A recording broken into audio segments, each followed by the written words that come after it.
叶枫激活神毫复制系统，触碰任何物品都可以无限复制，受到任何攻击都能复制。触碰物品灵石，复制10万亿颗灵石；触碰灵泉，复制100万吨灵泉；触碰9转渡劫丹，复制1颗9转渡劫丹；受到火球术攻击，复制；受到绝世剑意攻击，复制；受到雷劫攻击，复制。什么天威？你是说我吗？叶枫抬手一挥，黑天暗地，天雷滚滚。帅吗？这些是我被雷劈的时候复制的。第1章，最低复制1颗灵石。被天道战场选中的弟子，请到天启峰接受宗门最高等级修炼资源和修炼指导。这样的传音在清玄宗足足重复了15天，宗主也足足喊了15天。但是被天道战场选中的弟子只到了3名，还差2名没到。叶枫每次听到这个声音，心里都会发虚，走路都感觉自己鬼鬼祟祟的，因为他就是被天道战场选中的5名弟子其中之一。唉，好端端的穿什么越啊，还要被天道战场选中，真倒霉。除了我不敢现身外，还有哪个倒霉蛋被选中了不敢出来？叶枫中心里嘀咕着，他是万万不敢将自己被天道战场选中的事情说出去的。他之所以不去接受宗门的庞大资源是有原因的。这个世界的修炼资源特别稀少，每个门派都在争夺修炼资源，明争暗斗，冲突不断。某一天，天道战场降临了。天道战场会在每个门派随机挑选5名弟子进入天道战场，弟子会跟门派绑定，一荣俱荣，一损俱损。弟子在天道战场获得的资源会100倍具现到各自的门派。相反的，每个弟子在天道战场死亡，门派的资源就会减少2成。如果5名弟子全部死亡，门派所有的资源都会消失，另外还可能触发更可怕的惩罚。被天道战场选中的弟子都不会超过20岁，除此之外没有任何特征，也没有任何标记，只会在脑海里响起一个声音：你已被天道战场选中，30天后将会自动传送进入天道战场，请做好准备。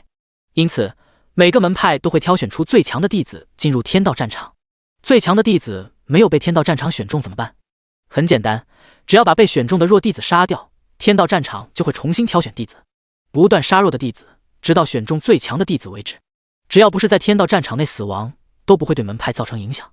在上一次的天道战场中，血魔帮几乎将自己门下70%的弟子杀掉，才选出最强的5名弟子。其手段狠毒，遭到所有正派人士唾骂。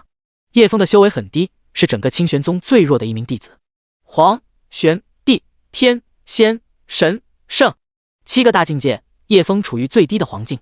一旦被人发现他是被天道战场选中的弟子，叶枫绝对会被杀掉的。虽然清玄宗也是名门正派，但叶枫不能保证自己不会意外身亡，比如溺水，比如食物中毒，比如睡觉翻床摔死，比如喝水噎死。这毕竟关系到整个门派的兴衰大事，谁都不会心慈手软，特别是门派的高层长老们。就这样，叶枫战战兢兢地过了15天。我没有护身的法宝，也没有修炼资源，修为也不高，赤手空拳的，一点保命手段都没有。到了天道战场，估计是第一个落地成盒的炮灰，这可怎么办才好？身上值钱的东西只有1颗灵石，我真 TM 穷到姥姥家了。还有15天就要被传送到天道战场了，我一点准备都没有。主要还是穷，什么东西都没有，还准备个屁啊！清玄宗有闻名天下7大峰，每个峰都有自己的特色。叶枫虽然也是清玄宗的弟子，但不属于任何一个峰。清玄宗还有一个默默无闻的小山峰，位列第8峰，大家都叫他为无名峰。叶枫就是无名峰的弟子，也是无名峰唯一的弟子。无名峰的峰主是酒鬼陆月天，也是叶枫的师傅。13年前，百越城遭到未知势力屠城，全城上下数十万人无一生还。叶枫那年6岁，肚子被利刃划开，倒在血泊中。那孩子原本是死了，但叶枫刚好穿越过来，睁开双眼，张大嘴巴，却一句话都说不出来。这一幕正好被前来调查的陆月天看到，于是将他救了过来，并且带回清玄宗治疗，让其在清玄宗安顿了下来。但奈何叶枫修炼资质极差，是个下品杂灵根，实在没什么值得培养的。再加上陆月天是个大酒鬼，而且非常懒惰，每天除了喝酒就是睡觉，整天浑浑噩噩的，要么就是外出办事游历，1年半载的回来宗门一次。最后干脆把叶枫丢在一边，不管不顾。所幸叶枫是个穿越者，会一些野外生存技能，加上无名峰的野果野鸡，鱼类资源丰富，自己可以抓点东西来吃，才没有饿死。叶枫修炼资质虽然差，但他并没有自暴自弃，始终将修炼视为人生第一大事。那种飞天遁地、御剑千里、侠游天下的幻想，在前世就埋下了种子。既然老天给了自己机会，那就死死的抓住不放。经过藏书阁里一点一点的自学研究，叶枫七拼八凑的练出一点灵气来，可练了10几年，一直停留在黄境初期，无法突破。他一来没有修炼资源，二来没有人指导，三来没有好的功法秘籍，而且每天还要想办法填饱肚子，解决生活开销，不像别的宗门弟子可以一心修炼，不用顾任何事。想起自己那个便宜师傅，叶枫一脸无奈。确切地说，陆月天从来都没有将他收为徒弟，两人没有师徒关系。陆月天只是给了他一个清玄宗的弟子身份，还有一个安全的居所，让他能够在这个危险的世界活到现在。就这一点，叶枫已经心存感激了。如果不是陆月天，他穿越过来就因为失血过多而死掉了。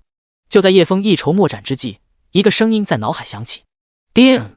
神豪复制系统已激活，绑定宿主叶枫。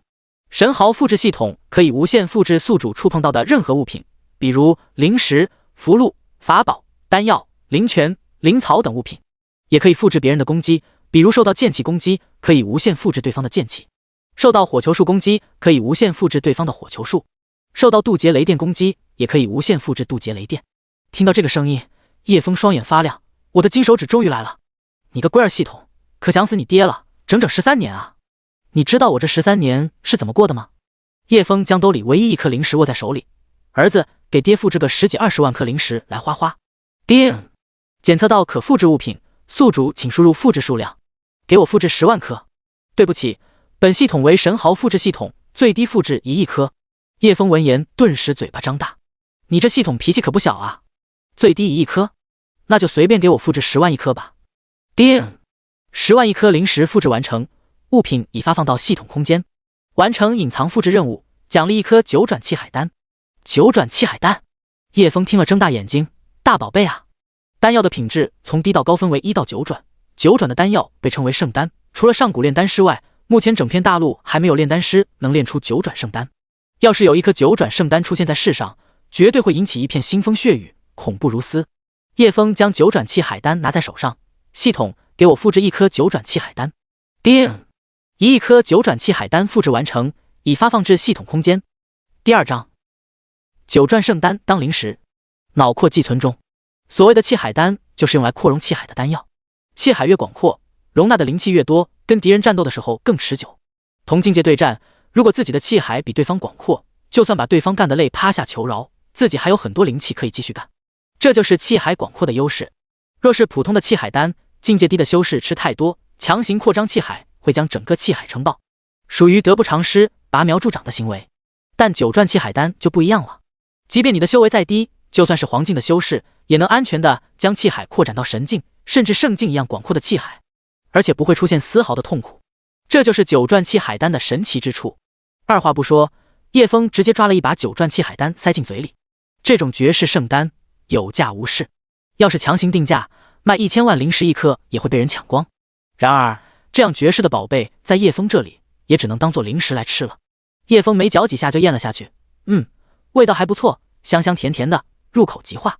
吃完之后，叶枫只觉浑身充满力量，整个人都神清气爽，四肢百骸都有灵力在流动，即便没有功法武技，轻轻一拳也能打翻一头牛。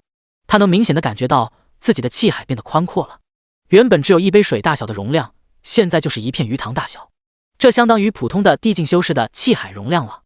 看到自己体内鱼塘般庞大的气海，叶枫差点就泪流满面了。自己水杯大小的气海是从一粒小水滴一点一滴的扩张变大，经过10几年的努力和不断的摸索才形成的。现在只需一颗小小的丹药，几个呼吸的功夫，自己的气海就开辟出如此庞大的范围。轻轻松松，叶枫此时五味杂陈，不知道说什么好。这么多年的努力和艰辛，啥都不是，操！果然还是富二代爽。只可惜现在没有渡劫丹，有了渡劫丹，我的修为就可以进入玄境了。黄、玄、地、天、仙、神、圣7个大境界。叶枫再抓了一把塞进嘴里，没有别的原因，就是嘴馋觉得好吃，也可能是泄愤，为自己这么多年的努力打抱不平。坐着吃不舒服，叶枫直接躺在床上吃，一颗颗9转圣丹就像花生米一般被叶枫塞进嘴里，直到吃腻了，叶枫才停肯下嘴。哥，他也不知道自己吃了多少9转气海丹，也不知道自己吃了多久，反正吃零食的休闲时光结束了。叶枫打了个饱嗝后才肯起身，吃得好饱呀。叶枫检查了一下自己的气海，只见此时的气海已经变成了一片巨大的湖泊，里面装满磅礴的灵气。这么广阔的气海，估计有普通仙境修士的气海大小了，跟我之前的小水杯比起来，真的是天壤地别啊！不愧是9转圣丹，强行的扩展了我的气海容量，并且没有丝毫副作用。叶枫只觉得自己浑身充满力量，有种想要发泄的感觉，即便受了伤也能快速修复。现在我有10万亿灵石，太他妈富有了，得下山买些法宝、符箓什么的防身才行。防身手段越多越好，天道战场是个非常危险的地方。打开房门，离开矗立在半山腰的小木楼，这是他刚来的时候一点一点搭起了的居所。这些年随着身体的成长，小木屋变成了小木楼，因为能力越大，建造的木屋也越来越大，也做得更加好看。叶枫一个人的身影走在吴明峰的小路上，吴明峰只有他和陆月天2个人住，所以一路上没什么人。直到下了吴明峰，才可以看到许许多多来往的清玄宗弟子。清一色的淡蓝半白衣束看起来斯文淡雅，而叶枫身上的粗布衫跟他们相比显得格格不入，因为那是正式的内门弟子才能领取的衣服。叶枫顶多算个住在吴明峰的挂名弟子。路上的弟子看到叶枫也没有太在意，因为大家都知道吴明峰有一名很弱的弟子，加入清玄宗10几年修为只有黄境，除了长得特别帅之外也没什么特别的。硬要说特别的话，只能说是特别帅的废柴弟子，顶多能让女弟子们多看几眼，有时候甚至能让男弟子都忍不住多看几眼。久而久之，大家也见怪不怪，叶枫在清玄宗就成了一个小透明。一路上大家都在谈论天道战场的事情，其中一名弟子说道，被选中的弟子有千绝峰的齐修剑师兄、万秀峰的赵千月师姐，还有天启峰舒小曼师姐，3人都是各峰的顶尖弟子。我们清玄宗的运气真好，都是选中了最强的弟子，这次天道战场一定能获得好成绩。然而另一名弟子并没有这么乐观，他摇了摇头道，现在说这个还为时尚早，被选中的3名弟子的确是本宗的天之骄子，但还有2名被选中的弟子至今没有露面。旁边一人插嘴道，是啊，万一最后2名弟子都是吊车尾，师兄师姐们战斗时还要保护他们安危，他们要是死了就会影响整个清玄宗的实力，2个吊车尾很可能会拖垮整个队伍，后果十分严重。因为进入天道战场的弟子都是和宗门绑定的，如果有一名弟子在天道战场死了，都会影响到整个宗门。一个青铜选手拖死一群王者的事情也不是没有发生过，小青铜凭一己之力拖死一群王者，让曾经一度辉煌的龙尘宗销声匿迹，宗门的人走的走，散的散，不是变成凡人，就是隐居深山，郁郁而终。唉，未知才是最可怕的。另外2名弟子迟迟未现身，很可能是因为修为太低，天赋太差，所以不敢出来，怕我们清玄宗会对他们怎么样。哼，有什么不敢出来的？一名弟子冷哼道，我们清玄宗是名门正派，难道还会像血魔派那般杀了他不成？他们不敢出来，就是在质疑我们清玄宗的品德和名声。这样的弟子不配加入清玄宗，就应该被逐出清玄宗。明知道自己背负着清玄宗的未来，背负着大家的未来，居然当起了缩头乌龟。我们清玄宗出现了这样的孬种，实在可耻。全宗上下拿出最好的法宝、武器、丹药、符箓，还有最强的师傅教导，他们居然能躲起来，真够奇葩的。要是被我找出来，绝对要好好的教训他们一顿。弟子们都愤愤不平地指责2名躲起来不肯现身的懦夫弟子。路过的叶枫听了这些人的话，十分无语。这帮人真是站着说话不腰疼，就算宗门高层不会杀被选中的弱弟子，但是谁能保证其他长老不会暗杀自己？其他弟子不会想方设法的弄死自己？要是队伍被插进的弟子拖累了，这意味着所有人的资源和修为都会减少，甚至修为尽废。你能放任一个垃圾拖累自己吗？修为在这个世界比命还重要。你会让一个垃圾把自己的修为从天境拖到地境，再降到玄境、黄境吗？不会。叶枫估计整个清玄宗的弟子都不会答应。暴露自己被选中的事情，无疑是在找死，绝对会有很多人想把自己杀了。叶枫可没那么傻。当然，叶枫也没有跟他们理论，直接下山了。现在还差最后1名被选中的弟子，身份未知。叶枫估计那名弟子坚持不了多久，自己就会现身。装备、丹药、高级的武技等各方面的压力，各种舆论压力，还有传音广播等，都会影响一个人的心态。不像自己有系统外挂，要不是自己有系统，估计会坚持不住去天启峰求装备、求资源。因为你啥都没有，去了天道战场也是死，还不如现身到宗主那里搏一搏，要点装备什么的，万一人家不杀自己呢？就是这种侥幸心理，叶枫猜那人一定会忍不住现身的。然而让叶枫出乎意料的是，那人到最后一天也没有现身。哟，这不是吴明峰那个下品杂灵根吗？身后响起一个令叶枫十分讨厌的声音。随着阴阳怪气的声音落下，周围响起一阵嘻嘻哈哈的笑声。下品杂灵根这个词听到就感觉很好笑，仿佛是一个永远都能让人发笑的笑话。叶枫回过头，只见一名高傲的少年正用鼻孔对着自己。李启超，上品天灵根，现在修为是玄境巅峰，跟叶枫都是来自百越城。但百越城被屠城的时候，李启超就已经成为清玄宗的弟子，在清玄宗学习，因此他并没有经历百越城被屠城，一身破破烂烂的，是不是饿了要下山乞讨？李启超嘲笑道：“哈哈哈！”被李师兄一说，真的好像乞丐。哈哈哈！叶枫只是皱了皱眉头，没有说话。这个乳臭未干的小屁孩总是找自己麻烦，想揍他一顿，但又打不过他，烦死了！像你这样的垃圾根本没有资格进入清玄宗，别说这里是内门了，就算是外门弟子，你也没资格当。要不是陆师尊见你可怜，把你留在无名峰，你连清玄宗门口的台阶都没资格踩踏。现在你已经可以自力更生，离开清玄宗，以后别回来了。像你这样的垃圾，没有资格跟我李启超在同一个宗门，滚吧！李启超居高临下的傲视着叶枫，眼里充满蔑视。李启超身旁的几个死党也起哄喊道：“滚出清玄宗！滚出清玄宗！”几人这么一喊，顿时引来不少人围观。李启超看到自己小小的举动，竟然引起如此出乎意料的效果，他朝着叶枫得意地笑了起来。叶枫现在没有学习任何功法、武技，甚至连凡人的武夫都不如，他就像一个奶妈，光有蓝条，光有灵气，却没有造成伤害的技能，现在上去只有挨揍的份。现在只有先下山，增强自己的实力。这口气先忍下了。李启超，明天上决斗台与我一战，别的废话就不要多说。第3章，侠寇门。哈，上决斗台！叶枫语出惊人，另一名清玄宗弟子满脸不可思议地喊出了自己的惊讶。你怕不是没睡醒，以为还在做梦呢？场上一下子安静了下来，随后扑哧一声，众人都哈哈大笑起来。痴人说梦话，你一个黄境初期的下品杂灵根，还想跟李师兄的玄境巅峰打，这不是找死吗？听说他来清玄宗后被测出是下品杂灵根，之后就被晾在一边了。这么多年，陆师叔啥也没有传授给他，也不知道他是怎么入了修炼的门，竟然被他练出了个黄境初期。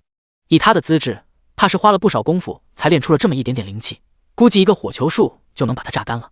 就是我打赌他的火球术只有拳头大小，又小又短，很容易被绿的。哈哈哈！你们是不是搞错了？杂灵根练不了火球术的，火属性都没有怎么练。也对哦。叶枫没有被这些笑声所影响，反而嘴角勾起一抹嘲讽。看着这帮人没见过世面的样子就想笑，自己的气海恐怕有几10个足球场大，而他们的气海不过是一个小池塘大小，真不知道天高地厚。只是现在没有学习任何法术和功法，施展不出来罢了，所以需要下山购买资源。看到叶枫毫无恼怒的神情，而且还带一丝嘲讽，原本还在哈哈大笑的李启超一下子被卡住了，突然就笑不出来了，这让他有些恼怒。就凭你黄境初期上决斗台，跟你这样的垃圾上决斗台，简直是丢脸丢到姥姥家了。以后到处被人说我李启超玄境巅峰跟一个黄境初期上决斗台，岂不是被人耻笑？以你的修为，还没有资格跟我决斗，别自取其辱了。自己玄境巅峰跟一个黄境初期的菜鸡上决斗台决斗，说出去也会被同门耻笑，十分不光彩。高傲的他是不会答应叶枫决斗的，那样吃亏的是自己。输的人滚出清玄宗，如果你不敢跟我上决斗台，就闭上你的狗嘴，别在我面前狗叫。李启超听了顿时涨红了脸，像是被人卡住了节骨眼，上决斗台会被同门耻笑，不上决斗台反过来被废物叶枫嘲笑。他怒目圆瞪的怒视叶枫，你个下品杂灵根，想找死是吧？看着自己一方的优势被打掉，围观的弟子们不开心了，开始挑唆道：李师兄，这下品杂灵根这么嚣张，上决斗台教训他一顿。对啊，上决斗台让他知道什么是后悔，打到他哭着求饶。我们支持李师兄上决斗台。没见过这么嚣张的下品杂灵根，李师兄给他点颜色瞧瞧。刚才嘲笑叶枫的弟子们纷纷高呼让李启超上台，他们本以为叶枫会夹着尾巴灰溜溜的离开，没想到叶枫居然敢顶撞上来，这让他们十分不爽。一个下品杂灵根的废物也敢在他们面前叫嚣，不给点教训他怎么找回面子？李师兄打断他2条腿，让他爬着乞讨。清玄宗门规森严，禁止门内弟子打架，被发现会遭到严惩，严重的可能会被废除修为，逐出师门。而上决斗台解决矛盾则不会被惩罚，前提是双方都要同意上决斗台才行。在决斗台打输的人要遵守并且执行上台前的赌约或者条件，如果赌约是输的人退出清玄宗，那么输掉的人就必须执行赌约。李启超大手一挥道：好，是你自己要找死的，休怪我手段残忍，明日与你上决斗台，输者滚出清玄宗。叶枫淡淡道：一言为定。本来不想鸟你的，是你自己凑上来找死，到时候可怪不得我了。叶枫早就烦了李启超，现在有了系统，是时候让他清醒清醒了。现在总算是能脱身了，自己还要下山购买装备，为天道战场做好准备。到了南天城，叶枫辗转了好几个偏僻的法宝卖场，凑了一套可以阻挡仙境以下的神识窥探的装束，斗篷、鬼脸面具、手套、靴子等。身为一名清玄宗普通弟子，身上带着巨款，到处购买物资，很容易被人怀疑，因此需要一套可以隐藏身份的衣物。就这样一套奇怪的装束，并没有引起他人的注意，因为这样穿着打扮的修士不少，这是件稀疏平常的事情。南天城里最大的两个势力，一是霞寇门，二是清玄宗，两派之间冲突不断，霞寇门总是压清玄宗一头。不管是整体实力，还是两派之间的比武，霞寇门都死死地压制着清玄宗。就连南天城的生意经营，霞寇门都排在第一位。南天城最大的法器卖场也是霞寇门的产业。叶枫这次便是直奔南天城最大的法器卖场去的。走了不久，一座气势蓬勃的宫殿便映入眼帘，宫殿大门上烫着几个金色大字：霞寇门大卖场。名字很随便，很直白，但效果很好。光听名字就知道品类齐全，并且大卖场里面还设有拍卖场和交易会之类的场所。而在霞寇大卖场的对面，也有一座宫殿，上面也写着几个金漆大字：清玄宗大卖场。这条街原本是清玄宗大卖场所在，后来霞寇门故意在清玄宗大卖场对面修了一座宫殿，成立了一座霞寇门大卖场，以此来挑衅清玄宗。不仅如此，他还做得比清玄宗更大，生意更好，这可把清玄宗上上下下气得咬牙切齿。霞寇门的弟子也越发嚣张，经常挑衅清玄宗的弟子，引起一次又一次的冲突。清玄宗的弟子哪里忍得住他们的挑衅，只能开打了。清玄宗的弟子也因此常有负伤的，也有一些不治身亡的。当然，霞寇门的弟子也有受伤，但相比之下，他们伤的比清玄宗轻，死的也比清玄宗少。这足以说明了两派之间的实力差距。叶枫以前也被霞寇门的弟子拦截过一次，他当时没有激活系统，陆月天也没有传授任何功法秘籍给他，遇到霞寇门的弟子只能逃了。但他一个修为低微的菜鸡，哪里能跑得过霞寇门那帮匪徒？最后他被霞寇门的弟子打得半死，被丢在荒郊野岭。当时他以为自己要葬身豺狼虎豹的肚子了，幸好有路过好心人将帮自己处理了伤口，并且将自己送回了清玄宗。等他醒来之后，已经是躺在无名峰的小木屋里了。救自己的人不知道是谁，当时意识模糊，只记得是一名少女，身上有独特的香味，腰间挂着半月树形玉佩，其他都记不清了。他没有留下任何信息，将叶枫放到清玄宗大门外就离开了。唯一无法忘记的是霞寇门门主的儿子王宏，是他带着另外3名霞寇门的弟子，将自己包抄拦在偏僻的小巷里。每次想到他们残暴的手段，阴险的笑脸，叶枫都会愤怒地攥紧拳头。锋利的刀刃慢慢划开皮肤，戳到骨头里，然后扭动刀柄，让刀尖在皮肉里、骨头上转动，又或者向另一个方向划去，将脚筋割断。他们似乎十分享受自己惨痛的哀嚎。霞寇门王宏，还有另外3名霞寇门的弟子，我一定会让你们付出惨痛的代价。叶枫到霞寇门的大卖场，当然不是为了光顾他们的生意，他连一颗灵石都不会让霞寇门赚到。叶枫要将他们大卖场的宝贝都复制过来。刚到霞寇门大卖场门前，就听到一阵喧闹声。叶枫朝声音望去，只见清玄宗大卖场门前围满了人。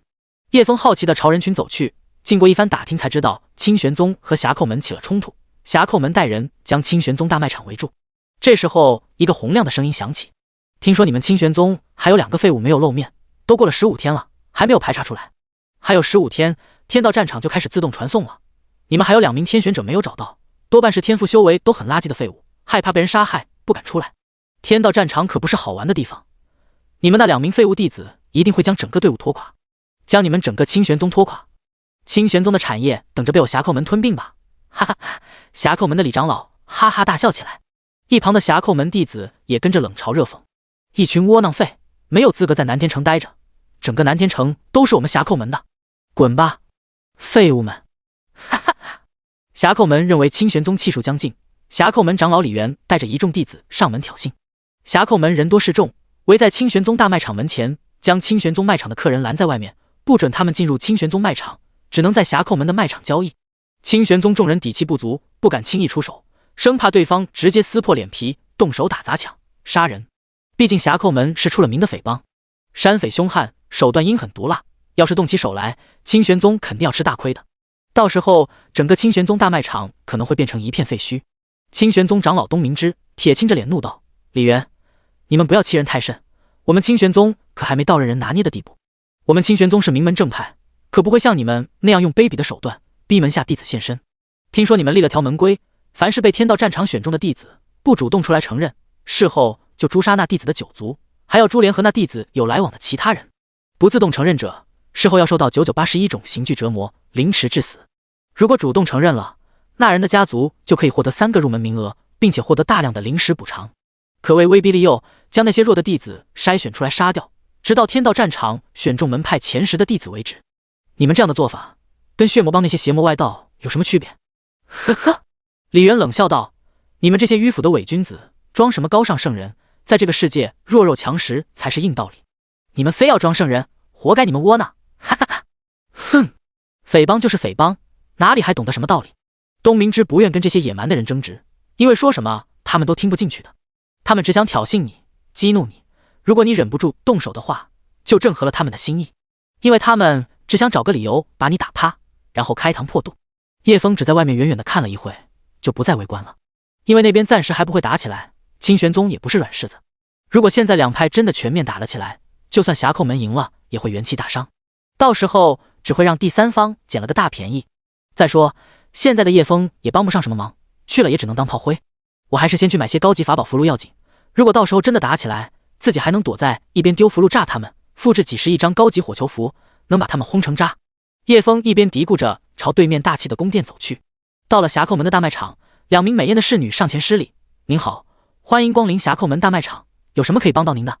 叶枫点点头：“带我去见你们管事的，我这里有大买卖。”听到大买卖2字，其中一名侍女便朝宫殿内找人去了，留下一名侍女专门伺候叶枫。刚坐下，就有茶水糕点端上。叶枫也不着急，坐着打量周围的环境。大殿内有点像前世的广场、购物中心之类的，各种法器符箓、材料、丹药、丹炉等都有专门的店铺，一间一间的铺过去，玲珑满目，流光溢彩，让人流连忘返。就算不是来买东西的，来逛逛也不错。那名离开的侍女不一会儿就带着一名肥胖的男人走过来了。那男人油腻的肥脸堆着虚伪难看的笑容走上来：“这位客人，您需要买东西还是卖东西？”“买东西。”叶枫淡淡的说了一句。“那客人您需要买些什么？”“法宝、丹药、灵符，各种材料我们这儿都有，只要您有钱，我们一定包您满意。”很明显，这个胖子管事话里有话，大概意思是你有钱的话，我们可以带你看最贵最好的东西。叶枫也不含糊，随手拿了7、8个储物袋出来丢在桌子上，一副大爷的模样，非常拽，没有半点好脸色给这帮峡寇门的匪徒。峡寇门的人仗着自己门派实力强，四处欺男霸女，耀武扬威。叶枫一直都看不惯他们那副可恶的嘴脸。那管事的胖子是个圆滑人，脸上没有任何不满的神色，笑眯眯地拿起桌子上的储物袋，用神识扫了一下。嘶！他的眼睛顿时瞪大，倒吸一口冷气，惊呼出声：“100万枚灵石！”第4章冤大头。那管事胖子响亮的声音惊得大厅的顾客都看过头来。众人只见那胖子手里拿着一只储物袋，一副目瞪口呆的样子，加上刚才他说的那句话，100万颗灵石，这很容易让人联想到储物袋里面装着100万颗灵石。如此庞大的天文数字，是这里所有人都难以想象的。于是周围的顾客不由得停住脚步，围拢了过来。旁边2名美艳侍女听到这个数字，都惊讶地捂上自己张大的嘴巴。峡寇门大卖场开业这么久以来，从未有人当场拿出过100万颗灵石，如果是有大生意，都是先付定金的。叶枫直接就丢出100万颗灵石，着实把他们都惊呆了。但这还没完，那肥胖管事又拿起另一个储物袋，用神识扫过，顿时整个人都震惊了。还是100万颗灵石。他又慌张地将其他剩下的储物袋一一打开，看完后整个人都僵住了，只觉头皮发麻，手脚颤抖。身旁的2名侍女见他如此大惊失色，便小心翼翼地问道：“王长老，您怎么了？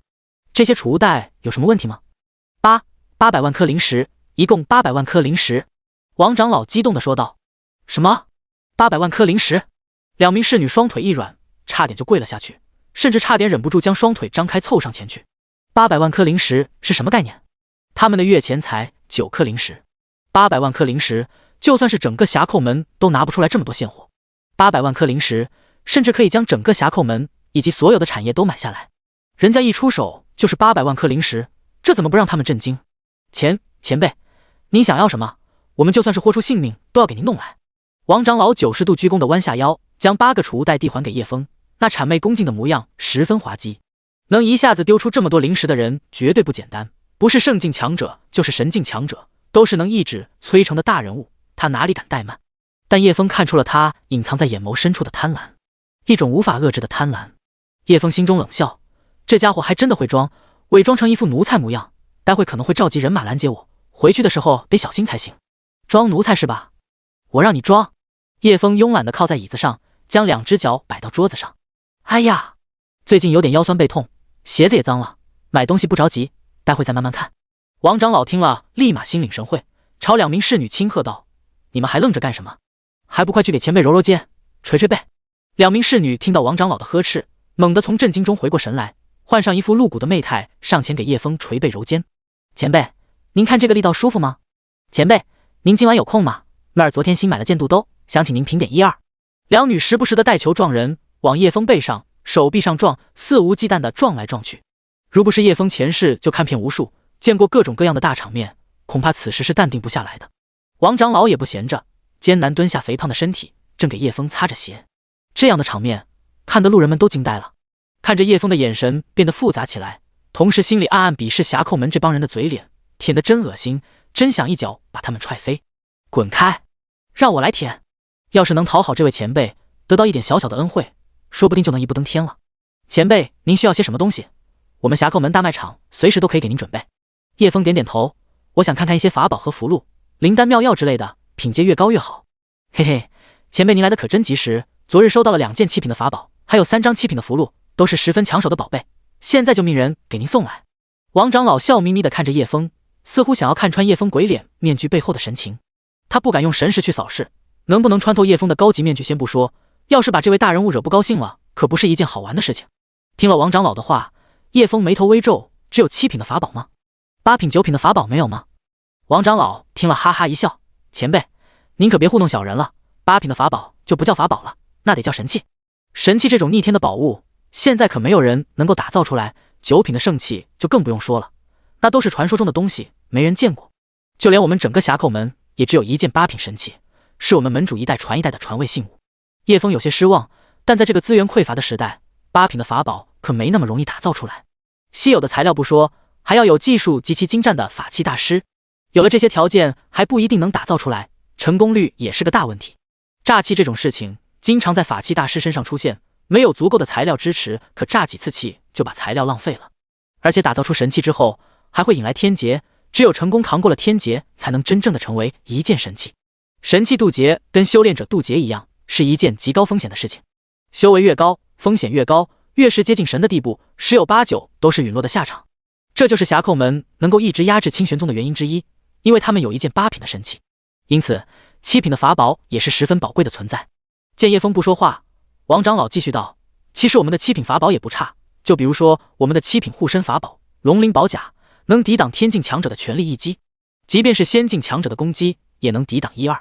还有我们的7品飞剑玄青钢，飞行速度极快，犹如离弦之箭，能在100里之内取人首级。听了王长老的介绍，叶枫有些心动，能抵挡天境强者全力一击，还能接仙境强者2招，这个不错，是个很好的保命法器。门派里年轻弟子的佼佼者，修为都在的玄境巅峰，能被门派称为天才弟子的，比如说千绝峰的齐修剑师兄，万秀峰的赵千月师姐，还有天启峰舒小曼师姐，修为都在玄境之上的地境，年纪轻轻就进入地境，只有天才才能达到的高度。也就是说，7品的龙鳞宝甲在这些门派的天才弟子面前还是非常有用的。他们还没有达到天境的修为，挡下他们的攻击完全不是问题。就算他们到了天境的修为，叶枫还能无限复制，随便来一批龙鳞宝甲，让他们随便砸，打烂100件送他们1万件，打烂1万件就送他们1亿件，打到他们跪下唱征服也伤不了叶枫的根本。把你们的7品法器龙鳞宝甲拿来给我看看。好的，小人这就让人给您拿来。王长老喜笑颜开道：你们还有什么符箓、灵丹妙药都给我拿来，品阶越高越好，低阶的垃圾符箓就不要拿过来，别浪费我的时间。叶枫豪气的大手一摆，还有高阶的阵法也给我弄几套来，品阶高的材料、灵药什么的统统端上来。王长老笑不拢嘴，眼睛眯成一条缝。好，好，您稍等一会，小人这就差人呈上来。王长老心里乐开了花，心里暗道：这冤大头买着这么多高级物品，怕不是想去天道战场吧？不过也无所谓了，以王大爷我这么多年的经商经验，还有天才的算术天赋，能把他身上800万颗灵石刮得干干净净。嘿嘿，叶枫冷笑看着打小算盘的王长老：搬吧，把你们店里全部好东西都搬上来，我全都给复制了，然后拍拍屁股走人，一个灵石也不给你们赚到。嘿嘿嘿。第5章疯狂复制。匣寇门大卖场的大厅中央堆满了琳琅满目的物品，大厅都快堆不下的时候，还有源源不断的物品被推上来。王长老亲自陪同着叶枫，正热情亲切地介绍着，眼睛笑眯眯的都没有睁开过。因为场面太过不可思议，就连门口路过的人也被吸引过来。到底是哪个大人物来了，竟然能让匣寇门如此兴师动众的？要知道，在匣寇门周围这一带是排在第一的大门派，王长老是匣寇门10大长老之一，能让王长老做出如此舔狗姿态，在南天城除了匣寇门的掌门大人外，真找不出第二个。因此，眼前鬼脸面具人的身份让周围的人十分好奇，莫不是到达了神境的超级强者？如果不是这样，很难说得清楚。神境的强者会来我们这些小地方？不会吧？神境强者怎么看得上我们这些小玩意？这可说不定，或许人家就是缺了一些普通的材料，于是过来匣寇门的大卖场找找，不然王长老会如此接待。叶枫没有理会旁人，直接上手摸，一件一件法宝、符箓、材料、灵药、灵草等，只要是好东西，价值高的都被他加入了复制名录里。这件法器不错，这个灵草也不错，这柄飞剑不错，都不错，都不错。7品龙鳞宝甲复制成功，1亿件7品龙鳞宝甲已经存入系统仓库。7品爆炎符复制成功，1亿件7品爆炎符已经存入系统仓库。5品固灵丹复制成功，1亿颗5品固灵丹已经存入仓库。这是最老一代炼丹大师炼制的7品渡劫丹，我们也是花了好大心机和灵石才弄到一枚，着实不容易啊。王长老在一旁不断的给叶枫递东西介绍，叶枫接过来就是赞赏了一句，然后点头复制放下，一套动作十分流畅，并且表现出对这些东西都很感兴趣。王长老以为他点头就表示要了，于是更加卖力的给叶枫递东西，一张油腻的肥脸几乎要贴到叶枫身上。这是7品神游符，乃符箓大师素风华的杰作之一，用了此符在一炷香的时间内，身法如神，眨眼百里，能将自己速度提升到仙境强者的水平，仙境修为以下是不可多得的逃命宝贝。要知道7阶符箓制作难度之高，耗费神识之巨大，还有它的所需的材料都十分稀少，因此7品符箓有多珍贵，留一道此符就相当于多了一条命啊。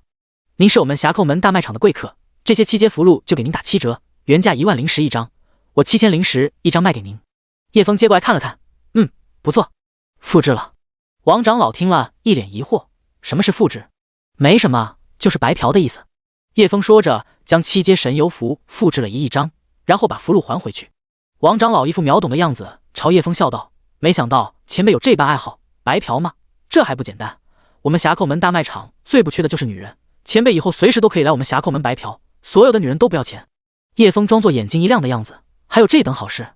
王长老连连点头：“前辈，我们匣寇门大卖场不错吧？”叶枫点头赞赏：“不错，不错，非常好。你们还有什么好东西吗？都拿上来吧，记住垃圾货色的东西千万不要拿上来，别浪费我的时间。”王长老听了这话，更加认为叶枫要买下这些东西，心里乐开了花，恨不得跪下给叶枫磕个头，喊声爹。那当然了，给前辈的东西都是高级货，那些中低端的东西绝对不会拿上来。2炷香过后，在王长老的带领下，叶枫将拿上来的物品复制的差不多了，估计有70-80样东西，法器、符箓、天才地宝什么都有。前辈，您看的也差不多了，这些东西都要买下吗？我们这就给您包起来。另外，我们还送前辈一张匣寇门大卖场的永久金卡，以后来我们这里享受至尊贵宾服务，吃喝玩乐，女人随便点全都免费，买东西给大折扣。叶枫本就讨厌匣寇门这帮匪徒，怎会光顾他们的生意？零食喂狗都不给他们。看着王长老期待的眼神，叶枫愣了一下，一脸无辜的样子道：“我没有要买东西啊，我只是过来看看你们匣寇门大卖场有什么宝贝，游览一番而已，没有什么要买的。没想到你们匣寇门大卖场这么热情，把宝贝都端上来，一件一件的给我介绍。哎呀，你们真的是太热情了，我对你们匣寇门大卖场的服务非常满意，以后有什么需要的东西，一定来匣寇门大卖场。宝贝也看完了，逛也逛够了，是时候回去了。”叶枫朝王长老笑了笑，可惜被鬼脸面具挡住了那得意的贱笑。王长老听了也一愣，随后脸色变得有些难看，十分勉强的笑道：“您根本就没打算要买东西。”叶枫摆了摆手：“我没有说过要买东西啊，只是让你们把宝贝拿出来看看而已，我什么时候说过要买东西了？”叶枫虽然一副无赖淡定的模样，但手里已经抓了一大把7阶神游符，另一只手也抓了一大把7阶爆炎符，稍有风吹草动，叶枫就将爆炎符丢出去。这么多爆炎符，估计能将整个匣寇门大卖场都炸开花了。但是让叶枫没有想到的是，当他催动神游符的时候，发现神游符竟然无法发动，阵法禁制。叶枫这时才反应过来，一般大的符箓法宝交易场所都设有阵法，这些阵法专门压制法宝符箓这类有强大破坏性的东西，不让他们爆发，为的就是防止一些图谋不轨的人拿起宝物就暴走，乱释放宝物的力量，造成巨大的破坏。只有离开大卖场才能释放符箓的力量。我傻了，居然忘记大卖场里有阵法禁止。叶枫警惕地看着王长老，心里捏了一把汗。所幸王长老忍住没有发作，难看的脸色只是一闪而过，随即便换上一副亲切的笑容。没事，前辈能光临我们侠寇门大卖场，已经让我们这里蓬荜生辉了。如果前辈以后有什么需要，尽管来我们这里光顾，我们的接待绝对不会有半点怠慢。说着，给叶枫递上一张金卡。没有摸清楚对方的实力之前，王长老不敢轻举妄动。对方能一下子拿出这么多灵石，可见不是什么简单的人物。万一真的踢到铁板，自己可担不起这个责任。王长老心里暗暗思忖，待会派几名暗部的死士偷偷跟过去，先摸清楚此人的实力，再做决定。只要不是神境以上的强者，不惜一切代价将他拿下。暗部死士拥有强大的实力，境界都在地境巅峰，没有感情，没有牵挂，不畏死亡，这样的杀人机器甚至能越阶杀死仙境中期的强者。最重要的是，他们没有任何身份特征，完全不用担心暴露侠寇门。他们是侠寇门最隐秘的力量，只有侠寇门的几个核心高层才知道暗部的存在。800多万颗灵石对侠寇门来说是一笔天大的巨款，能买下很多资源，培养出更多强大的内门弟子，能让侠寇门提升到一个非常高的层次。如此巨大的财富，任谁都无法压制住内心的贪婪。王长老决定赌一把。叶枫接过金卡，侠寇门如此大气，不愧是这一代的大门派，我还会再来的。叶枫说完，头也不回地离开了侠寇门大卖场。在别人看来是从容离去，但叶枫却是紧捏着神游符，生怕对方反悔。毕竟现在的实力还不允许自己太过高调。就在叶枫前脚刚离开，王长老后脚就从后门匆匆离开了。第6章，商议。清玄宗宗主大人，这都过了15天了，还有2名被天道战场选中的弟子没有现身。现在侠寇门也在蠢蠢欲动，不断的对我们搞小动作，还散播谣言，说我们清玄宗快要衰败了。宗门内弟子们人心惶惶，都在担心自己和清玄宗的未来。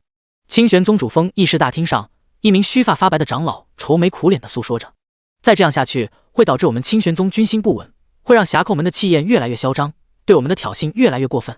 如果被选中的弟子修为极差，又不来接受我们的资源和指导，到了天道战场只会拖累整个队伍，到时候我们清玄宗实力下降，侠寇门定会全面吞并我们清玄宗，事关整个清玄宗所有人的生死存亡，还望宗主允许使用强硬手段，找出被选中的那2名弟子。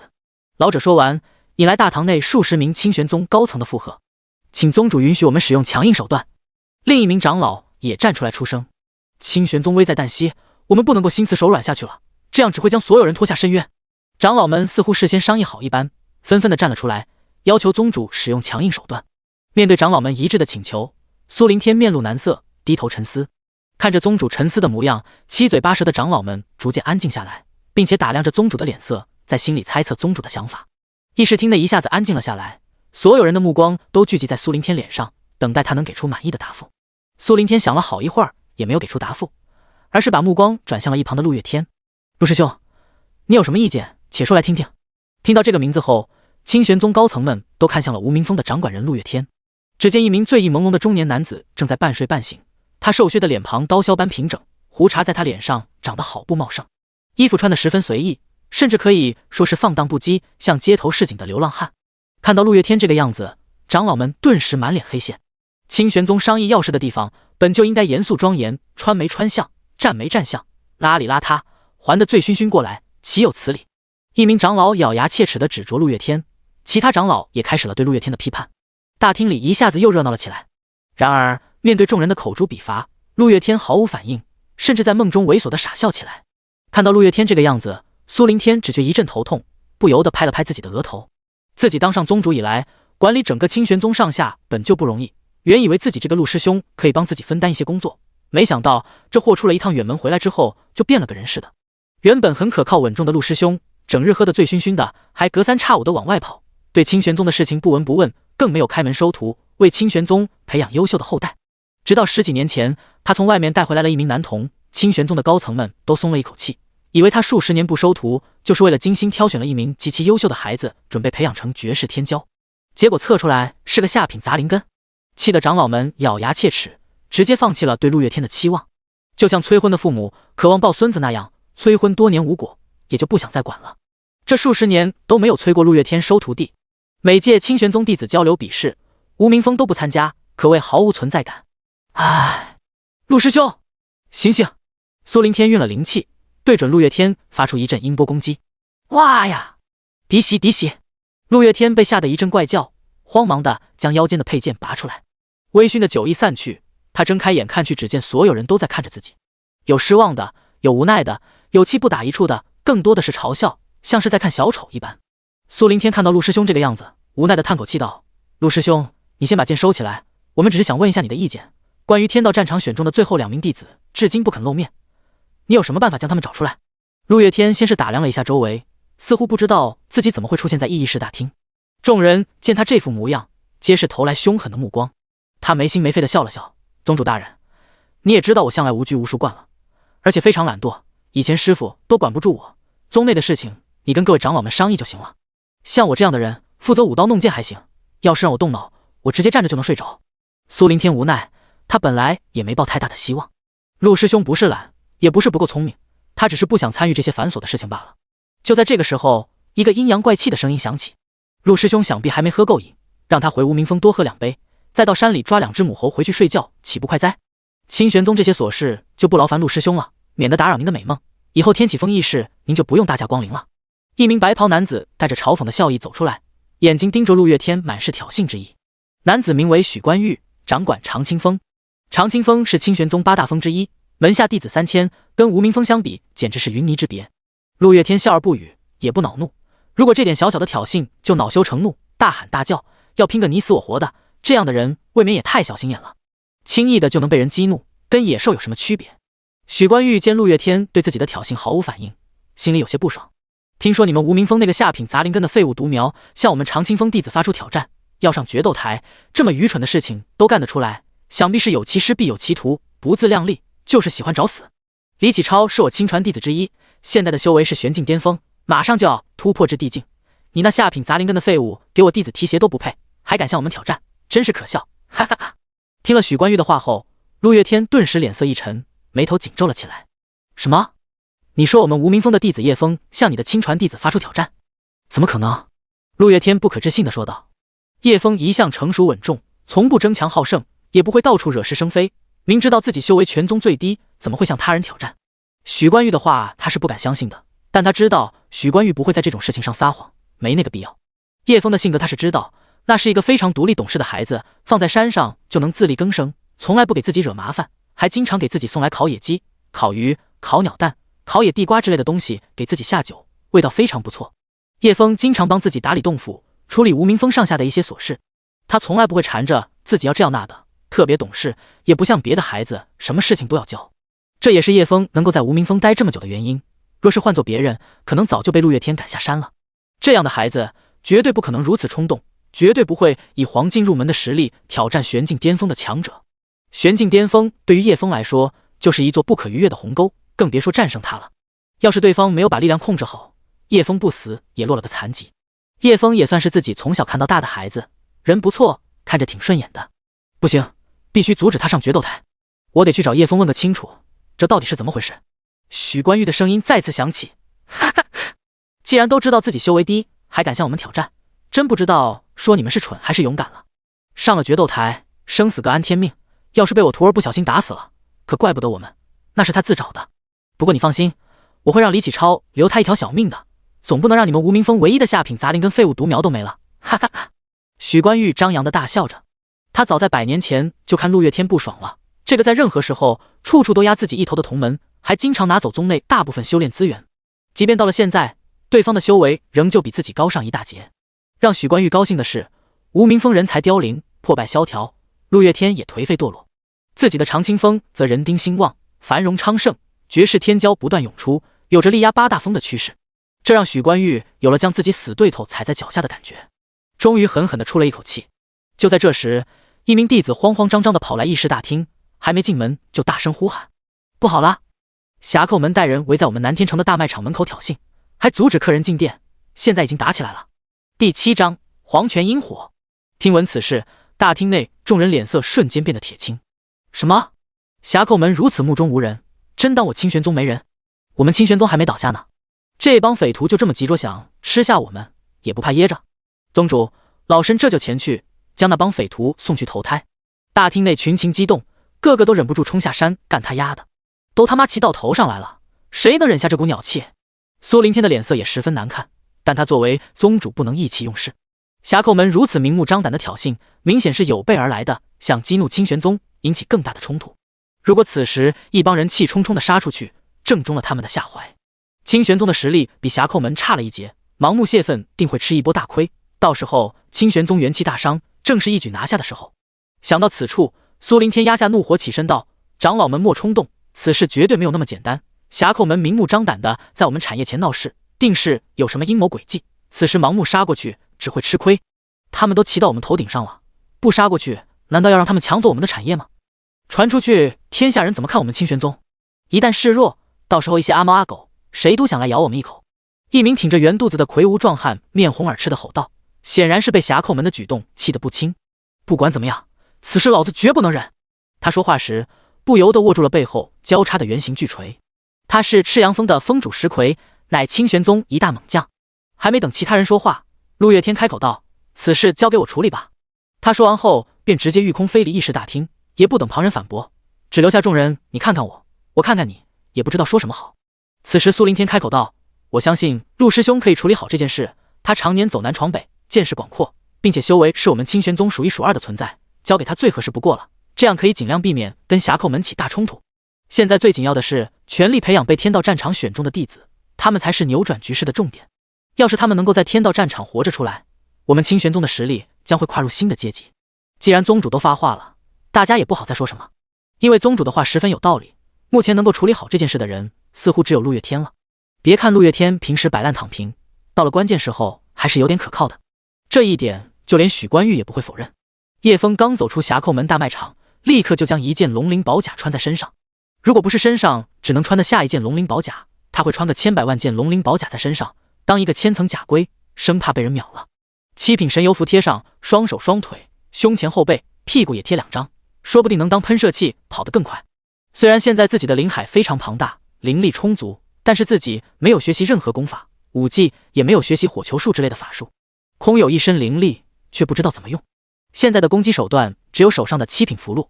虽然只有符箓一种攻击手段，但七品的符箓威力不容小觑，相当于天境强者全力一击。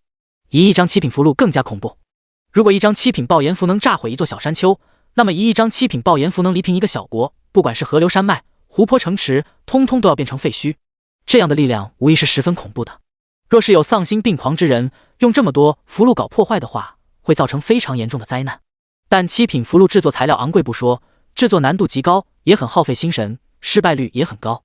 顶尖的符箓大师一天能做出10来张七品符箓已经算非常优秀了，做完还要休息几天恢复心神。七品符箓的材料也不是那么好找，想制作大量七品符箓难如登天，100张七品符箓已经算是天文数字了。底层的修炼者攒一辈子灵石也买不起一张七品符箓，想要用大量的七品符箓搞破坏，除了叶枫有这个实力以外，天下找不到第二个。刚才复制了不少功夫武技，得赶紧回无名峰消化吸收才行。就在叶枫思考的时候，系统的声音突然响起：叮！恭喜宿主完成复制任务，奖励黄泉阴火。恭喜宿主完成复制任务，奖励赤阳神火。卧槽！现在才弹出奖励，叶枫有些无语了。他抬起手，意念一动，一串火苗从手心冒了出来。这是一串似青似蓝火苗，当他从手心冒出的那一刻，叶枫只觉一阵极度阴寒的气息扑面而来，周围的温度瞬间降到0下。一旁路过的行人突然猛地一怔，随后惨叫一声，连滚带爬地往外逃。叶枫惊讶地朝那人看去，只见那人的手已经被冻伤，发红发子，看着自己的眼神尽是恐惧，而周围的人也离得远远地看着叶枫，眼神满是忌惮和警惕。叶枫有些不好意思，毕竟人家没有惹你，在旁边路过就被冻伤了手。他赶紧收起火苗，心中震惊不已。小小的一串黄泉阴火，居然有如此强大的威力，简直恐怖啊！不过他消耗的灵力也很恐怖，如果是自己之前那小水杯般的灵力，根本就燃不起来。就这一串小火苗，消耗的灵力就差不多1秒钟一个大缸，幸好自己的灵力是一片巨大的湖泊，不然分分钟被他榨干。如果不是黄泉阴火的主人对黄泉阴火有抗性，那窜黄泉阴火瞬间就把手烧没了。要是被黄泉阴火烧到，怕是非死即残了。系统出品的东西果然牛逼。除了黄泉阴火，叶枫还有赤阳神火，他现在不敢将赤阳神火拿出来，生怕那恐怖的高温将周围都点燃了。穿越到这个世界10多年，我终于苟到今天，终于拥有可以跟修炼者扳一扳手腕的力量。哈哈哈！侠寇门门主之子，当年带人围堵我的事情，我会让他们后悔的。李启超这个小瘪三老是跳出来唧唧歪歪的，揍他丫的一顿，让他清醒清醒！妈了个逼！早就想教训他了。最重要的是，现在有了在天道战场生存下去的能力，活下去才是最重要的。君子报仇10年不晚！轰隆！一声巨响从南街传来，随后烟尘向四周铺开，朝叶枫席卷而来。惊呼声、惨叫声伴随着恐慌的人群四散逃开。叶枫抬头望去，只见不远处的火光冲天，浓烟滚滚。不好，那是清玄宗大卖场的位置，难道侠寇门那帮匪徒已经动手了吗？第8章，漫天箭雨凝一线。看着眼前蒙面人朝自己走来，受伤的路人脸上满是惊恐，瘫坐在地上瑟瑟发抖，一动不敢动。前辈，饶命！还没等那路人反应过来，叶枫大手一挥，随便丢出了一大堆灵石，便转身离开了。看着面前一大堆灵石，那路人更是愣在原地，直到好一会儿他才反应过来，两眼放光，整个人直接扑上那堆灵石，生怕被人抢去。他疯狂地扒拉着，将灵石塞进储物袋，慌忙中不忘朝叶枫大喊：小的谢过前辈大恩大德。他这辈子都没见过这么多灵石，这些灵石不拿去修炼的话，够他花3辈子了。就算废掉2只手臂，他也愿意。旁人更是双眼放光，眼里满是羡慕嫉妒，捶胸顿足道：我要这手臂何用？此时清玄宗大卖场门前已经是一片狼藉。李渊，你们侠寇门欺人太甚，我跟你们拼了！东明之身后一片哀嚎，受伤的清玄宗弟子东倒西歪，还有几具被炸面目全非的尸体，十分惨烈。半边大门被轰没了，一旁的墙壁也被炸出了个大窟窿，只剩下半边摇摇欲坠的门框。就在刚才，人群中突然闪过一道红光，在所有人都没有反应过来的时候，恐怖的能量就在清玄宗大卖场门前炸开了。几名来不及躲闪的清玄宗弟子当场被炸得血肉模糊，肢腿横飞。此时的东明之白发凌乱，衣衫破烂，嘴角流淌着鲜血，整个人甚是狼狈。看着身旁弟子们的惨状，他双眼通红，眼眸被怒火填满，他的气息随着怒火不断攀升。刚才人群中的攻击实在太快，太过突然，等反应过来的时候就已经来不及阻挡了。他没想到侠寇门会真的动手，而且是直接下狠手。狗贼，拿命来！随着一声怒吼，东明之化作一团红光，直取李渊面门。对面的李渊眼神里闪过一抹浓重的疑惑，随后喝道：是谁擅自动手？身后的侠寇门弟子一脸迷茫，左右扫视，不见一人发声。然而东明之已经汹涌扑来，他只好迅速防御，双掌推出，3面金光巨盾往前推出，每面巨盾相间隔1米。巨盾上狰狞的虎头像是活过来一般，犀利的眼神瞪着东明之，散发着一股威严。东明之岂会畏惧一个虚影？迅猛的拳头带着狂暴能量轰在巨盾的虎头上，轰！第一面巨盾应声破碎，撞击的能量于威震的周围的年轻弟子气血翻涌，近处的弟子更直接被弹飞，一口鲜血在空中划出一道弧线。哼，你们倒是装得挺像，真把我们当傻子不成？东明之怒不可遏，力量瞬间攀升到一个高点，拳头势如破竹，直接破开了最后2面盾牌。轰！炸开的能量将李渊身后的弟子击飞出数10米外，都东倒西歪的躺在地上，气血翻涌，大口吐血。这算是个侠寇门的一个回礼。李渊连退数10步，才勉强止住身形，硬生生的将喉咙的血咽下去。不是他实力不如东明之，而是他还没准备好全力以赴，因为这不是他主动发出的开战信号。他也没有打算发起这么激烈的冲突，原本只想恶心清玄宗，然后激怒他们，让他们先动手，好找个理由打砸抢什么的。现在倒好，直接造成不可挽回的局面，完全脱离了自己的掌控。李渊皱着眉头暗道：难道说刚才的袭击是其他门派所为，让我侠寇门和清玄宗拼个你死我活，然后来个渔翁得利？这片区域除了清玄宗和侠寇门，还有一个是在边境外的天灵教，难道说是他们？李渊猛然回头望去，但身后除了东倒西歪的弟子们、慌乱逃跑的普通人，还有一些胆大围观的散修们，根本看不出有什么异常的人，更不可能在这么短的时间内找出煽风点火之人。那人也有可能提前就混进了弟子的队伍里面。他现在顾不得多想，因为清玄宗的东明之已经愤怒扑来，这场斗争提前打响了，结束是不可能的，除非有一方倒下。狗贼受死！东明之长剑祭出，剑气化形，凌厉的剑气在空气中散发着逼人的威压。原本被侠寇门堵在外面羞辱已经很气愤了，现在还下狠手把门下弟子打死的打死，打成重伤的重伤，并且还想装傻不承认。这不是明摆的骑在头上拉屎拉尿吗？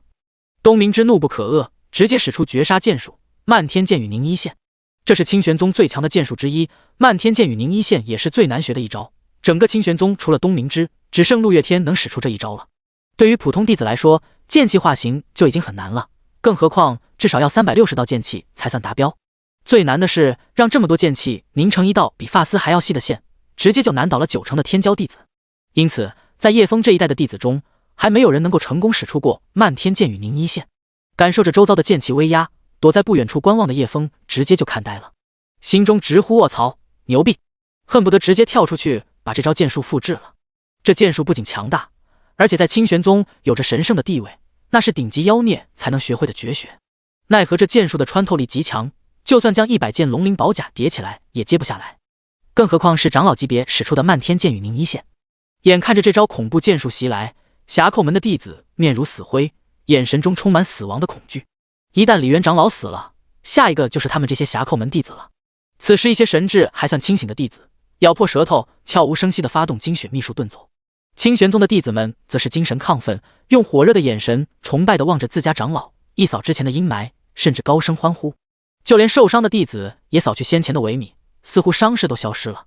在漫天剑雨凝一线面前，同级别无人能挡，甚至能越阶级杀人。杀光这帮狗贼！峡寇门去死！清玄宗弟子们群情激愤。然而在众人紧张的一刻，李元却是嘴角弯起一抹冷笑，面对这恐怖一剑似乎有恃无恐。第9章复制绝世剑术。漫天剑气凝聚成一道细线，瞬息朝李元击去。从出剑到击中目标只在一瞬之间。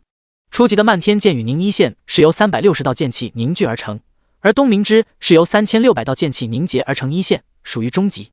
这一剑不但穿透力恐怖，破坏力也相当恐怖。在击中目标后，被压缩的剑气就会瞬间爆炸，3600道剑气就会将体内的器官搅成碎屑。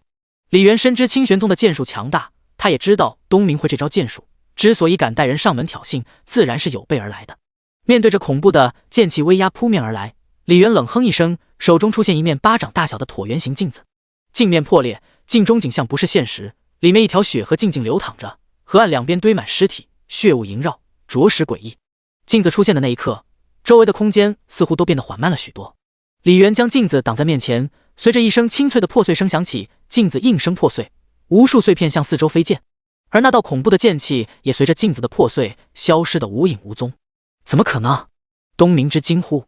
那是他愤怒之下全力使出的一剑，直接消耗了90%的灵力，即便是仙境初期的强者也能当场诛杀，更何况李元的修为只是天境巅峰。然而东明之那一剑还没结束，嗖嗖嗖，无数破空的声音响起，东明之的剑气被分解后从破碎的镜片激射而出，毫无规律地打向四周。还没反应过来的叶枫直接被其中一道剑气击中，就像流弹一样将他击倒在地。我靠！他捂着胸口哀嚎一声，还好我有7阶防御法宝，不然定被这无眼的剑气击穿胸口。叮！宿主受到剑气攻击，是否复制漫天剑雨凝一线？卧槽，这都行！叶枫惊喜，连忙将漫天剑雨凝一线复制下来。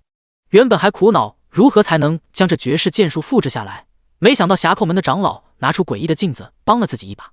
按照自己的资质，恐怕练个几百年也使不出漫天剑雨凝一线，多亏他将剑气分散了。待会可要好好报答这位老人家才行。四周一片哀嚎，许多修为低、没有护身法器的弟子倒在血泊中。强者之间的战场不会在意那些低贱的蝼蚁，李元看都不看一眼自己峡寇门的受伤弟子，弱者只有等死的份。随着被吸入镜子的剑气全部释放，破碎的镜片也聚拢起来，恢复原来的模样，重新回到东明之手中。早知清玄宗剑术了得，来拜访东明之长老怎能空手而来？这件8品法器千面妖镜，老夫可是炼化了好久，除了门主大人，没人知道峡寇门还有第2件8品法器，只是拿出来太早了。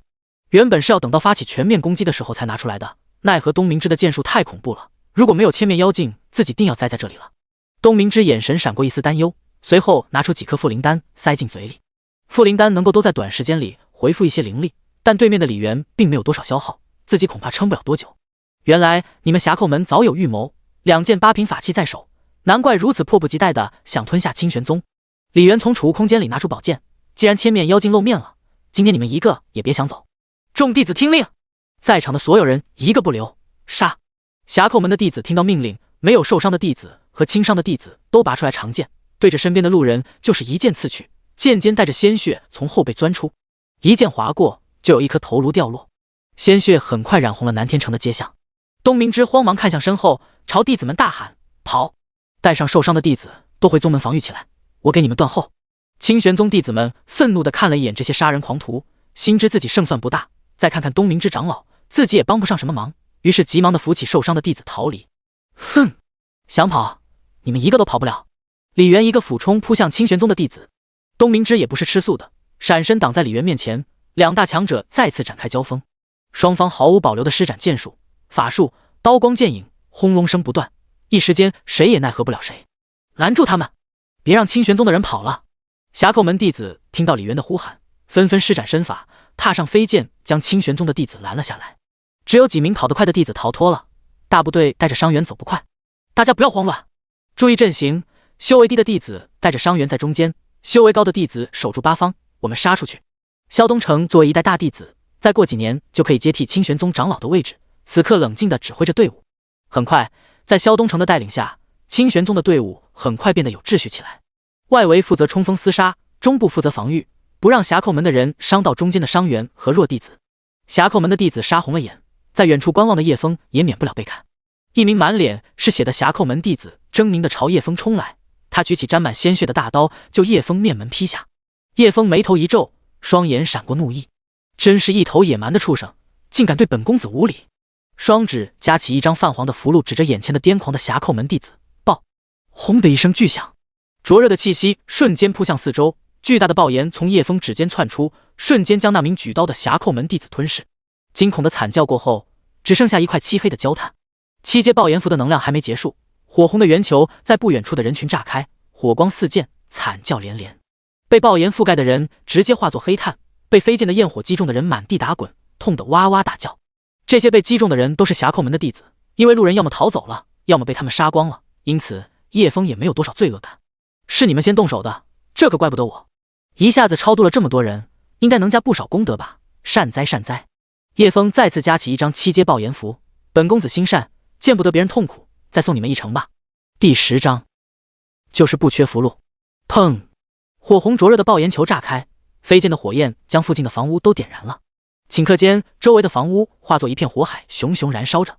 随着10多名霞寇门弟子被烧成炭灰，其他杀红眼的霞寇门弟子开始冷静下来，都警惕地看着那个戴着斗篷的黑衣人。看到黑衣人双指再次夹起一张符箓，他们开始惊恐了。是7阶爆炎符，他居然有3张7阶爆炎符！大家小心，只要躲开这次攻击就没事了。他已经用了2张，这种昂贵的符箓很稀有，他绝对拿不出太多，即便是天福阁的阁主也没那个实力。居然拿7品符箓这种贵重的东西对付我们，他也太看得起我们了吧？这人到底是谁？如此富有，出手这般阔绰。因为叶枫的出手拖住了一部分霞寇门弟子，让清玄宗的队伍减轻了很多压力。他们紧张地盯着叶枫的动作，一旦叶枫释放爆炎符，他们便迅速躲开。叶枫指着那里，那里的人就慌忙躲开，他也不急着出招，就用手指指来指去，一群人就跟着躲来躲去。叶枫只觉十分有趣，轻笑了2声，便加快了手指的动作，在空中滑来滑去。霞寇门的弟子也不敢站着不动，要是被打中了，可是会死人的。看着霞寇门的人上蹿下跳，叶枫忍不住哈哈大笑，好玩。一名霞寇门的弟子听闻叶枫的笑声，顿时火气就上来了，站着不动，大骂道：“有种你就把爆炎符放了，别藏着掖着，不舍得还是放不起啊！他肯定就剩1张爆炎符了，不然他怎么会拿在手里不肯放？大伙分散，一起冲上去，定能乱刀砍死他！”被人当猴耍，他们是真的生气了。冲啊！砍死他！大伙别怕，他就剩1张爆炎符，7阶符箓很贵重，他不可能有太多。上啊！叶枫闻言冷笑一声，随后从储物空间拿出1叠爆炎符。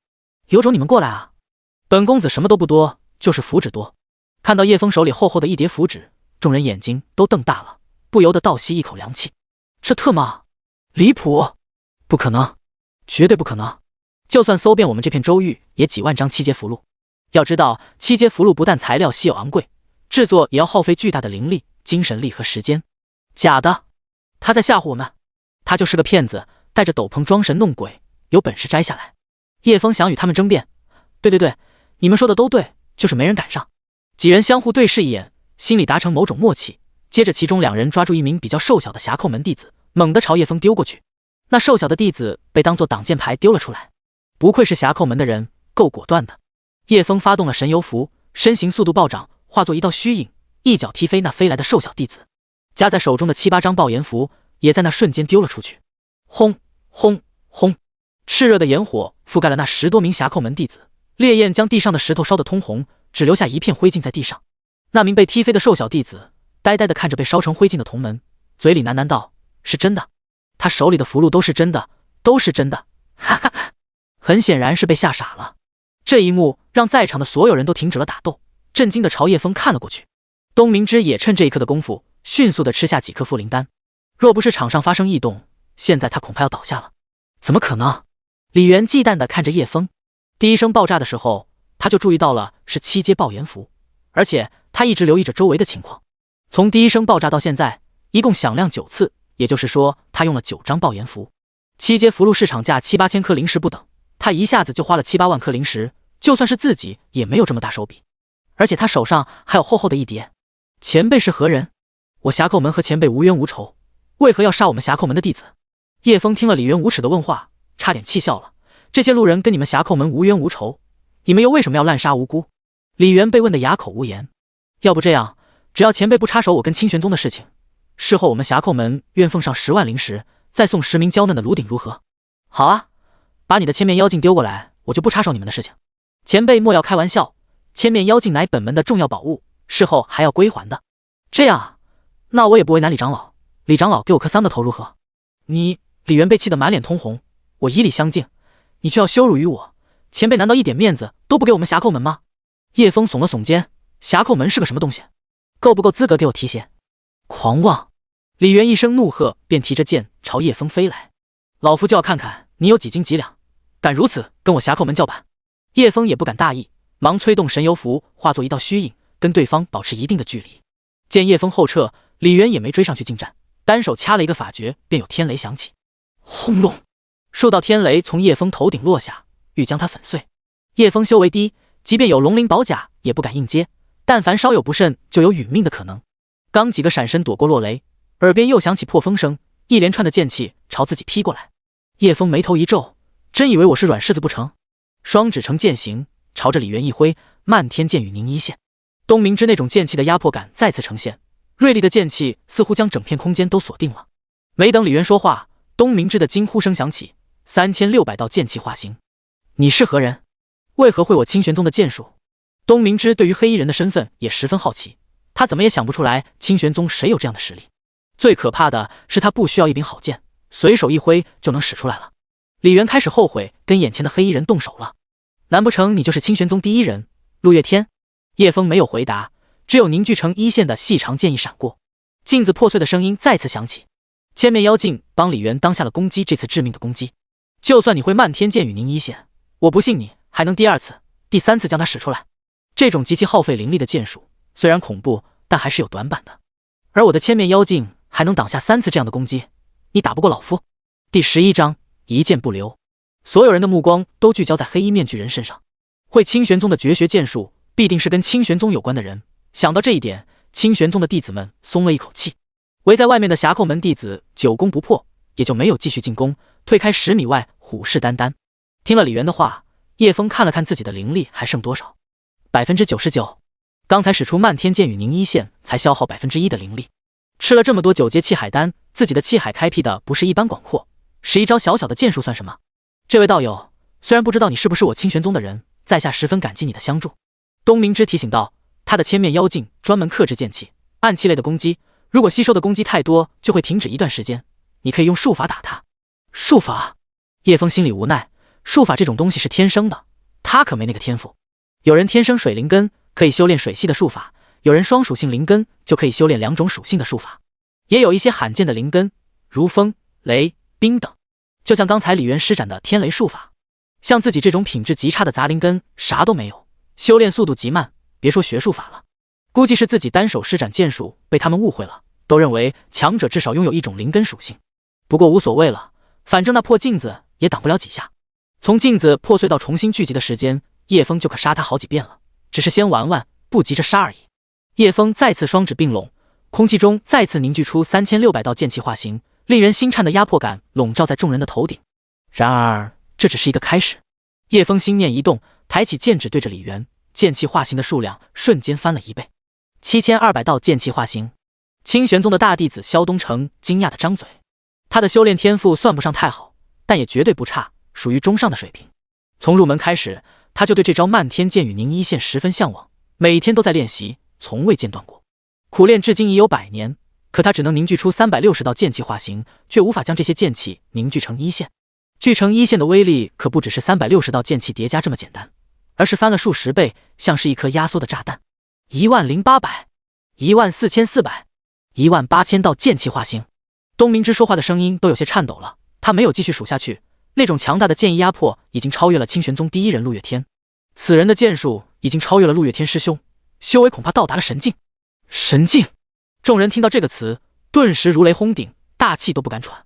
峡寇门的众弟子更是一阵颤抖，手中的武器纷纷掉落在地上，差点连腿都站不稳。他们得罪了神境的尊者，下场不敢去想，心中已经开始懊悔。此刻最惊恐的莫过于李元了，被数万道剑气锁定不说，自己刚才还对这位神境尊者动手了，真的不知死活。他此刻恨不得给自己2巴掌。在如此多的剑气面前，千面妖镜压根就挡不住。李元双腿一软，扑通的跪在地上，前辈饶命，小的有眼不识泰山，冲撞了您，希望您大人不计小人过，饶小人一命，小人愿奉上所有宝物。叶枫见对方怂了，也没有急着灭口，毕竟自己是受过良好教育的大良民。他故作高深莫测，冷冷道：你觉得你身上的垃圾能入得了我法眼？李元惊慌，堂堂神境强者，随意间神游千里，举手投足便能决定万物生死，这样的强横存在，的确是不需要什么宝物，更不需要那些多余的道具。在对方眼里，自己身上的东西恐怕没有一件是瞧得上的，包括千面妖镜在内，防御效果还不如人家抬手间凝结的护盾强。前辈所言极是，小人的东西都是垃圾。李元见对方不杀自己，说明还有商量的余地，一定要拿出自己的利用价值才行，不然只有死路一条。前辈若是饶了小人一命，小人愿为前辈上刀山下火海，有任何命令尽管吩咐小人做便是。叶枫点点头，态度倒是不错，先把你身上的所有东西消除印记再给我吧。一般高级一点的储物袋和法宝都可以认主刻上印记，如果前主没有消除自己法宝的印记，那么这件法宝就要重新炼化才能为自己所用，这过程很麻烦，少则数天，多则数年。如果前主消除了印记，自己直接就可以刻印了。李元听了先是一愣，你不是说瞧不上我身上的垃圾玩意吗？怎么还问我要？他欲哭无泪，心疼极了，90%的家底都在这储物袋之中啊！但他不敢有丝毫怨言，只是愣了片刻功夫，就慌忙拿出自己的东西消除印记。储物戒指、千面妖镜、7品飞剑等一一消除印记，捧着身上所有物品，小心翼翼地走到叶枫面前，双手奉上。前辈，小人的全部家底都在这儿了，还望前辈不要嫌弃。他脸上是谄媚的，心里却是在滴血。看着黑衣人收下自己的东西，李元悬着的心终于放下了，刚要走却被叫住了。你等等，我说的是你身上全部的东西都给我。前辈，小人所有的财宝都给您了，绝对没有半点欺瞒。李元慌张道。叶枫没有说话，静静地盯着他看。李元被盯着心里发毛，手脚不由得哆嗦。片刻后，李元似乎明白了什么，伸手摘下自己衣领上的扣子，一颗颗摘下。在萧瑟的凉风中，李元身上没有一块遮体布，只有一片叶子挡住胯下。虽然修炼者不怕冷，但他还是不由得缩着脖子。叶枫连一条裤衩都没有给他留下，全都拿走了。众人目瞪口呆地看着这一幕，随后可怜地看了李元一眼，人家打劫的都没有你这么狠。李元低着头苦着脸，敢怒不敢言。自己天资优越，家世优越，努力修炼了这数百年，周围人都对自己赞赏有加，眼里全是尊敬。成为了峡寇门长老之后，更是每天的被弟子们尊敬行礼。可如今却在众目睽睽之下被人扒光衣服，光着腚站在人群之中，被各种稀奇古怪的眼神看着。就算不死，这辈子怕是很难抬头做人了。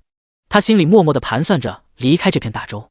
第12章，暴殄天物。叶枫饶了他一命，让他离开了。那是一个落寞的背影，低着头，光着腚，一个人默默地离开了。峡寇门的弟子没有了领头，都跑的跑，散散的，一下子就跑没影了。东明之看着李元的背影，思索了片刻，又偷偷地看了一眼叶枫，最终还是没有追上去杀李元。对方没有了法宝武器，自己追上去恃强凌弱，有损正派风气。再加上人家神境尊者已经答应放他一马，自己现在追上去把人杀了，岂不是打神境尊者的脸？想到此处，东明之只好作罢。他朝叶枫拱了拱手，万分感谢尊者出手相助，不知尊者是否与我们清玄宗有什么渊源？叶枫一下子被问住了。清玄宗可没有神境的强者，就连陆月天也就仙境巅峰。自己刚才使出的漫天剑雨凝一线是清玄宗的绝学，非内门弟子没有资格学。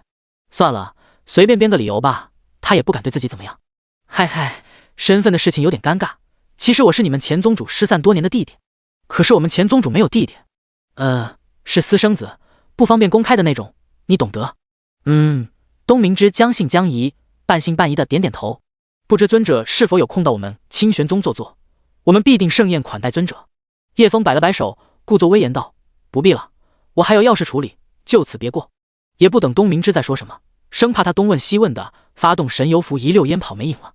遁出10多里后，叶枫才放缓了速度。还好我的面具跟斗篷品质高，不然被他们的神识看破就暴露身份了。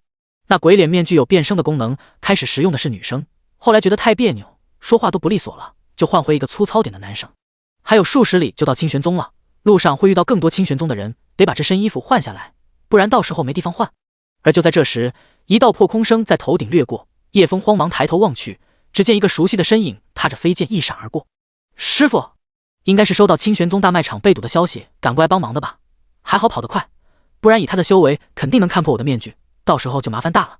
叶枫心中暗自松了口气，但想到明天的事情，他又有些苦恼。明天还要跟李启超那个傻鸟上决斗台，真麻烦。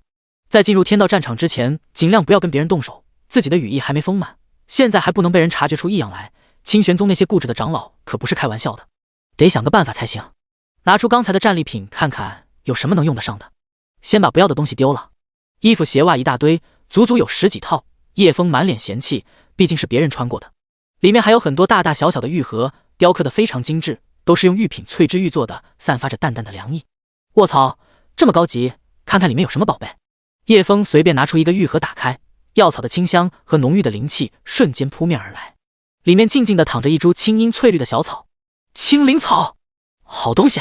青灵草虽然不是多高级的药草，却是非常罕见，其生长环境不得有半点污秽，但凡有湿气、妖气或者魔气飘过，都会枯萎。一般生长在矿脉的灵泉边，矿脉难找，有灵泉的矿脉更难找。每个修炼者在修炼的过程中，都会产生一些杂质，附着于身体的灵脉上，影响修炼核心境，需要每隔一段时间清除杂质，但无论用什么方法，药材最多能清除90%杂质。青灵草就是最好的清除杂质的灵草，能把全部杂质清澈，让灵脉纯净如清泉。但就是太稀少，有价无市。这灵气多纯净，多浓郁，刚好我已经有10多年没有清除灵脉里的杂质了。准确来说，叶枫压根就没有清除过灵脉杂质，不然他现在的修为能翻3倍，修炼速度也能得到质的飞跃。别人都有师傅帮忙，用灵气渡入体内清除杂质，或者购买并不便宜的清灵丹，只能说自己太穷，没资源，没背景，没爹疼，没娘爱的。系统，帮我复制1亿份青灵草。叮，青灵草复制成功，1亿份青灵草已经放入系统空间，这下可以随便吃了。直接抓起一大把塞进嘴里，眼睛都不眨一下。要是被别的修炼者看到，还不得怀疑人生。这一口不低于10万灵石的价格，而且还是有价无市。入口甘甜，带着淡淡的青草香气，入喉瞬间化作一股清凉的灵气，流进4肢百骸，顿时整个人都感觉神清气爽，精神抖擞。不一会儿，就有黑乎乎的粘液从毛孔里渗出，好臭！看来不洗澡是不行的。叶枫跳到高处四周打量，寻找江河湖泊，除了延绵起伏的山丘，就是看不到尽头的树木，荒郊野岭的哪有水源？我丢！无奈只好作罢，仙人忍吧。要是会水系术法就方便了。有意无意地扫了一下李元的储物戒指，叶枫眼睛顿时一亮，只见一个精致的小玉瓶里雕刻着3个字3品灵泉。好家伙，直接用灵泉洗澡得了。刚好储物戒指里有个大鼎，应该是个炼丹炉，可以躺个人进去。找了个隐蔽点的密林钻进去，拿出炼丹炉，再复制3品灵泉倒进炼丹炉里当浴缸，把灵泉倒在手心里再复制，不然把玉瓶复制了倒出来很麻烦。炼丹炉配灵泉洗澡，这能把丹师气死。炼丹炉是丹师的信仰，生命就像剑客手里的剑，你拿炼丹炉洗澡，放在丹药界能直接被口水淹死。更可恶的是，居然用灵泉洗澡。灵泉浸泡过后的药材杂质少，能提升药力和丹药的成功率。要是用灵泉清洗丹炉，能有更好的效果。但这么奢侈的事情，就算顶级的炼丹师也不敢这么做。拿灵泉洗澡这种暴殄天物的事情，会遭报应的，会遭天谴的。然而这些事情对于叶枫来说，那都是小事。灵泉要多少有多少，拿来冲马桶都没问题。连续换了2缸灵泉，终于把身上的污垢洗干净了。此时再放1缸灵泉，跳进里面再泡一会，就这么一会功夫，自己体内的灵力已经全部恢复。刚才消耗灵力相当于10个东明之的灵力，若是普通的复灵丹，怕是要吃上百颗才能完全恢复。而是复灵丹的恢复速度也没那么快，至少要1个时辰才能恢复。在生死对战中，灵力耗尽，如果是喝一大壶灵泉，能让先进的强者直接恢复90%的灵力，而品级高一点复灵丹则要吃上几十颗，想要恢复到90%灵力，至少也要10分钟。可想而知，这3品灵泉的珍贵程度了。灵泉滋润身体，有养颜驻颜的功效，泡在里面，整个人都得到了放松，像是跟灵泉融为一体般，很舒服。叶枫打算还要再泡一会，他非常享受这种感觉。整个修仙界用灵泉泡澡的人怕是没几个。眼睛眯了一会，忽然耳边传了动静，7、8个人影从树叶间窜了出来，将叶枫围了起来。打劫！第13章，灵泉不能洗澡吗？7、8名黑衣人将叶枫围了起来，头戴黑巾、黑脸罩，浑身上下都是黑色的衣物，一看就知道不是什么好人。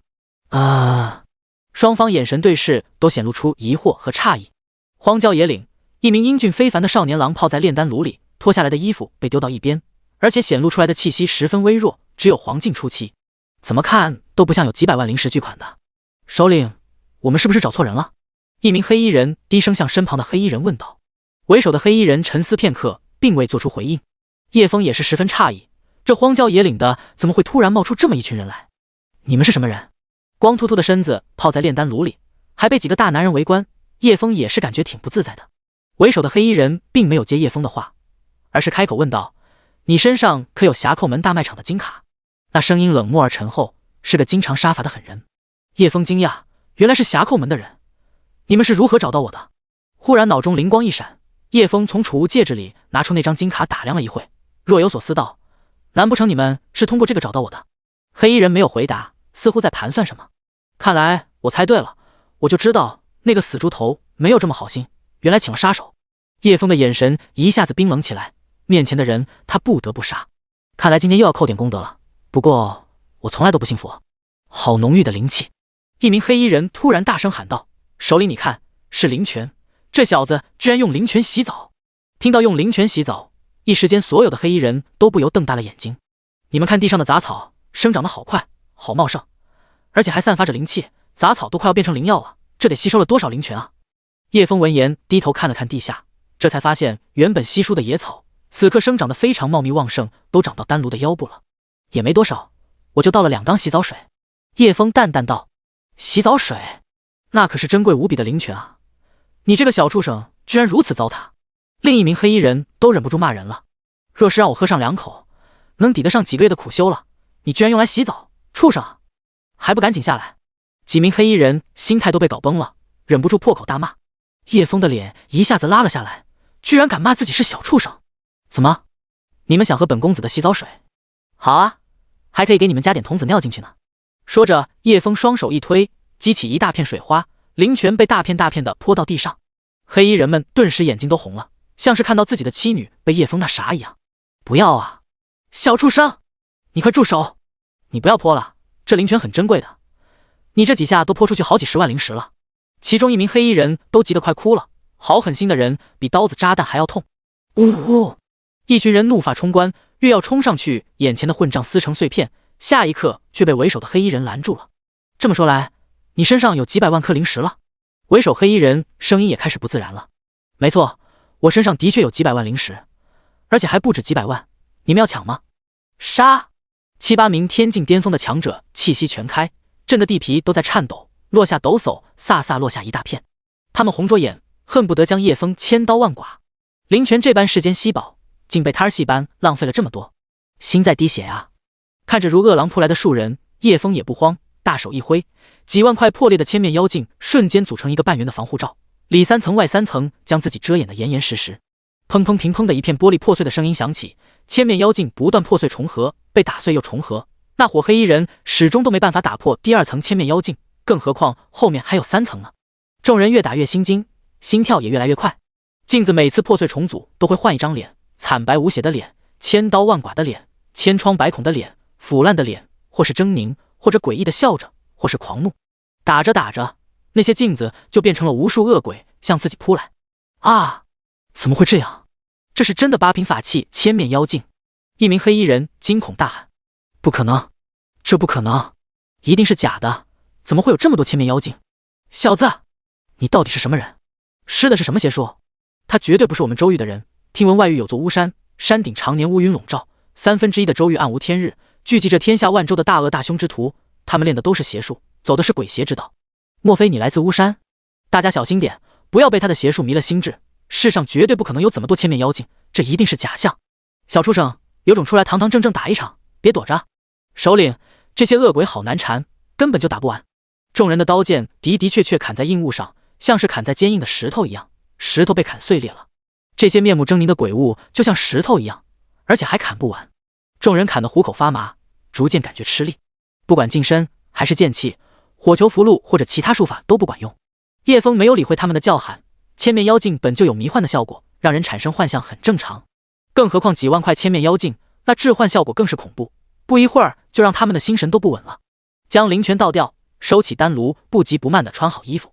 用千面妖镜遮起来，主要是为了穿衣服，不然光屁股跟人家打来打去，有伤大雅。大鸟在外面晃来晃去的场面，想想就让人不可入目。要是被传了出去，自己怕是抬不起头了。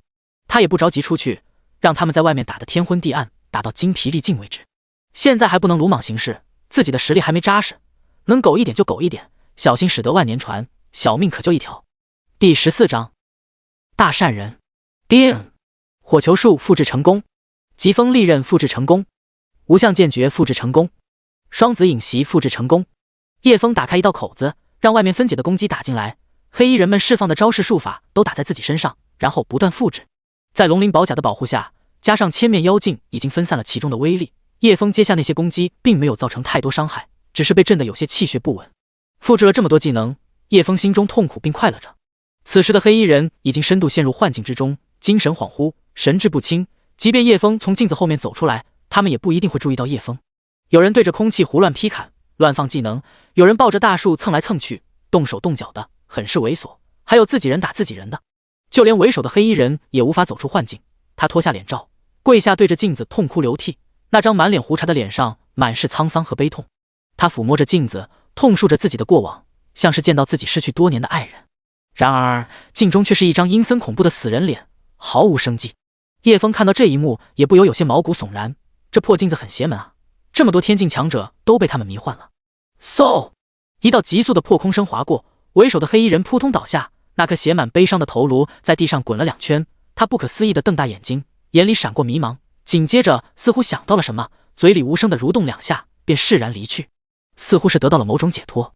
他是被手下的风属性技能削掉头颅的，毫无防备的情况下一击毙命，而那名手下还在胡乱地释放着风属性技能疾风利刃。场中不少黑衣人被他人的技能打中，那名蹭着树洞的黑衣人更是被拦腰砍断。按照现在的情况发展，只要不收回千面妖镜，这些人就会自相残杀而死，最后一人估计是自杀的结果。镜中的鬼脸笑得越发诡异，眼角流着暗红的血，叶枫看了几眼也有些精神恍惚了，因为那些鬼脸也在看着他笑，他们似乎能看得见外面的人，不单单镜子里的图像。叶枫这些气恼，他奶奶的，你还想是主不成？系统，你复制的东西不是很给力啊，是不是应该给我点补偿什么的，比如9阶的绝世神剑，9品的顶级功法之类的。系统，千面妖镜的确邪门，叶枫看着不舒服，一挥手将所有的千面妖镜收起来。收起镜子后，现场一片狼藉，周围的树木被糟蹋得七零八落，东倒西歪的，没有一棵是完好的。黑衣人有大半躺在地上，多数已经死了，只剩下3名还能站着，但也已经伤痕累累了，衣衫破烂不堪，脚边流了一片鲜红的血液，完全不能对叶枫造成威胁。更何况他们神智还没完全清醒。真够狼狈的。今日功德没有被扣，因为我是正当防卫，而且只防御没有攻击，都是你们自相残杀造成的。还有那些破镜子自作主张迷幻你们，这可怪不了我。看你们这么痛苦，我于心不忍，就送你们一程吧，让你们快点结束痛苦。叶枫边说边拿出7阶爆炎符，原本以为要减功德点的，没想到还加了。轰！猛烈的火焰瞬间淹没那3名还站着的黑衣人，片刻的功夫，他们就化作3堆漆黑的灰渣。我这个人什么都好，就是太善良了，超度了3个，又加3点功德。轰轰轰！叶枫如法炮制，用7阶爆炎符将剩下的黑衣人也烧了。俗话说毁尸灭迹就是这个意思。但对于叶枫来说，这是光明正大的正道行为，他是在普度众生，即便对方还辱骂自己、打劫自己、攻击自己，自己仍旧不计前嫌超度他们，这是圣人所为。黄玄帝天仙神圣7大境界，虽然自己的修为是黄境初期，但已经有圣人之姿。叶枫将身上的侠寇门金卡也一并烧了。如果自己不是黄境修为，那些黑衣人不会放松警惕，将自己的身份暴露。叶枫也猜不到这金卡还会被追踪。侠寇门，你们给我等着！在李渊的储物袋中找到了一个飞行法器，形状是一个八卦罗盘，中间画着太极图，周边刻着时辰季节、方向。刚才没有飞行法器，用神游符半飞半跳的跑了一路，用来对战还行，赶路就太难受了。现在有了飞行法器，直接坐在上面就可以飞走了，而且速度还快，只需投入足够的灵石，定好方向，闭上眼睛睡觉都不用管，让它自己飞就行了。以前下山都是厚着脸皮蹭采购物资的飞行法器，都只有特定的时间才会出发。回去的时候，物资满载或者别人提前完成采购，叶枫又要在城里等上一段时间才能跟着回去。按着他黄境的修为，一个人回去基本会死在半路，九死一生。没有飞行法器，也不会御剑飞剑，更没有飞行坐骑，只能骑马或者用自己的2条腿赶路。先不说路上的猛禽妖兽、恶灵、尸鬼，还有一些戾气重的修炼者，看你不顺眼就是一刀。以强凌弱的、杀人夺宝的都有，修为低的人根本不敢一个走这段路。叶枫试过好次被人抛在城里，最长时间在南天城等了3个月才能回去清玄宗。那些采购的弟子几次故意将物资堆得很满，或者各种理由不让叶枫坐上飞行法器。现在终于有了自己的飞行法器，心里不由得有些激动，眼眶都有了几分湿润。来这个世界10多年，我终于可以自由地在天上飞了。叶枫离开许久后，这片狼藉的树林出现一个肥胖的身影，小心翼翼地朝战斗的地方走去。来者正是侠寇门大卖场的负责人王长老，他隐藏在另一座山等待许久，等没有动静才敢摸过来。看到这面目全非的树林、焦土泥坑，还有划开大地的巨大剑气沟壑，可以看出刚才的战斗之激烈。直到看见地上一堆堆模糊的人形轮廓，他身子不由得一颤，背后冷汗直冒。全军覆没！他身子一软坐到地上，这下完了。此次行动损失惨重，损失了6成暗部杀手，重罚是无法避免的。在他沮丧之际，无意间发现地上散落一片符箓，定睛一看，王长老有些不敢相信，7阶爆炎符。他慌忙爬过去，抓起一把拿在手上，神识扫过，心中大喜，居然真的是7阶爆炎符，怎么会有这么多？这起码有30-40张，简直是一笔巨款。他还是有些不敢相信，一道灵气注入，试着激发符箓。砰！一朵蘑菇云冲天起，把隔壁山的鸟群都惊飞了。听到身后的动静，坐在飞行器上的叶枫嘴角扬起一抹不知名的笑意。功德+1。第15章神秘的黑衣人。天启峰观天台，2名年轻弟子正盘膝打坐，一男一女，男的白衣锦华，剑眉星目，如一柄出鞘的利剑；女子面容秀丽，气质清冷，给人一种不染尘埃的高冷。周围很安静，2人各自修炼，谁都没有被谁打扰，仿佛天地间只有自己一人。这时，一个大咧咧的女声传来，毫不客气地打破这片宁静，没有一点矜持。外面发生了2件大事，你们想不想知道？一名清纯俏丽的少女走过来，脸上笑意盈盈地说着。来者是苏小曼，清玄宗宗主的女儿，眼睛大大的，眸子黑亮黑亮，清澈皎洁，像2颗好看的宝石，一看就知道是个活泼好动的顽皮女孩。小曼师妹，你又偷跑出去玩，要是被宗主知道，非得把你吊起来打。我们很快就要进入天道战场了，不抓紧时间修炼，到时候可是会死人的。现在还有2名被选中的弟子没出现，我们有太多的不稳定因素了。齐修剑收气起身，停止修炼。清玄宗的未来都绑在我们身上，我们肩负着清玄宗所有人的命运，不能有半点懈怠。齐修剑作为这一代的大弟子，资质天赋极高，是个上品双灵根，能修炼风系、火系术法，是清玄宗最强的青年弟子。前辈们和同门都对他寄予厚望，他从来都不敢懈怠过。用苏小曼的话来说，大师兄人挺好的，就是长了一张嘴巴，太啰嗦了。3人正是被天道战场选中的弟子，正接受清玄宗独立的指导，但那名指导的长老接到通知就匆匆离开了。我们被关在这里修炼10多天了，你不想知道外面发生什么吗？苏小曼丝毫没有把齐修剑的话放在心上。小曼师妹，我们现在的主要任务就是修炼，提升实力，没有什么事情比进入天道战场更重要了。你今天的修炼时间都不到1个时辰。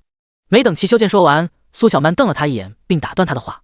好了好了，我不问你，我问赵师姐去。苏小曼看向一旁仍在深度修炼的高冷少女赵千月。千月师姐，你说。赵千月睁开双眼，声音清冷。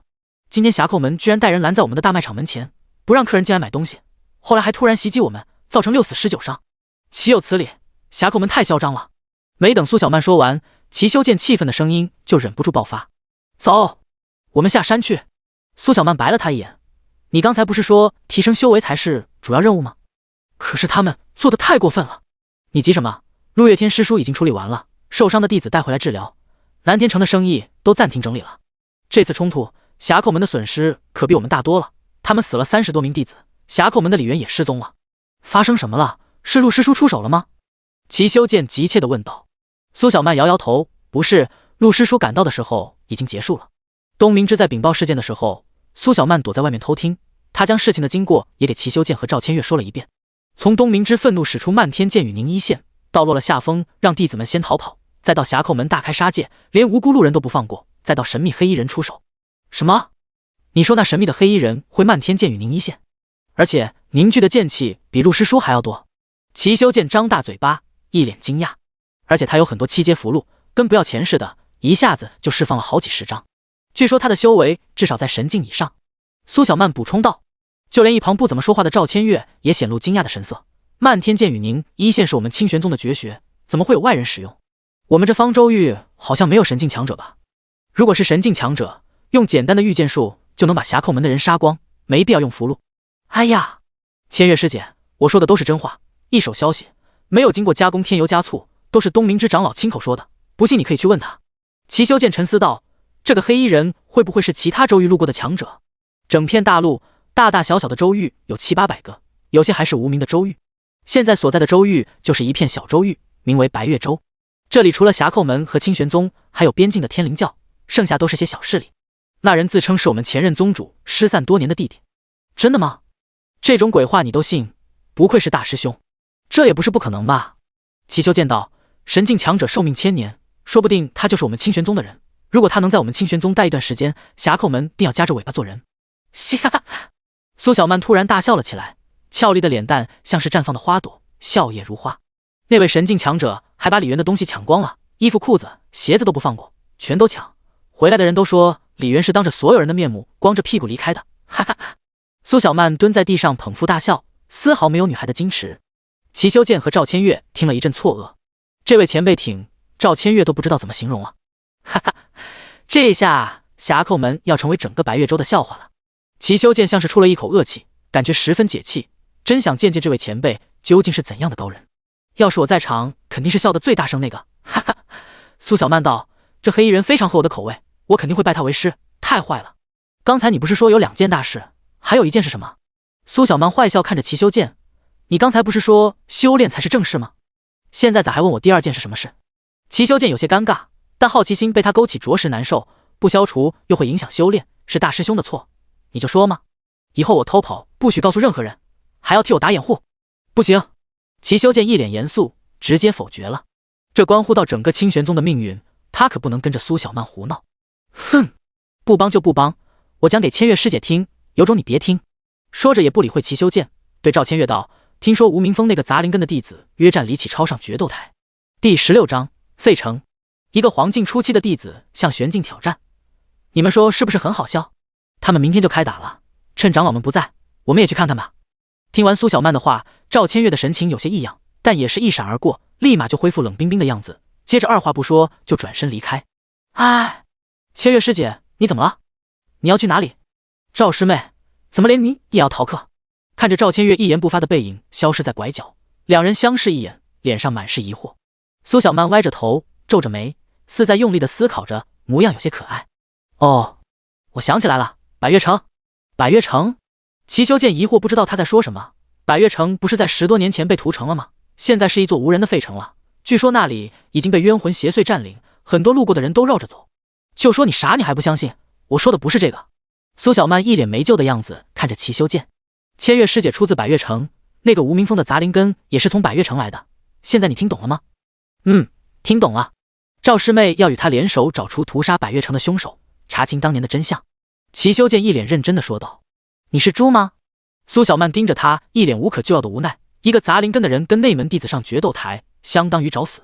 千月师姐这么着急赶过去，就是非常在意他，说不定两人还有很多小秘密呢。不应该啊。赵师妹平时都很少在宗里走动，几乎所有时间都跟在玲珑师祖身边修炼，别说跟一个杂灵根的弟子接触了，就连我们俩都没跟他说过几句话，要不是被天道战场选中，我们可能这辈子都不会交流。赵师妹天赋绝顶，还有上古冰皇血脉，比我的天赋还好，我是非常拼命的修炼，才勉强不让她超过。这样的赵师妹跟一个杂灵根弟子能有交集？一个天上的，一个地上的，根本就不是一路人，好吧？我看是你傻了。齐修剑是怎么也不相信的。你敢说我傻？你个死呆子！苏小曼踹了他一脚就跑开了。我们女人的直觉可是很准的，你走着瞧。小曼师妹，你怎么又跑了？还要不要修炼啊？齐修剑无奈地拍拍衣服上的脚印，他是拿这个师妹一点办法都没有。门主，李元长老他已经离开白月州了，具体要去哪里他没说，他让我们暂时不要跟清玄宗撕破脸皮。今天的冲突是天灵教在背后搞鬼，如果我们跟清玄宗全面开战，最后获益的是天灵教。10多名侠寇门的高层齐聚一堂，商议着怎么处理今天发生的事情。侠寇门门主王元良紧握着手中的杯子，双眼怒目圆睁，直到咔嚓的破碎声响起，才缓缓松开手里的破碎瓷片。李元这个废物，非但把事情搞砸，还敢叛逃本门，马上派出10名暗部死士将他抓回来凌迟。一名负责管理暗部的长老站起身道：“门主大人，暗部目前只有3名死士待命，其他都出任务了。”王元良冷冽的眼神扫过去，后者心微颤一下，怎么回事？最近事情很多吗？我怎么不知道？面临王元良一连3问，暗部长老忙解释道：“事情不多，今天王长老调走了大半死士，说有一扇大买卖，来不及向门主禀报，让我来禀报。”听到是王长老调走的死士，王元良也没再追问，都是同一个姓的。而且王长老做事一向做得很好，调走这么多死士，估计这单非常大，过2天应该就有王长老的好消息了。想到这里，王元良的脾气才稍微缓和一下，他环顾了一下众人道：“清玄宗的事情，诸位怎么看？”众人左右眼神交接，似乎想法都差不多，眼里没有太多怒意和冲动，无奈的意思比较多。他们的动作和眼神尽数落在王元良眼里。而这时，一个白发掺杂黑发的长老猛然站起身：“一个叛徒的话不能信。清玄宗杀了我们这么多人，我们不能忍。如果我们什么都不做，白月州的人，白月州大大小小的势力怎么看我们？没有威望，如何能震慑下面为我们做事的门派？”此人是侠寇门虫谷的长老，专研虫道、草道、毒道、药道。王元良眼睛微微闪烁了一下，透着危险的气息，盯着虫谷长老：“你有什么想法？”虫谷长老被盯着有些不自然，像是被一条毒蛇盯着。他咽了一下口水，才平稳气息：“明的不行就来暗的，截杀他们运输资源的队伍，暗杀他们外出的弟子，无论大大小小的，只要离开清玄宗100里外的一个不放过。袭击他们其他城池的产业，培养灵药的山谷，在河里放毒。正好我们虫谷制作出了新的毒药，正好可以派上用场。暗杀清玄宗的事情，我虫谷必定全力以赴，所有虫谷弟子全部上场。”虫谷长老说到最后有些激动，眼神充满杀意。你的想法不错。王良元又看向其他长老问道：“你们有什么要说的吗？”没等其他长老说话，虫谷长老插话道：“门主大人，我这就下去安排计划，如何？”王元良摆摆手，示意他坐下。他既没有否定虫谷长老的意见，也没有同意。虫谷长老见状也不好再说什么，便耐心坐下。我觉得李元的话也有一定的道理，我跟蓝长老的想法一样，我支持蓝长老。经过一番讨论，4成不开战，4成弃权，2成支持虫谷长老的提议。既然如此，那就散会吧。王元良摆摆手，遣散众人。等一下，虫谷长老叫住众人：“我们不商讨怎么对付清玄宗吗？”众人看了一眼虫谷长老，再看向王元良，似乎在等王元良的发话。王元良看着虫谷长老冷笑道：“你就这么想跟清玄宗鱼死网破吗？怎么，清玄宗杀了我们这么多弟子，还抢走千面妖镜，我们就这么算了吗？”虫谷长老声音也大了几分：“我们可是从来都没有把他们放在眼里，让这帮废物压我们一头。我们侠寇门如何能在白月州立足？下面的弟子如何看待我们？如果他们觉得门主是个软弱的人，我们侠寇门还有威望吗？”“是啊，我们支持虫谷长老，杀光清玄宗的废物，不能让别人小看我们侠寇门。”第17章二师兄。王元良看着虫谷长老为首的几人，突然哈哈大笑了起来：“你们别以为我侠寇门能成为白月州之首，是靠8品法器，是靠一股狠劲，错了。”王良元指着自己的额头：“靠的是这里，懂吗？我们不能吞声咽气，一定要让清玄宗付出代价。”虫谷长老没有看王元良，而是朝其他长老高声呼喊，企图让他们加入自己。看着虫谷长老的行为，王良元眼中闪过冰冷的杀机，举起右手摆了摆手：“拿下！”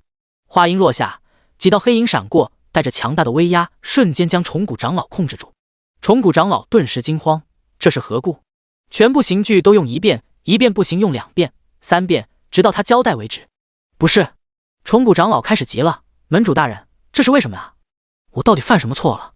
王良元聚集灵力在拳头上，一拳朝虫谷长老头上砸去。轰！虫谷长老的头瞬间砸穿了厚实的地板，嵌在泥土里，顿时头破血流。第一，在峡寇门没人可以质疑我。第二，你竟敢当着我的面挑唆他们。第三，你想让峡寇门跟清玄宗鱼死网破，我已经给过你机会，告诉过你我是有脑子的。虫谷长老艰难地抬起头，又被王良元一脚踩下去。像你这样的蠢货，还想挑唆我跟清玄宗鱼死网破？你去清玄宗当卧底还行，来我们峡寇门当卧底，你的脑子还不够用。拖下去用刑，问他是不是天灵教派来的卧底。头部受到剧烈的攻击，虫谷长老想张嘴求饶，可一句话也说不出来，像只死狗般被拖下去。那些支持虫谷长老的人慌忙趴在地上求饶，有人磕头咚咚作响。这些蠢货拖下去雷鞭一牵，关押水牢思过。是。看着这些人被押走，众人都低着头不敢说话。我知道刚才弃权的人是想支持李元的，但李元是个叛徒，你们怕被他连累，不敢出声。我现在告诉你们，我王元良是个分得清事情的人，你们以后注意点。是。现在把心思都放在天道战场上，全力收集各种资源，全力培养我们的天选之子。是。叶枫刚回到无名峰，没走到自己的小木屋，就有一团黑影扑了过来。叶枫手疾眼快，一个侧身躲过扑来的黑影，身后响起一阵树叶摩擦的声音，黑影扑空后没有放弃，再次从身后扑来。你个傻狗，滚一边去！黑头白脸，张大着嘴巴，耷拉着舌头，眼神透着深邃的睿智。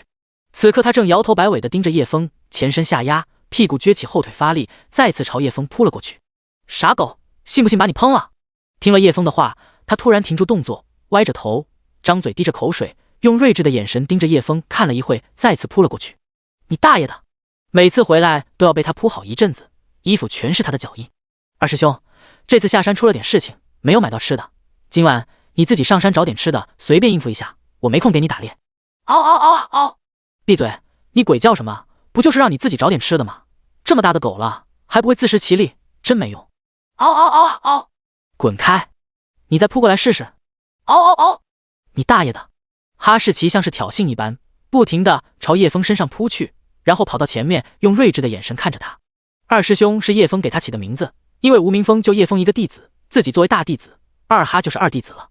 这个世界没有哈士奇品种的狗，所以他是跟叶枫一起穿越过来的。叶枫是灵魂穿越，哈士奇是变成小奶狗穿越过来，一人一狗被陆月天带回清玄宗。叶枫当时也是挺无语的，他还一度以为这傻狗是系统变的，但经过一段时间相处才发现，原来是自己养的哈士奇跟他一起穿越过来了。二师兄，都这么多年过去了，我还是想不明白为什么我是魂穿，你整条狗都穿过来了呢？嗷嗷嗷嗷啊！二师兄仍旧不依不饶地朝叶枫扑过去，似乎在抱怨叶枫下山没有给他带好吃的回来。拿，给你，都给你！叶枫被他搞得烦了，从系统空间里倒了一堆雪白的丹药丸子，丹药上面有一圈圈金色的丹纹，一共9圈，正是9转生圣丹气海丹。吃，就知道吃，吃死你个傻狗！我吃了一大堆没事，你吃了有没有事我不知道，吃死了算你的，谁让你老是烦我？二师兄被地上的一堆丹药吸引住了，没再骚扰叶枫，闻着味道清香，还能闻到淡淡的甜味，看上去很好吃的样子。二师兄咽了一下口水，凑上去问了一会，味道确实没什么问题，舔一下试试。还是没问题。咔嚓咔嚓，好吃，太好吃了。叶枫有点不放心的回头看了二师兄一眼，看他吃的挺香，狼吞虎咽的，应该没问题吧？9转气海丹又不是毒药，没有副作用，应该吃不狗吧？就在叶枫犹豫要不要阻止二师兄的时候，一个好看的身影从天边飘了过来，青丝罗锦，白雪绸缎随风漂浮，翩翩仙子迎风而来，长发飘飘，肤白如雪，没有一点杂质，绝美的五官像是神仙精心雕琢出来一般，美得让人失控，歪拼有种了命的拥有她的冲动，不食人间烟火的气质，干净的不染一丝凡尘。叶枫一下子看呆了，不由得愣了一会，直到仙子将一柄剑递到他面前才回过神，原来不是仙子下凡，是熟人来了。千月姐，千月师姐，好久不见，这是我的随身佩剑，借给你用几天，拿着它没人敢欺负你。赵千月语气清冷，将一柄淡蓝色的剑塞到叶枫手上，还没触碰就已经感受到淡淡的冰凉，还有一阵好闻的清香。叮！检查到8品灵气，是否复制？8品灵气。听到系统的声音，叶枫心中不由疑惑，清玄宗里不是没有8品以上的宝物吗？怎么会？哦，我明白了。叶枫突然想起来，这应该是赵家祖传的宝物，属于赵千月的私人物品，因此他手中的8品灵器跟清玄宗没有半毛钱关系。第18章玲珑师祖。别人的东西随便复制都可以，无所谓，但是熟人的重要物品没有经过他的同意就擅自复制了，这是非常不尊重人的行为。除非不值钱，否则有多少复制多少。系统，给我复制冰魄神剑。叮，冰魄神剑复制成功，已存入仓库。有宝贝不复制，天打雷劈啊！要是能复制活物，你看我会不会把赵千月也复制了？俗话说铁柱磨成针，怎么多赵千月会不会把我？只是不知道赵千月为什么会在这个时候找自己。虽然同在清玄宗，但两人也有许多年不见了。一个足不出户在万秀峰拼命的修炼，一个为了填饱肚子长期在野外奔波。一个是上古血脉天之骄子，受全宗上下万人仰慕；一个是杂灵根的底层小人物，吃完上顿没下顿，受人冷眼相待。怎么看都是两个世界的人。百越城被屠城之前，赵千月父亲是百越城的城主，叶枫的父亲是城主身边的主力大将，所以赵家叶家两家走得比较近，逢年过节两家都会聚在一起过节。小时候的叶枫几乎每天都跟在赵千月屁股后面，千月姐姐千月姐姐的叫。小时候经常不肯回家，赖在千月姐姐房间不走。赵千月比他大2岁，对于这个小弟弟颇为溺爱，经常抱着他一起睡。直到赵千月8岁那年拜入清玄宗，两人就几乎没怎么见过面了。叶枫跟赵千月相处的记忆都是身为前主人的，现在的叶枫可以说几乎没有跟赵千月交流过。前面的7、8年，叶枫的确去找过赵千月，主要是当时修炼心切，太过沉迷，想找人指点1、2。但清玄宗没人会鸟他一个下品杂灵根的弟子，思来想去，就硬着头皮找一下这副身体前主人的千月姐姐，向她请教一下修炼的问题，顺便讨要2颗灵石填饱肚子。毕竟像赵千月这种核心弟子是不缺灵石的，别说他一个杂灵根弟子了，就连其他内门弟子想进入万秀峰都很难，因为万秀峰上全是女弟子，其他弟子很难靠近。几次去万秀峰都没有见到赵千月，让万秀峰的弟子通报一声，他们都会鄙视的看着叶枫。赵师姐岂是你想见就能见的？赶紧走，不然我们禀告理法堂说你在万秀峰闹事。这么多年来，赵千月一次也没去找过他，只有在宗内3年1次大典的时候，远远的看赵千月一面。叶枫也是有自知之明的人，下品杂灵根就是凡人一个，最多也只有100年寿命。像赵千月这样的绝世天骄，修炼到神境，获得数千年寿命也不是问题。仙凡殊途，所以叶枫也就没再去找过他了。叶枫都快把眼前这人给忘了，没想到他今天居然会主动跑过来找自己，而且还将他的佩剑借给自己。叶枫此刻是一脸茫然的。赵千月看出了他的疑惑，开口道：李家与你家有很多过节，你跟李启超上决斗台，他一定会下狠手的。到时候你拿着我的冰魄上去，冰魄他会保护你的，有我在他不敢把你怎么样。他要是跟你平手言和，你就答应他。在我进入天道战场前，我会把冰魄留在你这里，如果你想归还，就拿到万秀峰大门，没有时间的话可以不用管他，10天后他会自己飞到我手上。赵千月认真的说着，这是他10多年以来第一次说了这么多话，就连他自己也不知道为什么说了这么多。除了我刚来清玄宗那段时间，你来看过我，之后10多年你一次也没有找过我，为什么？叶枫问出了自己心中多年的疑问，这也是为这副身体的原主问的，因为总有一些时候他会感受到原主的悲伤。面对叶枫的疑问，赵千月眼神有些躲闪，但很快他就恢复平淡的模样。我是偷跑出来的，师父现在肯定在找我，先走了。也不等叶枫反应，他直接御空飞走了。叶枫，这里不适合你，下山成家立业，娶妻生子，去过凡人的生活吧。仙凡有别，我以后不会再来了，你自己保重。他回头深深地看了叶枫一眼，像是在道别，一种永远都不会相见的道别。随后头也不回，消失在云雾中。他虽然没有说叶枫灵根的事情，但下品杂灵根是无法到达玄境的，从古至今无人例外。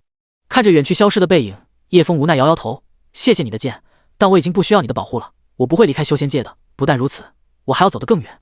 二师兄抬头看了两人一眼，歪了一下头，睿智的眼神不知道在想什么，随后便继续埋头干饭。咔嚓咔嚓，哒哒哒，狼吞虎咽的声音打断了叶枫的思绪。你吃那么大声干嘛？吃得像猪一样。嗷嗷嗷呀！继续咔嚓咔嚓，哒哒哒。二师兄像是在反驳，嗷嗷的叫着。见叶枫进了小木屋，他也就没计较了，继续埋头啃气海丹。见过玲珑师祖。无名峰山脚下，陆月天向玲珑师祖行了个礼。那是一名冷艳的女子，白发白裙，面容冰冷。她看着赵千月御空飞走的背影，静静地注视着，直到赵千月飞回天启峰消失。陆月天也顺着她的目光望去，眼中若有所思。千越是我今生最看重的弟子，我将倾注毕生心血助他成圣，以他的天赋资质，一定可以突破神境，进入圣境。玲珑师祖看向陆月天，以他的资质，现在至少也是天境的修为，可他一直停留在地境初期，你知道是为什么吗？面对玲珑师祖冰冷的问题，陆月天没有说话。就是因为你带回来的下品杂灵根弟子，千越总是省下一部分修炼资源，偷偷的带到无名峰留给你的废物弟子，他总是牵挂着这个叶枫，以至于他的心境一直没能做到断绝七情六欲，现在竟然还把冰魄借给了那个废物。玲珑师祖的眼神闪过愤怒。下品杂灵根无论怎么修炼都无法摆脱凡人的命运，他只有区区100年寿命，很快就会老死，病死，等他死后才能让千越了无牵挂。他总是扰乱千越的心境，如不是你阻拦，我早就一剑斩了他。实在抱歉。陆月天拱了拱手，赵千越每次拿过来的修炼资源，我都会让山林藏起来，不让叶枫发现。而且叶枫这些年也没有去找过赵千越，一直挺安分的。哼，若不是如此，他早就没命了。赵千越这些年拿过来的资源都由我保管着，如今交还给玲珑师祖。说着，陆月天正要打开储物戒指，却被玲珑师祖拦住了。不必了，送出去的东西岂有要回的道理？置换成钱财帮他在凡间买几亩良田，娶妻生子罢，够他儿孙3代花一辈子的。反正这些修炼资源他也用不上，一颗灵石他只能吸收1成的灵力，剩下9成都被浪费了。这就是下品杂灵根注定无法修炼的原因。你尽快送他下山，这里不是一个凡人能待的地方。第19章，去过凡人的生活。叶枫在自己搭建的小木屋里，正研究着从李渊手里抢来的功法秘籍。虽然在峡口门大卖场也复制了一些功法秘籍，但都这些低端的玩意，非常受江湖散修们青睐，跟门派内正规的主流功法差太多了。要练就练最好的。可惜啊，杀了这么多黑衣人，居然啥都没有抢到。估计他们做好死亡的准备，连储物戒指都不舍得带着身上。复制了这么多物品，系统也不弹出隐藏奖励。要是奖励我一部顶级功法多好，不会是失灵了吧？现在气海是足够宽阔了，可境界太低，没有护体钢胚，释放术法缓慢，神识也十分微弱，遇到真正的战斗，九死一生。先选个高级点的功法，把境界冲上去才是正事，然后进入天道战场，找些高级的天材地宝，改善我的灵根，疏通灵脉，让顺畅运行。下品杂灵根对于普通人来说，确实没有任何办法，修炼速度慢，吸收灵气炼化灵气的效率极低，耗费资源之巨大，能把一个顶级的家族吃垮。没人会把巨量的修炼资源浪费在一个下品杂灵根身上。但对于叶枫的复制系统来说，资源这种东西都不是事，稀罕的天灵草，珍贵的灵泉，要多少有多少。无垢心境，就选它了。叶枫在一堆功法御简挑了个遍，一阵对比下来，这部名为无垢心境的功法最适合自己修炼。无垢心境的核心优势是大开大合，让全身经脉和灵脉贯通，将灵气吸收能力提升到最强，让灵气快速游走全身，并且压缩炼化。这种修炼方法虽然比大多数功法要快好几倍，但缺点也很明显，就是消耗极大的灵气，浪费极大，跟无底洞一般，需要大量的修炼资源填补，即便是富有的修炼者也会吃不消，并且快速提升境界会导致根基不稳，有极高的受伤风险。轻者身体损伤，修为尽废，重则爆体而亡。因为风险极高，导致很多修炼者误入歧途，沦为废人。许多门派骄傲的天才少年，心高气傲，欲一步登天，也修炼了无垢心境，最终导致陨落的不在少数。无垢心境早就在数百年前被各大门派列降为低等修炼功法，视为邪功，并且严令禁止修炼，发现立刻销毁。这个功法虽然消耗资源极高，但对于我来说不是问题，浪费再多我也能承受。至于快速提升境界会导致根基不稳，可以大量使用固元丹来巩固境界，即便是这样还是有走火入魔的风险，但是我有灵泉和天灵草。灵泉可静心清明，天灵草可以清除体内污垢和杂质，可以大幅度的降低修炼风险。总体来说，只要在资源齐全且充足的情况下，修炼无垢心境是比较稳的。叶枫在吗？玲珑师祖想找你谈谈。陆月天的声音从远处传来，但叶枫知道他这会已经到门外了，一把将桌上的东西收回储物戒指中，并且把储物戒指藏进可以躲避神识的袋子里，便起身去开门。储物戒指可不是他这种人可以用得起的，就连一些内门弟子也不一定有这么高阶的法器。像叶枫这样的平庸弟子带着储物戒指，必定会有非议，有心的人还会以此为借口找茬，就像李启超这样的人。见过师傅，见过玲珑师祖。叶枫出门，以清玄宗的礼仪向前辈们问候。抬眼看去，院外站着一男一女，男的穿着随意，毫无拘束的样子，甚至还有点吊儿郎当；女的则清冷高雅，神情淡漠，身上散发着凌人的寒意，让人感觉这是一个没有任何感情的人，一丁点情感都没有。这是他修炼的功法原因，修炼到没有人的感情，方可成大道。赵千月跟他修炼同样的功法，也有了一些玲珑师祖的清冷气质，越往后修炼，或许就可以做到断绝七情六欲，成仙成圣。但这是叶枫不想看到的，一个没有感情的人，他完全没有好感。他就是玲珑师祖，是清玄宗辈分最高、最年长的人。别看他此刻30来岁的样子，皮肤白皙，身材极致的完美，一个冰山大美人的样子。玲珑师祖在修仙大陆名声大噪的时候，陆月天他娘可能还在娘胎里呢。清玄宗老一辈的人都死光了，他还活着。此时此刻，就算是陆月天，也只能老老实实的站在玲珑师祖身后，没有多说什么。这是一个曾经修炼到神境巅峰的女人，离圣境只差一步之遥，只是后来出了意外，被人暗算，重伤后修为跌落为仙境初期，此后修为再也无法再进一步。叶枫知道玲珑师祖亲自过来总没有好事，我也不跟你绕弯，我这次来是让你离开清玄宗的。以你的资质，成为外门弟子的资格都没有，住的不是内门弟子居所，而是亲传弟子的山峰，你觉得合适吗？你选个气候舒适的州域，选个凡人居住的城池，就在那里生活，不要再想着修炼的事情。你一个下品杂灵根，这辈子也不可能练到玄境的，与其把时间浪费在修炼上，不如去享受世间繁华。想好去哪里，我会派人送你过去的。你可以在那里娶妻生子，3妻4妾，有足够的钱财，快活地过完这一生。这是看在千月的面子上给你的，如果是其他人，能活着离开清玄宗就已经不错了。玲珑师祖冰冷的声音带着命令的口吻，语气不容置疑。上位者的霸道气场高出好几层境界的气息压制，换做其他人，此刻早就被吓得双腿发软，跪在地上了。叶枫却是一脸平静。我知道您是一位值得尊敬的前辈，我非常感谢您的好意，但我是清玄宗的弟子，也是无名峰的弟子，我师父可以将我逐出师门，宗主也可以，但您是管万秀峰的，没有权利让我离开清玄宗。而且我并不打算离开清玄宗，不打算放弃修炼，而我不但要突破到玄境，还要进入神境、圣境，喝天下最好的酒，娶天下最美的妻子，不受天道管束，成为天地间最自由的人。叶枫脸带微笑，语气平静从容，不卑不亢，看着就让人感觉很有礼貌，用最平淡的声音讲最霸气的话。叶枫的表现让陆月天心中十分惊讶，他知道叶枫比较成熟，而且非常独立，但没想到他竟然敢反驳玲珑师祖，而且还有如此宏大的理想。这还是他认识的叶枫吗？以前在清玄宗的时候，陆月天也是一个天不怕地不怕的傲气少年，四处闯祸，路见不平一声吼，不管是自己的师父，还是上一代的老宗主，或者整天怒气冲冲的执法堂长老，都管不住他。唯独玲珑师祖这个冰冷绝情的女人，陆月天在她面前从来都是老老实实的。即便玲珑师祖修为跌落仙境初期，但他那份霸道气息丝毫不减当年。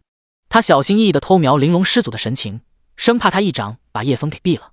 第20章，简单粗暴的功法。玲珑师祖眼神瞬间变得冰冷，眼中闪过杀机。呵，口舌功夫倒是了得，你一个下品杂灵根的废物也想修得大道，着实可笑。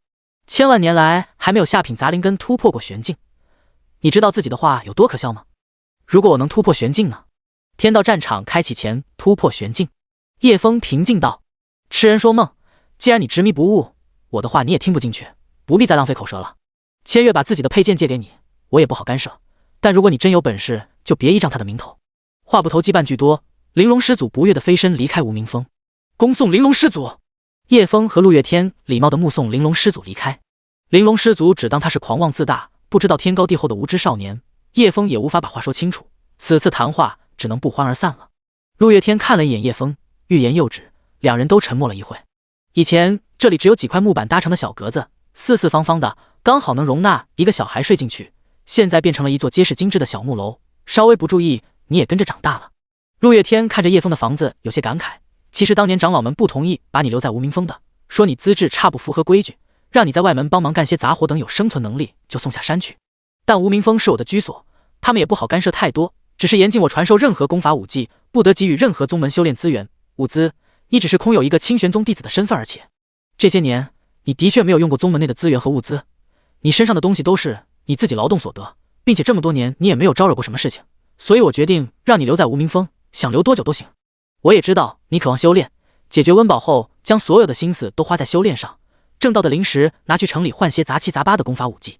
陆月天叹了口气，我不会阻止你，只是提醒你一句，如果还想好好的活着继续修炼，就别去决斗台，躲在无名峰里，他们不会拿你怎么样。不要放任少年脾气冲昏头脑，跟人家拼死拼活，忍一时没什么大不了的。叶枫拱了拱手，向陆月天施了一礼，也没有去辩解什么，因为很多事情说不清楚，而且真正的实力是展现出来的，不是说出来。谢师傅提醒，我会把握分寸的。陆月天点点头，那就好，我还有些事情要处理，就不再多留了。送走陆月天后，叶枫回到屋子里，关上门，准备修炼突破境界。这时已经是日落西山，屋内一片昏暗。叶枫点燃松枝油灯，屋内瞬间明晃晃的，还飘着松枝的香气。平日这个时候，傻狗、二师兄都会吐着舌头，一脸傻笑的狗头朝自己扑来，或者摇头晃脑的在屋内跟自己的影子玩耍。今天不知道那傻子跑哪里去了，可不别把自己撑死才好。拿出无垢心境功法的玉简，叶枫略微沉吟一下，总感觉缺少点什么，感觉就像没有围墙的厕所。对，有种不安心的感觉。即便是在无名峰修炼，也感觉不是很安心。我得布置几道阵法才行。在峡口门大卖场里复制了好几套品阶不错的便携阵法，在李渊的储物戒指里也有几套不同功能的阵法。叶枫从储物空间里拿出一大捆旗帜，在院子外的四面八方都插上一面旗帜，然后将阵眼放到屋子里。这是便携的丙烯隐宗阵法，在阵眼里投入几块灵石即可其中阵法，简单快捷，只是制作成本高，耗费时间长。阵法启动后，叶枫的整个小院子就消失不见了，原来的位置竟和周围的环境融为一体，仿佛小院不曾存在过。即便院子内发出巨大的响声或者气味，外面都感觉不到，除非是天境以上的强者用神识扫描才有可能被发现。这个丙烯隐宗阵法效果不错，至少可以隐藏屋内大部分动静，外面的声音全都听不见了。第一次使用阵法，不知道他们的威力能达到什么程度，所以叶枫就多布置了几层阵法，以防万一。锁灵阵顾名思义就是将灵气封锁起来，以免泄露散走。迷幻阵、烈火阵、荆棘锁链阵、雷伐阵，各种各样的小道具，五花八门的小旗子被叶枫拿了出来，将整个院子都摆满了，少说也有100套阵法，种类也有10几种，都是从峡寇门那里复制过来的。所谓初生牛犊不怕虎，叶枫也不怕阵法叠加怎么多会不会造成阵法相冲的情况，但面前看来是没有太大问题的。这下可以安心的修炼了。第2层阵法是个防御阵法，只要不打破防御阵法，就不会触发攻击类的阵法。二师兄回来的话也不会被误伤。拿出无垢心境的玉简，注入一丝灵力后，将玉简拍在眉心，功法玉简片刻化作一缕微光，融入叶枫的脑海里，功法的内容瞬间记了下来。复制了几个炼丹炉摆满在屋子里，然后灌满灵泉，叶枫整个人都跳进灵泉里泡着，塞了几10颗固元丹进嘴里，用于稳固修为，一般都是提升境界之后使用的，而且每次只用1颗。但叶枫体质特殊，每次想聚气冲击黄境中期，本源都会溃散，必须耗费大量固元丹和灵气，才有可以一击冲破黄境中期。丙烯凝神气归丹心，百脉并开，山河交汇，紫气东升，道运磅礴，万事俱备。叶枫运作着无垢心境，开始冲击黄境中期。8大纲灵泉，用不完的固元丹，加上简单粗暴的修炼功法，还有广阔的气海作为底蕴。一声闷哼，叶枫带着10多年的憋屈，聚集气海全部的灵气，朝着黄境中期发起愤怒的冲击。轰！体内一阵剧烈的震荡，叶枫的灵气犹如千军万马在灵脉中奔腾。轰！随着剧烈的痛疼冲击着身体，叶枫忍不住一声痛苦的惨叫，鲜血也随之喷出，整个人萎靡的趴在炼丹炉边沿。此刻的气海空荡荡的，体内的灵气也消失不见，整个人似乎被抽空了一般。失败了吗？叶枫此刻有种万念俱灰的感觉，头垂落在灵泉里。然而下一刻，就像乌云密布的天空，稀稀疏疏的下起了雨滴。雨滴越下越大，化作一股玄奥的力量没入5脏6腑，强化着每一寸皮肉，洗髓着每一寸筋骨，就连精神力也受到雨滴的滋润，不断的强化着。玄境初期，竟然连冲2道大关，直接进入玄境。叶枫苍白的嘴唇露出一丝苦涩的笑意，功法果然简单粗暴，差点没把我震死，短短几分钟就像被千军万马踩了好久似的。第21章境界之壁。泡在灵泉里果然很受益，原本萎靡的身体很快就得到了滋润，竭力带来的疲劳很快消失，苍白的脸不一会就恢复了红润。干枯的灵海不断有灵气涌入，经脉就像无数的支流，带着源源不断的灵气汇入灵海。叶枫现在的肉体得到了一个质的飞跃，变得更加健壮，并且在皮肤外裹着一层护体灵气，可以抵御一定的攻击，让普通的邪祟不敢靠近。精神方面也有了很大的改变，听力和视力、嗅觉这些提升并不算什么，重要的是叶枫现在有了正经的神识，以前那丝丝缕缕的神识都算不上真正的神识，太细微了。有了神识，御物、操控法器更加得心应手。神识攻击、精神防御、窥探、扫视、预判等等都要依靠神识，而且叶枫使用神游符的时候是没有发挥他全部力量的，因为叶枫的反应根本跟不上自己使用神游符后的速度。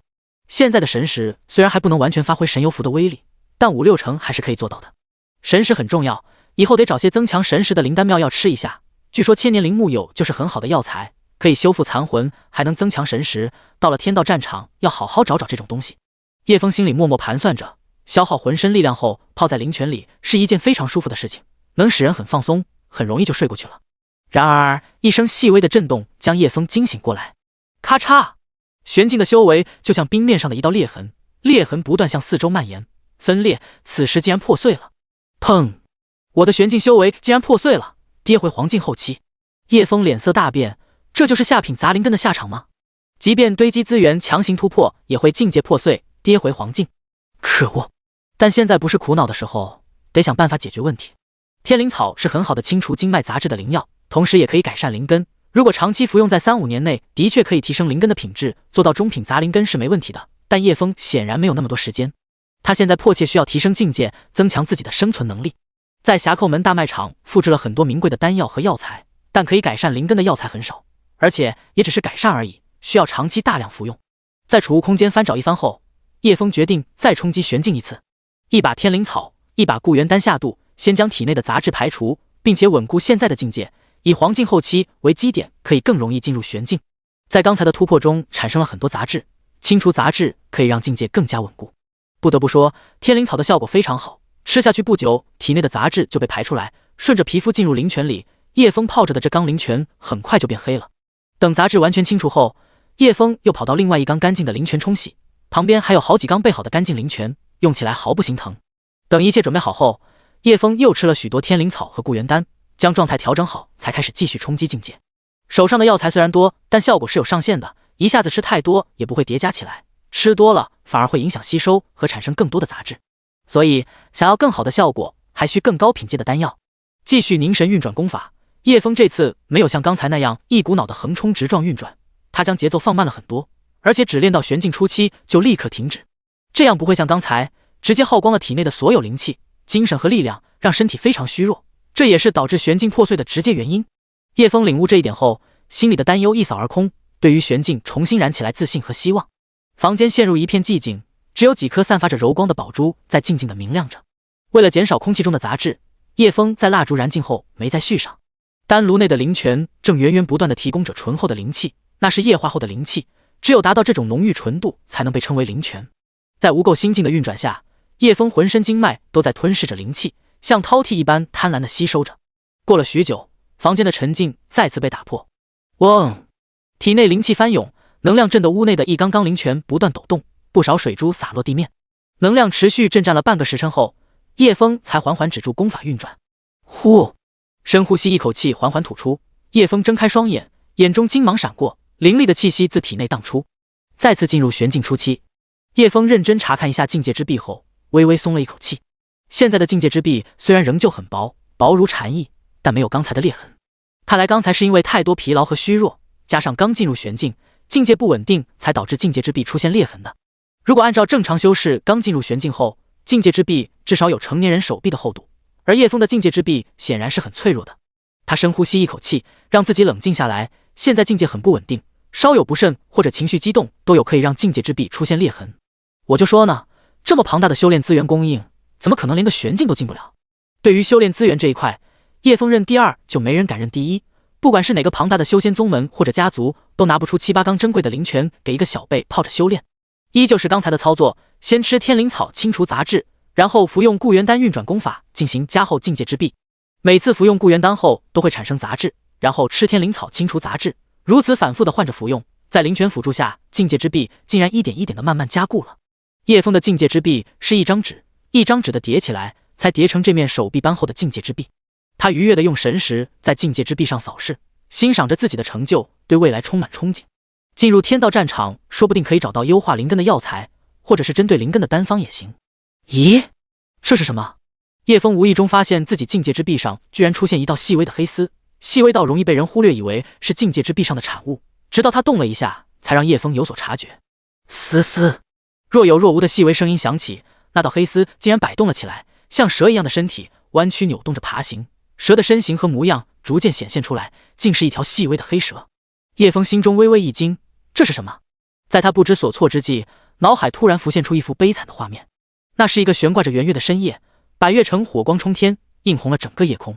惨叫声、啼哭声、哀求声、惊恐声，这个杂乱的声音混杂在一起，人们疯狂地逃窜着，倒下爬起，再倒下爬起，拼了命的外城外逃。数百名穿着黑色斗篷的蒙面人手起刀落，追着城中的居民斩杀。有的人被剑气削成数百块，有的被砍去头颅，有的拦腰截断，或者从头顶到腹劈成两半。好看点的就是心脏被刺穿。短短一盏茶的功夫，百越城就已经血流成河。黑衣人们就像收割机，所到之处就有尸体倒在地上，而在他们身后还跟着一个诡异的身影。那个诡异的身影浑身被黑气包裹着，看不清其真面目。他从尸体堆上踏过，步伐不紧不慢笔直地走着，即便面前有一堆黏糊糊碎肉，他也踩进去，丝毫没有影响自己的速度。他一步带着一个血红的脚印，嘴里蠕动着，念着某种诡异的咒语，身上的黑气随着他的念诵不断涌出，丝丝缕缕地钻到地上的尸体上。前面的黑衣人负责屠杀，后面的诡异之人负责下咒，直到一丝黑气钻到一名胸口被刺穿的男孩身上，叶枫才猛然惊醒。原来他们是有目的的屠杀。他们是谁？他们为什么要这样做？他们有什么目的？他们把百越城的人怎么样了？或许我可以通过境界之壁里的小黑蛇找到他们。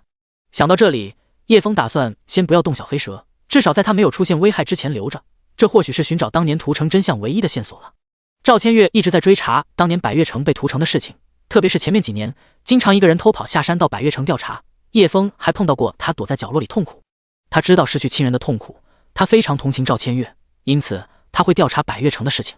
看来要去一趟百越城了。叮铃，直到屋内的铜铃响起清脆的声音，叶枫才回过神。此时的境界之壁已经稳定下来了，有了正常修饰的进阶后的厚度。这多亏了他有大量的灵泉和天灵草，还有固元丹这样昂贵的丹药。如果换做其他的下品杂灵根，根本不可能有如此奢侈的资源，也不可能在玄境站稳脚跟。呼，终于是真正的踏入修炼界了，哈！10多年的梦寐以求，今天终于实现了。叶枫的心情十分轻松愉悦。他看了一眼墙壁上的铜铃，已经是第二天清晨了。那是他设置的闹钟，会在设定的时间里响起，这是为了防止自己修炼过头，忘记了第二天的决斗台之约。今天他要好好的教训李启超一顿。将阵法关闭，打开木门，悦耳的鸟鸣声格外嘹亮。早上清爽的空气扑面而来，吸入鼻腔，整个人的精神气爽。他伸手向虚空一抓，2米内插在地上的小旗子拔地而起，飞向叶枫的手中。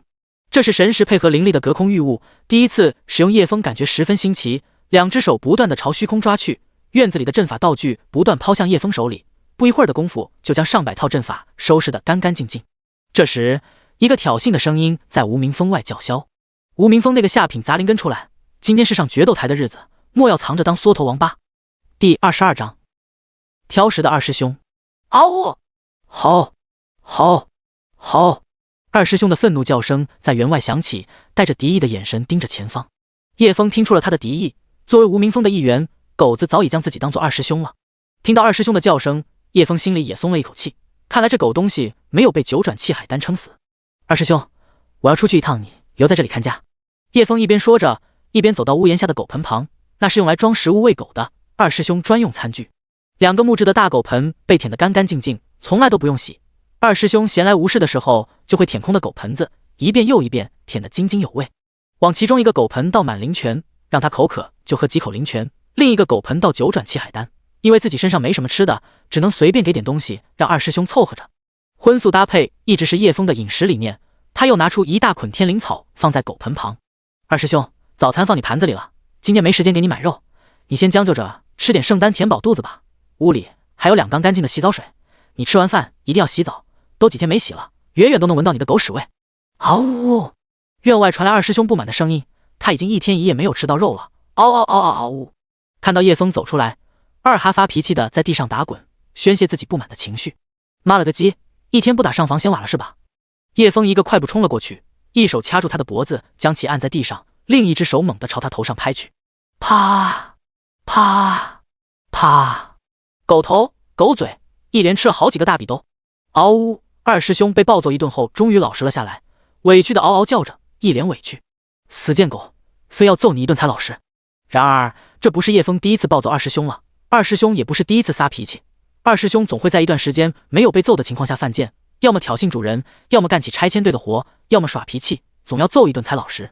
你知不知道，你吃的一颗小丸子能在外面引起腥风血雨，一棵小草能买好几百头牛，一口水能包下整个青楼。死贱狗，九转圣丹还委屈你了，隔2天没打你，还真把自己当主人了。要是被别的修士看到这一幕，还不得当场吐血身亡。九转圣丹喂狗，3品灵泉喂狗，极其罕见的天灵草还是拿来喂狗。这天下除了叶枫，其他修士还真的是混得不如狗。叶枫一顿臭骂后便离开了。此时无名峰外那个声音还在叫嚣着，这声音有点耳熟，好像是李启超身边那条狗腿子，修为天赋不咋地，就喜欢拿李启超的名头在外面狐假虎威，还经常去外门弟子那里找茬摆谱。今天就先教训一下这狗腿子。贴上一张神游符，叶枫身形一闪，消失在原地，顺着声音的方向闪去。下品杂灵跟叶枫，你不要当缩头乌龟了，赶快出来，所有人都在等着你呢。李东风站在飞行法器上，扯着嗓子朝无名峰喊着。下品杂灵跟那个叶枫逃避是没有，他话还没说完，背后突然一股巨大的力量砸在身上，噗的一声口水卡在喉咙里，怪叫一声，然后整个人被踹飞出去，失控的飞行法器也跟着坠落。大清早的你在狗叫什么？一个如鬼魅般的身影出现在李东风原先的位置，来者正是叶枫。晋升到玄境之后，他已经能发挥神游符8成的力量了。啊！李东风惨叫一声后回过神来，手捏法诀运转灵力，体内灵力一声轰鸣，立马止住坠落的身形。他好歹也是一名玄境初期的内门弟子，也不至于被人从后面踹一脚就摔死。是哪个王八蛋偷袭老子？他抬头怒视前方，只见一张俊秀的脸正笑眯眯地看着自己。是你爷爷叶枫是也，小子，无名峰是你能撒野的地方吗？见偷袭的人竟然是叶枫，李东风顿时勃然大怒，竟然被一个下品杂灵根偷袭成功了，而且还被踹下飞行法器，若是被别人知道，岂不被人笑掉大牙？我操！一个下品杂灵根敢偷袭老子，妈的找死！李东风抬手就是一个撼山拳，朝叶枫冲过去，一团橙色的光芒凝聚在手心，双脚在虚空一踏，整个人如同炮弹般弹射出去，气势勇猛无比。撼山拳是清玄宗基础的拳法，招式简单实用，灵气运转快捷，几乎每个内门弟子都会。虽然品阶不高，但即便是陆月天这样的成名高手，也会在实战中用到，爆发力很强，一般同境界的人不敢应接。看着眼前气势冲冲朝自己冲来的人，叶枫不敢大意，拿出一张从大卖场复制过来的6品护身符用上。这种常见的护身符能够抵挡一次玄境巅峰修士全力一击，属于普通修士买不起，修为高的人瞧不上的败家符。叶枫手掌抬起挡在面前，很淡定地接下对方一拳。轰！强大的力量相撞，冲击波向四周散开，扫得山间树叶纷纷扬扬飘落。叮！撼山拳复制成功，一拳落下，叶枫负手而立，衣衫迎风飘摇，6品护身符轻轻松松接下这玄境初期的一拳。相反，李东风一拳如同砸在铁墙上，被反弹的能量撞退了2步。李东风大吃一惊，什么？竟然是6品护身符！李东风不可置信地摇头，不可能，绝对不可能！你一个下品杂灵根怎么会有6品护身符？这种败家玩意要70-80颗灵石一张，你那里弄来的？在清玄宗的人都知道，叶枫在清玄宗只有一个虚名而已，是没有资格领取宗门发放的修炼资源的。而且大家都知道，陆月天没有传授任何功法给叶枫，更不可能给他6品护身符了。因为这是陆月天跟宗内长老们的约定，可以让叶枫留在无名峰，但不能传授他任何东西，给予任何帮助。如果他可以自己活下来，就能一辈子留在无名峰。当时是宗主苏林天做的见证人，这也是看在陆月天面子上才做见证的。叶枫呵呵一笑，6品护身符很稀有吗？这种垃圾符箓我多的是。他随手从储物空间里拿了厚厚一叠甩在手上，发出啪啪的声响。这里有100张，要是你能打败我，全都是你的，或者你可以跪下磕头叫爷爷，磕一下送一张。第23章，爷爷，我不信，你手上的灵符一定是假的，就算是长老也不一定能拿出这么多的6品，你想诈我？哈哈哈！李东风大笑，这一定是你花了很大代价换来的6品护身符，是为了在决斗台上保自己一条小命，没想到在我这里浪费了，为了保命不得不用了唯一的6品护身符。现在你一定是黔驴技穷了，所以想诈我蒙混过关。这种伎俩老子最熟了，一个月能用几10回，你诈得了别人，却诈不了我。李东方得意洋洋地继续道，你放心，我不会把你怎样，最多让你受点小伤，再受点小侮辱，因为你还要上决斗台让我大哥践踏呢。如果我抢了大哥的猎物，他一定不会饶我的。刚才太冲动了，如果一拳就把你打死，我可就完蛋了，在宗门内残杀同门，执法堂一定会废了我的修为，并逐出师门。幸好你有护身符保自己一条狗命，哈哈哈！叶枫看着满脸自信的李东风，无奈地摇了摇头，哎，可怜的傻子，既然你不相信这是真的6品护身符，那就再来打我一拳试试。李东风露出残忍的狰笑，马上就让你尝尝滋尿的温暖。话音落下，李东风猛踏一脚踩在飞行法器上，整个人如炮弹朝叶枫冲去。他只动用了1成的力量，因为刚才的一踏的冲击力，就算不使出拳头，整个人撞过去都能把一个黄境初期的人撞飞5-6米。但随后转念一想，恐怕叶枫太弱，不小心把他重伤，到时候就上不了决斗台了。于是李东风立马将手换成爪形，欲将擒住叶枫的脖子。叶枫见那狗腿子冲来，也不敢轻视，毕竟自己刚进入玄境初期，还是要稳着来。抽出几张6品护身符，直接激活，随后将刚才复制过来的撼山拳用上。虽然李东方对自己造不成太大的威胁，用护身符是为了保险起见，以免能量冲撞震伤自己。此时叶枫藏在身后的拳头已经被一团橙色的光芒包裹住，看着李东风朝自己飞来，看准时间就是一拳砸过去。撼山拳，轰至！撼山拳带着恐怖的威能朝李东风当头轰去，磅礴的能量排山倒海，李东风就好比小电驴撞上火车一样，毫无防备的正中打击点，整个人如断线风筝般坠落无名峰。冲过来的速度有多快，被砸回去的速度就有多快，甚至是更加的快。狗腿子接得漂亮！砰！李东风直接把无名峰一棵百年老树砸断，然后砸在半山腰的斜坡上，躺着一动不动。李东风被撼山拳砸中的瞬间是一脸懵逼的，被砸中之后也是莫名其妙的，砸在地上的之后还是不知道发生了什么事，只觉身体已经不是自己的了。直到叶枫跳到自己面前，李东方才从嘴里艰难地吐出玄境初期几个字，眼里满是不可思议与震惊。看到叶枫脸上的坏笑时，他脸上的神情变成了惊恐。爷爷饶命！叶枫惊愕，我啥都没做呢，你就叫爷爷了啊？这狗腿子嘴真甜，跟抹了蜜似的。既然如此，那就赏你一张护身符。李东风见状一脸惊喜，于是叫得更欢了，爷爷。孙子乖，再赏你一张护身符。爷爷，再赏一张护身符。爷爷，再赏。爷爷。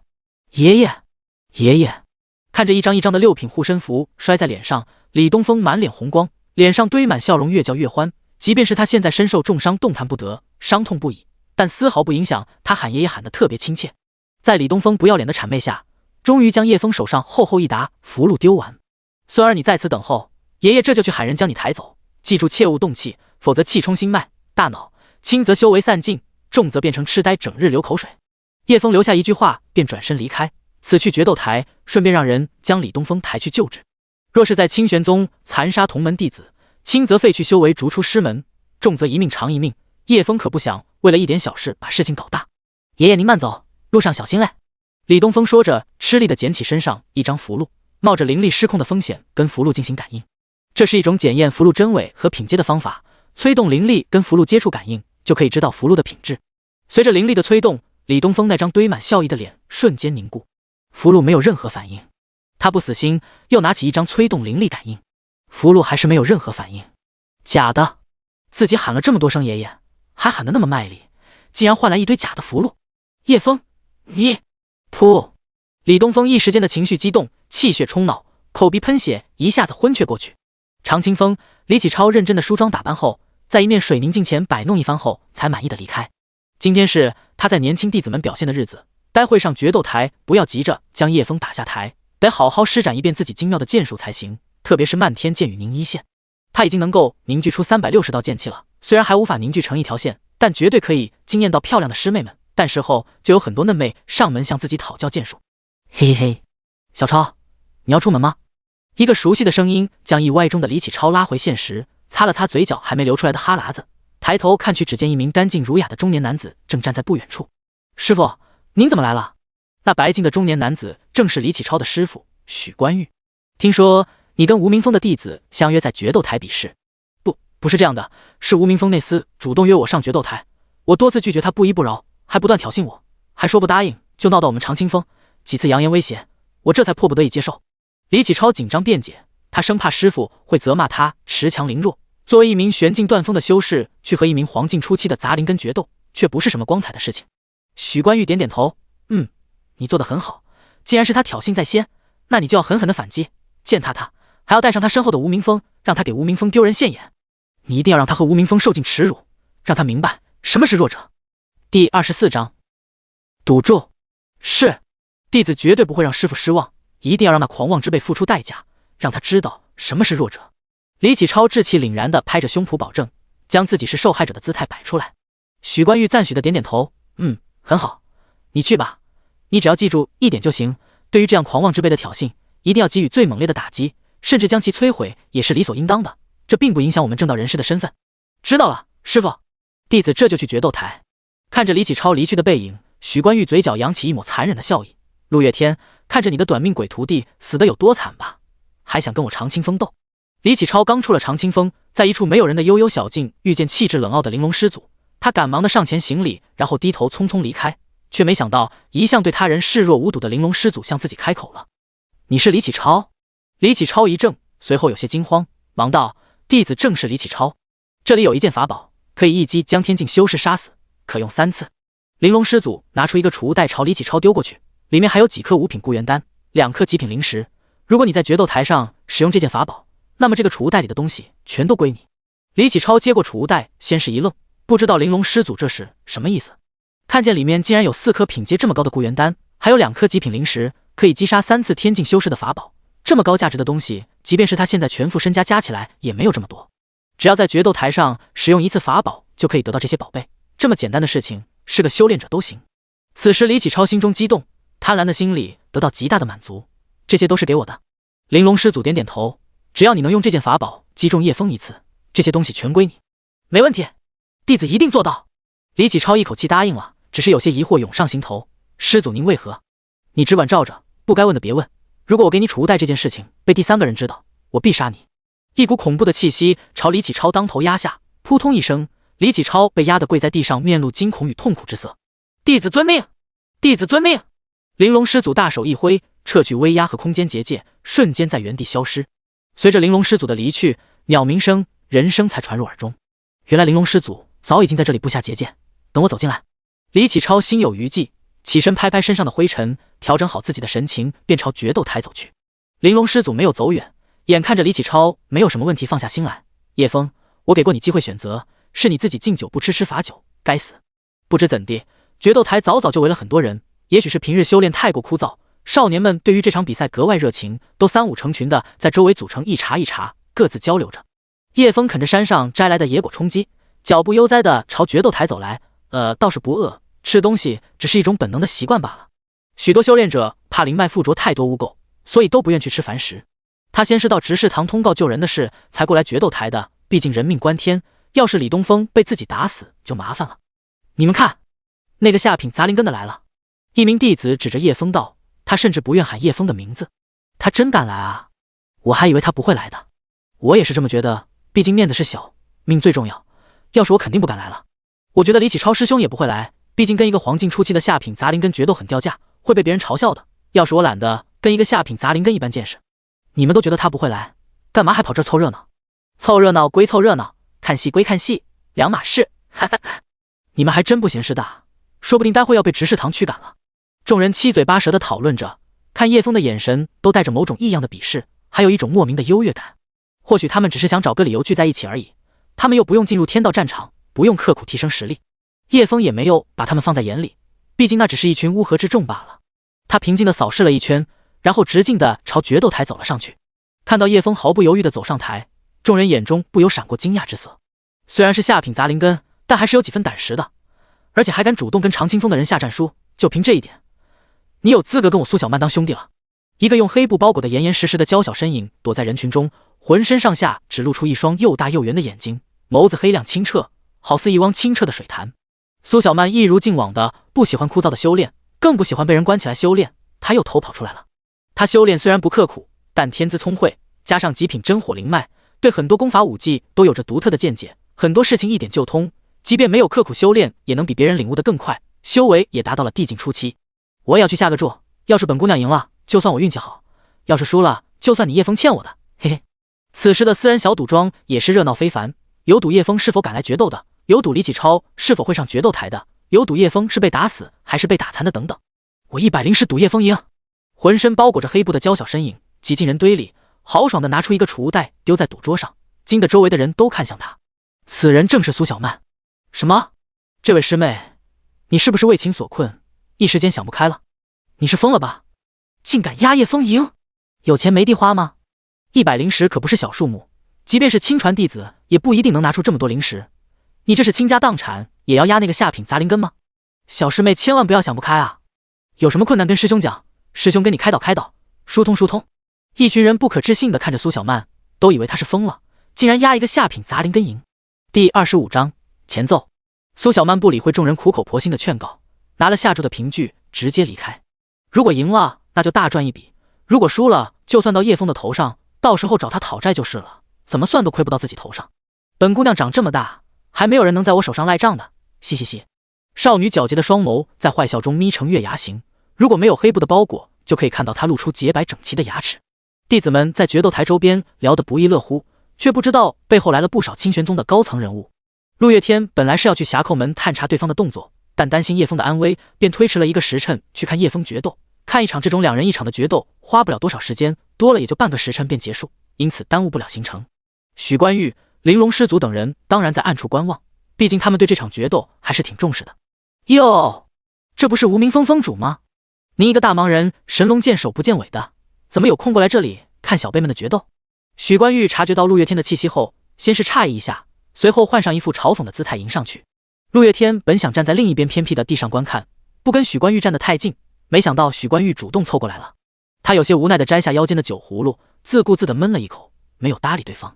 许冠玉也没有生气，反而笑意更浓了。今天怕是你最后一天当无名峰峰主了，叫你最后一声陆峰主，给你当践行礼。陆月天眉头微皱，他一向觉得许冠玉很烦人，但他这话让人疑惑不解。你这话是什么意思？陆峰主，我也不怕跟你明说了，我们长青峰人气旺盛，并且有着逐年增长的趋势，现在已经非常拥挤了。而你的无名峰长期空闲，没有招收弟子，经过长老们和宗主多次商讨，最终决定将无名峰划到长青峰名下，前提是长青峰通过今天这场决斗战胜无名峰。许冠玉毫不掩饰脸上得意的神色，不过陆峰主请放心，我会在无名峰上给你留一块宽阔的地居住的。陆月天闻言脸色大变，此话当真？这么重要一件事，你们为什么没有跟我商量？凭什么随意拿无名峰作为赌注？没等许冠玉回答，一个苍老的声音传了过来。哼，为什么要和你商量？你衣冠不整，在议事殿上喝醉昏睡，藐视清玄宗庄严之地，你以后都无需到议事殿来了。我们长老会本就有峰主任命和罢免的权利，没有直接罢免的你，职务都是宗主的功劳。他极力阻止我们，才争取了这场赌约。如果你们无名峰赢了，一切都可以既往不咎。一众长老飞身落到陆月天不远的高处，笔直的站姿带着不小的架子，以高傲的姿态俯视着。宗主苏凌天也随后跟来，他看向陆月天时带着略微的歉意。呵呵，你们明知我无名峰只有一名弟子黄境初期的弟子，而且是下品杂灵根，不会任何术法武技，他跟任何一名内门弟子比试都没有任何胜算，这跟直接罢免有什么区别？陆月天脸上带着气愤，看着许冠玉等人，如果长青峰地方不够用，你们跟我说一声，我会毫不犹豫让出绝大部分土地。你们这样做只是单纯为了土地吗？你堂堂清玄宗无名峰峰主，何必为了一个下品杂灵根动怒呢？这样会很掉价的。许冠玉平静的语调带着讥讽。一旁的长老接着喝道：哼，不怕跟你明说，我们不但要罢免你的职位，还要将那废物赶出清玄宗。你竟将一名下品杂灵根的废物带入内门，我们清玄宗的威严何在？门下弟子会怎么想？天下人会怎么想？他们会觉得只要出价高就能进入清玄宗内门，又或者搞关系走后门能成为内门弟子，我们清玄宗的声望将一塌糊涂。另一名长老插嘴道：今天之内必须将那个下品杂灵根逐出清玄宗。长老们都带着不容置疑的态度，他们势必要将叶枫赶走，将一个下品杂灵根收入内门，实在太不像话了。此时不远处，一名气质冰冷的绝色女子正冷冷地关注着这一幕，她脸上露出一抹冷笑，区区一个下品杂灵根就敢顶撞于我，真是不知死活。此人正是玲珑师祖，为了自己唯一的得意亲传，他将不惜一切代价全力培养赵千月。自从百越城被屠城之后，赵千月就把叶枫当作这个世上唯一的亲人了，对于亲人的在意和对灭门仇人的恨意总是萦绕在他心头，扰乱他的心境，严重影响了他的修炼。以他的天赋，早就可以成为天境强者了。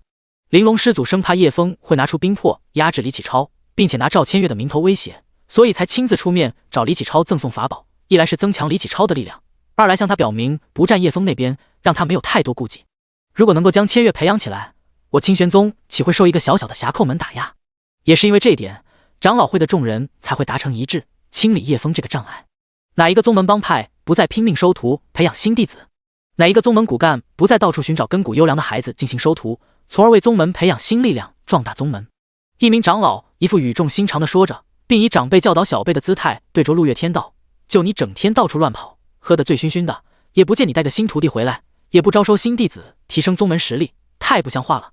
你看看长青峰峰主，人家招收的弟子都快把长青峰挤满了，你就别惦记无名峰了。明日你到宗门领地里重新开辟一座高峰，然后广招门徒，培养更多的宗门弟子才是正道，这才是你身为清玄宗骨干应该做的事情。别整天就知道喝酒，改改你的臭毛病。哈哈。陆月天摘下腰间的酒葫芦，仰头狂门吞了几口，对那个表面一副长者贤良姿态，心里全是算计的长老冷笑道：我陆月天做事需要你教吗？好笑，你们竟然为了对付我和那个微不足道的弟子开会商议，却不先想着怎么应付峡口门，这就是身为长老该做的事，这就是你说的正道。那长老背对的一阵红一阵子，你个劣徒。第26章10万灵石。李启超师兄来了。随着一声呼喊，弟子们的目光都聚集在一个方向，他们并不知道清玄宗的高层们也在关注着这件事，一时间喧闹起来。一名英气非凡的少年从人群中走过来，他礼貌地朝同门师兄师弟们点头示意，随后眼神看向叶枫，眼里闪过一丝鄙夷。不过如今是一个陪自己演戏的小角色罢了，想起以前在百越城叶家总是压着李家，怒气一下子上来了。一个下品杂灵根也敢跟我叫板，今天就让你哭着跪地求饶。李启超心中暗自想着，李师兄，不要太快结束这场决斗，好好折磨他，让他后悔进入内门。就是一个下品杂灵根有什么资格跟我们同一个屋檐？把他赶出去！一些弟子激愤地大喊着，他们的年龄都比其他弟子大一点，因为是通过艰辛的努力从外门提升到内门的，因此他们对这个不劳而获的下品杂灵根极为不满，既没有天赋，也没有付出，就获得跟他们同等的地位。李师兄千万不要手软，给我狠狠地打，往死里打！呼喊声、喧闹声如海浪般阵阵扑来，叶枫不为所动，静静地站在决斗台上等着。李启超走上台，走到叶枫面前冷笑道：没想到你挺有种的，居然还敢过来。确实比你有种。哼，真是个不知死活的东西，到这时候了还敢嘴硬，不会是装出来的吧？腿有没有发软？看到没，所有人都是过来看你输，看你被打的。叶枫呵呵一笑，那就看看是谁被打吧。看着叶枫无所畏惧的模样，李启超有些疑惑了，心里暗想这货是不是傻了？平时看到自己都是低着头远远的走开，如今非但没有低眉顺眼，还敢冲撞自己。李启超也不去多想，便朝一处建筑喊道：公证人，我们要决斗，请你过来见证一下。决斗场上有3个决斗台，面积不小，都是用极为坚固的太运石打造，能够抵消绝大多数的能量冲击。而决斗台一旁专门为公证人设立一个建筑，只需给公证人提交1颗灵石即可。听到李启超的呼喊，一名须发银白的佝偻老头不急不慢地从中走出来，年纪虽大，但步伐稳健有力。他一步一步地走上台阶，走到2人面前，左右打量了一下。当他看到叶枫身上时，先是愣了一下，然后眼中闪过一丝疑惑，因为他看不出叶枫的修为，但也只是愣了一下而已，他也没有深究什么，做好公证人的职责就好。你们是否自愿进行这场决斗？我们当然是自愿的，我也是自愿的。2人都回答了老头的问话。你们是否一致达成决斗？无论输赢，无论生死，决斗过后恩怨两清，达成和解，双方承诺不得再滋事生非，制造矛盾，制造事端。老头继续询问。是的。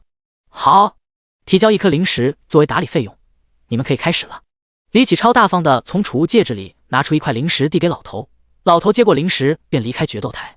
李启超得意地看向叶枫，听说你特别穷，经常去打猎，采药到山下卖，赚到灵石都不够修炼，公证费就由我出吧，免得待会你连棺材都买不起。叶枫听了差点没笑出声来，只得无奈叹了口气。说实话，灵石那种破石头，就算在路边看到他也不会捡，因为自己实在太多了。自己有灵泉，灵石相比于灵泉，吸收速度慢不说，杂质还多，1000颗灵石也比不上1杯灵泉的灵力浓郁。用叶枫的话来说，狗都不用。的确，自家那条2哈喝的都是灵泉，随便喝，管够。见叶枫叹气，李启超以为他被戳中了痛点，于是更加得意了。以前你们叶家虽然比我李家差了一点，但也是个100年世家，总不至于一点财产都没有留下吧？不会是跟我一样，都用在了修炼上？不过以你的资质，就算耗光你们家的财产，也只能黄金入门了。不如这样，你当我小弟，每月1颗灵石，如果够殷勤麻利的，就给你多加1块。这个待遇要是在外门都抢破头了，在内门也算得上一份好差事。他当然不会真的要收叶枫当小弟，只是想当众戏耍他罢了。对于胜券在握的人来说，戏耍猎物也是一种乐趣。而且他还收了玲珑师祖的大礼，当然要帮他除掉叶枫了。即便没有玲珑师祖介入，他照样会除掉叶枫，因为在百越城2家的恩怨积蓄已久。哼，光动嘴皮有什么用？不如你当我小弟，我直接给你10万零食，而且每天10万，最好你会学狗叫，还要叫得比狗大声。因为自家的二师兄不会犬吠，也不会看家。叶枫知道这货对自己怨恨已久，只要有机会就来找自己的麻烦，现在也只是想羞辱自己。听闻叶枫的话，台下一些弟子噗呲一声，竟都哈哈大笑起来。哈哈！听了叶枫的话，场上爆发一阵大笑。我没有听错吧？10万零食，你让宗主大人都拿不出来这么多，就不会报个小一点的数吗？10万零食，笑死我了！哈哈！我看他是真的疯了，不但挑战李师兄，还在这胡言乱语，怕不是受了什么刺激吧？一个下品杂灵根，天天想着提升修为，能不疯吗？李师兄，你让他拿零食出来看看，要是他能拿50颗零食出来，我把他生吞了。台下年轻弟子们响起一片冷嘲热讽，隐藏在外围的清玄宗核心高层也露出嗤之以鼻的神情。除了陆月天以外，没人会喜欢一个满嘴大话而且天赋极差的弟子，给人一种非常不靠谱的感觉。但陆月天知道叶枫不是那样的人，没想到啊，陆峰主这样一世英名的人也会收到这样的弟子，可谓是毕生耻辱，何不趁这次机会将他逐出师门？许关玉仍是不忘对陆月天冷嘲热讽，他只是气运不好，被天道抛弃，先天杂灵根，但他比绝大多数人聪慧，比绝大多数人努力，你们没必要咬着一个口子不放，谁都不想自己是下品杂灵根。陆月天也不是一个天赋绝顶之人，他的剑术能成为清玄宗第一人，也是靠后天的不懈努力练就的。他看到叶枫即便没有任何修炼资源，没有任何修炼天赋，没有任何人相助，还是自己一个孩童活了下来，还是练出了灵气，还是踏入黄境初期，这已经是奇迹了。换做其他人早就放弃了，但他仍在追求仙道，这样的弟子他难道不值得自豪吗？第27章，你先动手。下品杂灵根就是废物，这辈子都不可能突破玄境，更不可能得到成仙，即便再怎么努力也是徒劳的，这一点谁都清楚。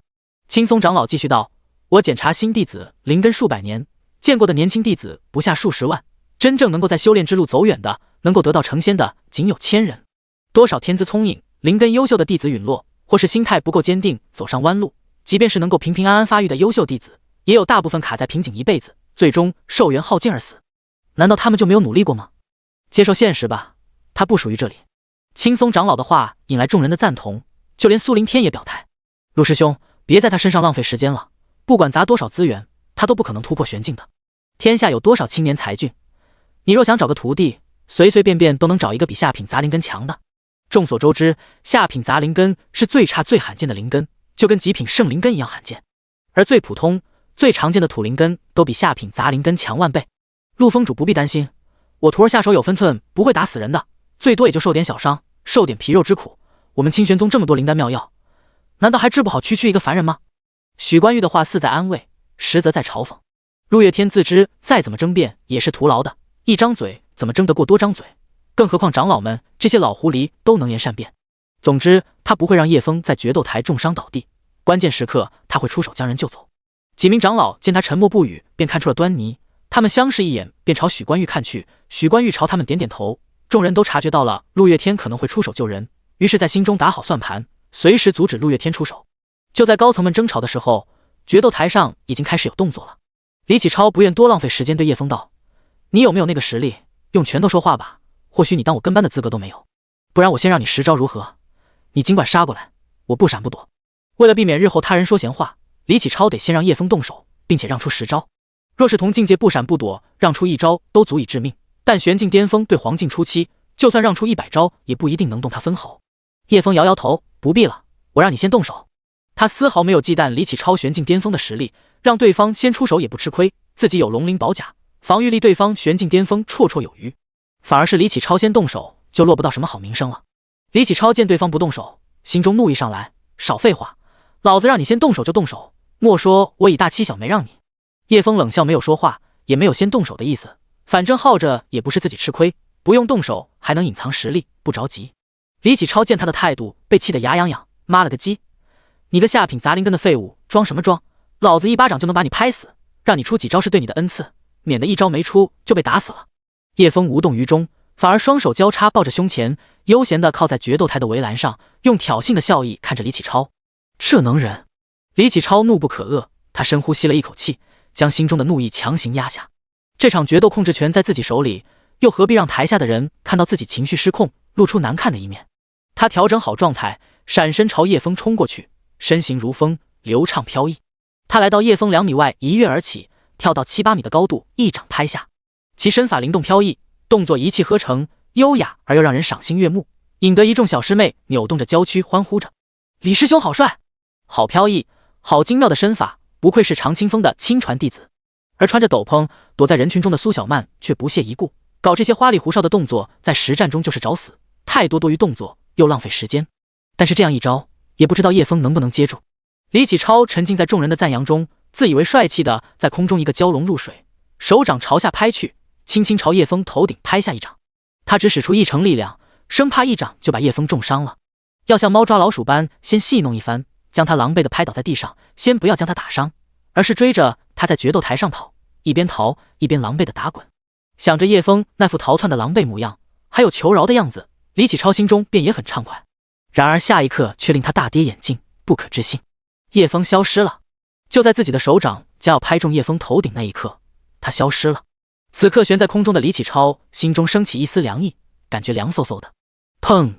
一声沉闷的撞击响起，李启超还没反应过来，自己的身体就像炮弹一般被巨大的力道击飞出去，狠狠地砸在决斗台围栏上。李启超趴在地上，抬头看着叶枫，眼中满是震惊和不可思议，一时间竟然忘记爬起来。玄境初期，发生什么了？台下修为稍微高一点的弟子都看清了叶枫的动作，清玄宗的高层们也是满脸惊讶。所有人都以为倒下的应该是叶枫，但没想到却是李启超。玲珑师祖更是又惊又怒，他一个飞身出现在陆月天面前，质问道：“陆月天，你个好小子，竟然送他神游符，还给他能够强行提升修为的东西，玄境初期，你出手够阔绰的呀！”虽然年轻弟子们没有看清叶枫使用了符箓，但叶枫使用符箓的隐秘动作根本逃不过这些先进修为以上强者的眼睛。原来就在李启超就要打中自己的那一刻，叶枫就发动了神游符，绕到李启超身后，紧接着注满灵力的一脚踹在李启超的背上，将半空的李启超踢飞出去。要不是决斗台有围栏，李启超直接就被踢飞到人群外了。陆月天没想到啊，你堂堂一个仙境巅峰修为就要踏入神境，竟然插手小辈们的决斗，让一个黄境初期强行提升修为，怕是代价不小。我看你的玄境初期修为能够维持多久？许关玉又惊又怒，差点指着陆月天的鼻子骂起来。第28章，硬碰硬，死！众人倒吸一口凉气，台上台下一片寂静，都不可置信地看着这一幕。即便是陆月天也不敢相信叶枫还有这般底牌。他知道自己并没有资助过叶枫，更没有教过他任何功法武技，更何况这种强行提升境界的秘术或是法宝。那么叶枫是如何获得这些东西的？谁给他的？陆月天心中思索，脸上满是疑惑之色。面对同门的质疑和指责，他不承认也不否认，因为一旦他否认了，叶枫将面临长老们和律法堂的严厉审问，甚至动刑和责罚。陆月天打算私下询问叶枫到底怎么回事。看到陆月天神色几番变化后，最终沉默不语，众人便认定他是默认了，这样他们也不会去找叶枫审问。好啊，陆枫主演的真不错，还以为你是个正气公正的人，没想到还会用这种强行提升修为的邪术，偏袒弟子，私下赠与弟子不当不正的东西。你这样不但违反了门规，还违背了正道的精神，你这是邪魔歪道。许关玉一顶大帽子就扣了下去，有这么好的机会，肯定是要狠狠地踩上一脚。邪魔歪道？你看叶枫身上的气息像是邪魔歪道的力量吗？听了陆月天的话，众人都将目光投在叶枫身上。刚开始的时候，众人都没有用神识扫视叶枫的修为，因为他就是个下品杂灵根且没什么修炼资源的人，大家都默认他连黄境中期都突破不了，所以没有去查看他的修为。但现在一看，众人都吃惊了，叶枫玄境初期的修为看起来没有一丁点破绽，没有紊乱的灵力，也没有境界不稳定的状况，而且他的灵力还非常的纯净，像是一潭没有杂质的清泉。灵力这么纯净的弟子，整个清玄宗怕是找不出第二个。这哪里是强行提升的境界，这简直是稳扎稳打，细水长流磨出来的一般。别说陆月天和众高层惊讶，就连玲珑师祖的目瞪口呆，怎会有如此纯净的灵力？叶枫此时释放的灵力，给人的感觉就像一尊行走的灵泉，看到都流口水，想上去吸两口，因为那灵力实在太纯净了，能增长不少修为。若是遇到邪修，定会拼了命也要将其吞噬吸干。这也多亏了大量的灵泉提供了清纯的灵力，还有大量的天灵草清除杂质。在玲珑师祖的认知里，恐怕只有月宫的圣女才有如此纯净的灵力，因为他们的功法独特，只在明月亮堂的夜里修炼，吸收月之精华，转化为纯净的灵力。许关玉不服气，哼，不管你用什么手段，一个下品杂灵根不可能修炼到玄境初期。我看他的境界能维持多久，就算他提升到玄境初期，也不见得他能跟玄境巅峰抵抗。我徒儿李启超离地境只差半步之遥，踏入地境只差一个契机罢了，打他还不是捏死一只蚂蚁那么简单。陆月天沉默不语，玲珑师祖则是眼神冰冷地盯着陆月天，因为陆月天答应过他不要让叶枫沉浸于修炼，免得叶枫总是打扰自己徒儿的心境。台下清玄宗的年轻弟子们惊掉了下巴，谁都没有想到叶枫竟然还有反击能力，而且还把李启超狠狠地踢飞出去。此刻心里怕是一堆卧槽响起，一时间都不知道说什么好。此时一名自认为头脑清醒的弟子大声道：李师兄莫慌，这厮定是用了什么邪术强行提升境界，他维持不了多少，而且一般这种邪术提升的境界极其不稳定，性情变得暴躁，很容易被反噬，师兄激怒他即可。这位师兄竟然如此见多识广。一旁的小师妹听到这番分析，顿时恍然大悟，大为受用，师妹受教了。听到师妹的恭维，那弟子挺直了身板，脸上难掩得意，笑道：不敢当，不过是早入门几年罢了。李启超爬起身，眼神中充满怒火，他刚才就被叶枫激怒才先动手的，这次又被他阴到了，此刻他恨不得将叶枫生吞活剥。他作为一名玄境巅峰的修士，自然不会被一名玄境初期那么容易伤到，只是那突如其来的一脚让他懵逼而已。就算你强行提升修为，也只是一个玄境初期的废物而已，哪里有资格跟我叫板？李启超灵力疯狂运作，强大的能力聚集在右拳上，身形微弓，然后猛地朝叶枫扑了过去。其速度之快，犹如扑向猎物的猎豹，身形一闪就到了叶枫面前。愤怒让他不再思考优不优雅、动作美不美观的问题，他只想一拳将叶枫打废，让他躺在地上不停的惨叫，才能平息自己的怒火。叶枫不躲不闪，激发几张护身符后，一拳向前打去，两拳相撞，来了个硬碰硬。但叶枫的拳头是用了撼山拳的威力不小，而李启超纯粹是因愤怒注满灵力的一拳。轰！两波能量相撞，劲风横扫四周，让一些离得近的弟子不得不凝聚一层灵力屏障抵挡。叶枫微微后退了一步，心中惊讶，这就是玄境巅峰的力量吗？自己使出了撼山拳才能与之普通拳头相抗衡，而且不是一拳，而是不断的使出撼山拳，不断复制使出撼山拳叠加，才勉强与之抗衡。这相当于1秒打出5次撼山拳。两人的拳头没有分离，像是粘在一起般，都在不断发力，试图将对方击飞。李启超此刻心中更是震惊不已，一个玄境初期居然能当下自己愤怒的拳头，仅仅后退了一小步。他惊怒交加，猛然加强了灵力的输出，强横的力量不断涌入右拳。若是连一个玄境初期的垃圾都没办法一拳打飞，不单单要被同门耻笑，还会被师父责骂，这一拳他李启超输不起。啊！你给我去死！他用尽全力，将灵力都聚集到右拳上。叶枫感受到对方的力量在不断攀升，隐隐有将自己压倒的趋势。然而叶枫并未惊慌，对他来说不过是提升一下复制粘贴的速度罢了。1秒6拳，1秒7拳，1秒10拳，撼山拳不断复制粘贴，不断叠加。而叶枫体内庞大的灵海对于这种高强度的灵力输出并没有太多感觉，保持1天这样高强度的输出也是没问题的。第29章1秒40拳，一个小小的下品杂灵根而已，我看你有多少灵力与我抗衡？你个垃圾也敢我与对拳，不知死活！李启超双眼通红，脸上露出残忍的笑意，眼中满是对叶枫的嘲讽。叶枫盯着他的眼睛也微微的笑了起来。不知怎的，李启超忽然觉得叶枫的笑有种让人发寒，有种让人不舒服的感觉。他猛地将灵力提升到更强的级别，试图驱散这种令人愤怒的感觉。叶枫对拳倒是轻松，只要不断粘贴释放撼山拳即可，对方用多少力量，自己就释放几层撼山拳。只是拳头之间碰撞散发的能量，让人感觉手臂撕裂的疼痛，呼吸有些困难。两人似乎都在拳头这上面杠上了，谁都不让谁，使出的力量越来越强。台下的人也是看得暗自啧舌，惊讶叶枫竟然以玄境初期的修为接下李启超的拳头，两人还能打得不相上下。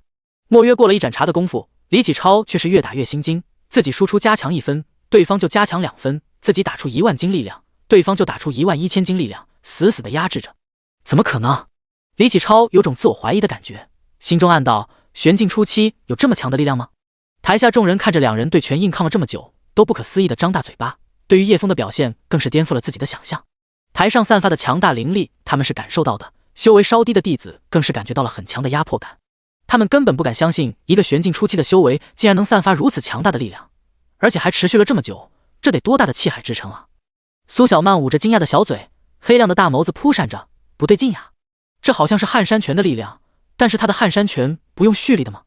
一些眼力好的弟子也看出了端倪，叶枫的发力方式还有发出的力量比较特别，清玄宗的高层们更是看得明明白白，这不是撼山拳发出的力量吗？一息十拳，他是如何蓄力发力的？长明长老双眼死死地盯着叶枫的拳头观察，不可错过任何一丝细节，脸上满是不可思议的神色。要说撼山拳也算出拳速度快了，从灵力的运转方式到蓄力发力，神境强者最快的可以做到1秒6拳，但要依靠强大的神识配合完美的灵力运转手法才能做到。至于玄境中期以下的修士，能够在1秒内发出1拳已经非常优秀了。像叶枫这种1秒粘贴10几拳的，让人感觉胆战心惊，也不知道是哪个空间过来的怪物。至少有90%是撼山拳，但又不像撼山拳，老夫练了一辈子的撼山拳也看不准这到底是不是撼山拳。律法堂的福罪长老摸着光秃秃的头顶，实在是想不通。以玄境初期的境界与玄境巅峰对拳，而且丝毫没有落下风的样子，那里是撼山拳了？这种鬼邪的拳法绝不是什么正道武技。陆月天，你从哪里弄来的邪道功法教给他？原本要看着叶枫被自己弟子吊打羞辱，看陆月天出丑，看吴明峰的笑话，许冠玉没想到这叶枫居然这么猛，居然能跨越2个阶级抗衡玄境巅峰。你真的舍得下血本啊？许冠玉这是又气又奈何不了。玲珑师祖此时阴沉着脸一言不发，也不知道此刻在想什么。陆师兄，这是怎么回事啊？你到底给了多少东西那小子？有违正道的事情可不要做啊，不能在这种事情上犯糊涂。眼看着叶枫的表现越来越离谱，苏凌天也不得不发话了。对于叶枫的表现，陆月天此刻心里也是不敢相信的。一个整天在大山里讨生活的野小子，摇身一变就能与清玄宗的天骄抗衡。叶枫的力量远超他的想象，这样下去很难再为叶枫隐瞒什么的。宗主，叶枫是我吴明峰的弟子，这件事情我会好好处理的。我以人格担保，台上台下绝不允许有任何伤亡，并且以后我会约束好他的。陆月天尽量不让长老们抓住尾巴，避免他们将叶枫抓起来审问。如果叶枫的修为真的是玄境初期还好说，但强行提升的境界都是暂时的，到时候免不了被审问，问他到底用什么方法强行提升修为，是否正道行为。长老们听了陆月天的话也不好发作，只能指责他私下偏袒弟子，破坏决斗的公平性。但这场决斗从开始就没有公平性可言。李启超还在苦苦支撑着，额头已经冒出了汗水，脸上也有些发红，显然是比较吃力了。他越打越心惊，自己就像一脚踩进沼泽泥潭里，越陷越深，似乎一直踩不到底。他心中惊恐叶枫的灵力好像一片大海，源源不断的提供灵力，无论他怎么增强输出，也没办法将叶枫压制住。此刻想撤拳，但又放不下面子，拼力量居然拼不过一个下品杂灵根，定会被人耻笑的。就算要撤拳，但此刻2股力量正拼命冲撞，收手的一方定会被强大的力量砸飞出去，受伤是免不了的。我看你也奈何不了我的拳头，这样打下去也没意思，硬刚下去只会2败俱伤，不如我们慢慢扯去灵力，换一种打法如何？李启超开口提议道。听到这话，叶枫笑了，他现在消耗的灵力1成都不到，最多也就消耗了3%左右，此刻对拳也是轻轻松松。你怎么知道我奈何不了你？我倒是觉得这样对拳挺有意思的。你……李启超被气得满脸涨红，给脸不要脸是吧？我干死你！李启超猛然提升灵力输出，打算跟叶枫拼了。叶枫也丝毫不手软，直接1秒30拳撼山拳输出。李启超感受到强大的力量压来，他猛地张大眼睛，眼中满是不可置信。他全力抵挡，但终究力不从心，被压得连连后退数十步，直到被压得决斗台的边沿。叶枫猛地再发力，1秒40拳砸过去。轰！李启超就像撞到钢板般，被猛地弹飞了出去数丈。叶枫的复制技能是直接释放的，不需要转化灵力，不需要掐法诀，也不需要蓄力，直接粘贴就行，有多少粘贴多少。第30章，对拳轻轻松松。嗨嗨！李启超艰难地爬起身，一口鲜血被咳了出来，从嘴角流到胸口的衣衫上。他低着头，脸色阴冷，衣衫被灵力震破几个洞，身上还沾了泥灰，模样十分狼狈。被同门惊诧的目光注视着，李启超又是愤怒又是耻辱。刚才被叶枫一拳打下台，撞倒好几名弟子后，才狠狠地砸在地上，砸出了一个坑，地砖都碎了好几十块。他一言不发，从储物戒指里拿出3个玉瓶，打开后将里面晶莹剔透的丹药倒在手心里，随后手掌往嘴里一拍，7、8颗丹药被他吞了下去。其中有疗伤的、稳固气血的，其中大部分都是快速恢复灵力的高阶复灵丹。李启超对全败了，全场一片寂静，所有人都不敢相信玄境初期的修为竟然能以这种硬碰硬的方式打败玄境巅峰，太不可思议了。那几名从外门晋升到内门的弟子不可置信地看看狼狈的李启超，又转头看看毫发无损的叶枫，心里那是肠子都悔青了。自己没试过啥嘴瘾，乱发泄啥情绪，现在把叶枫得罪了，到时候人家记恨上自己，那可就完犊子了。即便人家是下品杂灵根，但身上那些昂贵的法宝、秘术、丹药什么的，都是自己遥不可望的。这说明人家背后有大人物撑腰，是自己这些小人物得罪不起的。想到自己刚才说话太大声，几名晋升弟子面面相觑，都不由得缩了缩脖子，悄悄地往人群后退，想躲进人群里藏起来。哇，好厉害的样子！嘻嘻，本姑娘这下赚大发了呀！苏小曼咧嘴笑了起来，眼睛都眯成了月牙形。几乎只有她一人压叶枫赢，如果叶枫赢了，基本可以拿走全部的赌注。所有人的赌注加起来应该有上万灵石吧？想到这里，苏小曼双眼都闪闪发光。有人喜，有人忧。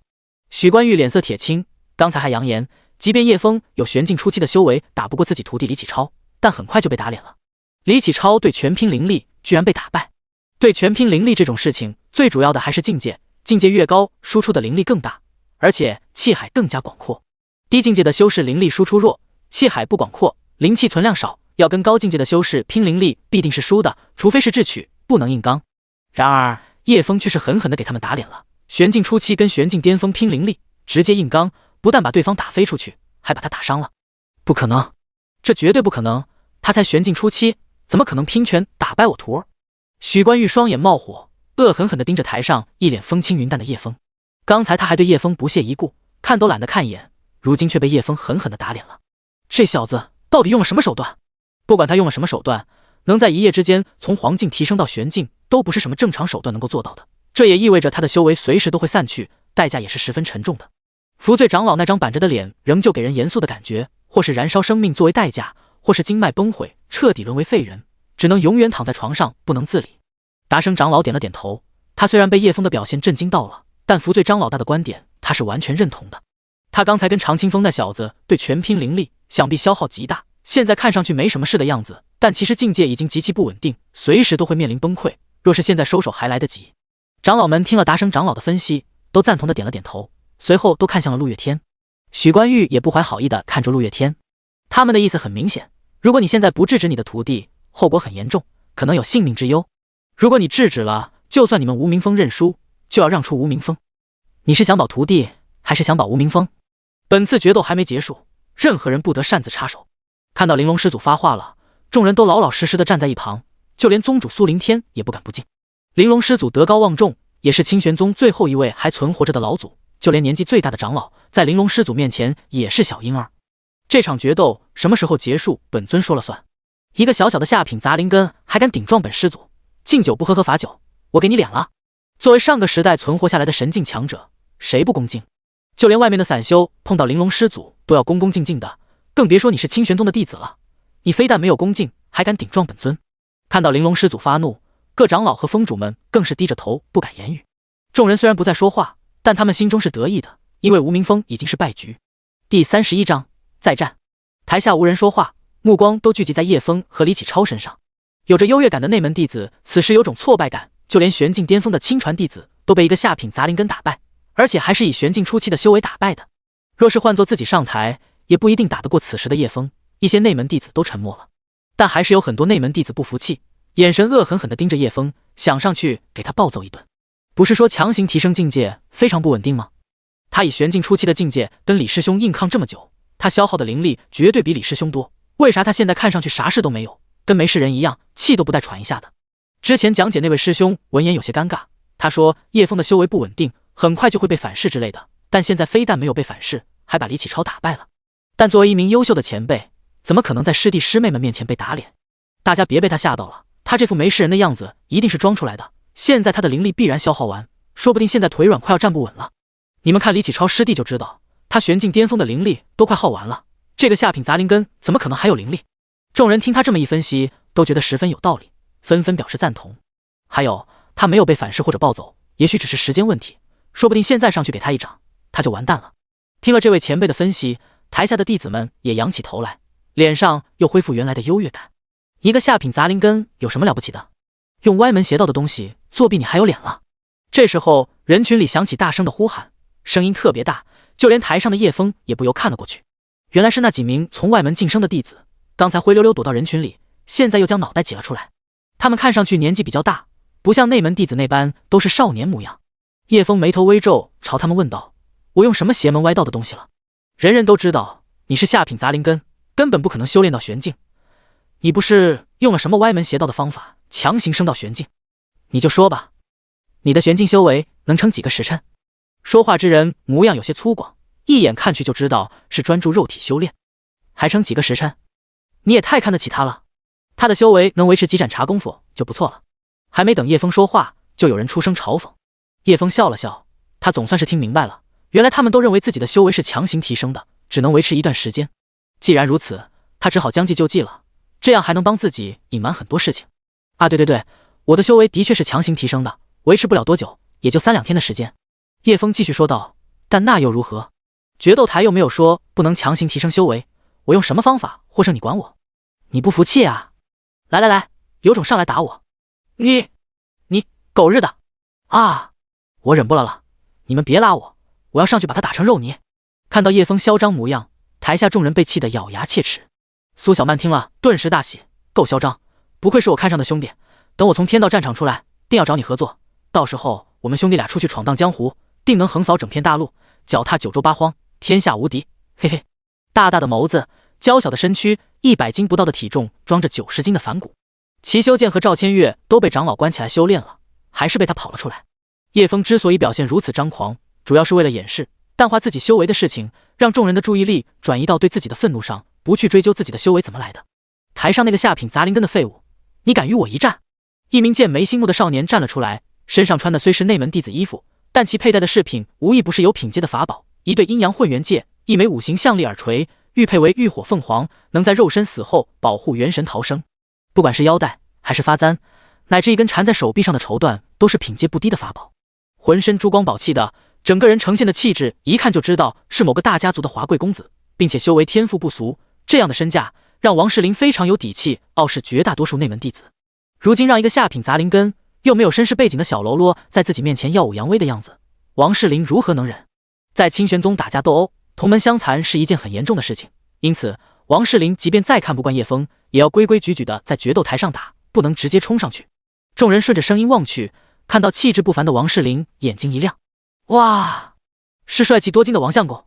看到王世林站出来，小师妹们泛起花痴来，哇哇的乱叫起来。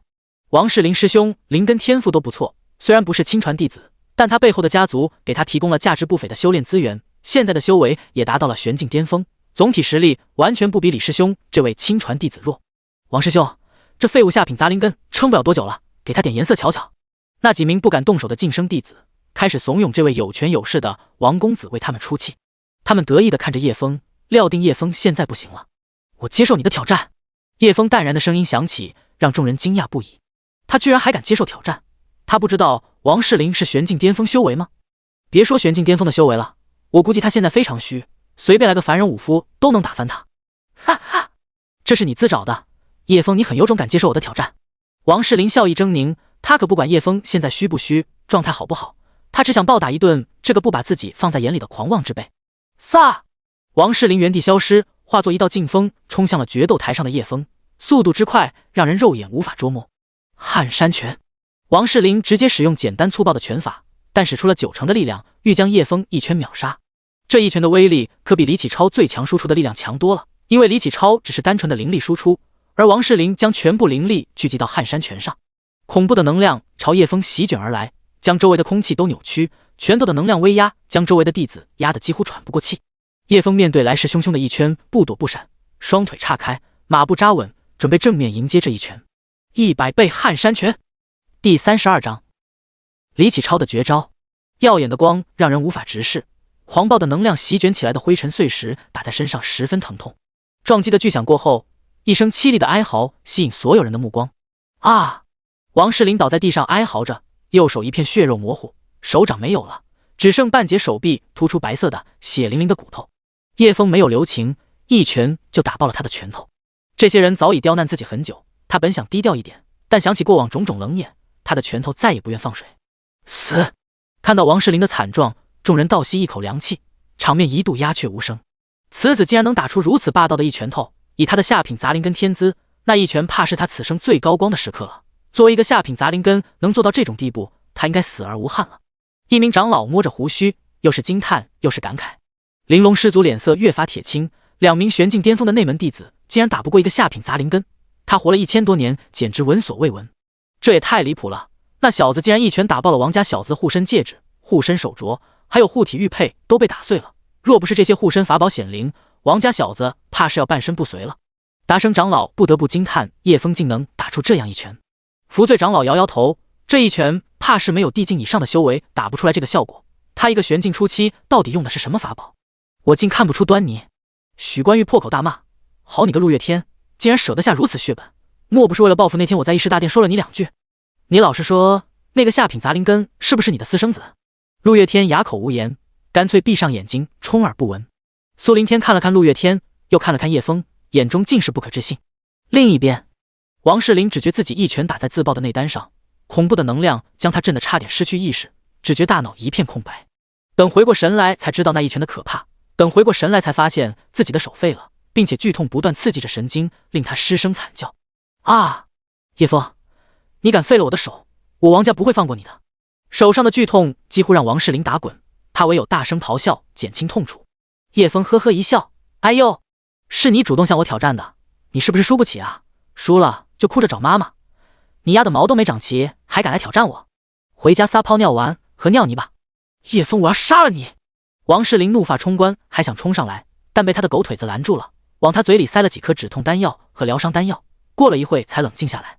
王世林冷静后一言不发，缩在角落里，似乎知道了自己不叶枫的对手，只能用阴冷的眼神死死盯着叶枫，心里盘算着等叶枫的修为降下来再去报仇。还有谁不服的上来打我啊？台下一些弟子，你看看我，我看看你，眼里带着不服气，想上又不敢当出头鸟，不敢上来是吧？那以后就别在我面前唧唧歪歪的，不然我打烂你的牙！叶枫嚣张的姿态一度引得众人想冲上去群殴，但又怕坏了门规，又没有人当出头鸟带领大家。所谓的名门正派就是这样，一大堆条条框框，搞得弟子们都唯唯诺诺，做事束手束脚。然而，嗡！随着一声清脆的剑鸣响起，李启超手中寒芒闪过，一柄无齿长剑出现在手中，剑光锋锐，散发着令人心颤的威压。这是一柄品阶不低的宝剑。叶枫，我们的决斗还没结束。只见他长剑一甩，寒光在剑刃闪到剑尖，一道道剑气在他周身凝聚成型。20道、30道、60道、100道、200道、300道、360道。一名弟子惊呼：天啊，是漫天剑雨凝一线！竟然真的是漫天剑雨凝一线！360道剑气化形，这样太不可思议了！李师兄居然能够凝聚出360道剑气化形！李启超凝聚出的360道剑气化形，顿时吸引了所有人的注意。要知道，这招剑术在弟子们心目中有着神圣的地位。这招剑术对灵力的控制的要求极高，气海必须有足够的灵气，还有对神识的控制，神识的强度都有极高的要求。从先天天赋到后天的悟性都要非常优秀。整个清玄宗只有东明之长老和陆月天能够完全使出。可以说，你能使出漫天剑雨凝一线，就代表你各方面都非常优秀，并且以后前途无量，有机会成为宗主，有机会踏入神境。总之就是非常牛逼的存在。李师兄威武！李师兄好帅啊！我要给他生猴子！一群少女叽叽喳喳，时不时高声尖叫，像是失去理智一般，搞得别人以为出什么大事了。看到这群母猴子癫狂的模样，叶枫心里思忖，以后还是尽量不要使出这招剑术为好，不然可能会被这群单细胞生物围堵。切，有什么了不起的？我兄弟一拳就把他干翻！苏小曼丝毫不向他们示弱，扯着嗓子大喊：叶枫那他的蛋蛋打掉，让他们去借种生猴子！苏小曼的话引来周围一众仇视的目光，那群少女几乎要冲上去跟他动手来着，但还是被门规压制住了。苏小曼这一喊，躲在后面的清玄宗高层们脸色变得怪异，众人都不由得将目光看向了苏凌天。苏凌天此刻黑着脸，脸色铁青。作为清玄宗的宗主，清玄宗上上下下都管理得很好，唯独这个女儿那是一点办法都没有。让她潜心修炼，不说在天道战场取得多好的成绩，只求她能够自保活着回来。没想到这不省心的东西狡猾得很，3番4次偷跑出来，像个脱缰的野马到处撒野。这野丫头比外边荒林的畜生都野，谁能管得住她？他娘让她安静一会，学学礼数，那就像要把她活剥了似的，死活不愿意，还撒泼打滚。苏凌天一肚子苦水，想起这个野性十足的可爱女儿，那是又爱又恨，更多的是气人。长老们只得向他投去同情的眼神。苏凌天没有冲过去抓人，他知道自己的女儿有多狡猾，一旦没有将她控制好，很有可能引发周围弟子的骚乱，不但影响了宗主的威严，还把家丑扬出去。唉，苏凌天只能无奈叹息。第33章破甲断魂钉。年轻弟子们一脸崇拜地看着李启超，那一手剑气化形360道剑气化形包围着，让李启超的身影蒙上一片金灿灿的光，更是惹得女弟子们眼神炽热。然而在叶枫看来，这他妈的也太他妈慢了吧！一道一道的剑气正在聚拢着，逐渐压缩融合。此刻聚拢的剑气有成人手臂般粗，完全没有达到凝聚成线的标准。看他这个样子，估计憋到晚上也压缩不出比头发丝还细的线。然而李启超的动作没有停下，还在进一步压缩着剑气。这明摆的就是剑术还没练到家，就想着拿出来显摆。也只有叶枫有耐心等他把剑术施展出来，换做别人一拳打过去，他的施法直接就被打断了。东明之长老2个呼吸就能把剑术施展出来，按照李启超现在这个速度，没有1分钟根本施展不出来。那些年轻弟子们把漫天剑与凝一线过度神化，以至于看不清现实，盲目崇拜，这么久还没把剑术释放出来，早就被他们师傅劈头盖脸一顿臭骂了。哪个敌人会傻乎乎的站在那里等你出剑？然而他们并不在意这些，只要能凝聚出360道剑气化形，只要能将他们凝聚成一线，那就是天才。至于能不能打中人，施展耗费多少时间，他们都不在乎，他们只觉得李启超非常牛逼。看到没有，这就是你我之间的差距，我是天赋绝顶的天之骄子，而你是臭水沟里的烂泥，即便强行提升修为，也无法与我对等。李启超神情高傲，看叶枫的眼神就像看蝼蚁一般，不屑一顾。哈！叶枫有些哭笑不得，花了半天时间施展出一招华而不实的剑术，施展一招还没完全学会的剑术就飘了，牛鼻子上天都快忘记自己是谁了。叶枫有些哭笑不得，别说360道剑气化形了，自己一挥手，随随便便就凝聚出3600道剑气化形，而且时间更短，出剑更快，那自己可不得牛逼上天。叶枫差点就被李启超的话给气笑了。既然你们这么想看剑气化成细线，那我偏就不让你们看到。说着，叶枫发动神游符，身形化作一道残影飞向李启超。李启超此刻仍在压缩剑气，从原本手臂般粗的剑气，现在压缩到脚趾头般粗。他额头冒出一层细汗，脸上明显可以看出压缩剑气十分吃力，已经达到他的极限。看到叶枫原地消失，他知道叶枫要冲过来了，但还是不肯撒手，继续压缩剑气，像是被逼到死胡同的猎物，无计可施，只能死马当活马医。漫天剑与凝一线就像他的救命稻草，死死抓住不肯放开。砰！叶枫一拳打在李启超脸上，随后李启超在空中旋转了几圈，狠狠砸在地上，手中的剑也脱手飞了出去，没有完全成型的漫天剑与凝一线也失去控制，打向虚空不见踪影。李启超躺在地上哼哼2声，只觉头昏眼花，嘴里吐出一口带着牙齿的血，半边脸已经不成样，看样子是很难再爬起来了。在叶枫将他打飞出决斗台的时候，这场决斗就已经结束了，现在打他这一拳已经算是私下斗殴了，因此叶枫也不能再取他性命。再者，决斗台建立之初也是为了调解矛盾，只有在极端情况下才会出现重伤死亡者，清玄宗并不提倡在决斗台肆意杀人。你服不服？叶枫走到他面前道。李启超许久才缓过神，听到叶枫的话后似在思索，双眼四周扫视一圈后闪烁几下便点点头，我认输。虽然态度不够诚恳，但也算老实，叶枫便不再跟他浪费时间。然而下一刻却听见弟子们的骂喊声，你个无耻小贼，偷袭人家算什么本事？叶枫闻言只觉头上一片问号，我哪里偷袭了？我是光明正大的从正面给他一拳，哪里偷袭了？你是不是瞎？叶枫的话都没说出来，立刻就有人嚷嚷，就是无耻小人，没看见人家李启超师兄在施展剑术吗？人家剑术都还没准备好你就动手了，这不是趁人之危吗？无耻！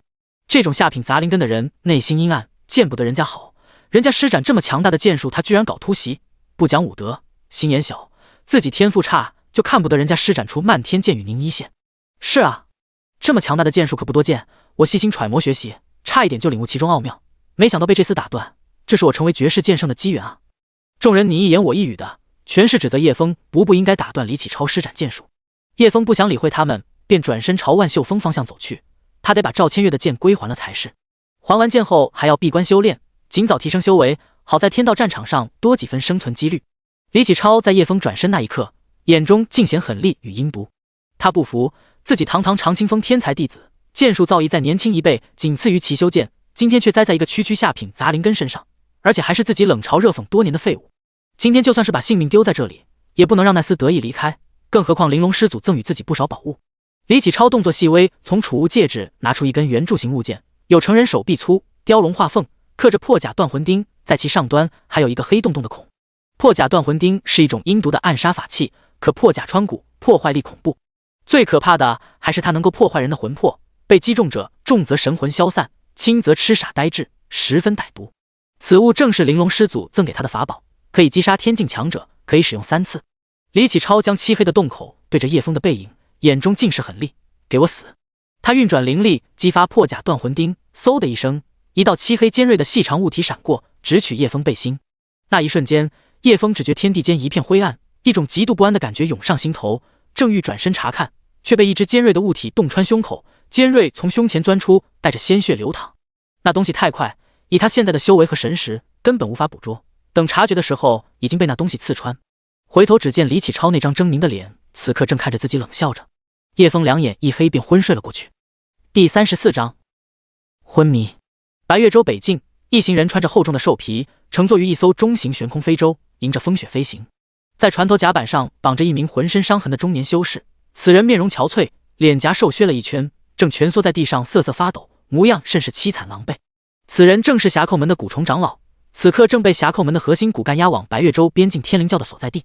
古虫长老因恶意煽动众长老的情绪，被峡口门门主王元良察觉，抓起来一番恶毒折磨之后，古虫长老撑不住说出了自己的卧底身份，正是天灵教数百年谋划栽培的卧底。如此说来，既然在我们峡口门安插了卧底，那清玄宗估计也未能幸免。看来天灵教早就对我们虎视眈眈了，我们又何尝不是对他们虎视眈眈？这就是一个大鱼吃小鱼的世界，只有不断掠夺壮大，才能生存下去，否则只会成为别人的垫脚石。2名峡口门高层在船头交谈着，他们是带着目的来找天灵教的。既然是深入天灵教的地盘，峡口门的重要人物自然不会前来设身犯险。看到高空盘旋着数头白色大雕，他们知道天灵教就快到了，便很默契的不再言语。天灵教也通过巡逻的白色大雕，得知有外人闯入，便迅速进入警戒状态，一队队持着各色武器的人守在大门外以及大门后的广场。飞舟缓缓降落天灵教大门前，我们是峡口门的人，想跟天灵教天渊教主谈合作，希望能和教主见一面。我就是天灵教主，不知你们想谈什么合作？一名身穿黑色披风的男子从人群中走出来，头发长到下巴，满脸胡茬的脸上有一双阴沉危险的眼睛。王文涛见过天渊教主，我奉我门主之命前来与天灵教合作，共同对付清玄宗。哈哈，你莫不是专程来逗我开心？天渊大笑道，其眼中闪过一丝杀机。天渊的笑声也引起身后一群信徒们的大笑，笑声盖过风雪声。王文涛也不生气，将古虫长老拎起丢了出去。你们派过来的卧底3番4次调拨我们跟清玄宗开战，好让我们两败俱伤，让你们天灵教捡大便宜。好在我门主英明神武，发现了这老家伙有问题，因此我峡口门是绝不会被你们当枪使的。王文涛把话挑明道，我知道天渊教主是个有远见的人，早就布满这白月洲3足鼎立的局面，不如我们联合打破这局面，然后我们再分个高低。天渊眉头微皱，思索一会道，那你们为何要找我合作，而不去跟清玄宗合作？呵呵，清玄宗早就跟我们撕破脸皮，与我们不死不休，合作是不可能的。那你们就不怕我天灵教去找清玄宗合作？哈哈，清玄宗那帮自视清高的伪君子，可不兴与我们这些邪魔歪道合作。天渊摸着胡子似在思索，他的确想打破这3足鼎立的局面很久了，奈何3方门派实力差距不大，任何一方打起来都是两败俱伤的结果，这样下去何时才能实现自己一统白月洲的理想？好，既然如此，那就请王兄入我天灵教一叙。天渊思索过后，笑脸邀请王文涛入内。王文涛心中一喜，脸上也露出恭敬的笑意。这时躺在地上的古虫长老见状也是一喜，既然大家都合作了，自己岂不是没事了？教主救我！天渊闻言眉头一皱，脸上露出不悦，他双指并拢，朝古虫长老虚空一划，一道凌厉的剑气瞬间砍下古虫长老的头颅。没用的废物，白白浪费我天灵教多年的栽培。古虫长老的头骨在雪地里滚了2圈，双眼睁大，眼中尽是不甘。清玄宗吴明峰、叶枫的小木屋内，距离决斗台事件已经10多天过去了，叶枫仍在昏迷中。李启超恶意使用违禁法器，已经被律法阁关押起来。如果叶枫有生命危险，那就是犯了2大重罪，一是使用违禁法器，二是残杀同门，2个罪名加起来足以定他死罪。陆月天探查过叶枫的伤势，其实叶枫的伤势并不算重，他有龙鳞宝甲护身，破甲断魂钉也只是打穿他身体1厘米深度左右，但就是一直没有醒来。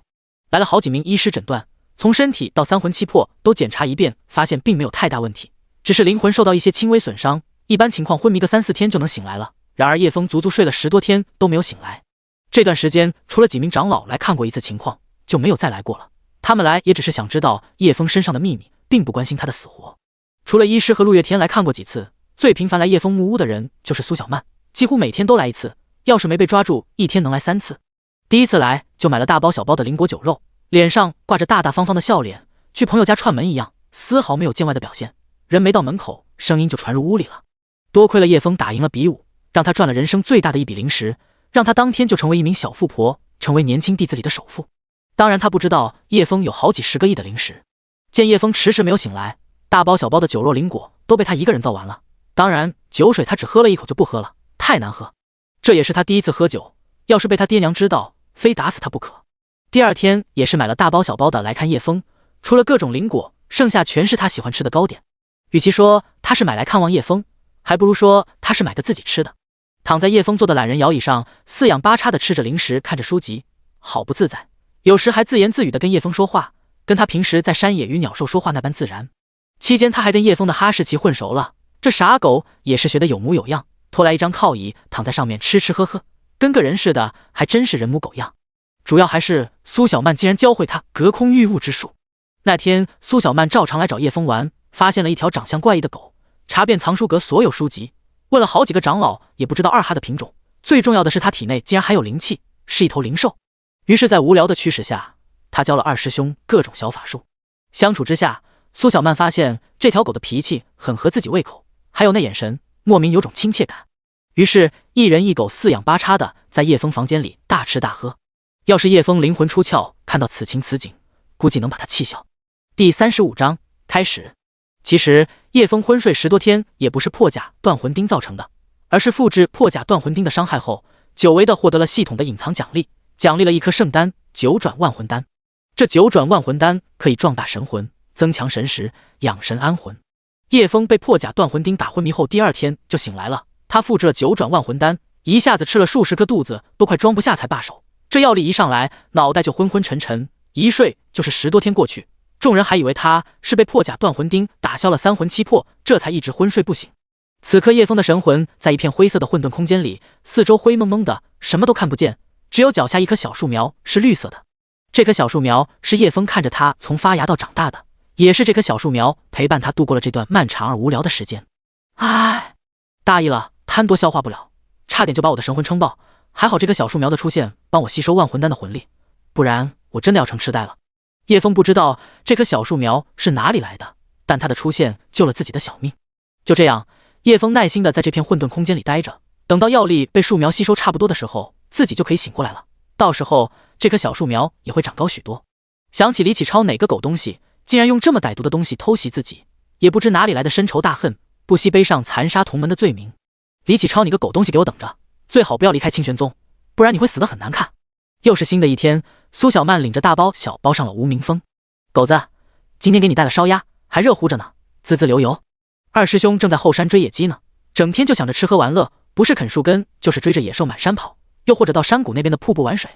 自家主人生死不明，躺在床上，他也没有半点担忧，每天就是傻乐呵，吐着舌头满山跑。自从他吃了10来斤9转气海丹后，跑得比以前更快了，嗅觉听觉力量也是以前的数10倍。以前不敢惹的野兽也被他追着满山逃窜，他追上了也不将其咬死，而是将其扑倒，爬起来再扑倒，不断重复着，直到对方躺在地上不敢动弹，这就算是把人家给征服了。苏小曼还没靠近木屋，他在后山就闻到味道，知道苏小曼来了，也不再追赶眼前的野兽，撒腿就往山下跑，那欢快竟比看到叶枫还激动。天道战场明天就开启了，以后很长一段时间不能来找你们玩。一人一狗一张小矮桌，上面摆满鲜果，各自吃着一只烧鸭。狗子，你放心，你主人的病包在我身上，他是我兄弟，还没拜把子，我不会让他先死的。天道战场里绝对有千年养神木，到时候弄一节回来放在他床头，凝神养魂，不出3天就能醒过来。嗷嗷嗷！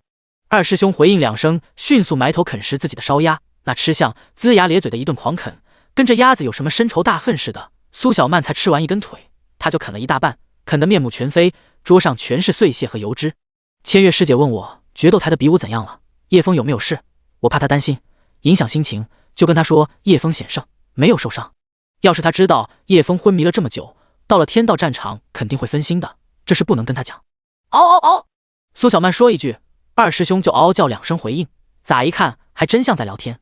然而事实是牛头不对马嘴。酒足饭饱散席之际，苏小曼看了一眼仍在昏睡的叶枫一眼，哎，有时候还挺羡慕你的，能睡得这么舒服。他沉默了一会，又道：还有2名被选中的弟子没有现身，也不知道他们的实力怎么样。这是关清玄宗的存亡，在天道战场死亡，不单单是一个人的事情，整个宗门还有每个弟子和他身后的家庭都是一个沉重的打击。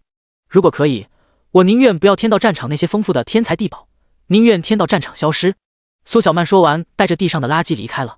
二师兄也识趣的起身送客。等到苏小曼的身影消失，二师兄才转身回到院子里。他左顾右看的观察四周，确认没人后，走到院子角落里刨土。不一会，一颗颗金灿灿的丸子被他刨了出来，每颗丸子都有金圈环绕，一共9圈。没错，这些都是叶枫给他当口粮的9转圣丹，里面有气海丹、万魂丹，都是叶枫昏睡之前给他的，还吩咐他偷偷的吃，不要被别人发现，不然后果很严重。二哈虽然平时傻里傻气的，但也通人性，加上有了灵气成为妖兽后，他的智商也提高了不少。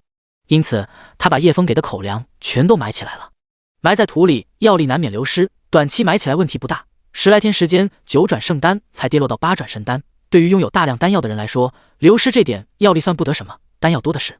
咔嚓咔嚓，二师兄将一颗颗丹药咬碎吃进肚子里，他对这玩意属实上头了，每天都要吃上几10颗才过瘾。他也不顾丹药上沾满泥土，直接把泥土一同吃进肚子里，不干不净吃了没病。一连吃了10来颗，才满足的叹了口气，紧接着嘴角并用巴土将剩下的丹药重新埋起来。做完这些后，他进叶枫的房间看了一眼，又走到客厅趴下，准备美美的睡上一觉，把满肚子的食物消化掉。时间一晃就到了第2天，叶枫仍旧没有醒来。二哈听见鸟鸣就早早起身，一个箭步就冲了出去，往后山撒坡去。今天是进入天道战场的日子，到50整烈日当空之际，被选中的人就会自动传送到天道战场。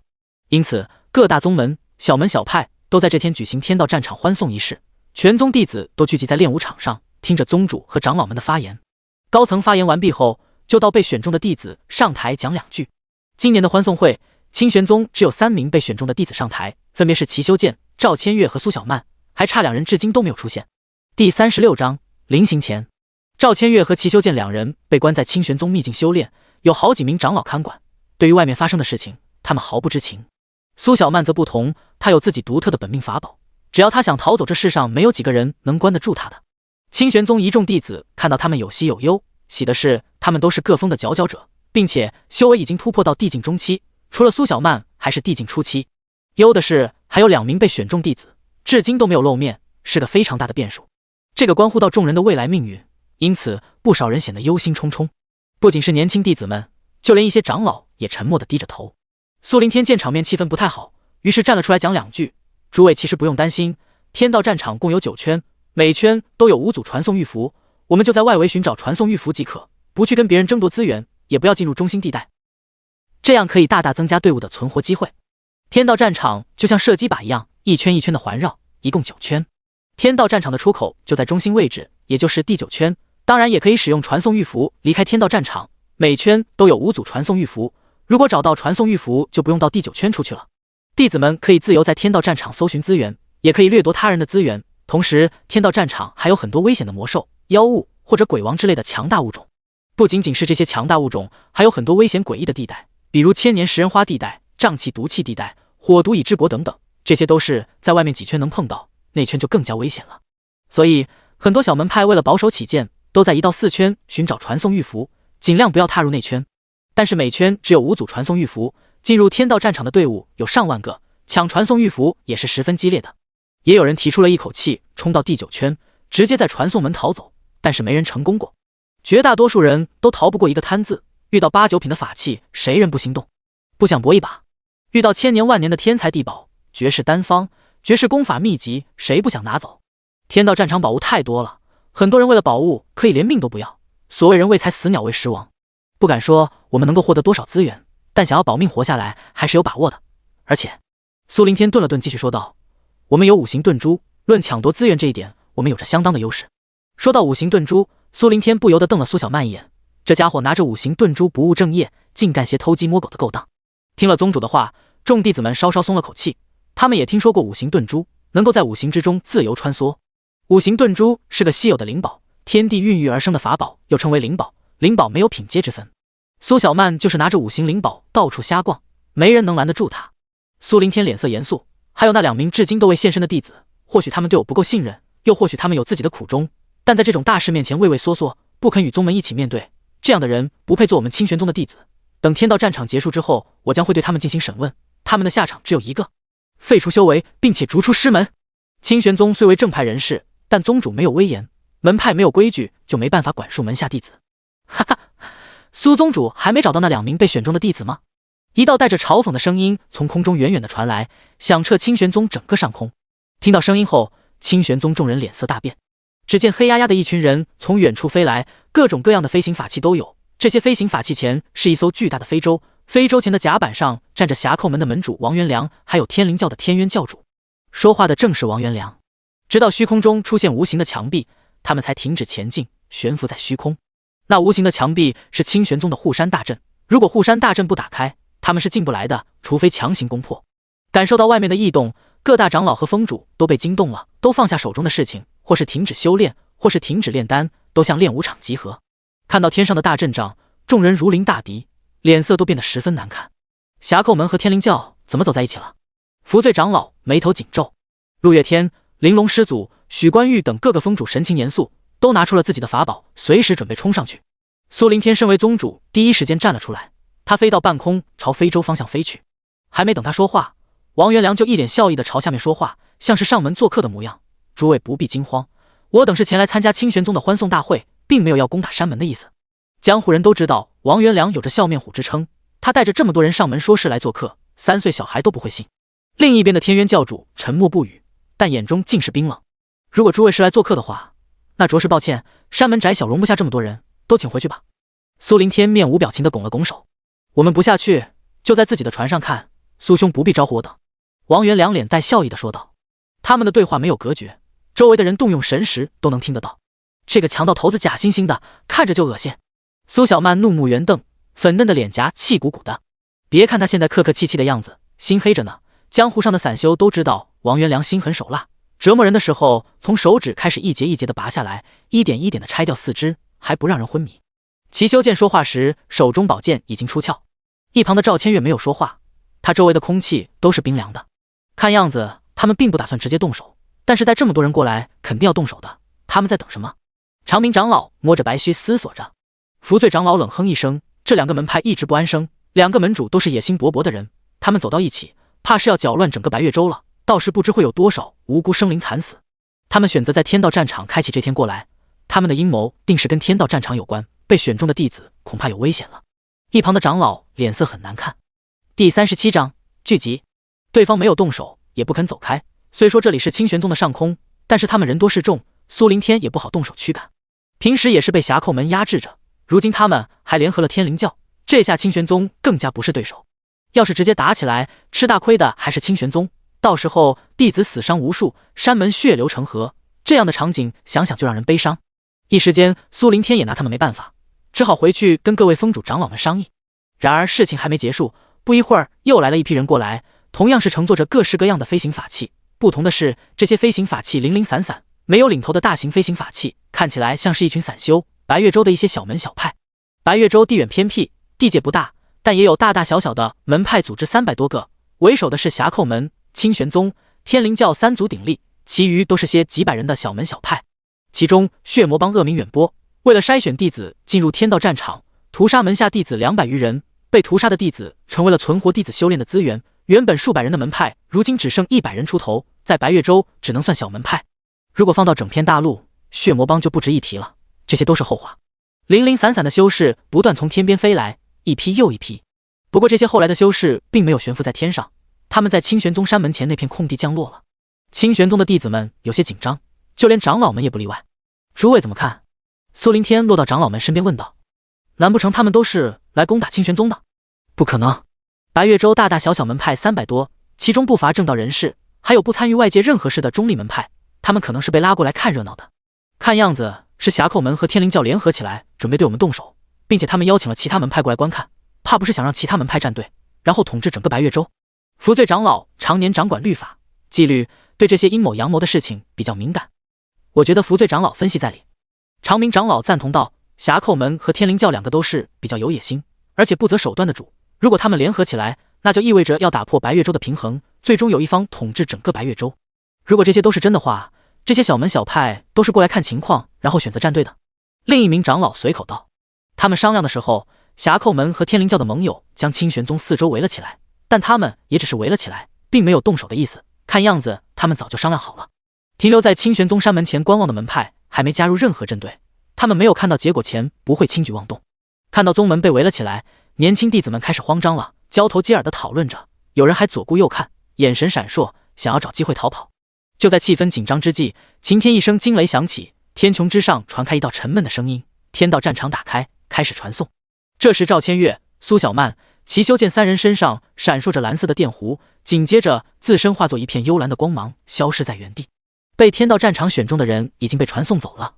与此同时，无名峰上仍在沉睡的叶枫身上也闪烁着蓝色的电弧，随后化作一阵光芒消失了。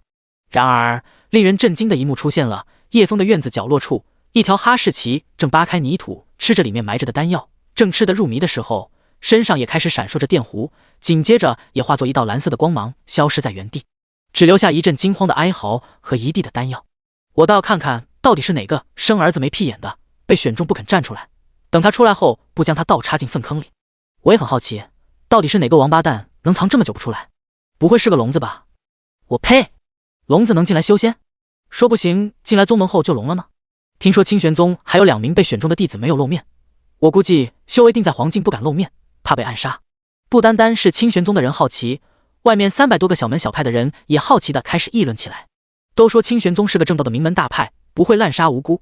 那俩被选中的弟子不识好歹，给他们法宝，给他们修炼资源和重点栽培。清玄宗的弟子被天道战场选中都是个大机缘，他们居然不懂得把握，是真的蠢。我呸！知人知面不知心，要是黄境的修为敢露面，只怕是嫌命长了。要是我被选中，也要躲起来，至少在天道战场还有一丝存活的机会，可以搏一下。你要是暴露了，分分钟都被暗杀。尔等歪门邪道，心思阴暗，竟敢妄议我们正道的为人！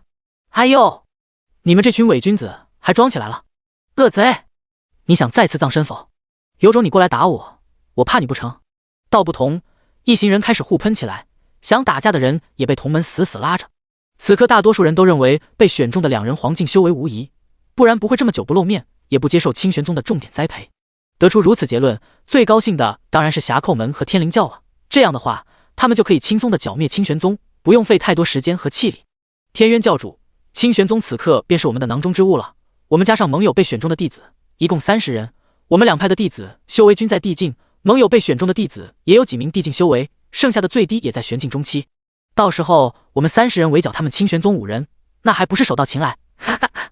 王元良大声的笑着，等清玄宗的弟子被灭，我们就可以下去清剿清玄宗了。只是天道战场这么大，我们的弟子如何能找到他们？身后侠寇门的一名长老问道。天渊教主摆了摆手道：你们放心，我在100年前就安插了卧底在清玄宗，此时清玄宗那3名被选中的弟子身上都有我们留下的印记，找到他们很简单。第38章传送。天道战场内，随着一道道蓝光在外围闪烁，被选中的弟子一个个传送了过来。只要是同一个门派的弟子，都会被传送到同一个地方。嗖，齐修剑、赵千月、苏小曼3个出现在一处山林地带，周围高树林立，高山起伏连绵，时不时传来阵阵鸟鸣声或兽吼，也有不知名的哀嚎声，凄厉且沙哑，听着让人感觉毛骨悚然。死在天道战场里的人是无法进入轮回的，因此这里常有鬼魂飘荡，如果碰到恶鬼，那一定会死得很惨。他们死后无法进入地府轮回，心生怨念，每日积攒鬼气，越来越阴邪。看到活人怨念更强，凭什么别人都能活着离开，自己却被困在这里？还有2个人呢？3人面面相觑，脸上尽是疑惑。5人小队还有2人为什么没有同时传送进来？忽然身旁蓝光亮起，一个熟睡的身影被传送过来，光芒散去，少年安静地躺在地上，俊俏的脸上双目紧闭，呼吸均匀，显然是在熟睡之中。叶枫！赵千月和苏小曼2人同时惊呼，因为他们都认识这张脸。他就是叶枫？齐修剑惊讶，他听说过叶枫这个名字，但从没见过本人。作为剑诀峰的亲传弟子，他绝大多数时间都在剑诀峰上修炼，没有跟外面的人接触太多。3人都十分惊讶，没想到叶枫也被天道战场选中。如果换做其他普通弟子，他们可能不会惊讶。叶枫可是出了名的下品杂灵根，十分稀罕，无名峰唯一弟子，清玄宗第1人陆月天门下的。这些名头放在叶枫身上，清玄宗可谓无人不知，无人不晓，只是没有理会太多罢了。此时此刻，天道战场外，叶枫被传送进去的画面在清玄宗的练武场上播放着，每个门派都可以用传影球观看天道战场内的情况。一颗乳白色的球体正悬浮虚空，底下是连接天道战场的阵法，激活阵法后，乳白色的圆球就会在虚空映射天道战场里的画面。即便是律法堂的监牢里，也设置了播放天道战场的传影球。李启超此刻穿着囚服，身上脏兮兮的，哪里还有昔日的荣光？但他并不惊慌，因为他是常清风的亲传弟子，而且还能使出漫天剑与凝一线，说明他的剑术天赋也非常好，比绝大多数亲传弟子都要强。再看叶枫，一个下品杂灵根啥也不是，清玄宗的长老们孰轻孰重都不会为了一个下品杂灵根而毁掉一根好苗。只要自己师父跟长老们多说好话，疏通一下关系，他最多也就关几天反省一下，再象征性的处罚一下，这件事就不了了之了。再说破甲断魂钉是玲珑师祖给自己的，只要自己不说出来，玲珑师祖也会出面拉他一把。只要把事情捋清，其实没那么复杂。这是李启超想了一个晚上才想清楚的，把事情想清楚之后，他就没有那么慌张了。被关的这段日子里，看守的弟子对他的态度也是客客气气的，并不像对其他弟子那样凶神恶煞的，这也印证了李启超的想法。于是他在牢笼中更加卖力的修炼，好好的表现给长老们看。直到天道战场开启，当他看到昏迷的叶枫出现在天道战场之中，顿时脸色变得煞白。怎么会是他？叶枫昏迷数十天的消息，他从看守的弟子口中得知，当时他就断定叶枫的三魂七魄被破甲断魂钉打伤了，很可能会永远昏睡，即便醒来也会变成痴呆。这可是能击杀天境修士的大杀器，叶枫即便强行提升修为，也只是玄境初期，不死已经是奇迹了。这下完了，叶枫这个废人定会拖垮整个队伍的，要是他死了，整个清玄宗的人都会被扣除20%的修为。他紧握拳头，眼神阴冷怨毒。叶枫，你为什么不死？要是你当场被打死了，天道战场就会重新挑选弟子，我们清玄宗就不会被你拖累。李启超又是懊悔又是怨恨，他后悔没有给叶枫多设一根破甲断魂钉，又后悔跟叶枫上决斗台。要是整支队伍团灭，清玄宗所有人的修为都会被清空变成凡人，李启超自己也无法幸免。想到此处，他只觉自己前途一片黑暗。练武场上，众人看到昏迷中的叶枫时，脸色变得惨白，有些意志不坚定的人顿时就颓废地坐倒在地上，嘴里神经兮兮地念叨着：完了完了，这下这侧没救了。就连一些长老也是失神的一动不动，眼神呆滞，像是整个人都被抽空了。他居然是天道战场选中的弟子，这下完了。不管是苏灵天还是其他峰主，就连整日冷冰冰的玲珑师祖，此刻脸上都露出慌乱的神色。他们都知道叶枫中了破甲断魂钉，不可能会醒过来。此刻只有陆月天脸色没有那么难看，但他也紧锁眉头，因为他是第一个检查叶枫伤势的。他发现了叶枫身上的7品龙鳞宝甲，为了不被其他人怀疑，他第一时间将叶枫带回无名峰，并且将龙鳞宝甲藏起来。因此他知道叶枫是有可能醒过来的。但即便如此，叶枫进入天道战场也只是累赘，为了减少队伍的伤亡，最好的办法将是将叶枫抛弃，那样所有人只会减少20%的修为。即便是陆月天，为了大局，为了清玄宗所有人的存亡，他也会毫不犹豫地放弃叶枫。在天道战场面临这种情况，绝大多数门派都有研究并且培训过，陆月天相信他们会做出正确的选择。绝望颓败的气息笼罩在清玄宗每个人的心头，可以说这是清玄宗的至暗时刻。清玄宗的上空，乘坐飞行法器的人们也在关注着天道战场的画面。一名头戴披风、浑身包裹得严严实实的人走到天渊教主身后，用沙哑的声音讲道：此人就是叶枫。那人将叶枫上决斗台的事情一五一十地讲述出来，下品杂灵根，强行提升修为，吊打清玄宗弟子，被破甲断魂钉重伤昏迷，三魂七魄受损严重，永远无法苏醒。这些事情听得天渊教主和王良玉惊讶不已。你为何知道得如此清楚？莫非你就是藏在清玄宗的卧底？王元良惊讶地问那蒙面人。听蒙面人的声音就知道，他的声音就知道那不是他原来的声音。第39章，一条狗。蒙面人和天渊教主都没有回答他的话，王元良也不是愚钝之人，不回答就已经是答案了，因此他也没再傻乎乎的追问。哈哈，既然如此，清玄宗这次大罗金仙多救不了了，此刻的清玄宗就是砧板上的鱼肉。王元良笑得眼角折起皱纹来。天渊教主点点头，被破甲断魂钉打伤，他是醒不了了。清玄宗还没开始就少了一个人，看来天道都抛弃他们了。这时候非洲上一名光头汉子跳了下去，直接踩在清玄宗的防御大阵上，他大笑道：陆月天，你们清玄宗完蛋了，哈哈，既然让一个下品杂灵根的废物去天道战场，这不是找死吗？这名魁梧的光头汉子名为王巨根，是王氏核心人物，少年时期经常带着门内弟子四处惹是生非。那天在郊外打猎，偶遇山民采药女下山，采药女姿色婀娜，脸蛋清秀，王巨跟一行人便起了色心，准备强抢民女。这当是他们没少干，轻车熟路的将采药女的弟弟杀了，然后强行将采药女拖进密林里，打算快活一把。但不巧，年少的陆月天也到了这里采药，他远远闻到飘来的血腥味，找到采药女弟弟的尸体，然后又听到采药女悲惨的哭声，于是便也冲进了密林里，正见几人撕扯采药女的衣服。陆月天怒气升腾，光天化日之下，朗朗乾坤竟然有这般禽兽行凶杀人，强抢民女。他一人拔剑怒杀侠寇门数人，王巨根不敌，慌忙逃窜。陆月天一柄飞刀朝逃遁的王巨根刺去，只听到远处传来王巨根的惨叫，不知死活。他也没有上前穷追，眼下采药女情绪失常，手脚抽搐，救人要紧。此事过后，王巨根便极度痛恨陆月天，痛恨清玄宗，要是有弟子落到他手中，非死即残。他时刻都在找机会报复陆月天，但奈何陆月天修炼天赋极佳，很快就甩了他几条街。此刻看到清玄宗岌岌可危，他万分激动，悔姬之仇，不死不休。那一柄飞刀角度刁钻，歹毒至极，毫无人性，一刀串两个，还把半根玩意给削断了。慌忙逃命之下，他也顾不得去捡。等回到宗门后，王氏宗亲带人去找，想要帮他接回来，奈何被山中野狗吃了。此后，王巨根被嘲笑成王半根、王公公。陆月天，你个狗东西出来！现在跪在老子面前求我，老子可以考虑给你留半尸。你的废物徒弟叶枫就不活了，下品杂灵根还去天道战场送死，你脑子被驴踢了！哈哈哈！王巨根终于找到机会出一口恶气，此刻他只觉畅快无比。陆月天没有心情理会那人，一个跳梁小丑罢了。此刻清玄宗的所有人脸色都特别凝重，已经是到了生死存亡的时候。聚集在外面的小门小派也在议论纷纷。陆月天这样的剑术才俊，在白月州还是挺出名的，知道他的人不少。他这样有名的剑客，收了一名下品杂灵根的弟子，也被传得沸沸扬扬。叶枫这个名字也随着陆月天的名头被人知晓。原来他就是叶枫，看着一表人才，仪表堂堂，怎么看也不像一个下品杂灵根的废物啊。人不可貌相，陆月天前辈一代绝世剑侠，怎么就收了这么个玩意当徒弟？下品杂灵根是练不出什么来的，纯粹就是浪费时间，浪费资源。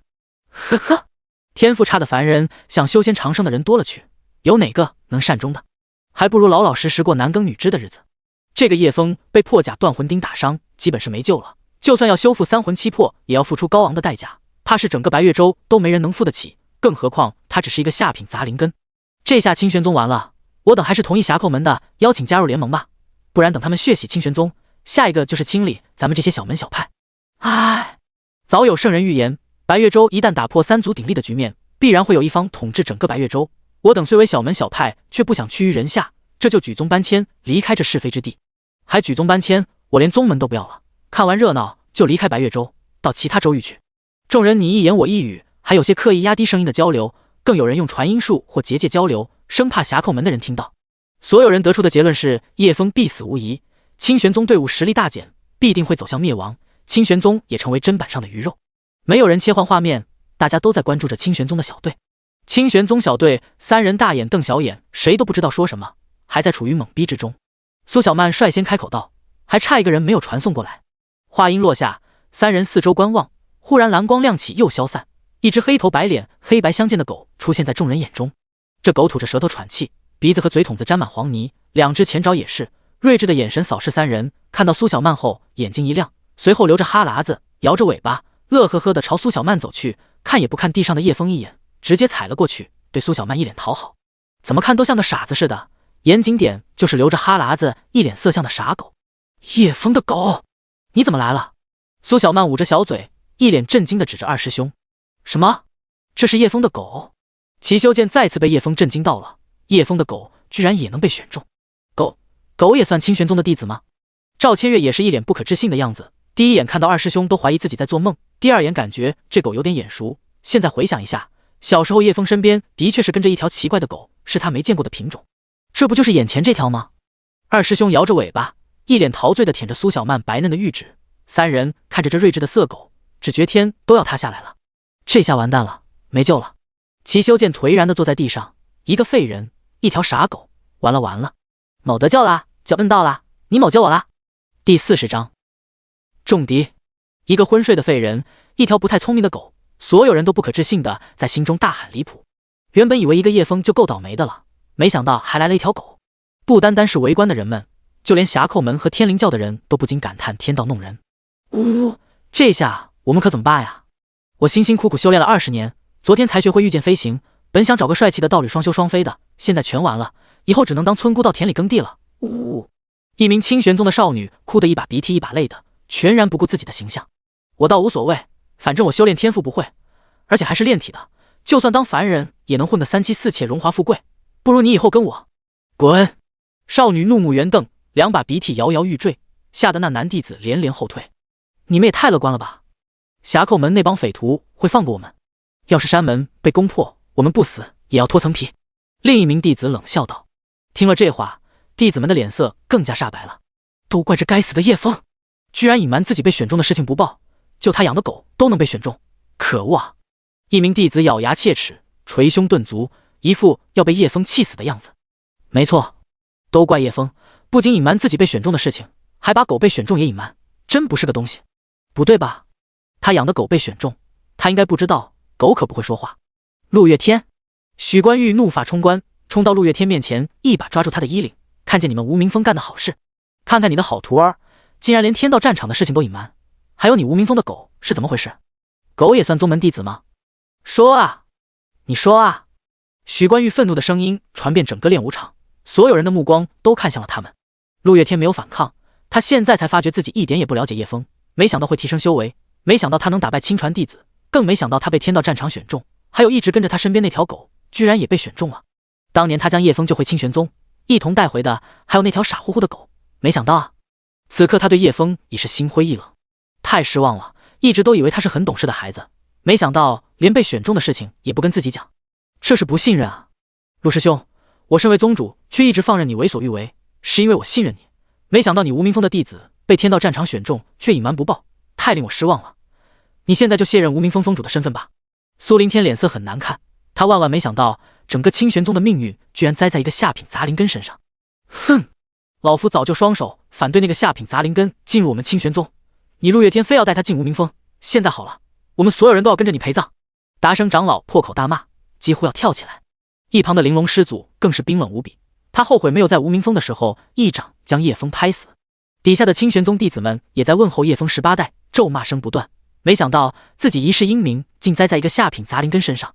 看到陆月天被骂得狗血淋头，却只能低着头一言不发，王巨根心中无比畅快，他哈哈大笑，陆月天，你挺厉害的呀，没想到那条蠢狗也是你无名峰的，哈哈，你的废物弟子被选中，你无名峰的蠢狗也被选中，你是真的牛啊！我王巨根谁都不服，就服你！王巨根冷嘲热讽的声音响彻整个清玄宗上空，声音是那样的张狂得意。天道战场内，苏小曼一脚踢在齐修剑身上，说什么生气话？我们可是肩负着整个清玄宗所有人的命运，就算死也要挺直的死。你这副模样，大伙看到了有多失望？清玄宗现在还被峡寇门和天灵教围着呢，我们不能活着回去，大家就有危险了。齐修剑本还想说2句气话，可看到苏小曼脸上的怒意和眼眶里的泪水，他顿时说不出话来了。因为苏小曼从来都没有发怒过，整天都是笑嘻嘻的，无论对谁都一张没心没肺的笑脸，更没见他哭过。对于叶枫的不满，还有对叶枫的狗不满，通通都咽了下去。那现在怎么办？齐修剑看着躺在地上的叶枫道，他的意思很明显，这个昏迷的叶枫怎么处理？叶枫我来带着，我有风息木匣带个人，问题不大。说话的是赵千月，他很少说话，说的话都是简洁利落。赵千月玉指一挥，一个古朴的木匣子出现在他手中。风息木匣可以收缩放大，可以装活物，只需少量的灵气维持它就可以漂浮跟在身边，不用说把扛着走。风息木匣随着赵千月的意念收缩放大，变成适合叶枫身材大小的形状。风息木匣打开，赵千月走到叶枫身旁蹲下，一手抄起叶枫双腿，一手抱着叶枫后背，一个公主抱将叶枫抱起，准备放到风息木匣里。这一幕看了不知气死多少清玄宗弟子，别说清玄宗，白月州其他大大小小的宗门弟子也是恨不得将叶枫掐死。自从赵千月参加了全州弟子比武交流后，就成了白月州弟子们公认的天下第一美人，没有之一。自从那次全州比武交流之后，多少门派的弟子叛离师门想拜入清玄宗，为了见女神一面，很多弟子一有空就大老远的跑到清玄宗附近转悠，想见赵千月一面。在全州比武时就轻轻一眼，年轻弟子们心中发生巨大的爆炸，整个都呆住了，目光完全无法从赵千月身上挪开。此后便是魂牵梦萦，茶饭不思，整个人丢了魂似的。那段时间不断有其他门派的弟子到访清玄宗，搞得沸沸扬扬，不少门派的长老跳出来指着清玄宗迷惑他们的弟子，清玄宗高层们也是头大，苏灵天直接宣布闭关封锁，并且3年不收徒。这件事等了很长一段时间才渐渐平息。赵千月每次下山都不得不将自己的脸遮起来。此刻看到自己女神竟然如此亲密地抱一个下品杂灵根的废人，外面的弟子顿时炸锅了。叶枫，我与你势不两立，此仇不共戴天。一个下品杂灵根凭什么？我不想活了，跟我千月女神的娇躯贴得那么近，我要疯了！叶枫，我 Triple X 你 Triple X。 甚至还有弟子怒不可遏，直接一把抓过旁边的弟子就是疯狂暴揍，一时间各门派的弟子扭打成一团。就连霞寇门和天灵教的年轻弟子也是咬牙切齿地盯着叶枫，那是他们此生最恶毒的眼神，似乎要将叶枫活剐了。第41章苏醒。你干嘛？一个慵懒的声音在赵千月怀中响起。赵千月低头一看，正好对上叶枫的眼睛，那是一双刚睡醒的眼睛。两人对视了好一会，赵千月才回过神，小脸唰的一下俏红，手里抱着的叶枫也脱手掉了下去。哎呀！叶枫被实时的摔在地上，赵千月连忙把他扶起。你醒了？苏小曼看到叶枫醒来，脸上一喜，3两步跑了过来。叶枫揉了揉后腰站起来，看到一名娇俏的少女凑过来，不由疑惑道：你是谁？这是哪里？我是你的结拜兄弟苏小曼呀。你昏迷了3年，肯定失忆了，不记得我也很正常。来，我给你介绍一下，这位一身白衣的呆子是个剑痴，叫齐修剑，剑绝峰的亲传弟子。苏小曼拉起叶枫就开始介绍，可谓是张口就来，十分热情，看得赵千月和齐修剑一愣一愣的。这位是……没等他把话说完，叶枫就打断道：你别骗我，我没失忆。紧接着他打量了一下四周，还有面前的几人，于是就猜出了个大概。你们不都是被天道战场选择的人吗？我们之所以能够聚集在一起，也就是说我们被传送进天道战场了，这里是天道战场。看周围的环境，估计是天道战场的第一圈，我在书籍上看过。也就是说我们进来的时间不长，满打满算我最多也就睡了20-30天，哪里昏迷3年了？你居然想蒙骗我，到底是有何居心？三人惊讶，没想到叶枫的脑子这么聪明，一下子就猜出来了大概。面对叶枫的质问，苏小曼嘿嘿一笑，没有丝毫被拆穿的尴尬。你没失忆真的是太好了，据说被破甲断魂钉打伤，非死即惨，醒来都会变成痴呆，没想到你还这么聪明，我可太开心了。真的吗？叶枫脸上写满不相信。你刚才莫不是把我当成痴呆？苏小曼连忙摆手，哪有？没有的事，你不要乱想，我苏小曼从来都不会欺负老弱病残的。叶枫不想理会他，仰头四处查看，像是在找什么。还有一个人呢，不是5人小队吗？顺着3人的指向，叶枫低头一看，顿时一句卧槽蹦了出来。只见满嘴是泥的哈士奇正张嘴吐着舌头朝他左右横跳，又是转圈又是来回冲刺，那傻样要多滑稽有多滑稽。叶枫万分惊讶，二师兄，你是咋定进来的？嗷！叶枫也不知道他在说啥，便朝其他人问道，他真的是被天道战场选中的？3人不约而同的点点头。你管他叫二师兄？齐修剑问道。叶枫点点头，吴明峰救我和师傅，还有一条狗，那我自然就是大师兄了，这傻狗当然就是二师兄了。赵千月无语，齐修剑和苏小曼面面相觑，难不成是你天天叫他二师兄，才让天道战场认为他也是清玄宗的弟子？好像有这个可能。叶枫睡了这么久，又聊了这么一会，顿时感觉口干舌燥，喉咙里像是要冒火，好渴。手一挥，从储物空间里拿出一个剔透玉瓶，拔开塞子，就是仰头顿顿顿的喝了起来。这是灵泉，好大好大一瓶灵泉。齐修剑不可置信的声音响起，他指着叶枫玉瓶，手指有些颤抖。这浓郁的灵气从拔开塞子那一刻就散发出来，单是散发的灵气就跟灵石里的灵气一样浓郁。叶枫顿喝了好一会儿，才长呼一口气，整个人顿时神清气爽。他看了看在地上打滚的二师兄，不由眉头微皱，你丫的多久没洗澡了？我不是让你每天都要自己洗澡吗？大老远都能闻到你身上的味，臭死了。说着，他从空间拿出一个大浴盆放在地上，又拿出一个紫玉葫芦，打开紫玉葫芦塞子，浓郁的灵气立马从瓶口钻出来。紫玉葫芦里面装的是灵泉，这种葫芦是专门装液体的储物法器，一个小小的紫玉葫芦能装一个湖泊的水。过来洗澡。叶枫一边倒灵泉，一边示意二哈过来。二师兄倒是老实，自己走进浴盆里躺了下来，动作慢悠悠的，还喝起自己的洗澡水。这一幕看得众人目瞪口呆。齐修剑揉了揉自己的眼睛，不可置信地走到浴盆蹲下，他表情呆滞，一根手指颤巍巍地伸到浴盆里。这是真的灵泉。手指触碰到灵泉那一刻，那种磅礴浓郁的灵气，凉凉的，很温和，让人想沉浸在其中。真的吗？我看看。苏小曼也蹲了下去，围在二哈的洗澡盆边，一只手伸进去，顿时瞪大眼睛，好浓郁纯净的灵气！你们干嘛？这傻狗好几天没洗澡了，这水被他泡过很胀的。你们喜欢玩水，也不能玩洗澡水啊！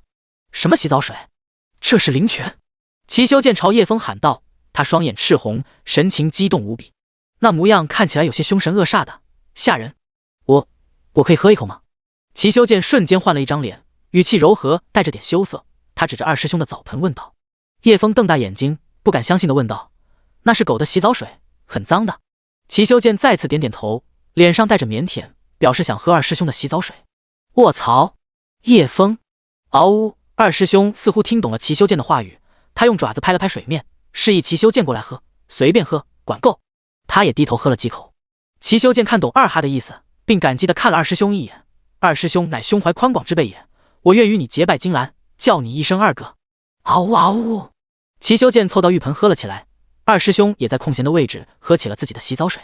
剑诀峰峰主看到这一幕，老脸一黑，被气得铁青，差点昏了过去。逆徒，你这不知廉耻的逆徒，竟然在大庭广众之下喝洗澡水，回来看我怎么收拾你！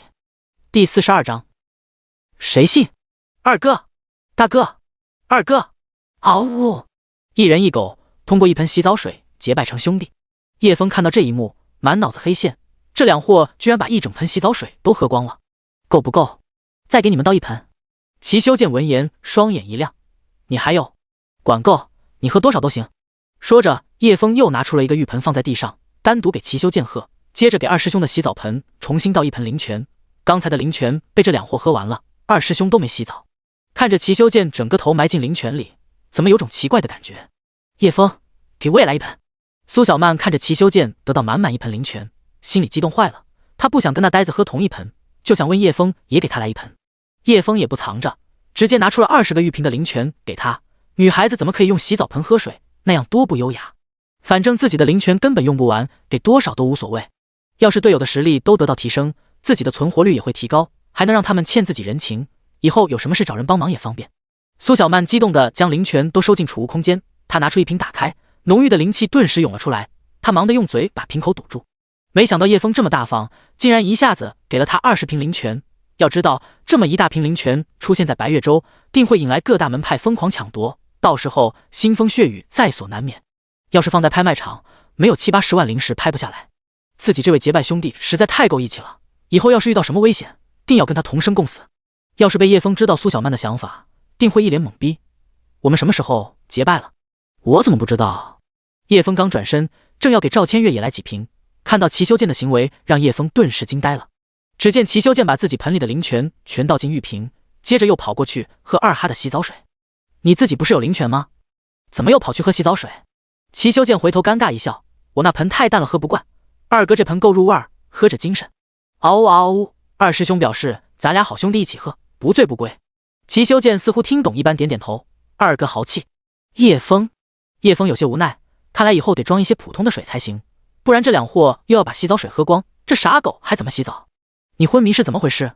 怎么被破甲断魂钉打伤了？赵千月绝美的脸蛋看不出什么情绪，但眼眸深处却是无法掩盖的柔和与担忧。听到这话，苏小曼把灵泉瓶口堵上，赶紧说道：千月姐，我之前都是骗你的，我怕你担心，就没有把叶枫真实的事情告诉你。接着苏小曼就将决斗台的事情一五一十的讲给赵千月听。赵千月听了，脸上是无法掩饰的惊讶，她一把抓起叶枫的手，查看他的身体状况。他这一查看，更加的惊讶和不可思议了。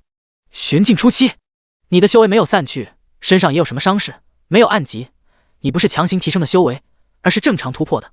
看到叶枫身体没什么问题，他才松了口气，但随即又恢复了他原来冰冷的气质，并且更加的冰冷。他心中暗下决定，李启超，我不会放过他的。叶枫点点头，没有否认，对外称自己强行提升修为也只是将计就计。随即他从储物空间将冰魄剑还给他，原本是想决斗台结束后还给他的，没想到被李启超偷袭打晕了。主要是破甲断魂钉有伤害三魂七魄的能力，这才导致他当场昏死过去。还好他有龙鳞宝甲保护，替他挡下大部分伤害。即便如此，他第二天醒来之后，他还是感觉到非常难受，头痛欲裂，整个人都是恍恍惚惚的，而且眼睛一片漆黑，看东西很暗很模糊。他这才意识到破甲断魂钉的歹毒。幸好他触发了系统的隐藏奖励，获得9转万魂丹，不但修复了魂魄，还强化了自己的神识。赵千月接过冰魄神剑问道：“你为什么不用冰魄？”叶枫低头不知道怎么回答这个问题，总不能说你师父不让用吧？再说是自己跟玲珑师祖打赌不用的。哦吼，千月姐，你什么时候把冰魄神剑借给他的？那可是8品神兵。苏小曼捏着自己可爱的下巴，一副若有所思的样子打量着两人，随后恍然大悟：你俩果然有猫腻。赵千月脸上毫无波动，显然这种话无法影响他的心境。叶枫摆手驱赶：喝你的灵泉去吧，小八卦。你怎么会有这么多灵泉？哪里弄来的？苏小曼眸子明亮，满是期待的，像个好奇宝宝。我乃天道转生下凡，喝水就能排出灵泉，这些灵泉都是我积攒多年得来。我呸！比我还能扯淡。见叶枫不愿多说，苏小曼没再纠缠，准备喝下半瓶打坐炼化。叶枫从储物空间拿出一个新的紫玉葫芦给赵千月，里面装的灵泉就算当水喝，洗衣做饭也能用半年。把灵泉当水喝，用灵泉给狗洗澡，随随便便就能拿出这么多灵泉，这可把外面的观望的人们吓傻了。不可能，绝对不可能！我不相信那小子会有这么多灵泉，他们清玄宗定是在故意演戏给我们看。对，没想到一直以名门正派自居的清玄宗，竟然也玩这种下三滥的把戏。你们别演了，就算把我的脑袋砍下来，我也不相信你用灵泉给狗洗澡这么奢侈。一白眉老头大声吼道，显然是十分激动，整个人都面红耳赤的样子。假，太假了！你们到山沟里骗凡人还行，居然出来蒙骗我等修炼者，你是在侮辱我等！一群人喊打喊杀的，都说叶枫这帮人在演戏，而且演得特别假。用灵泉给狗洗澡，灵泉当水喝，这种事情已经超出了所有人的认知范围，就算是上古的神话故事都不敢这么写，更何况在这种修炼资源贫瘠的时代。地界碑的破裂导致地底魔气渗出，很多灵脉、灵泉、灵药、土地等修炼资源都被魔气侵蚀了。现在想找一坛灵泉，估计只有上古大能的墓穴可以找到，因为很多上古大能临死前都会为自己修建豪华墓穴，什么天材地宝、灵泉、神兵利器，各种阵法秘籍都会收集起来，藏在自己的墓穴之中，并且建立各种迷阵、防御大阵，防止外人入侵偷盗等。就是因为这些大阵的保护，使得魔气无法侵蚀，很多宝物得以留存。叶枫一个小小的清玄宗弟子，年纪轻轻的，能有多少底蕴？还用灵泉洗澡？说出去谁信？第43章行动。叶枫挥霍灵泉的事情，大家只是在传影球里看到，并没有在现实中看到，所以没人会相信这等荒诞的事情。但叶枫从自己的储物空间拿出赵千月的冰魄神剑这件事，把白月州弟子们气得捶胸顿足，满地打滚，当场自毙。俗话说，亲兄弟还要明算账，8品神剑这种神兵利器，就算是亲兄弟也不一定借得到。8品神剑还不得是本命法宝，剑就是剑客的命，剑在人在，剑亡人亡。赵千月竟然将自己的本命法宝借给叶枫，这么重要的东西都能借出去，那得要多好的关系。想到这里，年轻修士们想死的心都有。啊！我不活了，我的千月不干净了。叶枫，夺妻之仇，不共戴天！一肥头大耳的年轻修士大声吼了出来。去你妈的！那是老子的妾，千月是我的！肥头大耳的年轻修士一句话激起民愤，周围的年轻修士都冲了过去殴打。一时间，清玄宗山门外又乱作一团，各门派的长老们纷纷上去阻止。一名长老正要拉开门下弟子，却被别的弟子一拳打在脸上，他顿时怒不可遏，朝那名弟子扑了过去。老贼，尔敢殴打我弟子，找死！拆架没成，长老们自己倒是打了起来，场面越来越激烈，搞得年轻弟子们一愣一愣的，纷纷停手围观。果然，人群聚集的地方没人维护秩序，很容易发生动乱。哈哈，陆月天，没想到你仪表堂堂，却教出了这么个坑蒙拐骗的弟子，还用灵泉洗澡，这种弱智的骗术你都能想出来，笑死老子了！哈哈哈。王巨根看陆月天很不爽，找到机会就一通冷嘲热讽。清玄宗的人们也是一愣一愣的，他们在天道战场搞什么？绝剑锋锋主此刻脸色铁青，又羞愧的不敢见人，自己那蠢逆徒齐修剑竟然趴在地上喝洗澡水，而且还是狗的洗澡水。他怒气冲冲地跑到陆月天面前大骂：狗贼！我绝剑锋向来不问世事，不参因果，埋头问剑，哪里得罪你无名锋了？为什么要骗我的傻徒儿喝洗澡水？他徒弟虽然剑术天赋极高，但人有时候有一点呆呆的，有时候又有点傻傻的，但认真起来从不会掉链子。如今被人骗去喝洗澡水，这不是在羞辱他和剑绝锋吗？剑绝锋主，你也看到是齐修剑自己主动去喝的，这怎能怪到我们无名锋头上？当然是你的弟子拿出假的灵泉骗他们，我徒儿这才上当的。你说说灵泉这种东西，我们活了这么久，喝过一口了没？除了玲珑师祖，在座的各位，谁喝过灵泉？叶枫一下子拿出这么多灵泉，不是假的，我脑袋砍下来给你做。他定是用了什么卑劣手段，让他们以为那是真的灵泉。陆月天无话可说，因为他自己也不相信叶枫手上的灵泉是真的，并且他觉得自己并不了解叶枫。天道战场内，侠寇门的队伍正在讨论行动方案，他们4男1女，4名地境初期修为，1名玄境巅峰修为。走，我们这就去猎杀清玄宗的人。说话者是一名身穿红衣的少年，名为王宏，是侠寇门门主的儿子。王师兄，门主大人不是让我们与天灵教的人会合，联合围剿清玄宗吗？唯一的女弟子李瑶瑶说道。清玄宗那帮垃圾需要这么多人联手吗？这么多年我们一直压着他们打，现在也要压着他们打。王宏不屑道。就是，我听说清玄宗还有2个被选中的弟子没找到，估计是修为太低不敢露面。清玄宗现在的队伍肯定没有我们这么配合，我们可是第2天就挑选完了，第3天就开始训练。说话的是陈木春，一张嘴尖猴腮的脸，眼中是骄傲与得意之色。虽然长得瘦小，修为天赋可不差，也到达了地境初期。我也同意王师兄的提议，要是我们把清玄宗团灭了，清玄宗的资源都要变我们侠寇门的。另一名侠寇门弟子也同意王宏的提议。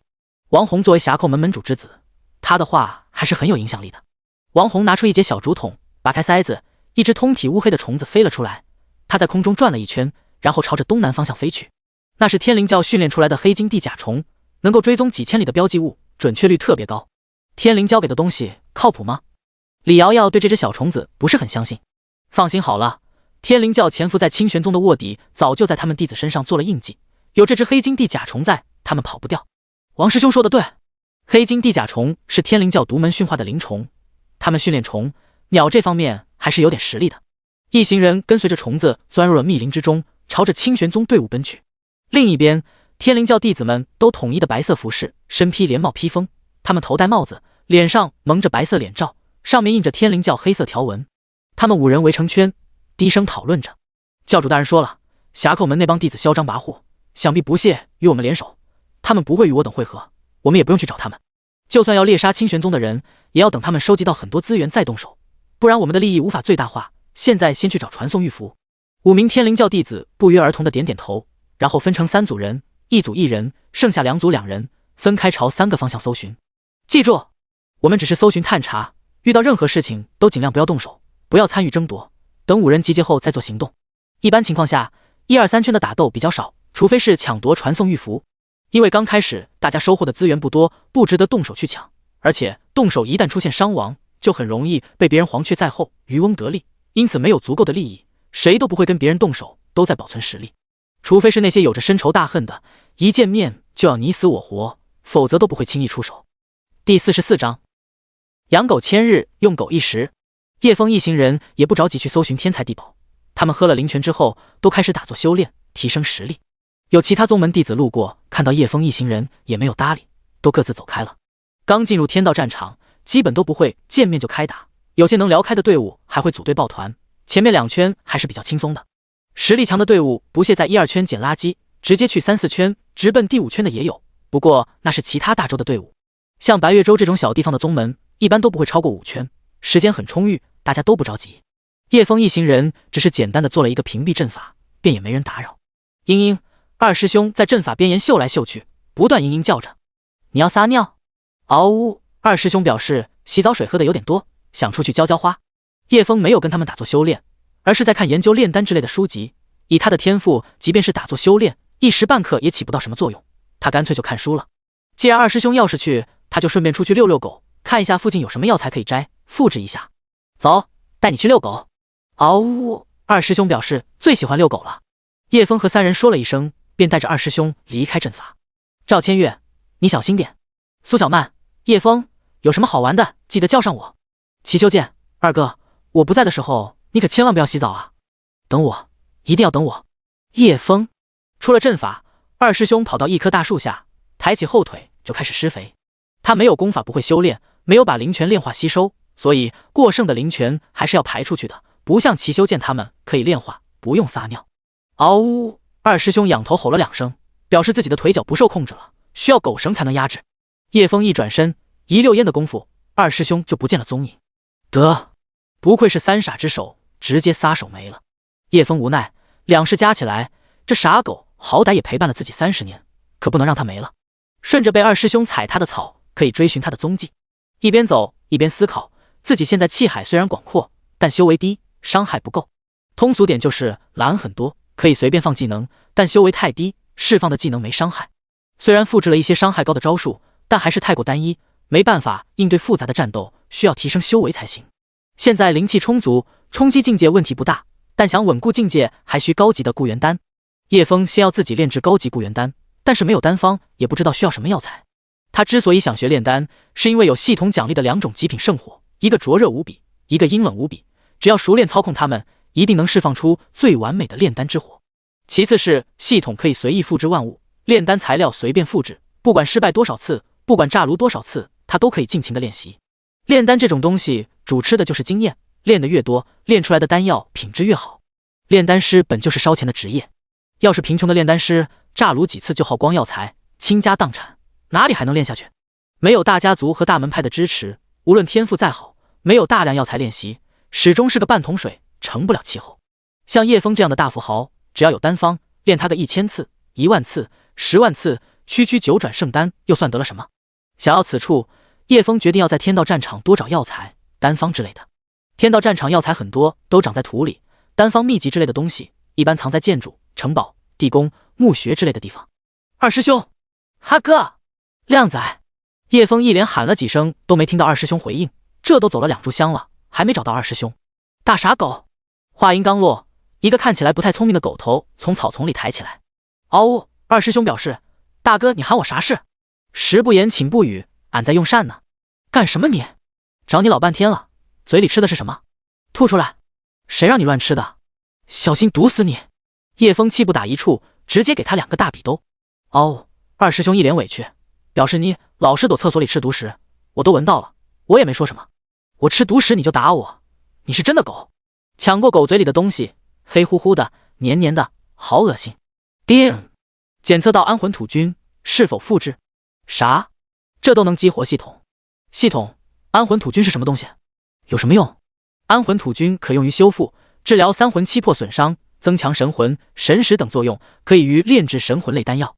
叶枫惊喜，没想到系统还有辨认灵药的能力，这下不用担心灵药知识匮乏了，碰一下什么都知道。既然没有毒，叶枫也不阻止二师兄吃了。把我手上这坨安魂土菌挑干净。二师兄听话的舔了起来，不会儿叶枫的手干干净净，就是有点异味，最后还拿出一瓶灵泉洗手。这就是神仙的生活吗？洗手都这么朴实无华。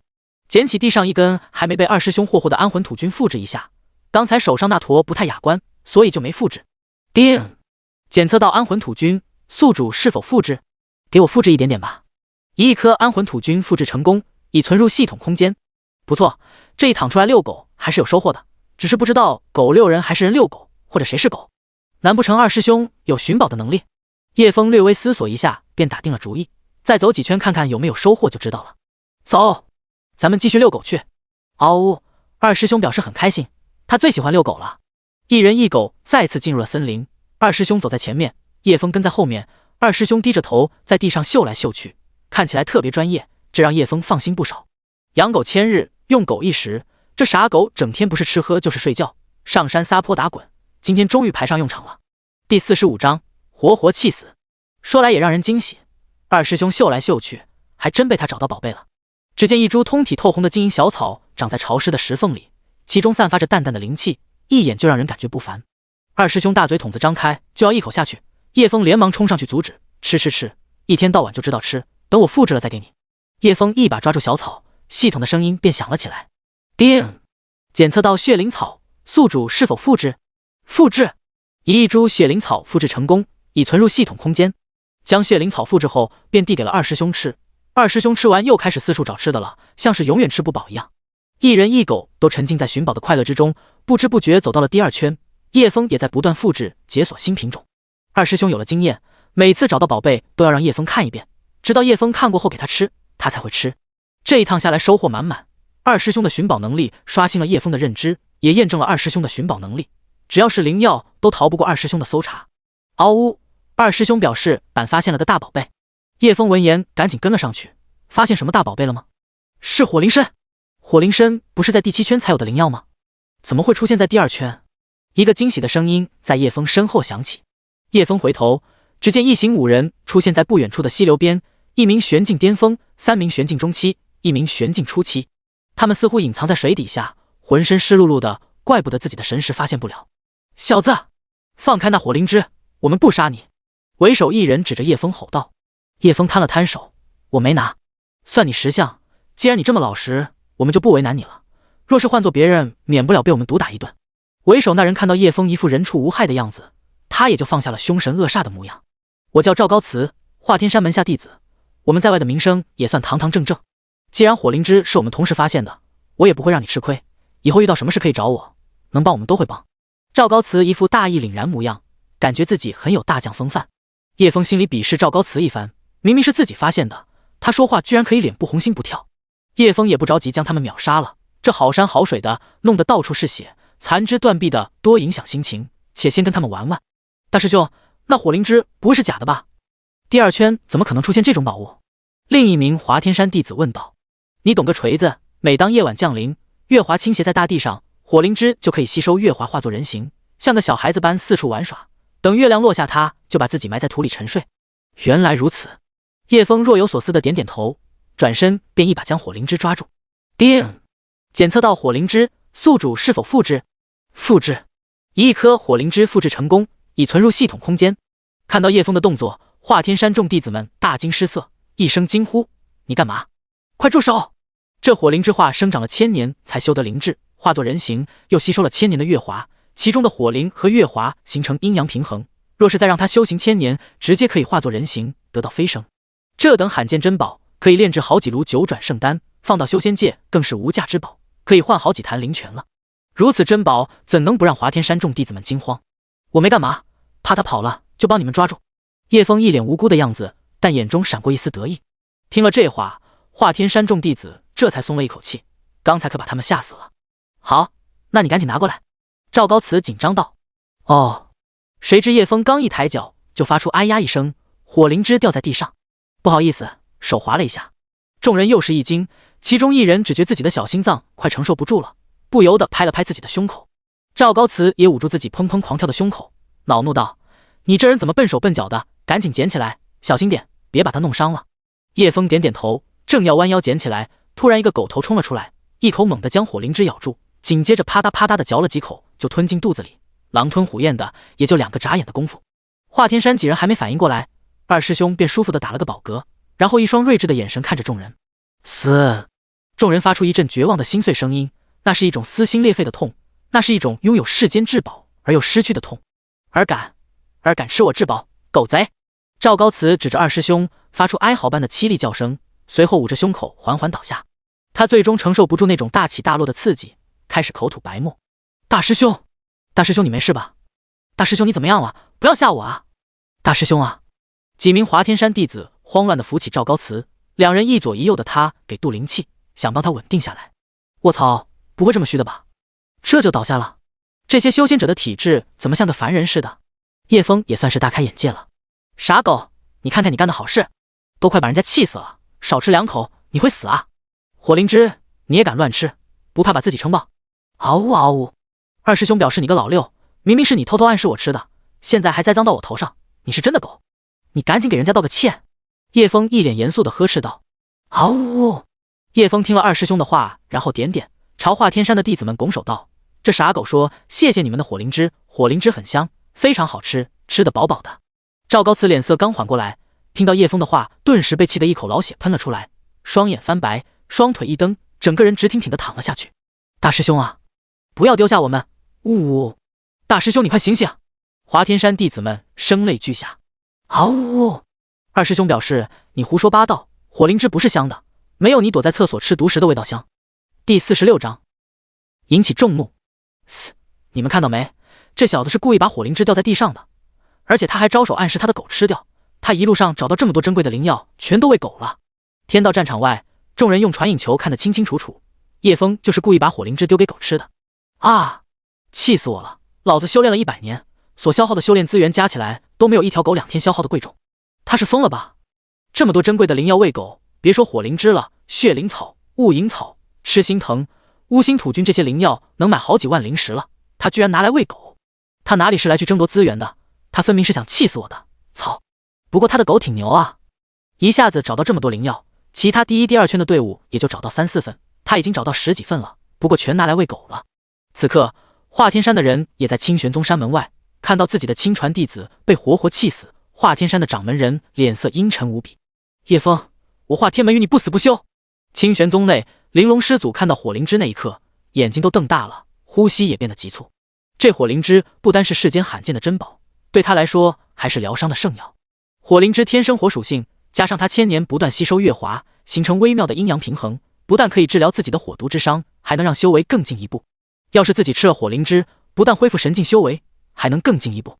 到时候修为恢复，快枯竭的寿元也能得到增长，再活个1000年不成问题。要是在1000年的时间里遇到机缘，突破神境与天地同寿，他唰地站了起来，连大气都不敢喘一下。当他看到华天山的弟子来抢夺，他是愤怒到极点的，恨不得立马飞出去把华天山灭门。当他看到叶枫故意把火灵芝丢在地上，他的心就像遭到重击，不由得捂住胸口。当他看到叶枫偷偷让狗吃掉火灵芝的动作，心里咯噔一下。那条狗咬住火灵芝时，就像咬住了自己的心脏，接着心脏被疯狂搅碎，被狗吞进肚子里。那一刻，仙境强者的修为猛地爆发出来，一旁的长老猝不及防被能量撞飞出去。以玲珑师祖为中心开始冻结，极寒的冰冻领域不断向外蔓延。啊！叶枫，你竟然拿我的火灵芝喂狗，我要杀你！看到这一幕，清玄宗众人皆是大吃一惊，直到好一会儿，清玄宗的高层们才回过神来。达生长老惊呼一声：“不好！玲珑师祖他要走火入魔了，快阻止他！”听到这话，陆月天、许关玉、关凌天等各大峰主都冲了上去，四面八方的将玲珑师祖压制住。玲珑师祖快醒醒，你快冷静下来！关凌天高声呼喊。然而玲珑师祖恍若未闻，整个人疯狂释放灵力。叶枫，回我火灵芝，我要杀你！玲珑师祖莫急，天道战场宝物众多，说不定还有第2株千年火灵芝。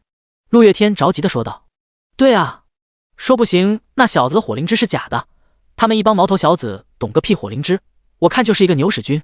对，那就是牛屎菌，我那头5品妖兽龙帆昨天还吃了好几个牛屎菌，跟叶枫喂狗的一模一样。”众人好说歹说，连哄带骗，花了好大一番力气，才把玲珑师祖的情绪稳定下来。此刻的玲珑师祖颓废地靠在椅子上，原本美艳的脸上似乎苍老了几分。我已经没事了，你们也不用骗我，我的眼睛没瞎，我苦苦寻找数百年的火灵芝怎么会看错？都怪叶枫那小畜生，人家哪个门派的弟子不是进去收集物资抢夺物资，他倒好，找到这么多天材地宝全拿去喂狗。福罪长老也是吹胡子瞪眼的，被气得满脸通红，竟然敢糟蹋宗门修炼资源，等他回来非得打他9000大板。对，不能放过他，火灵芝都拿来喂狗，说不定哪天他把我们整个清玄宗都败光了。另一名长老赞同道：“要是我遇到火灵芝，就是拼上性命也要把他保下来。”他倒好，碰到华天山的人立刻就认怂了。长老们七嘴八舌的对叶枫的行为口诛笔伐。此刻王世林看着传影球上的叶枫，牙齿咬得咯咯作响。那天在决斗台被叶枫一拳干翻，手臂都废了。你不是很能打吗？怎么碰到华天山的人立刻就认怂了？有种你不要活着回来，不然我王世林跟你没完。叶枫不知不觉中，单凭一人之力与整个白月州的修士为敌。什么夺妻之仇，什么被践踏尊严，什么横刀夺爱，各种理由都有，就是要弄死叶枫。王红小队一行人跟着黑金地甲虫将近2个时辰，只见黑金地甲虫飞到一处阵法上盘旋，那是一个简单的屏蔽阵法，可以屏蔽视觉，但神识可以穿透。5人看到屏蔽阵法，远远就停下来了。他们在搞什么？弄个破阵法也不出去找资源？陈木春神识扫过去，脸上带着疑惑。他们只有3个人，我们要不要现在就杀过去？蔡康提议道。李瑶瑶不同意他的观点，我们在暗中跟随，等他们收集更多资源再动手不迟。4人想法不一样，都看向了王红，等他这位门主之子做出决定。没等王红开口，一道冰冷的声音响起：“什么人用神识窥探我们？”被发现了。几人没有回话，都在等待王红做出决定。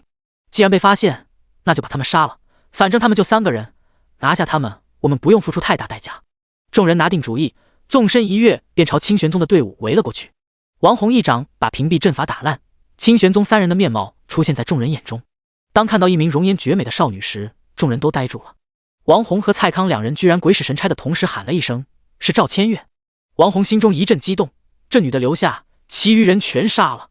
尖耳猴腮的陈木春不由急道：“还有一个小娇娘，不如留给我们。”李瑶瑶看到这帮狗男人激动的模样，不由恶狠狠地瞪了清玄宗2女，心中又是嫉妒又是愤怒。这里可是天道战场，你们能不能清醒一点？第47章死不瞑目。是侠寇门的人。苏小曼脸上露出厌恶之色，赵千月和齐修剑两人也已经拔出宝剑，做出警惕的姿态。苏小曼用的是一条长鞭，长鞭长着鳞甲，自己在空中摆动，犹如一条蛇。三人运转凌厉，自身修为显露无疑。地境中期，地境中期，地境初期，李瑶瑶惊呼出声。他没想到清玄宗这三人修为这么高。得知三人的修为，王宏等人也露出忌惮之色。他们4名地境初期，一名玄境巅峰，要是打起来绝对占不到任何便宜。开始的时候他们都以为清玄宗都是些垃圾，最多只有一名地境初期，因为清玄宗一直被侠寇门压制着，想来不会有什么天才出现。还有就是清玄宗没有将选中的弱弟子杀掉，这也意味着清玄宗队伍的实力并不会太强。没想到这一下就跳出2个地境中期。王宏自知自己这边现在是讨不了半点好处，但又拉不下面子，突然杀过去将人家围住，又灰溜溜的离开，这样觉得太难看了。他一咬牙，拿出一支信号弹射到天上，让天灵教还有盟友的队伍过来集合。看着红色的火光冲天而起，赵千月皱了皱眉头，他四周巡视一圈，没有看到叶枫的身影。叶枫不见了，我们先去找到他。齐修剑和苏小曼点头表示同意，毕竟现在跟他们动手不是明智的选择，更何况他们的盟友很快就会赶来。看到清玄宗的人要走，王宏等人也不去阻拦，他们有黑金甲虫，等盟友赶来，到时候一起去追杀他们也不迟。再说现在也不一定能拦得住他们。清玄宗的废物们，下次被我们抓到，你们死定了！小贱人，你最好现在乖乖留下来，不然后面有苦头给你吃。王宏没能力阻拦，只好放狠话，找回一点面子。赵千月虽然恼怒，但眼下还是先找到叶枫要紧。他一个玄境初期的修为，碰到哪个门派都有危险。苏小曼也是担心结拜兄弟的安危，他还想着出去后跟叶枫拜把子呢。齐修剑也很担心二哥会背着自己偷偷洗澡，要是不赶紧找到二哥，只怕他都洗完了。溪流边，华天山的4名弟子轮流渡灵气，还有1名学医的弟子施真、暗柔、太阳穴等，战战兢兢地吊着赵高慈一口气。经过一番艰难的抢救，赵高慈终于缓缓睁开眼睛。他的双眼已经没有了先前的神采，脸色也有几分苍白。当他看到站在不远处一脸无辜的叶枫时，脸色立马阴沉下来，指着叶枫道：“你死！”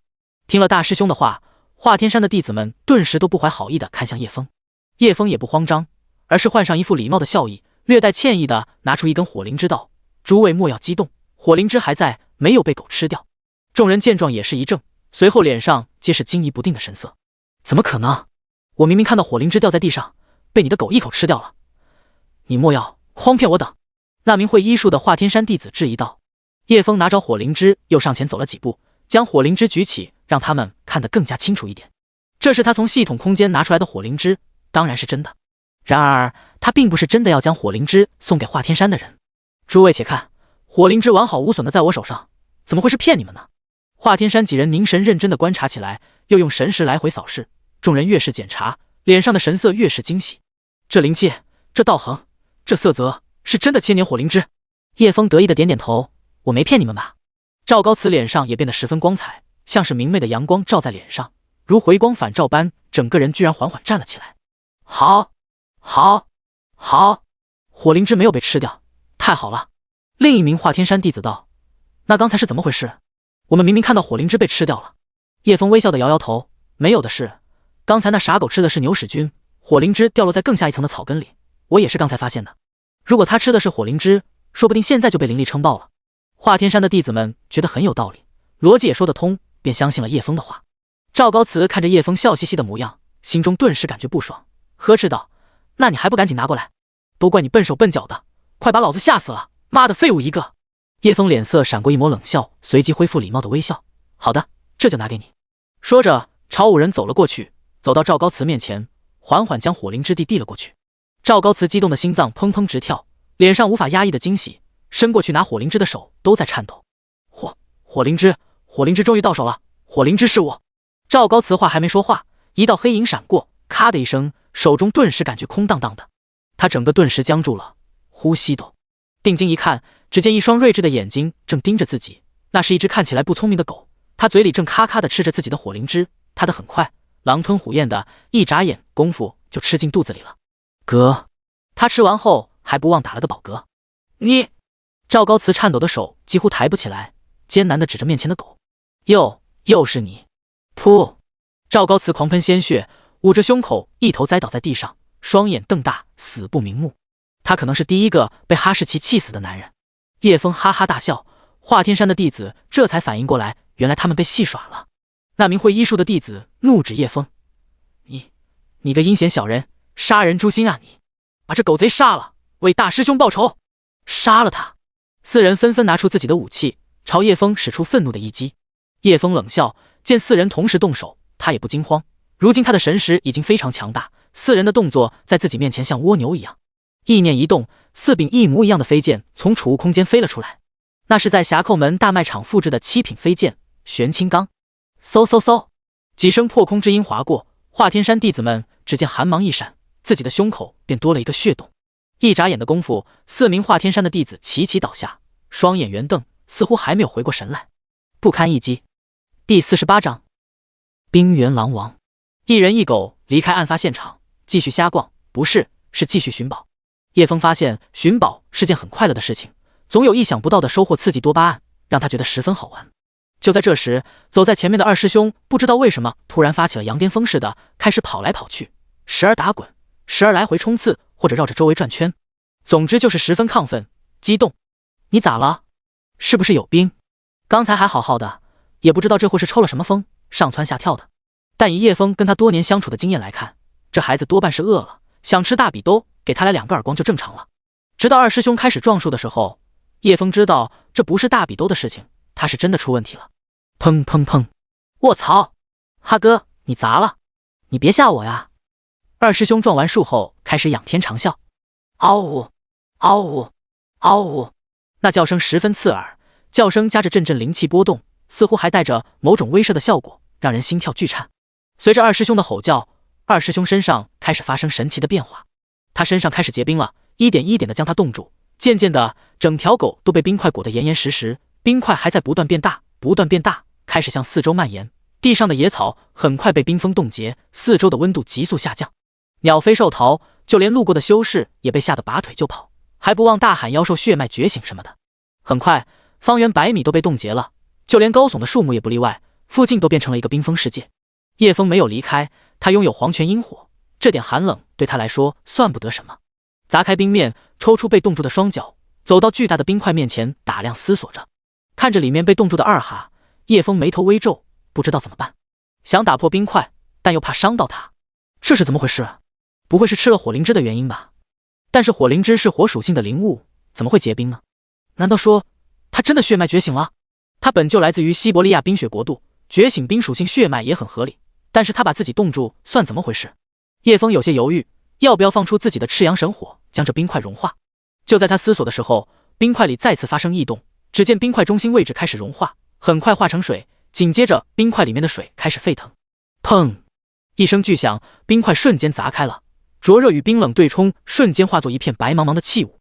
气雾散去，只见二师兄身上燃烧着灼灼火焰，冰蓝色的双眸透着一股睥睨天下的威严，额头上出现一道3火的印记，整条狗的气质都变了，一眼看去，这就是一头冷酷桀骜的冰原狼王。叶枫一下子看呆，这货没想到还挺帅的，没有被冻死，说明他真的是觉醒了他的冰原狼王血脉，但他身上的火焰是怎么回事？难道是吃了火灵芝获得了火属性？冰火两不相容，按常理体内不可能同时存在这2种属性，但火灵芝或许可以。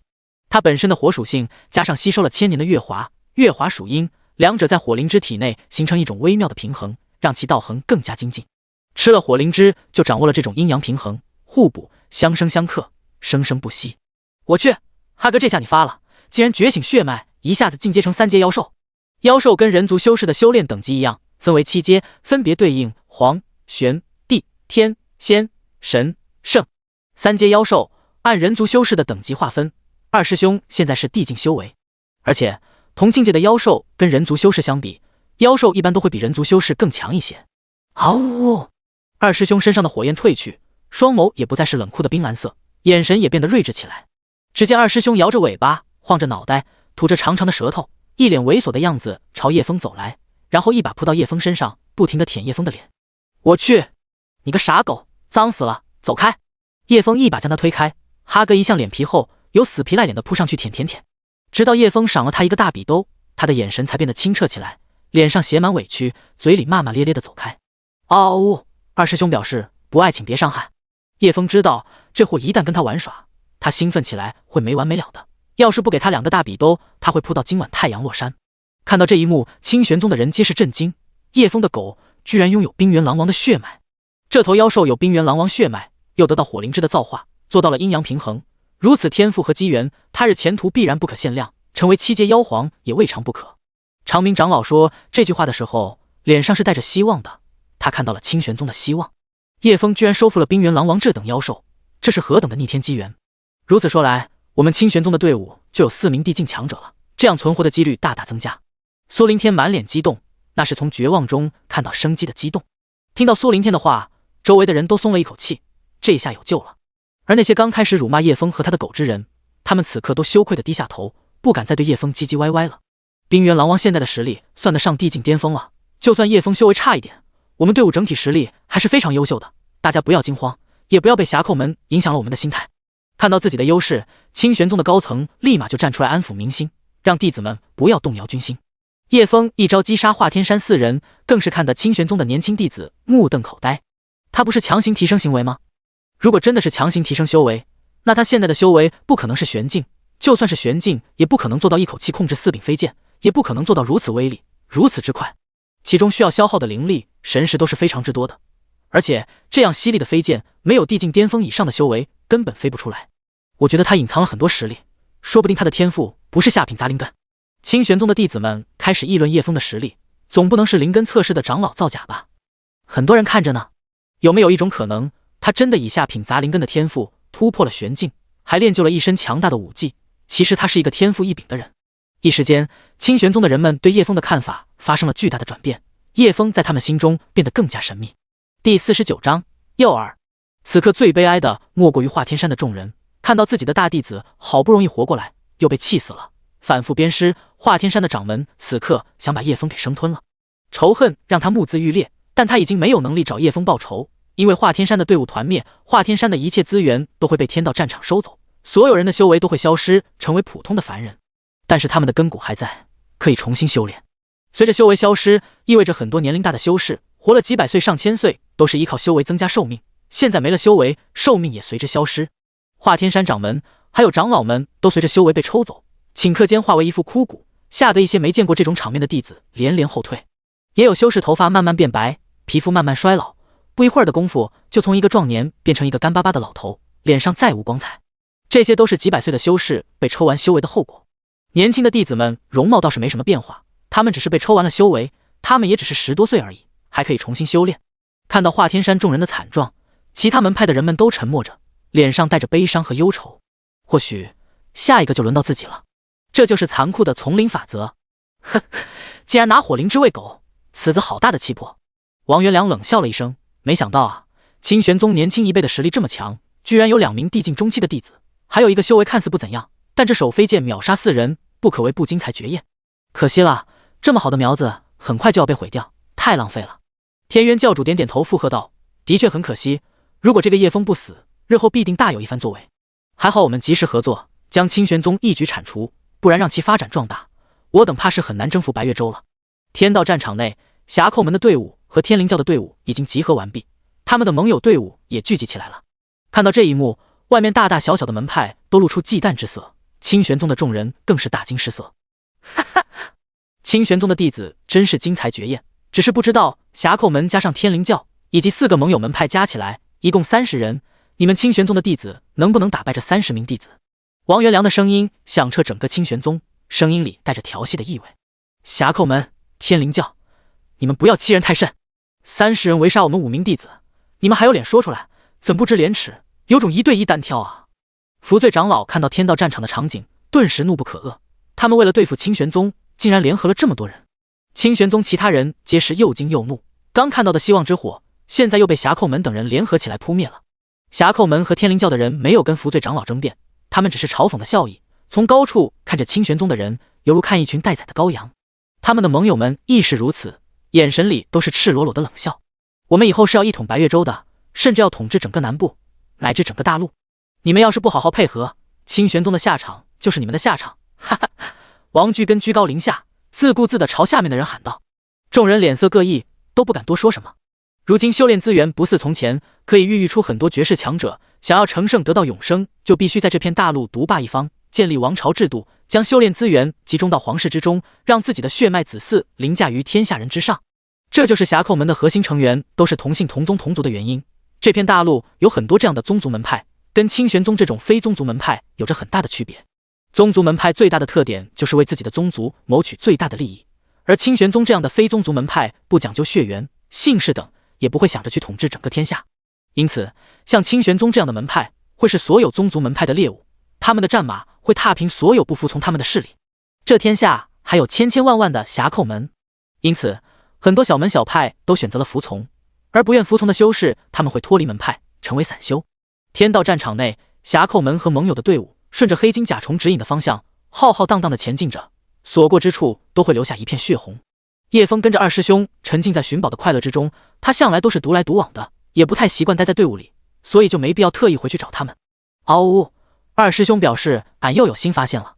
叶枫听到声音，很快走了上去，只见一片杂草丛生的荒地上立着一扇古朴的木门，木门两边敞开，门槛和木门都雕刻着精美的花纹。门后是一个类似于蒙古包的建筑，用青砖切成，圆圆的，高度仅到叶枫的腰部。这样的建筑组合在一起，显得十分诡异，像一座坟。现在已经是晚上了，凉意阵阵，天上没有云，一轮弯月挂在空荡荡的天边，显得有些凄凉。叶枫感觉有些瘆人，死人还弄了个门在这里，想干嘛呢？二师兄则是不断地围绕着门后的青砖建筑嗅来嗅去，还用爪子在地上扒。哈哥，这样不太道德吧？咱们都是名门正派的弟子，怎么可以干这种掘人家坟头的缺德事？不如让别人来刨，我们在后面抢就行了。哦，二师兄表示咱们不愧是名门正派的弟子，做事很有原则。说干就干。叶枫从储物空间里拿出一大堆东西：8品法宝千面妖镜星号5， 7品飞剑玄青钢星号9， 7品爆炎符星号3、4， 2瓶灵泉，2瓶5品培元丹，几根火灵芝，几株灵泉草，几颗玉金果，一大堆丹药法宝，直接将整个坟头埋起来了。二师兄，我跟你讲，这就叫做策略，有这么多宝贝，一定能把人骗过来掘墓的。嗷呜！二师兄表示真的吗？俺读书少，莫要诓骗啊！不远处，朦胧的月色下，2道一白一红的模糊身影在暗中窥探着。天道战场终于开启了，我们的孩子也快出生了吧？快了，夫君，我们死得好惨啊！等孩子从你肚子里出来后，我们就去杀光那些门派弟子，让他们所有人都别想有好日子过。对，杀光他们，我们不能离开天道战场，他们也别想出去。第50章，气死鬼了！10万字签到处。叶枫这边刚摆好诱饵，忽然发现那几根火灵芝居然开始慢慢幻化成人形，长出手脚和脑袋，小小一个人儿都没有手臂大，高度只有7、8寸。卧槽，这是要化作人形跑路了！看来不能让他们接触月光，不然到时候全跑了。叶枫赶紧找出几根灵蚕丝线，将它们捆绑起来，放到这堆宝物的最高处。几个白皙的人形小娃娃不断在月下挣扎撕咬，想挣脱灵蚕丝线的束缚，但在叶枫精湛的绑绳手法下，他们怎么可能挣脱这顶尖的龟甲缚捆绑大法？这等豪华资源被人看到，估计是要兴奋的他娘都不认得。布置好一切后，叶枫和二师兄就跑到远处藏起来。哎呀，一人一狗刚找好地方蹲下来，就听到一个娇滴滴的叫声。叶枫顺着声音望去，只见朦胧的月光下，一名娇俏艳丽的红衣女子坐在石头上。女子红衣宽松，自然垂落的衣领将光滑的双肩展露出来，那抹白皙傲人的雪山在红纱下半遮半掩，如刚从淤泥拔出的藕白长腿流淌着一道嫣红。她的腿受伤了。叶枫也是心软的大善人，见如此柔弱女子身受重伤，他于心不忍，不愿见花朵凋落成泥。就像他前世那样，每次路过昏暗的巷子，看见那些衣着单薄的女子在秋风中萧瑟，他总会于心不忍，见不得她们受苦，便施以援手去救济一下她们。姑娘，这么晚你怎一人在此？红衣女子见一英俊青年走来，身边还跟着一条疑似脑疾的狗，她先是一惊，往后挪了一下，像个受惊的小兔，眼神水汪汪的，让人心疼。叶枫感叹，要是自己前世救济那些女子有这般姿色就好了。姑娘莫慌，公子我是好人，大善人，想过来拿下，不是，是想救济一下姑娘的。嗷呜！二师兄表示俺信你个鬼。公子，小女子与朋友走散了，路上遇到一只尖牙利爪的妖兽，将小女子抓伤，现在走不动路。红衣女子说着便掀开红纱，露出更白的长腿。幸好小女子身法尚好，保下这条小命，但膝盖还是扭伤了。红衣女子指了指自己的膝盖，又指了指自己腿上还在流血的抓伤。叶枫一脸心疼，这么严重啊？真是太可怜了，需要我帮忙吗？红衣女子闻言，有些羞涩的点点头，可以帮小女子包扎一下伤口吗？还有揉揉扭伤的膝盖。这红衣女子看到叶枫一脸犹豫的样子，以为是顾忌什么男女授受不亲的问题。公子尽管摸，就这就好了。小女子虽不是富贵大家，但也是黄花闺女，若公子不嫌弃，小女子……红衣女子说着就害羞低下头，不再言语。叶枫摇摇头，不是，你这很严重啊，非常严重，简单包扎肯定是不行的。红衣女子一愣，随即又娇羞道：那公子想如何便如何，小女子任由公子处置，不是救治。叶枫眉头微皱，你这伤的截肢啊？啊！红衣女子一愣，感觉这种方向发展有点不太对。小女子这伤不重，公子帮我包扎止血即可。说着，她又往上掀了掀。不，你这腿废了，没救了，得截肢，不然到时候会从你的脚开始腐烂，一直蔓延到整条腿，不截肢你会没命的。不用截肢，小女子只是扭伤，已经止血了。你看，要截肢的，你信我，公子我行医200余年，从未治死过人。来，我帮你截肢。说着，叶枫掏出了大刀。红衣女子见状，整个人都呆住了，这人是什么牛马？还好她职业素养过硬，声音软糯似娇喘。哎呀，小女子头有点晕，公子可以抱我到那边柔软的草丛里睡觉吗？好，我抱你过去截肢。红衣女子，小女子不要截肢，那样会变丑的，要是截肢，我还不如死了。姑娘莫慌，本公子刀法精湛，一刀下去不会有半点痛楚。小女子不要截肢，小女子要公子抱着睡觉。红衣女子撒娇道：不急，咱们截完肢再睡觉。红衣女子顿时垂下头，脸色阴沉，她双拳紧握，显然非常愤怒，就像要爆发的火山。你为什么满脑子想着截肢，抱着美人睡觉不好吗？红衣女子的声音变得冰冷无比，不再有刚才的娇柔。叶枫后退2步，似乎被红衣女子吓到了。要不先截一半，截膝盖处，剩下的明天再截。啊！我受不了，我要杀了你！随着红衣女子一声怒吼，附近一片草地疯狂冒出鬼气，不一会儿鬼气冲天，令人瑟瑟发抖。原来是女鬼。叶枫丝毫不慌，手中大刀高举便冲了过去，对准女鬼的长腿就是一刀下去。枪！一刀金属撞击声，叶枫的大刀被震飞了出去。竟然是4阶天鬼！你在此吞噬了多少亡魂？我吞你老母！饶是文质彬彬的俏丽才女都会被叶枫气得爆粗口。我要杀了你，拿你的血喂我的孩子！红衣女鬼双手化作修长尖锐的黑色爪子，一抓朝叶枫的面门抓去。红衣女鬼的速度很快，叶枫不敢大意，直接发动神游符，配合自己强大的神识躲过女鬼的攻击。4阶女鬼相当于修士天境的修为，这女子怨念也非常强烈，是个难缠的恶鬼。你居然还有孩子，多大了？哼，我的孩子还在肚里，很快就要出生了，等他出世必定将你们所有人都杀过。叶枫惊讶，也就是说你被杀死前就怀孕了？红衣女鬼想到自己被杀死前的事情，那些被凌辱的场面历历在目，她顿时发出一声凄厉的惨叫。啊！龙潭宗，我们一定会离开天道战场找你们报仇的。随着女鬼的怨念暴增，她的鬼气也在急速攀升。叶枫眉头微皱，居然是5阶鬼仙，好可怕的怨气！要是被他发展起来，必定有一番气候，到时人间大乱，鬼气冲天。第51章，恐怖的一剑。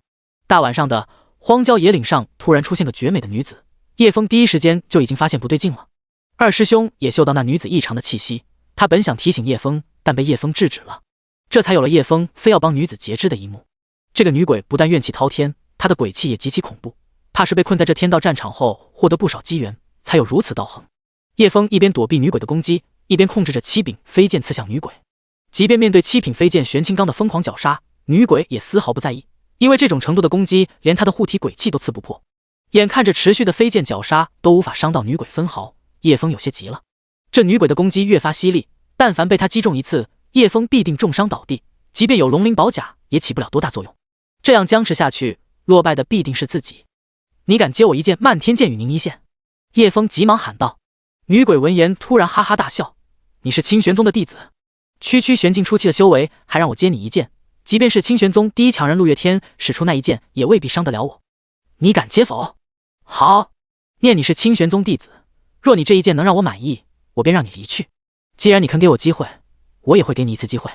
红衣女鬼只觉好笑，还给自己一次机会，哈哈，没想到清玄宗的弟子也会满口大话。叶枫不再言语，召回飞剑，只留一柄在手中。这柄玄清钢是专门作为飞剑打造的，所以尺寸较短，造型也是简单流畅为主，如果用作主剑使用会有点不顺手。叶枫挥手一抖，3600道剑气化形瞬间笼罩在周围的空气中，夜空的温度也骤然下降了几分。红衣女鬼的笑容顿时僵住了。你怎么可能？你一个玄境初期的修士，哪里来这么多的灵气维持这3600道剑气化形，而且还是瞬间凝聚出来的？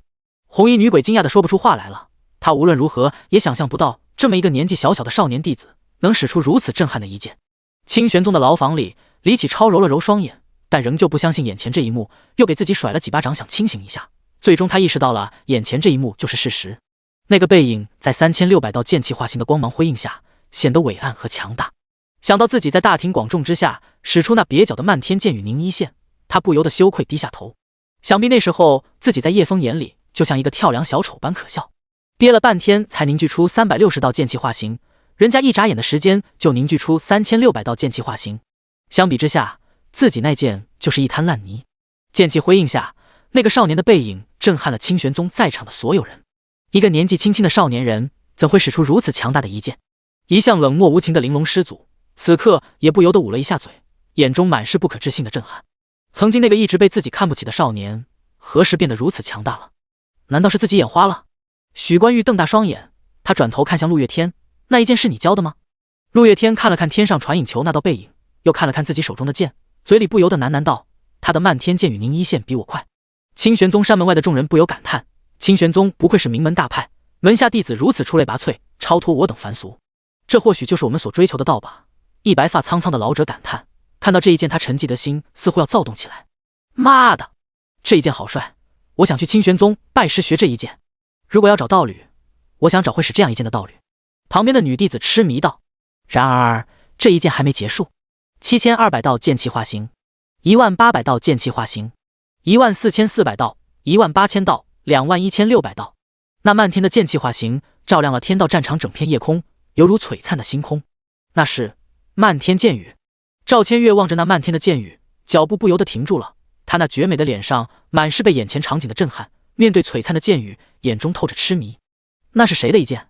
苏小曼嘴里喃喃着，脚步不由自主地朝剑雨的方向走去，像是失了魂魄一般。直到他看到了那个背影，有些熟悉的背影，这才是真正漫天剑雨。苏小曼被这一幕深深震撼到了，那个少年的背影不知不觉的深深的烙印在他内心最深处，他自己都没有察觉到。叶枫似乎受到强大的能量干扰，传影球的画面都开始变得扭曲起来，悬浮在空中的圆球不断颤抖，地下的阵法图案竟也随之变得扭曲。咔嚓，传影球裂开了，裂痕迅速向四周蔓延，最终整个结构都瓦解。砰！传影球的碎渣散落在一地。好可怕的剑气！王元良的手握紧了船上的栏杆，直到栏杆被他捏碎，他才回过神来。此刻他心中尽是惶恐与不安，心底似乎有一个巨大的阴影正张牙舞爪地朝自己扑来。不会有事的，这样的剑招消耗灵气巨大，他不惜催动如此巨量灵气，事后必定虚脱。一个玄境初期修为的人使出如此恐怖一剑，必定要付出高傲的代价，说不定他是无路可退，利用某种高级法器跟鬼仙进行殊死一搏。天渊教主还算冷静，他分析的头头是道，句句符合逻辑，有理有据，让王元良听了后渐渐冷静下来。王元良长长呼出一口气，是我被他的那一剑震撼到了，以至于失了理智，忘了思考。天渊教主心如磐石，沉着冷静，遇事不慌乱，是大才之人也，我王元良佩服。天渊教主苦笑摇摇头，他伸出被匕首刺穿的手心，还有自己的大腿，伤口处正缓缓流淌着鲜血。王元良惊讶，我也是被那少年的一剑震撼到了，想着如果是我自己面对那一剑，我会是怎么样的心情？那是一种怎么样的绝望？我差点有要惊叫出来了。天渊教主叹了一口气，继续道：我撤去自己的护体灵力，用匕首刺穿自己的手掌，刺穿自己的大腿，用痛楚让自己冷静下来。我自问无法接下那一剑，但一个少年人又如何能使出这样一剑？于是我就把事情想清楚了，那小子也只能使出一剑，一剑过后他必定灵气枯竭。第52章龙潭宗。很显然，天渊教主的猜测是错的，常识在叶枫身上是不起作用的。即便粘贴叠加了很多层剑气化形，叶枫的灵气消耗一半不到，他的气海可不是一般的庞大。虽然说还没达到无限蓝的程度，但放几十个这样的大招完全不在话下。红衣女鬼从嘲笑的惊愕，再到震惊，再到惊恐，最后绝望。那是一种被几千发导弹对在脸上的绝望，只要按下开关，顷刻灰飞烟灭，渣都不剩那种。被这漫天恐怖的能量包围，那是一种怎么样的感觉？红衣女鬼只觉头皮发麻，浑身颤抖，身上竟然连抬脚的力气都没有，脑海里只剩下恐惧一种情绪。扑通一声，红衣女鬼竟然承受不住压力跪了下来，求前辈饶了小鬼一命，给小鬼一次机会。小鬼愿立下天劫咒，鬼声追随前辈鞍前马后，为前辈是从。红衣女鬼颤抖的声音带着哭腔，跪在地上不断磕头。能使出这样恐怖的一剑，哪里是什么玄境初期的毛头小子，定然是隐藏大佬，用了什么神奇的手段进入天道战场，因此便认定叶枫是前辈。若是被这一剑斩落，自己必定灰飞烟灭，龙潭宗的血海深仇此生难报，他不能元神俱灭，生死道消。这时一道白影也冲了出来，跪在红衣女鬼身旁，一同向叶枫磕头，求前辈饶我家娘子一命，我白小生愿立下天劫咒，为前辈做牛做马，鞍前马后。叶枫看到突然冒出来的白衣男鬼，有些惊讶，没想到这两鬼还是夫妻。天劫咒是一种誓言，违背这种誓言会被天道降下劫雷，神魂俱灭。见夫妻二人这么有诚意，如果有了他们的相助，在天道战场势必有更大的优势，毕竟他们在天道战场混了这么久，对这里定是非常了解。叶枫先前也说过，可以给女鬼一次机会，既然你们以天劫咒求饶，那我就给你们一次机会，但你们今后不得滥杀无辜，不得为祸百姓，不得祸乱人间。说完，他手一挥，天上无数剑气化形，如大雨般倾泻而下，在地上展出一道巨大的沟壑，一直延伸到森林之外。鸟兽嘶鸣，哀嚎声、惊恐声不绝于耳，不知多少倒霉的妖兽或者修士死在那恐怖的剑气之下。从高空俯瞰，那道沟壑深不见底，两个被吓得瑟瑟发抖，将头深深埋在地上，不敢抬头。叶枫虽然不是什么正义使者，但让两头恶鬼在外面搞事情，他是绝对不会坐视不管。前辈，龙潭宗与我夫妻二人有血海深仇，此仇我等不得不报，还望前辈准许。说说看吧，龙潭宗与你们有何血海深仇？红衣女鬼将事情一五一十的说了出来。她夫妻俩人本是金红山的弟子，在金红山长老们的见证下结为道侣，而后俩人都被天道战场选中，进入天道战场，也就是前几次被天道战场选中的那批人，如今已过了10年。我们金红山也算得上是4星门派了，我们的队伍实力不弱，还有门派提供的高级法宝，在天道战场收获颇丰。但不巧的是，我们被龙潭宗那帮强盗盯上了，他们宗族门派做事一向霸道蛮横，手段阴毒狠辣。叶枫点点头，他知道宗族门派一向如此，做事都是为了利益不择手段，从来不跟你讲什么狗屁道德仁义，什么道理都讲不通，一切都靠拳头说话。龙潭宗队伍抢了金红山队伍，还把人都杀了，这很正常，符合天道战场规矩。但龙潭宗队伍为了取乐，把金红山的弟子慢慢折磨致死，有点被绑起来割开皮肉，吸引虫蚁过来啃食。有的活寡看着自己的肉片片放入锅中，红衣女鬼则是被龙潭宗弟子们控制住，带在路上凌辱了几天，活活弄死了。他们手段残暴，完全没有半点尊重生命的意思。天道战场关闭后，还去了金红山搞屠杀，红衣女鬼和男鬼的家族都惨死在金红山。金红山被屠戮的事情都是在上一届天道战场的弟子口中得知，他们向很多队伍打听过，得到的答案大差不差。叶枫边听着他们的讲述，也问了他们一些问题。你们不是白月州的门派吧？怎么知道我们清玄宗的？我们的尸首都是清玄宗的弟子埋葬的。红衣女鬼指了指叶枫放的那堆诱饵，里面埋着我夫妻俩人的尸首，其他师兄弟早已被折磨得尸骨无存。原本那里只是一个小土堆，后来我夫妻俩人化作厉鬼，修炼成火后，便自己建造了这座坟墓。叶枫点点头，怪不得那女鬼怨气冲天的时候还能冷静下来，给自己一次出剑的机会。若是换做别人，怕是早死了。你说的4星门派是什么？叶枫疑惑道。没等女鬼说话，身后传来一道娇俏的少女声音：西西，叫你躲起来，不接受宗门的指导，什么都不懂了吧？叶枫和两鬼顺着声音望去，只见一名娇俏的红衣少女，还有一名绝美的白衣少女，最后跟的是绝剑锋的憨憨。看到苏小曼，二师兄便流着哈喇子，一脸猥琐的凑了上去，比看到叶枫还要热情几百倍。整片大陆的门派都是有等级划分的，根据门派的实力、人数、资源等综合实力，分为1到9星。我们清玄宗这样的小门派在整片大陆算不得什么，所以是1星的小门派。听苏小曼的解释，叶枫知道了门派的划分。原来白月州的3个巨头门派放在整片大陆并不起眼，只是1星小门派。也就是说，白月州其他的小门小派连1星都没有，都是一些不入流的组织。听完两鬼的讲述，叶枫也知道他们的仇怨，并且同意了他们对龙潭宗出手，并且他们承诺不杀害那些刚入门的年轻弟子，还有无相关的非核心弟子。两鬼也献上了自己的本门元魂，叶枫随时可以捏碎本命元魂杀死他们。最后两鬼还从自己的墓穴里拿出了一枚传送玉符给了叶枫，他们收集的法宝丹方秘籍也不少，都给了叶枫他们。一枚传送玉符可以容纳5滴血，只要每人放1滴血在上面，然后捏碎玉符就可以被传送出去了。所谓礼尚往来，叶枫也将两鬼坟头上的一大堆宝贝送给了两鬼，主要是叶枫懒，不愿收拾那堆乱七八糟的玩意。收到叶枫如此贵重的赏赐，两鬼也是十分感激的拜谢。但这些灵药灵泉之类的东西基本对他们没有什么用，他们是鬼修，用不上这些东西，但也不好驳了叶枫面子。第53章鬼胎。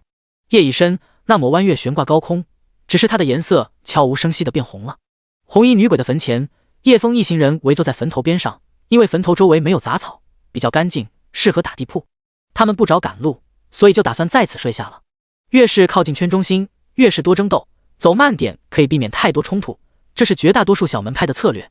也不知道齐修剑哪根筋出问题了，让二师兄孤零零一条狗泡在灵泉里，他却一直盯着叶枫看。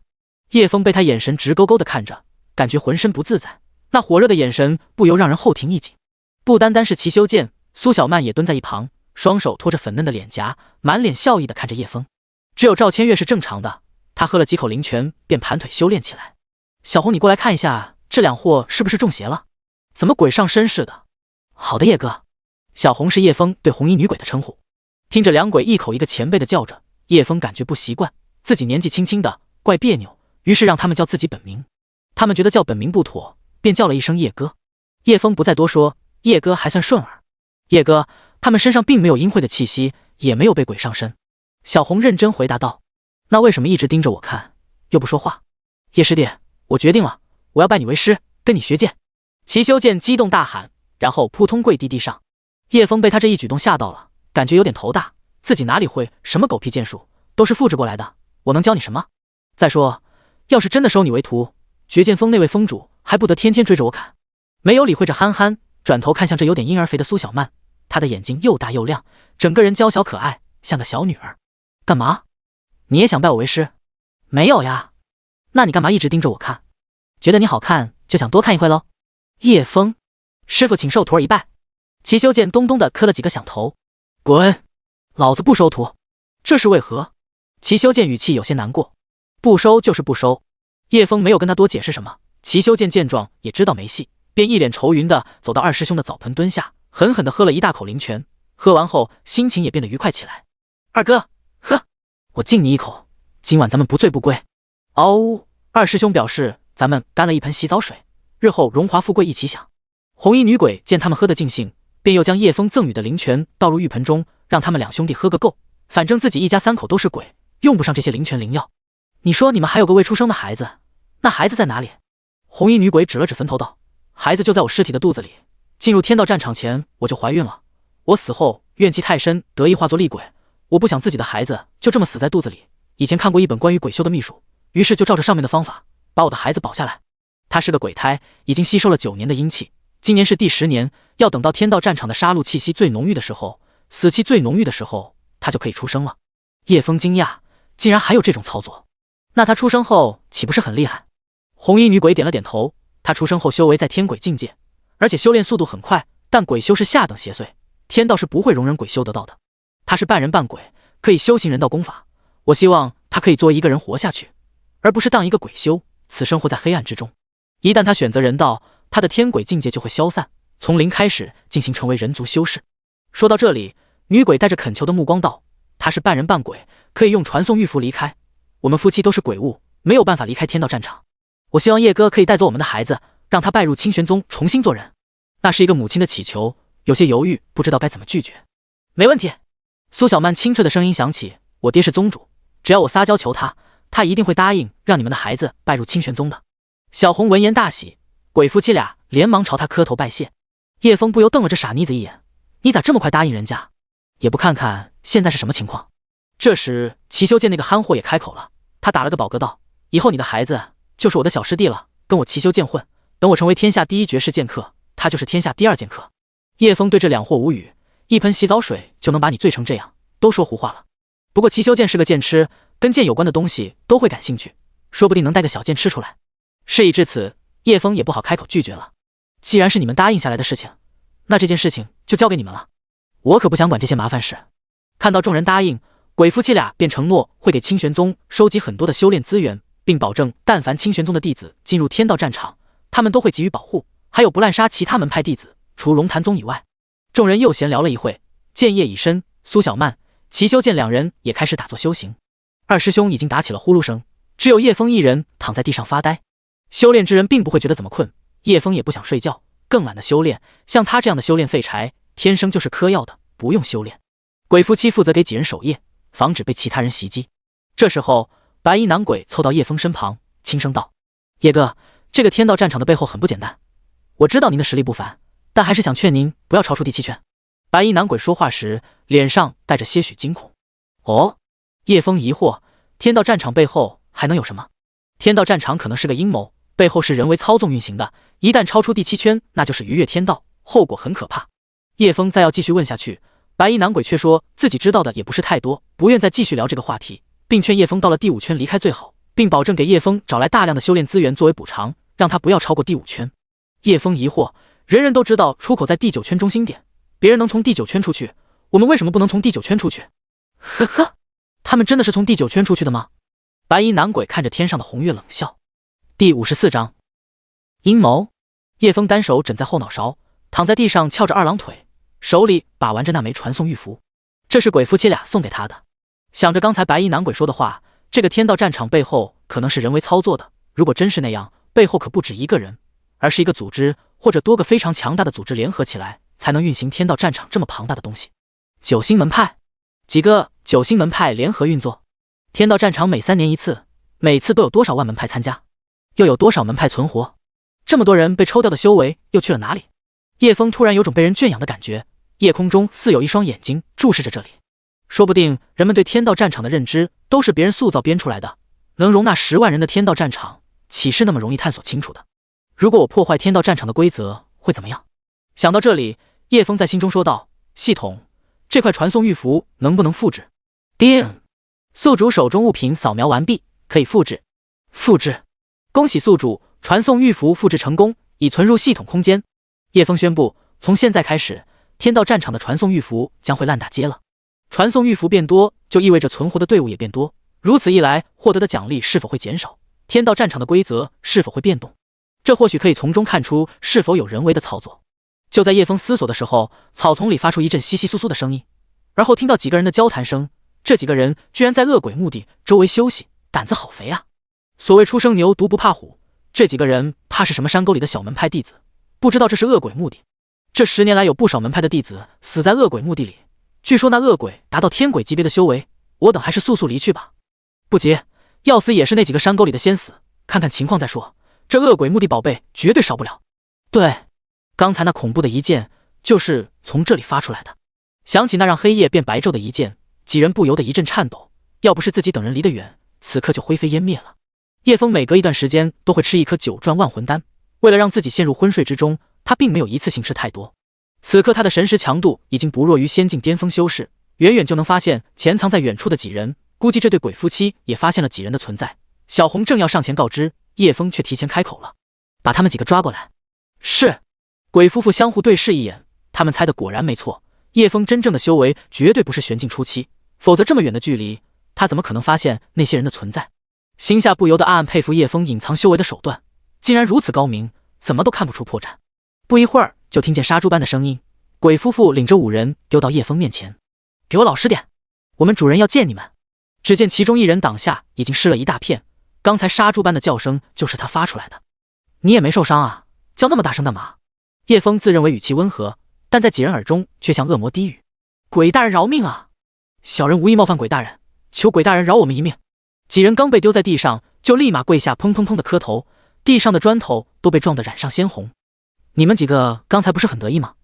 还不急着跑，还看看情况再说，现在被抓住了就怂成这鸟样。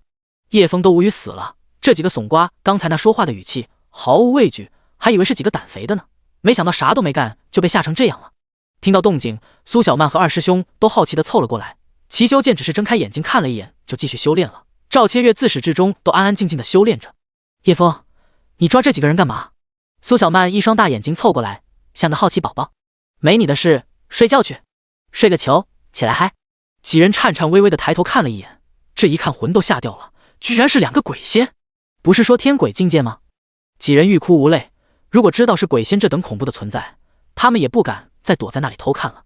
这位年轻人居然能让2个鬼仙认主，他究竟是什么样的恐怖存在？几人心中惊骇无比，不敢抬头看叶枫。喂，那个谁，你不是说我在哪个山沟来的吗？说说你们是哪里的？其中一人听到叶枫的话，竟然哇哇哭了起来，还不停地扇自己巴掌。他心中惊恐无比，眼前的年轻人竟然能在这么远的地方听到自己说话，他们几个说话都是很小声的，这都能听见。小人该死，小人该死！这人就像疯了一般，不停地重复着，手里不断抽打自己。叶枫无语，用不着吓成这样吧。叶枫将一枚传送玉符丢给其中一名还算冷静的弟子，拿上这块传送玉符滚吧。那人大惊，看着地上的传送玉符不敢捡。叶枫只好拿出飞剑架在他的脖子上，几人才拿着传送玉符连滚带爬的离开。鬼夫妻和苏小曼都满是惊讶和疑惑不解，叶哥为何要将传送玉符给他们？对啊，你把传送玉符给了他们，我们怎么办？叶枫不在意的笑了笑，急什么？传送玉符这种破玩意我有的是。说着，叶枫从系统空间里抓出7、8块传送玉符丢给他们。鬼夫妻2人接过传送玉符，认真研究片刻，随后相互对视一眼，眼里满是震惊之色。这是真的传送玉符？叶哥这么快就把前4圈的传送玉符都拿到手里了？哇，叶枫你好厉害啊！一阵香风扑来，苏小曼像八爪鱼一样挂在叶枫身上，这温软贴在身上，叶枫差点没流鼻血。这小妮子脑回路怎么回事？感觉不太正常。叶枫也不好解释这是系统复制的，只好骗他们说其实传送玉符有很多，每圈都有几10块。他们当然不相信叶枫的话，直到叶枫又拿出了10来块传送玉符，吓得女鬼都尖叫起来。赵千月和齐修剑也停止修炼凑了过来，看着地上的传送玉符，所有人都像看怪物一样看着叶枫。这也太妖孽了，这家伙居然一个人搞到了这么多传送玉符。你在找到的这么多传送玉符？赵千月都忍不住问了出来。就在那边树林里的溪流，我去洗手时发现的，不信你问二师兄。叶枫睁眼说瞎话道。哦，二师兄表示啊，对对对，你说的都对。第55章分头行动。叶枫之所以把传送玉符送出去，就是想破坏天道战场的规则，看看会发生什么事。说白了，纯粹就是为了捣乱。不然他把传送玉符喂狗，也不会给那几个傻不拉几的货色。叶枫那一剑引来不少修士过来，被选中的都是少年人，好奇心自然中邪。他们没敢靠得太近，甚至神识都不敢散发出来，生怕被发现了。听到那杀猪般的惨叫后，他们更是连退了好几里地。自那之后，恶鬼墓地的传言更是被传得神乎。有说恶鬼墓地的恶鬼活生生把人的手脚吃掉，还不让人死掉。有人说恶鬼墓地就是个屠宰场，那里尸骸堆成小山。有人说恶鬼墓地里有个漂亮的女鬼，专门勾引男人，然后在玩游戏时吃掉男人的根。还有人说那里有个白衣男鬼，专门捅人后庭的。这些人越说越离谱，路过的人都是绕着走的。来人啊，快来人！清玄宗的监牢里，李启超大声地呼喊着：快啊，传引球坏了，快过来把它修好。几个看守弟子匆忙赶来，还以为是发生什么事了，如果是换做别人，早就被暴打一顿了。好的，李师兄您稍等一会，我们马上拿来新的传引球。这看守的弟子也是个话痨，不瞒您说，整个清玄宗上上下下的传引球，只要是看叶枫那件漫天剑与宁一线的，无一例外全都破碎了，只有观看其他弟子的传引球没事。李启超双手紧握牢笼的铁条，手指握得咯咯作响。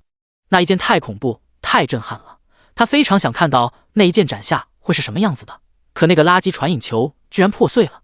李启超刚才一直暗骂那个破烂传引球，现在没想到的是，所有的传引球都破碎了。原来是那一剑的缘故，他的剑竟然如此恐怖，就连千里外的传引球都无法承受那种力量。不由得他此刻身子一软，瘫软在地上，嘴里不断喃喃着：这下完了，他一定会回来找我报仇的，我死定了。叶枫他一定会杀了我的，怎么办？怎么办？看守的弟子见他不太对劲，礼貌性的蹲下身问道：李师兄，您没事吧？您是不是不舒服？需要找医师过来看看吗？守卫的弟子问了他好几个问题，都不见他回答，无奈只好将事情转告他的上头。至此，李启超一连几日都是精神恍惚的样子，时不时还喃喃自言自语，但没有人去理会他，所有人的注意力都在天道战场上面，这关乎着所有人的生死。这时候，所有人破碎的传引球都更换了，并且地下特意加强了阵法的运作能量，加固阵法，降低能量波动带来的风险。这下清玄宗周围的人都可以看到天道战场的状况。天刚蒙蒙亮，周围白雾笼罩，肉眼看不到2米外的事物。两鬼晚上帮几人守夜，一大早就离开墓地，帮叶枫寻找资源。叶枫和小红夫妻约定好半月后在墓地相见，到时候带上刚出生的鬼婴离开天道战场，小红夫妇献上厚重的修炼资源作为回礼。双方约定完后，便各自离开了墓地。叶枫还特地嘱咐要找高阶固元丹的方子。他现在想提升修为不难，自己有大量的修炼资源，可以强行冲击境界，但想稳固境界还需高阶的固元丹，不然他的境界很容易就会跌回原来的位置。叶枫现在都是以稳固境界为主，经过他这段时间的调理，玄境初期的境界已经非常稳固了。如果有合适的环境，随时可以冲击玄境中期。四人一狗朝着第3圈方向出发。接下来，叶枫搜寻资源的方向主要以房屋建筑、地下密室之类为主，丹方功法、法宝符箓这些东西基本藏在建筑里。迷雾中行走并不是一件简单的事情，这种情况很容易掉入陷阱或者遭受埋伏。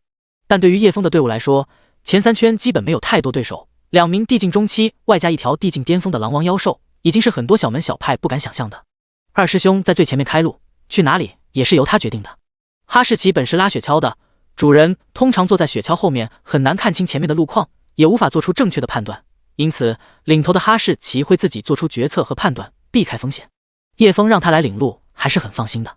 跟在二师兄后面的是齐修剑，在后面是赵千月，苏小曼非要凑到叶枫身边，2人走在最后。二哥，我昨晚帮你搓澡的功夫不错吧？嗷嗷，哈哥表示很赞，比小母狗舒服多了。昨晚我冥想练剑，忽然灵光一闪，将36周天剑法融入到搓澡之中，专攻36处主要穴位，疏通108处经脉，能激发狗体潜能，百病不侵，延年益寿。今晚要不要试试？嗷，哈哥表示有你这样的大哥，此生足矣。呆子，你是不是又想骗二师兄的洗澡水喝了？苏小曼捂嘴偷笑道。齐修剑老脸一红，连忙狡辩，胡说，我只是想帮二哥调理身子，你莫要挑拨我2兄弟之间的感情。嗷呜，二师兄表示女人和小母狗只会影响我们兄弟间的感情。随着几人进入林间，叶枫便发觉有些不对劲，这雾怎么越来越浓了？其他人闻言也停下脚步，仔细观察起来。这些雾都在流动，朝着我们涌来。赵千月冷淡的声音响起：“是谁在外面？出来！”苏小曼察觉到浓雾外面有人影闪过，她一把抽出挂在腰间的长鞭，挥手一甩，长鞭犹如银龙摆尾，带着锋利的劲风朝浓雾外抽去。然而长鞭就像抽打在棉花上，所有的劲风和力道都消失了，长鞭顿时变得软绵绵的。苏小曼好看的眉心微皱，好生古怪的雾。叶枫试图用神识去探查外面的情况，却只能感知到一片模糊如细沙的屏障，像是被什么东西隔挡住了。看来有人针对自己一行人，利用早晨的浓雾做了一个陷阱。这可能是一个阵法，我们走进别人布置的阵法里了。第56章破阵。结，阵法已成，你们发现的太晚了。阴厉的笑声在虚空中回荡，忽远忽近，无法捕捉那人的位置。嗷呜！二师兄忽而一声怒吼，顿时身上烈焰燃烧，额头出现红色的3火纹路，双眼变成深邃的蓝色，整条狗的气质变得威严冷酷。他生气了，因为这人布置的阵法太过狡诈，让他都没有发现，这是一种挑衅，也是一种侮辱。二师兄身上长出一对火焰翅膀，火翼扑闪，二师兄冲天起，然而才飞到30米左右，就撞到无形的墙上。吼！一阵踉跄后，他在空中稳住身形，张开大口，释放灼热的火焰。3阶妖兽，狼王血脉。苏小曼眼中闪过震惊之色，没想到叶枫身边那条傻乎乎的狗，居然是3阶妖兽，还拥有狼王的血统。赵千月和齐修剑也是一脸惊讶，他们都以为这是一条普通的狗，没想到是一头跟他们有着同样修为的妖兽。不仅如此，妖兽本就是宁死不屈的主，想要驯服非常困难，更何况是拥有狼王血统的妖兽，更是孤傲冷漠，怎会屈尊于一个小小的人族？然而二师兄就是顺从的跟在叶枫身边。想到此处，众人越来越发觉叶枫的不简单，神秘而不可捉摸。火焰灼烧白雾，使其迅速蒸腾挥发，然而在二师兄的疯狂燃烧下，白雾不但没有消散，反而越来越浓郁了。没用的，二师兄你先回来，这不是你的问题，他们早就布置好阵法，而且隐藏得很好，又借助今天晨雾浓厚，才导致我们走进来的，这不怪你。听了叶枫的呼喊，二师兄也知道火焰没用，便听话的下来了。哇，二师兄你好帅啊，过来给我摸摸。看到二师兄变成冷酷模样，眼睛深邃冰冷，像个霸道总裁似的，苏小曼双眼闪着星星。嗷呜！火焰退去，二师兄吐着舌头，流着哈喇子，一脸谄媚的模样朝苏小曼走去，后者老脸一黑，脸都绿了。这狗一脸色相，猥琐痴傻，哪里还有刚才冰原狼王的模样？嗷呜！二师兄表示女人翻脸比翻书还快，不爱了，不爱了。齐修剑长剑挥舞，直接将一套36路周天剑法使出来，在他身边掀起阵阵风浪，凌厉的剑气源源不断地挥舞进雾气中，试图将阵法打破。然而他的剑气就如石沉大海，掀不起半点风浪。赵千月见状，眉头微皱，手中冰魄神剑祭出，周围的温度顷刻间急剧下降，雾气凝结，纷纷坠落地上。一剑挥出，所过之处，雾气瞬间凝结坠落，一条通道般的视野范围出现在眼前。最后，赵千月的剑气撞在阵法上，瞬间像冰块般破碎。刚才出现的视野通道很快就被雾气掩埋，四周恢复白茫茫的一片。结，你们不要浪费力气了，没有仙境强者的修为，你们根本破不开我们的血雾大阵。随着那阴厉的声音落下，白雾突然出现一片血红，血红蔓延得很快，不断侵蚀周围的雾气。不一会儿的功夫，白雾变成血雾，浓郁的腥臭味扑面而来。众人赶紧将在周身凝聚出一层灵力保护，不让血雾飘入肺腑。血雾大阵，他们是血魔帮的人。齐修剑脸上带着愤怒，血魔帮生性残暴，时常和鲜血吃生肉，用活人祭炼。我齐修剑他日剑术有成，必定剿灭你们血魔帮。齐修剑出身于大山农户，性格淳朴憨厚，侠义心肠，家乡时常遭受恶匪邪修这类恶人侵扰，而时就立下誓言，他日修为大成，必定诛杀邪祟，铲除世间奸恶。血魔帮就是他成为亲传弟子后第一个想剿灭的目标，因而埋头苦练，只为消灭这些罪孽之人。而巫山则是他毕生的目标，因为那里聚集着世间大奸大恶，令很多侠义之人望而却步，只因恶人太多太强。齐修剑护体灵气退去，身形展开，剑舞身滑，剑移身动，将剑术极致地融入到身法之中，人和剑浑然天成，直入血雾之中。只见听一阵金铁交鸣，齐修剑手中长剑拼命地冲击着阵法，欲破阵而出，将血魔帮的人诛杀殆尽。齐修剑，你疯了！血雾入体，你还想不想活了？苏小曼长鞭一甩，冲入血雾之中，想用鞭子把齐修剑绑回来。结，你们谁都逃不掉。血雾不但能侵蚀你们的护体灵气，还能渗入你们的经脉，让你们双眼发红，情绪暴动，相互残杀，然后爆体而亡。5名血魔帮的弟子漂浮在阵法上空，像是看蝼蚁一般嘲弄着叶枫等人。叶枫抬头看了他们一眼，冷笑道：“你们找死！”在赵千月惊讶的目光中，叶枫手中出现一柄8品冰魄神剑。没错，他将冰魄神剑复制了，因为玄清刚手感不好，只能飞剑用。冰魄出现在叶枫手中那一刻，只有仙境修士才有的气势出现了，无数道剑气化形，只在眨眼的功夫就凝结成一道细线。这是穿透力最强的一剑，万千剑雨急剧压缩成一道细线。星芒一闪，一道无法捕捉的剑气丝线在阵法顶上闪过，砰！玻璃般破碎的声音响起，阵法瞬间被那道剑气丝线刺破。就在那一瞬间，压缩成丝的千道万道剑气瞬息炸开。啊！一声凄厉的惨叫，血魔帮5人被无数炸开的剑气削成碎片，犹如炸开的西瓜洒落一地。阵法顷刻瓦解，血雾慢慢散去。早晨的阳光投射过来，照在一位英俊儒雅的少年身上，散发着耀眼的光芒。他身后是一片血色地狱的景象，残肢断臂，鲜血流道。他是那样的温文尔雅，又是那样的杀伐果断。少年身旁站着面容绝美的少女，少女眼神温柔，静静地看着少年。苏小曼回头看到叶枫和赵千月站在阳光下，就像一对金童玉女，她心里一阵刺痛，不知道这是为什么，只觉胸闷难受，呼吸都不那么自然了。但不知道为什么，她一时下朝叶枫喊了一声：“兄弟好样的，是你把阵法打破的吧？”叶枫点点头，没有言语。第57章名扬白月洲，一剑破我血魔阵，怎么可能？血魔帮帮主嘶声怒吼。叶枫这一剑不但破了阵法，同时还秒杀了他们5名地境初期的弟子。血魔帮其他成员也是面如死灰，他们为了挑选出最强的弟子，孤注一掷，现在算是彻底完蛋了。不可能，绝对不可能！年轻一代弟子不可能破得了我血雾大阵，这叶枫不是人，他是怪物啊！血魔帮帮主就像发了疯一样，疯狂嘶吼。他们血魔帮早就验证了血魔大阵的威力，就连帮主本人被困在里面，也是费了9牛2虎之力才勉强破阵。若是用到那帮年轻弟子身上，根本就没人能破。经过反复试验，他们对血魔大阵万分自信。此刻被叶枫一剑破之，他们是万万不肯接受的，绝对不可能接受的。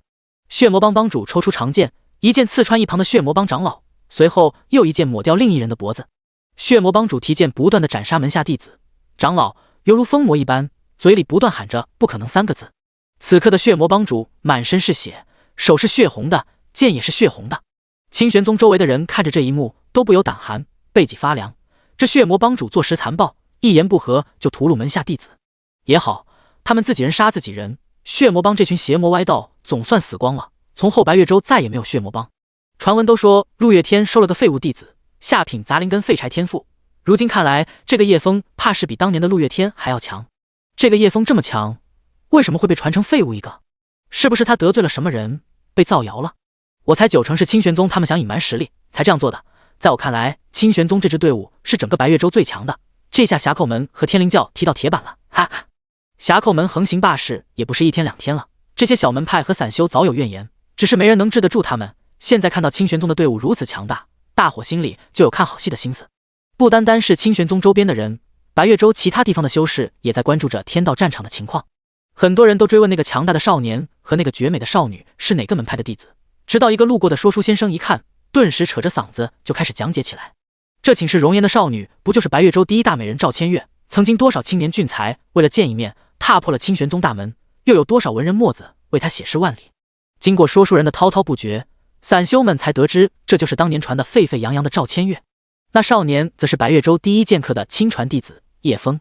陆师兄，是我许关玉有眼不识泰山，前几日是我说话太大声了，我不该贬低你们无名峰。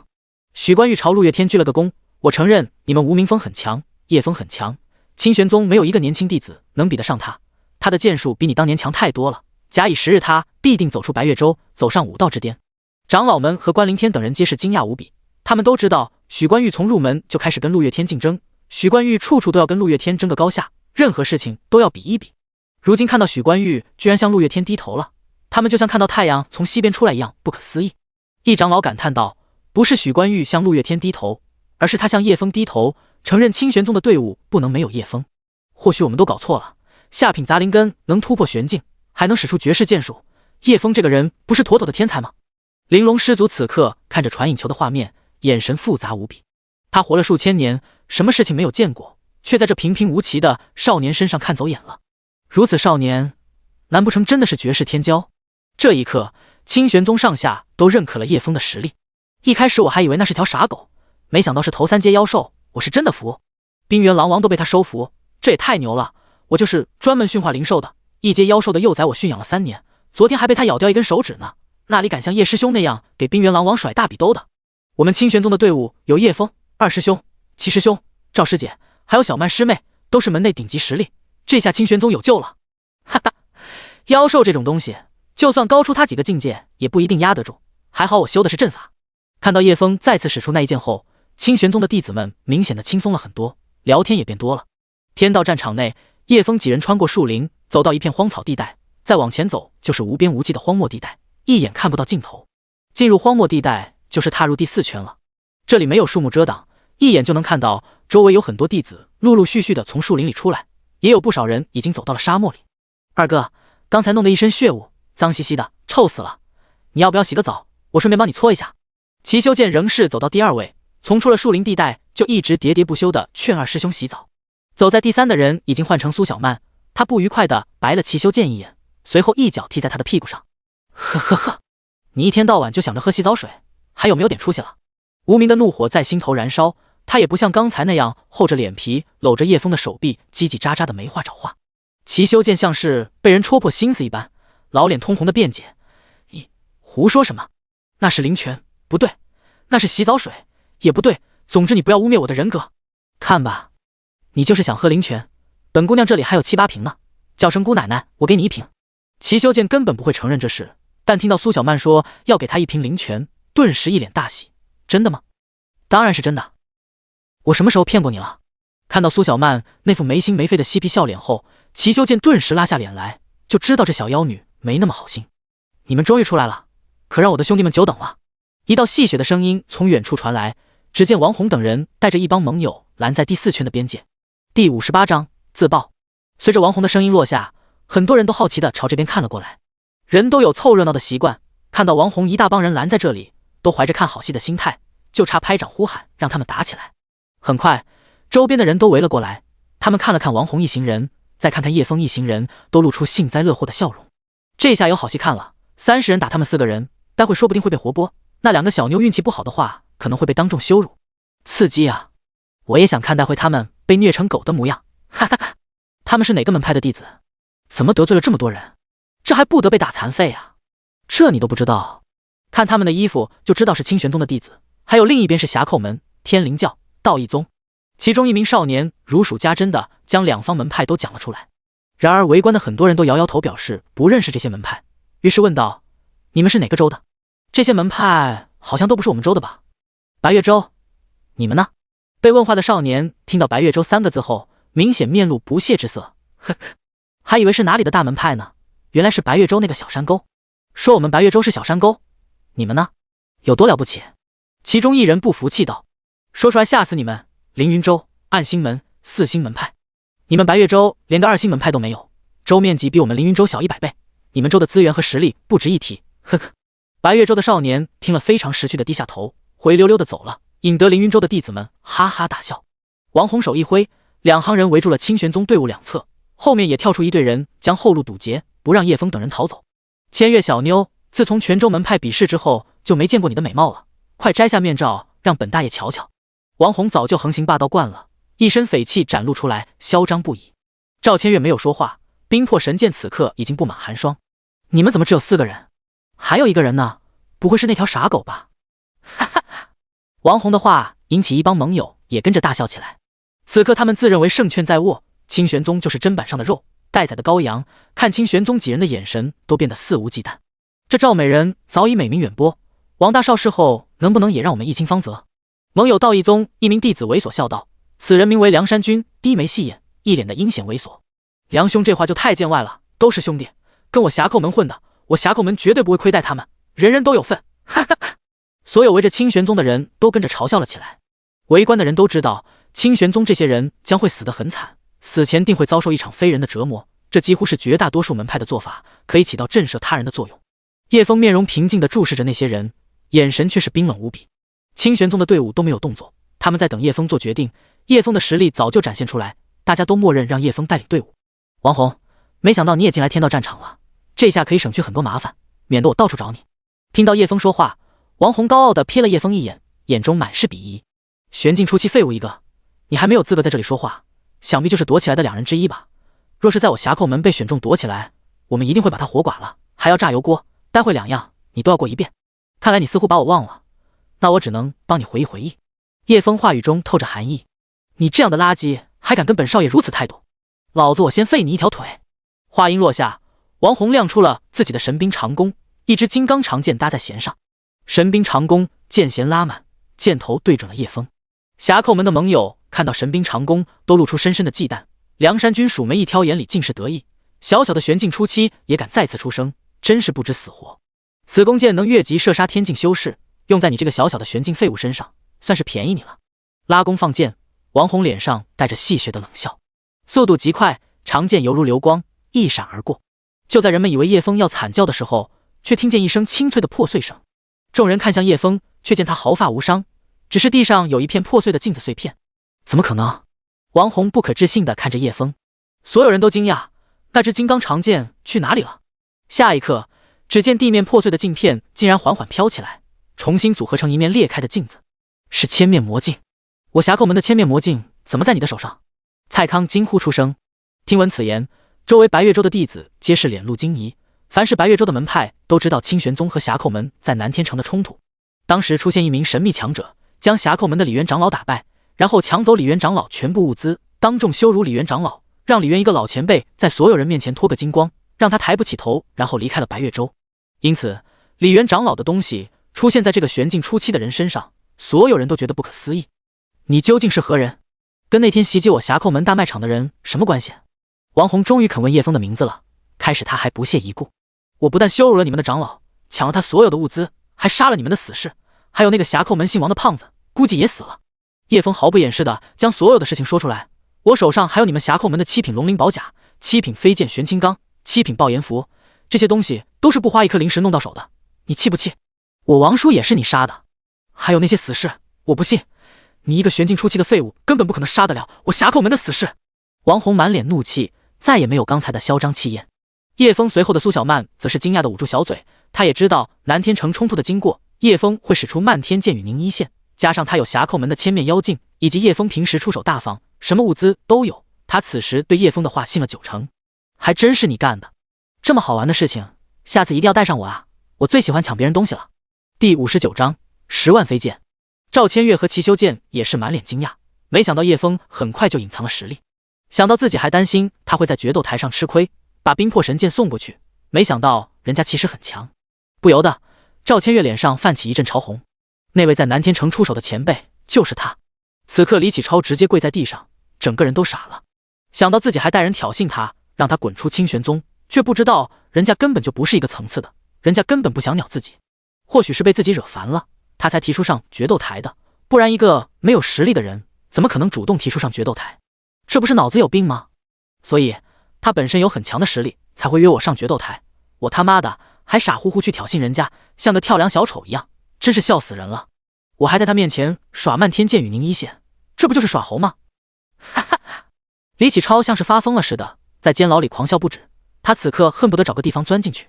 看守牢笼的弟子听着笑声觉得瘆人，他会不会是受到什么刺激发疯了？另一名看守的弟子摇摇头，我们别管他，把牢笼守住就好，他得罪了叶枫以后不会有好果子吃，我们不要再巴结他了。那名看守牢笼的弟子点点头，对，不要跟他有来往，我怕叶枫误会。南天城此刻看守清玄宗大卖场的东明之长老满脸震惊，东城，你看此子的动作和体型是不是很像那天出手的前辈？大弟子萧东城也一直在观看着天道战场的事情，从一开始他就注意到叶枫的动作和体型有些熟悉，直到叶枫承认了这件事情，他才恍然大悟，叶枫真的是那天出手救我们的前辈。萧东城睁大眼睛看着如此年轻的少年，眼中满是不可置信之色。毫无疑问就是他。东明之激动道，他不但动作很像，他还会我们清玄宗的顶尖剑术，手上还有千面魔镜，除了他还能是谁？那天我也在场，他居然能拿出这么多的爆炎符，原来是在峡寇门大卖场抢的，哈哈！萧东城激动的大笑起来。东明之一声感叹，想不到陆月天竟然能收到如此优秀的弟子，年纪轻轻就学会了漫天剑与凝一线。想当年我练这招剑术，那是每天都在练，日日夜夜练了100多年才有所成就。叶枫如此年轻就能使出这么强大的一剑，这不是天神投胎下凡吗？此刻所有人都对叶枫刮目相看，没想到叶枫年纪轻轻就一手端掉了峡寇门在南天城的产业。那些对峡寇门早有怨言的人，此刻都大声拍手叫好，叶枫干得漂亮啊！捣毁峡寇门的产业，让他们损失惨重，真是大快人心。对啊，不像我，在那个年纪我还在当舔狗呢。嘿嘿，鄙人还算有点成绩，曾袭击过峡寇门的运输队。旁人听了一脸惊讶，追问道：牛啊，你是怎么袭击他们运输队的？我的坐骑拉肚子了，飞在天上的时候窜稀，正好落在峡寇门的运输队。切！众人一脸鄙夷。王红此刻脸色狰狞，一连3支金刚长剑搭在弓上，不可能！我不信，我不信！就凭你一个玄境初期，想灭我这么多死士，别在这里吹牛了！长弓拉满，3支金刚长剑一闪而过，瞬间到了叶枫面前。砰砰砰！一连3声镜子破碎的声音响起，叶枫同时放出3面妖镜，将长剑挡下来。曾经你无缘无故将我打成重伤，丢弃荒野，害我差点没命，今天就是你的死期！叶枫冷喝一声，10万飞剑冲天而起，10万柄7品飞剑玄青钢散发着森然的寒意，悬浮在众人头顶，犹如审判的令牌，犯我者杀无赦。叶枫剑指一挥，密密麻麻的飞剑俯冲而下，犹如9天玄令，杀机毕露。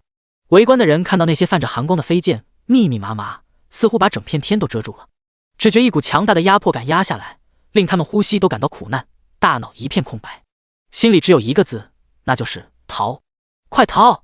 可是双腿被吓得失去知觉，犹如灌了铅一样，怎么也无法抬起。有些人一咬牙，喷出一口精血在飞剑上，然后一只手死死地握紧飞剑，拼了命地发动飞剑，紧接着整个人被飞剑拖飞了出去。几名自称云林州暗星门的弟子吓得魂都丢了，同门师兄弟也不管，直接抱头鼠窜。要是被这么多恐怖的飞剑插在身上，那还不得变成刺猬？从天而下的飞剑，剑没到，那恐怖的威压就笼罩在每个人的心头，谁还敢傻乎乎地站在原地？峡寇门的盟友也是撒腿就跑，刚才的气焰不见半分，逃命才是最重要的。然而叶枫凭借着强大的神识，早就将他们锁定，自己要杀的人一个都跑不了。嗖嗖嗖，跑在最前面的梁山军后背瞬间插了6、7柄飞剑，插得满满当当，直接扑倒在地上。紧接着又飞来3柄飞剑，从其后脑刺入，直接将他的神魂也打散了，死得不能再死。只顾着逃跑的盟友心里只剩慌乱，连防御都不会了，但他们那里能跑得过飞剑？就算是做出防御姿态，他们又能挡下几柄飞剑，挡得住几波攻击？很快这些盟友就被飞剑插成刺猬，死死地钉在地上。侠寇门和天灵教比这些小门小派的盟友强，身上的法宝自然也比他们的盟友强太多。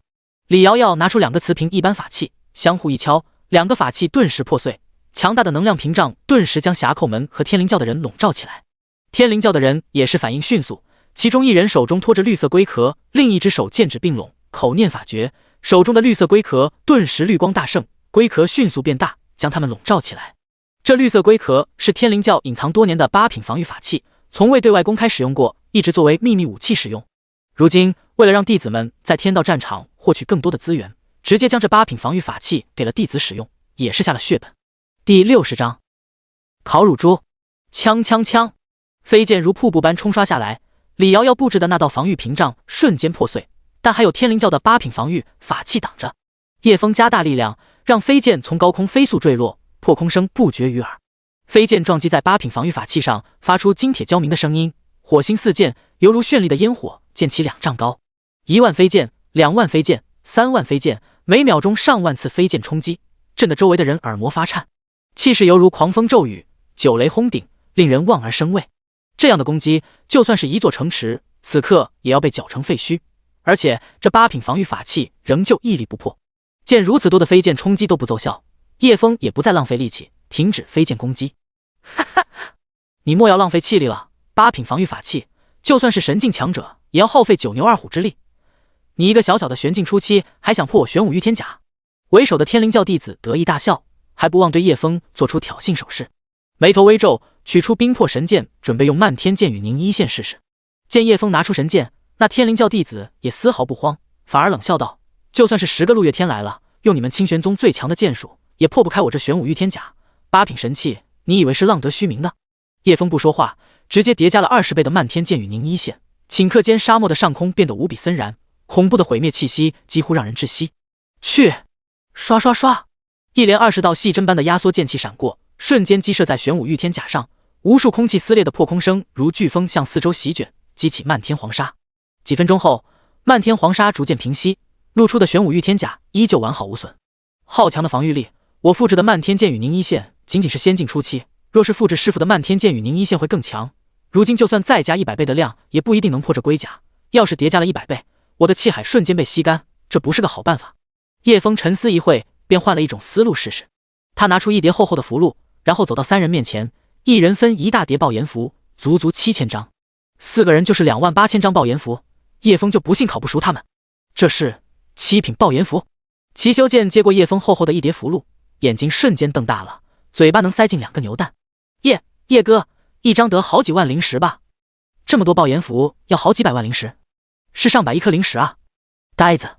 一旁的苏小曼激动道，可爱的小脸蛋满是兴奋之色。因为可以干坏事，而且是尽情的干坏事那种，所以苏小曼特别激动。我最喜欢玩火了，我去烧死他们！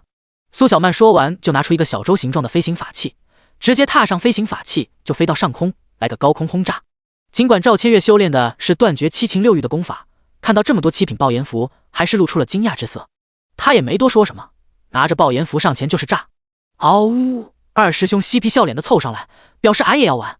你凑什么热闹？一边去！你又不会用，激活后你往哪里放？你手都没有。叶枫没有把爆炎符给他玩，怕他放不准方向，误伤队友。二师兄无奈，只能一脸委屈的看别人玩。别人都开始轰炸了，齐修剑还在小心翼翼的捧着厚厚一叠爆炎符，生怕被风吹走了，怕太用力捏坏了。这可是好几百万灵石一张呢，自己一辈子都拿不到这么多灵石。你干嘛呢？别人都去干活了，你搁这儿偷懒？不是，叶哥，这好几百万灵石一张呢，太贵重了，我舍不得丢。叶枫眉头一皱，严厉的眼神盯着他，怒道：今天你不用玩这7000张爆炎符，以后就别想喝二师兄半口洗澡水。齐修剑闻言大惊，慌忙加入轰炸队伍。叶哥不要啊，我这就去炸他们！轰隆轰隆轰隆，4人对着玄武御天甲不断释放爆炎符，巨大的熔岩火球一颗接着一颗，方圆10里顿时化作一片恐怖的灼热火海。火光四溅，热浪扑面，浓烟滚滚，周围的沙子都被这灼热的爆炎烧得融化了。以玄武御天甲为中心，不断融化下陷，很快就变成了一个巨大的岩浆池子。随着火球的轰炸，岩浆飞溅数里。苏小曼咯咯咯的笑声不断在天上响起，手中的符箓不断挥舞。本姑娘最喜欢玩火了，烧屁屁喽！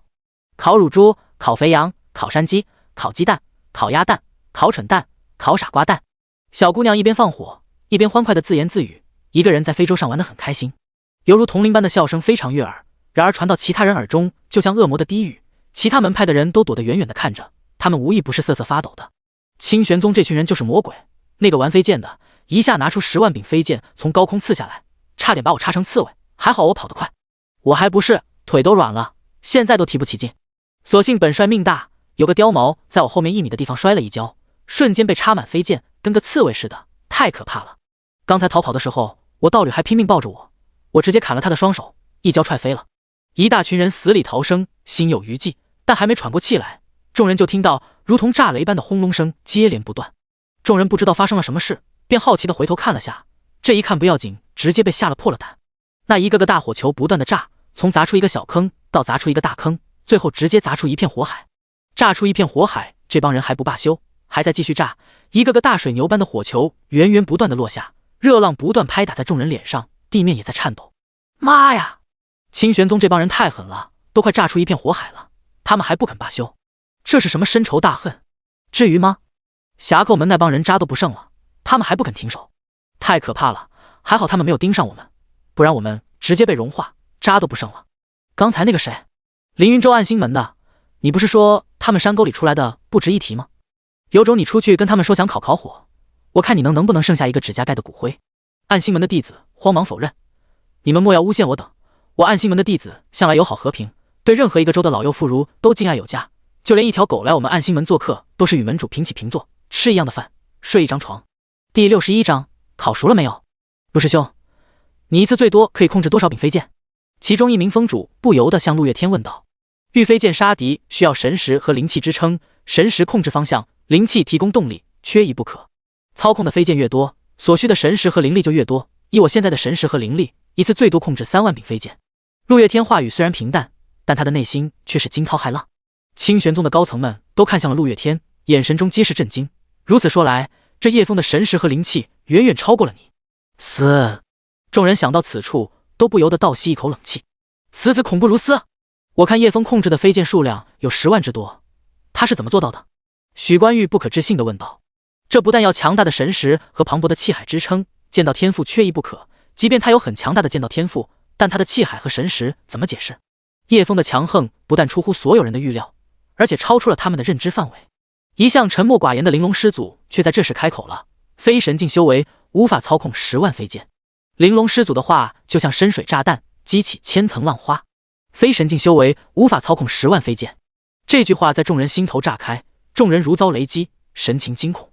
他才10多岁少年，何来的神境修为？众人久久不能平静，只有沉默注视着传影球的画面，直到那一颗颗巨大的爆炎火球不断轰炸，将树林与沙漠衔接的荒草地带变成一片火海，而后地面不断下沉凹陷，变成了一个巨大的熔岩大湖。一大片赤红的岩浆不断冒泡，白气蒸腾，而后岩浆不断被爆炎火球炸开，飞剑炸开，飞剑，热浪翻滚，犹如一片火海地狱。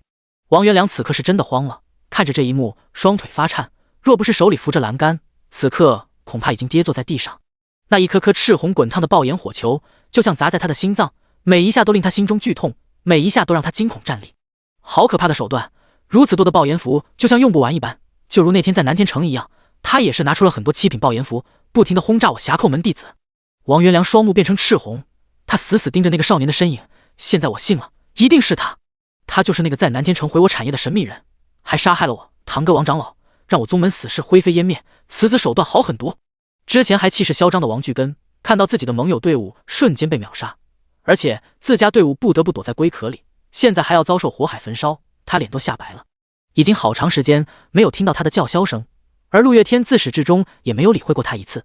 王门主莫慌，现在还没到生死存亡之际，我派气玄武御天甲乃8品防御法器，刀枪不破，水火不侵，即便神境强者也得花费不少力气才能将其打破，区7品爆炎符还不至于将他们烧死。即便天渊教主对他的玄武御天甲很自信，但如今即便2派弟子加起来也不是一个叶枫的对手。我们已经没有胜算了，叶枫实在太强，恐怕整个天道战场的队伍没人是他的对手。王元良再也没有来时的意气风发，他已经被叶枫的手段打自闭了。第4圈边沿上，人心惶惶，不远处轰隆的爆炸声不断，热浪滚滚扑面而来，许多人热得满头大汗。4名清玄宗弟子硬生生的将附近的温度提升了将近50度，导致树林自燃，很快的功夫将延绵了10里地。他们怎么还没停手？该不会是想把整个天道战场都炸了吧？我好怕呀！怎么会有这么狠的人？不就是调戏几句吗？至于用爆炎符炸这么久，清玄宗的人太可怕了，我要离他们远点，不然到时候我门派方圆百里不得被他们烧成土渣。一行人颤颤巍巍的祈祷清玄宗的弟子消消火气，不要再放爆炎符了，不然1、2、3圈的药材得被他们烧完。眼看着手里的爆炎符只剩下一小叠，而地面已经出现一个巨大的深坑，里面熔岩滚滚。叶枫觉得差不多了，便示意3人可以停手了。齐修剑看着手里只剩一小叠爆炎符，估计只有100来张，他只觉心都碎了。别人3、4个爆炎火球往里炸，他一张一张，就像割自己肉似的，不舍得放，下不去手，所以剩的爆炎符最多。自己亲手烧了千百万颗灵石啊！看着自己罪孽深重的双手，齐修剑恨不得喝上一盆洗澡水洗清罪孽。叶哥，我手里还剩一些爆炎符，怎么处理？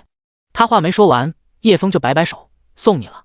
齐修剑大喜，连忙将一小叠爆炎符捋整齐，美滋滋的放入储物戒指中，轻轻松松秒赚100万颗灵石。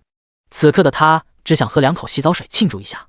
苏小曼撒的最欢，此刻小脸蛋红扑扑的，也不知道是热浪烘烤还是兴奋所致。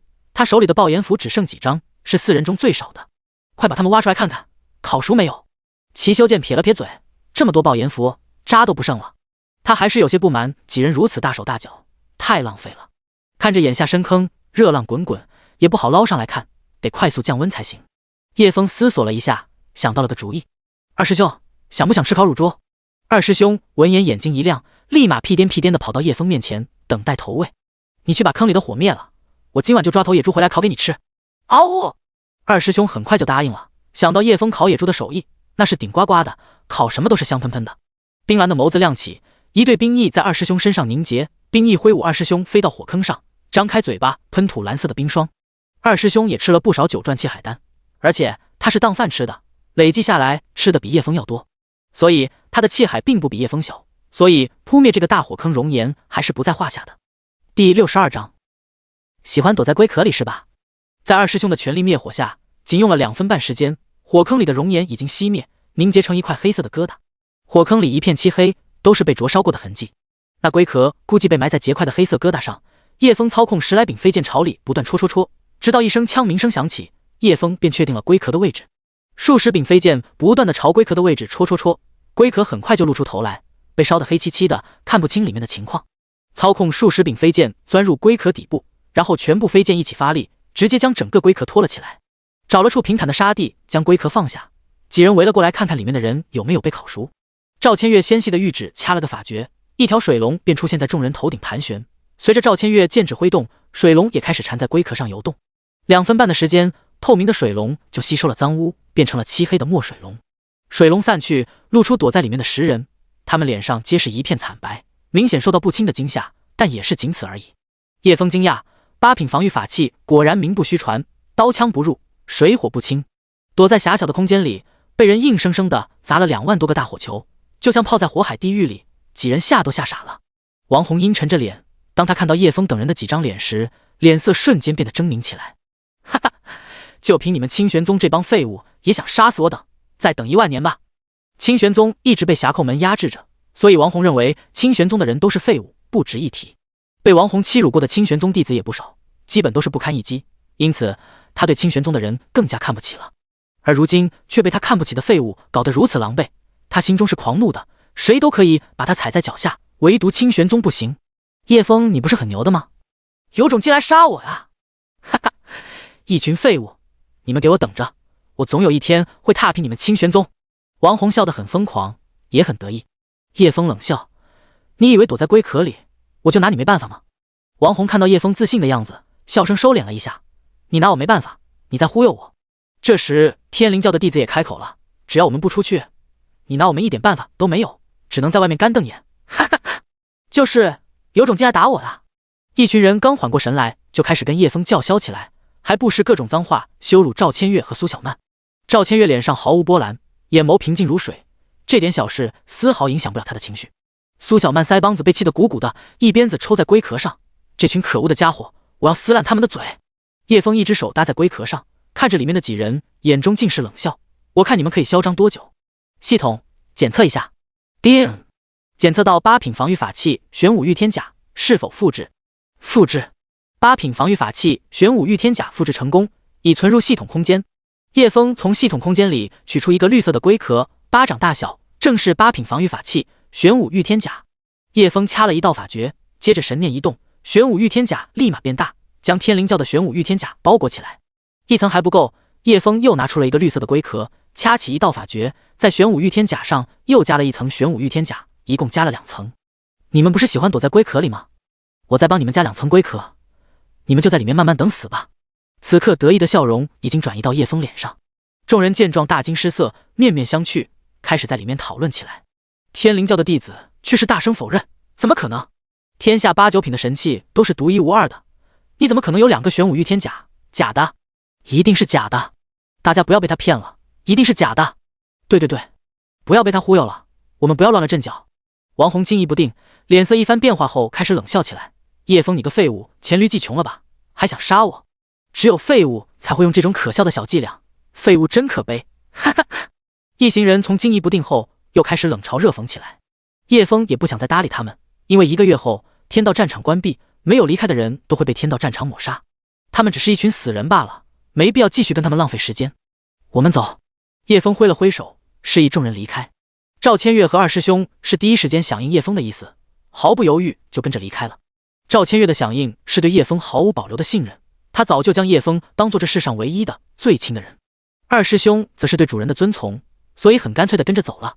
其次是苏小曼，他皎洁的眸子一转，眼里闪过一丝狡猾，他认为叶枫是在演戏，故意诈他们才这样做的，所以苏小曼自以为很默契的配合，就跟着离开了。你们真的走了？叶哥，我们就这样走了吗？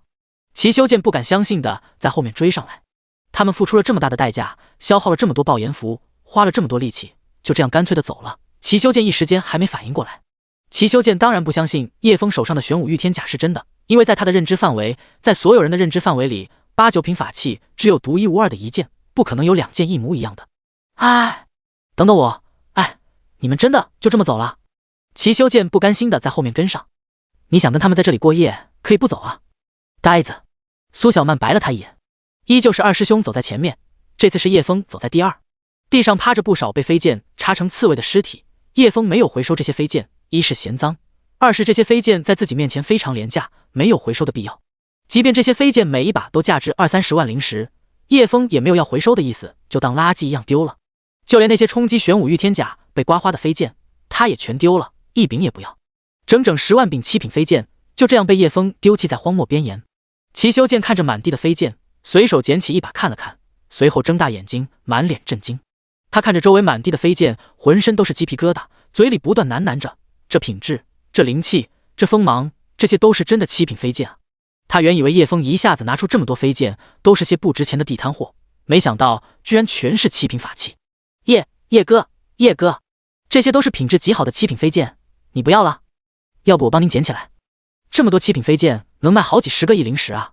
齐修剑整个人都快疯了，好像满地的财富都在向他招手。第63章反弹之力。这些飞剑我不要了，都送你吧。叶枫随意的摆摆手，这个动作在齐修剑眼里简直就是帅爆了，比他师傅的绝世剑术都要帅1万倍。齐修剑一边叩拜谢过叶枫，一边兴奋的手舞足蹈，发出一种极度兴奋的狂喜。我的，都是我的！哈哈哈！此刻的齐修剑边笑边疯狂的捡飞剑，这或许是他此生最高光、最快乐的时刻。他只想喝2口洗澡水压压惊。苏小曼看着满地的飞剑，漂亮的大眼睛也闪闪发亮。这些可都是灵石啊！对于整个清玄宗来说，这是资源，这是力量，这是实力。如果把这些飞剑都捡回去，爹爹一定会很开心的，因为这样可以给清玄宗增加很多收入，增强清玄宗的实力。想到这里，苏小曼也加入了捡飞剑的队伍。哥，本姑娘也要捡飞剑，呆子你别捡太快，不然我揍你。他长鞭一甩一甩的，每次都卷起7、8柄飞剑。叶枫看他们捡得这么开心，也不好阻止他们，毕竟对他们来说，这是一件非常值得开心、非常幸福的事情。这是一种很珍贵的情绪。所谓快乐无价，叶枫不愿破坏他们的快乐，只好无奈地蹲在地上看他们捡飞剑。2师兄见2人捡得起劲，也乐呵呵地跑过去，狗嘴咬起一柄飞剑，跑到苏小曼身边，想把飞剑送给她。苏小曼接过飞剑，摸了摸狗头道：你不用送过来，你把飞剑捡到一堆，我待会过去拿，这样会快很多的。嗷呜！2师兄很爽快地答应了，然后屁颠屁颠的去捡飞剑。时间一晃而过，日落的余晖洒在这片荒漠上，更显落寞和凄凉。叶枫看时间也差不多了，便招呼他们要走了，我们还要赶路，别捡了，后面还有更好的宝贝。苏小曼和齐修剑看着周围还有很多飞剑没捡，眼里尽是不舍。叶哥，还有3-4万柄飞剑没捡呢，您再等一会，我们很快就捡完了。齐修剑意犹未尽，加快动作，继续埋头苦干。别捡了，听我的，剩下的飞剑我留在这里有用。既然叶枫都这样说了，他们也没再继续捡。苏小曼好奇问道，这么多飞剑留在这里有什么用？叶枫神秘地笑了笑，以后再告诉你，总之有很大的用处。叶枫打算用这些飞剑作为诱饵，吸引其他修士过来捡，然后在周围撒上传送玉符，这样就会有很多门派获得传送玉符。他这样做就是为了破坏天道战场的规则，原来每圈只有2枚传送玉符，现在有大量的传送玉符，如此一来存活的队伍也会大大增加。如果说天道战场背后有人为操作，这就意味着背后有着非常强大的组织，他们利用天道战场来掠夺其他门派的资源和修为，让天下人成为他们圈养的牲畜。如果真的是这样，叶枫更要破坏天道战场的规则，扰乱他们的阴谋。这就是叶枫所作所为的目的。他最讨厌别人肆意操控他人的命运了。当然，这些是不能告诉别人的，不单单是为了谨慎，同时也不想他们卷入其中。毕竟这样强大的势力，不是小小的清玄宗可以抗衡的。天道战场不单单是资源争夺那么简单，也可能是别人的棋盘。一路走，一路悄悄地丢传送玉符。夕阳沉没，夜幕降临，一抹弯月悬挂在天边，比昨晚圆了几分。荒漠衔接森林的地带，此刻山火没有了之前的旺盛，只剩下稀稀疏疏的火苗还在燃烧。周围寂静无声，因为大火的缘故，附近连一只小虫的叫声都没有。换作平时，只要入夜，就会有各种各样的虫子出来高歌嘶鸣。侠寇门和天灵教一行人透过玄武御天甲不断打量着四周，直到确认附近没有人。我看清玄宗那帮人可能走远了，不如我们打开玄武御天甲试试。另一人也赞同附和道，对，我们可以打开试试，就算清玄宗的人没走，我们也可以马上关闭。我不信他们可以在这么远的距离瞬间击杀我等。其他人也赞同的点点头，觉得这话很有道理。所谓少年心性，少年人一般都没有多大耐心，于是很多人都同意打开玄武御天甲到外面看看。天灵教为首的弟子见众人都想出去，他也没再犹豫，便掐了个法诀，收起玄武御天甲。众人大喜，正要出去时才想起外面还有2层玄武御天甲没有解除。可是外面还有2层玄武御天甲怎么办？李瑶瑶皱眉道，什么玄武御天甲？那2个就是冒牌货，直接砸开就是了。王红一脸不屑道，清玄宗那群病猫也就会玩着这些小伎俩了。对，我们干嘛要怕他？我们只是一时大意，被他抢了先机而已，出去后定要把他废了。蔡康摩拳擦掌道，脸上全是自信。众人意见一致，便拿出了自己的武器，准备砸开这冒牌假货。王红拿出自己得意的神兵长弓，搭上一支尖锐的破甲长剑，看我一箭射穿你这破烂玩意，还想困住本少，下辈子吧。长弓拉满，王红直接注入了自己80%的灵力，让箭矢飞得更快，威力更大。放箭，嗖的一声，破甲剑离弦，嗡，火星四溅，金铁交鸣，破甲剑如同撞到坚硬无比的铜墙铁壁，箭头瞬间反弹，直接穿透王红的大腿。然而箭头的余威不减，又穿透了身后蔡康的大腿，箭头最后变形撞在天灵教的弟子身上。3声惨叫在玄武御天甲内响起，一箭3鸟，哀嚎声瞬间填满了整个空间。众人不敢相信着2层冒牌货竟然如此坚硬，威力这么大的破甲剑都射不穿。为首的天灵教弟子连连摇头，这不可能，天下不可能有2件一模一样的玄武御天甲，这绝对是假的。他拿出自己的7品云铁玄剑，一招开天辟地，直接劈了上去。啊！又是一声凄厉惨叫响起，他的7品云铁玄剑反弹砍在身后一人的肩膀上，整个剑身都砍了进去。第64章大乱斗。看着吴天笑那张阴沉的脸，还在砍在他肩膀上的剑，为首的天灵教弟子脸上写满歉意，对不住，我不是故意的。然而这并不能消减吴天笑的怒火，凭什么你可以当天灵教的小队长，我不可以？我哪一点比你差了？说着，吴天笑也不管自己肩膀上的伤，一把匕首猛然捅了过去。小队长没想到吴天笑会动手，猝不及防之下，腹部被狠狠地捅了一刀。侠寇门的弟子见状都停止了哀嚎，不可思议地看着2人。你们干嘛？不要在这个时候搞内斗啊！陈木春惊讶地看着相互伤害的2人。我们天灵教自己的事，关你们侠寇门屁事，别在这里唧唧歪歪的。吴天笑怒喝道，老子早就看你们这帮匪徒不顺眼了，你以为你们天灵教算个什么东西？一帮躲在边境的废物罢了。你他妈的有种再说一遍！另一名天灵教弟子怒道。天灵教算个屁！我呸！王红也是个暴脾气，哪里会让着天灵教？吴天笑直接抽出小队长肚子里的匕首，冲向了王红。去你妈的！一天到晚在那里转什么转？老子早就看你不顺眼了！瞬间，一群人在狭小的空间里打了起来，你捅我一刀，我给你一拳，后面还有人偷袭。一时间，众人扭打成一团，乱糟糟的，谁都分不清是谁。住手！你们不要再打了，快住手！你们不要再打了！李瑶瑶在躲在后面劝架，不敢上前。快住手！你们不要再打了！住手！你们不要再打！砰！她话未说完，被人一拳打倒在地上。她虽为女子，却不是什么娇柔小姑娘，暴脾气一上来就化身母老虎，提着2把巨斧就是一声问候。哪个不长眼的狗东西敢打老娘的脸？李瑶瑶被惹怒了，哪里还管他3721，哪个离得近就砍哪个。一场全员的大乱斗已经开启，谁都杀红了眼睛。王红身上被插了7、8柄剑还没死，用仅存的牙齿抓住人就咬。一声娇喝，有女子叫骂：哪个登徒子咬我屁股？就这样一场大乱斗持续了2分半的时间，也不知道是哪个老六被打急眼了，竟然发动了2张爆炎符。轰！在这密封的狭小空间里，爆炎符瞬间将所有人吞噬，没人能幸免。大火过后，只剩一片乱作一团的漆黑尸体，谁都分不清是谁。这时候，被压在最低的一人居然还有半口气，他用尽所有的生机挤出了几个字：这玄武御天甲是真的。然而他们不知道的是，叶枫在套上第1层玄武御天甲的时候，偷偷撒了一把6角犀牛发情粉，这种粉末会轻微影响他人的情绪，变得易怒暴躁。只要他们收起自己的玄武御天甲，上面的粉末就会飘散，加上他们心中本就有许多不满和怨气，随时都会爆发。6角犀牛的发情粉只是一点火苗而已。看到这一幕，所有人都惊呆了，没想到最后杀死他们的竟是他们自己。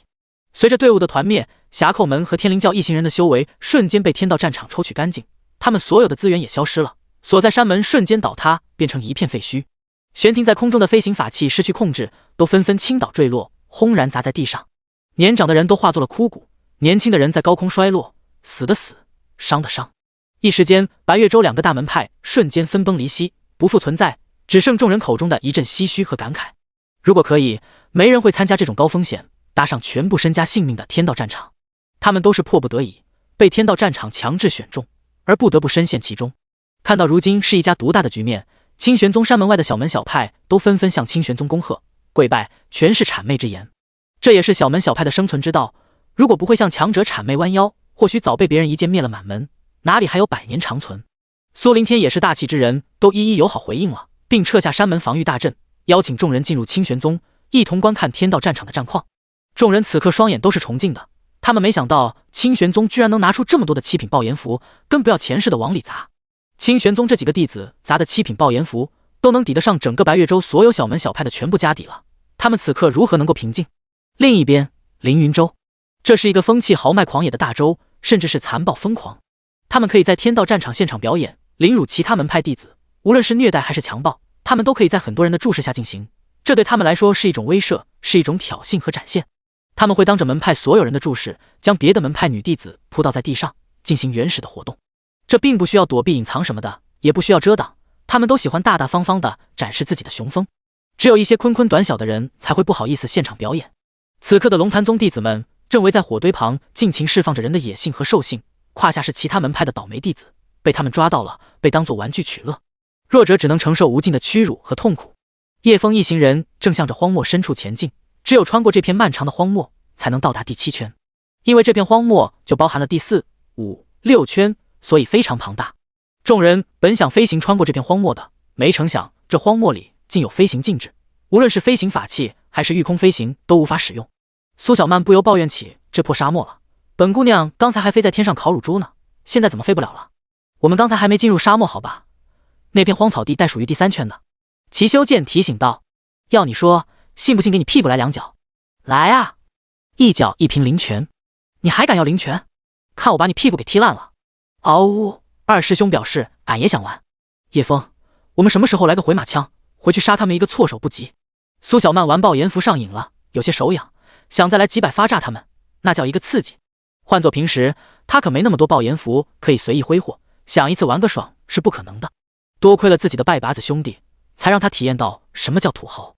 不用回去，他们死定的。叶枫头也不回说道。第65章，生活要有仪式感。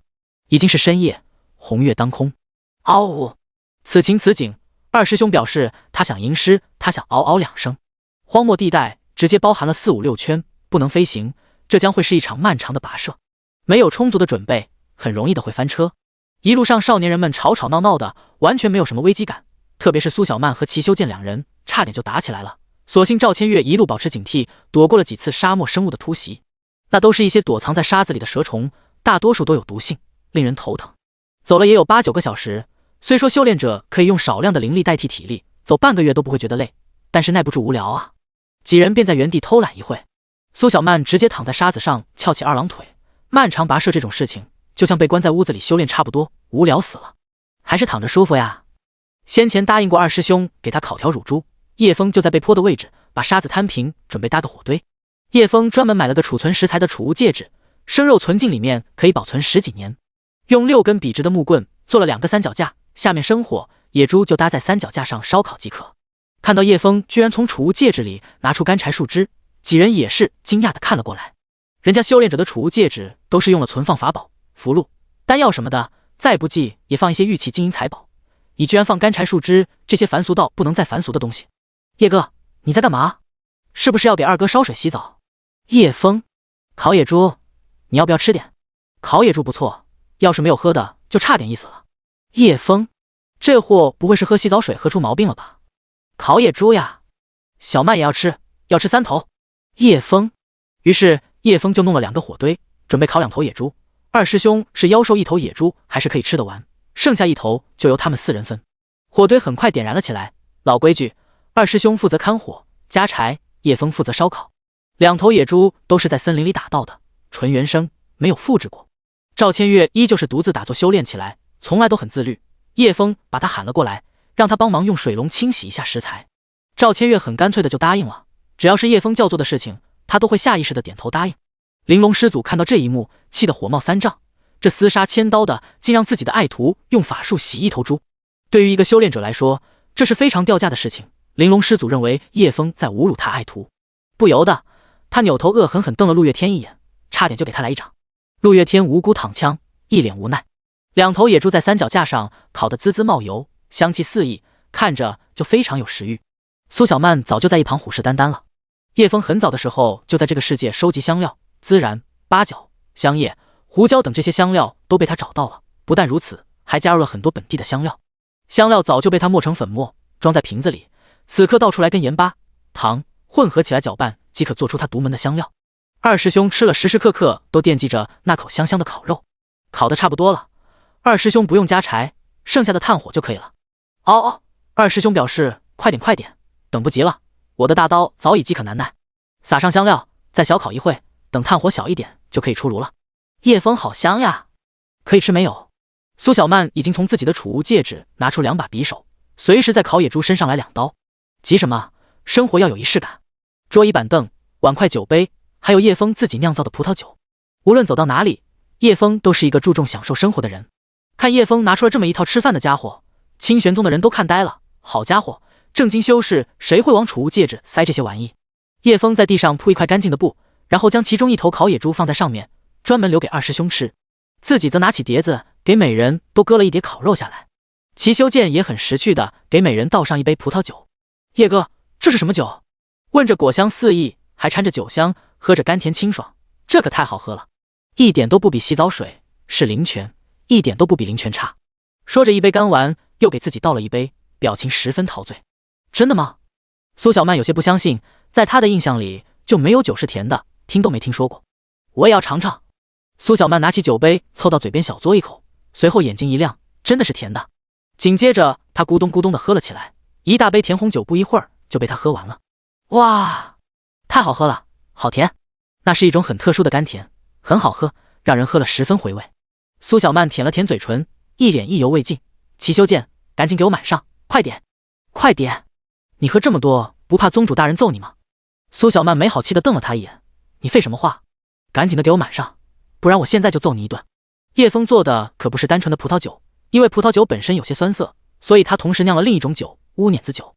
乌碾子也是一种非常甜、非常好吃的水果，酿出来的颜色跟葡萄酒差不多，但是更甜，没有葡萄酒那名酸涩。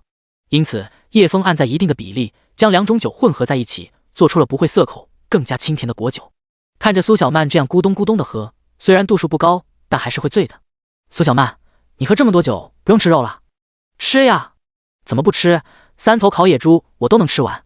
苏小曼给了叶枫一个大大的笑，随后抓起一块烤肉就往嘴里放，筷子都不用了，直接上手。小时候就因为这臭毛病，没少被他爹揍，现在也改不了。一口烤肉在他小白牙下咬开，汁水和浓香瞬间在口腔里炸开，美味涌上头顶，分泌使人快乐的物质。肉质软嫩而又嚼劲，肥而不腻，每次咀嚼都不断冒出美滋滋的香味。这是什么人间美味？他从未吃过这么好吃的烤肉。二话不说，又抓了几块烤肉塞进嘴里，把腮帮子塞得鼓鼓的，像只土拨鼠，嘴里还说着模糊不清的话。好吃，真好吃。他虽然没有用很多话表达好吃，但那双闪闪发亮的眼睛可以看出他吃得很开心。瞧你那样，至于吗？齐修剑瞥了苏小曼一眼，很自然地夹起一块烤放进嘴里。卧槽！齐修剑双眼睁大，无比震惊。他瞬间扑到地上，朝二师兄那头烤野猪爬了过去。二哥，我想跟你一起吃。齐修剑抓住猪头，一口就是咬下去，吃得比二师兄还快。相比之下，二师兄那狼吞虎咽的吃相都比他好看。苏小曼鄙视地看了他一眼，嘴里发出模糊不清的声音：哼哼，没见过世面。第66章回忆。二师兄还是很大方的，在叶枫的无数巴掌的爱抚下，早就没有了护食的习惯。此刻齐修剑扑过来抢食，二师兄没有龇牙咧嘴，反而很欢迎他过来一起用餐。哦，二师兄表示咱兄弟俩有福同享，有难同当，我不会对你护食，你也不能对我护食，更不能废我。齐修剑撕咬下一大块烤野猪肉，大口大口的吃着，嘴里发出模糊的声音，实在太好吃了，我这辈子没吃过这么好吃的。想起自己小时候那个偏僻小山村的生活，十分艰苦，时常遭受匪徒鬼怪侵扰，家里过得很苦。齐修剑眼眶不由得湿润了，眼角有泪珠滑落，太好吃了，太好吃了。小时候从来没有吃饱过，从记事起，母亲一直都是皮包骨的，很瘦很瘦。为了不让别人发现自己流泪，他猛地一吸鼻子，更加卖力的大口吃起烤肉，然还是被二师兄发觉了。二师兄凑到他面前，舔了舔他的脸，还有他眼角的眼泪。面对严厉的师傅，他从来不敢把委屈表露出来，所有事情一直深深的藏在最心底，不让任何人知道。然而此刻，面对温柔的二师兄，他再也绷不住了，一把抱住二师兄的脖子，竟然哇的大哭起来。他心里暗自发誓，离开天道战场后，一定要给母亲也尝尝这么好吃的烤肉。还有他放在储物戒指里不舍得喝的灵泉，拿回去给母亲喝，一定可以改善他病恹恹的身子，让他少受点病痛折磨。二师兄没有挣扎，安安静静的让兄弟抱着自己脖子哭，就连自己最爱吃的烤肉他也不去吃了。这夜空很安静，只剩下齐修剑的哭声。叶枫、赵千月和苏小曼相互对视一眼，没有说话，也没有去打扰齐修剑。就连经常欺负他的苏小曼，此刻也没有去嘲笑他、招惹他。大家很默契的当做什么事情都没有发生。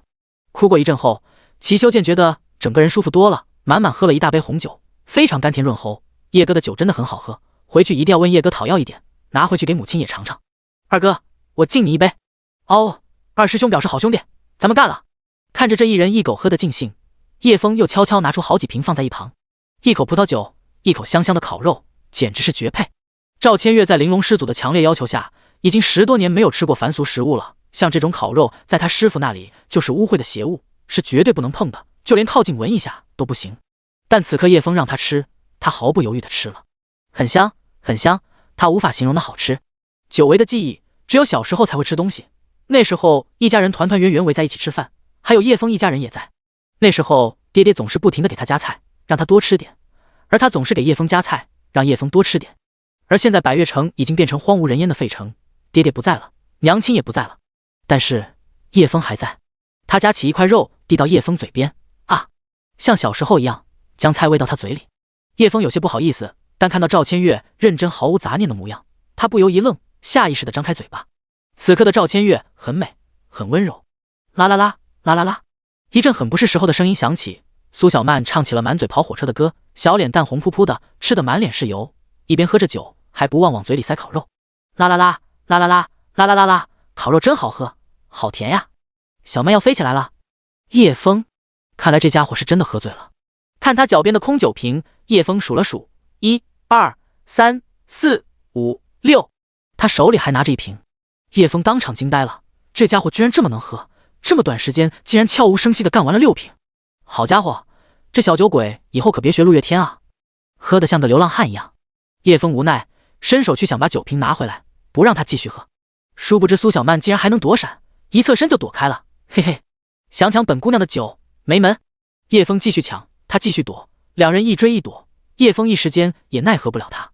苏小曼可是实打实的地境初期，叶枫一个玄境初期，哪里跑得过他？眼看着他越跑越远，沙漠里危机四伏，叶枫无奈只好发动神游符追了上去，一把将他抱住，另一只手把酒瓶抢过来。你喝多了，不准再喝。苏小曼不知为何突然安静下来，任由叶枫抱住，一动不动，一双眸子静静地注视着他。叶枫只以为他喝醉了，没有多想，就这样一手把他抱了回去。估计这是他第一次喝酒，不会用灵力挥发酒精，而且还喝了这么多，醉成这样也正常。就连叶枫自己也不会怎么用灵力控制，不让自己喝醉，估计只有请教陆月天才行。把苏小曼抱回去后，叶枫还想着要不要拿根绳子把他绑起来，免得他到处跑，谁知他直接躺在怀里睡着了。这家伙！赵千月朝叶枫伸出双手，给我抱吧。叶枫知道自己这样抱着人家不妥，说不定宗主会找他算账，便递给了赵千月。赵千月一手抱过苏小曼，一手掐了个法诀，一条水柱朝苏小曼的脸上飞去，水柱轻轻地帮她洗去脸上的油污，还有手里的油污。这么大个人了，还像个小孩子一样。叶枫不由得笑了笑，他才14岁，14岁也不小了，14岁还小，你也还小。赵千月淡淡道：我不小。夜越来越深，叶枫和赵千月静静地吃着喝着，齐修剑和二师兄一人一狗吃完一头烤野猪，喝了10几瓶酒，然后一人一狗抱在一起睡着了。看来齐修剑也不会控制酒精，不让自己醉，他也是第一次喝酒。苏小曼躺在赵千月怀里，睡得很沉。看来今晚是不能继续赶路了，没睡的两人只好负责守夜，防备有危险袭击。第67章九转圣丹。荒漠一片平静，清玄宗却是炸开了锅。绝剑峰峰主看着亲传弟子趴在地上跟狗抢食，吃相比狗还难看，这些都不算什么，他居然抱着狗哭，还喝醉了抱着狗睡。一向严厉又严肃的他，此刻是老脸涨得通红，又羞又怒，恨不得找个地缝钻进去。他这一辈子英明威武的形象全被齐修剑给毁了。这逆徒竟干些蠢事，丢尽我绝剑峰的脸，真的气我了。苏凌天的脸色也是青一阵红一阵，当着白月州这么多门派的面，这副难看的吃相跟路边饿了好几天的乞丐一样，哪里还有半点女孩子家的形象？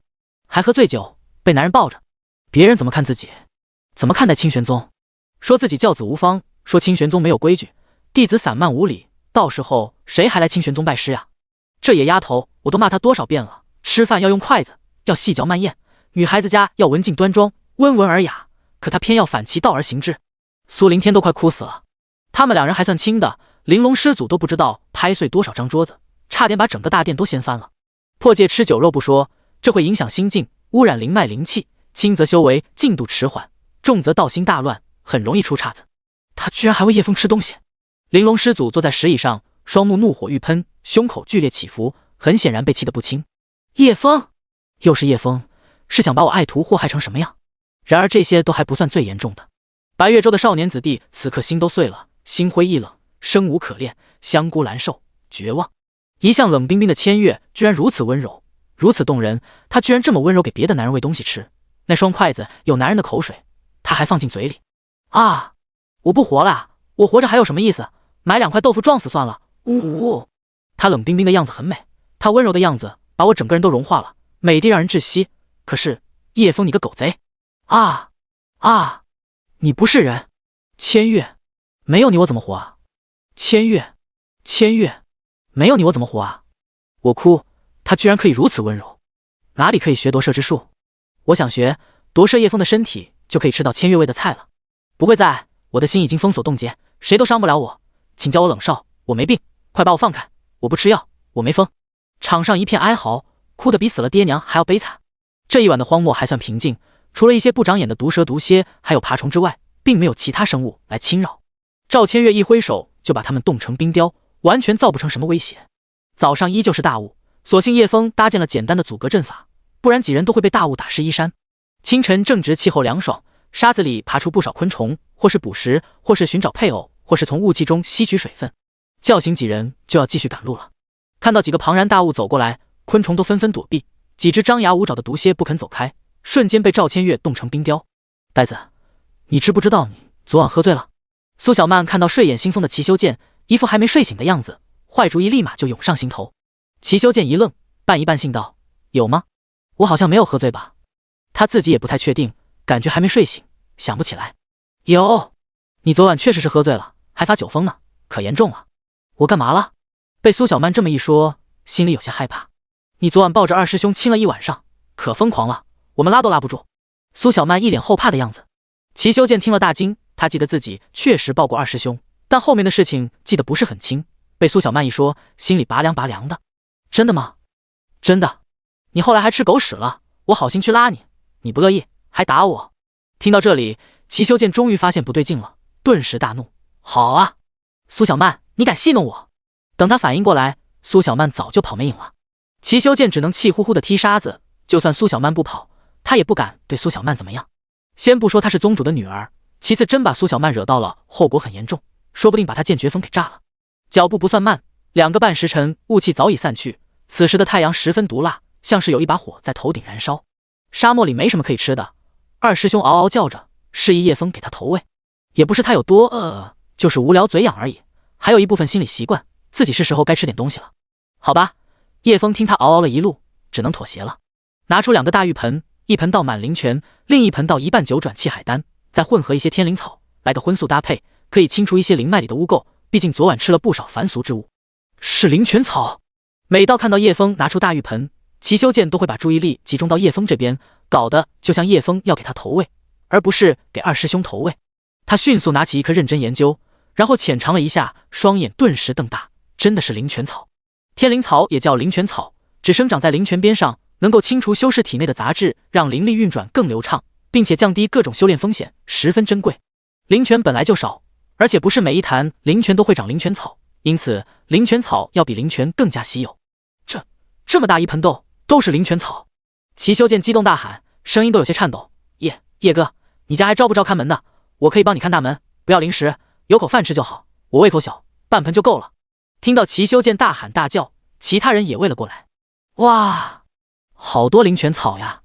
苏小曼眼睛闪闪发光，像个小财迷。赵千月看到这么一大盆灵泉草也是十分惊讶，这些都是给二师兄吃的。他觉得十分不可思议，就算是非常富有的修士，半年服用一株灵泉草就基本可以清除经脉里的杂质了，他居然弄了这么一大盆喂狗。这是赵千月发现灵泉草里竟然掺杂着一些金色的药丸，他蹲下身捡起一颗，随即连呼吸都忘记了。这是九转圣丹。第68章，毫无人性。嘶！众人倒吸一口凉气，苏小曼和齐修剑连忙在盆里翻找，很快就抓起来7、8颗有着金色纹路的丹药。1圈、2圈、3圈、9圈，真的是9转，真的是9转圣丹！齐修剑激动的大喊。只见丹药圆润如珠，晶莹剔透，有龙眼般大小，身上有9道金色的淡纹，散发着淡淡的药香，还有神奥的道韵，内含无上大道。二师兄也不阻止他们在自己狗盆乱翻，自顾自地吃着灵泉草。至于9转圣丹，他这几天都吃腻了，完全不想吃。灵泉草还行，偶尔吃点素的对身体健康有益。叶枫，我可以吃一颗尝尝吗？苏小曼用乞求的眼神问道。叶枫点点头，你们都可以随便吃，我还有很多。这种东西对于自己来说根本就用不完，就像沙滩里的沙子，完全不值钱。当你拥有一大片沙滩，别人问你要一粒沙子都不行的话，那是真的够小气的。听到随便吃，我还有很多这等毫无人性、豪气冲天的话，众人都懵了。灵泉草这等珍宝，是随便就可以吃得到吗？9转圣丹这种圣物是这么容易得到吗？他居然说可以随便吃。苏小曼9转气海丹放进嘴里，9转气海丹瞬间化作一股甘甜的清流，从喉咙扩散至4肢百骸。轰！苏小曼只觉一股强大的气息在体内散开，这是我要突破了。他立马盘膝打坐，运作周天功法，引导灵气在周天运转。不一会儿功夫，苏小曼体内隐隐有雷声轰鸣，强大的气息在她周围环绕。直到功法运转了几个周天，她周身的气息逐渐内敛。苏小曼缓缓睁开双眼，一道金芒闪过，已然是地境中期的修为。这是9转气海丹，我的气海比之前扩大了很多，比地境巅峰度气海都要大。苏小曼无比激动，搂着叶枫的肩膀就跳了起来。好兄弟，你的9转圣丹太强了，我这么快就突破到地境中期，哈哈哈！叶枫感受着2团含苞待放的东西在自己手臂摩擦，只觉血气上涌，心中暗道：罪过，罪过。齐修剑和赵千月也吃了一颗9转气海丹，然后盘腿修炼起来。他们可不敢像叶枫那样，把这种无比珍贵的圣丹当零食吃，一颗对他们来说已经是天大的机遇了。很多绝世强者穷尽一生也没见过九转圣丹，更别说吃上一颗了。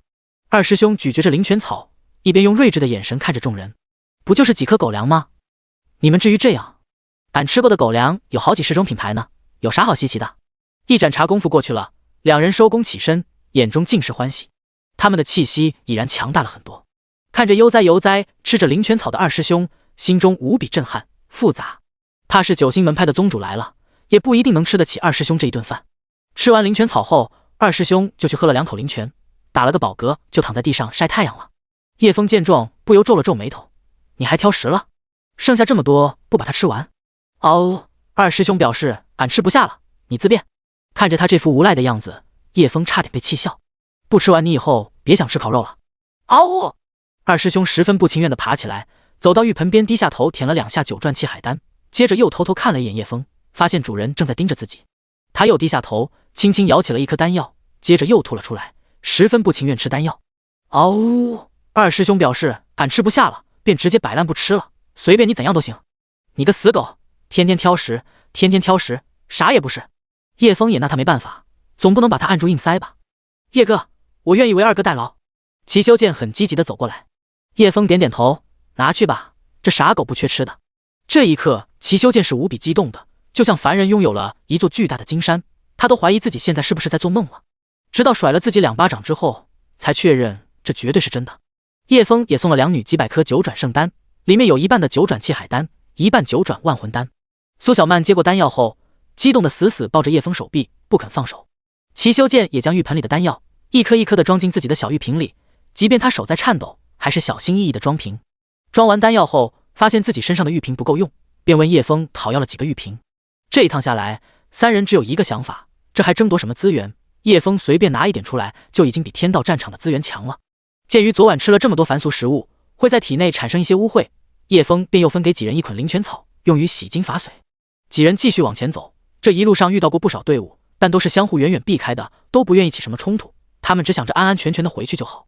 但也有一些自认为自己很强，又仗着宗门赠予的法宝，便在天道战场到处杀人夺宝，或是欺辱他人为乐。但目前叶枫并没有遇到这样喜欢杀伐的队伍，大多都是想着平平安安回去的。他们本就不愿参加这种一把梭哈的游戏。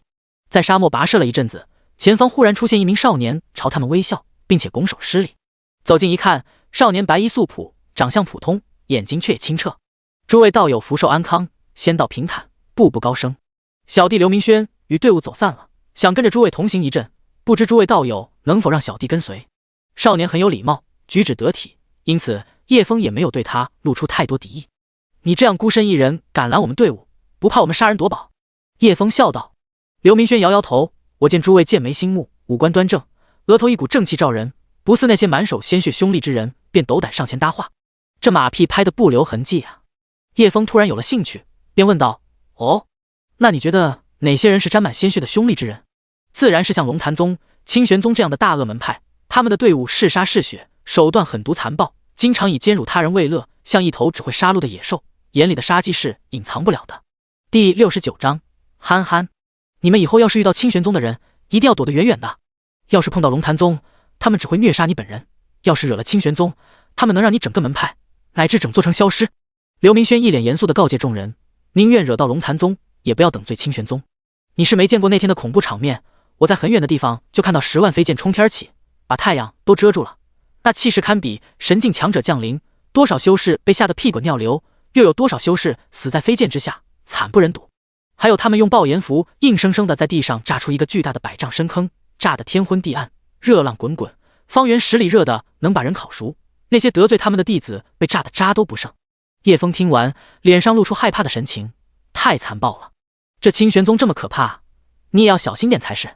刘明轩点点头，那是自然，经过我缜密的思考和精确的计算，清玄宗的人此刻已经从另一条路线走在前面了，只要我们往西北走，走慢点，绝对碰不到他们。最可怕的还是清玄宗的女魔头，别看她年纪最小，那是天生的坏种，杀人不眨眼，要是惹了她，整个门派都要被炸成鱼塘。哇，你好聪明啊，这都能被你算到。苏小曼一脸崇拜，脸上带着平和的笑意，你这么厉害，本姑娘同意了，你就跟着我们队伍走吧。刘明轩被这么漂亮的姑娘一夸，顿时腰板挺直了几分，鼻子也微微上扬，得意道：小手段罢了，不值一提，不值一提。我们龙象山天师府能算天算地，天下百年命数都能算出来。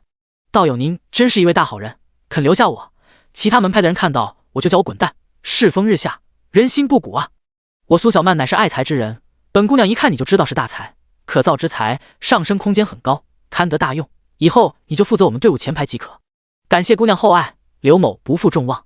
刘明轩依次向各位拱手施礼。当他注意到二师兄的时候，眼里闪过一丝疑惑，好像忘记了什么，但他没有细想，好不容易有队伍可以收留他，自己得积极点才行。说实话，他一个人在荒漠里行走，着实战战兢兢，特别是到了晚上，总感觉周围有很多眼睛在盯着自己。这段时间搞得他精神萎靡，这下跟在队伍里就安心多了。齐修剑看到这一幕，心中不由叹息一声：苏小曼的坏话你也敢讲？这下你完蛋了呀！苏小曼收留他可没安什么好心，这家伙鬼点子多着呢。叶枫本是不会收留陌生人，但看到这货是个憨憨，而且比齐修剑还憨，苏小曼又盯上了这个憨憨，看样子估计会被他整得很惨。话都说到这里了，叶枫也没有理由赶人走。见叶枫没有反对，赵千月也不会多说什么。就这样，刘明轩走在队伍前面，苏小曼走在第二，齐修剑走在第三，最后是二师兄。齐修剑此刻在想，刘明轩，你背后站着，苏小曼不会觉得后背发凉吗？刘明轩确实有那么一瞬间背后凉飕飕的，回头一看便是苏小曼那张人畜无害的脸，笑嘻嘻的，眼睛大大的很清澈，有点婴儿肥，很漂亮，很可爱，看一眼就让人心情愉悦。估计是这几天压力太大，自己想多了，这么可爱的女孩子家怎么会害人？话说诸位道友是哪里人？何门何派？我乃青州龙象山天师府弟子，我们是贺州苍蓝派的，以驯兽为主，专门驯化各种猛兽、妖兽，我最擅长的就是耍猴了。苏小曼张口就来，都不带喘气的，眼睛都不眨一下，听得叶枫还真以为他是苍蓝派耍猴的。我知道以驯兽为主的门派修为都比较弱，以培养灵药和炼丹为主的门派修为都比较强。在天道战场，你们无法使用灵兽战斗，实力更是大打折扣。虽然我龙象山专注符道，但我们剑术也不差，勉强能算5星门派，我的修为也有递进初期，到时候前锋的任务交给我即可，到时那便依仗刘兄了。苏小曼说完就跑到后面去了。叶枫见他嬉皮笑脸的朝自己走来，便没声好气道：过来干嘛？不跟你的小老弟玩了？叶哥哥，人家口渴了，没带水。叶枫这家伙完全不会撒娇，没有一点嗲嗲的样子，声音一点也柔软。喝水是吧？有的是。叶枫随手拿出2个玉瓶递给他。不是这个。苏小曼装作一副扭扭捏捏的样子，一点都不自然，动作十分僵硬。叶枫看着就想笑，这不就是水吗？灵泉，这是泉水，可以补水解渴的。人家要喝甜的，红红的那个。你想喝葡萄酒？苏小曼小鸡啄米般点头。不行，大白天的喝什么酒？那不是酒，那是水果，那是果子，那是果汁。我管你是果子还是果汁，就是不行。这家伙一口气能干好几瓶，小嘴馋得很。你要是给他1瓶，会快他就会跑过来问你要第2瓶。一个小姑娘喝那么多酒不好，还会发酒疯，更何况这里是天道战场，到处充斥着危险。给我来1瓶就好，就1瓶，你看我嘴唇都干了。说着他还舔了舔嘴唇。灵泉随便喝，葡萄酒没有，你爱喝不喝？叶哥哥滚！哼，臭叶枫，你小气。苏小曼气呼呼地走开了，还不忘踢2脚沙子。苏姑娘，我们龙象山酿酒的功夫也不错，在我们青州都是出了名的，很多门派强者都排队来我们龙象山买酒，有的都要排好几年才能买到1坛。苏小曼眼睛一亮，那你现在有酒吗？刘明轩连连点头，有的有的，正好带了1坛，苏姑娘喜欢就送你了。苏小曼拿过酒后尝了一口，噗的一声直接喷了出来。我呸，难喝死了，你敢戏耍本姑娘！苏小曼抬手就是一个酒坛子砸过去，刘明轩一个太极卸力，手忙脚乱地接过酒坛，立马用塞子盖上。姑娘莫急，小子没有欺骗姑娘，这是我们龙象山最好的一批酒，只有亲传弟子才能领到1坛，可珍贵了。我呸，你那破酒狗都不喝，不及我兄弟的9万分之一。第70章，好馋人。刘明轩惊讶，世上真有如此美酒，难不成是天上的琼浆玉液？苏姑娘真有你所说的这么神奇，那便是仙酒了。我也是爱酒品酒之人，真希望有机会尝尝苏姑娘所说的仙酒。我兄弟叶枫那里有，你去问他要。苏小曼指了指叶枫道，既然自己讨要他肯不给，那就借刀杀人，换个人帮我讨要葡萄酒。那种甘甜清爽的滋味，有着新鲜水果的清香，就像雨后身处于硕果累累的果园之中，满园都是清新舒爽的气息，还有瓜果的飘香，让人忍不住深深地吸上一口。苏小曼现在就很想吸上一口那果酒的清香，绝对能让人神清气爽。还有喝完几瓶后那种飘飘然的感觉，让他很舒服，很放松。特别是在这燥热的茫茫大漠里，喝上一口绝对很爽。好想喝2口解解暑呀！臭叶枫，那明明是果汁，他非要说是酒，这个大骗子！酒这么难喝的东西，我还尝不出来了，那分明就是果汁。这一路上，苏小曼都显得无精打采的，一方面是头上的大太阳，一方面是喝不上叶枫的果汁。苏小曼绝对不会承认那是酒的。刘明轩原本是想跟叶枫讨要一点试试的，但被叶枫瞪了一眼后，就灰溜溜的在前面开路了。前面有人拦路，待会可能要动手，大家注意一下。叶枫平淡的开口道，他的神识每隔一段时间都会向四周扫描一次，用于确定周围是否有人接近。只见地上躺着许多门派的弟子，有奄奄一息的，有刚死不久的，脖颈处或者手腕都被割开了一道口子，鲜血不断往上流淌，吸入一个玉瓶之中。拿着玉瓶的是个身材极好的女子，年龄不大，但是该大的地方都特别大。她细长的舌头舔了舔嘴角的血迹道，在森林里没有找到水源，没办法了，只能在你们身上弄点水喝，不然我们可能走不出这片荒漠。她将脚踩在一名濒死的弟子脸上，只可惜现在是白天，如果是晚上我会让你们爽一次再抽血的，只能怪你们运气不好。另一名粗壮的青年道，大师姐，我们要不要留点肉食，到荒漠深处可能不好找到肉吃。女子点点头，再等等吧，这点肉可能不够吃，我们有2名体修，肉量都比较大。叶枫看到这一幕，深深的吸了一口气。他不是什么狗屁圣人，同时他认为天下没人有资格当圣人，但最起码得底线还是要有的。像这种抽血吃肉的，就是没有底线了。我们要不要绕路走？齐修剑问道。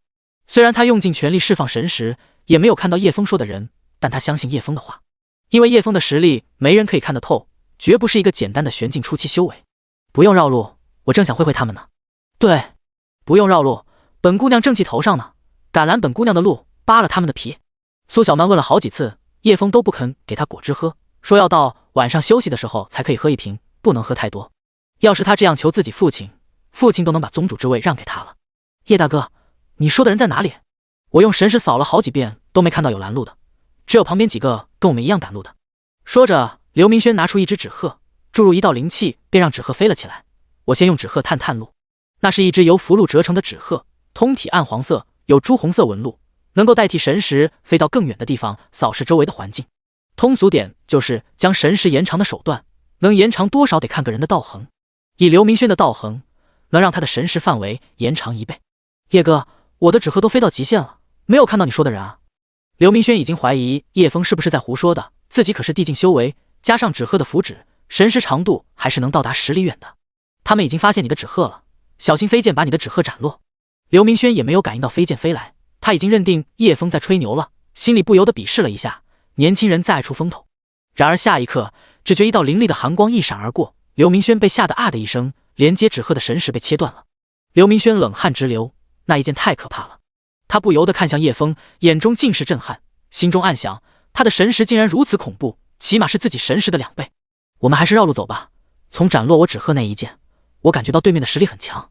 刘明轩有些害怕地说着，他认为这几个苍蓝派的弟子最多也就玄境巅峰实力，毕竟专门驯兽的门派实力就摆在那里，他们主要以灵兽作为战斗手段，他们现在没有灵兽，就只有一条看似患有脑疾的狗，去了不就是送死吗？不行，得阻止他们，他们至少有地境中期的实力，而且其中1名还是剑道高手，我们不是他们对手啊。你若是不想去，那就离开吧，我们不会阻拦你。叶枫随手拿出1枚传送玉符丢给他。刘明轩接过传送玉符愣了愣，随后惊讶地看着叶枫，这可是极其珍贵的传送玉符啊！有了传送玉符，就可以保下整个宗门所有人的生命和未来。多少人为了抢夺这传送玉符打得血流成河。1枚传送玉符在天道战场的价值就相当于一个宗门所有人的性命、前途和资源，其中价值不亚于第9圈任何一件神器。他们之间仅仅相识了不到1天，叶枫竟然把传送玉符这么贵重的东西送了自己，那么轻易，那么轻描淡写的就把传送玉符丢过来。而且其他几人看到叶枫送出传送玉符，他们一句怨言都没有，他们竟是如此的慷慨大度，如此的有气魄。看着手里沉甸甸的传送玉符，再看看已经走远的叶枫众人，刘明轩想起自己先前说过的话，自己可是说过要当他们的前锋啊。现在关键时刻自己却害怕跑路了，还收了人家这么贵重的宝物。想到这里，刘明轩狠狠地给了自己一个大笔兜。啪！他妈的，我真不是人，太可耻了，太没有骨气了，我真该死！我打死你个没用的东西！我打死你个龟孙！我打死你个软蛋！我打！打！打！打！啪啪啪！一连串的耳光左右拍打在自己脸上，刘明轩猛然回头，拼命地朝叶枫几人奔去。叶枫，第71章秒杀。叶枫的神识刚好扫过，看到刘明轩正在给自己吃大笔豆，不至于，不至于，一块传送玉符而已，我这里还有好几十台大卡车的量呢。叶枫给他传送玉符，也只是为了破坏天道战场规则而已，不至于，不至于。不一会儿，刘明轩就气势汹汹地冲了过来，走到队伍的最前头，走，去跟他们拼了！几人加快脚步，很快就来到了拦路杀人的几人面前。对方似乎在等待叶枫几人的到来，为首的女子直接开口道：“给你们一个报上名号的机会，我刀下不杀无名鬼。在下青州龙虎山天师府刘明轩，你们是什么人？”刘明轩看着地上躺着的十几具尸体，心中惊恐不已，双脚发颤，差点就瘫软在地上。妈呀，这群人太恐怖了，他们居然把人活生生抽血抽死，早知道就不跟过来了。刘明轩此刻那是肠子都悔青了。很好，我们是暗星州红月教的弟子雨娇娇，待会就先抽你的血。听完这句话，刘明轩再也站不住，双脚一软，瘫坐在地上。看到刘明轩这副模样，顿时让叶枫想起一句话：呀，灭爹！雨娇娇没有理会他，再看向其他人道：你们呢？若是个有趣之人，我会带在路上玩几日，让你们爽几晚。离开荒漠之前可以不杀。你个臭女人真不要脸，小气我把你屁股踩爆了。苏小曼和对方比了一下自己平坦的小胸脯，顿时不开心了。嗷呜！二师兄闻言立马冲上前，强烈的表示放开他们，让俺来。俺的血好喝，能养颜美白，永驻青春，狗肉味道也很好吃。雨娇娇看到那狗一副猴急的猥琐模样，简直就是色鬼投胎，赶紧又说道：狗就算了，我只要男人。嗷呜嗷呜！二师兄十分不满，立马躺在地上撒泼打滚，表示俺也行。这一幕看得众人都愣住了，这货能不能矜持点，不知道丢人吗？傻狗回来，下次我给你找条别的小母狗，这个太大了，不适合你。哦，二师兄表示不行，俺就要大的。齐修剑见状，立刻拔出长剑，走到二师兄身旁：女人，我二哥看上你了，希望你不要不识好歹。这下气得雨娇娇浑身发抖，你们哥真骂我是母狗，拿条狗来侮辱我是吧？报上名来，我这就杀了你们。清玄宗齐修剑，清玄宗叶枫，清玄宗。刘明轩回头看向叶枫，目瞪口呆，一句话也说不出来。清玄宗这个名字有的耳熟，不过无所谓了。叶枫，我看你如此英俊，风度翩翩，本想留在路上玩一段时间的，既然你自己赶着投胎，我就先拿你开刀。姐姐，这叫叶枫的家伙让我来，看我一拳打爆他。一名魁梧的壮汉走上前，肌肉如小山般结实，然而皮肤却是惨白无血，看着瘆人。此人便是雨娇娇的弟弟雨霸天，地境中期的体修。你不要把他打太烂了，待会还要取血，血肉糊在一起就不好了。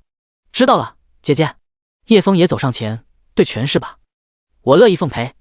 双方都将自己的修为气势散发出来，一个地境中期，一个玄境初期，各自修为一目了然。当叶枫说出这句话了，红月教的弟子们都噗呲一笑，像是在看傻子一样看着叶枫。叶大哥，他是地境中期的体修，如果跟他肉搏，他能越界杀死地境巅峰的普通修士，跟他肉搏是大亏啊。不对，他是地境中期体修，叶大哥你是玄境初期修士，完全不是一个级别的。不对，好像怎么算都是个死字。刘明轩顿时哭丧着脸，这完全没有胜算啊，这下死定了。他又看向苏小曼几人，只见他们脸上没有丝毫担忧之色，看着挺淡定的。苏小曼还在那里握紧小拳头挥舞。叶枫打爆他弟弟，然后再把他姐姐捶平，像我一样平。刘明轩道：你们不是一个门派的吗？为什么看着他去送死，不劝阻一下？一个俊朗儒雅少年郎，一个小山般的巨大块头。眼见两人已经要动手了，刘明轩心如死灰，不忍直视，因为他已经知道了结局，叶枫一定会被一拳打死的。砰！巨大的能量相撞，瞬间激起漫天黄沙，以两人为中心的位置凹陷数米深。黄沙散去，众人睁开眼睛，只见叶枫一人静静站在深坑里。天霸呢？天霸在哪里？你把我弟弟弄到哪里去了？雨娇娇慌忙大喊。红月教其他人也是讶然无比，不知道发生了什么事，就这眨眼的功夫，雨天霸就消失不见了。叶枫抬起手指了指他们身后，在你们后面躺着呢。众人大惊，远远看去，只见一个白点躺在地上一动不动。天霸，天霸，你怎么样了？叶枫也跟着走了过去，只见几人围在一团面目全非的肉堆旁，神情满是震惊和不可置信。天霸他死了！叶枫看了一眼那肉堆，下意识的惊呼：卧槽！这也太不经打了吧！我才叠加了3000层撼山拳而已，没想到这就报废了。听了这话，众人脸色变得铁青，随后变成惊恐。雨娇娇忽然想起叶枫刚才的话，颤声道：“我想起来了，那个操控10万飞剑，用爆炎符把地面炸出一个巨坑的清玄宗，你就是清玄宗的人。我刚才不是说了吗？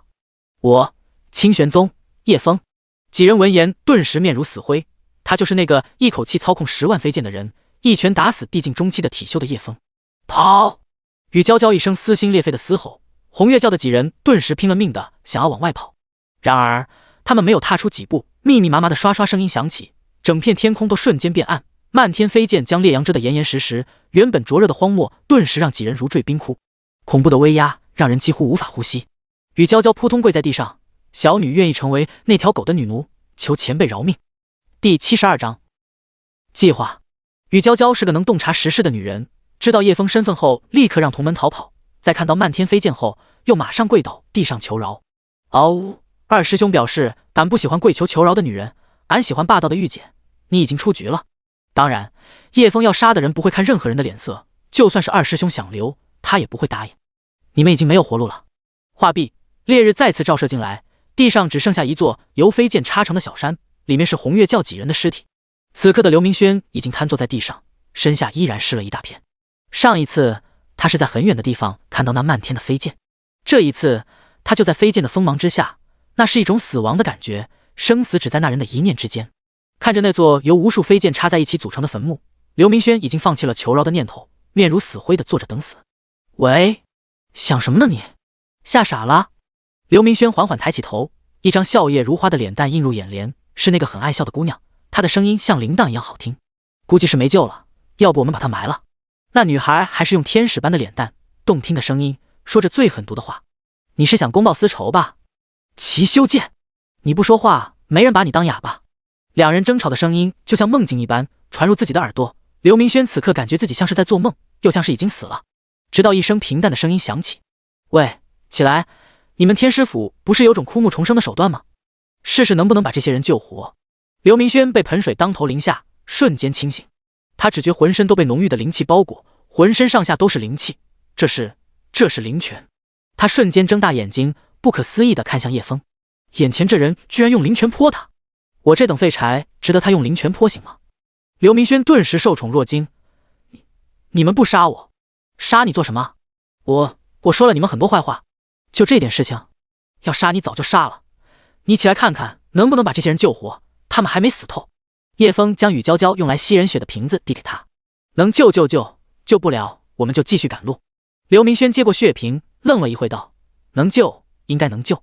此刻他只觉不可思议，这清玄宗也不像传闻那样恐怖啊，还让自己救人呢。不再多想，刘明轩认真起来，查看地上躺着的人是否还有救活的可能。有机会救活的人都被他和齐修剑抬到一边，差不多有7、8人左右。刘明轩只见一道金色的灵力注入血瓶之中，里面的血液在他的控制下飞向躺在地上的众人。他们的伤口已经被赵千月用水龙清洗过，而且是用灵泉清洗的，非常干净。血液从原来的伤口缓缓流入，几个奄奄一息的人呼吸很快就变得平稳，而那些心跳停止的人还要用灵力控制他们的心脏跳动起来。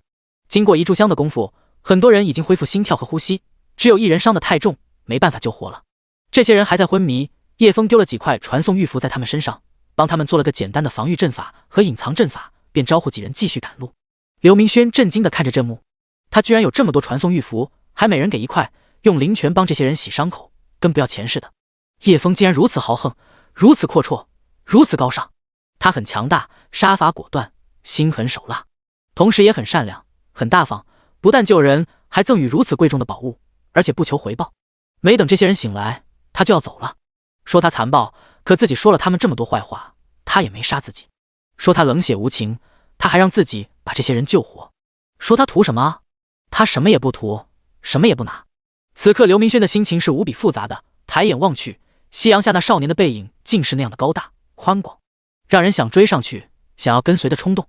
越往前走，遇到的人越少，叶枫总会在显眼的地方丢几块传送玉符，希望有人可以捡到。已是夕阳黄昏，半沉的夕阳将天边的云层染成金灿灿的颜色，荒漠也投下一片金灰，人们顶着金灰往荒漠深处走去。苏小曼闭着眼睛朝叶枫这边摸了过来，叶枫，天都黑了，鬼都出来找东西吃，你还不停下休息，待会撞到恶鬼就不好了，还是赶紧安营扎寨吧。叶枫无语，这家伙是在自欺欺人吗？这太阳还没有完全沉下去呢。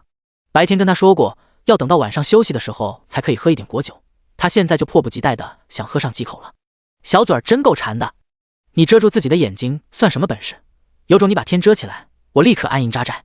叶枫也不惯着他，随即让他滚一边去。小姑娘跺了跺脚，气鼓鼓的走开了。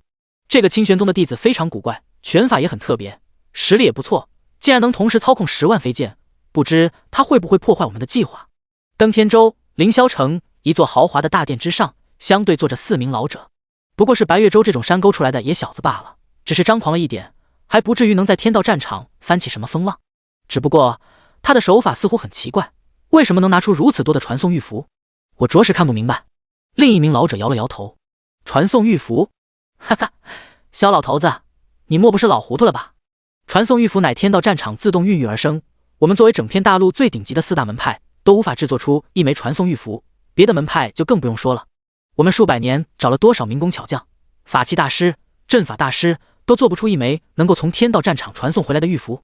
一个山野小子随便出手就能拿出几十几百枚传送玉符，这不是笑话吗？假的，都是假的，那小子拿来骗人的把戏罢了。他怎么可能如此短的时间能制作出传送玉符，而且还数量不少？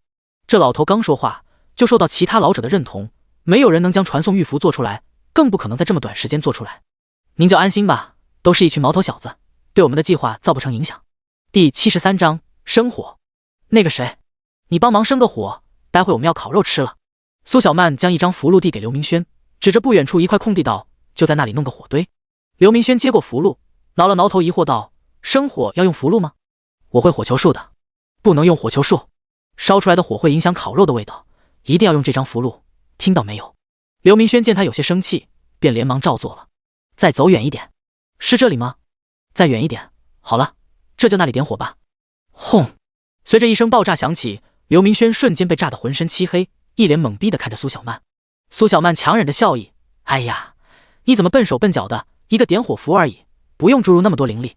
刘明轩当面讲了他这么多坏话，不给他点教训怎么行？在苏小曼可怜兮兮的祈求下，叶枫无奈同意提前安营扎寨了。他打算今晚烤羊肉串吃，于是从储物戒指里拿出了3头野羊，处理羊、切肉、串串、生火这些事情都交给了他们，叶枫只负责烤。于是就发生了刚才的爆炸。唉，这群家伙做事毛毛躁躁的。叶枫也不管他们，忙自己的事情去。他闭目凝神，意识来到了一片灰蒙的混沌空间，四周一片虚无，仿佛无边无际，唯有一棵翠绿的小树竖立在中间。这里正是叶枫昏迷的时候，进入的那片空间，眼前的小树已经长得比叶枫还高一点。叶枫算了算时间，从一颗发芽的种子一直生长到现在，1个月不到的时间就长这么大了。随着小树的生长，叶枫的神识强度也在增强，并且拥有更强的抵御能力，可以自动抵御他人的神识攻击，或者吸收淡化神识攻击。有了这棵小树在，就算再中一次破甲断魂钉，魂魄也不会受到半点伤害。随着境界的凝实，境界之壁上的那条小黑蛇也越发诡异。叶枫每次用神识查探，都能感觉那条小蛇的注视似乎知道叶枫的到来。叶枫只觉这东西很邪门，给人一种阴戾、恶毒的感觉，仿佛稍微不注意，它就会咬你一口。当年这些人屠城，为什么还要在我身上留下这种东西？每个被杀死的人都有吗？他们为何屠城？他们是谁？虽然叶枫现在就可以将小黑蛇消灭，但种种疑惑让他暗下心来，因为这条小蛇可能是寻找答案的唯一线索，说不定施术之人很快就会召唤这条小蛇。接下来要到第8、第9圈寻找可以优化灵根的东西，还有品阶更高的丹方，以及更强大的防御类功法。要受到对方的攻击才能复制这种攻击能力，这也意味着要有更强大的防御手段才能复制更强大的攻击技能，不然为了复制一个技能，被人打成重伤就难受了。将这些思绪理清后，叶枫缓缓吐出一口浊气。此刻齐修剑已经将羊肉分割好，苏小曼帮忙串起来，注意到叶枫看过来，他回头给了叶枫一个大大的笑意。他的确很爱笑。二师兄以前很调皮的，还会龇牙向叶枫露出凶狠的目光，但被叶枫无数大笔多的调教之下，二师兄变得老实很多。无论他有多凶狠，只要看到叶枫的手掌，眼神瞬间就会变得清澈起来，像个人畜无害、疑似患有脑疾的傻狗。刘明轩此刻的眼神就跟二哈看到巴掌时的眼神一样清澈。叶大哥，你修炼结束了？你的脸怎么肿了？嘴巴也歪了，眼睛一只大一只小，一身黑漆漆的。叶枫被他这副模样吓了一跳，要不是他喊了一声叶大哥，根本就认不出他人。没事，被沙地里的毒虫小蛇咬了几下，问题不大。回头看看苏小曼嬉皮笑脸的，叶枫已经猜到怎么回事了。那个刘明轩啊，火炭烧好没有？我这边已经把羊肉串完了，你快点。好了。叶枫也没去多管他们的事情，拿出一个烧烤铁架子，那是他托城里铁匠铺打造的，平时在无名峰经常跟二师兄烤串吃。什么鸟兽鱼虫，天上飞的，地下跑的，水里游的都能上烤架。刘明轩铲起燃烧的炭火，倒入烧烤架里，叶枫也从空间拿出自己做的木炭，铺一层在上面。这时候羊肉串就可以上烤架了。这是个大烧烤架，一排可以放50-60串大串的，效率不可谓不快。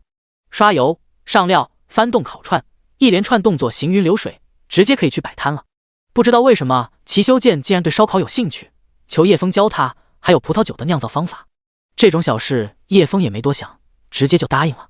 齐修剑原本还以为叶枫会拒绝的，没想到这么干脆就答应了，他顿时开心飞起，立马跪下来磕几个头，叫了声师傅。这货的动作实在太快了，叶枫摆弄着烧烤都没来得及阻止。小事一件，不用磕头，也不用叫我师傅。好的，师傅。叫叶哥。好的，叶哥。有了齐修剑上手，叶枫就退到一旁指导就好，还告诉他烧烤的料的配方比例，然后还把香料的种子给了他一部分。香料不好找，叶枫直接把种子给他，种在灵药园或者院子里都行，可以免去满山找香料麻烦。顺便的，叶枫还在一旁讲解葡萄酒、碾子酒以及其他一些酿酒的方法。苏小曼也在一旁认真的听着，眼睛睁得大大的，似乎要将每一秒的细节都记下来，这样回去就可以自己酿出那种特别甜、特别好喝的果汁了。自己动手做，想喝多少就喝多少。刘明轩听到叶枫讲酿酒，便非常感兴趣，凑过来旁听，时不时还点头插上两句，只是那张滑稽的脸，认真起来总让人想发笑。叶枫的酿酒之道和龙虎山天师傅的酿酒之道完全不同，却有异曲同工之妙，听得刘明轩大为震撼，不知不觉就跟叶枫讨论起来，十分热情。这个世界以修仙为主，因此在食物方面没有太多钻研，都是一些简单的做法，味道也很一般。久而久之，人们的吃的欲望并不那么高，填饱肚子即可，不会说去追求美食什么的。因此叶枫的手艺在这里基本是碾压一切，堪称精妙绝伦。第74章，一剑问天。这片大陆有没有最强的门派？叶枫喝了口果酒问道。众人边吃烧烤边喝果酒，都吃得十分愉快。苏小曼更是将这愉快展现出来，每次喝一口果酒都会啊的叫一声，表示特别爽。当然有，整片大陆门派等级分为1到9星，而天下能达到9星的门派只有一个，那就是九霄神宫。此时的刘明轩伤势好了许多，至少说话恢复流利了。8星的门派有4个，分别是星宿宫、玉鼎山、万世门、无相宗，他们5个门派就是整片大陆最顶尖的门派。而7星门派有很多，其中我知道的7星门派就是龙潭宗，他们非常霸道，恶名远扬。是不是跟我们清玄宗一样恶名远扬？苏小曼随意问道。对，都差不多的臭名昭著。刘明轩脱口而出，然后忽然想起什么，连忙改口，不对，清玄宗是名门正派，那是大大的好人。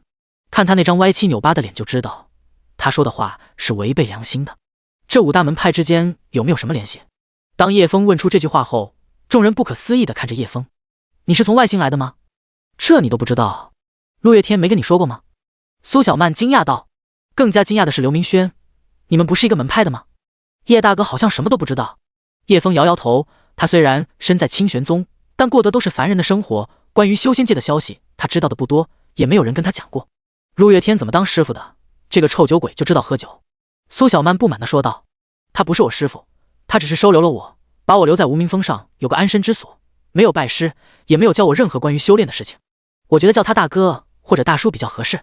这话一出，几人都惊讶不已。他什么都没有教你？那你的剑术谁教的？齐修剑十分激动地问道。因为叶枫跟他是同龄人，叶枫的剑术却比他强100倍，所以他非常好奇叶枫的师傅到底是谁。如果可以，他想换个师傅学剑。这个问题叶枫有点不好解释，我只能说是偷学的。我看到南天城有个长老使出漫天剑雨凝一线，然后我就学会了。不可能，假的，我不信。众人异口同声。要知道这招剑术非常难，就算有师傅教也不一定学得会，而且一练就是数十年、100年，甚至更久。叶枫说是偷学的，看一眼就学会，这种话说出去都没人信。叶枫，没想到你还喜欢撒谎。苏小曼走过来，一把搂着叶枫的脖子，咱们都是拜把子的兄弟了，有什么话跟大哥说，都是自己人，没什么好隐瞒的。问着苏小曼一身酒气，叶枫知道这家伙又喝醉了，一瓶低度的果酒都能把他喝醉，但也不是很醉，只是有一点醉，远远没到断片的程度。叶枫无奈，我骗你们干嘛？真的就是看一会就学会了。叶枫，我们还是不是兄弟了？跟大哥说话都藏着掖着，你把大哥的心都伤透了。苏小曼还一边摇晃着叶枫，表示十分不满。其他人也是一脸的不相信，脸上都快写着骗子2个字。叶枫也是喝了点酒，有点上头，一拍大腿，指着刘明轩道：你们龙虎山天师府有没有不外出的绝顶剑术？你施展一遍出来，看我是不是一遍就学会。还有你，他指着赵千月道：听说你师傅专门为你定制了一套剑术，你挑一招最强的使出来，看我是不是一遍就学会。好，刘明轩也是喝得有点上头，试试就试试。所有人都不相信叶枫看一遍就会，那是不可能的。赵千月轻轻地走到叶枫身边，扯了扯他的衣服，示意他不要那么冲动。他是想维护叶枫的面子，不让他在大家面前出丑，不想让别人嘲笑他。叶枫没有理会他，跟着刘明轩走到一片空地上。与此同时，清玄宗的众人也在关注着一幕。当他们看到叶枫一行人竟然停下来偷懒，还吃凡俗食物、增加灵脉的杂质，最可恶的是还喝酒。清玄宗的高层们一顿臭骂，说这些年轻弟子不懂事，竟然在这么危险的地方喝酒。上上下下都数落了一遍后，才肯罢休。当看到叶枫说陆月天什么都没有教他时，所有人都看向了陆月天。陆月天点点头，我真的什么都没有教他，而且我经常外出，基本很少跟他相处。众人闻言万分惊讶，都是半疑半信的态度。他们都当然不相信，不然叶枫一个凡人小子，是谁教他这么多东西的？当他们看到叶枫跟刘明轩打赌时，都开始坐不住了。呵，看一遍就学会，简直荒谬！我是不信的，骗鬼呢！人家龙虎山的剑术都是根据龙虎山的功法相辅相成的，没有练龙虎山的功法，根本就使不出他们的剑术。你们看，他居然真的跟过去了，我还以为他只是说说而已。众人皆是不可思议，他们都以为叶枫只是喝了点酒，然后控制不住开始吹牛逼了，没想到他动真格了。我龙虎山天师府的剑术都是根据功法创造出来的，没有功法，就算教你，你也使不出来。刘明轩道：少废话，你尽管使出来，而且你要攻击我，不然我感受不出来他的要领。好，刘明轩神情变得认真严肃起来，虽然嘴巴歪了，大小眼，鼻子也肿，但丝毫不影响龙虎山天师府的气势。我有一剑，名为问天，剑起风随，剑随风起，剑指青天，剑问天道，何为苍生？刘明轩声音落下，开始起风了，一些都显得那么平淡无奇。然天穹之上竟出现了一个巨大的漩涡，周围伴随着雷电闪烁，一柄巨大的剑犹如天道的手从漩涡中伸了出来，直指叶枫而下。伴随着轰隆的雷鸣，那一剑带着毁灭性的气息朝叶枫头顶压下。那是一种死亡的压迫，毁灭的压迫，那是天道的寂灭。一剑出，开天劈地。第75章恐怖一剑。这一剑很恐怖，叶枫感到有种死亡的威胁。他发动了好几张防御符箓，身上有龙鳞宝甲，还有保命玉符，但他还是没有信心接下这一剑。毕竟他现在只是玄境的修为。数百道旗帜插在四周，升起一个防御屏障，真是便携式防御阵法，可以快速布置，快速启动，可以抵挡先进强者一击。叶枫一下子布置了数十道，即便如此，他还是没有信心能接下这一剑。在这一剑面前，这些旁门左道的防御手段似乎起不到多大作用。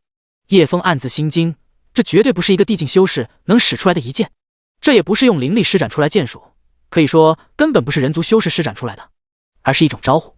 这一剑是召唤出来的，从某个地方、某个空间、某个时空。刘明轩看到那一剑后，脸色瞬间变得煞白，整个人都清醒过来。他突然发现自己闯大祸了，自己竟然将问天使了出来。师父反复强调过，千万不要将这一剑使出来，即便是死。刘明轩问：那什么时候可以将这一剑使出来？师父说，守护自己最重要的东西时，拼了命都要守护的东西，到了那个时候才可以使出问天。完了，根本停不下来，喝酒误事啊！刘明轩欲哭无泪。突然间，自己好像忘了什么，抬头看去，只见叶枫还站在那里，他还试图接下那一剑。刘明轩惊恐大喊：叶大哥，跑啊！你们快跑！危险！快离开这里，我停不下来！你们快跑！这一剑，非神境强者必死，这是毁灭之剑。不知道为什么，这一刻叶枫好像什么都听不见，心中的恐惧也掩盖了，眼中只有贪婪。那一条藏在境界之壁的小蛇竟然窜了出来，一直冲上他的大脑。此刻他双眼通红，情绪也变得狂躁起来。赵千月心中大惊，猛然朝叶枫冲了过去，一把抓着他的手要将他拉走。然而他的灵力死死扎根吸附在这片荒漠里，赵千月一时半会竟然拉不动他。你不走，那我陪着你死！冰魄神剑冲天起，化作一头巨大的冰凤凰冲向苍穹那柄巨剑。然而冰凤凰接触到巨剑的那一刻，瞬间被击碎，跟冰魄连接的神魂丝线也被震碎，瞬间失去跟冰魄的感应。赵千月也不由被那一剑震伤，一口鲜血吐了出来，但他丝毫没有害怕，更没有退缩，挥手在空中凝结出一片冰盾，试图抵御那一剑的威势。叶枫，千月姐，你们快跑啊！苏小曼还想冲过去把他们两人拉走，但被齐修剑死死地拉住，往后退走。就在这时，一阵绿光亮起，叶枫的双眼恢复清明，那条小黑蛇也在脑海里消失。原来是混沌空间的小树将小黑蛇拉到了混沌空间之中。傻狗，你带他们走！叶枫恢复清醒后，立马大声命令二师兄带苏小曼他们离开。二师兄犹豫半刻，便化作一团火飞到苏小曼身边，将她拉走。齐修剑一个人还拉不动，有了二师兄的帮忙，苏小曼很快就被拖走了。叶枫看向赵千月，你快走，来不及了。我不走。赵千月语气平淡，却显得无比坚决。叶枫无奈，不知道为什么刚才自己的情绪失控了，现在已经错过逃跑时机。眼看天上的巨剑化作一道火光，急速坠落，他一咬牙，无数的千面妖镜从他的储物空间飞出来，在他头顶组成一面又一面的防御屏障。8品防御法器玄武御天甲一连套了7、8层，牢牢地将两人护在其中。这一切都在2个呼吸的时间发生，巨剑触碰到千面妖镜屏障，所有的千面妖镜都在瞬间化作碎片。砰砰砰，冰盾、防御阵法统统都不堪一击。巨剑一路破关斩将，直指玄武岩破天甲。终于在触碰到玄武御天甲的时候停止了，玄武御天甲也被深深地压入地底。正当叶枫以为安全的时候，咔嚓一声，玄武御天甲竟然瞬间破碎。叶枫将手举在头顶，等待那一剑到来。手上传来一阵剧痛，感觉手掌快要被撕成碎片。叮！检测到来自神界的一剑，名为问天，是否复制？叶枫二话不说，直接复制。来自神界的一剑复制成功。就这那一瞬间，一阵香风袭来，赵千月抱住他的腰，两人一同遁入了沙子里。叮！检测到五行遁珠，是否复制？复制！五行遁珠复制成功。叶枫眼前一片漆黑，他被赵千月抱着在沙子里遁行，遁了一会儿，叶枫感觉到自己正在往上遁。一阵寒意袭来，头顶是一片暗红的夜空，两人已经回到地面。叶枫呼了一口浊气，在沙子里遁行并不是那么习惯，抬手看了一下自己的手掌，已经是血肉模糊一片，幸好赵千月及时抱着他遁走，不然他的手就要废了。不但如此，他身上的防御符箓、护身玉符、龙鳞宝甲都破碎了。刚才那一幕真的太惊险了，没想到刘明轩那个憨憨竟然能够召唤出来自神界的一剑。他布置防御法防那时候就觉得不对劲了，正要逃走，但不知道为什么看着头顶那一剑，心中变得无比的贪婪和渴望，就算死也要将那一剑复制下来。自己的情绪一定是被什么东西影响了，然后无限放大，直至失去理智。他还在思索之际，一只冰冷柔软的玉手抓住他的手腕，随即一股清凉在自己手心摊开，很舒服。赵千月在他手上倒了疗伤药液，催动灵力在他手心游走，激发药液的药力。叶枫有些惊讶，两人10几年虽然同在清玄宗，但几乎没有见过几次面。叶枫以为他早就不想跟自己这个凡人交往，没想到他竟然毫不犹豫地跟着自己去死。此刻还如此的温柔，不由得让他想起前主小时候的记忆。那时候的赵千月就是一个很温柔的姐姐，不但会留他在闺房过夜，还会给他讲故事，哄他睡觉，不准其他孩子欺负他，调皮受伤了还会细心帮他处理伤口，哭了就带他上街买零食。进入天道战场之前，叶枫以为他变了，现在才知道他一点都没变。想到他之前把冰魄神剑借给自己，在修仙界不能外借的宝物，就像生命一样重要的宝物，他毫不犹豫地塞给了过来。自己还冤枉了他，连一声姐姐都没叫，那个时候还喊他师姐，这句师姐得有多伤他的心。想到这里，心中愧疚，便不由自主地喊了一声姐姐。第76章，来自神界。荒漠之中，一个巨大无比的深坑正在不断地吞噬着周围的沙子，沙漠不断塌陷，沙子不断往深坑里注入。那个深坑就像饕餮的巨口，似乎永远都填不满，吃不饱。二师兄和齐修剑不断拉着苏小曼往外走，巨坑不断吞噬着他们脚下的沙子。不知道过了多久，流动的沙子逐渐平缓，两人一狗才停了下来。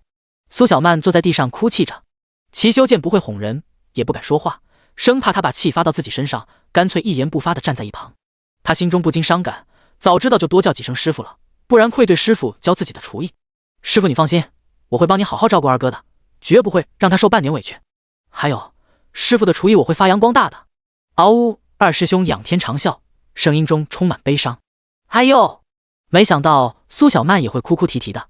叶枫和赵千月两人从后面走来，看到苏小曼坐在那里哭，叶枫不由得想逗她两句。两人一狗惊讶回头，随后便是惊喜。呜啊！苏小曼一声大哭，二话不说朝叶枫扑了过去，一把抱住他的腰，把头埋在他怀里，嚎啕大哭。叶枫顿时愣住了，没想到这丫头反应这么大，搞得他一阵手忙脚乱，左右为难，哄了好一阵子也哄不好。直到他拿出一瓶果酒，拔开瓶塞，在他耳边晃了晃，小姑娘这才抬起头，左右嗅了嗅，看到一瓶果酒在眼前晃了晃去，小姑娘大喜，双手抱了上去，生怕果酒飞走，拿到酒瓶往小嘴里猛灌了2口，这才心满意足，那张满是泪痕的脸蛋顿时喜笑颜开，像是花儿绽放一样，又有种梨花带雨的楚楚可怜。叶枫忍不住捏了一下那粉嫩的鼻子，你个小酒鬼，看到酒就不哭了。苏小曼一把打掉他的手，不满道，这是果汁，不是酒，你莫要满口雌黄。说完又灌了2大口。巨坑对面，刘明轩脸色惨白的跪在地上，他万分懊悔，因为一时糊涂召唤了来自神界的一剑。同样懊悔的是，他亲手杀了2个好人，而且其中一个好人还送了他一块传送玉符。想到师父的嘱咐，想到叶枫的心胸广阔，刘明轩想一头扎进这巨大的深坑里。师父，叶大哥，我对不起你们。正当他要纵身一跃的时候，叶枫的声音在对面响起，刘明轩，你敢不敢接我一剑？问天。刘明轩闻言大喜，叶大哥，你没有死，你没有死，哈哈哈。然而叶枫没有理会他，再次重复道，刘明轩，你敢不敢接我的一剑？问天。刘明轩这才回过神来，听到叶枫说这句话，还以为要找他算账。叶大哥，对不起，是我喝了点酒，一时糊涂，才做了这等蠢事。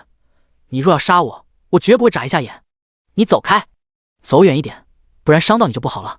话毕，叶枫剑指一挥，指天怒喝，看我一剑问天。风气，风聚，空中顿时电闪雷鸣，一个巨大的漩涡再次出现在荒漠的天穹之上，雷鸣轰隆，闪电照得整个天道战场一片煞白。一柄金色的巨剑从漩涡中心伸了出来，犹如天神的手，似要将地上的蝼蚁捏死。躲藏在沙子里的蛇虫四散，疯狂往外逃命。刘明轩看到天上那毁天灭地的巨剑，心中惊恐无比，令人窒息的威压扑面而来，吓得他顿时瘫软在地。想起叶枫刚才的话，他问自己敢不敢接下他的一剑问天。原来他说的都是真话。怎么可能？叶大哥他怎么会使出这一剑？这是师父赠予我的传世绝剑，只有唯一一剑，用了就没有了。叶大哥真的学会了？刘明轩整个人都呆住了，满脸震惊，不敢相信，连逃跑都忘记了。傻子还不快跑！你想找死啊？苏小曼的声音传入耳中，刘明轩顿时回过神来，看着那恐怖的巨剑，差点没被吓死，连滚带爬的往后跑，拼命的跑，跌倒再爬起，跑2步又跌倒。此刻他只剩下一个念头，那就是拼命的跑，即便裤裆湿了一大片都没有发觉，一路水花带黄沙，在荒漠中拼命狂飙。轰！一声巨响，金色巨剑没入荒漠里，顿时地动山摇，山崩地裂，整个天道战场都在剧烈的颤抖。砰砰砰！随着画面剧烈摇晃，外界所有的传引球都同时破碎，传引球下面的阵法纹路开始冒烟，然后发出一连串的爆炸。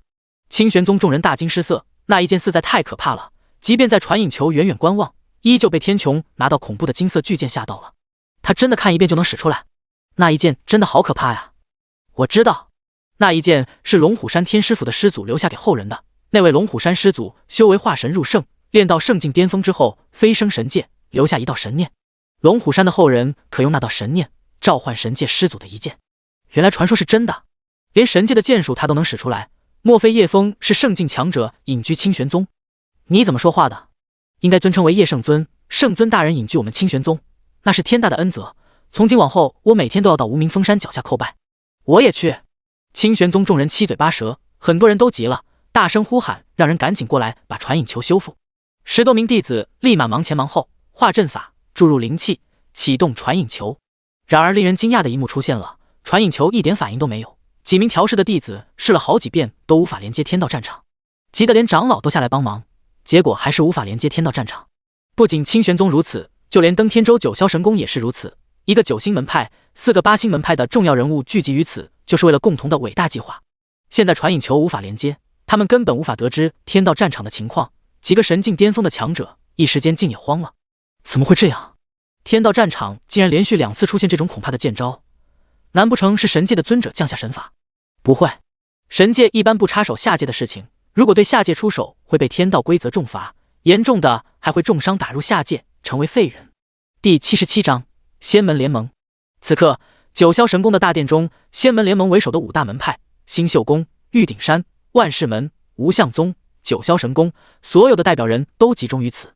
仙门联盟是一个庞大的修仙门派联盟，囊括整片大陆大大小小的门派，只要是5星以上的门派都可以申请加入仙门联盟。现在仙门联盟的成员有9000多个门派，可以说整片大陆都在仙门联盟的监管范围之内。如果入了仙门联盟的通缉名单，除了死去就别想有安稳的日子过，每天都要遭到各大门派的通缉。如果世上最强的5大门派聚集，只有2种可能，要么有大事将要发生，要么他们准备干一场大事。现在天道战场究竟发生什么事了？传引球被震碎也就算了，现在竟然还连接不上。万世门代表急切问道。老夫也是第一次遇到这种事情，不知为什么竟会有来自神界的攻击降临，而且还是连续2次，太不可思议了。玉鼎山代表叹息，估计是2次攻击将天道战场各种规则和禁制都破坏了，导致传引球连不上，或许我们等待一阵，等天道战场自动修复规则和禁制，我们就能重新连上去。星宿宫代表道，诸位不必惊慌，我们能够破解天道战场的规则和禁制，可以自己挑选弟子进入天道战场。5大顶级门派派出去的弟子都是天境巅峰或者仙境初期，其他门派的弟子没人是他们的对手，神鼎现世必然归我们5大门派所有。九霄神宫的公主亲自出现安抚众人，她神境巅峰的实力有种若隐若现的威势，即便不做任何事，静静地站在那里都让人心生敬畏。九霄公主停留在神境巅峰已经2000年，始终无法突破圣境，神鼎是她唯一突破圣境的希望。神鼎是神界的宝物，里面记载很多丹方和炼器之术，拥有它就可以炼制出9转圣丹，也可以炼制9品圣器。神鼎既是炼丹炉，也是炼器炉，只有炼制出9转渡劫丹、9转固元丹等几种圣丹，辅助修炼才有机会突破圣境，飞升神界。他们九霄神宫有顶级的炼丹师，有天地孕育而生的灵火8品炼丹炉，无数炼丹大师钻研千年都无法炼制出9转圣丹，如今只有靠神鼎才能让9转圣丹重现人间。而这个秘密只有他们5大门派的核心人员才能知道，就连派去天道战场的弟子都不知道，他们只知道有个叫神鼎的东西要现世了，他们只负责回收。清玄宗内此时的众人一片安静，都在看着传引球能不能弄好。刚才那一件地动山摇实在太可怕了，会不会把整个天道战场都破坏了？达生长老非常不安地猜测，如果天道战场被破坏了，里面的人还能出来吗？应该不至于吧。刚才2件虽然恐怖，但天道战场的面积不小，最多也是部分受到破坏，其他地方应该不会太严重。这应该是天道战场被破坏最严重的一次了，都是由叶枫搞出来的。哎，的确，这么多次天道战场我都观战，没有那次是破坏这么严重的，以前最多也就用翻天印砸出几个坑，都是一些年轻弟子的战斗，造不成多大伤害。现在叶枫展现的都是神境强者才有的破坏力啊！众人越来越觉得叶枫这个人不可思议，甚至有人怀疑叶枫是不是某位大佬隐藏身份，但很快就有人否决了，因为叶枫从小就在无名峰长大，一个强者即便再怎么隐藏身份，也不可能变成小孩子，而且当时的叶枫就是一个普普通通的凡人。这时候又有人猜测，其实真正的叶枫可能在无名峰上死了，然后被某位大佬伪装替代了。诸多猜测就是为了想明白叶枫为什么会变得这么强，竟然看一遍就能使出如此强大的剑术。此刻南天城的东明之长老也是一脸惊喜，原来这小子是从我这里偷学的漫天剑与宁一线，我也算是他半个师傅了，哈哈哈。一旁的大弟子萧东城无奈摇摇头，你也太会占便宜了吧，这世上真有如此天才之人吗？看一遍就能把剑术学会了。萧东城无法想象看一眼就能学会到底是如何做到的。东明之沉默一会道，我见过一个天生剑体的人，第一次碰剑就能领悟出剑意，很多剑术教一遍就能快速学会，并且有自己独到的领悟，但要跟叶枫相比还是有着云泥之别，即便是天生剑体也比不上叶枫这种恐怖的能力。此刻只觉自己无比渺小，跟这些天才相比，自己显得无比的平庸，毫无存在感。他此刻的心情是沉重的。天道战场内依旧是地动山摇，一条巨大的裂缝将荒漠分割成2半，黄沙不断被裂缝吞噬，众人不断被沙子吞噬掩埋。情急之叶枫直接御剑飞行，惊喜地发现沙漠竟然可以飞行了，飞行禁制已经被破坏了，大家快飞起来！几人二话不说，直接祭出自己的飞行法器跳了上去。二师兄也发动自己的火焰双翼飞了起来。叶枫在空中扫视一圈，发现刘明轩已经被沙子埋地下了。他手一挥，控制数道飞剑钻入沙子里，将刘明轩抬了起来。被抬出来的刘明轩惊魂未定，整个人看起来十分狼狈。叶枫摇头，这货果然是个憨憨，地境的修为也能把自己搞得这么狼狈。等他回过神来，才发现自己被叶枫的飞剑救了出来，连忙道谢：“多谢叶大哥救命之恩。”叶枫点点头：“你没事就自己飞行吧，我可不想用飞剑一直拖着你。”刘明轩一阵尴尬，赶紧将自己的飞行法器拿出了：“抱歉。刘明轩，你们龙虎山的弟子都这么傻的吗？”苏小曼不是嘲笑，只是口无遮拦而已。他可不像别的弟子，被各种规则规矩教条驯化的老老实实，主打的就是一个桀骜不驯。第78章离别。叶枫几人在空中悬停了许久，其他门派的弟子也陆续发现空境解除了，都飞了起来。远远看去，大大小小的人影有几百人左右，这些都是肉眼可见的，更远的地方还有不少人。不远处也有几支队伍，他们都是一脸惊恐、惊魂未定的样子。你们刚才都看到了吗？天上有2柄金色的巨剑落下来，第2剑直接把天道战场搞得地动山摇，差点把整个天道战场都毁了。其中一名弟子还无法从刚才的恐怖场景回过神来。太可怕了，这不会是天道降下来的神罚吧？可不是嘛，除了天道，谁还会有这么大的能耐将整片荒漠都毁了？另一名弟子赞同的点点头，这天道可真够狠的，连自己定下的禁制都破坏，也不知道这次死了多少。那弟子还没说完，直接被同门甩了一个大笔兜。你他妈想死啊？天道大人岂是你能够议论的？你自己想死可不要拉上我们，要是天道大人听到了，再降下一个神罚，你他妈直接魂飞魄散。那弟子被打了一巴掌后连连道谢，感谢师兄的提醒，感谢师兄的救命之恩。听着几人的交谈，赵千月、齐修剑、苏小曼、刘明轩都看向叶枫，像是在看什么外星人一样。叶枫摊了摊手，无奈道：“我也不想把整个荒漠破坏啊，谁知道他这么不堪一击。”苏小曼瞥了他一眼：“瞧，你说的是人话吗？你说他不堪一击，你把整个天道战场的弟子都找过来，随便让他们破坏，看看能不能达到这个效果。”刘明轩脸色几番变化，随后扑通的朝叶枫跪了下去：“小人不知圣尊降临凡间，对圣尊大人多有冒犯，求圣尊大人原谅。”刘明轩咚咚咚的磕了好几个响头，随后将头埋了下去，不敢看叶枫。他自己是知道的，那一剑是神界的师祖降下，根本不是他自己使出来的。那样恐怖的一剑，可不是什么天才少年能使出来的，这分明就是圣境强者才能使出的手段。还有操控10万飞剑，就连他师傅都做不到。眼前的英俊少年绝对是某位隐世尊者，刚才使出那一剑就是为了提醒自己不要不识好歹。想到这里，刘明轩冷汗直冒，瑟瑟发抖。啊！叶枫无语了，看不懂刘明轩这是怎么回事。你干嘛？行如此大礼，我可受不起。叶枫作为一个现代人，被人这样跪拜一点都不习惯，就连齐修剑叫他师傅都不习惯，叫得自己好像很老似的。刘明轩，你是不是吓傻了？要么就是中邪了，正好让二师兄来给他滋一泡尿，二师兄的尿可以驱邪杀鬼，保证尿道病除。苏小曼说着，还朝二师兄挥手，指着刘明轩的脑袋，示意二师兄往他头上尿。你这是在公报私仇，借刀杀人，可别带坏我二哥。苏小曼不满地瞪齐修剑一眼：“你哪里来的？怎么向着外人？好了，你起来吧，我不是什么圣尊，如果你把我们当朋友就跟着，如果把我当圣尊什么的，你跟着也不自在，想离开我们也不会为难你。”刘明轩又向叶枫叩了几个头，多谢圣尊厚爱，我想是时候去找师兄师姐他们了，有了圣尊赠送的传送玉符，我就可以带他们离开这个危险的地方。叶枫点点头，既然如此，你走吧。刘明轩朝几人一一拱手道别，清玄宗几人也友好的回应了：“有缘再见吧。”有缘再见。显然刘明轩是个守规矩的人，从小就被这种教条礼仪驯化，有了强烈的等级观念。他认为叶枫是圣尊，跟在这样的大人物身边同吃同喝，那是逾越的行为，那是对圣尊大人的不敬。因此刘明轩选择离开，他无法以相同地位跟叶枫相处。相见时还是一名腰杆挺直的朝气少年，离开时背影却显得有些佝偻。嗷呜！目送刘明轩的背影离去，二师兄嚎了一声作为道别。刘明轩离开后，叶枫给清玄宗每人送了一块传送玉符，然后还送了很多灵泉、火灵芝、九转圣丹、法宝符箓等很多贵重的东西。这么多的宝物，看得几人目瞪口呆。他们知道叶枫是个大土豪，没想到竟然富有到如此程度。一个池塘的灵泉，堆成小山的火灵芝，半人高的一堆爆炎符，还有说不清的其他灵药。够了够了，我所有的储物空间都装满了。我也是，早知道我就多带几个储物戒指了。苏小曼和齐修剑两人喜笑颜开，高兴得像个3岁小孩。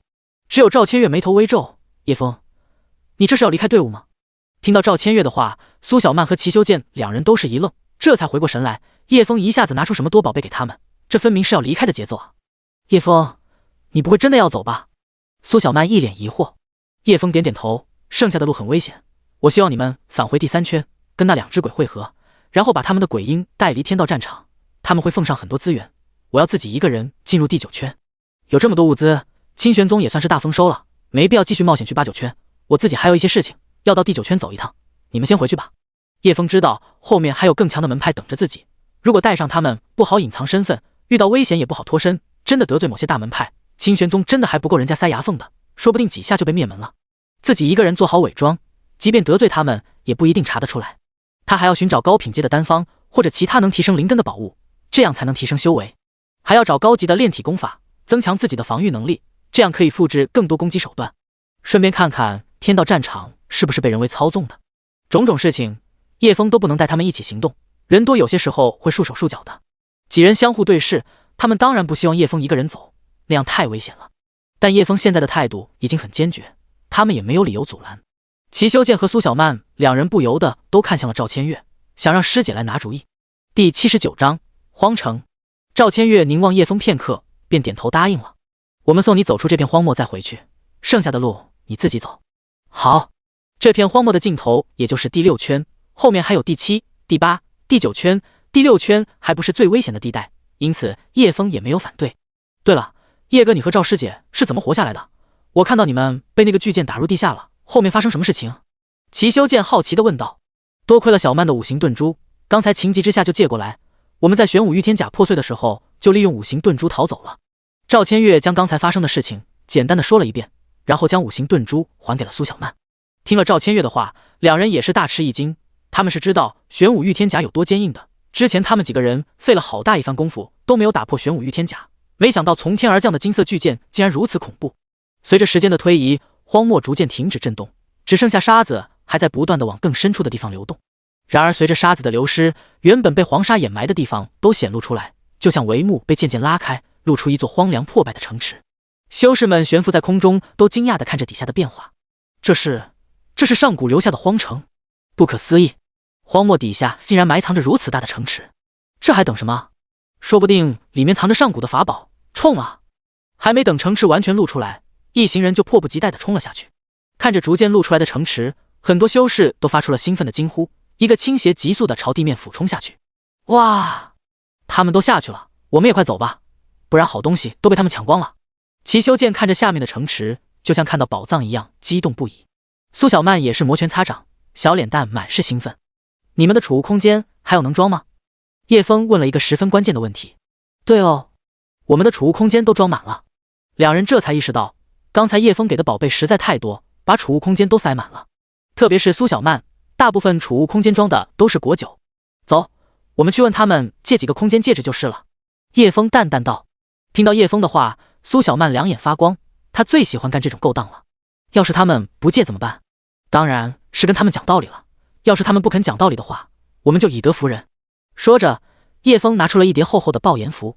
叶枫的储物空间倒是充足，虽然他可以复制储物戒指，但复制出来的储物戒指哪有抢借来的好使？直接去城中心找，一般有权有势的人都住在那里，他们的宝库都喜欢建在地下。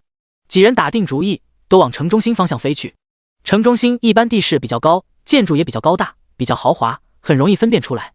飞了不一会功夫，远远就能看到那高大的建筑群，中心高大雄伟，周围是密集的房屋住宅，住宅区一大片，过去10多里地，在凡人界算来，住的也算比较密集的。还没降落，就已经看到住宅区有2个队伍的人打起来，打斗声好不激烈，乒乒碰碰的，周围的房屋都被打倒塌不少。4人一狗默契地降落到一旁，远远地看着他们打。叶枫拿出桌椅板凳，坚果零食放在桌子上，一屁股坐下去，翘起2郎腿就看起戏来。寻宝这种事情太麻烦了，这么多房子一间一间的找，要找到什么时候？让他们找，我们就坐着看戏。想起前世那些吃鸡队友，一天到晚就只会低头捡物资，捡到最后一枪没开，直接送快递了。叶枫最讨厌这些只会捡东西的垃圾佬了，他一看到这么多房子就头疼，还是让别人帮忙收集物资，到时候再跟他们讲讲道理就行了。其他几人也是二话不说，拉过椅子就坐了下来。齐修剑和苏小曼毫不客气，拿起桌子上的零食就吃起来。苏小曼吃了几口零食，就从储物戒指里拿出一瓶果酒，看到果酒的瓶子，眼睛顿时闪闪发亮，不由得舔了舔嘴唇，咽了下口水，就迫不及待地打开瓶塞。哇，哈哈！没等他喝上一口，就被叶枫一把夺了过去。都什么时候了，还想着喝酒？果酒被抢走，苏小曼急了，双手伸过去抢，那是果汁，快还给我！你再抢一个试试，信不信我把你储物戒指里的果酒全都要回来？苏小曼听了，脸色大变，立马收回手，不敢再抢。你们几个千万要看好他，离开天道战场之前，千万不要让他喝酒，这家伙一喝就醉，很容易耽误事情。叶枫严肃地跟几人说道。齐修剑闻言，立马拍着胸脯道：“师傅，请放心，就算弟子拼了这条小命，也绝对不会让他喝上一口酒。”嗷呜！二师兄表示，敢阻止苏小曼喝酒时，绝对不会趁机吃他的豆腐。苏小曼气鼓鼓地吃着零食，只觉口腔索然无味。不远处的两队人打得难分难解，好几人都受伤挂彩了。很显然，他们已经发现了叶枫几人。其中一名右臂受伤的弟子恶狠狠地盯着叶枫几人道：“看什么看？你们是想找死吗？还不快滚！”显然他讨不到便宜，把气发在叶枫几人身上。嘿嘿嘿，苏小曼一脸坏笑地站起身，这可是你自己先招惹我的。他正是心情不好的时候，有人主动送上门来，自然是不客气了。那人看到苏小曼一脸坏笑，不由得感觉后背发凉，像是惹到了什么不该惹的东西。只见苏小曼拿出一叠厚厚的爆炎符，几人顿时脸色大变，四人一狗，难道你们是清玄宗恶人帮？嗨嗨！叶枫尴尬地咳了两声，制止道：“你要是在这里放爆炎符，高阶丹方、功法秘籍什么的都要被你炸毁了。那我换个玩法，嘿嘿。”几人见苏小曼收起爆炎符，都松了一口气，但很快又害怕了起来，也不知道这小魔头要做什么。第80章，100张爆炎符。只见苏小曼身形一个下沉，就像潜入了水中一般，消失在原地。那几人顿时脸色大变，其中有人大喊一声：“快跑啊！”几人二话不说，立马转身就跑。二师兄看到几人逃跑的背影，心中也是激动不已，就像看到无名峰后山那些动物逃跑的背影。嗷嗷嗷！二师兄激动地低头撅起屁股，做出前扑的动作。他看着叶枫嗷嗷叫着，想让叶枫放他出去玩。好吧，你可以去追他们，但是不要追太远，如果一炷香时间内回不来看我不打死你。得到主人的准许，二师兄身上的火焰轰然爆发，嗖一声喷射出去，就像导弹一样化作一道火光，飞快地窜了出去。尼玛，死傻狗，待会有你好看！二师兄突然爆发的火焰将桌子还有上面的零食瞬间烧成炭灰，几人幸好反应得快，凝聚了一片灵力防御屏障，不然得被他烧得一脸狼狈。深邃而幽蓝的双眸显得沉着冷静，又带着冷酷桀骜不驯的气质。二师兄认真起来就是名副其实的狼王。嗷呜！火光一闪而过，瞬间冲到几人面前，将他们截停。众人脸色大变，是3阶妖兽。他们几人撑死也就地境初期，一头3阶妖兽就相当于地境巅峰的实力，几人瞬间如临大敌。然而事情还没结束，一条银蛇从地面钻了出来，缠在右臂受伤弟子的脚踝上。苏小曼猛一拉长鞭，那弟子瞬间被长鞭从飞剑上拖了下来，四仰八叉地砸在地上。再一个猛拉，那弟子原地飞起，狠狠地砸在后面的墙上。还没等他掉下来，又被苏小曼狠狠一拽，砸在另一间房子的墙上，直接砸出了一个窟窿。那人也被坠落的砖头掩埋。又是一个猛拽长鞭，从废墟里被拖了出来，砸在地上。看着同门像的死狗一般被砸得半死，几人又是惊恐又是愤怒，所谓敢怒不敢言。还叫吗？你还叫吗？苏小曼看着地上被摔得七荤八素的弟子，心中畅快了许多。刚才不是很嚣张的吗？现在怎么不说话了？求姐姐，您饶我师兄一命，我文荒堂弟子愿奉上所有物资，求姐姐放过我们。其中一名少女哭着跪了下来。他们见识过清玄宗的恐怖，那漫天的飞剑，还有那源源不断的爆炎火球，可以把他们整个宗门炸得渣都不剩。旁边还有一头3阶妖兽虎视眈眈，他们唯有跪地求饶一条路可走，只希望清玄宗能大发慈悲放过他们。其他弟子见状也纷纷跪了下来求饶。我看你们态度不错，倒是可以考虑放你们一马。几人闻言大喜，连忙磕头谢恩。先把你们所有的储物法器拿出来，若是被我发现有人胆敢私藏一个储物戒指，就把你全都油炸一遍。几人被吓得一哆嗦，连忙将身上的储物法器都拿了出来，甚至有人为了表示诚实，差点把裤衩都脱了。苏小曼接过储物戒指，储物袋一共13个，这下能装不少东西了。她将里面所有的东西都倒了出来，各种法宝、玉瓶、符箓堆成一个小山包。你们这也太穷了吧，全部加起来都没有我半个储物戒指的东西值钱。苏小曼一脸嫌弃的瞪了他们一样。我只要储物法器，你们这堆垃圾自己拿回去吧。几人闻言也是又惊又喜，这么一大堆法宝灵药，价值至少也有100万灵石，他竟然说这是一堆垃圾，还没他半个储物戒指的东西值钱。天哪！清玄宗的弟子究竟有多富有？他们无法想象，就像凡人的农民觉得皇帝用金锄头种地，贵妃用金扁担跳水一样。莫，这个储物袋还给你们，应该能装下这堆垃圾了。看到苏小曼将一个储物袋丢过来，他们这才确信人家是真的瞧不上这堆天价的垃圾。两队人相视一眼，都达成了暂时和解的意思，将双方的财物装在一个储物袋里。地上的东西装完后，两队人见苏小曼还没走，便也不敢多说什么，老老实实的站在一旁等待命令。苏小曼从储物空间里拿出2枚传送玉符丢给他们，这些传送玉符是叶枫丢在地上的，丢了很多。苏小曼好奇，就悄悄地捡了几枚。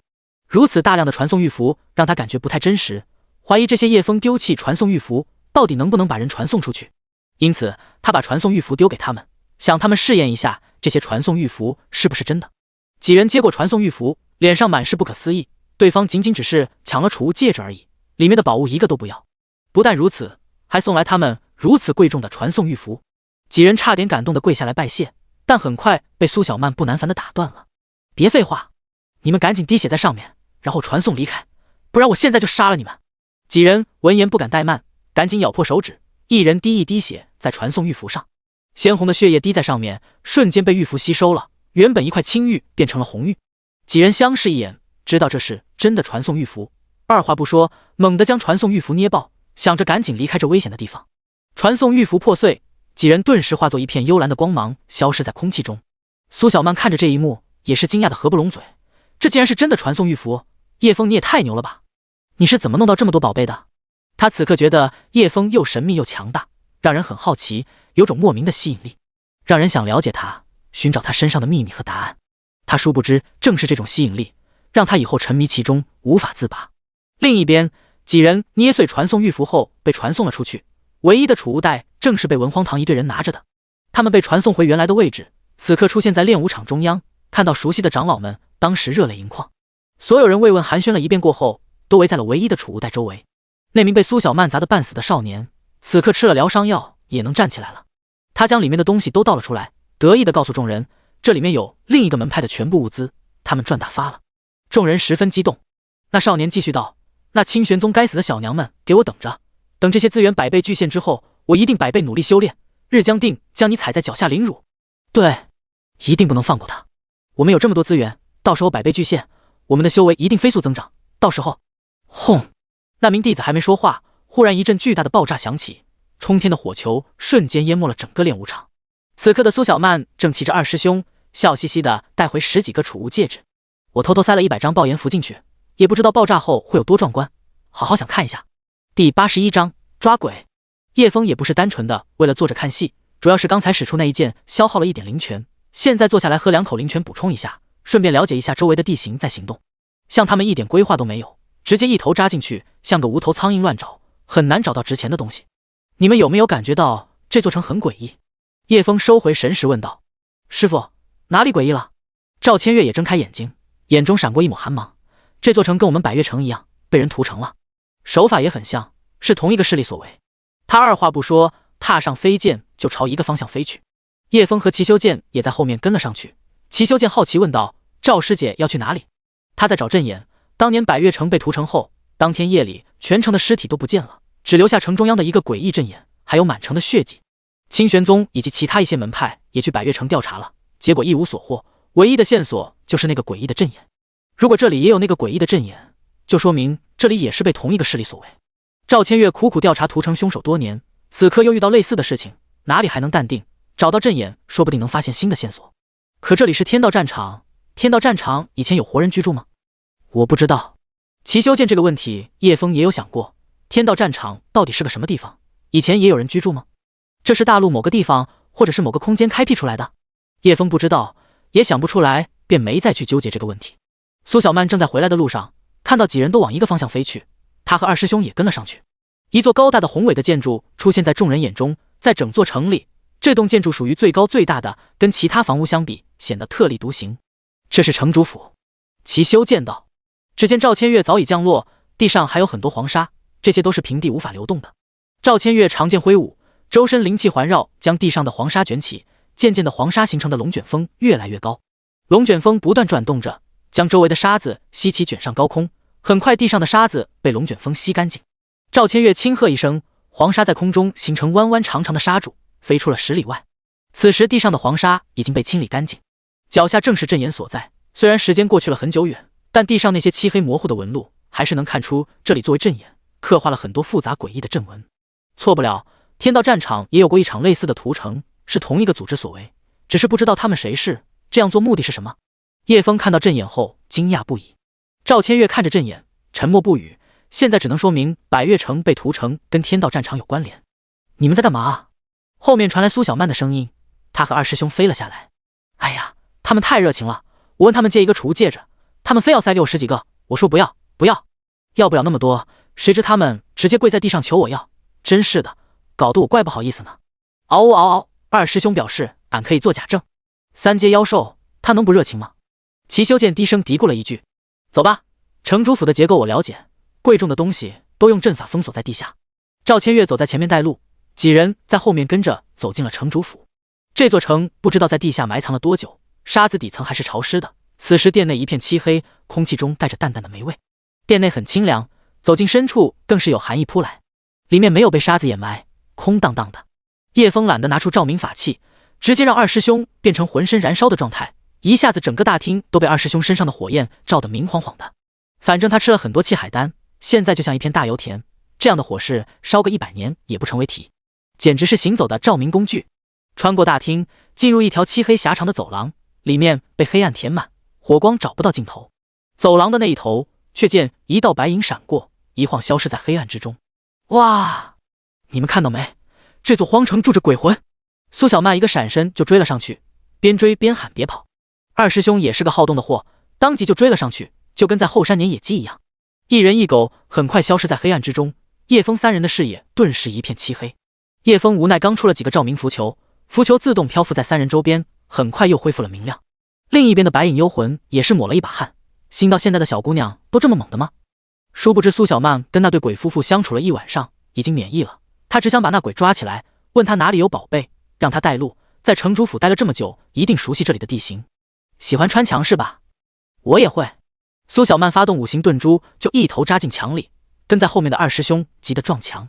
鬼魂的速度哪里是苏小曼的对手？5行遁珠自带加速能力，一下子就冲到鬼魂面前了。站住！再跑我让你灰飞烟灭！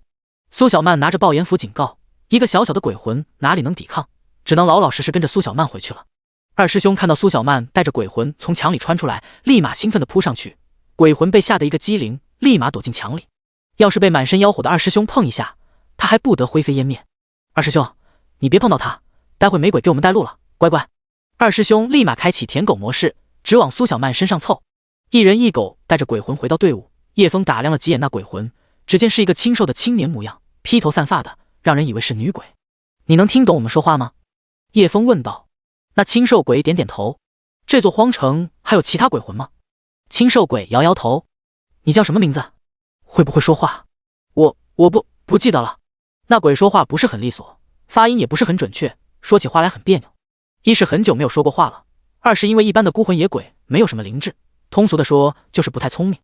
第82章雷劫不灭金身。名字太久没有被人喊过，自己都忘记了，就连语言也差点忘记了。这或许就是时间得力量，一个孤魂野鬼没人交流，很快就忘记自己的名字，忘记语言，甚至失去灵智，变得木讷无神。很多鬼魂没有灵智，都是因为这个原因。我没离开过这里，不知道其他地方有没有鬼魂。叶枫点点头，原来他的意思不知道城里还有没有其他鬼魂，他没离开过城主府。经过几人耐心的和鬼交流一番，才得知这鬼什么都不知道，不知道他自己是怎么死的，也不知道这里被屠城了，反正变成鬼魂后就出现在这里了，很多东西都说不出个所以然。苏小曼几次用爆炎符威胁他，也问不出什么重要的信息。城主府哪里有宝贝他倒是记得清楚，他经常在里面游荡，很快就带叶枫几人去地下藏宝库了。在通道七拐八拐，叶枫干脆叫他穿墙直达了。反正他复制了5行遁珠，一人分一个。二师兄把5行遁珠叼在嘴里，欢快的在墙头穿进穿出，好不快活。几人看到叶枫拿出5行遁珠，也是大吃一惊，都不可思议的看着他。你还有什么东西是拿不出来的？灵宝都能拿出来分？哦，这个珠子啊，我是在树林那边捡到，刚好捡了4个，我们一人一个。几人当然不相信他的鬼话，叶枫也没打算让他们相信，只是敷衍的编了个理由搪塞过去。几人也没有深究，因为叶枫不愿意说，他们也问不出什么答案。穿墙果然很快，几个呼吸的功夫就到了地下藏宝库，但是里面七零八乱的，而且保护阵法也被破坏了。很显然，这里早已被人搜刮了一遍，估计是屠城那些人下来搜刮的。几人搜查了一番，也没有发现什么有用的东西，剩下的都是一些垃圾法宝，很多药瓶的丹药长期放在这种环境也失去药效了。丹方、功法秘籍也都有，但品阶都在4、5品，对于他们来说没什么用。咦，雷劫不灭金身，下可当垃圾，上可作为圣境炼体术，引天道雷劫造不灭金身，成就无上圣体。这本秘籍还是金丝编制打造的，做工十分精致，看着很高级的样子，但也是对于凡人而言。噗嗤，苏小曼凑过来看了一眼，直接笑了起来。叶枫，你想练这个雷劫不灭金身呀？这本炼体秘籍在南天城也有的卖，1块灵石买1送3，哈哈哈。哦，叶枫惊讶，南天城哪里有的卖？就在我们清玄宗大卖场，估计侠寇门大卖场也有。难怪，叶枫想说，难怪自己不知道，因为他那时候还没有系统，像清玄宗大卖场这种高档地方，他一个小小的半入门修士根本进不去。他又翻了几页，认真的看了起来，发现这上面的讲述炼体之法很精妙，很多地方都有头有尾，讲得头头是道，有的地方还详细标注了重点注意事项，看着也不像骗人的。齐修剑也凑了过来，这书烂大街的，没人会把它当回事。为什么？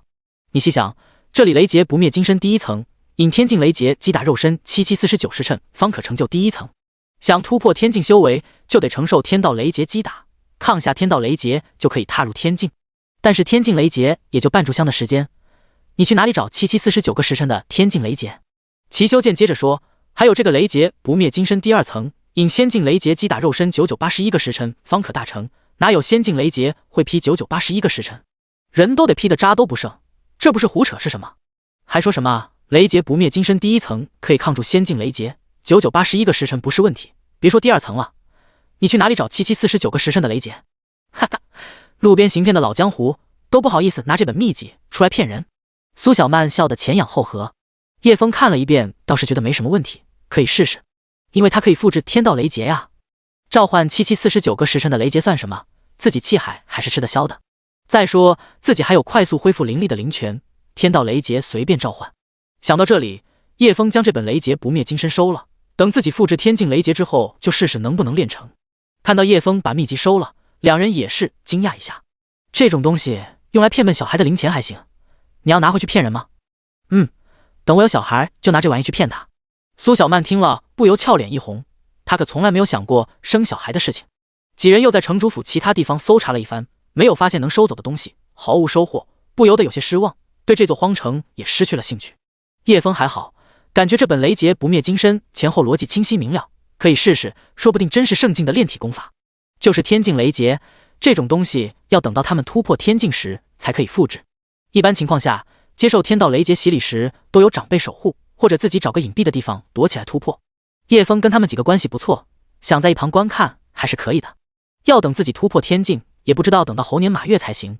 他们几个天赋不错，又是地境中期的修为，用不了多久就可以突破天境了，到时候去蹭个天境雷劫。蹭雷劫这种事情，叶枫怕是千古第一人了，这都能被他想到。刚从城主府出来，就看到几个人影静静地站在外面，像是专门在那里等着几人出来。等你们很久了，我们是赵天门的弟子，6星门派，识相的将你们身上的东西都交出来。一名面相凶残的青年面露残忍的笑意，像是看待猎物一般，看着叶枫几人。叶枫几人也是笑了，这几个哪里是来抢东西的，分明是送货上门的。我们是白月州清玄宗的弟子，你听没听过？第83章血煞魔刀斩。白月州？没听说过，估计是哪个不起眼的小地方。龙开火一脸不屑的冷笑。一旁的一灯开口道，我知道，白月州不就是巫山隔壁那片小地方吗？那里只有3个1星门派。噗嗤，几人闻言哈哈大笑了起来。1星门派，你们也赶到这里来，还想穿过荒漠？哈哈哈！龙开火大笑不已。黄兰峰如同看蝼蚁一般看着叶枫几人，他们不穿过荒漠，又哪里能有机会活下去？传送玉符这么珍贵的东西，他们又搞不到，只能到第9圈出口离开了。哎呦，1星门派好可怜，在天道战场一点活路都没有。不瞒你们说，你们是不可能从第9圈的传送门离开的，那里有仙门联盟的人守着，不是仙门联盟的门派一律格杀。哈哈哈！他们像是猫抓老鼠一般，并不急着将老鼠杀死，而是先玩弄一番。看着他们露出惊恐绝望的神情，还有因恐惧而下跪求饶，这种戏弄他人的游戏非常好玩。然而清玄宗的人并没有露出他们想象中的惊恐，反而像在看傻子一样看着他们。叶枫从他们口中听到仙门联盟，顿时提起了一些兴趣。好霸道的仙门联盟，我很喜欢，我会把他们一个个踩在地上的。龙开火见叶枫非但没有恐惧，还敢开始说话，于是不爽地指着叶枫：“那个谁，你过来，你什么修为？我来教你怎么做人。”龙开火以为他们是乡巴佬，初生牛犊不怕虎，所以没有害怕。现在要给他们一点教训，让他们害怕才行。他想一星的门派没有资源，没修炼功法，修为能高到哪里去？先拿眼前这个帅得不像样的软柿子捏一捏。叶枫，玄境初期，请赐教。叶枫站出来，平静说道。听到玄境初期几个字，赵天门几人顿时扑哧地笑了起来。哈哈，不愧是一星门派，尽是些好笑的垃圾货色。龙开火收起长剑，摩拳擦掌地朝叶枫走来。像你这样的货色，用不着出剑。看着龙开火自信走来的样子，苏小曼捂嘴笑了起来。齐修剑，这人看着跟你一样傻。哈哈。齐修剑不理他，正殷勤地给二师兄梳理毛发。二哥，你瞧瞧你，才一天没洗澡就脏成这个样子了。你这样邋遢，哪里还有小母狗喜欢跟你？以后你要勤洗澡，最好一天洗5遍，随时保持干净卫生，有益身体健康。嗷呜！二师兄表示贤弟说的对，咱兄弟俩得多喝几口洗澡水。叶枫静静地站着，龙开火腾空而起，一拳飞来。他的速度很快，像一颗所向披靡的炮弹，直取叶枫面门。但在叶枫强大的神识里，龙开火任何一个细微的动作都一清二楚，整个人朝自己飞来，就像电影的慢放镜头一样慢。就在龙开火拳头砸来的那一刻，叶枫微微侧身便避开了，紧接着一拳对准了龙开火的右脸砸去。砰！龙开火的脸就像撞到一面铁墙上，被一拳打飞出去，比飞过来的速度快了2倍。龙开火一连撞倒了几栋房子才停下。赵天门的弟子目瞪口呆了2秒，才急忙跑过去救人。被拉出来的龙开火已经昏死过去，脸都被打凹下去了。黄蓝风怒拔长刀，恶狠狠地朝叶枫杀去。敢伤我赵天门的人，你找死！他指尖划过刀锋，鲜血沾在刀上，顿时红光大盛，血煞魔刀斩。这是他愤怒的全力一剑，加上血煞魔刀的威力，即便是天境强者也不敢接下这一剑。锋芒未至，一片血红的尸山血海已经出现在众人眼中，脚下血流成河，周围是满地残肢断臂，一副血海地狱的恐怖景象。除了叶枫和赵千月没有受到丝毫影响，此刻苏小曼和齐修剑已经被哪种邪恶的威慑镇住了，浑身冷汗直冒，身体无法动弹，如坠冰窟。叶枫神识强大的，自然不惧这样的威慑。赵千月练的功法更是不受恐惧的影响，此刻脸上面无表情。来得好！叶枫为的就是这一刻，自己的攻击手段太过单一，想多复制几种厉害的攻击手段，不然直接用飞剑把他们穿起来了。龙鳞宝甲、保命玉符、小型防御阵法，最后还有千面妖镜作为最后防御手段，接下这一剑可谓万无一失。然而，叮！技能检测范围已经扩大，检测到血煞魔刀斩，宿主是否复制？卧槽，这么快！叶枫心中惊讶不已。复制！赤红色的刀芒如一轮红色的月牙，欲将空间展开。剑气刚展出，系统就已经检测出来了。叶枫毫不犹豫的复制，随后抬手也是一招血煞魔刀斩砍了过去。百倍血煞魔刀斩！嗖嗖嗖！恐怖的刀芒斩出，直接将自己布下的防御阵法斩破，随后将黄蓝风的刀芒也砍碎。叶枫的刀芒所向披靡，瞬间冲破所有阻拦，站在黄蓝风身上。整个过程一闪而过，黄蓝风以及他手中的魔刀直接被斩成2半，切开光滑无法比。身后的防区也不可避免，直接被劈出一道数百名的沟壑，一路延伸到城外。被劈开的黄蓝风眼中尽是震惊和不可思议，还带着深深的不甘。他此刻脑中只剩下一个疑问：为什么他也能使出血煞魔刀斩？这可是血魔刀的自身的独门刀法，没有血魔刀根本使不出来。然而叶枫的血煞魔刀斩不但有血魔的尸山血海威慑，而且比他的血煞魔刀斩更强。除了昏死过去的龙开火，另外3名赵天门的弟子也陷入了尸山血海的威慑之中。他们此刻手脚冰凉，浑身颤抖，直接瘫软在地上，惊恐哀嚎，像是被人千刀万剐，活生生剥皮那般惊恐的哀嚎着，叫声十分凄厉。他们受到的血魔威慑比齐修剑他们受到的威慑还有强100倍，此刻估计屎尿都被吓出来了，没有被吓成痴呆已经算是万幸了。叶枫看到眼前的情形，不禁点头赞叹，十分满意这招血煞魔刀斩的威力，效果不错，小爷很满意。叶枫随手一抛，将一枚传送玉符丢到几人面前，滚吧，大爷我今天心情不错，放你们一条狗命。他此刻的确值得高兴，不单单是复制了一招很强的刀法，更重要的是系统现在变得好使很多，不用受到攻击也能将对方的技能复制。只要对方将技能释放出来，系统马上就能检测到，不用受到技能攻击也可以将对方的攻击复制下来。第84章诡异红月。叶枫放过几人，还有另一层考虑，那就是用传送玉符破坏天道战场的计划。虽然不知道是否有用，叶枫还是要试一试，不然此刻他们已经是死人了。赵天门的一灯颤巍巍地捡起传送玉符，就像看怪物一样看着叶枫。刚才那一剑真的太恐怖了，比黄蓝峰的血煞魔刀斩还要恐怖100倍。他们自然知道黄蓝峰这一招的恐怖，换做他们也没有信心能在这一刀下存活。然而叶枫这一刀比黄蓝峰的还要强大，还要恐怖100倍。此刻一人已经被吓成痴呆，正满脸惊恐的嗷嗷乱叫，另一人双目失神，木讷呆滞。只有一灯一人没被吓傻，但此刻也被吓得不轻，一句话都说不出来。看着叶枫眼中尽是恐惧，他朝叶枫扑通的磕了几个头，颤巍巍拉着几名同门滴血在传送玉符上，随后捏碎传送玉符，化作一团幽蓝的光芒，消失在空气中。一灯本以为可以虐一番这几个山沟里出来的垃圾修士，没想到被一个玄境初期的少年秒杀，一拳打得龙开火半死，一剑秒杀黄蓝峰。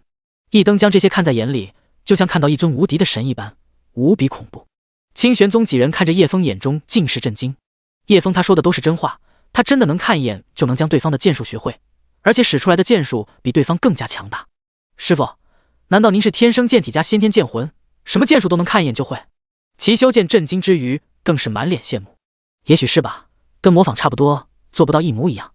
叶枫也是习惯了睁着眼睛说瞎话，这一点估计是跟苏小曼学的。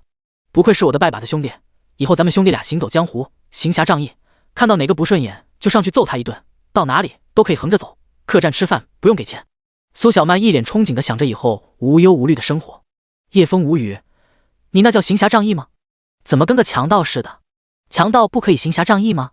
那你是要当强盗还是想行侠仗义？我都要。苏小曼一脸认真道。叶枫，再说我什么时候跟你拜把子了？你在无名峰的时候呀，我怎么不记得有这回事？哦，那时候你昏迷了，但是我去找你的时候，你就从床上爬起来说要跟我拜把子，还求了我好久。我最后看你实在可怜，就勉强答应了。拜完把子后，你又接着睡了，一睡就是3年，不是，你一睡就睡到天道战场开启。不信你可以问二师兄，二师兄可以作证。那天他还吃了我的烧鸭。苏小曼睁眼说瞎话，也是脸不红心不跳的，他自己都差点信了。嗷呜！二师兄表示今晚也想吃烧鸭。叶枫白了他一眼，我信你个鬼，你个小丫头片子，坏低狠。几人又在城里其他地方转了几圈，看看有没有找到强大的法宝武技。很遗憾，按照他们的富裕程度，没有找到看得上的东西。顺便的，赵千月也在寻找这里屠城的线索，他全程对寻宝没有多大兴趣，基本都在寻找线索。倒是一些其他的小门派收获颇丰，有人在地库搜到了一大堆灵石，有人捡了不少3、4品的法器，脸上都是乐呵呵的。叶枫遇到其他门派的都会送上一块传送玉符，但是有个别门派拿了叶枫的传送玉符，还想抢叶枫几人身上的东西。叶枫当然不能惯着他们，直接送了几10柄7品飞剑插在他们身上，最终他们流下了悔恨的泪水。此刻叶枫有些好奇，便问道：以前清玄宗的弟子们是怎么在天道战场活下来的？按理说我们都是一星门派，应该很难在这里出去才对。哦，这个呀，我老爹跟我讲过，白月州很多门派都遇到了一些空间裂缝，这些空间裂缝都是随机出现的，跳进空间裂缝就可以离开天道战场了。也有的门派运气好，捡到传送玉符离开了。苏小曼解释道。空间裂缝？叶枫有些疑惑，还有空间裂缝这种东西？就算真有空间裂缝，他们就能有这么好的运气碰到？还是说有人在背后操作这一切，打开空间裂缝是为了放一些没有多大价值的小门派存活下去，等他们发展到一定程度，可以宰杀的程度，他们就不会有这么好的运气碰到空间裂缝了。嗷呜！二师兄对着空中的圆月长叫一声，不知不觉已是月圆之夜。但是二师兄的吼声似乎有点不正常。叶枫回头看了二师兄一眼，发现他的眼睛好像有些泛红。二师兄，你没事吧？嗷呜嗷！二师兄随便叫了2声，算作回答了，低垂着头默默走着。叶枫以为他又在发什么神经，便没再理会。二哈总是会做出一些令人无法理解的行为，很多时候都会显得特别二。殊不知，此刻的二师兄双眼越发通红，尖锐的牙齿也微微露了出来。你们看，今天的月亮好圆呀！苏小曼指着天上的月道。几人抬头看了看，只见那月亮又大又圆，颜色像鲜艳新娘的红布纱，比之前更红更诡异。叶枫眉头微皱，这月亮很不寻常。师傅，我也看出来问题了，我们昨晚看到的月亮才半圆，今晚直接就满月了，太不寻常了。一向沉默的赵千月此时也开口了，你们闻到没有，这座城的味道好像变了，空气中有股淡淡的血腥味。听赵千月这么一说，几人都发觉起来了。白天的时候也有许多血腥味，很多弟子相互抢夺资源，还有叶枫也杀了好几个，但那种血腥味只是一阵而过的，而且很新鲜。但此刻的血腥味是充斥在每一寸角落，每一片空气之中，无聊走多快走多远，始终无法摆脱那股血腥味，而且越来越浓重，并带有阵阵腐臭袭来。苏小曼用袖子捂住脸，好臭，他们不会这么快发臭吧？然而此时此刻，一道白色的虚影远远地漂浮在几人身后，是白天的那只鬼魂。然此刻他的双眸已经变得通红，嘴角长两条长长的獠牙，一身白衣不断被染红，鲜血从他身上不断滴落，浑身散发着凶厉的气息。第85章鬼印出世，恶鬼目的。红衣女鬼已经在周围收集了大量的灵药天材地宝，也在古遗迹中找到不少丹方法器秘籍，加上他们之前收集的物资，现在加起来已经很丰富了。娘子，红月已经圆满，我们的孩子快要出世了。红衣女鬼还想再出去一趟，被白衣男鬼叫住了。我们就在这里等着我们的孩子出来吧。好，我等今天已经很久了。红衣女鬼将坟头的砖块拍飞，露出一个圆形的井口，直达下面主墓室。随着红月的移动，很快对准了墓室的井口，艳红的月光从井口投入墓室内，照在一具女尸的肚子上。女尸的肚子高高隆起，肚子大得惊人，能塞进5、6岁的孩子了。撕拉，一排尖锐的手指从女尸的肚皮戳了出来，随后向两边撕开，硬生生地将女尸的肚皮撕成2半。顿时腥臭鲜红的粘稠液体哇啦哇啦的从女尸肚子里往外流，场面十分恐怖恶心。一名莫约5、6岁的女孩从女尸肚子里站起来，浑身湿漉漉的，长长的头发已经长到胸口，将这张脸遮住，光着屁屁，整个人缓缓飞起，从墓室的井口飞出。她抬头静静地凝望着红月，一言不发，发丝间露出的双眼黑洞洞的，眼眶里只有一片黑暗。哈哈哈！红衣女鬼发出尖锐阴森的笑声，我们的孩子出生了，我们的孩子出生了！哈哈哈！一种接近癫狂的声音，红衣女鬼长发飞舞，鬼气大盛，一身红衣被吹得猎猎作响。龙潭宗杀！龙潭宗所有人都得死，杀光他们！哈哈哈！红衣女鬼双眼赤红，变得面目狰狞，原本美艳的脸开始不断出现刀疤，不断腐烂，但她仍旧疯狂的咒骂，恶毒的咒骂着龙潭宗的人。一旁的白衣男鬼也在诡异的笑着，呵呵呵，男孩跟娘子姓，女儿跟我姓，呵呵，你就叫夕颜吧，呵呵，我的宝贝女儿，你出去一定要为我们报仇，杀过他们，杀光他们，夕颜，快去杀光他们，呵呵，杀光龙潭宗的人，呵呵。在红月的照应下，两鬼变得越发狰狞恐怖，身上不断被鲜血渗透，皮肤寸寸溃烂。此时漂浮在空中的小女孩也露出了狰狞的笑意，杀！她的声音笨拙而沙哑，显然是第一次开口说话。龙潭宗杀！呵呵呵，哈哈哈！杀！夕颜杀！忽然，小女孩露出凶狠的目光，看向一旁的红衣女鬼，呵呵，赤赤。话音落下，整个人瞬间消失，只剩一片空荡的夜空。下一刻，小女孩出现在红衣女鬼面前，白皙的小手一把掐住红衣女鬼的脖子。呵呵呵，吃！小女孩一口咬下去，第二口咬下去，第三口咬下去。不一会的功法，小女孩就将红衣女鬼半边身子吃掉。红衣女鬼还在疯狂的咒骂，各种恶毒的语言不断攻击龙潭宗，丝毫没有察觉自己的身子正在一点一点的被吃点。吃完红衣女鬼后，小女孩满脸是血，一口森然的尖利白牙露出狰狞的笑意。吃！呵呵呵，龙潭宗杀！呵呵呵，小女孩一个闪身消失在原地，下一刻趴在白衣男鬼的背上。白衣男鬼还在垂头呵呵笑着，浑然不知自己的妻子已经被吃点。小女孩趴在父亲的背上，满口鲜血，嘴里跟着父亲发出呵呵的笑声，两鬼一起笑了许久。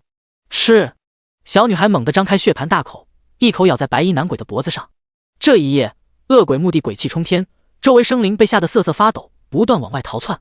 许多飘荡在荒原的孤魂都成为小女孩的食物。一路上遇到的修士都被挖去心脏，尸体被随意抛在荒野。她喜欢吃鬼魂和活人的心脏，特别是修士鲜活跳动的心脏，一口一个。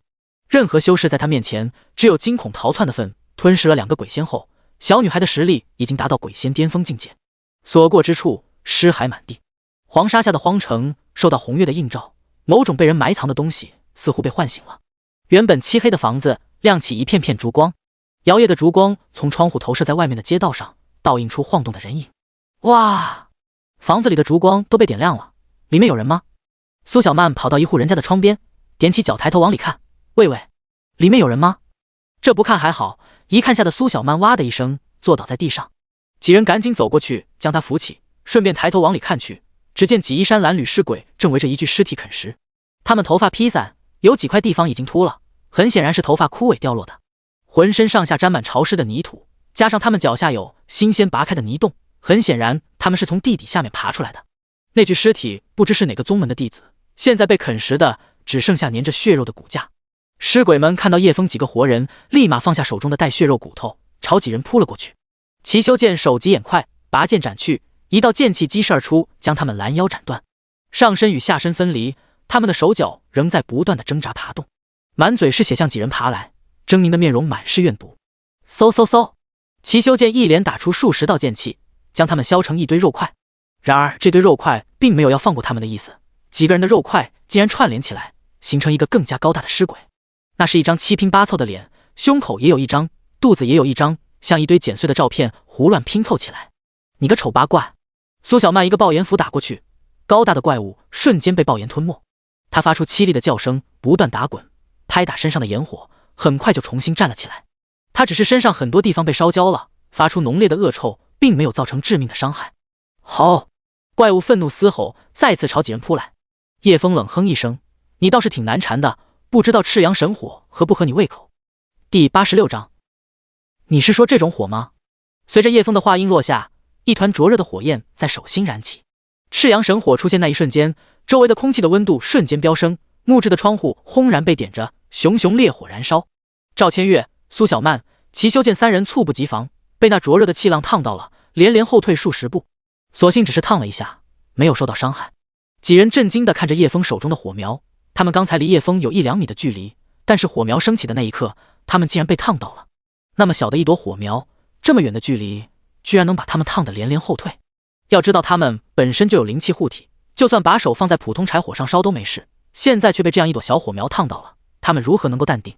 叶枫略带歉意地看了他们一眼，他也是第一次在多人的地方拿出赤阳神火，他自己有免疫，烧不到自己，只是没想到这小火苗竟然伤害这么高，把三人烫到了。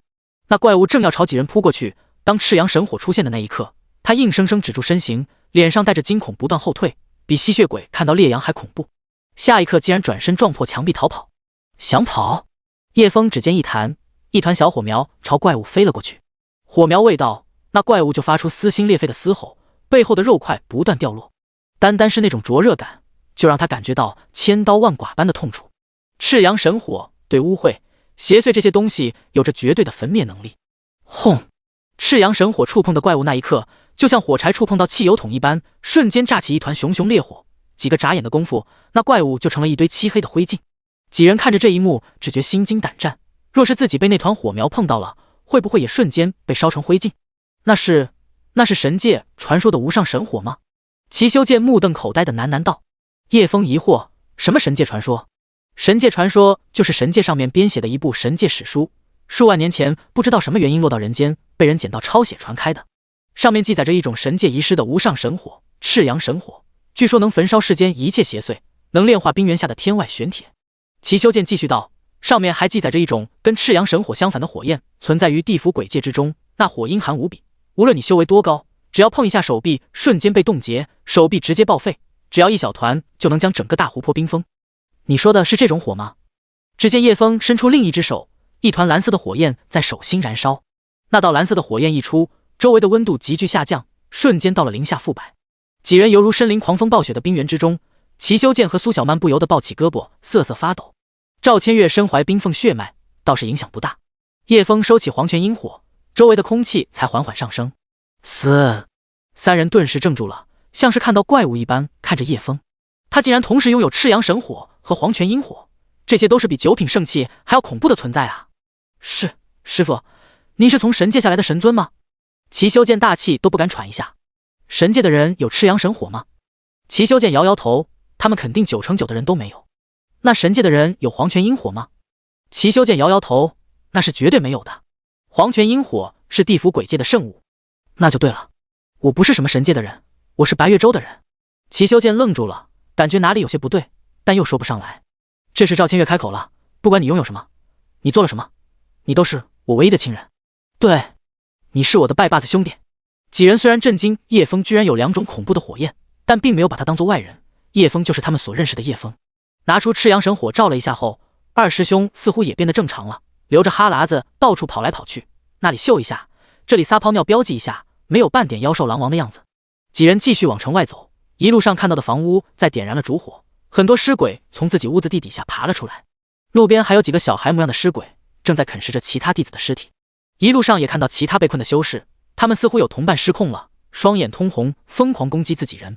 但看到叶枫几人后，那个失控攻击人的弟子瞬间恢复正常了，因为叶枫手里燃烧着赤阳神火，邪祟看到赤阳神火，瞬间从那弟子身上逃走了。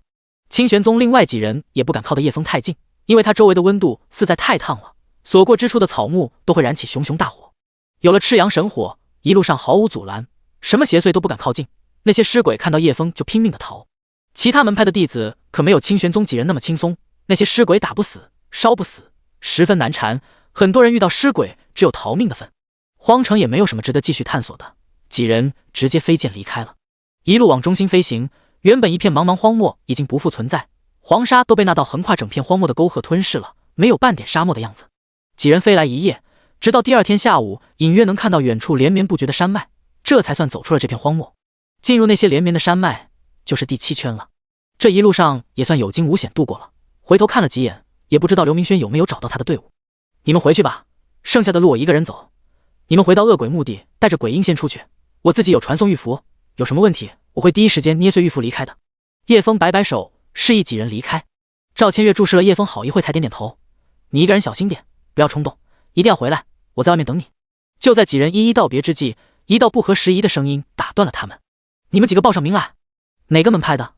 是仙门联盟的人留下东西可以离开，不是仙门联盟的人乖乖交出储物戒指，可以留你们全尸。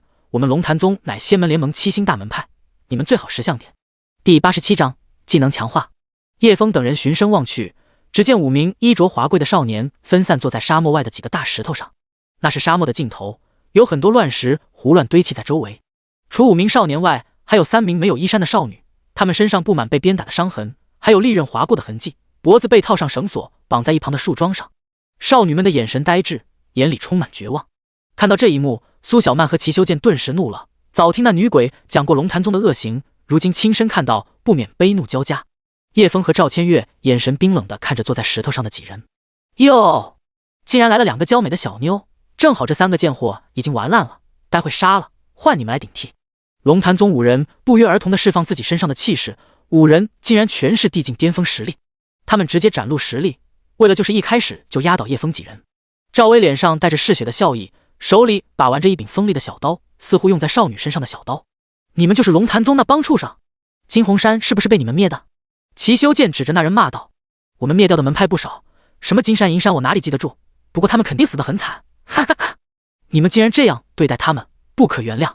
苏小曼眼神冰冷，杀意升腾，她从来没有像今天一样如此的想杀人。她摘下腰间长鞭，高高跃起，一边朝赵薇甩去，银龙九啸。一声龙吟响起，长鞭化作一条银龙，裹挟着雷电的威势，直冲赵薇飞去。叮！检测到银龙九啸，宿主是否复制？系统机械的电子声音响起。叶枫心中欢喜，系统升级后就是方便，不用受到攻击就能复制附近使出的技能。复制！银龙九啸复制成功，解锁系统新功能，技能强化，以后复制的技能都可以强化。宿主是否设置自动强化技能？还能将复制的技能强化？叶枫大喜，立刻在心中设置自动强化技能，以后复制的技能都会自动强化。技能强化开启，银龙九啸强化成功，强化为九龙震天。九龙震天，一拳打出9条金色巨龙，可将一座大山砸成平地。卧槽，系统牛逼！叶枫心中一阵欢呼。现在不但能复制技能，还可以将复制过来的技能强化。赵薇一惊，没想到听了龙潭宗的大名，这个小妞竟然还敢动手。她闪身避开，身后的石头瞬间被银龙击打成齑粉，地面也被砸出了一个窟窿。我龙潭宗在整片大陆排名前50，还是仙门联盟的成员，你竟敢对我动手！赵薇又惊又怒，瞬间抽出一柄巨斧，漆黑的巨斧有万斤之重，在他手中灵活挥舞，激起一片大风。我不管你们什么狗屁仙门联盟，你这样的恶贼必杀之！苏小曼丝毫不畏惧，银鞭裹挟雷霆之势，瞬间变长100米，朝赵薇横扫而起，犹如银龙的尾巴横扫而过。你找死！赵薇巨斧劈下，一股无形的巨大重力压下，竟然硬生生的将苏小曼的银鞭按在地上。长鞭抽爆了一片巨石，在地上打出一道长长的沟壑。叮！检测到泰山黑曜石斧的万斤重力，宿主是否复制？复制！泰山黑曜石斧的万斤重力复制成功，技能自动强化。泰山黑曜石斧的万斤重力强化成功，名为万吨巨力。万吨巨力，宿主一跺脚可以发出万吨巨力压在对手身上，轻则血管破裂，重则压成肉泥。就在一眨眼的功夫，赵薇已经挥出第二斧，而且第二斧更加猛烈。一股无形的力量压在苏小曼身上，就像是有一只巨手猛将她从空中按下去。叶枫见状不妙，如此重力将他砸在地上，不死也重伤。他手疾眼快，一个闪身出现在苏小曼的下方，将她接住，随后往头顶一掌拍去，将对方的重力抵消，自己脚下的土地也凹陷下去。让我来吧！叶枫说着，将苏小曼轻轻放在地上。苏小曼指着赵薇怒道：叶枫，帮我把那畜生打得满地找牙！玄镜出七！哈哈哈！看到叶枫展现的修为，赵薇忍不住笑了出来。找人帮你出气，也要找个强一点的。小妞，你是傻了吧？叶枫点点头，你退到后面去，这里交给我。说着一步踏出，再一步踏出，不知为何身后空旷荒漠的风竟然停止了。看着叶枫缓缓走来，龙潭宗几人不知为何竟有种莫名的恐惧。突然，轰！赵薇不知为何突然就扑倒在地上，口吐鲜血，身上青筋暴起，两个眼球瞪着滚圆，差点没掉出来。他只觉身上像是被压着一座大山，很重很重，几乎要将他压爆。他面露惊恐，不可思议地看着叶枫，嘴里艰难地吐出几个字：你对我做了什么？龙潭宗其他几人慌忙跑过来：赵师弟，赵师弟，你怎么了？陈薛仲欲伸手将他扶起，可赵薇的手就像被死死粘在地上一样，怎么拉也没办法将他的手抬起。陈薛仲面露震惊，这是什么回事？赵师弟，这很像你的黑曜石斧的力量。赵师弟，以你地境巅峰的实力都无法抵挡吗？高洪全问道。赵薇憋得满脸通红，脖子的青筋几乎要压爆，好重，快撑不住了，救我！几人一阵慌乱，不知所措，这无形的力量他们也不知道怎么解除。苏小曼惊讶的小嘴张成一个圆圈，叶枫什么都不做，竟然把一个地境巅峰的修士压在地上，压得他动弹不得。赵千月和齐修剑也是不可思议地看着叶枫，他们只觉叶枫的实力越来越神秘了，很强很强，强到自己无法想象。高洪全愤怒地看向叶枫，你这个该死的蝼蚁，到底对我师弟做了什么？杀了他！一声落下，陈薛仲和高洪全气势暴涨，一人手持双刀，一人手握长枪。陈薛仲双刀猛然挥砍，一红一蓝两道无比凌厉的刀气交叉杀来，快如流光。高洪全长枪一推，枪出如龙，长枪犹如离弦之箭，直朝叶枫胸口飞去。两股可怕的毁灭气息吓得被绑在一旁的三女瑟瑟发抖，他们亲眼目睹龙潭宗几人的可怕，同门都惨死在他们手上，毫无招架之力。第88章替生替死玉符。陈薛仲和高洪全面露残忍的凶光，像是看死人一般看着叶枫。他们使出的都是自己最强绝技，双妖刀的索命绝招，不知杀了多少天境修士。八品铁马冰和枪破甲万里，什么法宝都挡不住他的追魂夺命枪。叮！检测到技能妖刀双煞斩，破甲万里，宿主是否复制？我呸！这些垃圾玩意人渣的招数复制了，还不得被人笑死？叶枫没有下达指令，默认不复制。一切都在眨眼间发生。叶枫看着两人的招式汹涌而来，他抬手一挥，百倍血煞魔刀斩！一声惊天悲鸣响起，天地间一片血红，百鬼悲鸣，周围堆满残肢断臂，尸山血海，一片死亡的地狱景象出现在众人眼中。砰！恐怖的魔刀斩将妖刀双煞展开，将八品铁马冰合枪展开，将陈薛仲和高洪全两人斩成两半。扑通！两人的身体倒了下去，上下分离，双眸圆瞪，脑海里仍是尸山血海的画面，留下的只有恐惧。你竟敢杀我们龙潭宗的弟子！你知不知道我们是仙门联盟的成员？你杀了我们，我龙潭宗一定会去灭了你的门派！乌家照又惊又怒，心中虽然无比惊恐，但想到自己身后的龙潭宗还有背后的仙门联盟，他还是把胆子壮了起来。叶枫冷笑，要是你们全死在天道战场，龙潭宗不就被天道抹杀了？乌家照突然狰狞地笑了起来，哈哈哈，你以为天道战场是公平的游戏？错了，天道战场是我们的猎场，你们都只是猎物罢了。哈哈哈！众人闻言眉头微皱。叶枫继续道：“哦，为何？不怕跟你们讲，只要是仙门联盟的成员，7星门派以上都有替生替死玉符。只要被天道战场选择的弟子捏碎玉符，天道战场就会重新选人，直到选中满意的弟子为止。而且替生替死玉符留在宗门内，即便我们在天道战场死了，也不会对我们龙潭宗造成任何影响。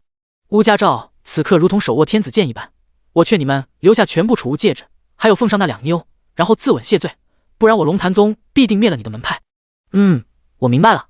乌家照见状得意笑道：“算你识相，还不放了我赵师弟？”叶枫嘴角翘起一抹冷笑，抬脚轻轻地往前踏了一步。噗！赵薇瞬间被恐怖的力量压成一片血肉模糊的烂肉。另一名龙潭宗的弟子刚从尸山血海的恐怖中回过神来，又看到赵薇的惨状，顿时发疯地惨叫了起来，跪在地上，不断地用头砸面前的石头。我好怕，我好怕，太恐怖了，太恐怖了！饶命啊！饶命啊！我错了，我错了呀！师父救我！乌家照顿时脸色煞白，惊恐地看着叶枫。看到叶枫缓缓抬起脚，他顿时惊恐地跪在地上磕头：“错了，错了，我错了。您大人有大量，饶了小人吧！只要您把我放了，我什么都不会对外说的，我保证一个字都不说。”砰砰砰！乌家照学着另一名龙潭宗弟子拼命磕头。余光看着叶枫抬起的那只脚缓缓落下，他连滚带爬地往后跑。然而叶枫又怎会放过他？一脚踩下，乌家照猛地被无形的巨力压在地上，一口鲜血喷了出来。你不要杀我！我们身上都被施恩秘术，他们一定会通过这个秘术找到你的门派，到时候……噗！乌家照话还没说完，就被无形的力量碾压成肉泥。看着还有一名发疯的龙潭宗弟子，叶枫随意抬手，一道漫天剑雨凝一线刺入他眉心。你也去死吧！最后一名龙潭宗弟子扑通倒在地上。看到叶枫如同地狱的杀神一般，3名被绑的少女脸上无比惊恐，浑身不断颤抖，不断往后缩成一团。叶枫看了他们一眼，没有说话，只是微微叹了一口气。3名貌美如花的少女竟然被龙潭宗这帮人如此糟蹋，浑身伤痕，卑贱如泥，毫无尊严。赵千月和苏小曼取出了自己的备用衣裳，分别帮3女穿上，又解开她们脖子上的绳索。没事了，不要怕，我们不会伤害你们的。那帮禽兽已经被我兄弟杀光了，你们不用怕，来，喝口果汁就好了。来，杯子拿着。苏小曼竟然无比大方地拿出了自己挚爱的果酒，给3女一人倒了一杯。喝口果汁压压惊，没事的。3女惊魂未定，犹如提线木偶一般，苏小曼说什么他们就做什么。果酒入口，清凉甘甜，高山流水，绿叶葱葱，鸟语花香，瓜果飘香，犹如身处大自然之中。少女第2口直接一饮而尽，喝完将杯子凑到苏小曼面前。苏小曼看着3个空荡荡的杯子，又看看自己手上的酒瓶，眉宇间有些犹豫。看着3名同龄的姑娘如此可怜，心中不忍，于是自己猛灌了一大口，才将3女的杯子满上。尽管喝，本姑娘胸怀宽广，心怀天下，爱民如子，区区几杯果汁而已。苏小曼一拍小胸脯，顿时豪气万丈，又拿了3瓶果酒出来。但刚拿出来，立马就后悔了，又不好意思拿回去，只能眼巴巴地看着他们把3瓶果酒喝完。少女们一口气把全部果酒喝完，整个人才慢慢回过神来，愣了一会后，似乎想起了悲伤，便抱着苏小曼嚎啕大哭起来。苏小曼此刻也想大哭，4大瓶果汁，自己才喝了一小口，呜，太难了。安抚好3女后，叶枫将龙潭宗5名弟子搜刮来的物资全部给了3女，算作龙潭宗对他们的赔偿吧。自己只复制了一些重要的东西，其他一般的资源也看不上。最后给他们一人发了1枚传送玉符，因为他们都是不同一个门派的。3女对众人跪下，千恩万谢，随后又走到龙潭宗弟子的尸体上侮辱一番，最后才肯道别离去。感谢恩公的救命大恩，日后只要是清玄宗的人报上名号，我等必定鞠躬尽瘁，死而后已。感谢恩公的大恩大德，我等永远铭记于心。话毕，捏碎传送玉符，3人化作一团幽蓝的光芒，消散于空气中。第89章龙啸天。哪个门派敢灭我龙潭宗弟子？查！龙潭宗宗主一声怒喝，响彻10里，闻者无比惊恐发颤。神境强者，恐怖如斯，敢跟我龙潭宗作对，7星门派以内必定踏平他的山门。龙啸天直奔龙潭宗的观星阁而去，这关乎到龙潭宗的威严还有利益，他们在天道战场的收获没了。许多大门派都有设立观星阁，用来推演天机，测算宗门的气运，趋吉避凶，保宗门基业长青。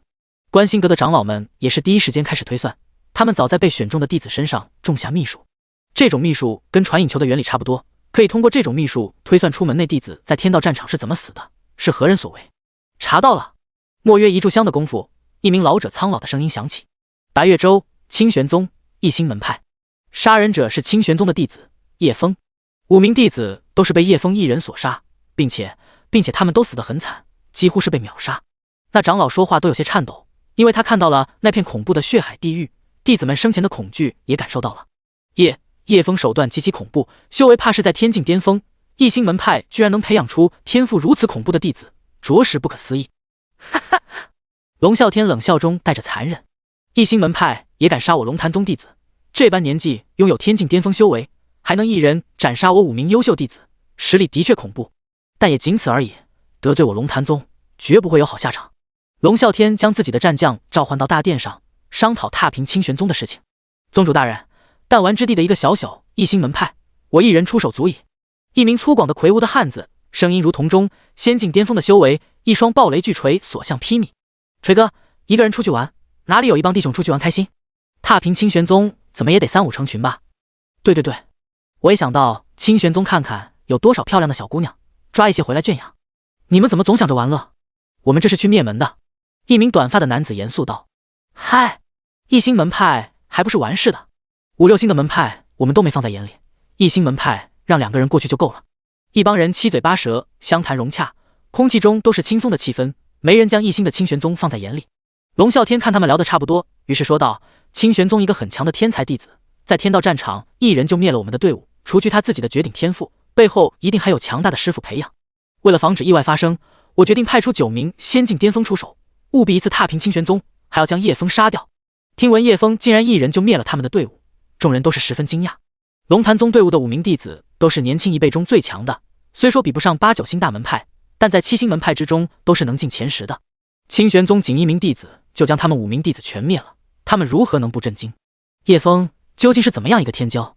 我想看看他有多大能耐，我也想看看将他的肉一块块割下来，他会是怎么样的表现？哈哈哈！众人心里虽然不赞同龙啸天的安排，认为派9名仙境巅峰强者大多了，弹丸之地的一星门派而已，但宗主的决定他们不敢反驳。他们也很好奇，如此年轻就到达了天境巅峰的少年到底是个怎么样的人，顺便将他虐待一番。如果可以将他的修为和灵根都废了，从一个绝世天才变成一个废人，他会有什么样的反应？诸多想法之下，9名仙境巅峰的强者御空而行，直奔白月州。天道战场内送走了3名少女，叶枫也跟3人一狗道别，准备独自踏入最后3圈。叶枫本以为二师兄不肯跟3人回去，非要跟着自己，没想到齐修剑说每天都给二师兄烤3顿肉吃，顺便练练自己的厨艺。二师兄直接头也不回的跟着3人离开了。这傻狗估计谁有好吃的就跟谁走，或者看到哪个前凸后翘的大腚大车灯的都屁颠跟上去。最难缠的还是苏小曼，开始还抱着自己大腿非要跟着，说兄弟俩要到第9圈拦路打劫。最后叶枫说再跟着就要收回所有的果酒，如果不跟就多送一个储物界的果酒。苏小曼这才依依不舍地离开，最后一把鼻涕一把泪的喝了2口果酒压惊。看着几人离去的背影，叶枫缓缓转身进入第7圈。山石凌乱，树苗在石头间的缝隙钻出，随着时间的推移，最终撑开石头长成参天大树。地上没有太多杂草，叶枫从一块石头跳到另一块石头，或者在树上移动。四周无人，一片寂静。刚开始的时候叶枫没什么感觉，只是认为第7圈人比较少而已。然而当他一路走来，不仅没有听到兽吼、虫鸣、鸟鸣也没有听到，而且一路寂静无比，连风吹树叶的声音都没有。风似乎都离开了一片无尽寂寥的世界。谁？叶枫猛然回头，却见身后空空荡荡。他下意识的空手挥出一道剑气，却什么都没有打中，只在地上留下一道深深的沟。刚才确实感觉到有人在身后窥探，可转过身什么都没有。事出反常必有妖，叶枫并不认为这是正常现象。他分出一丝神念，进入那片灰蒙的混沌空间，其余大部分神识都在警惕四周。此时的小树已经长成大树，足有2层楼高，枝叶茂盛，散开像一把大伞。树上竟盘着一条黑蛇，有拇指大小，长接近1米。叶枫细看之下发现，那竟是自己境界之壁上的小黑蛇，想不到才几天就长这么大了。重要的是，它是怎么跑进来的？叶枫本来是想借助这棵树的力量，查看刚才发生的事情，因为这棵树是神识凝聚生成的识海之树，跟叶枫的神识一样，可以扫视周围的环境。通俗的说，这棵树就像监控摄像头一样，全天记录着叶枫周围的画面，并且保存下来。这是一个自动运行的系统，不但可以帮叶枫抵挡神识攻击，保护三魂七魄、夺舍、搜魂等都可以在叶枫昏迷的时候自动防御。既然是神识之术，叶枫就叫它做神术。叶枫的神识跟神术连接，很快就看到刚才自己身后发生的事情。只见一只眼睛在虚空睁开，随后立马闭上眼睛消失。第90章，洛洛灵。看完这一幕后，叶枫不由背脊发寒。这究竟是何物？定是这个恐怖的东西存在。所有周围的鸟虫妖兽都不见了踪影，所有生物都被他吓跑了。细想一番也找不出答案，叶枫继续往下看，直到看见那条小黑蛇竟然趁着自己面临危机时冲出了境界之壁，让自己情绪失控。看到此处，他只觉一阵后怕，幸好神术出手及时，将他拖入了混沌之中。奈何这条黑蛇是个重要的线索，说不定可以通过它找到当年百越城被屠城的真相，现在还不能杀他。既然来了这片混沌空间，想出去就由不得你了。小黑蛇似乎听懂了叶枫的话语，阴险的眼珠子直直瞪着叶枫，嘴里缓缓吐着信子，散发着危险的气息。不再理会这个阶下囚，将神念退出混沌空间。他知道那只眼睛还没有离开，应该躲在某个角落注视着自己。土遁，叶枫拿出五行遁珠，整个人唰地坠入地下。无论是坚硬的石头还是泥土，在五行遁珠面前就像水一样畅通无阻，并且五行遁珠还有加速的能力，只要不断往里注入灵力，灵力越多就能移动越快。在叶枫不要钱的灵力催动下，在地里的移动速度比他在地上全力施展神游符还要快。叶枫不由感叹，还真是个打家劫舍、采花偷盗的必备神器。也不知道苏小曼那家伙用五行遁珠干了多少坏事。叮，检测到元素兽发动血脉技能风息绝影，宿主是否复制？元素兽、风息绝影，虽然这些东西不知道是个什么东西，叶枫没多想就复制了。这个所谓的元素兽，是不是刚才窥探自己的东西？又或者自己路过，恰巧遇到元素兽发动技能，正好被系统检测到。元素兽的血脉技能风息绝影已复制，正在强化。叮，风息绝影强化成功。发动强化后的风息绝影能够在10里范围内瞬间移动，无声无息。卧槽，这妖牛逼！叶枫二话不说，直接跳出了地面，还要什么五行遁珠、风息绝影，他不香吗？神识展开，随便选了个10里外的地方，然后发动风息绝影。嗖，一眨眼，叶枫的已经出现在神识标记好的地方，瞬间10里远。什么身法能有如此之快的速度？此时，随着叶枫的突然出现，一名躲在藏大树之内的少女震惊无比。此人是什么时候过来的？他是从哪个方向过来的？毫无征兆的凭空出现，洛洛灵简直不敢相信自己看到的这一幕。难道是这里的强大妖兽所化？不然如何能够凭空出现？只见那英俊的少年突然转过头，盯着自己所在这棵树。洛洛灵大惊，难道他发现自己了？不可能啊！他用的是木属性的秘术，加上木灵珠的加持，应该与大树融为一体才对。他本身就化作树木，浑身不再是皮肉骨骼，而是纯纯的树木，藏在树心之中，应该混元一体才对。想到此处，洛洛灵不再慌乱，心中坚定地认为自己隐藏绝对不可能被人发现。然而那人竟然朝这边走过来了。洛洛灵被吓得一把冷汗，随后再次让自己冷静下来，心中暗道：不要慌，他或许只是凑巧要往这个方向走，我的秘术绝对不会被人发现的。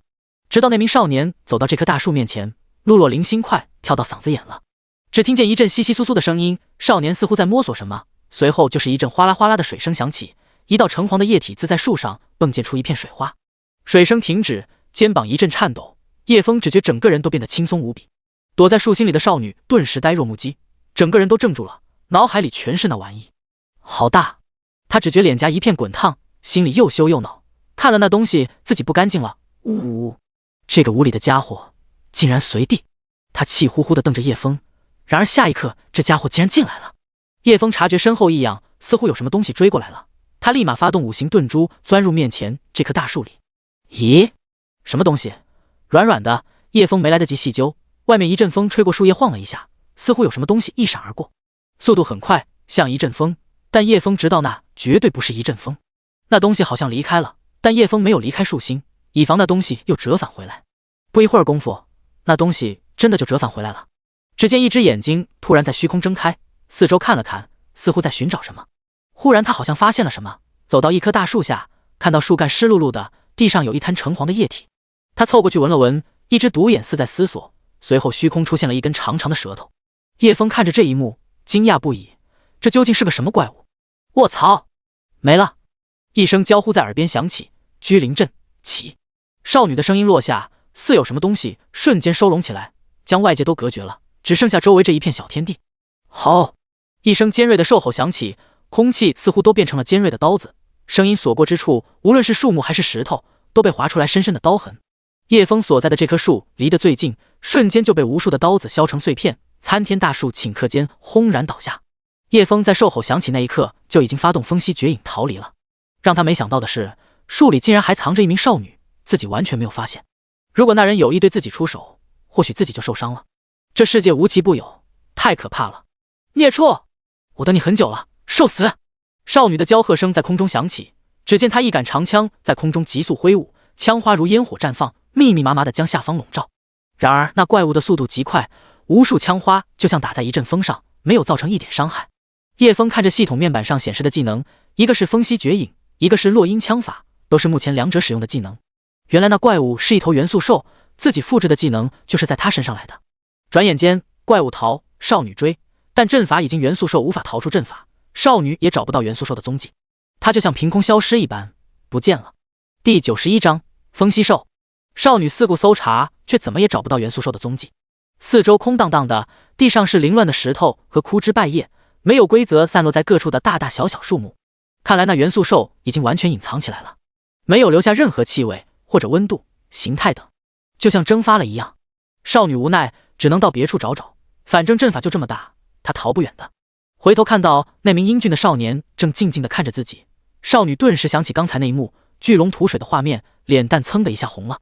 那家伙是正对着自己啊！她恼怒道：“看什么看？没见过女人吗？”叶枫愣了好一会，看着少女，有种似曾相识的感觉，但又怎么都想不起来。想起刘明轩那套客客气气的礼仪，给人的感觉挺舒服的，于是就学着拱了拱手道：“敢问姑娘芳名？你问别人名字前，怎么不先介绍自己？”他对叶枫没有太大的好感，因为他对自己做出了非常不好的事情，脑海中的画面总是挥之不去。在下龙潭宗弟子陈大坤。听了叶枫的介绍，少女更加没生好气了。我叫陆洛灵，玉鼎山弟子，久闻你们龙潭宗的恶名，希望你不要在我面前动什么歪心思，不然10个龙潭宗都不够灭的。还有，这不是你们七星门派能够踏足的地方，等我解除阵法后，你自行离开，否则杀无赦。陆洛灵语气从没生好气到冰冷，因为龙潭宗是个野蛮残暴的门派，他一点好感都没有，对其十分厌恶。叶枫没有生气，反而惊讶道：“七星门派为什么不能踏足这里？你们宗主没有接到通知吗？今年的天道战场，7星以下的门派都不能进入7到9圈，否则杀无赦。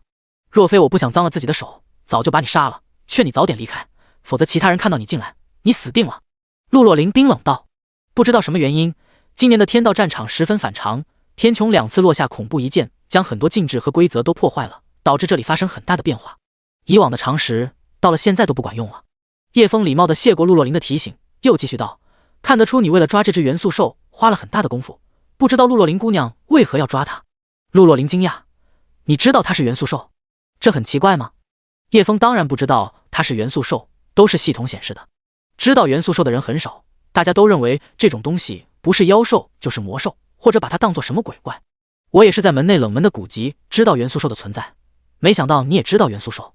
陆洛灵继续道：“既然你知道元素兽的存在，想必也知道它的作用。它可以改变下品杂灵根的品质，变成全元素灵根。全元素灵根修炼速度极其恐怖，甚至能够超越圣灵根。”经过叶枫有意无意的套话，从陆洛灵那里得知，全元素灵根不单单可以吸收天地灵气，它还能吸收各种元素的力量，甚至是月华的力也能吸收。在充足的能量修炼下，加上全元素灵根的恐怖吸收能力，自然超越了圣灵根。但是想打造这种全元素灵根，前提是要有下品杂灵根，其次寻找5行灵兽取其内核，还有风息兽和暴雷兽2种元素兽的内核。但目前还是一种设想，并没有现实成功的案例，而且这是一本冷门的古籍所述。听到这里，叶枫也不由佩服眼前这个少女，竟然相信那种没有证实的鬼话，并且付诸行动。如此说来，你身边有人是下品杂灵根？陆洛灵点点头：“我弟弟是下品杂灵根，他是要继承道统的人，但他是下品杂灵根，总是被别人嘲笑欺负，现在很颓废。我想收集这些内核，帮他打造全元素灵根。”看着他坚定的眼神，似乎不敢成这件事绝不罢休。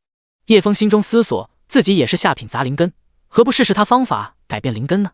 反正自己有系统，做起来难度应该不大。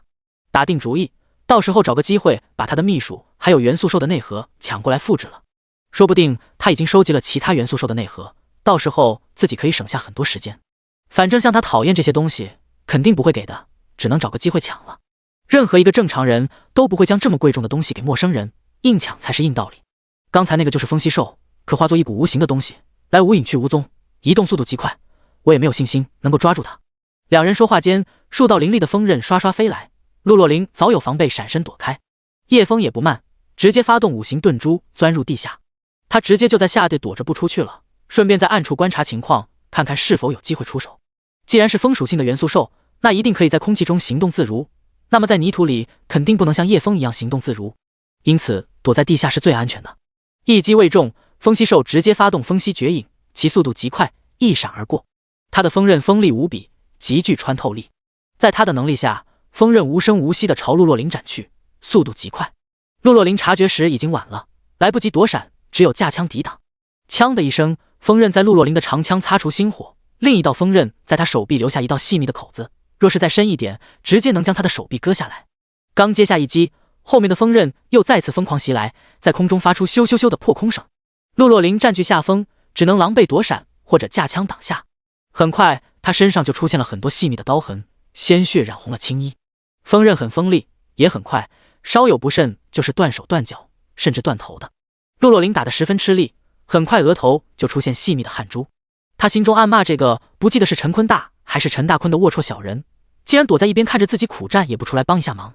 而叶枫此时也没有闲着，他进入混沌空间，试图让神树找到风息兽的位置，将它锁定住，这才有可能将其抓住。在神树的高清扫描下，叶枫看到陆若灵身上玉佩，顿时呆住了。那是一块半月的树形玉佩，形状十分独特，似乎是独有的。是他。第92章，进去就秒杀。当年被峡寇门的打成重伤，被丢弃荒野等死，是他救了我。那种玉佩很独特，应该不多，或许只有1枚。总之，眼前这名少女跟当年救过自己的人有关，此刻定然不能袖手旁观。那风息兽移动速度极快，又是风属性的元素兽，可以化作虚无的空气，难以锁定捕捉。又有锐利的锋刃攻击作为攻击手段，十分难缠。这少女居然敢单枪匹马去抓风息兽，不得不说很冒险，胆子很大。风息兽每攻击一次就会遁入虚空化作空气，眨眼的功夫就出现在另一个地方，继续攻击。攻击角度十分刁钻，就像空中有无数身影闪动，不断发出锋刃攻击，让人防不胜防。一声娇呼，陆若灵的防御法宝被打破，身上又添了几道伤口。风息兽火力丝毫不减，眨眼间又换了2个角度，打出一连串的锋刃。陆若灵眼见攻击袭来，不及躲闪，就要被锋刃4分5裂之际，他脑海里闪过家人的模样，还有师傅的谆谆教导，最后是弟弟一脸颓废的模样。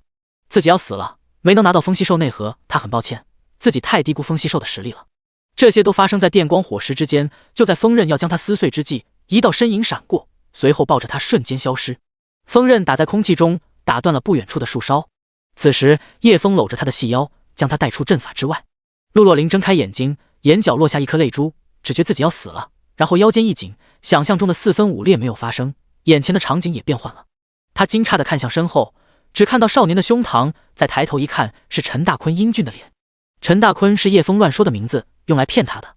看着搂在自己腰间的手，陆若灵俏脸一红：“你还要抱多久？”叶枫闻言松开手，手中仍残留刚才的温软和少女的香气。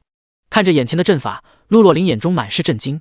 陈大坤竟然在一眨眼的功夫将他带出阵法，并且没有对阵法造成任何破坏。你是怎么做到的？瞬移，听说过吗？陆若灵摇摇头，我只知道神境强者可以撕裂空间，从空间裂缝到达另一个地方。你的瞬移比撕裂空间还要厉害。你腰间的玉佩谁给你的？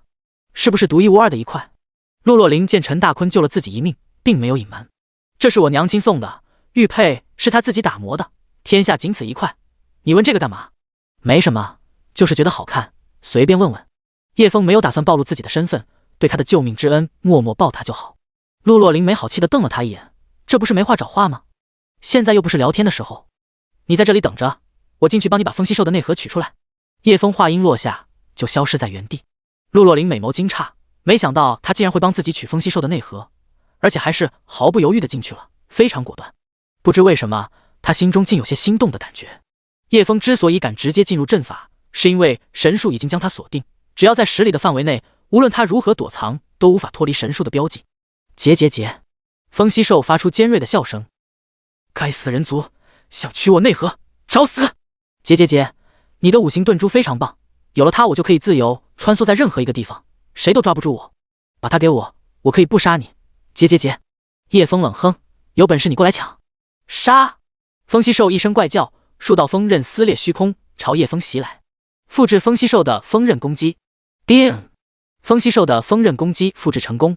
技能强化中，技能强化完成。强化后的锋刃速度更快，穿透力更强，可以划出空间裂缝，可以斩杀元素化的物体。叶枫一个瞬移消失在原地，躲开所有袭来的锋刃。与此同时，悄无声息地出现在风息兽背后，抬手一挥，一道更加犀利的锋刃朝风息兽后颈划去，唰的一道细微血线闪过，风息兽的脑袋砰然落地。他的身形终于显露出来，一颗独眼的奇怪脑袋，嘴巴细长，有点像香肠狗。身体是站立的人形，有双腿，有尖锐的手指，屁股后面还有一根老鼠般的尾巴。他双眼睁大，不可思议地看着叶枫，始终不肯相信眼前的这一幕。你是怎么知道我的位置？还能砍伤我元素化的身体？他的身体自始至终都是隐身的，而且还是元素化跟空气融为一体，变成虚无的东西。可以说，任何攻击都打不中他，任何攻击都无法对他造成影响，因为他就是空气，这就是他的元素化状态。然而却被眼前这个人族斩首了，精准无比地将头颅砍下。你能看见我？风息兽用尽最后一丝力气挤出几个字，叶枫却没有理会他，一道锋刃划开他的身体，将内核取出后直接瞬移出去，只留下风息兽被刨开的尸体。看到叶枫出现，陆若琳先是惊讶一下，随即就露出理解的神色。毕竟风息兽身法诡异，无形无踪，根本就抓不住，能保下一条小命已经是万幸了。他本来还想阻止叶枫来着，但是他眨眼就消失了。能活着出来就好，风息兽的内核不是我们能够取的，趁现在阵法还没被破，我们赶紧离开吧。他刚要转身，叶枫就将一颗白色的珠子拿出来，上面还残留风息兽的血液。这就是风息兽的内核，拿走吧。陆若琳闻言瞬间惊呆了，这才进去30秒左右就出来了。你好快！他不可置信地接过白色珠子，仔细打量，然后注入一丝灵力，顿时惊喜万分。这是真的，竟然是真的风息兽内核！你这么快就把他杀了？陆若琳感觉自己就好像在做梦，完全不敢相信这一幕。风息兽如此恐怖，如此强大，不但锋刃攻击伤害高，还能化作空气，根本就不是人能够将其斩杀的。陈大坤才进去几十秒就出来了，这究竟强大到何种程度才能做到这么快？大坤，你是怎么做到这么快的？陆若琳激动的不知怎么说话了。男人都是这么快的。叶枫无奈的胡扯道。第93章五大门派。陆若琳开始还有点不相信，但当他打开阵法，看到里面躺着风息兽的尸体时，他整个人都被震撼到了。陈大坤真的在几十秒的时间里秒杀了风息兽，取出内核，再回到他面前。此刻他知道，眼前的少年绝对不是龙潭宗的弟子，更不是任何一个门派的少年弟子能够做到的。他说不定是某个隐世大能。扑通一声，陆若琳跪在地上，先前多有得罪，还望前辈原谅。前辈的救命之恩，还有赠送元素兽内核之恩，永生难忘。我陆若琳必定永记于心。叶枫赶紧将他扶起来，举手之劳，不必行此大礼，快点起来吧。大恩不言谢。陆若琳各种献殷勤，一会要给叶枫捶背，一会要给叶枫擦擦灰尘，还问他渴不渴，饿不饿的，搞得叶枫怪不好意思。叶枫问他收集了多少的元素兽内核，他毫无保留地将事情都讲述出来。除了风息兽的内核，他在外面还拿到了精灵兽和土灵兽的内核，7种内核他拿到了3种。叶枫让他将精灵兽和土灵兽的内核拿出来看看，他顺便复制了。还有那个改变下品杂灵根的全元素秘术，他也问陆若琳要了一份。至此，他也要踏上寻找五行灵兽之路。不过这些都是后话了。我得到消息，说巫山附近有个雷区，每天都会遭受雷击，经常有修士看到雷区有猛兽在里面徘徊。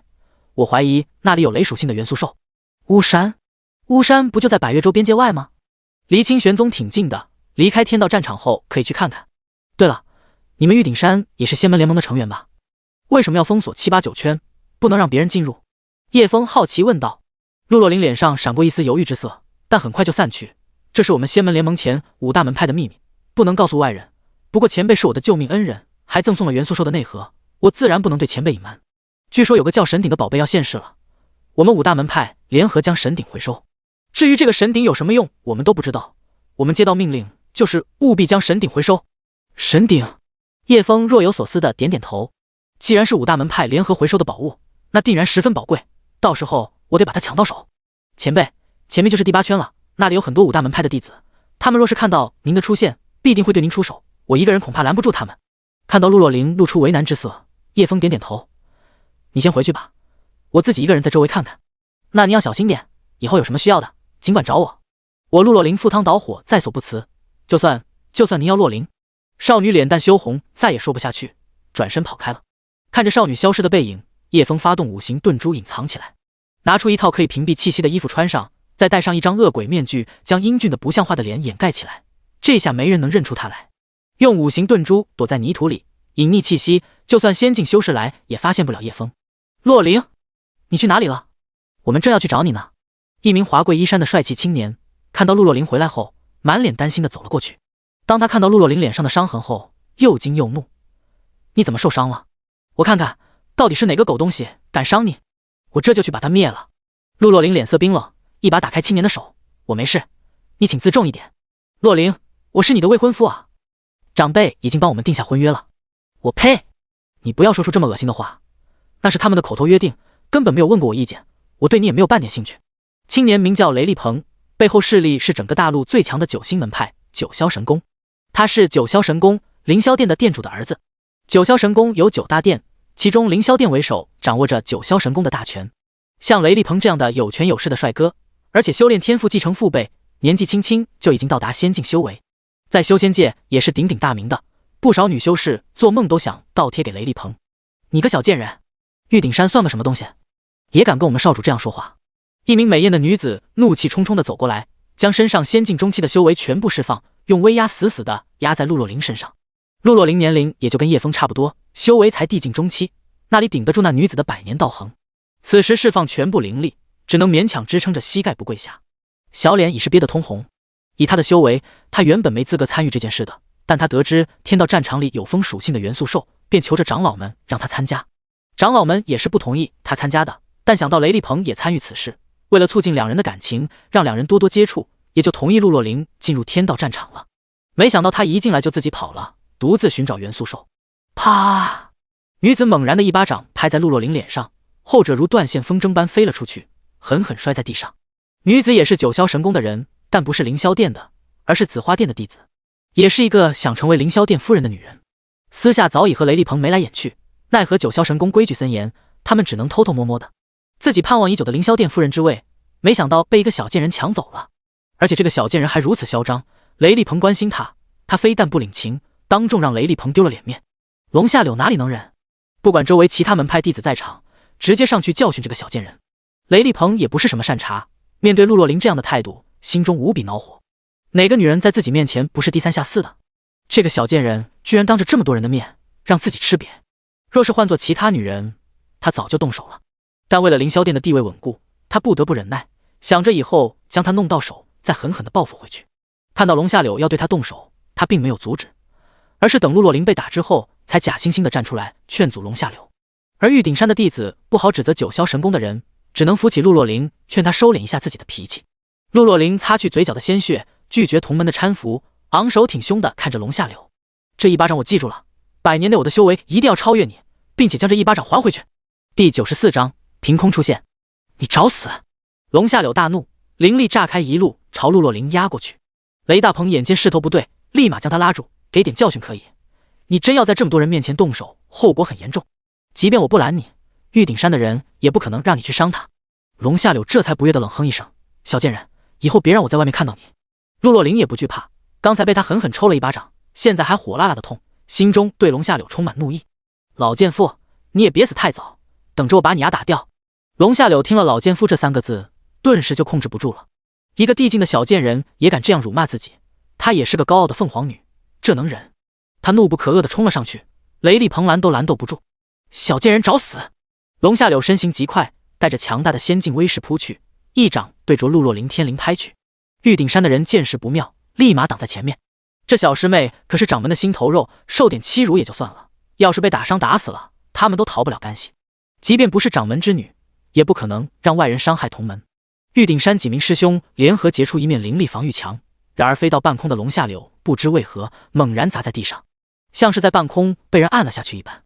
龙下柳又惊又怒，不知道发生了什么事，想爬起来，却感觉身上被压着一座大山，非常沉重，让他呼吸都有些困难了。即便他全力施展灵力，背上那座巨山依旧纹丝未动。这让他变得脸色铁青，心中又是惊恐又是愤怒。如此压制着自己，让自己毫无反抗之力，至少也得有仙境巅峰的实力。是谁？谁在背后暗算我？知不知道我是九霄神宫的人？跟我作对，你是嫌命长吗？五大门派的弟子们见状，纷纷警戒起来，警惕地打量着四周，神识不断在周围扫视。雷厉鹏第一时间跑过去，想要将龙下柳扶起，却发现无论他怎么用力，都无法将龙下柳拉起。然而下一刻，扑通一声，雷厉鹏被一股巨力轰然压在地上，他吃痛地惨叫了一声。众人大惊看去，只见雷厉鹏半身压在龙下柳身上，动弹不得。是谁？敢暗算我们九霄神宫的人？有种你出来，敢做不敢当是吗？快出来！一群人大声叫喊着，如临大敌，仿佛声音越大，越能给自己壮胆。呵呵，我在这里悬停这么久，你们都没有发现我，都是瞎子吗？沙哑的声音在空中响起。众人闻言抬头一看，只见一名身穿斗篷的人悬停在上空，脸上戴着狰狞的恶鬼面具，整个人显得诡异而神秘莫测。所有人心中皆是震惊无比，此人是什么时候出现的？他是如何无声无息地出现在众人头顶的？若是他出手偷袭，这里的人都要死伤大半。能轻松压制龙下柳，雷厉鹏还能无声无息地出现，不被任何人发觉，此人修为必定在神境以上。想到这里，众人背脊发凉，冷汗直流。刚才两个大声叫嚣的弟子瞬间就萎缩了，当机立断，直接跪在地上求饶。前辈，刚才是我说话太大声了，多有得罪，小人在此谢罪，还望您大人有大量放过我。说着，那人就开始扇自己耳光，护体灵力撤去，一个个耳光清晰地印在脸上。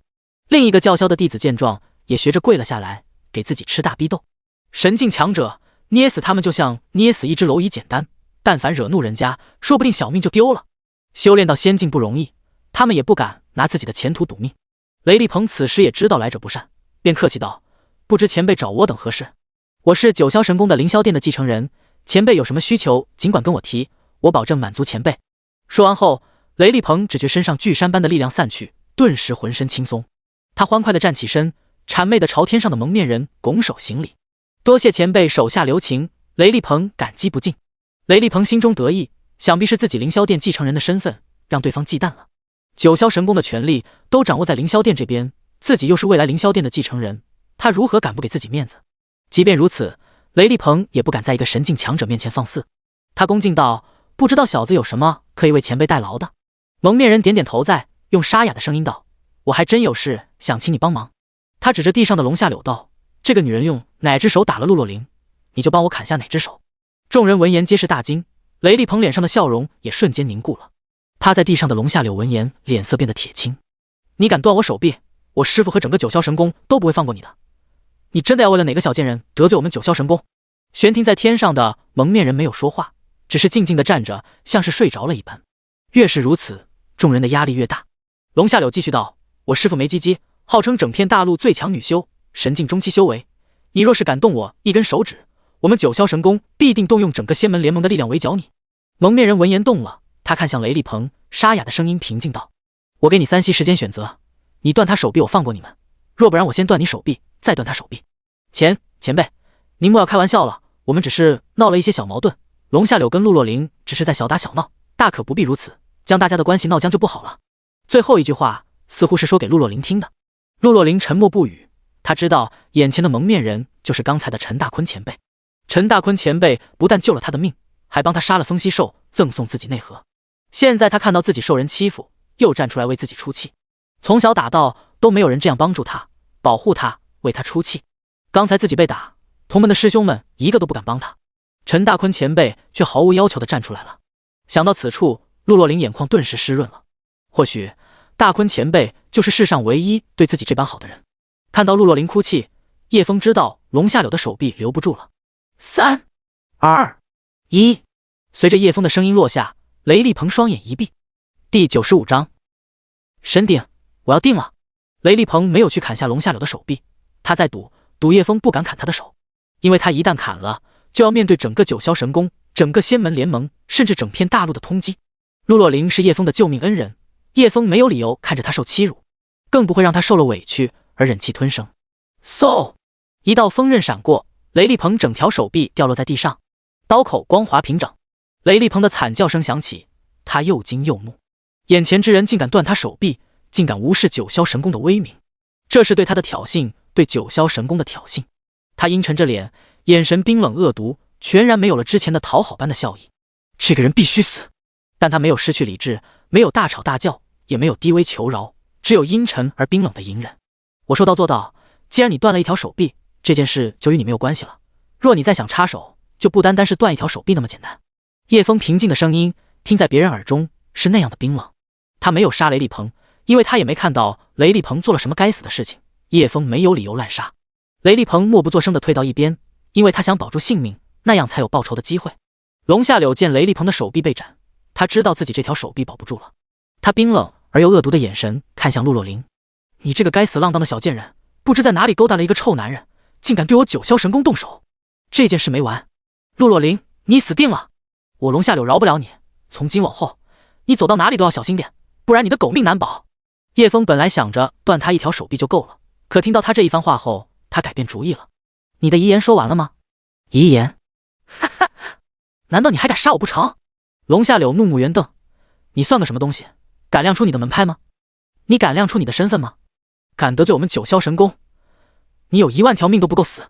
龙夏柳死字刚落，就噗的一声被压成一滩血泥。众人看到这一残忍的场面，惊恐不已，还有女修尖叫一声，意识到不能引起叶枫的注意，便立刻害怕地捂上自己的小嘴。雷厉鹏看到昔日的炮友被压成肉泥，心中直呼惋惜。众人没人敢当出头鸟，都低着头沉默不语。叶枫见状也知道这件事情到此为止，他看了陆若琳一眼，准备离开。“大坤前辈等等，我想跟你一起走。”叶枫略微沉吟，便答应了。他一个闪身出现在陆若琳身边，搂住她的细腰，下一刻两人便消失在原地。整个过程也就一眨眼的功夫，众人只看到两人突然就消失不见了，像是人间蒸发了一般。如此手段，惊得众人目瞪口呆。这就是神境强者的实力吗？我老祖也是神境强者，但就是没见过他出手，不知是不是也有这般神通。神境强者怎么可以进入天道战场？不是有竞技限制的吗？陆若琳是怎么搭上如此恐怖的前辈？真是走了大运。众人七嘴八舌，对消失的两人满是好奇。另一边，叶枫连续3个瞬移，2秒半的时间就移动了30里地，移动速度堪称恐怖至极。大坤前辈，您是不是为了神鼎而来？陆若琳那张甜美的脸蛋满是崇拜地看着叶枫。叶枫摇摇头，之前是骗你的，我不叫陈大坤，我叫叶枫，是清玄宗的弟子，不知道什么是神鼎。陆若琳美眸惊诧，一时间忘记了说话。你有没有去过百越州，救过一名受伤濒死的少年？青牛村郊外的野草堆，我的确救过一名清玄宗的弟子，然后把他送回清玄宗了。那个人就是我。陆若琳不敢相信，那时候你灵气微弱，也就黄境入门，现在你的实力堪比神境。前辈，您莫不是在开玩笑吧？当时那个少年修为都没我高，我那时都玄境巅峰了，现在我地境中期，您说您是那位少年，我真的不敢相信。叶枫无奈点点头，事实就是如此，而且我现在只是玄境初期的修为，我不信。如此离奇的事情，陆若琳是不可能相信的，这完全超出了他对这个世界的认知范围。你信不信都好，总之你不要叫我前辈，也不要用您作为称呼，这样听着就很生疏。陆若琳一喜，搂住叶枫手臂道：“那我以后就叫你叶枫哥哥。”甜腻的声音让叶枫有点不适应，感觉跟前辈这个称呼差不了多远。他也不再纠结这个问题。我开始不是为了神鼎而来，只是被天道战场选中而已，现在知道神鼎的存在，我想试试能不能拿走。叶枫有点顾忌道：“你是玉鼎山的弟子，又是仙门联盟的成员，而且对神鼎如此重视，你会不会反对我拿这个神鼎？”“我会反对你拿神鼎。”陆若琳坚定地说道。“其实我也不是冲着神鼎来的，我不知道神鼎是个什么东西，也不知道它有什么用，对它没有半点兴趣。但5大门派的高层们都非常重视神鼎，他们为此准备了很多事情，势在必得。如果你拿走了神鼎，他们肯定会穷追猛打，一定不会放过你的。我不想看到你为了神鼎被天下的修士追杀，每天都在刀口上过日子。我希望你平平安安的。”说到最后，陆若琳的声音小了起来。“但是，你真的很想要神鼎，我豁出性命也会帮你拿到它。”听完这些话，叶枫有些感动。来到这个世界，生活了这么多年，一直都是独来独往的，有时的确感到孤独，所幸有2师兄陪伴。直到后来才发现，赵千月一直惦记着自己，把自己当作亲人。现在陆若琳这番话让他知道了，其实自己并不是独自一个人。神鼎，我拿定了，就当做我们相识的纪念品。陆若琳笑意如花，毫不犹豫地追随叶枫的脚步。那一刻，他似乎立下了某种誓言。第96章，精致的小女孩。另一头，三人一狗一路飞行返回恶鬼墓地，没有来时的走走停停，也没有飞行静止，几人很快的便到了恶鬼墓地附近。天空乌云压顶，阴风阵阵，空气都有几分冰凉，大有风雨欲来之势。周围是一片漆黑的焦土，大片树林都被几人的爆炎符殃及了，此刻皆是一片死寂，没有感觉到半点生机可言。路上很少看到活人，只见一路都是尸体，尸体死相凄惨，脸上凝固的恐惧还未来得及腐烂，四肢干瘪，手指呈鸡爪形状，胸口是一个漆黑的窟窿。越是接近恶鬼墓地，越是多诸如此类的尸体。赵千月眉头微皱，这些人的死状大多相似，皆是被掏去心脏，抽干鲜血而亡，怕是有恐怖妖物在附近，大家要警惕。叶枫跟我们说过，但凡遇到危险，毫不犹豫，直接捏碎手里的传送玉符离开。我们的性命放到首位，其次才是跟女鬼夫妇的约定。听到赵师姐的话，苏小曼和齐修剑老老实实的点头答应。二师兄也嗷嗷叫了2声。虽然他没有传送玉符，但齐修剑手上的传送玉符已经滴了他的血，只要齐修剑捏碎自己的传送玉符，他也会跟着传送出去。为了安全起见，三人手中的玉符都滴了彼此的血。好臭！苏小曼一手捂着口鼻，一手夹起一张爆炎符，有种想要将这恶臭炸飞的冲动。这里鬼气浓郁无比，比之前还要强烈100倍，怕不是鬼婴已经出世了。齐修剑有些后怕，长剑出鞘，同时在剑身上贴了许多辟邪驱鬼的黄符。但这一般滔天鬼气，几张破黄符又有何用？几人交谈间，只见一名长发披肩的小女孩，双手抱着自己的膝盖，坐在坟地边。小女孩双手身上皆是干结的黑色血迹，周围散发着恐怖的阴气，远远看见便让人背脊发寒。小女孩似乎察觉到几人到来，缓缓抬起头，那张小脸也是沾满干结的血迹，像一个笨拙的幼童自己动手吃饭，吃得满脸油脂和食物残渣没有擦去的样子，让人一眼看了就觉得一路上被掏去的心脏就是被他吃的。他的双瞳一片漆黑，看不见眸子和眼白，身上没有挂半点衣衫。几人警惕的靠近，二师兄也发着不安的低吼。赵千月和齐修剑都看不清小女孩的修为，但都觉得小女孩的实力非常恐怖，绝对比他们强横很多。他们不敢靠得太近，在10米外就停下了。四周一片死寂，人和鬼两方对峙了好一会儿，都是一言不发。最终小女孩打破了僵局，她伸出2只小手，然后张开给几人看，手上共有7个储物戒指。给约定夕颜。小女孩笨拙的话语讲得有些吃力的样子，看得出她刚学会讲话。虽然简短几个字，他们也明白小女孩的意思。跟鬼夫妇的约定，小女孩手上的储物戒指应该就是鬼夫妇收集回来的物资，这些物资作为约定是要送给他们的。而夕颜就是小女孩的名字。苏小曼见其似乎没有敌意，便开口问道：你叫夕颜是吗？小女孩点点头。那你爹娘去哪里了？小女孩脸色茫然，歪着头似在思索，不一会儿小脸上仅有眉头皱起。她越是思索，越是感觉头痛，脸上逐渐露出痛苦的表情，随后变得狰狞。她身上的鬼气也越发恐怖。赵千月见势头不对，连忙打断：想不起来就算了，待会我们带你离开天道战场，你愿不愿意跟我们走？赵千月话音中运行着静心诀，声音变得清明柔和。小女孩听了很快就恢复平静，身上的鬼气也淡去不少。小女孩有些生气的点点头，表示原因跟几人离开。赵千月也不多说，便从储物戒指拿出一件白色的轻纱罗裙，催动法诀，那件轻纱罗裙竟然变成了跟小女孩身形合适的大小。这种有法术催动可变化大小的衣衫在修仙界并不少见。他又掐指凝聚出一条长长的水龙，我帮你洗洗身子，再给你穿上衣衫，你是否愿意？小女孩乖巧的点点头。得到小女孩的同意，赵千月便控制着水龙缠绕在她身上，帮她洗去身上的污秽。不一会功夫，穿上轻纱罗裙干净的小女孩便出现几人面前。她的皮肤很白，看上去没有什么血色，长发披肩，乌黑亮丽，脸蛋很精致，如陶瓷娃娃，每一笔雕刻都精美绝伦，继承了她母亲的绝美，还有她父亲的清秀，是个很有潜力的美人胚子。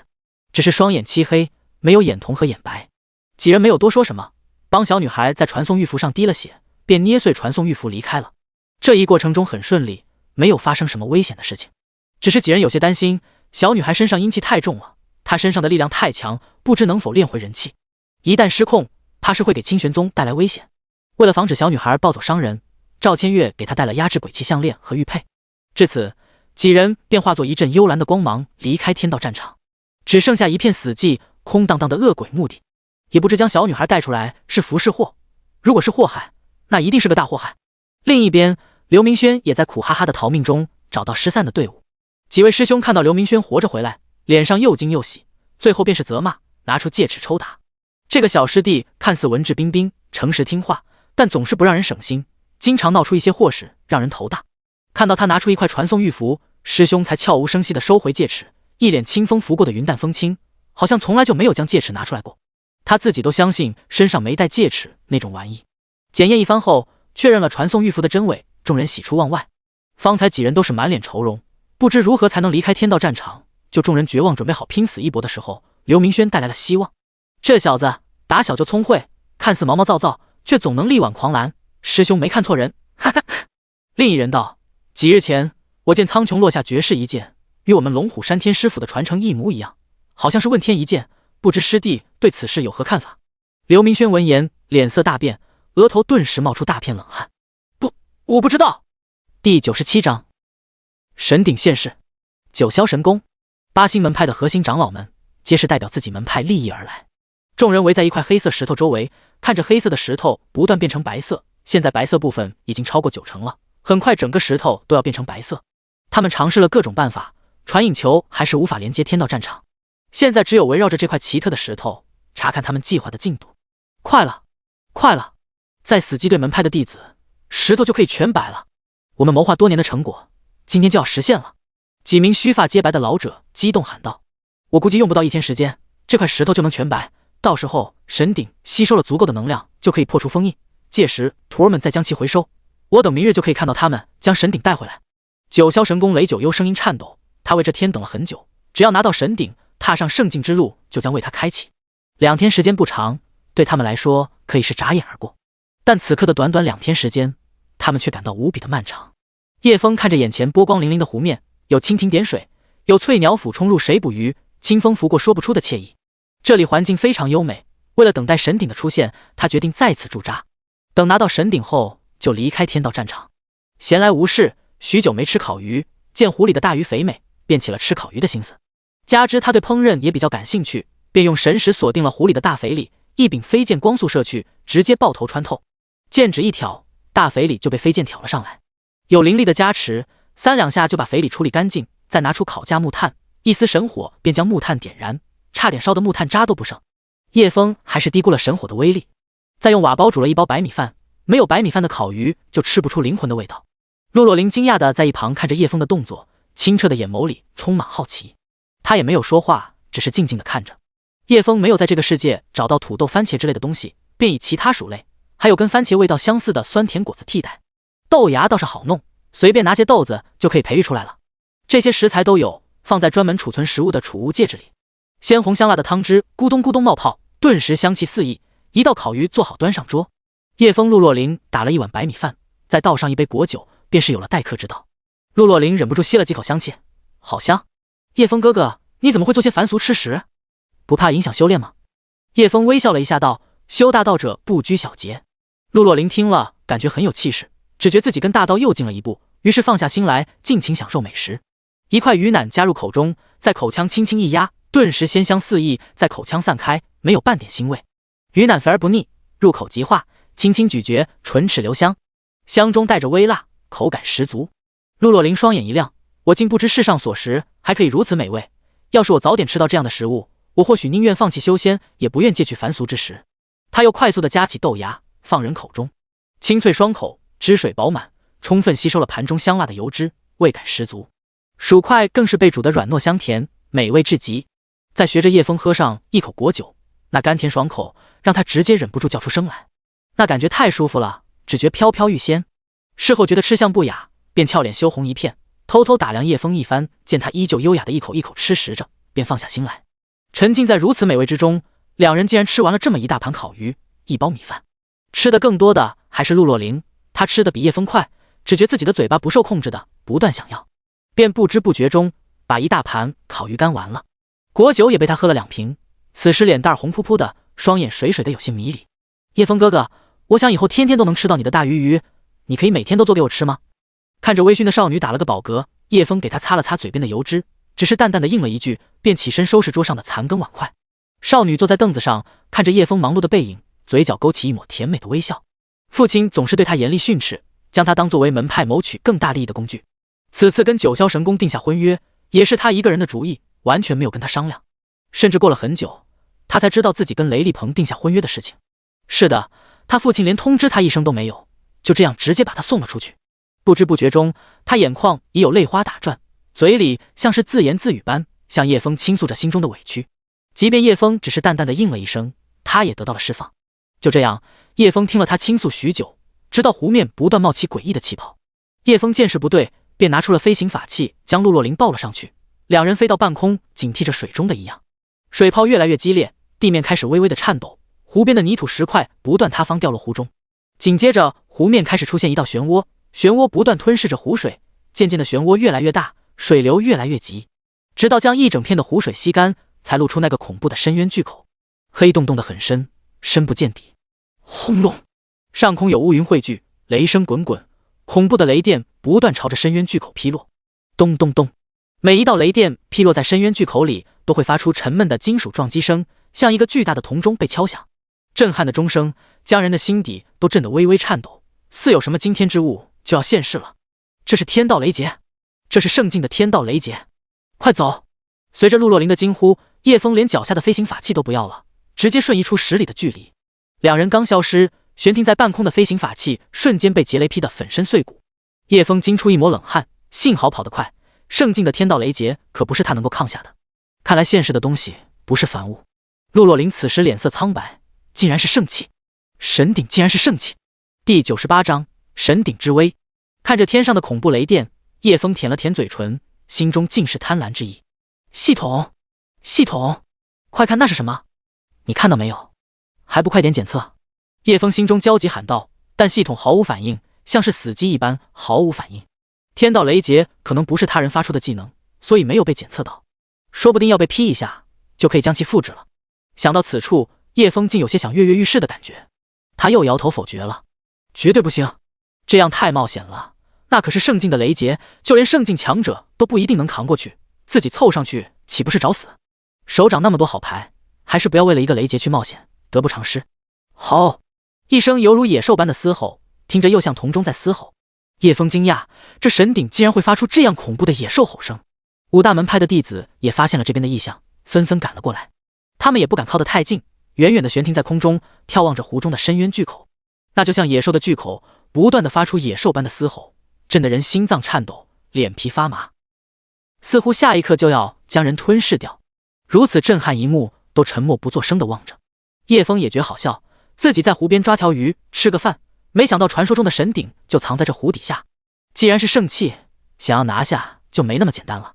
好，那如同野兽般的东西似乎不愿被埋在土里，竟然开始缓缓升起。地动山摇，泥土石块掉落，一头巨大的青铜颜色怪物缓缓站起身，16条巨大的方形长腿，身体是圆圆的顶身，两边有一个龙头形状的顶耳，那龙头犹如活着的青铜巨龙，发着阵阵龙吟，似在为野兽的嘶吼伴奏。远远看去，那就是一头有16条腿的巨大青铜鼎怪物。鼎的表面雕刻着几头远古神兽，这种神兽似乎只有存在神界，这片大陆是看不到的。然而此刻那神鼎上雕刻的远古神兽似乎活了过来，睁开凌厉的眼睛，一道金光闪过，所有人都为之站立。危险的感觉涌上众人的心头，还没来得及逃跑，就被其中一条青铜巨腿犹如长鞭般抽了过来。那根长长的青铜腿竟然抽出了一声空爆音，其速度和力量可想而知。五大门派的弟子一哄而散，向四周逃亡。一名反应稍微慢了半拍的青年，眼见巨大的青铜长鞭已经抽来，躲闪不及，便全力运转灵力，接出极厚的灵力防御屏障。加之身上有许多的保命法宝，如玉符、戒指、玉佩等高品级的赋予法器，想来抗下这一击不成问题。然而被青铜长鞭触碰那一刻，瞬间化作血雾炸开。众人看了这一幕，无比胆战心惊。那可是一名仙境初期的修士啊，还是大门派的弟子，身上护身法宝众多，竟然被一击打成血雾。如此恐怖的怪物，哪里还有想要挥手神鼎的意思？个个都想着赶紧逃命要紧，去招惹此等怪物，无异于找死。下一刻，令人惊恐的事情发生了。只见那巨型怪物竟然一跃而起，带着16条青铜长腿飞上高空，将整片天空的遮盖起来，只留下一片黑色的阴影。那些青铜长腿就像一条条灵蛇，动作敏捷，速度极快地朝四散的门派弟子追了过去。一名身形肥胖的万世门弟子因风阻大了些，飞得慢了点，被一根青铜长腿追上，直接在其背后插入，从胸膛穿出，被死死地钉着一棵大树上。那名万世门的弟子临死前还不敢相信的瞪大眼睛，直到一口鲜血咳了出来，才感受到痛苦、难受，最后渐渐麻痹失去意识。那根灵蛇般的青铜巨腿会因为距离而变小，越是拉长，越是变得细小。此刻叶枫的陆若灵也被神鼎盯上了，一根青铜灵蛇死死地锁定了两人。这对有着瞬移能力的叶枫来说，抱着陆若灵一个闪身就轻松躲开，而且还让那根青铜长鞭失去追踪目标，愣在原地，完全失去了叶枫的位置。见此场景，神鼎也是惊愕，这小小的蝼蚁竟然凭空消失了，就连他的气息也找不到。下一刻，叶枫搂着陆若灵的细腰出现在神鼎的上方，陆若灵脸蛋羞红，心中仅有些许窃喜。叶枫看着神鼎那空洞的脑袋，里面漆黑一片，看不见神鼎的内部。他不知如何驯服这头暴躁的怪物，自己要是稍有不注意，下场跟那些门派弟子也差不到哪里去。看了一会，也看不出来有什么破绽，脑海灵光一闪，便想着将其激怒，看看会有什么反应，或许能找到收复的方法，也不一定。喂，傻大个，老子在你头顶呢，这都看不见，瞎了你这狗眼！那巨大的青铜怪物似乎听到懂了叶枫的意思，发出一声愤怒的野兽嘶吼，数根青铜长鞭犹如离弦之箭般飞速地刺向叶枫。叶枫也不慌，在他越发强大的神识之下，青铜长鞭的速度被放慢了100倍。念头一动，下一刻他就出现在神鼎的龙头顶耳上站着。神鼎感受到来自下界蝼蚁的挑衅，顿时暴怒无比。这该死的下界蝼蚁非但没有逃走，还敢跑回来挑衅自己，真的不可饶恕！你该死！金属般的嘶吼过后，神鼎将所有追出去的长鞭都抽了回来，全力对付这个该死的下界蝼蚁。尽管叶枫还站在自己的龙头之上，数道青铜长鞭还是毫不留情地带着破风声抽了过来。咚咚咚咚，数道长鞭也迅雷不及掩耳之势抽在自己身上，顿时发出巨大的撞钟声响，震彻苍穹。然而叶枫早就用瞬移到了另一边的龙头顶耳，刚才那个龙头被狠狠地甩了这几鞭子，整个龙头都歪倒一边去了，龙嘴也歪一边去了，牙齿也没抽掉几颗。那龙头看得出一脸幽怨，却敢怒不敢言。身为小弟，被大哥抽几鞭实属正常。另一颗龙头看到叶枫站在自己头上，也是被吓破了胆，没等他喊手下留情，几个大长鞭就甩在脸上，差点没把他的龙头抽掉。心中直接问候叶枫100遍。叶枫在眼花缭乱的长鞭之间来回穿梭，犹如蜻蜓点水般不断变化位置，又似蝴蝶在死亡中舞蹈。那些四散狼狈逃窜的门派弟子们看到这一幕，皆是目瞪口呆，心中震惊无比，不仅暗叹世间竟有如此出神入化、神出鬼没的身法，一生难到一见。同时有折服叶枫在死亡之中闲庭信步般优雅的身姿和气魄，佩服得五体投地。这就是神境强者的姿态吗？第99章，剑来。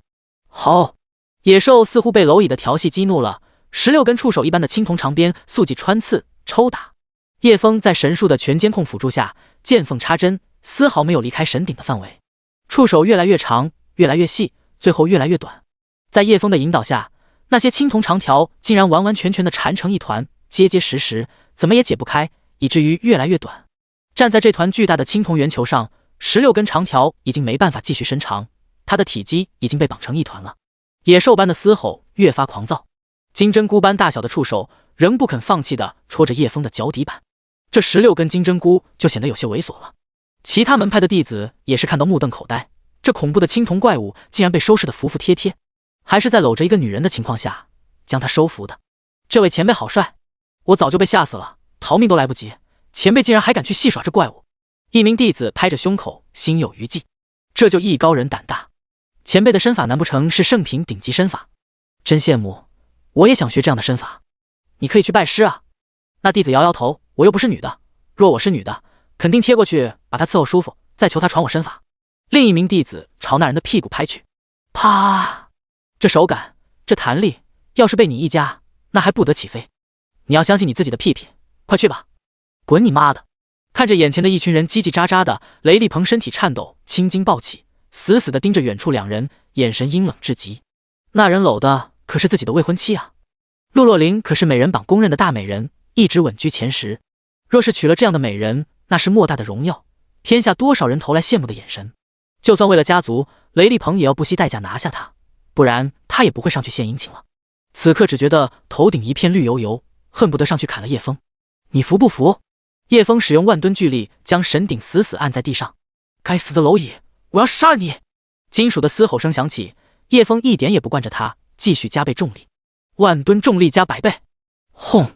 一阵地动山摇，烟尘滚滚，巨大的青铜怪物整个都被压入了地底。你服不服？叶枫再次冷声问道。呵呵，渺小的人族，你就这一点手段吗？连给老夫提鞋都不配，你这老狗够倔的呀！叶枫冷声怒喝：剑来！他冰冷的声音不大，却传遍这方天地，威严无比，闻者无不心惊胆战。叶枫的声音落下，苍穹顿时乌云密布，天雷滚滚，一个巨大的漩涡在乌云中展开，就像天被破开一个巨大的洞。金色的巨剑带着无上威严，缓缓从漩涡中出现。洛洛林看着头顶的金色巨剑，自觉心惊肉跳，呼吸都变得困难。好可怕的威压！原来之前那2次恐怖的剑威就是出自他的手。叶枫感受到手中的娇躯在颤抖，他一把将他搂入怀中，并将他的头按下去。别怕！听到叶枫平静温柔的声音，洛洛林娇躯不再颤抖，只把头深深在他怀里。五大门派的弟子看到这一幕，无比震惊，只觉之前的龙下流死得不冤，敢对这样圣尊出言不逊，该死！他们非常庆幸，幸好刚才没有为九霄神功出面，不然100条命都不够这位圣尊杀的。雷厉鹏此刻也是冷汗直冒，觉得自己只是断了条手臂，简直赚大了。人家圣尊大人捏死他，还不是捏死一只蚂蚁那么轻松？区区一个陆洛灵算什么？圣尊大人要是喜欢，自家老母都可以给人家抱过去。众人望着天空中那缓缓出现的金色巨剑，只觉无比震撼，自己犹如面对无际无边汪洋的一叶孤舟，随时都会被那滔天巨浪掀翻。你可服气？叶枫再次朝神鼎问道。神鼎惊诧不已，你竟是圣境强者？他对叶枫的称呼也变了，从蝼蚁变成了你。他本以为叶枫只是小小的玄境喽啰，没想到叶枫竟然能使出如此恐怖一剑，原来是隐世圣人。但他又岂是甘于屈之人下之物？天大地大，天高任鸟飞，自己不知道有多少万年的道行，不死不灭，世间也难寻敌手，为什么要成为别人的工具？自己自由自在，想干嘛就干嘛，这样不好吗？我承认你很强，你是圣人，但我在神界见过的圣人不少，甚至比你强的一抓一大把，我凭什么要服你？神鼎不服气地说道。很显然，这样还不足以让他甘愿为奴。叶枫淡淡一笑，很好，你说的很对，你若真那么容易被收服，不也是什么稀罕的珍宝？剑来！随着叶枫的大喝，苍穹似乎受到某种呼唤，瞬间天地变色，整个天道战场竟然全被乌云笼罩，顿时乌天暗地，天雷轰鸣，犹如9天震怒，不断挥舞着雷电，疯狂朝地面劈落。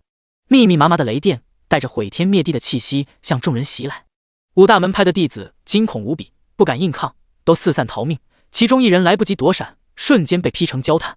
此刻乌云被扭转，天上开始不断出现恐怖的漩涡，1个、2个、3个，密密麻麻的漩涡竟然笼罩了整个天道战场，就像天空被打穿了一个个可怕的窟窿，满目疮痍。地上狂风大作，飞沙走石，参天巨树被折断，地上巨石不断翻滚。金色的巨剑终于从一个个可怕的窟窿中钻传来。然而金色巨剑只是探出头，天道战场就已经开始承受不住天上的威压，顿时山崩地裂，荒漠直接被长长的裂痕撕开，空间似乎也无法承受天上的威压，开始扭曲，出现裂痕。众人犹如看到末日场景，绝望和恐惧瞬间笼罩心头。看着无数金色巨剑从窟窿里钻出来，他们知道天道战场要被那个人毁灭了。此刻远在荒漠的刘明轩一行人也看到头顶那些令人头皮发麻的巨大窟窿，看着一柄柄金色巨剑从窟窿中钻出，他们顿时面如死灰，害怕的忘记了身体的控制能力，一动不动的呆愣在原地，直到剧烈震动的地面才将他们摇醒。其中一人放出飞行法器，几人慌忙爬上去，想要逃离此地。然而那飞行法器似乎无法承受如此恐怖的威压，摇摇晃晃，竟然破裂掉了下来。快跑！捏碎传送玉符，快！天道战场要被毁掉了！龙虎山的大师兄惶恐大喊。看着掉落的飞行法器，再看向天上的恐怖剑威，刘明轩只觉胯下一阵暖意流下，嘴里不由得喃喃一句：是他，叶枫，叶圣尊出手了，他要毁掉整个天道战场。我就知道他一定是圣境强者。第100章天道战场崩塌，20万字签到处，你服不服？叶枫再次问了神鼎一遍，语气深沉而冰冷。天雷轰鸣，仿佛那漫天的窟窿不过是他一挥手的事情。这次神鼎没有了刚才的傲气，16根金针菇也软了下来，不敢再戳叶枫脚底板。他声音颤抖道：圣尊，小的方才说话太大声，多有得罪，您大人有大量，求放小人一马。怎么说，你是服气了？服气，小人非常服气。好，以后就跟我混了，我让你干嘛就干嘛。啊，不行的，小的不能成为您的奴仆。沈鼎虽然对叶枫非常恐惧，但还是咬牙拒绝了。叶枫眉头一皱，戏耍我？你不怕灰飞烟灭吗？不是的，想要成为神鼎的主人，就必须拥有神火，否则就算灰飞烟灭，神鼎也不会成为他人奴仆。神火？叶枫闻言一愣，随后他伸出一手，手中出现一团灼热的火焰，火焰带着无尽的焚灭之威，看一眼令人心颤。居然真的是神火！我终于找到神火了！神鼎声音激动而颤抖，只见金光大盛，那庞然大物竟然迅速缩小，变成一个头饰圆顶，身上长着16条脚的怪物。他扑通一声跪倒在叶枫面前，神鼎拜见主人。啊，就这？叶枫一时间无语，你怎么不早点说，只认拥有神火的做主人，害得我浪费这么多灵力。神鼎猛地在地上磕了几个响头，发出铜钟咚咚咚的声音。主人赎罪，让主人浪费这么多灵力，贱奴罪该万死。叶枫看着他这副忠诚的模样，突然就有点不习惯。你恢复一下刚才桀骜不驯的样子。好吧，不跟你计较了，天道战场马上就要崩塌，我们赶紧离开这里。叶枫的使出如此恐怖的剑术，天道战场的空间早已无法承受这等威压，已经开始崩塌了。地动山摇越演越烈，脚下的山石巨树已经倒塌，掉入地下看不见底的巨大裂缝之中。空间裂缝也越来越多，不断吞噬着周围的物体，不少妖兽被空间裂缝吸入其中，发出惊恐的悲鸣。天上无数金色的巨剑犹如一个个天神降临，带着毁灭的气息，势不可挡地落下。就像离弦之箭，叶枫已经无法将它们回收，迅速取了陆若灵一滴血，滴在传送玉符上，紧接着将其捏碎。要是不快点离开，自己都要死在自己的剑招之下了。神鼎也是惊恐头顶的天威，没想到自己主人恐怖到如此地步。他苦苦追寻神火数万年，以为神火已经消失了，没想到他立刻化作一个迷你的丹炉，飞到叶枫手中。好不容易找到主人，他怎么会轻易跟主人分离？那是一个形状霸气，有着16条腿的小鼎，只有巴掌大小，拿在手中刚合适。就这样，叶枫带着陆若灵两人化作一片蓝光，消失在天道战场之中。此时，手上有传送玉符的人都离开，捏碎传送玉符，逃离天道战场。四周皆是一片末日场景。没有传送玉符的人绝望地坐在地上等死，离开的人也会将看到这恐怖的一幕告知世人，那是他们此生最难忘、最害怕、最绝望的时刻。天就像被捅破了无数的窟窿，究竟是怎样的恐怖存在才能拥有这等能力？此刻他们深深了解自己的渺小，在那毁天灭地的场景中，他们就是一叶孤舟，是一只卑微的蝼蚁。陆若灵虽然是被叶枫抱着传送出去的，但所有人都只会被传送回去原来的地方。此刻他脸色苍白地出现在玉鼎山的大殿上，玉鼎山所有人都在等待弟子们的归来。众人看到陆若灵一脸惊魂未定的样子，显然是受到恐怖的惊吓。只见他腿一软，坐倒在地上，整个人蜷缩起来，瑟瑟发抖。玉鼎山众人见状皆是大惊，长老们纷纷冲上来查看他的情况。玉鼎山掌门也是一脸紧张地冲了过来。洛儿，你怎么样了？他是陆若灵的父亲陆长风。陆长风看到女儿这副模样，眉头先是一皱，心里便担忧起跟九霄神宫婚约的事情。一旦陆若灵出了什么事情，这次联姻就黄了，又或者陆若灵出现什么状况，导致婚礼延期也不好。这可是两派联合的大事，陆若灵可不能有半点闪失。秋神医，我女儿怎么样了？只见一名白发苍苍的老者已经在帮陆若灵把脉，他没有回答陆长风的问题，手中将一丝灵力渡入陆若灵体内，紧接着手中闪过一片银光，13根银针就钉在陆若灵各处穴位。老者手中亮起一片绿光，在陆若灵面前一晃，陆若灵就缓缓地闭上眼睛，安稳地睡了过去。陆小姐只是受到极度的惊吓，神魂混乱而已，身体并无大碍，休息一阵就好了。听到秋神医的话，众人都松了一口气。虚惊一场，陆长风这才冷哼一声，早就让他在家好好待着，那里都不许去，一直等到他出嫁那一天为止。他非要吵着去什么天道战场，现在好了，修为这么低，还如此胆小懦弱，真是丢人。几名长老面相觑，心里想着，不是掌门大人亲口同意他去天道战场的吗？还说让他跟九霄神宫的雷厉鹏增进感情，不知道天道战场发生了什么事。陆小姐竟然一个人独自回来了，还被吓成这样，而其他弟子不知道在干嘛。陆长风不满的声音响起，还不是这臭丫头软弱胆小，拖累了其他人，被提前送了回来。众人觉得陆长风的话很有道理，都点头赞同。下一刻，一阵蓝光亮起，其他玉鼎山的弟子也被传送了回来。只见他们也是脸色煞白，神情惊恐无比，都傻愣愣地站在原地。众人喊了好几声，都不见他们回应，显然是被吓傻了。直到秋神医拍了拍其中一人的肩膀：“啊，救命啊！我不想死啊！”呜呜，那人竟然瞬间崩溃大哭了起来，不断的哭爹喊娘，跟发了疯似的。这时候有人喊了一声：“好臭啊！谁在拉屎？”只见其他2名弟子裤裆已经湿了一片，两腿间兜着一坨不知什么东西，将裤子都染黄了。就连修为最高的大师兄，此刻也是冷汗直冒，嘴唇苍白，脸上毫无血色。扑通一声，大师兄终于撑不住，昏死过去了。一名长老瞪大眼睛，震惊地喊道：“天道战场究竟发生什么了？他们为什么会被吓成这样？”他们被吓得比陆若琳还惨。陆长风此刻脸色十分难看，没想到其他弟子竟然被吓得比陆若琳还难看。第101章龙潭宗杀上门。陆长风有些尴尬，感觉老脸挂不住，刚才还指责陆若琳软弱无能，拖后腿，现在其他先进修为的弟子更加狼狈，更加不堪，连一个地境中期的小女子都不如。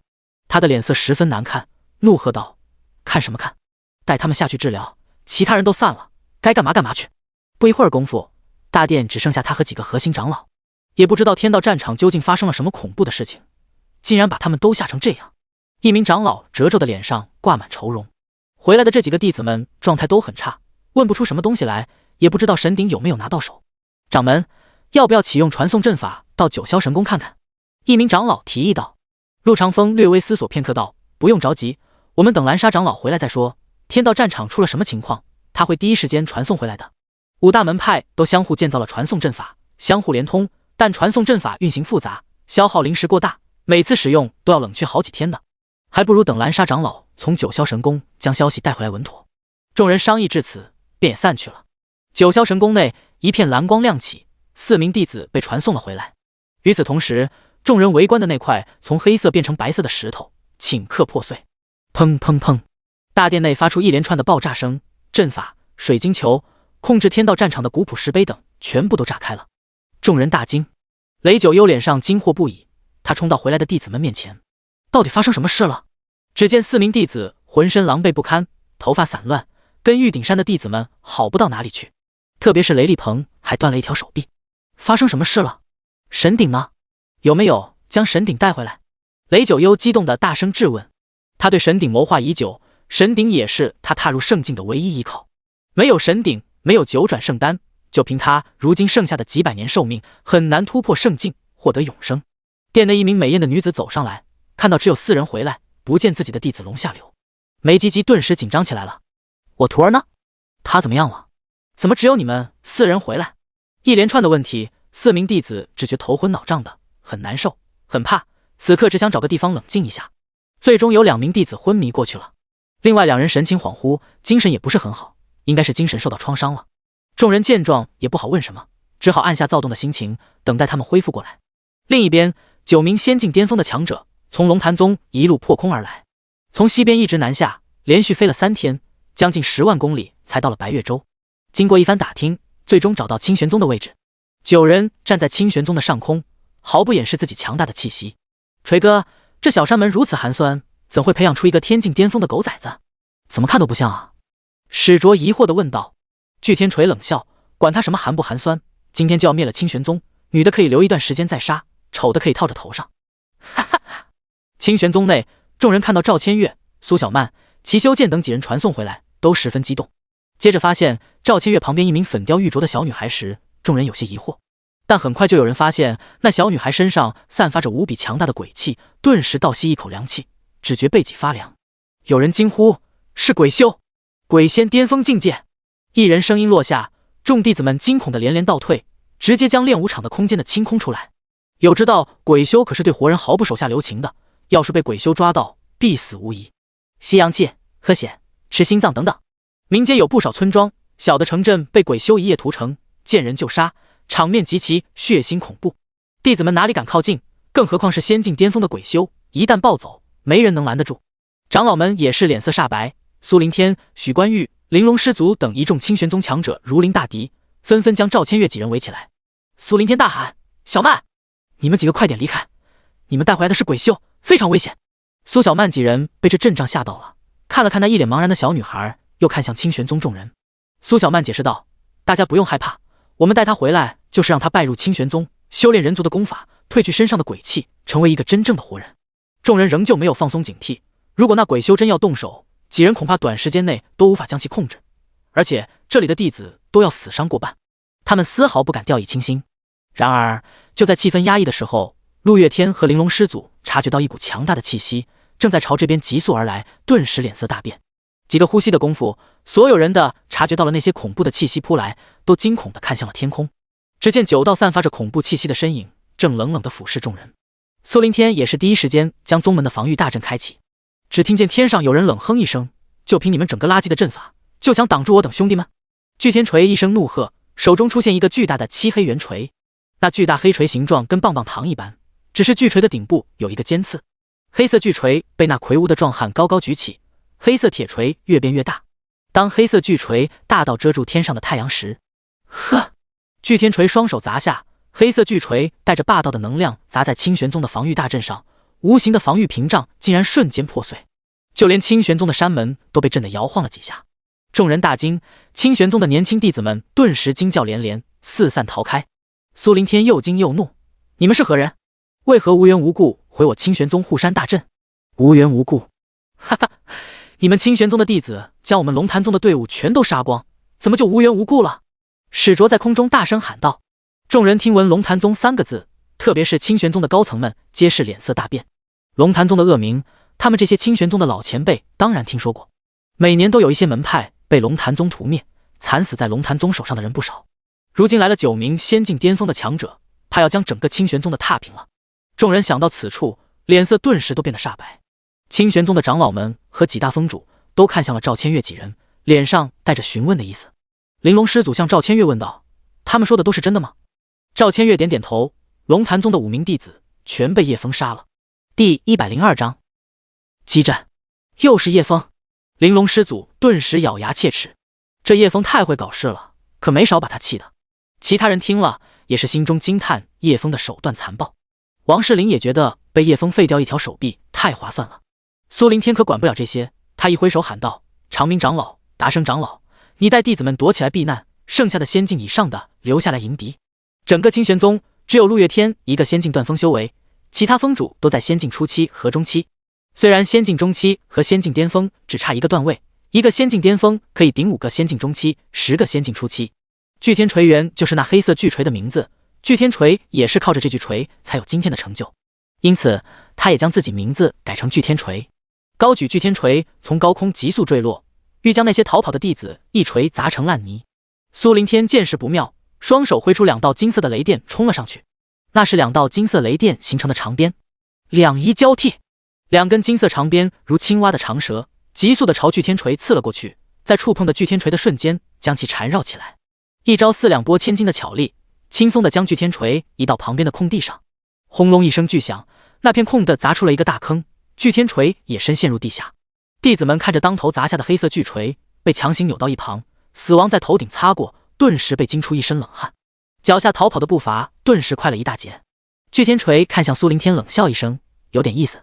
随即那黑色巨锤猛然弹起，不是巨天锤将其挥动，而是黑色巨锤自己原地反弹。那反弹起来的速度是他从天砸下来速度的几倍。作为一件8品法器，他的能力就是反方向弹跳，并且比原来的速度更快。如同他在砸中人的瞬间反方向弹跳，那么被砸中的人会受到数倍的伤害，犹如被砸中了7、8锤一般。凭借此等利器，巨天锤没少越级杀人。此刻黑色巨锤在反弹瞬间，前端的尖锐利刃在空中划出一道弧线，欲将苏林天从下往上削成2边。苏林天猝不及防，唯有慌忙防守，一面防御屏障瞬间至双手凝结。黑色巨锤的尖刺霸道地将屏障击破，在苏林天下巴处划出一道小血口，若是再近1分，下嘴唇直接被划开。苏林天神色一凝，没想到对方的法器竟有如此刁钻的攻击方式，出人意料，差点就着了他的道。呵呵，反应倒是挺快的。巨天锤话音未落，黑色巨锤竟然往前一推，巨锤前端的尖刺犹如一条毒蛇刺向苏林天的胸口。苏林天后退2步躲过，然而那个尖刺竟然连着一根链子从巨锤中激射而出，威力极大。苏林天躲闪不及，尖刺冲破他的护身法宝，直接将他的肩膀洞穿。巨天锤一击得手，再次快速抽插，将黑色巨锤舞的狂风大作。那庞然大物在他手中犹若无物，竟然使出长枪般的速度，前端那尖刺竟然刺出一片枪花。苏林天大惊急退，然而一股巨大的吸力将他猛拉，使他整个人往那片枪花撞去。这人的攻击手段太刁钻，太出乎他的意料了，根本不知道怎么防备。一股死亡的感觉涌上心头，他不由想起那个调皮爱笑的女孩。小曼，爹爹不能陪着你长大了。看着被自己几招拿下的垃圾，巨天锤脸上露出讥讽的嘲笑，眼中杀意闪过。死！一道白影闪过，巨天锤和苏灵天皆是感觉到一股冰冷扑来。玲珑师祖面无表情，身形极快，犹如白色蛟龙飞了过去，手中拂尘一挥，拂尘犹如藤蔓般飞速生长，将苏灵天缠住，往后一拉，就要撞上那片密密麻麻枪花的苏灵天顿时止住身形，而后被拉出黑色巨锤的吸力范围。苏灵天逃过一劫，心有余悸，朝玲珑师祖道：“谢过玲珑师祖出手。”玲珑师祖没有理会他，再次挥动拂尘，漫天白丝便朝巨天锤整个人照了下去。以柔克刚，如果在同境界的情况下，玲珑师祖完全可以碾压巨天锤，但如今他的实力大减，不知能不能压得住巨天锤。面对扑来的丝线，巨天锤不敢大意，因为玲珑师祖给了他一种危险的感觉。曾经的神境强者，即便境界跌落，也有着他人没有的气势。抡起黑色巨锤向前猛然击打，利用巨锤的反弹能力将自己带出白丝的笼罩范围。玲珑师祖见其逃脱也不着急，身形一闪便追了上去，而且很快就到了巨天锤的身后，再次挥动拂尘。巨天锤大惊，眼见自己双腿就要被拂尘缠住，他挥动黑色巨锤往后砸去。然而拂尘的白丝柔软如空气，巨锤就像砸到空气一般，丝毫没有影响白丝的速度。顿时一阵剧痛自双腿传来，只见白丝将他双脚缠住，那一根根细微的丝线就像锋利的刀子，白丝猛地收紧就割破他的皮肉，缠住他的骨头。但这还没结束，玲珑师祖自身修炼的冰寒功法能轻易冻结整片大湖，冰寒之力通过拂尘，瞬间将他的双腿冻住。冰寒之力并未停止，还在入侵他的经脉，欲将他的灵脉冻结，阻挡灵力的运转。巨天锤惨叫一声，愤怒而双眼通红，奋力运转灵力抵抗冰寒之力。玲珑师祖眉头微皱，他的冰寒之力被逼了出来，以他现在的修为，还是没法将巨天锤的灵脉封住。但巨天锤这双脚算是废了。史卓听闻巨天锤的惨叫，便冲了上来，一根铁链连接着双刀，铁链一甩，其中一把大刀就朝玲珑师祖劈了下去。陆月天原地一招拔剑术，一道凌厉的剑气飞速打出，将劈向玲珑师祖的大刀拦截，而后整个人飞身上前，加入战场。与此同时，龙潭宗其他人也动了，全都朝这边扑了过来。清玄宗留下的仙境修为以上强者有16名，此刻也拿出自己的法宝加入战场。一场仙境修为的乱战就此在清玄宗上空打响。其他门派的人知道龙潭宗的恶名，还有七星大门派的头衔，他们这些小门小派哪里敢出头，都四散逃离清玄宗，生怕殃及池鱼。第103章师祖陨落。爹爹，你怎么样了？苏小曼紧张地跑了过去，扶着苏灵天。苏灵天怒斥道：“这里危险，你跑过来做什么？赶快回去！”苏小曼含泪点头，拿出2瓶灵泉递给他道：“这2瓶灵泉可以帮你恢复灵力和一点疗伤的功效，一点小伤而已，问题不大。”苏灵天皱着眉头道：“他们不是说龙潭宗5名弟子都死在天道战场吗？为什么他们的修为没有被吸走？”苏小曼解释道：“这是仙门联盟的阴谋，只要是7星以上的门派加入仙门联盟，就可以得到替生替死玉符。用了这种替生替死玉符，只要把玉符留在宗门内，不受到破坏，即便门内的弟子在天道战场死了，只要玉符没有破碎，天道战场就不会判定队伍团灭。他们就是用这种玉符，不用杀人就可以挑选出指定的弟子进入天道战场。这些信息都是叶枫虐杀龙潭宗弟子时从他们口中得知。”苏灵天恍然大悟，如此说来，天道战场就是仙门联盟用来掠夺我们修炼资源的手段。这些虚伪的小人还一次次扬言要维护修仙界的安稳和平，保护整片大陆，让人族不受异族侵害。原来这些都是假话，都是骗人的假话。苏灵天此刻悲愤交加，仙门联盟势力庞大，他们得力量遍布整片大陆，却做出这种掠夺弱者修炼资源这种事，着实无耻至极。在苏灵天的驱赶下，苏小曼还是离开了，但必须要收下2瓶灵泉。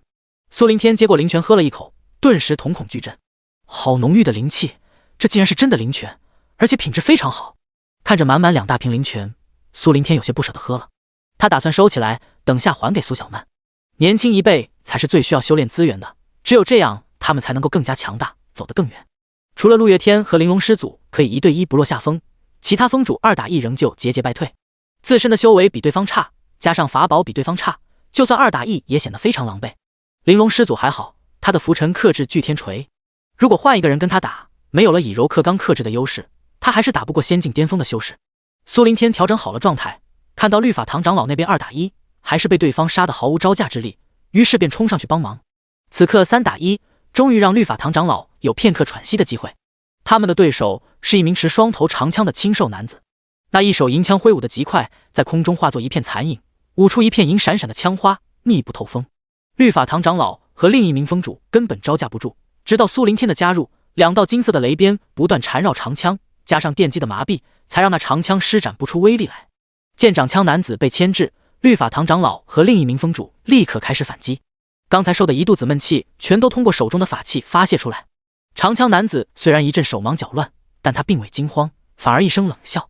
长枪男子闪身退出3人的包围，双头长枪竟然从中间分开，变成2根短枪，身形一闪，直接朝3人冲了过去。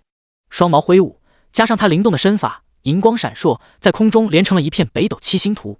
那北斗七星身法速度极快，配合双枪，速度更快，招式更加自由。3人的攻击很难打中对方，被迫防守起来。但面对那凌厉的攻击，3人不断落入下风，而且身上不断出现血口。长枪变双枪后，速度更快更灵活，苏林天的雷鞭就很难缠住对方的双枪，即便是双鞭齐出，也难碰到对方的衣角。此刻除了玲珑师祖和陆月天没有落下风，其他人都陷入苦战之中，并且他们坚持不了多久了。玲珑师祖只能牵制对方，很难将其打败。如果一直僵持下去，只有灵气多的一方或者法宝多的一方可以赢。眼前只能期盼陆月天能快点解决一人，然后去帮其他人，如此才有可能扭转战局。但陆月天此刻也是打得难分难解，对方双刀连着一根铁链，退可远攻，进可大杀四方。砰！终于有人坚持不住了，没有等到陆月天的支援，被一根狼牙棒砸在胸口，喷血坠地，昏死过去了。一人败落，原本2打1变成1打1，紧接着又是一声惨叫，一名清玄宗的长老被狼牙棒砸烂半边身子，直接死了。这下手持狼牙棒的龙潭宗杀手空闲下来，原本僵持的局面被打破。那手持狼牙棒的杀手便朝陆月天扑了过去，一根狼牙棒当头砸下，陆月天不得不闪退避开。然而那双刀杀手铁链一甩，长刀直冲陆月天面门。陆月天身形未定，不得不横剑架挡。然而此刻狼牙棒又扑了过来，陆月天顿时被死死压制，落了下风，只能狼狈防御。其他人见状，知道清玄宗必败，士气再也支撑不住，不断有人被打伤打死。很快清玄宗10几人就只剩下绝剑峰主、玲珑师祖、许关玉、苏林天、律法堂长老还有陆月天。他们此刻也是强弩之末，浑身是血，怕是下一刻就要被斩落下地。玲珑师祖见状也知不能再僵持了，他脸上露出悲戚之色，心中唯一的挂念就是想把赵千月培养成才，超越自己。眼下只能靠他自己了，后面的路自己不能陪他走了。悲戚一闪而过，玲珑师祖脸色瞬间变得冰冷起来。你们都给我退下！玲珑师祖一声怒喝。即日起解散宗门，各峰峰主带着自己的人离开清玄宗，或是自立门户，或是原地解散，随你们喜欢。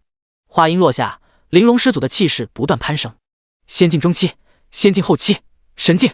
他的头发、眉毛也开始变成银白，干枯，失去原有的光泽，嘴唇也逐渐失去了血色，原本绝美的冰山美人脸，此刻迅速变得干瘪、褶皱，手脚也变得枯瘦起来，唯有一双眼睛金芒四射，杀意摄人心魄。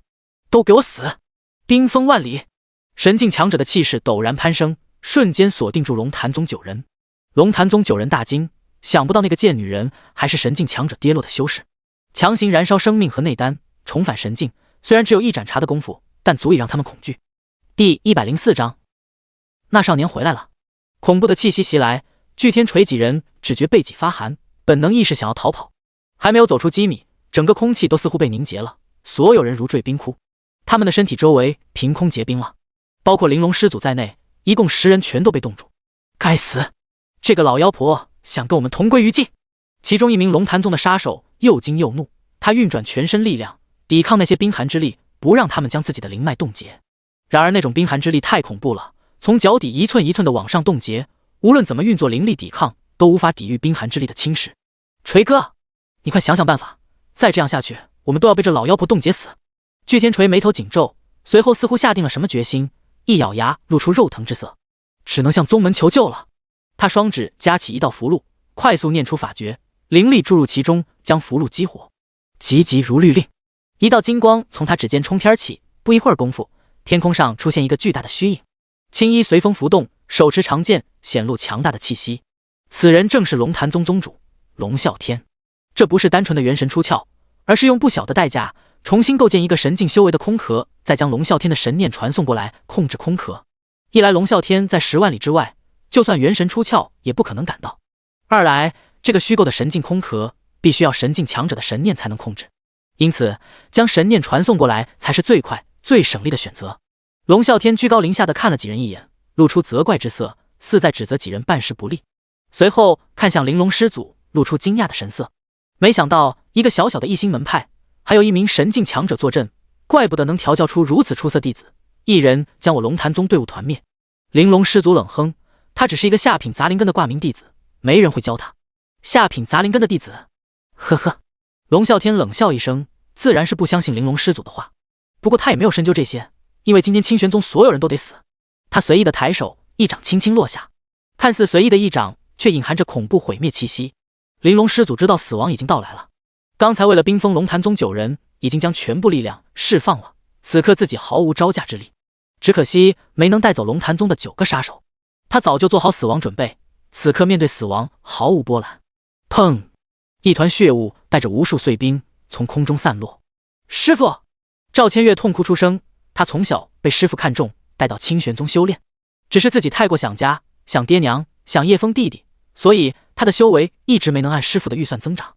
师父总是严厉训斥他，但处处为他着想，总是将最好的拿给他。师父！赵千月坐在地上哭泣着，苏小曼走过去将他抱在怀里，一言不发。死亡笼罩在清玄宗每个人的心头，天上的虚影就像一座大山，随时都会落下将众人埋葬。各大宗主已经没有再战的力量，陆月天也有无力感涌上心头。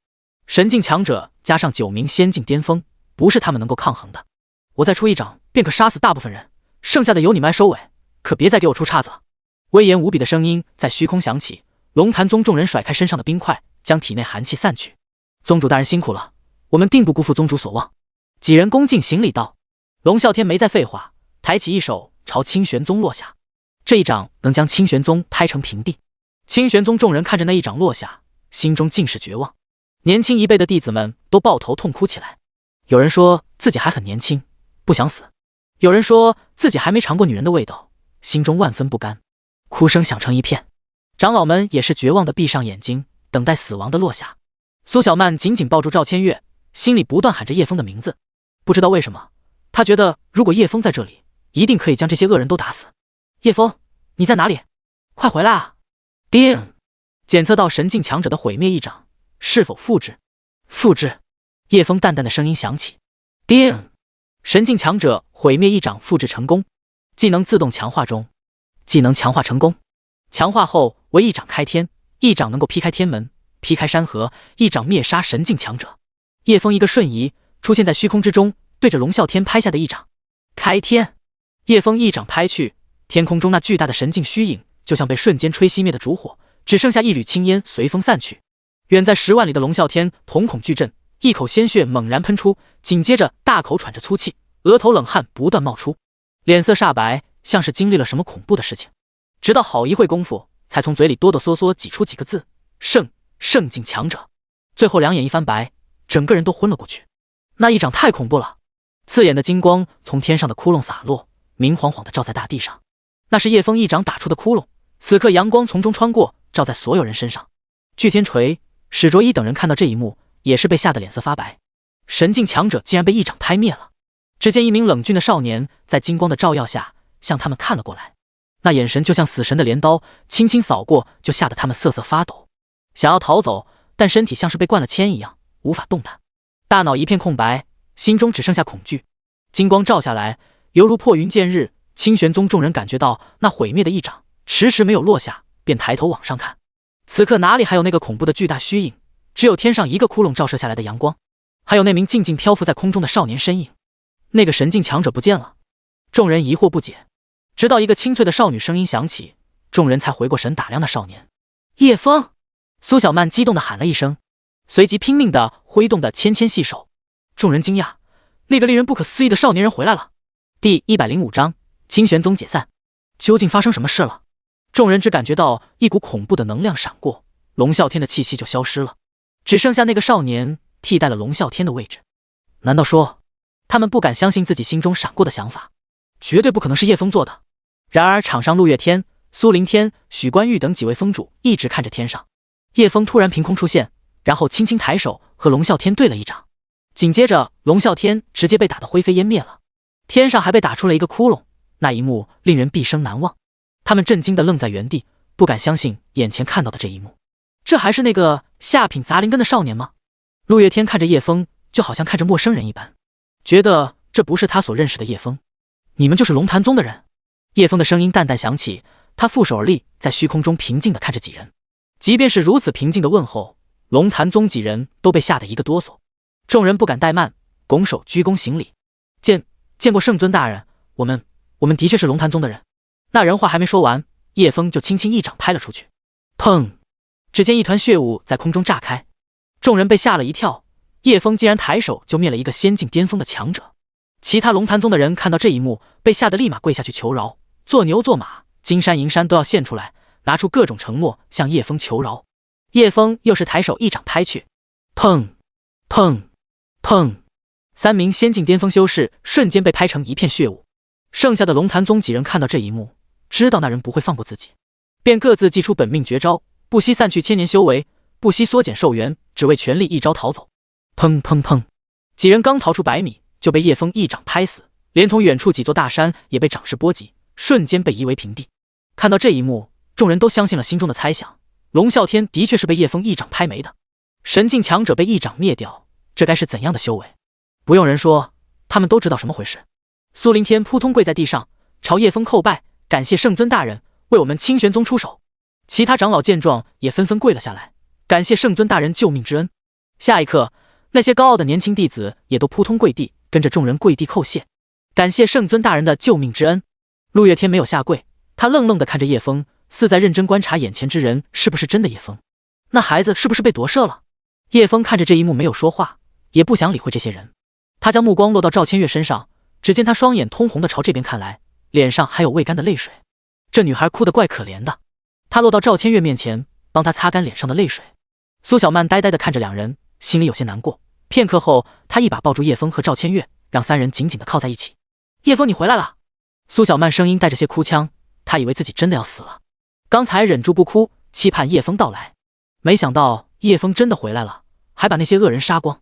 此刻她的泪水终于忍不住落下来。叶枫和赵千月被她这个举动吓到了，但看到她哭泣，以为小女孩被吓到了，便轻声安抚。天道战场就此落下帷幕。但后面的事情还有很多。5大门派的弟子都知道陆若琳认识叶枫，为了拿到神鼎，各大门派的宗主都不会放过陆若琳，一定会想尽办法从中获得叶枫的消息。清玄宗众人在苏灵天的安排下，开始救治伤者，安葬逝者。齐修剑也跑到自己师父身边，各种献殷勤，又是关心师父的伤势，又是捏肩捶背的。继而，玲珑师祖临终遗愿说要解散清玄宗，让大家各自离开。宗主也同意了这个决定，待会他就要宣布解散清玄宗，让我们各站散去。宗主也是为了大家着想，龙潭宗的人不会善罢甘休，他们背后的仙门联盟更是我们惹不起的存在。宗主让我们隐姓埋名，离开白月州。我想带着绝剑峰的弟子们另立门户，你要跟我去吗？绝剑峰峰主一脸认真地看着齐修剑，等待着他的回应。齐修剑顿时愣住了，抬起的手僵在半空，而后缓缓放下。两人沉默了许久，空气似乎都凝结了。我想回家。齐修剑弱弱地说了一句，随后抬起头认真地说道，我娘过得很苦，我想回去陪她过完这一生，让她最后的时间里少受点苦。之后我再考虑我自己的事情。你要回去过凡人的生活？齐修剑点点头，我会帮娘亲耕地、种菜、洗衣做饭，可能会开一个饭馆，可能还会娶一个凡人的妻子。我会将饭馆的饭菜送给每一个饥饿的人。你不是一直都很喜欢剑吗？你能否放得下手中的剑？齐修剑沉默了，他不知道怎么回答这个问题。他喜欢剑，热爱剑术，就像自己的生命一样。罢了，既然你想回去，那你便回去吧。绝剑峰峰主将一块玉符递给他，若你100年之内想通了，可以凭借此玉符来找我，到时你依旧是绝剑峰的弟子。齐修剑接过玉符，重重地在地上磕了几个头，拜谢师父的恩情。随后他又跟叶枫、苏小曼、赵千月一一道别。呆子，本姑娘若是有朝一日遇到你开的饭馆，点了你做的菜，不好吃的话，把你饭馆砸了。苏小曼笑盈盈地说着，脸上没有离别的伤感。齐修剑点点头，你赔了钱再砸。叶枫看着要离开的齐修剑，你真的放得下修炼的事情吗？齐修剑没有回答这个问题，因为他自己也不知道我会将师傅的厨艺发扬光大的。最后他朝叶枫深深地鞠了个躬就离开了。这时苏凌天才召集众人在练武场开会，说了玲珑师祖的遗嘱，担心龙潭宗的报复，还有对仙门联盟的忌惮，最后宣布解散清玄宗。之后就是分配清玄宗的资源，一些想自立门派的长老可以在此收徒，可以跟某一个宗主走，也可以离开清玄宗，或做散修，或加入别的门派，都可以自由选择。叶枫没有参与这些事情，带着赵千月回到无名峰的小木屋去了。第106章，太残暴了。叶枫和赵千月刚落地，二师兄就摇头晃脑地跑过来迎接。此刻他满嘴是黄泥，两只爪子也是，一看就知道定是在挖什么东西吃了，应该是进入天道战场前埋得，狗子都有埋藏食物的习惯。至于他埋了什么，叶枫也不去理会了。齐修剑有没有过来找你道别？二师兄点点头，嗷了2声，表示兄弟离别，当然是要过来道别一番的。只是奈何没有一盆上好的洗澡水，不然兄弟俩定要大醉一场再走。赵千月跟着叶枫进小木屋，他是第一次和叶枫进来参观。小木屋很漂亮，结构十分巧妙，严丝合缝地搭建起来。屋子干净整洁，不但有原木的淡淡香味，还有院子里渗进来的花香。叶枫擦去桌子和凳子的灰尘，邀请赵千月落座，随后拿出一套茶具，煮上一壶清茶。不一会功夫，茶水沸腾了，叶枫给赵千月倒了一杯，又给自己倒了一杯。一阵茶的清香自屋内升起。赵千月看着清茶升起的蒸腾水汽，拿起来就嘬了一口。给茶水降温这点小事，对他来说信手拈来。叶枫，你已经长大了，可以照顾自己了。叶枫闻言笑了笑，你说话怎么像个老婆子一样？赵千月仍旧一副认真模样道，我娘亲和师傅都是出自极地冰原，我准备一个人前往极地冰原，那里似乎在呼唤着我，让我回归他的怀抱，这像是一种使命在召唤着我。我师傅说过，以我的资质，现在已经在天境修为了，但我一直过去的事情困扰。此次去极地冰原，不单是寻找血脉之地，还要提升自己的修为。师傅的内丹也要带回他的故土埋葬。叶枫沉默着喝茶，他知道赵千月要离开了。你已经不需要任何人的保护了，可以自由的在这片天地遨游。赵千月话音落下，屋内安静了片刻，直到叶枫手中的茶杯见底，他才缓缓开口，我以后可以去找你吗？赵千月拿出一块玉符递过去，我会一直在极地冰原等你。叶枫伸手去接玉符，顺便将他细腻的玉手抓住，很软很细腻，但是很冰冷，像是冰块一样。他的身体总是冷冰冰的，跟他的冰皇血脉还有他修炼的功法有关。赵千月也没有挣扎，任由叶枫抓着自己的手。就在这时，外面响起陆月天的声音，叶枫，我也要离开这里了，最后想跟你道个别。叶枫不舍得放开那只细腻柔软的手，开门走出去了。师傅。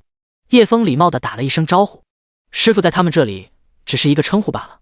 陆月天似乎喝了不少酒，此刻脸上有些红晕，但他的一双眼睛却精锐无比，似乎要将人看透一般，十分犀利。叶枫也是第一次看到他这样的眼神看着自己。陆月天没有说话，就这样看着。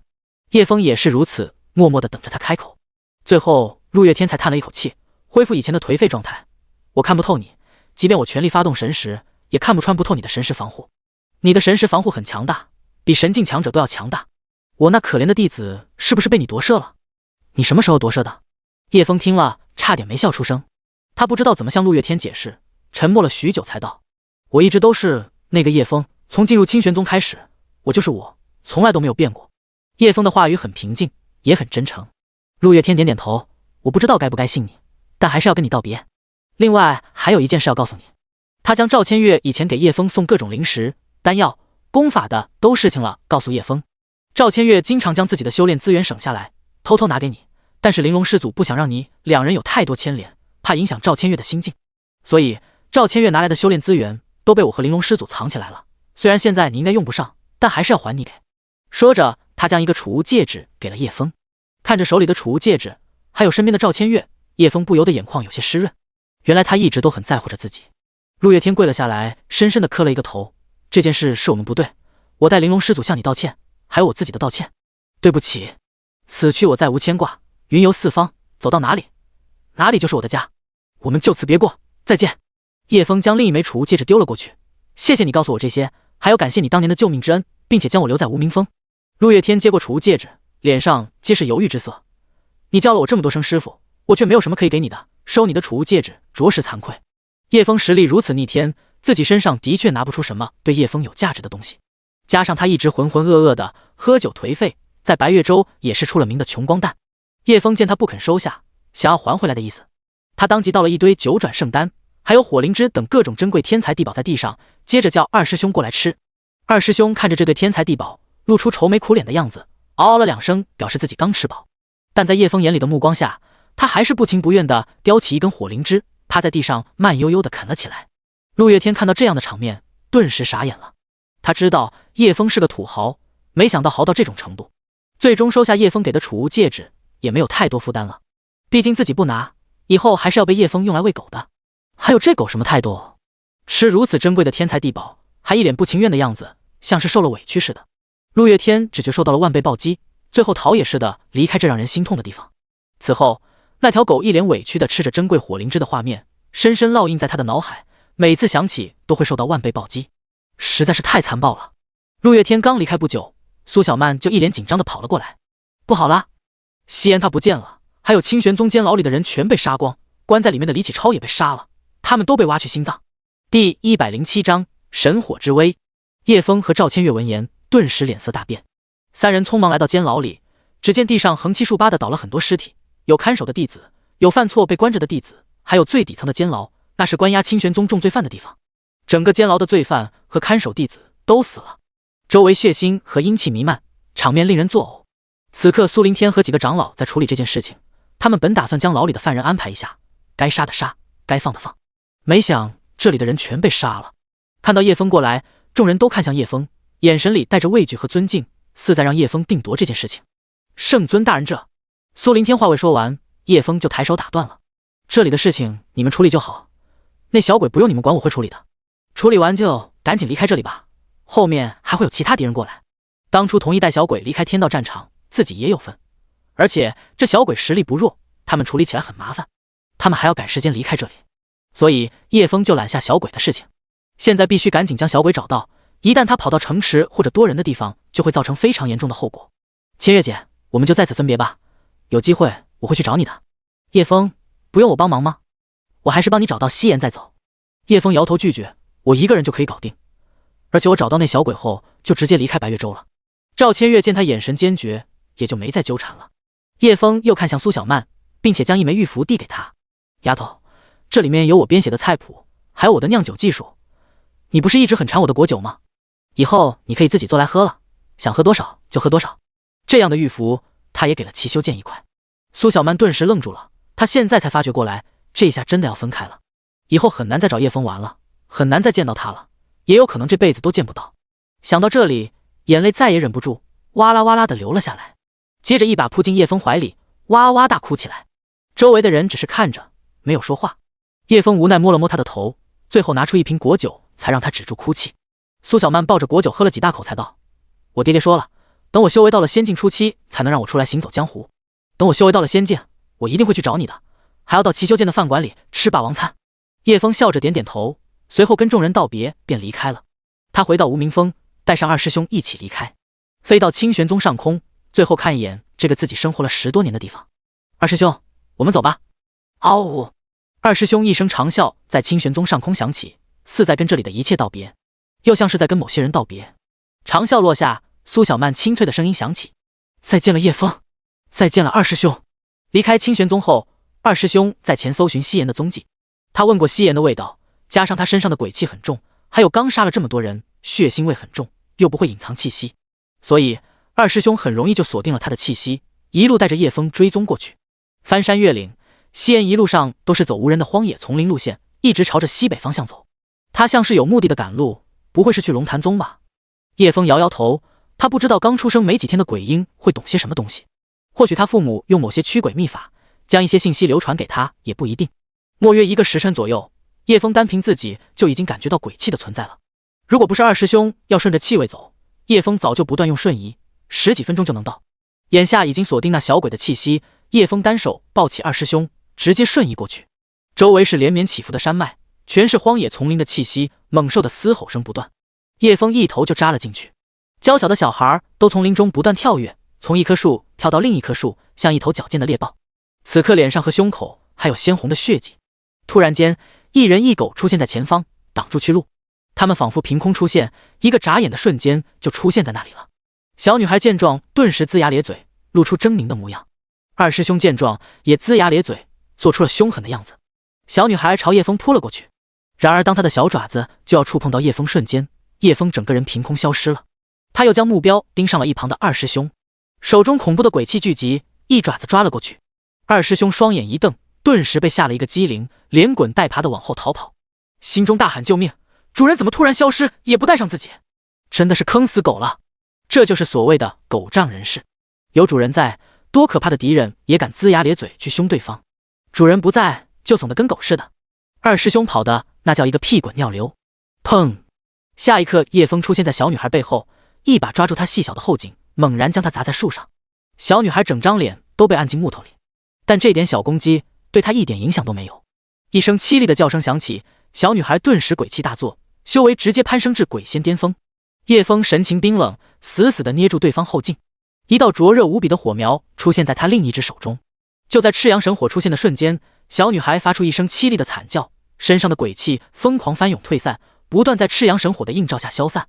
小女孩十分痛苦地拼命挣扎，最终用尽全力挣脱了叶枫的大手。看着追来的叶枫，她惊恐地在地上爬滚，不断扒着泥土，想钻进土里。对于赤阳神火，她有着深深的恐惧，所有的邪祟也是如此。叶枫看他那狼狈的模样，怪可怜的，便收起了赤阳神火。只要你乖乖听话，我可以不杀你，并且传授你人族的修炼功法，让你修炼成人。如果再有下次胡乱杀人，我就一直用赤阳神火照你，让你一点一点的在惊恐和痛苦中神魂俱灭。小女孩被吓得瑟瑟发抖，惊恐的脸蛋不断点头。夕颜听话。夕颜再也不敢了。看得出来，她对赤阳神火有着无比的恐惧，即便是感受到赤阳神火的温度，她都会感到千刀万剐的痛苦。第108章神鼎之能。陆长风，你给我出来！雷九幽和其他门派的掌门一起找上了玉鼎山。天道战场已经结束2天了，从天道战场回来的弟子们已经从惊吓中恢复过来。各门派的弟子将天道战场发生的事情都说了出来。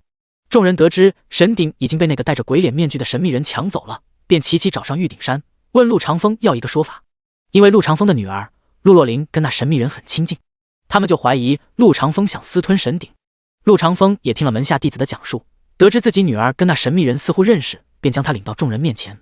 陆若琳就在此处，想要知道那神秘人的身份，那就一起问他，如果他不说，就用搜魂术将他所有的记忆都扒出来。我陆长风绝不偏袒。众人见他如此态度，也不便发火，便压下了怒气。脸色惨白的陆若琳被丢到众人面前，在如此多强者的审视下瑟瑟发抖。说，拿走神鼎的神秘人是谁？说出来，你可以少受点苦，若不然对你用搜魂术可就不好受了，轻则头痛昏迷数日，重则变成痴呆。想必你也知道搜魂术的厉害，而且你自己私密的事情也会毫无遮掩地显露出来。面对众人的审问，陆若琳双唇紧闭，一言不发，似乎做好了一死的准备。他知道父亲绝对不会帮自己的，不知道为什么父亲从小就很讨厌他。很好，看来你是不打算说了。万象门的门主看向陆长风道：陆兄，这是你女儿，你看怎么处置？陆长风冷哼一声：我刚才的话你听见吗？既然他不肯说，那就用搜魂术。听完这些话，陆若琳身体一颤，害怕的眼泪啪嗒啪嗒落下，但他仍旧死死地紧闭双唇，一言不发。叶枫暂时控制住了夕颜，这几天看来他还算比较老实。你一路往这边跑，是为了干什么？叶枫好奇地问道。去龙潭宗报仇。小女孩说话很用力，声音有些沙哑和生硬，显然还不熟练怎么说话。你知道龙潭宗的位置？小女孩点点头。看来你父母用了某种方法，把一些信息传给了你。爹娘让我吃掉他们，然后变强，去找龙潭宗报仇。叶枫看向小女孩的眼神有些复杂，让一个小女孩继承自己的仇恨和怨念，你们真的忍心吗？未经他人苦，莫劝他人善。叶枫也不想去批判那对鬼夫妻，想必他们受到了太多的屈辱，又无法报仇，才出此下策吧。如此说来，他们早就盘算好了，夫妻俩立下天劫咒不会滥杀无辜，然后让你吃掉他们，他们立下的天劫咒也就失效了，你就可以出来随便杀生，增强自己的鬼力，然后去找龙潭宗报仇。此刻叶枫算是看清了俩鬼的计谋。既然你这么想报仇，龙潭宗的人杀过来，你为什么不出手？我白天鬼力只有天鬼境巅峰，晚上才有鬼仙巅峰。原来如此。接着叶枫又说道，你报仇的事情我自然不会阻止，但是滥杀无辜，我不可能放任不管，所以你不能离开我10里范围之内，否则我必让你尝尝神火灼烧的滋味。听到叶枫的威胁，小女孩被吓得一哆嗦，想起那可怕的神火，她就害怕的想躲起来。前天自己还尝试逃跑，但无论跑得再怎么快，她还是会凭空出现在自己面前，因此夕颜也不敢再造次了。你放心好了，你的仇自然要报，龙潭宗作恶多端，终究是有报应的。但现在还不是时候，时机未到，我还有些事情要做，等我做完这些事情，到时便陪你走一趟龙潭宗。听到叶枫的承诺，小女孩高兴的点点头，脸上露出僵硬的笑容，加上她黑洞洞的双瞳，笑起来特别狰狞可怕。叶枫看了一阵无语，看来这小鬼还没学会怎么笑。叶枫从储物空间将神鼎拿了出来，现在只有巴掌大小，形状像鼎又像炉，16条腿，两边是龙头作为顶耳。从天道战场出来到现在才有空拿出来研究。喂，刁毛你醒醒！叶枫用手指弹了弹神鼎，神鼎似乎察觉到叶枫的呼唤，化作一道金光立在地上。主人，您终于肯找我了。神鼎的声音像是金属发出的，但能听出他的激动和兴奋。介绍一下你自己吧，我对你不是很了解。好的，主人。他们都叫我神鼎，是我来自神界的10大圣器之一。我会炼丹，会炼器，储存了天下所有的丹方，还有绝顶的炼器方法。1到9品的丹药、法器都能炼制出来，只要有足够的材料，还有主人您的神火。主人您不需要会炼丹或者会炼器，只要把材料给我，我就能帮主人把东西炼制出来。叶枫听完眼睛一亮，这神鼎竟然如此厉害，不但收录了天下所有的丹方，还会自己炼器。我现在需要9品固元丹，你可以帮我炼出来吗？当然可以，9品固元丹炼制方法很简单，成丹率有10成。牛逼！还找什么丹方？一个神鼎就够了。那炼制9品固元丹要什么灵药？你说一下，我看看身上有没有。炼9品圣丹都需要灵泉，8品以下用山泉水就可以。灵药如下：千年地黄金、地心莲子、地心玉母、玉髓符、魂因果、枪花。听着神鼎报出的名字，叶枫在储物空间里翻找。他之前在峡寇门大卖场那里复制了不少药材，在天道战场也收集了不少，还有两鬼夫妇帮忙收集了不少，因此叶枫身上的药材还是比较齐全的。至于数量，那是要多少有多少，还差一味药材青山茯苓。叶枫叹了一口气，本以为自己收集了快1000种药材，可以凑出一份9品固元丹的药材，没想到还是差了点。见叶枫面露难色，神鼎道：主人请放心，神鼎不但收录了天下所有的丹方，也收录了天下所有药材的信息。什么药材生长在什么地方，喜欢什么样的环境，什么形状，什么模样，我都一清二楚。找药材这种事对我来说并不难，我保证3天之内帮主人找到。第109章清风门。叶枫给夕颜带了个可以压制鬼气的项圈，还用其他法宝掩盖他身上的鬼气，以免路上惹麻烦。赶了许久的路程，现在已经离开了百越州的地界，进入了大林州境内。此时二师兄已经饿得嗷嗷叫，正朝叶枫卖乖讨吃。叶枫还能说什么？起火开炉，做一顿好吃的犒劳一下自己。当性命得到保障之后，叶枫第一要求就是学会享受生活。大山里野味不少，抓了头野鹿现宰现烤。看着叶枫将内脏清理出来，夕颜盯着那颗心脏舔了舔嘴唇，有点馋嘴的样子。你要学会吃熟食，别老是吃生肉。哦，夕颜听到熟食2个字，一副要呕吐的样子，对于熟食有种生理的反应。吃鲜活的心脏就跟吃西瓜一样甜美清爽，满口爆汁。夕颜小手朝那堆内脏抓去，被叶枫一掌拍开了。不听话，把你吊起来烤，用神火烤。夕颜听了一阵哆嗦，赶紧将小手藏起来。呜嗷嗷，二师兄围着夕颜跳来跳去，得意的挑衅，果然是狗仗人势。忽然叶枫眉头一皱，叫两货赶紧安静下来。见到叶枫神态异样，夕颜跟二师兄很识趣的安静下来。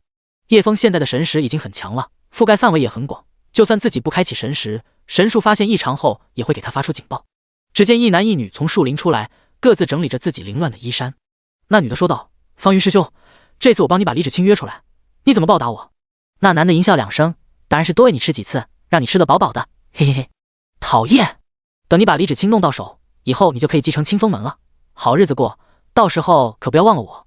那是自然，李芷清那个臭娘们哪里有你一半好玩，被我调教了这么久，18般武艺你样样精通，小舌头跟个龙卷风似的，还不是方云哥你调教的好。但是李芷清那个小贱人性子烈得很，你能搞定她吗？你方哥出手，烈女也要变小母狗，你又不是没见识过我的厉害，还有你给我的迷药，她能不就范吗？女子想起男人凶猛的样子，犹如猛虎下山，对于他能驯服李芷清的事情还是有几分信心的。女子还是犹豫道：可他身边还跟着牛大力那个傻子，他而不会袖手旁观。这还不简单，找个机会将他阴死，这种傻子很好骗的。两人整理好状态，就坐在一旁等待同门的到来。他们是以到前面探路的名义脱离队伍去钻草丛的。方云和马小荣刚坐下没多久，一名花容月貌的女子走过来了，后面还跟着2名男子。来人正是李芷清，后面还有小师弟牛大力，背着一把斧头，壮得跟小牛似的。还有一名清瘦男子，跟方云是同一条村子出来的。李芷清淡淡的看了2人一眼，你们有什么发现吗？气血果的情报准不准确？方云笑脸相迎，大师兄3月前路过此地，发现气血果还没成熟，便做了标记，他定然不会骗我。如此甚好，那龙潭宗又要来蓝渡城催收保护费了，没有收集足够的修炼资源，他们就杀人。说到此处，李芷清捏紧拳头，正说着，却见不远处有袅袅青烟升起，几人顿时警惕起来。这荒山野岭的，怎么有烟雾升起？小师弟牛大力疑惑道：“走，我们过去看看。”李芷清说着，就率先朝烟雾走去。叶枫在神识的查看下，发现几人对自己造不成多大威胁，也就不在意了。他们2名玄境巅峰，3名地境初期，不算太过危险，没必要为了他们躲躲藏藏的影响自己心情。李芷清带着几人过来，却见是一名英俊的少年人，正架起火堆烤鹿肉，因为地上还有剥下来的鹿皮和一些内脏。一边是白皙精致的小女娃，还有一条看似脑子有疾病的傻狗，正傻傻的朝他们看过来。这千里荒山野岭的，怎会有如此少年郎带着这么小的女娃在此生火做饭？还有这3人的组合非常奇怪。几人警惕地打量着叶枫。喂，小子，你是哪里来的？报上名来。方云毫不客气地朝叶枫大声呵斥。非常无理的家伙，叶枫看都懒得看他们一眼，专心烤着自己的鹿肉。夕颜也没有理会几人，只是呆呆地蹲在地上，看着鲜红的内脏发呆。他不敢动那颗心脏，只能干巴巴地看着，像是要把那颗心脏看进肚子里去，十分认真。方云见没人理会自己，暴脾气顿时就上来了。一个山野小子竟敢无视自己，正要上前给叶枫猛踹一脚，但被李芷清用剑鞘拦住了。我们跟他无冤无仇，你不要惹是生非。方云还想教训一下叶枫，但李芷清发话了，他也就忍了下来。算你小子走运。李芷清朝叶枫拱了拱手，我们路过此地，多有得罪，抱歉了。无妨。叶枫只是淡淡的回了一句，毕竟这女的还挺好说话。不知这位小兄弟来这荒山野岭，是要寻找什么灵药吗？那名清瘦的男子礼貌地问道。叶枫看了那人一眼，高高瘦瘦的，一双绿豆眼眯眯的，一看就知道是个阴狠毒辣之辈。青山茯苓你们有吗？我可以高价收购。叶枫也想早点炼出9品固元丹，所以就抱着试试的心态问了一句。哼，就你那个穷酸样，能拿得出什么来买青山茯苓？那玩意至少要2万灵石一株。方云不屑地说道。哦，这么说来你身上有？没有，有也不卖给你。没有你狗叫什么？妈的，你找死！方云大怒，正好冲上去给叶枫一拳。方师兄，你能不能冷静一点？李芷清一声怒喝，立马将方云的动作制止了。叶枫眼中闪过一道寒芒，心里冷笑一声，幸好这女的救了你一命。多有打扰，我们告辞。若这位道友想找青山茯苓，可以到蓝渡城，那里经常有售。只是最近有龙潭宗的人来收保护费，道友要小心。说着，李芷清拉着几人离开。多谢相告，慢走。叶枫淡淡的回应了一句。第110章气血果树。他们的事情与自己无关，叶枫懒得多管闲事，自己还得带娃遛狗呢。唉，年纪轻轻就过上了奶爸的生活。夕颜，叶枫一声呵斥，小女孩慌忙的缩回手，到二师兄那棵树下待着。小女孩老老实实的走到二师兄身边蹲下。另一边，在方云的带领下，众人来到了一个巨大的石缝前。这是一座大山裂开的石缝，石缝通往地下，里面黑漆漆的，什么也看不见。方云在前面领路，2名女子架在中间，牛大力小师弟负责后方安全。小柔，你刚出门的时候还好好的，现在说话怎么有点沙哑？李芷清问道。马小荣脸蛋微红，有些尴尬，可能是刚才太用力，把喉咙摩擦伤了。刚才吃东西的时候太急，咽得太用力，把喉咙擦伤了，小事情而已。说话间，马小荣还不忘瞪了方云一眼。你吃什么了？不是辟谷了吗？马小荣只觉耳根发烫，有必要问这么仔细吗？嗨，一时嘴馋，吃了2颗野果。凡俗之物你不要乱吃，会在灵脉产生杂质的，不然为什么大家都辟谷？李芷清好心提醒。刚才那个山野小子估计是个散修，竟然还吃凡俗之物，不懂得辟谷，让灵脉清净。走在后面的牛大力想起刚才那少年，觉得十分有趣，又感到好奇。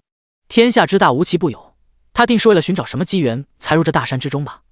不对，为了寻找机缘，不可能带着个女娃娃，还带了条狗。这个组合怎么像山村里务农的小伙子？这方圆百里都是大荒山，妖兽猛兽横行，哪有什么农户人家？要我说，那小子就是狼妖所化，小女娃也是，还有一头没化形的蠢狼，不然他们怎么会长得这般好看？几人间有说有笑的通过石缝，走到一间宽敞的天然石室，这里面有毒气瘴气，会中毒致幻，大家要小心。方云严肃提醒道：“我这里有解毒的丹药，大家一个人吃一颗。”马小荣拿出一个玉瓶，从里倒出一颗丹药，先分给方云一颗，然后自己吃一颗，接着又给了李芷清一颗，后面的清瘦男子和牛大力也一人一颗。见他们三人都吃了，牛大力也没有多想，就吃了下去。李芷清见众人都吃了，还是自己闺蜜给的丹药，便也没再怀疑，放心的吃了下去。见李芷清吃下药丸，马小荣和方云相视一笑。这时候方云道：“我要到前面探探路，需要一名帮手，牛师弟可以跟我一同去吗？”牛大力没有多想就答应了。离开时，李芷清还喊两人小心点。石室内还有一个通道，方云便带着牛大力先进去了。牛师弟练的是外功，铜墙铁壁不畏刀剑，真乃大才。不像我，身子瘦弱，连反铁都能刺穿，走在前面着实危险。牛大力听到方云夸自己，顿时飘飘然了，心里乐开花。从小到大，别人都喊他憨货、傻子、蠢货什么的，没人这样夸赞过自己。牛鼻子一挺，便豪气冲冲道：“方师兄也是大才，剑术绝顶，但不方便开路，还是让我这个皮糙肉厚的蛮子开路吧。”方云侧身让路，让牛大力走在前面，背后露出一抹冷笑。他手里把玩着一根黑色的长刺，盯着牛大力的后颈，眼中尽是不屑。牛大力在前面得意地讲述着自己的经历，说自己灵根不好，为了成为修士，拼命练外功，过程有多艰难、痛苦，乃至孤独。总是有人嘲笑他，但只有李芷清师姐和方云师兄没有嫌弃自己，还说两人是郎才女貌什么的，却不知自己的性命已经被人握在手中。走了许久，牛大力有些微微的气喘，脚步有点轻浮，他以为是环境导致，并未在意。找到了，气血果就在前面。牛大力指着不远处一个水池中长着的果树，十分激动地惊呼一声。那棵气血果跟番茄树有些相似，树上长着5颗红彤彤的果子，有鸽子蛋般大小，看来已经成熟了。气血果树下是一片血池，它每隔一段时间都会散发特殊的香气，吸引周围的动物过来。慢慢的，气血果树下就成了一片血池。随着血池的年份越久，血池的威力也越强。现在的血池，只要有动物被香气吸引，一脚踏进去，几个眨眼的功夫就能化作一滩血水。在血池的滋养下，气血果也会越长越多。我们这就去告诉师姐她。牛大力刚一转身，只觉后颈一阵剧痛，似有什么尖锐的东西刺了进来，握住后颈，惊慌转头，只见方云正一脸冷笑地看着自己，手在后颈处摸到一根坚硬的东西。此刻就算他再傻，也知道是方云偷袭自己。方云，你为什么？他话未说完，双眼一翻白，便倒了下去。哼，就是因为你这个蠢货太碍事了，所以该死。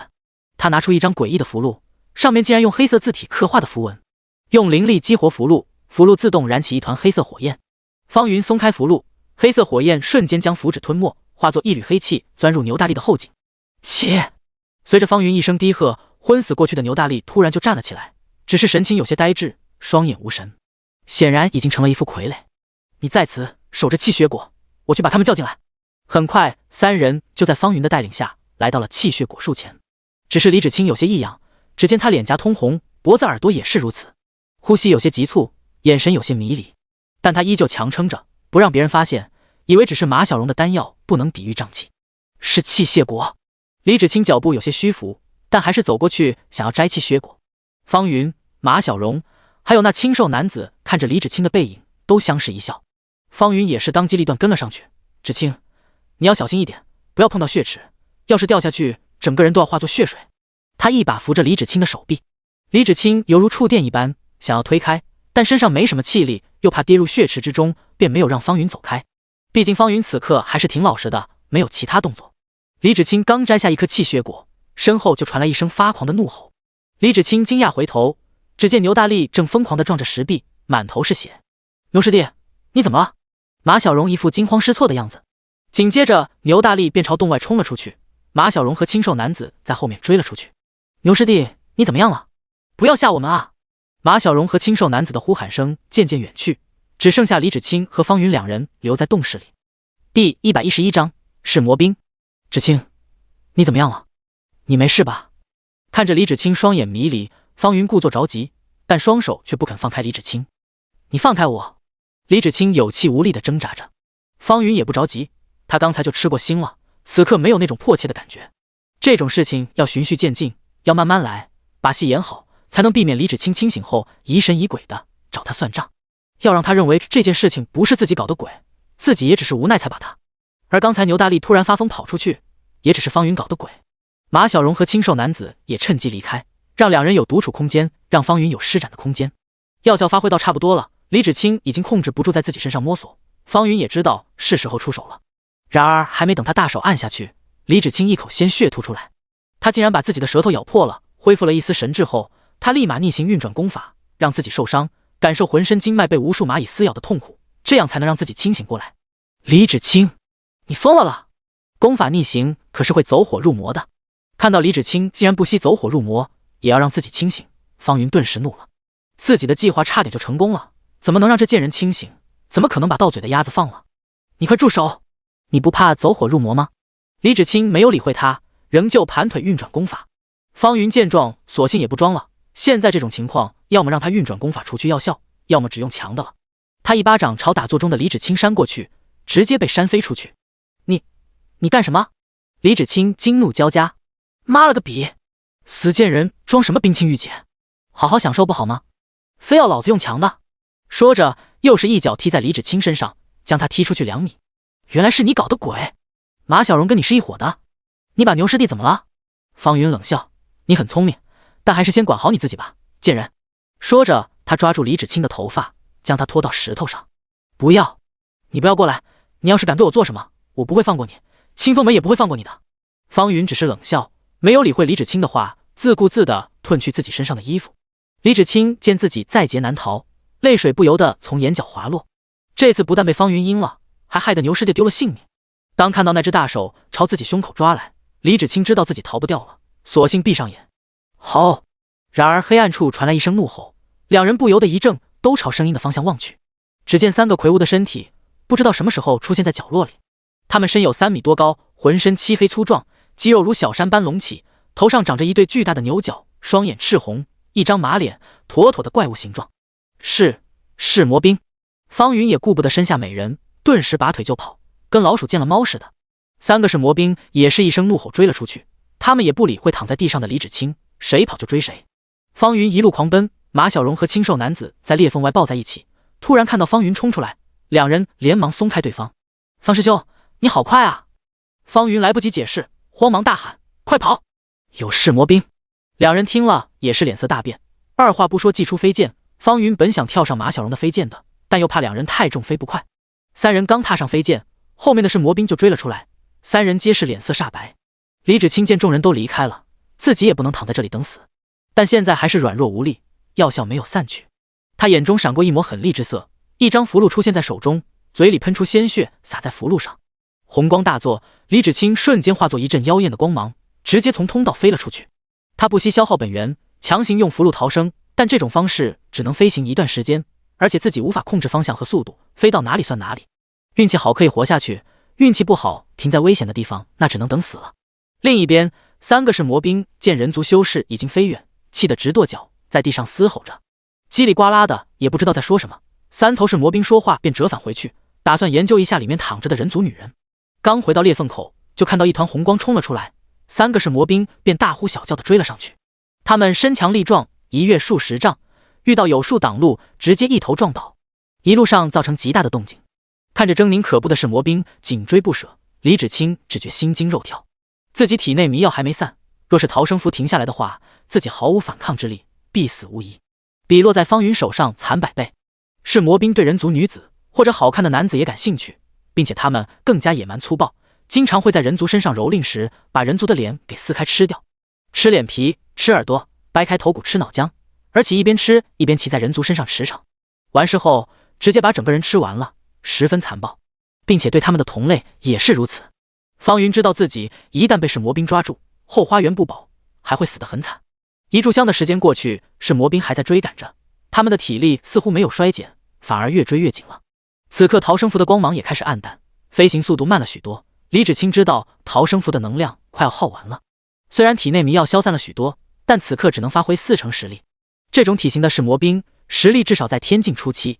虽然他们不会飞行，不会使用法器，但他们耐力极强，防御力、爆发力都强得离谱。即便是天境初期的修士，跟是魔兵1对1也没有多大的胜率。由此可见是魔兵的恐怖。忽然红光一阵摇晃，光芒迅速暗淡，在空中划过一道弧线，朝地面坠落。李芷清大惊，逃生符的能量已经耗完，他顿时面如死灰，身体不由得开始颤抖起来。面对方云，他都没有感到多少害怕，此刻他是真的怕了。不一会儿的功夫，3个是魔兵就将他围了起来，手中笨重的石棒朝李芷清砸过去，轰隆一声，李芷清靠着的大树轰然倒下，石棒在地上砸出一个大坑。哈哈，小娘子，你跑啊！这是魔兵竟然会用人族的语言，只见他双手摩擦，猥琐地朝李芷清走了过去。李芷清见状被吓得魂飞魄散，救命啊！谁来救救我？呜呼！求你放了我吧，你要什么我都给你，我爹是清风门门主，我可以给你很多资源，求你放了过我。李芷清此生第一次求饶，此刻他是如此恐惧和狼狈。嘎嘎嘎，人族的修炼资源对我们魔族没用，人族只有一副白嫩的皮囊对我们有用，非常美味，而且很好用，很舒服。说着，为首的是魔兵朝李芷清抓了过去。第112章，秒杀式魔兵。看着漆黑的大手朝自己抓来，李芷清惊恐无比。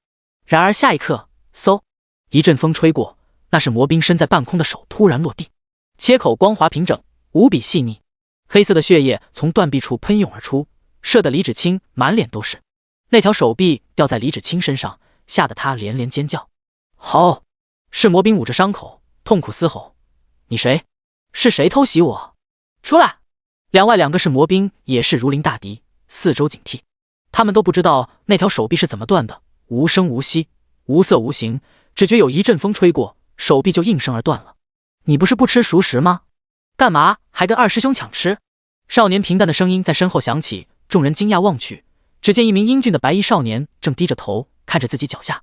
少年脚下，一名小女孩正和一条狗抢食，一条烤好的鹿腿，二师兄咬住前段，小女孩死死咬住后段，双方丝毫不肯相让。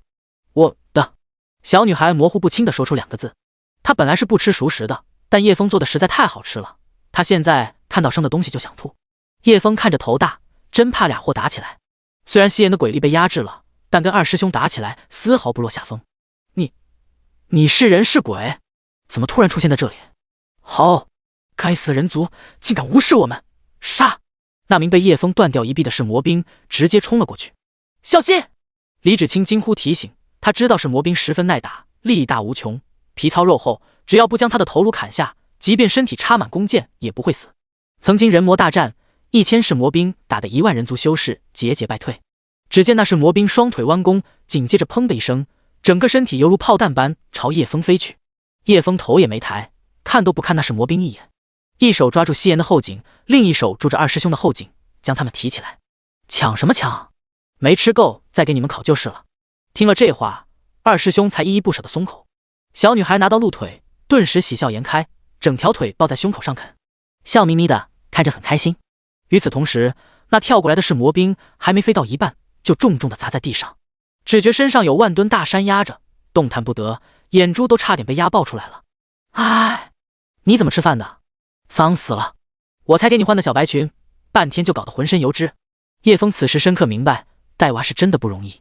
该死的人族，放开我！我要捣烂你的后花园，烹了你的狗，那女娃也不放过。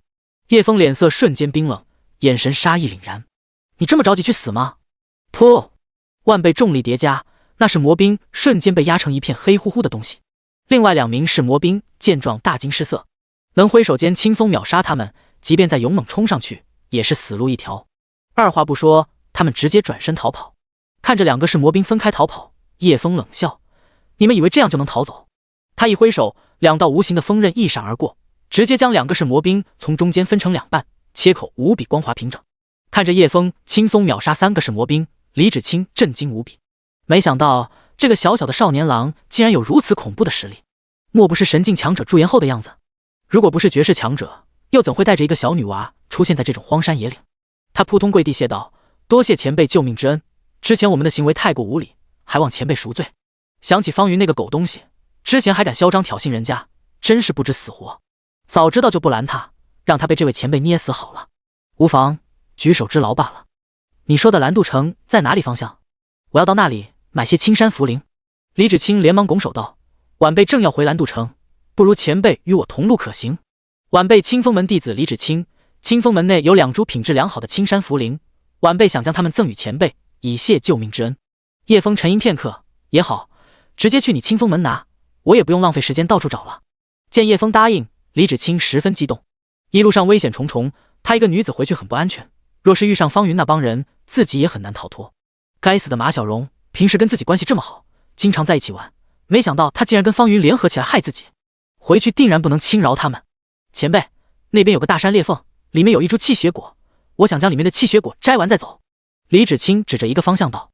刚才着急忙慌，只顾着逃命，剩下的气血果都没摘完。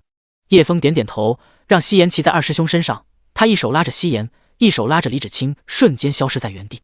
一眨眼的功夫，他们就出现在那道大山裂缝前。随着神识的增强，叶枫的瞬移也在增强，他瞬移的距离已经翻倍，而且能带更多的人同时瞬移。看着眼前的大山裂缝，李芷清顿时傻眼了，他用了的揉着自己的眼睛，不可置信地看着眼前这一幕，还以为自己出现幻觉了。他上前摸了摸那个石壁，指尖传来冰凉，触感很真实，还有周围的景象跟之前进的那个石缝一模一样。也就一眨眼的功夫，竟然直接回到这里来。自己刚才使用逃生符飞行了多长时间？如此之远的距离，1秒就到了。叶枫他愣在原地，不知道是不是被刚才的事魔兵吓傻了。你怎么了？为何不进去？李芷清这才回过神来，看着叶枫的眼神充满敬畏和仰慕。神境强者，恐怖如斯。叶枫神识展开，很快就看到石缝里面的环境，不一会儿就找到了那棵气血果树。他眉头微皱道：不用去了，那棵气血果树已经枯萎。李芷清刚走了2步，听到叶枫的话后，顿时停住脚步。可我刚才就摘了一颗，逃出来时树上还有。哦，你身上有气血果？李芷清点点头。拿过来给我看看。李芷清丝毫没有犹豫，拿出气血果。前辈可是救过自己性命，免遭魔族的凌辱，一颗气血果算什么？叶枫接过气血果，系统很快就响起了声音。叮，检测到气血果，宿主是否复制？复制。第113章雷劫之威。1亿颗气血果复制完成，已存入系统空间。叶枫随即从系统空间随便抓了一把气血果，递给李芷清。复制了你的气血果，这些就当做报酬吧，随便用，不要跟我客气。李芷清双手捧住叶枫递来的气血果，足足有20多颗。他虽然听不懂叶枫在说什么，但大为震撼。手中的气血果散发着淡淡的血腥，还蕴含着灵气，不管是其色泽、纹路都一模一样。这么多的气血果，李芷清的手都忍不住颤抖。前辈，您送这么多气血果，实在太贵重了，我不能。他话没说完就被叶枫打断了，别跟我客气，不然我生气了。自己1亿颗气血果，拿去喂猪都吃不完，你还回来，不是添乱吗？系统空间里的东西从来都只有丢出去，没有放回去的道理，主打的就是一个豪字。这下他有些犯难了，不能还回去，自己收下又心有愧疚。这位前辈出手实在太大方了，1颗气血果就能换10株青山茯苓，他竟然一下子就给了自己20多颗。果，西岩要吃。闻到有着血腥的果子，西岩就撒娇地抱住叶枫大腿，讨要食物。他小脸蛋扬起，小嘴张得大大的，示意叶枫投喂。叶枫见这小家伙挺可爱的，便抓了一把放进他嘴里，但他嘴还小，只能吃掉他手里小半的气血果。危险！李芷清见状大惊，慌忙冲上去阻止，不让西岩把气血果吃下。但西岩眼疾手快，轻松就躲开了李芷清的爪子，还不忘对他做鬼脸。直接吃气血果会让血液急速流动，心脏狂跳不止，很容易爆体而亡的。更何况吃了这么多。李芷清直接惊呆了，眼看着一个这么可爱的小娃娃就要在自己面前暴毙，他心中莫名悲痛。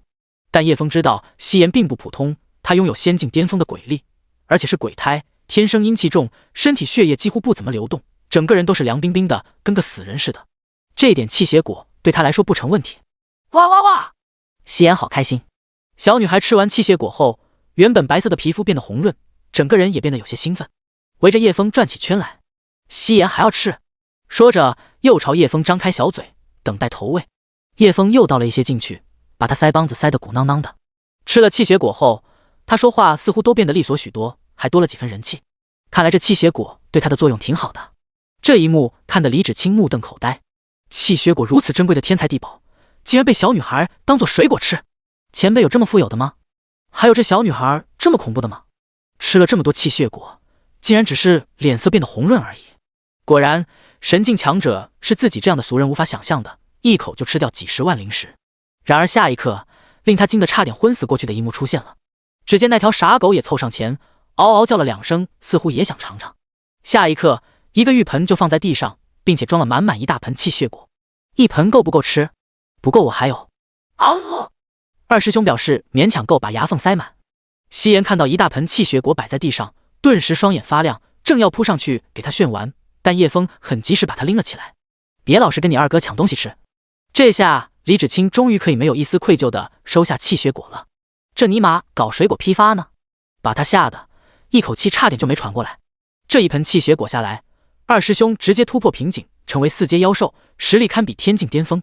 二师兄化身冰原狼王，从傻狗变成冷峻的妖狼之王，一双冰翅膀展开，身上包裹着熊熊焰火。轰隆！天空顿时乌云密布，天雷滚滚，这是要渡劫了。四阶妖兽渡劫。李芷清今天受到的惊吓实在太多，此刻脸色已经变得煞白。没想到跟在叶枫身边的傻狗，竟然是一头妖兽，还是拥有王之血脉的妖狼王。这种天生傲骨、睥睨天下的妖狼，就算是死，就算千刀万剐，受尽无数折磨，都不会屈服的硬骨头，竟然跟在叶枫身边，还让小女娃骑在身上。无法想象，这位前辈实在太恐怖了。天境雷劫，叶枫心中大喜，自己一直想复制的天境雷劫终于找到了。雷劫不灭金身第一层就需要用到天境雷劫，所谓万丈雷劫塑金身，不死不灭到永生。叶枫一把抓住夕颜和李芷清，用瞬移将他们带出天道雷劫的范围。你们在这里等着，不要乱走，帮我看好这女娃。李芷清点头答应。叶枫随后又警告了夕颜不要乱跑，老老实实的等着。吩咐完这些后，叶枫又折返天道雷劫之下。此刻雷劫还在酝酿，天空乌云压顶，恐怖的雷电不断着乌云内闪烁。轰！第一道雷劫劈下，犹如水桶般粗的雷劫直接击破了二师兄的护体灵力，他身上的一双冰翅膀也被劈碎了。叮！检测到第一道天道雷劫，是否复制？复制！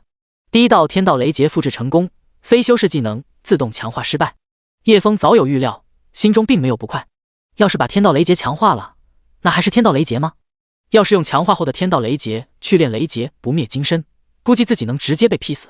强化后的天道雷劫根本不能练雷劫不灭金身。轰隆！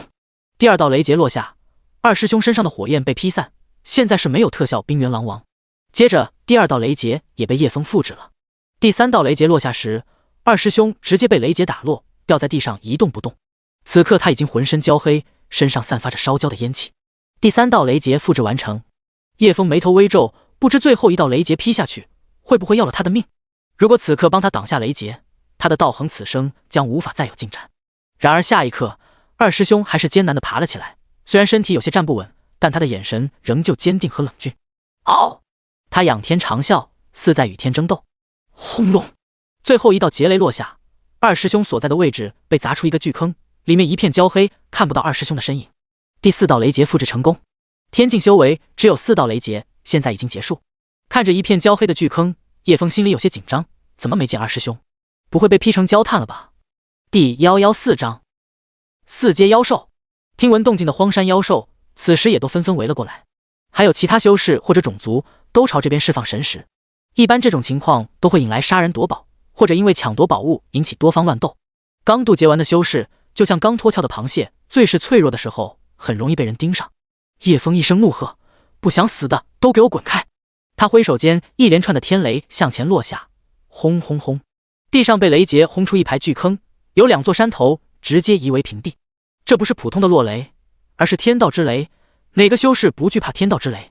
一时间，不管是妖兽还是人族修士都慌忙逃离。能召唤天道雷劫的不是圣人是什么？李芷清惊恐地看着那道身影，他搞错了，叶枫不是神境强者，他是圣人。叶枫缓缓朝深坑中心走去，二师兄虽然是条狗，但也陪伴自己2世了。他不只是一条狗，他已经是一个家人了。原本想出手帮他挡下最后一道劫雷，但二师兄最后倔强地站起来，他想自己与天对抗，自己与命运对抗。二师兄，哈哥，你醒醒，我空间戒指里还有很多肉呢，大泽山的羊肉，秋园的野和大黄牛，还有南海的白玉椒，你想吃什么口味的，我都可以给你做。哈哥，你不是喜欢大的吗？我给你找个比西瓜还大的，400斤起步。傻狗，你怎么能死在小小的雷劫下？嗷！微弱的声音在深坑焦土下响起，叶枫慌忙冲过去。傻狗！嗷嗷！大傻狗！嗷呜！在叶枫的呼唤声中，焦土中心开始着火了，火越烧越旺，越烧越大，很快就烧到3层楼高。二师兄的生命气息也越来越旺盛。不一会儿，一个浑身焦黑的狗子慢慢浮起，他的死肉开始脱落，慢慢长出粉嫩的新肉，接着开始长毛发。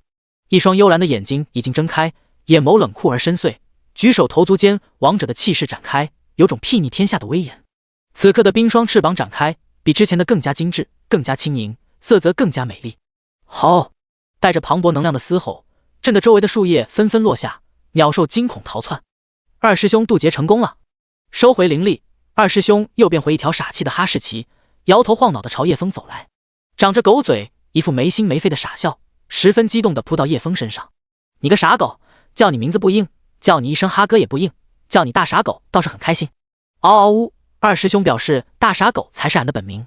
走开，别扑我身上来，你那狗爪黑乎乎的，全是炭灰，脏死了。嗷嗷嗷！二师兄仿佛没听见一般，吐着舌头欢快地朝叶枫身上扑。嗷嗷嗷！啪！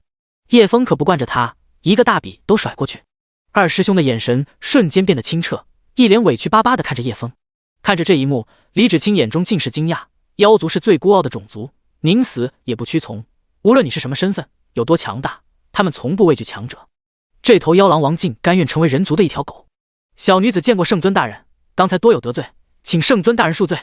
李芷清二话不说，磕头认错，生怕自己的举动得罪了圣境强者。不必行如此大礼，我也不是什么气度狭隘之人，起来吧。谢过圣尊大人。李芷清颤颤巍巍地站起身，他也是第一次与这般强大的尊贵人物接触，说不紧张那是不可能的。这个强者为尊的世界，圣境强者就是这世间的主宰。只是不知圣尊大人为何不飞升神界？李芷清弱弱地问了一句，眼中带着好奇。我说我是玄境修为，你信吗？李芷清闻言顿时惶恐，他怎么可能是玄境修为？他只觉得自己的话太过失礼，惹怒了圣尊大人，连忙道歉。圣尊大人对不起，小女子多言了。叶枫摆摆手，没再纠缠这个问题，我们走吧。于是几人便踏上飞行法器，前往蓝渡城。路上，李芷清给叶枫介绍着蓝渡城。蓝渡城是一个中等的城池，里面只有清风门一个门派，但有许多千年的修仙家族在其中。千年的修仙家族算不上多强，但也让蓝渡城多了几分底蕴。也正是这几分底蕴，让蓝渡城几百年来出了不少优秀的修士。但好景不长，100年前龙潭宗就盯上了这个地方，要蓝渡城每年上交30万灵石作为保护费，否则要让蓝渡城沦为废城。一开始蓝渡城的修仙家族和清风门都是拒绝的，以清风门为首，联合了其他修仙家族，还有很多修炼有成外出历练修士也赶回蓝渡城抵御龙潭宗。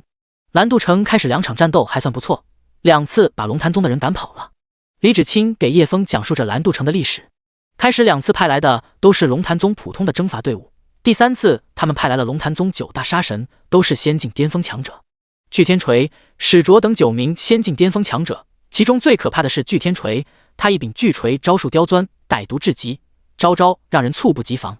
我清风门的老祖就是死在他的手上，还有其他几个大家族的老祖也都相继陨落在龙潭宗9大杀神手中。最后他们还杀了我清风门掌门，还有当时的各大家主，然后让我们选出新的掌门和家主。因此我们蓝渡城就开始每年给龙潭宗上缴30万灵石。然而这几年他们开始变本加厉，从每年30万灵石提升到每年要缴纳40万灵石，现在要到90万灵石一年。若是凑不齐，他们就开始杀人。随着地界碑破裂，魔气入侵，我们蓝渡城的收入越来越少，修炼资源减半，已经很难再培养出优秀的弟子了。说到这里，李芷清满脸愁容，若是今年凑不出90万灵石，清风门就要大难临头了。另一边，叶枫和李芷清离开紫藤山脉不久，大山的石缝中，几个牛头马面的噬魔兵出现在石室之中。其中一个是魔兵张开自己漆黑的手掌，里面静静地躺着几颗气血果。随即他将气血果丢在地上，然后用脚踩碎，脸上满是厌恶的神色。人族的修炼资源真恶心，等我魔族将地界碑都破坏掉，让他们的修炼资源枯竭，看他们还怎么与我魔族抗衡。第115章潮起潮落。眼见他起高楼，眼见他宴宾客，眼见他楼塌了，眼见他宾客散了。听着李芷清讲述着蓝渡城的潮起潮落，叶枫略有些感触。清玄宗不就是如此吗？如果白月州的人们谈起曾经的3大门派，他们一定唏嘘不已。还有白月州的男弟子们，曾经那位他们惊鸿一瞥的绝美仙子赵千月，如今也不知所踪，不知死活。那可是他们做梦都想再看一眼的仙子啊！你知道吗？这一次的天道战场，我们万里州很多大大小小的门派都捡到了传送玉符，多亏了这些传送玉符，我们很多人都活了下来。原来李芷清是个话痨，他正喋喋不休地说着他知道的趣事。传闻有人说，他看到了一名绝世少年，一路上抛洒传送玉符，走到哪里就洒到哪里。有一次路过荒漠的时候，他遇到了一群邪修，这些邪修身上没有带水，走不出荒漠，于是他们就杀人取血。说到最后，李芷清一脸崇拜，还有些花痴。那位绝世少年不但杀了邪修，还救了那些被吸干血的人，给他们每个人都塞了传送玉符。那位少年剑术绝顶，才华横溢，还有着广阔的胸怀和善良的心。我若是遇到他，必定一心一意追随。叶枫听到别人如此明目张胆地夸自己，都有点不好意思了。他乱丢传送玉符也不是因为心善救人，不过是想破坏天道战场规则罢了。听说那个少年身边跟着一条狗，那狗看起来有点蠢，貌似患有脑疾。李芷清脸色如常地诉说着。嗷呜！二师兄听到这话就不乐意了，你他喵的是不是在老子？一连飞行了几万里路，李芷清实在有点吃不消，叶枫也正好想休息一下。他虽然一点也不觉得累，灵力也没有消耗多少，但飞了这么久还是有些无聊了。两人便到附近一座城池落脚。夕颜此刻在叶枫怀里睡得很沉，双眼紧闭着，长长的睫毛长在这张粉雕玉琢的脸蛋儿，就像一个精美的瓷娃娃。小家伙吃了气血果之后，脸色变得红润了很多，也有了些许人气，还变得特别爱睡觉了。只要是白天就想睡觉，刚睡醒在凳子坐一会就能睡着。李芷清看着那可爱的小女娃，多次想问叶枫是不是她女儿，但又觉得这样太失礼了，害怕得罪叶枫，不敢问。两人在一家靠河边的茶铺落座，茶铺还设有观河台，就是在河中搭起木架台子，设有窗户，从窗户就可以摸到河水。店家还特意在窗户边放了鱼饵，让鱼在窗户游来游去，让茶客观赏。这样的观河台加钱就可以落座。两人落座时，还有几名孩童在观景台的窗户看鱼戏耍。店小二见叶枫和李芷清两人气度非凡，李芷清更是仙女一般，顿时让店小二打起12分精神，脸上堆满笑意。这般人物定是修仙者无疑了。小鬼，一边玩去，别影响客人。他一边驱逐孩童，一边谄媚地招呼叶枫两人。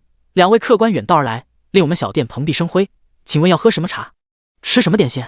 叶枫也不知吃这里有什么好吃的，便说道：全部都上3份，我家二师兄也要1份。说完便往桌上倒了一小堆零食，这些零食就算茶位钱，多了算赏你们的。看着那堆凭空而出的零食，店小二眼睛都睁大了，整个人愣在原地，随扑通一声跪在地上：客人，您这给的太多了，能买下几十家我们这样的店，我们不敢要。这顿茶水点心我们免费赠与2位，请收回您的零食吧。店小二颤颤巍巍地说着，周围的人都朝这边看了过来，有人眼中带着敬畏，有人眼中带着贪婪。叶枫有些懵逼，这点零食也不多啊，怎么就把他吓成这样？李芷清轻声道：前辈，这么多零食会让这家店引来杀身之祸的，半颗零食就够了。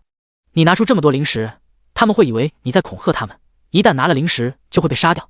叶枫恍然大悟，自己初来乍到，对这些规矩的确不熟悉。在这个强者为尊的修仙世界，小人物的性命比蝼蚁低贱，他们为了在这个世界生存，有些规矩是绝对不能逾越的，否则很可能会面临灭顶之灾。叶枫无奈将零食收回，李芷清取出一些银子给了店小二，店小二不敢拒绝，接过便低着头离开了，不敢再看叶枫他们一眼。一旁的孩童呆呆地看着他们，不知道发生了什么事，也不敢再去窗户那里逗鱼玩了。河岸对面人来人往，熙熙攘攘，正所谓天下熙熙攘攘，皆为利来利往。正巧方云、马小荣还有清瘦男子3人也在此处落脚，因为刚才小小的闹剧，他们注意到了叶枫两人。马小荣指着李芷清惊道：那不是李芷清吗？他怎么还活着？他看到李芷清的时候是不相信自己的眼睛的，但意识到这是现实后，他被吓得花容失色。另外2人闻言看过去，也是大吃一惊。还有那个山野小子，怎么可能？他明明已经中了迷药，毫无反抗之力，定然要惨死在是魔兵手中，怎么会出现这座城里？方云怎么也想不明白这其中发生了什么事，但他也不愿多想。既然他还活着，那就别想逃出我的手掌心，绝对不能让他活着回到清风门。方云咬牙切齿道：还有那该死的山野散修，我一定要杀了他。李芷清那个贱人当时已经快神志不清，说不定让那小子捡了大便宜，真该死。马小荣也坚定道：一定不能让他活着回去，不然我们就死定了。我们一定要盯紧他们了，等出了城，找个没人的地方把他们做了，不让别人看到就行。三人商量一番，便想好对策。神树发出警报，叶枫用神识看着这一幕，有些想笑。三只蝼蚁正谋划着怎么杀死自己，真是不自量力。但叶枫也没去理会他们，他不想因为这几只蝼蚁而影响自己喝茶的兴致。等出了城外再解决，他们不迟。第116章悬赏令。茶点都上完了，满满的2大桌。他们的茶点的确很丰富，也比前世强太多。碧绿的茶水清香四溢，淡红的茶水唇齿留香，淡茶也能让人回味无穷。有灵气的世界，种出来的茶都感觉像仙茶，让不会品茶的叶枫都细细的品味起来。好茶果然能让人心平气和。叶枫还特地让店小二把店里的茶叶都打包一份。西颜闻到糕点的香甜，鼻子动了动，便醒过来了。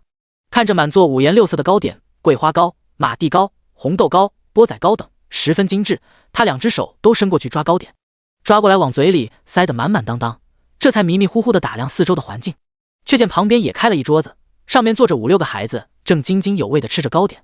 原来叶枫让店小二给那几个斗鱼的孩子也开了一桌，而地上角落处，二师兄正对着3大盆茶水，3大盆各式各样的糕点混合。只见他舔了几口，感觉不得劲，便整条狗泡进了茶盆里，一边泡澡一边喝泡澡的茶水，可谓一茶二用。二师兄将这盆茶发挥到极致，喝了2口泡澡茶水，又叼了几块糕点慢慢嚼着，一双睿智的眼神发现西颜正看着自己。嗷呜！二师兄表示要不要来喝2口，可得劲了。西颜用糕点丢过去，砸了一下狗头，表示不用了，谢谢。二师兄也不恼，叼起掉在地上那块糕点就自顾自吃了起来。西颜看着小孩那座，有些愣愣的，想过去一起做，但又有些胆怯。叶枫轻轻地推了他一把，过去跟他们玩一会可以，但不能伤人。他走过去小孩那桌，在空位子坐下了，一张长条凳就坐着他一人。孩子们只是看了他一眼，便继续埋头奋战了。这么好吃的糕点，这些孩子平日很难吃到一块，现在可以随便吃个饱，他们哪里还会顾其他东西？他们没有因为抢东西吃而打起来就不错了。西颜看了他们几眼，又看了看向面前的糕点，想伸手去拿来吃，但又不敢。然而下一刻，旁边的大男孩将一碟梨花糕推到他面前，这个最好吃，给你。西颜抬头看去，只见那男孩身上满是补丁，身上却没有脏兮兮的样子，脸上也干干净净的。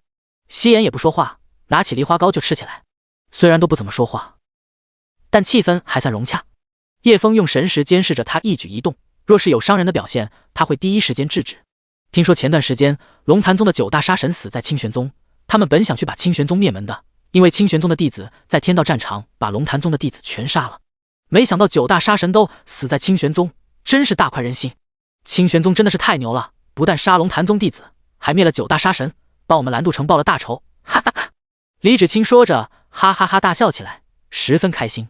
叶枫不去打断，也没有解释，自顾自的品茶吃点心。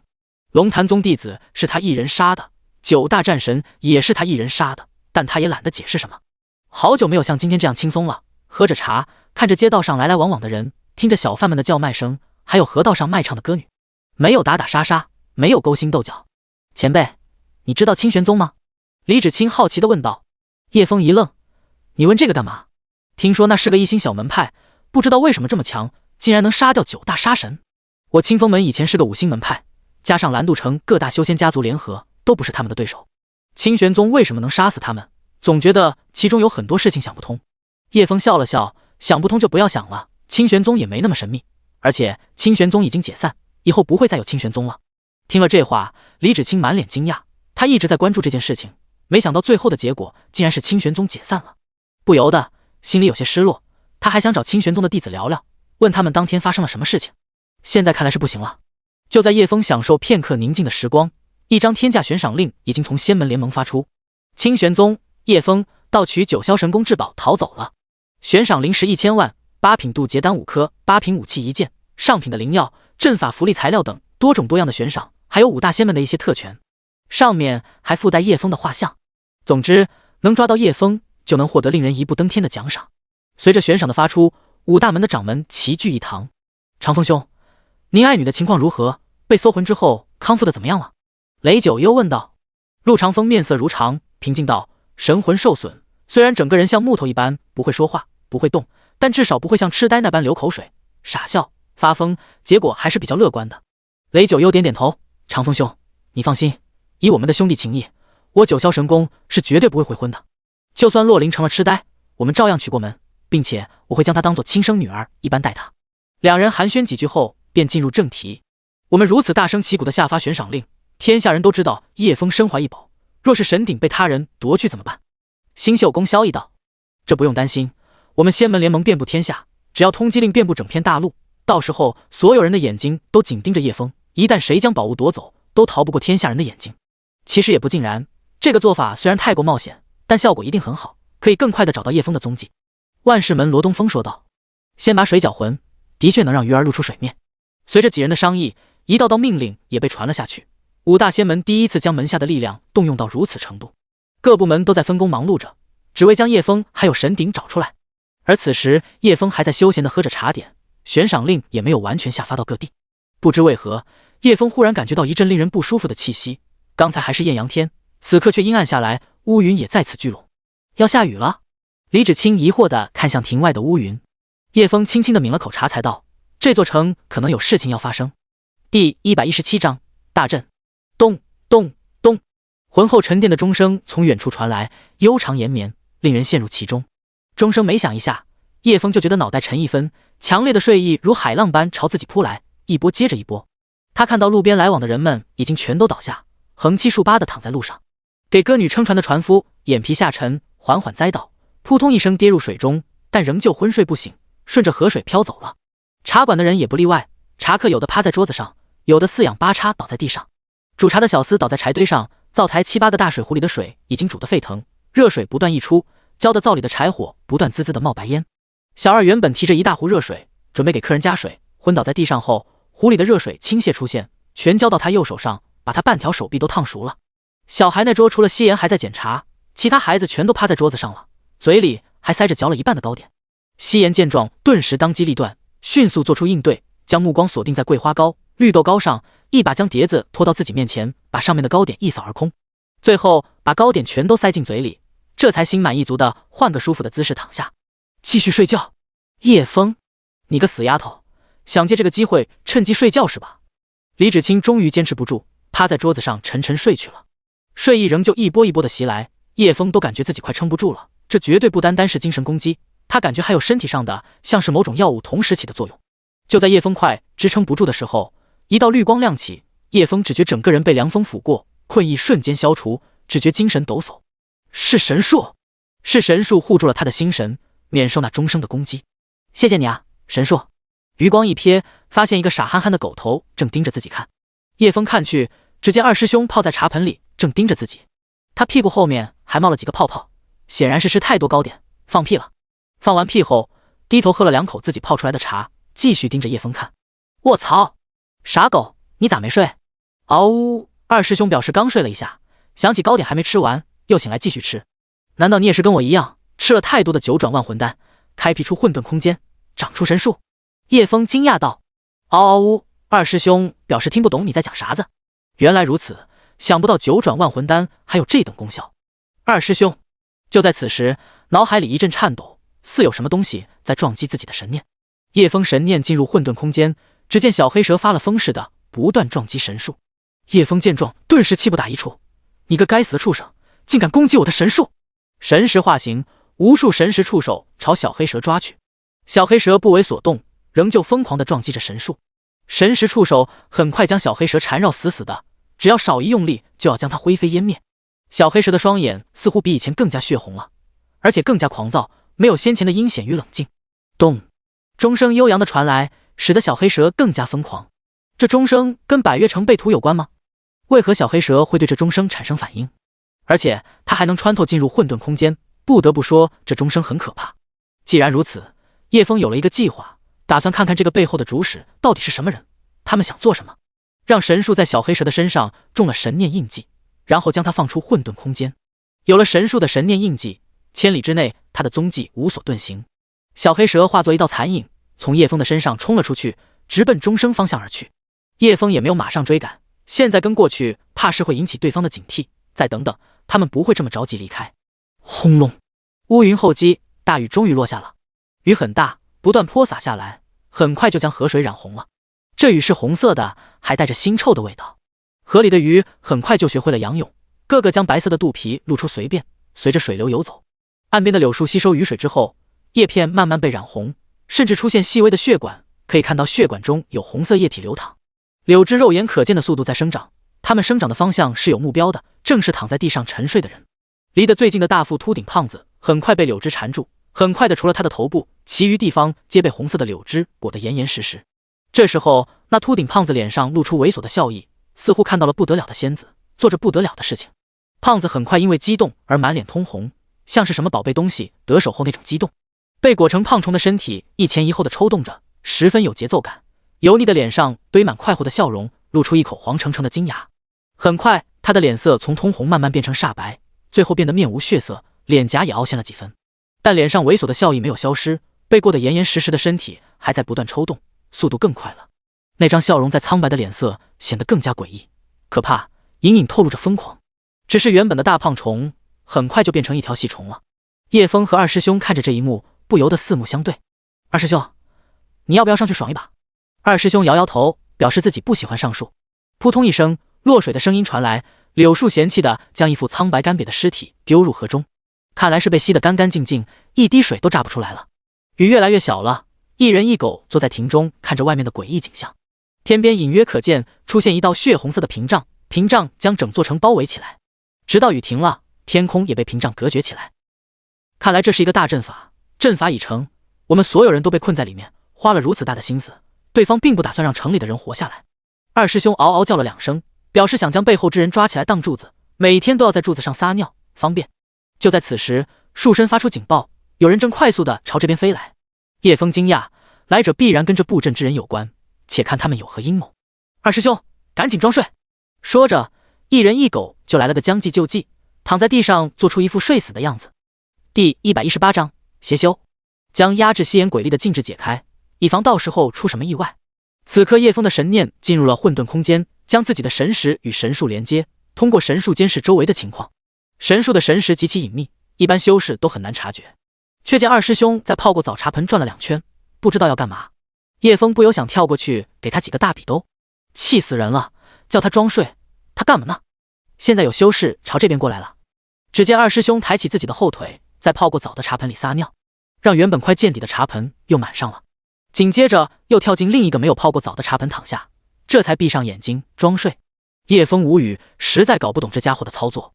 只见6名黑衣修士从天边飞来，他们身后还扛着一名昏睡的白眉老道，一名白净英俊的青年，还有一名貌美如花的少女。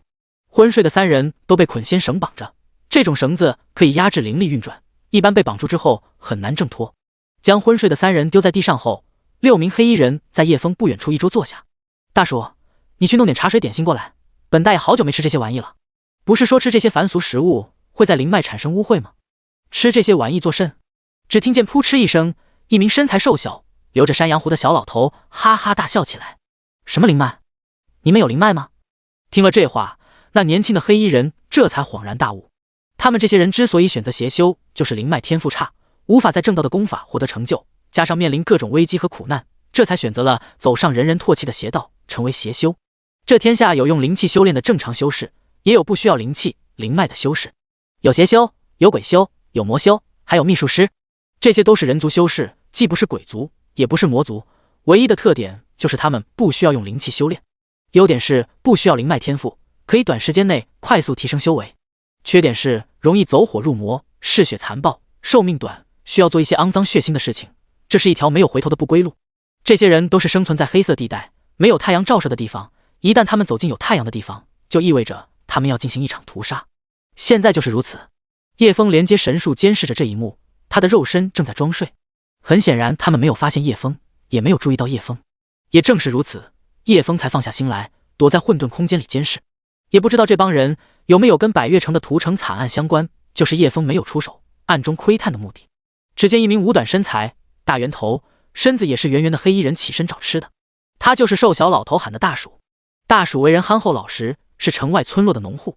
他虽然生得不太雅观，也不太聪明，经常被村里的孩子笑骂为大番薯，但他姐姐却生得极其美丽温婉，身材婀娜。然而这样的漂亮女子出生在没钱没势的农户家庭，注定要给卑微的家庭带来灾祸。不但被乡村豪绅盯上，还没城里的恶少盯上。乡村豪绅还好，只是多次暴力恐吓的上门提亲，而城里的恶少就不一样了。他们虽然看上大鼠的姐姐，但这样卑微的农户家庭是不配嫁到城里豪门的，因此不会像乡村豪绅那样上门提亲，但又特别想将这样的美人弄到手中。于是几个城里的富家少爷就带着一帮人到大鼠家抢人，打算将大鼠的姐姐掳掠到城里空宅中玩游戏。大鼠一家自然不能让这帮恶人抢走自己的女儿，一旦被他们带走，就算不死也会把人搞坏了，精神也会受到重创。在争执的过程中，大鼠爷爷奶奶被打死了，父母也被打死了，还有2岁半的弟弟也被他们摔死。姐姐被抢走，房子被他们一把火点燃了。大鼠也在那场火灾中烧烂的半身，现在没有鼻子，没有嘴唇，没有眉毛，一张脸就像被烧变形的塑料，露出森然的牙齿，让人看了害怕。他在客人的桌子上收集客人没有吃完的点心，用大盆装起来。大鼠，你是不是傻？干嘛捡别人剩下的吃？不回去厨房的蒸炉里那些过来吗？瘦小老头回头看一样大鼠，不满地骂了一句。大鼠愣愣地看了瘦小老头一眼，挠挠头道：这些吃点没有吃过的，很干净的。说着他拿起一块吃给瘦小老头看。蠢东西，本大爷是什么身份，要吃这些凡夫俗子剩下的东西？你是不是脑子有病？瘦老头一拍桌子，大声怒喝：好了，大鼠又不是你的仆人，人家肯帮你拿东西过来吃就已经不错了。说话的是一名女子，烟熏妆，眼眶边画着浓浓的黑眼圈，看起来放荡不羁。不过从她脸上的轮廓和五官看来，她是个长得很标致的美人，却要将自己的脸画得像老鸨似的。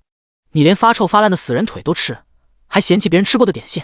大鼠，你别管这糟老头子，拿过来，姐姐喜欢吃。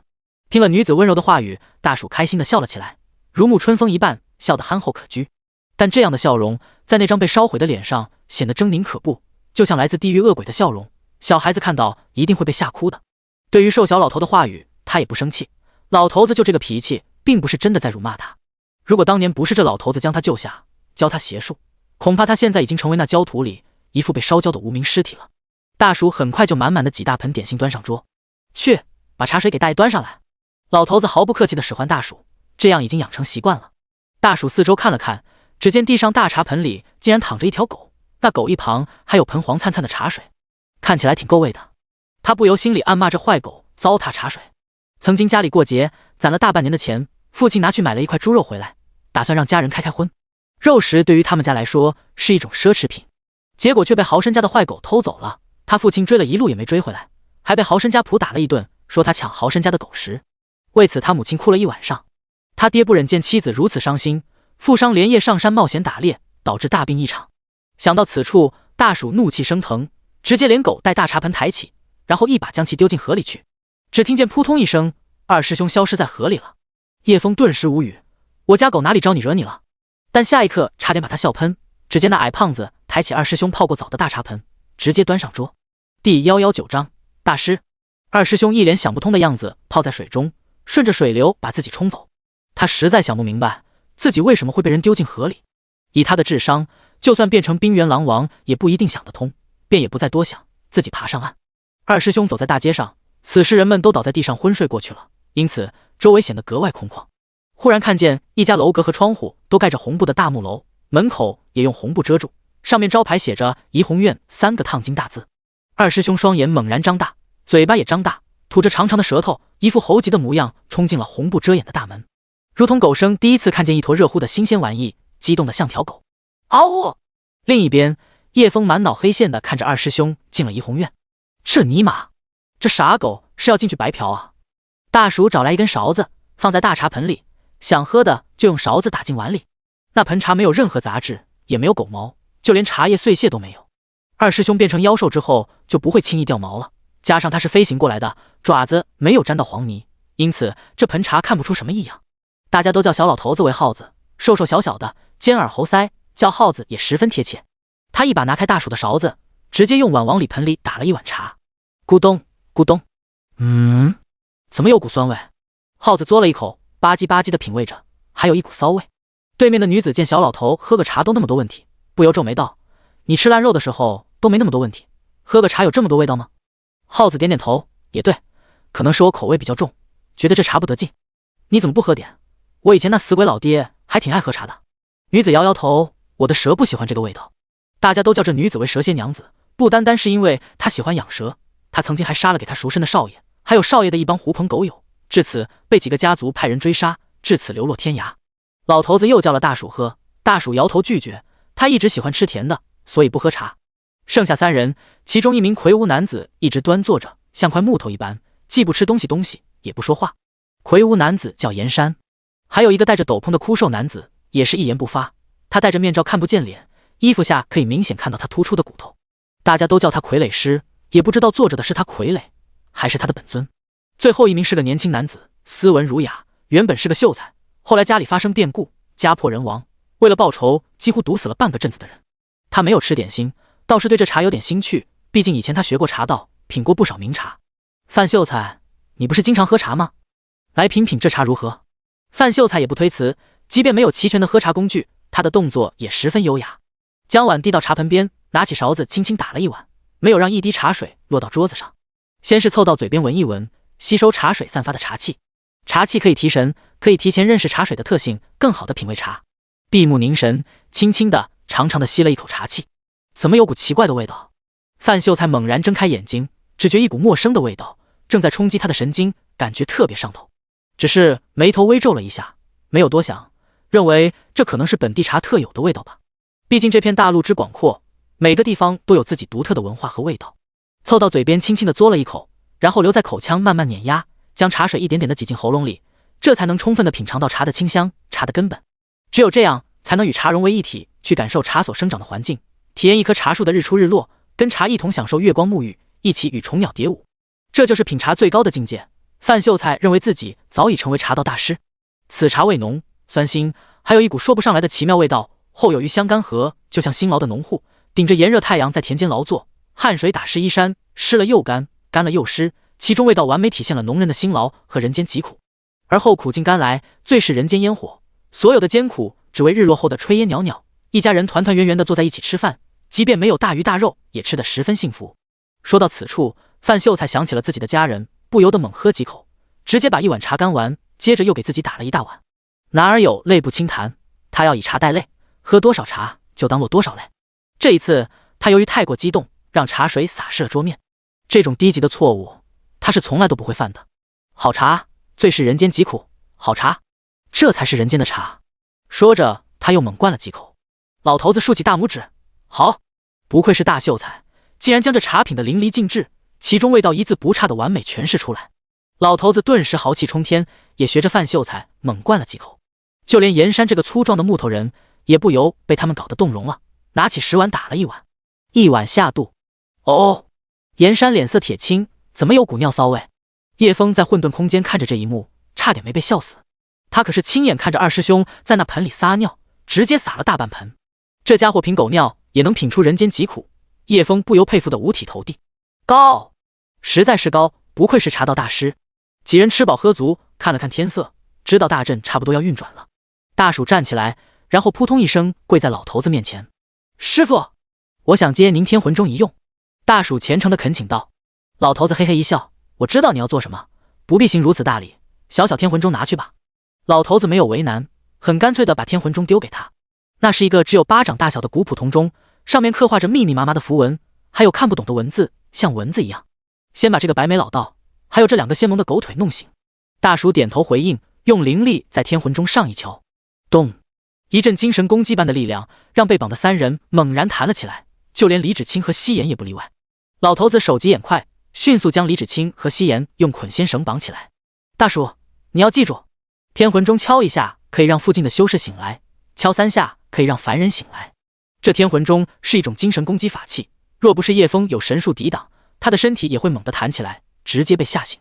然而那老头子眼睛闪过一道金光，冷哼一声：“小子，还在装睡？”他直接将一道捆仙绳绑在叶枫身上。原来钟声响起那一刻，他发现了叶枫身上散发的灵气波动。第120章仙盟神捕鹰。老耗子，你就留在此处看管好这些人，我们负责控制阵法，把这些人献祭给黑夜之神。蛇蝎娘子朝几人安排任务。大鼠，你年纪尚小，剩下的事情不需要你帮忙，既然这城内有你的仇人，那就去报仇吧。话毕，几人便使出飞行法器，各自离开了，只留下小老头子一个人在茶铺喝茶。茶是好茶，只是人间疾苦有些单调了，要有点血腥才叫人痛快。只见小老头掐了一个法诀，无数条小黑蛇从他腰包里钻出来，那不是活蛇，而是由黑气组成的小蛇，跟叶枫那条一样。看到这一幕，叶枫眼神冰冷，透着浓浓的杀意。10多年前，百越城就是被你们屠灭的。小老头子抬头看了看叶枫，见他只是一个玄境初期的小子，原本是不屑理会的，但一个人喝闷茶，他也不喜欢。见这小子面临死亡，却没有半点畏惧，觉得有点意思，便道：“百越城在哪个州？”百越州。小老头摇摇头，那小地方太偏僻了，我们可没有去过。老东西，你是不想承认屠杀百越城的事情吗？你放出的小黑蛇就出现在百越城。叶枫没有急着将对方杀掉，他还要问出其他信息。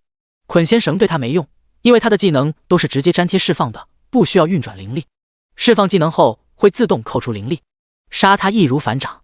小老头呵呵一笑，我们屠灭了黎云城、沙海城，还有现在的河城，唯独没有屠灭你们百越城。我有什么不敢承认的？如此说来，那就是你们背后其他组织干的。我们没有组织，只不过是几个黑夜之神的信徒走到一起罢了。这片大陆，黑夜之神的信徒又何止千千万万。叶枫听到此处，眉头紧皱，看来百越城被屠已经找到线索了，那就是所谓的黑夜之神的信徒，罪魁祸首就是他们的黑夜之神。你说的黑夜之神在哪里？叶枫问道。小老头摊开双手，声音激动道：黑夜之神无处不在，他在世间的每一个角落，每一寸土地，在每个人的心中。只要你陷入绝望、无助的时候，他就会出来帮助你，给予你力量，让你重获新生，让你看到希望之光。他会怜悯，会帮助任何一个绝望的弱者，让其变得强大。我呸！你们屠杀这么人多无辜的弱者，为什么暗星神不出来帮助他们？暗星神不就是你们的臆想出来的心魔吗？却见其中一名被绑起来的少女怒斥道。少女穿着一身干练帅气的制服，是仙盟神捕营的人，名为玲玲。另一名男青年也是神捕营的人，名为秦未年。仙盟神捕营是仙门联盟成立的执法部门，专门负责调查各地发生的重大案件，缉拿各种罪大恶极的通缉犯。像这帮暗星神信徒屠灭数城，引起仙盟神捕营的高度重视。仙盟神捕营已经派出数十支队伍到各大州追踪调查，玲玲便是负责离坎州合成的一支双人小分队。没想到竟被自己恰巧遇到了暗星神信徒正在屠城。呵呵，他们的绝望不够深沉，无法得到暗星神的眷顾，这不是暗星神的错。强词夺理，胡说八道！玲玲愤怒地别过头，不愿再与小老头争执。你们很快就会被献祭给暗星神，从阵法完成那一刻起，这座城就注定了没有人能够活下来。老头子的声音将众人的心绪带入绝望之中。道元天尊，您是龙虎山天师府的大能，快想想办法呀！玲玲急忙朝一旁的白眉老道喊着。道远天尊缓缓睁开双眼，一副仙风道骨的模样，奈何身体被捆仙绳帮助，没办法运作灵力。他无奈地叹了口气，老夫在天师府上算了一卦，知道河城将有大难，同时也算出了自己将有一个劫难。我被他们暗算重伤，还有捆仙绳的束缚，此劫我已然是要应验了。如今他们阵法大成，我等怕是在劫难逃了。道元天尊语气深沉，透着摆烂的态度，俨然已经放弃抵抗了。见到元天尊爱莫能助的样子，玲玲也只能干着急。他不由得将目光看向叶枫这边，但想到那个少年也只是玄境初期，便绝望地叹了一口气。秦未年，我们今天就要死在这里了。那叫秦未年的青年点点头，加入神捕营那一刻起，我就已经做好死亡的准备了，只是这一天来得太快。这边李芷清也是脸色煞白，看到庭外天边的血红屏障，他冷汗直冒。刚脱离陷阱，没想到喝个茶放松一下就莫名睡着了，醒来又要陷入绝境，他都怀疑自己是不是在做梦。前辈，你有办法离开这里吗？李芷清带着哭腔问道。叶枫点点头，没事，他们困不住我。看着叶枫平静的神态，李芷清终于安心地叹了口气，那就太好了。得知自己可以脱离险境，李芷清话痨的被动又在发作了。二师兄呢？他去哪里了？他朝原本二师兄泡澡的地方望去，二师兄泡澡的茶也不见了。叶枫看着小老头面前的茶盆道，傻狗的洗澡水被那老头喝完了。顺着叶枫的目光望去，李芷清顿时扑哧大笑起来，哈哈，小老头，你喝的茶水被狗泡过澡的，那傻狗还在茶盆里放屁拉尿呢。叶枫补充道。李芷清听了笑得更加厉害，众人都将目光看向这边，眼中带着疑惑。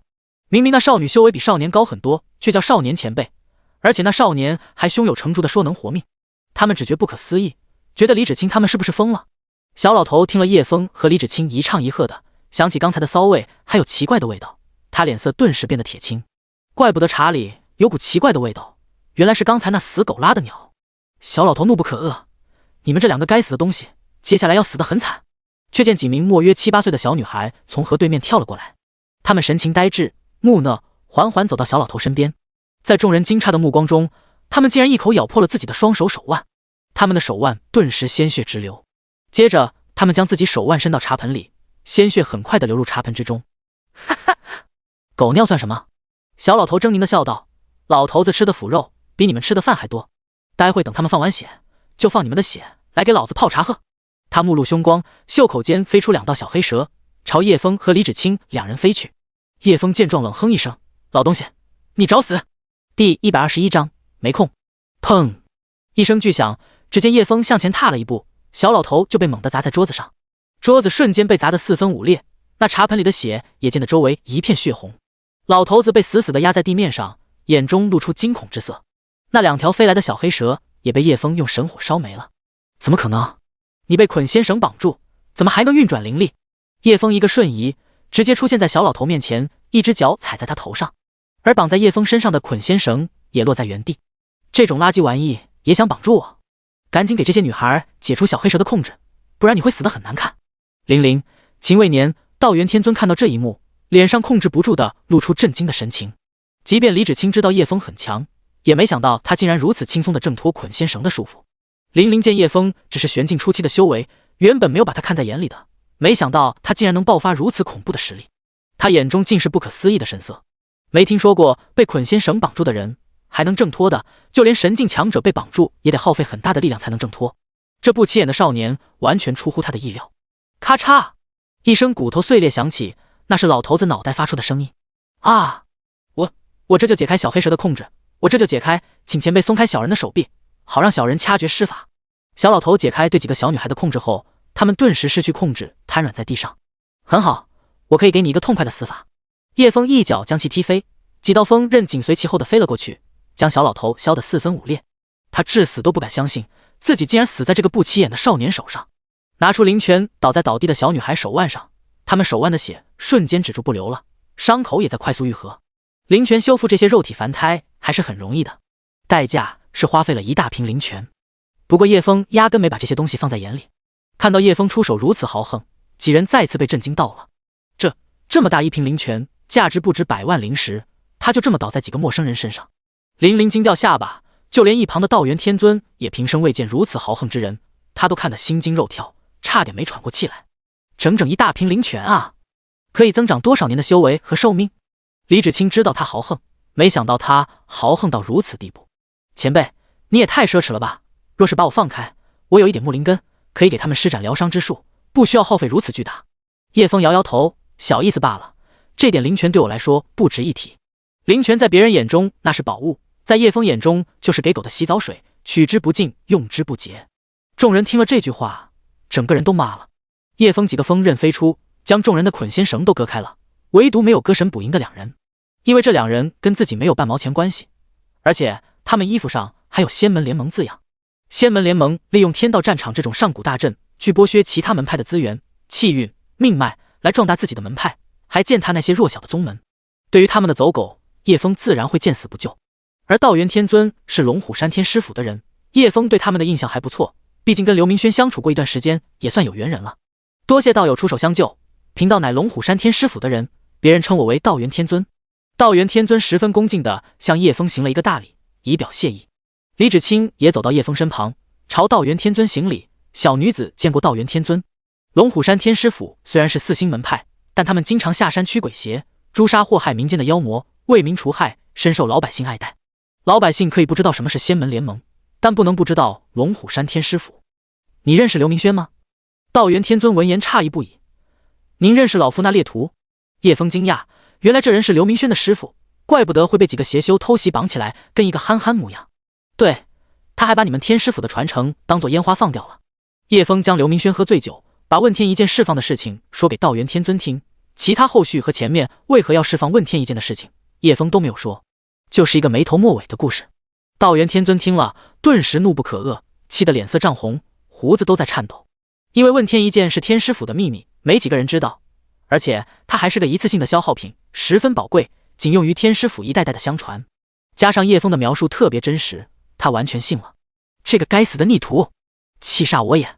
回去定扒了他的皮！道元天尊气得冲天而起，将屋顶撞了个窟窿。他拔剑就跑去找几个邪修泄愤。叶枫偷笑，刘明轩那个倒霉蛋又要挨揍了。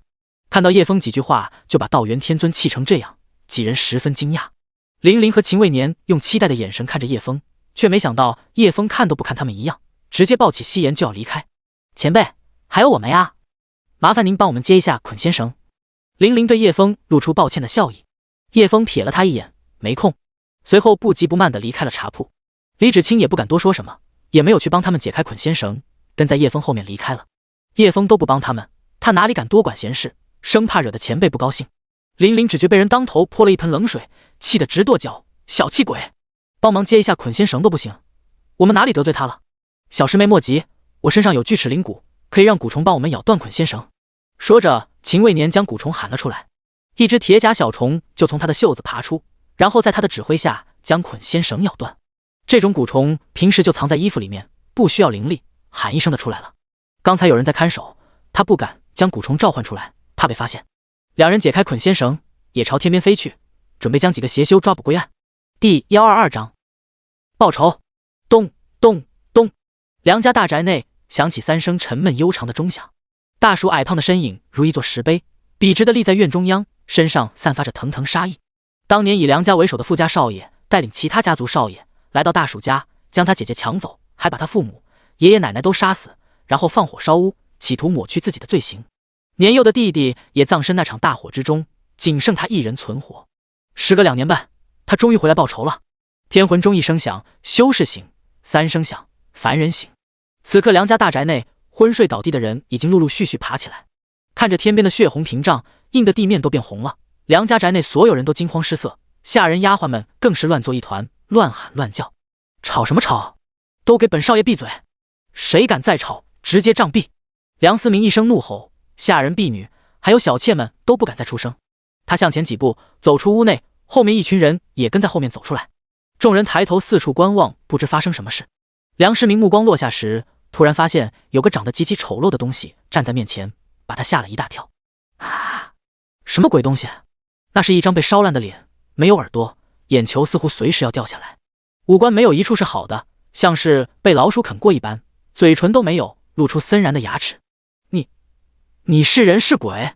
大鼠看着眼前的仇人，一身锦衣华服，脸蛋白净，身材高挑，一看就知道是在富裕中长大的少爷，从小到大没有吃过半点苦，也没有体验过苦日子的辛酸。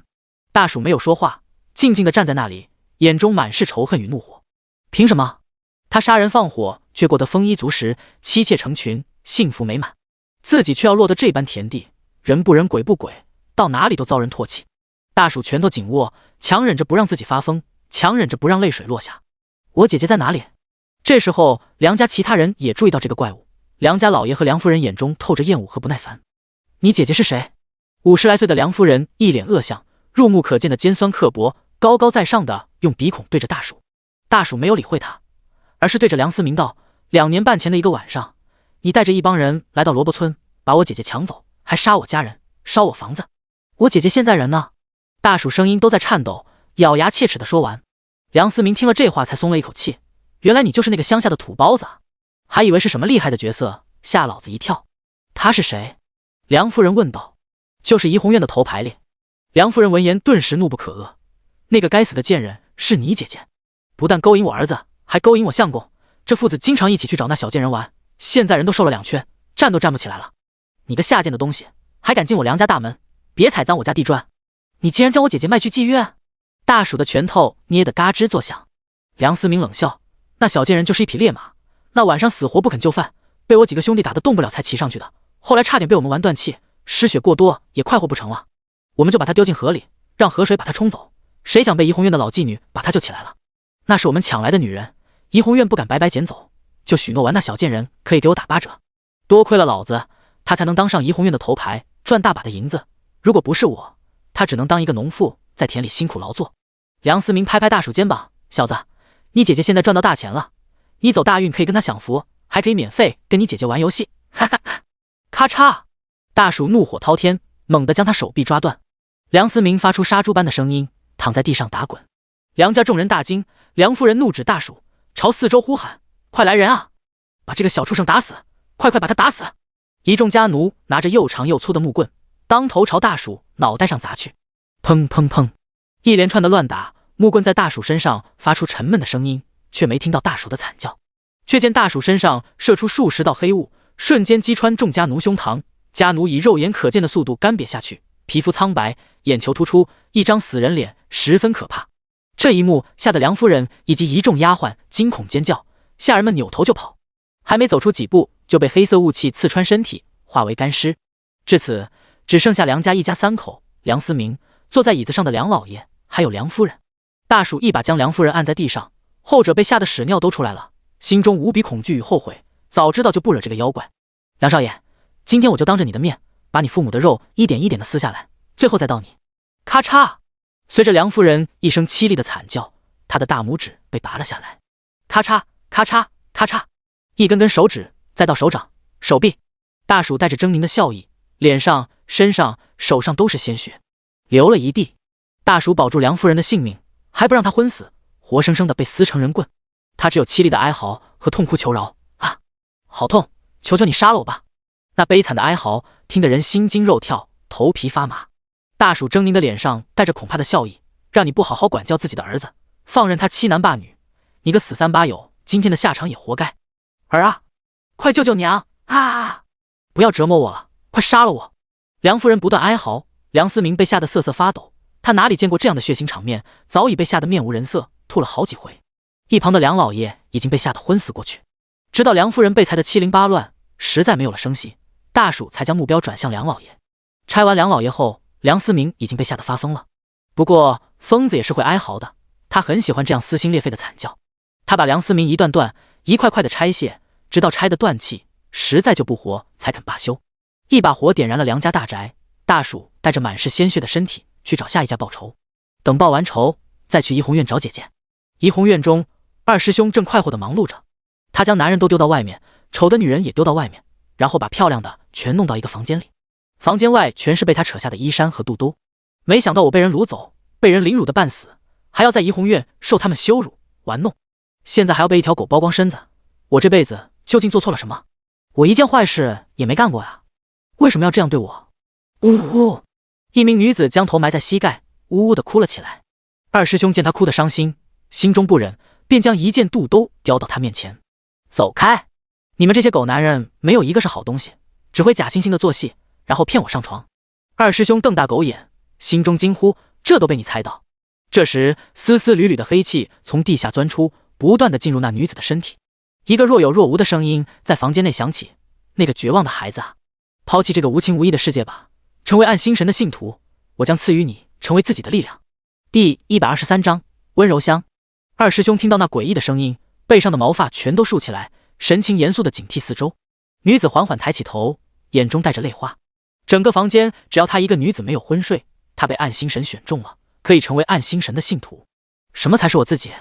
我应该是什么样的？她并没有畏惧那个诡异的声音，反而觉得对方的话戳中自己内心。成为暗星神的信徒，他会为你指引方向，最终找到彼岸。那声音在蛊惑着女子，从地底钻出的黑气也在进入女子的身体。他双手合拢，虔诚地朝虚空一拜：我愿。嗷呜！二师兄化身四阶妖狼王，打断女子的行为。他被蛊惑了，才会做出这样的选择。那些黑气也在影响着他。女子恢复清醒，她愣了一会，随后释然一笑：成为他的信徒又如何？至少我知道自己是死了还是活着，总比困在这座青楼要好吧。他看向二师兄道：过来，既然你帮了我一次，那我也送你一次温柔。二师兄一脸吃相，屁颠屁颠地跑过去了。女子的肚兜和衣衫早被二师兄扯下了，此刻他用温暖的肌肤将狗头搂在怀里。我一无所有，能送你的只有一次温柔了。大鼠带着一身鲜红的血，在街巷中快速穿行，眼泪不自觉地流淌。终于把梁家灭口了。数不清的日日夜夜，不断被仇恨煎熬着，非常痛苦。还有几家，等我把他们都杀光，就可以去找你了。没有把他们杀完，我不敢面对姐姐。我怕你问我有没有给爹娘报仇，有没有给你报仇。咚咚咚，大鼠每到仇人家里，都会敲响天魂钟，让他的仇人在痛苦、恐惧和折磨中死去。否则无法慰藉一家五口的无辜亡魂。从王家出来后，身上的鲜血又刷了一层，只留下豪宅的熊熊大火。他头也不回地去下一家复仇。梁家大宅中，玲玲和秦未年看到火光冲天，便下来看看什么情况。因为那几个暗星神的信徒不知藏在哪里，短时间找不出来。看着满地的肉块，每个都是被人硬生生扯下来的，场面十分凄惨恶心。即便两人见惯了各种案件，各种场面，也差点忍不住呕吐出来。玲玲拳头紧握，咬牙切齿道：“这帮该死的恶徒，手段竟然如此残暴不仁，把人活生生的折磨成这样，却不能放任他们继续杀人放火。”秦未年也是十分气愤，就算豁出去，也要把他们绳之于法。这群恶徒简直毫无人性。那边又起火了，我们赶紧追过去，说不定找到他们。身为神捕营的一员，他们的天命职责就是惩恶扬善，维护这片大陆的安定与繁荣。以暗星神为首的，以及他们的残暴信徒都应该被消灭。轰！大鼠一拳打穿怡红院一侧的墙面，他迫不及待地想找到姐姐，以至于不愿绕到大门进入。他一连灭掉合成几个大家族，都是用残忍的手段折磨致死。他也不顾身上血淋淋的，一路朝怡红院冲来。姐姐，姐姐，你在哪里？我是大鼠啊！整个怡红院很大，房间很多，地上躺着很多昏睡的人。他不知道姐姐在哪里。见2楼一个房间的灯光十分明亮，他猛然冲了上去。只见房间内躺着很多一丝不挂的女人，一侧的大床上，一名女子正抱着一条看似痴呆的傻狗。那狗此刻正一脸猥琐地吐着舌头，那舌头还非常不老实。这不是他之前丢进河里的狗吗？怎么会出现在这里？女人也看向门外，只见一个浑身血淋淋的矮胖子站在门外，没有耳朵、鼻子、嘴唇的他显得面目狰狞，十分可怕，就像从地狱跑出来的恶鬼。姐姐是你吗？我是大鼠啊！女子闻言心中一颤，心脏像是被什么东西狠狠地撞了一下。大鼠！她瞬间呆愣住了，随后将怀中的蠢狗一把推下床，丝毫没有察觉自己身上毫无遮掩，冲到那人面前。是你大鼠？这一刻眼泪再也止不住的落下，就像水龙头一般。大鼠你没死！呜呜！女子一把抱上去，哭得撕心裂肺，欲要将这些年所有的痛苦和委屈都发泄出来。哇，大鼠你怎么变成这个样子了？姐姐看得好心疼啊！呜呜！你们这些恶人怎么可以把我弟弟折磨成这样？你们可以折磨我，不要伤害我弟弟啊！呜呜！大鼠此刻也忍不住的哭了起来，他哽咽的说道：姐姐，我已经把他们都杀过光了，那些杀害爹娘爷爷奶奶还有弟弟的仇人，我全都杀光了。我还要把这座城其他羞辱过你的人全都杀光，一个不留，全都杀光。大鼠此刻双眼变得通红，姐弟俩抱着哭了许久。大鼠感觉到他身上有暗星神的力量。姐姐，你被暗星神选中了，可以成为暗星神的信徒。姐姐擦了擦眼中的泪水，疑惑道：什么是暗星神？我就是暗星神的信徒，只要被暗星神选中，就可以获得强大的力量，这样我们就不会被别人欺负了。姐姐，你快成为暗星神的信徒吧！大鼠神情激动，只要姐姐也成为暗星神的信徒，就可以拥有强大的力量，可以过上好日子了。姐姐原本是犹豫的，害怕暗星神是坏人，但听到能够获得强大的力量，不受别人欺负，她瞬间就坚定的想要成为暗星神的信徒。姐姐会成为暗星神的信徒的。大鼠余光瞥见那条傻狗还离开，他顿时火冒三丈，朝二师兄走了过去。该死的狗东西，阴魂不散，把你丢到河里，还爬回来欺负我姐姐，找死！大鼠手一挥，数道漆黑能量鞭朝二师兄甩去。二师兄此时也是恼火，此人不但将自己丢进河里，还破坏自己的春宵美梦。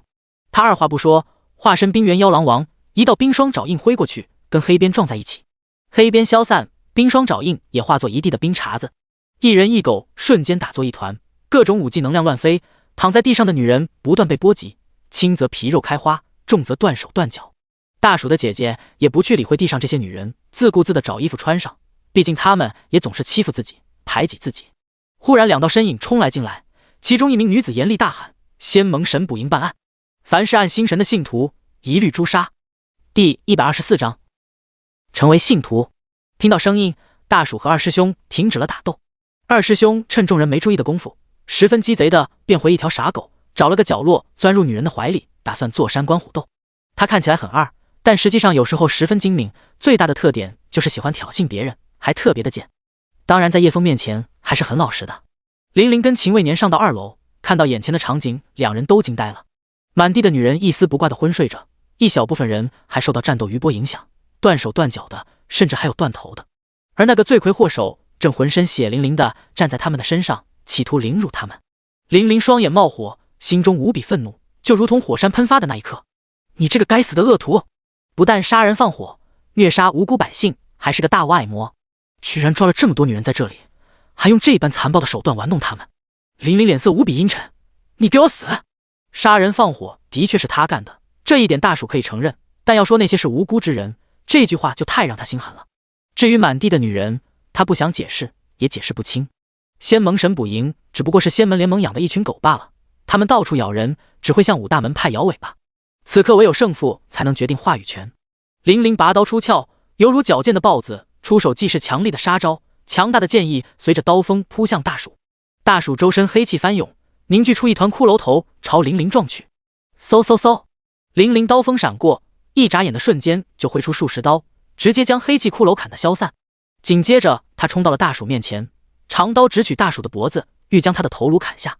这一动作一气呵成，林林显然有熟练的刀法和丰富的战斗经验，没有一个动作是多余的。大蜀惊慌闪躲，他成为暗星神的信徒时间不长，修炼时间不长，虽然实力急速增长，但根基还不稳定，实力在队伍之中属于最弱一人。此刻他双手推出，一股黑气从他手中冲出，直面林林的刀锋。唰！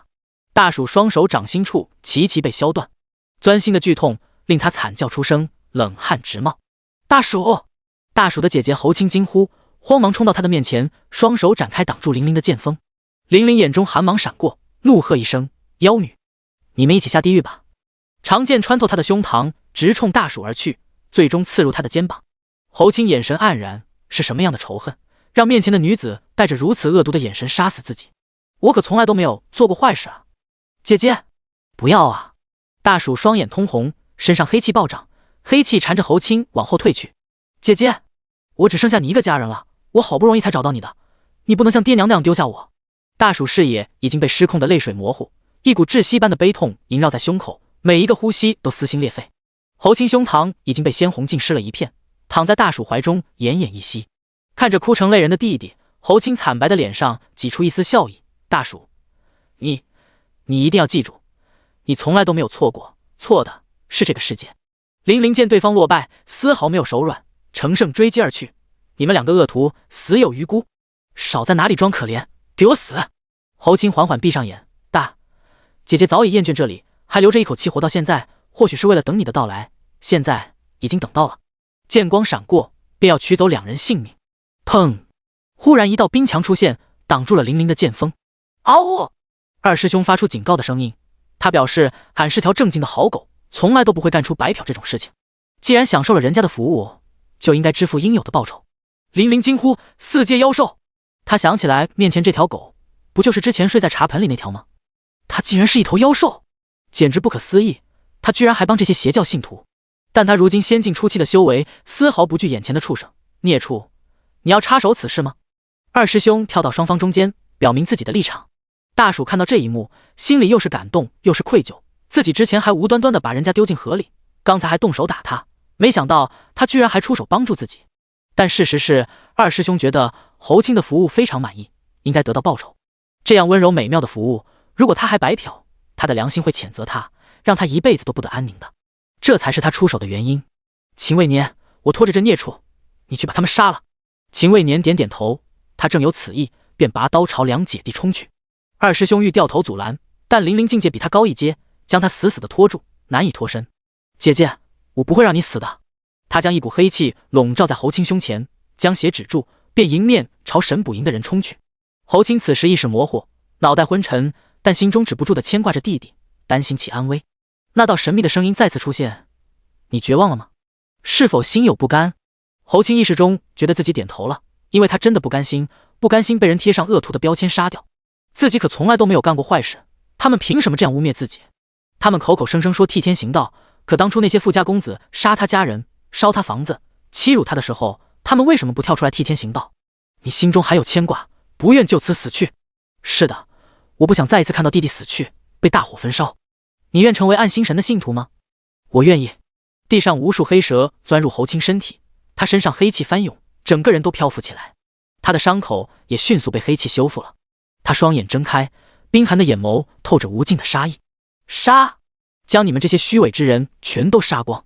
而此刻的大鼠已经伤痕累累，扑通的倒在地上。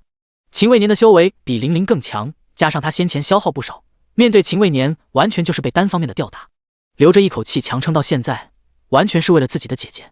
此刻他终于支撑不住了，已经足够了，我这条烂命还能帮父母报仇，还能看到姐姐活着，已经足够了。他的语气逐渐下沉，双眼也紧紧合上，再也不会睁开。第125章完美信徒。大鼠！侯青声嘶力竭地扑了过去，当他发现大鼠身上没有生机之后，整个人都崩溃了，眼泪犹如洪水决堤，止不住的汹涌落下。又一次看到亲人死在眼前，又一次看着弟弟死去，上一次看着他们跟房子一起被大火焚烧，却无能为力。不要啊！神主大人，我会成为您最忠诚的信徒，求求您救一下我弟弟！他哭嚎着，大喊着。弟弟好不容易才活下来，他们好不容易才相见，这一见相见却是永别了。暗星神的声音在虚空中响起，神不会满足信徒所有愿望，也无法满足所有信徒的愿望。他已经死了，即便我可以将他救活，我也不会救他，因为他活着使你就无法成为一个完美的信徒。只有彻底绝望，彻底了无牵挂，一无所有的人才能成为暗星神最完美的信徒。暗星神把话摊开了，他能够救活大鼠，却不会去救他，他要让他彻底的绝望，把他打造最完美最强大的信徒。侯青急切祈求，求求您救救我弟弟，你让我做什么都行，我可以把我的一切都给你。我不需要听话的奴仆，我要的是彻底绝望的你。暗星神冷冰冰的声音落下，不再回应侯青，不管他如何哀求，都没有得到神明的回应，留给他的只有大鼠不断流逝体温的尸体。他彻底放声大哭了，看着弟弟那张狰狞丑陋的脸，心如刀割。他们怎么可以这样恶毒的将弟弟烧成这样？他们怎么可以给弟弟安上各种罪名杀死？你这个该死的邪教恶徒，很快就可以跟你弟弟到地狱相见了，没必要哭得这般做作。凌凌冰冷的声音响起，我什么坏事都没有做过，他们为什么总是欺负我，总是辱骂我？侯青喃喃自语着，他们明明干了那么多坏事，你们都没有惩罚他们，没有给他们定罪，反而要杀我们。你们是一伙的，你们才是恶人，你们全都是恶人，全都该死。他凄厉嘶吼，双眼变得阴厉凶残，你们才该死，所有人都该死。他身上的黑气疯狂翻涌，将整个房间都填满了。砰砰砰，黑气将房间撑爆，将整座怡红院撑爆，除了大鼠的尸体，躺在地上的人被黑气碰到都变成了干尸。侯青的实力瞬间暴涨，已经可以媲美仙境巅峰了。二师兄见势不妙，直接撒腿就跑。不好，这邪修开始狂暴了，快跑！林林和秦未年大惊，他们现在已经不是侯青的对手了，当下不再恋战，立马撤退。你们不是要替天行道吗？你们道义呢？不过是欺软怕硬之辈罢了。那邪修冰冷的声音从身后快速传来，很快就追上了，惊得两人冷汗直冒。侯青抬手，黑气凝聚成巨大的剑，指向两人的后背。今日我便杀尽天下之人。手中巨剑刺出，犹如飞驰之箭激射而出，速度极快。他已经没有可以爱的人了，除了家人，天下全都是坏人。他从小到大，就连村里的人、亲戚邻里都欺负和看不起他们家，被凌辱的半死。来到怡红院后，也一直饱受折磨，就连其他头牌花魁都排挤他，因为他长得漂亮，没有才艺，只会卖身，抢走那些卖艺不卖身的花魁生意。如今杀尽天下之人又如何？他一点也不在乎，不在乎别人给他的恶名，不在乎是否善恶，他什么都不需要在乎，也没有什么值得留恋的东西。就算杀光天下人又如何？死吧！巨剑汹涌而来，秦未年自知这样下去，两人必定死于剑下。他停止身形，咬破手指，挤出精血，拿出法宝，施展最后的手段。灵儿，替我活下去，铲除暗星神一众邪修，诛杀一切邪恶，还天下人一份安宁，成为万人敬仰的大英雄。其实他真正想说的是，灵儿成为我的妻子。即便到了死亡的最后一刻，他也无法表达自己心中深埋的爱意。一滴精血滴在古朴的金钟上，秦未年顿时金光大盛，实力瞬间暴涨。咚！巨大的金钟虚影浮现，挡下了黑气巨剑的攻击。秦未年，林林着急大喊：“走啊！我支撑不了太久，快走！”秦未年挥出一道金光，将林林推走。他消耗全部的生命，发动本命法器，拼死一搏，帮林林创造一个逃命的机会。侯青满脸寒霜：“杀我弟弟，你们全都要留下来陪葬！”他身后凝结出数十头巨大的黑蛇，朝两人冲去。秦未年也挥出数十道金光锁链，朝巨大黑蛇缠绕而去。然而侯青的力量不断的在攀升，秦未年的锁链不断被撑开，直到最后砰然破碎。一道黑影闪过，瞬间穿透的胸膛。那是一柄黑气凝结而成的小剑，小剑穿透秦未年的胸膛后，变成一条阴厉的黑蛇，赤红的双眼张开血盆大口，一口将他的心脏吃掉。侯青冷冰冰地将秦未年干枯尸体丢在地上，像丢垃圾一般，随后朝林林消失的方向追去。第126章祈求。叶枫带着李芷清去找那条自己放走的小黑蛇，看看能不能找到那个所谓的暗星之神。夕颜此刻正在熟睡中，被叶枫一手夹在腋下，嘴里巴鼓囊囊的，里面塞满各种糕点，没有吃下去。叶枫怕他噎着，想帮他抠出来，但他嘴巴合得死死的，像是要死守嘴里的食物，不让别人抢走。叶枫无奈，也就不管他了。前辈，你快看！李芷清指着一方惊呼出声。叶枫看去，只见漫天邪气犹如漆黑的沙尘暴一般扑来，铺天盖地，似要将整片天遮挡住。好浓重的邪气，有恐怖的邪祟要朝这边过来了。李芷清脸色发白，双腿不住的颤抖。那恐怖的能量不是他能够面对的。叶枫只是眉头微皱，却见远处一个小小的身影在这邪祟沙尘暴中拼命逃跑。神识扫过去，他认出了那逃亡的少女，是刚才被捆仙绳绑住的仙盟神捕营之人。快跑啊！林林朝俩人大声哭喊，仿佛末日降临一般，还傻愣在那里干什么？此等邪祟所过之处，寸草不生。看到这般恐怖邪祟，还傻傻的站在那里，不赶紧逃命，真不知道是不是脑子有毛病。侯青飞在空中，身后带着一片庞大的滚滚黑气，所过之处，躺在地上的人无一不变成干枯的尸体，他们的头发也随之干枯脱落，头顶光秃秃的，那些头发都干枯发黄，一碰就碎。一道细微的黑气如小蛇般摆动行走，钻进一具干枯的尸体。只见那尸体猛地睁开双眼，眼中红芒闪过，脸色露出阴险诡异的微笑，像一条毒蛇。干尸爬起身，朝那些昏睡的活人走去。干尸们没有自主意识，只会不断行走，寻找活物，攻击活物。但凡被他们杀死的人都会被吸干，然后体内的黑蛇就会分裂出第二条，去控制那个被吸干的尸体。小黑蛇可以不断分裂，制造出很多袭击人的干尸。龙虎山天师府的人这些年一直在绞杀这些干尸，以免他们不断攻击其他活人。曾经有一个干尸袭击村庄，单凭一己之力将整个村庄都感染了。这种干尸力大无穷，皮糙肉厚的，普通凡人用凡铁根本伤不到他们，一般的火也很难将其烧死，除非将它固定住，用大火烧。普通的火把在干尸可以移动的情况下根本起不了作用，他们还能钻进深层的土里将自己藏起来。叶枫之前就对付过这种干尸，对于普通人来说的确很棘手。林林很快就从俩人身边飞过，看着还愣在原地的叶枫两人，林林皱起眉头，露出一丝讥讽，心道俩人真胆小，竟然被吓得愣在原地，不会逃跑了。神捕营可不会收这样的废物。看着黑气铺天盖地席卷而来，李芷清被吓得不轻，但看到叶枫没有逃跑，一副淡然的样子，他也不好自己一个人逃跑，眼下决定赌一把，赌前辈可以解决这个恐怖的邪祟。呼！只见叶枫伸出一只手，掌心喷出一团火苗，那汹涌而来的滔天巨浪就像撞到巨大的柱子一般，向两边岔开，在叶枫身边分流，没有一丁点黑气跟靠近叶枫10米内。看到这一幕，李芷清惊讶地瞪大眼睛，这一团小小的火苗竟然有如此厉害的力量，能让这般恐怖的黑气丝毫不敢靠近。侯青没有停留，他的目标是杀害自己弟弟的仇人，不是眼下的男女。更何况他靠近那少年的瞬间，有种深深的恐惧感涌现，那是一种天命的压制。他感觉到，若是跟眼前这少年过不去，他一定会死得很惨。他只是回头看了叶枫一眼，眼中带着对叶枫的畏惧。林林也通过神识看到了刚才那一幕，看到叶枫俩人竟然毫发无损地站在那里，他心中无比震惊。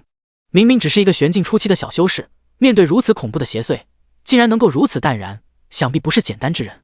而且他还能无视捆仙绳的束缚，就连道元天尊也做不到这一点。想到此处，他眼中闪过决然之色。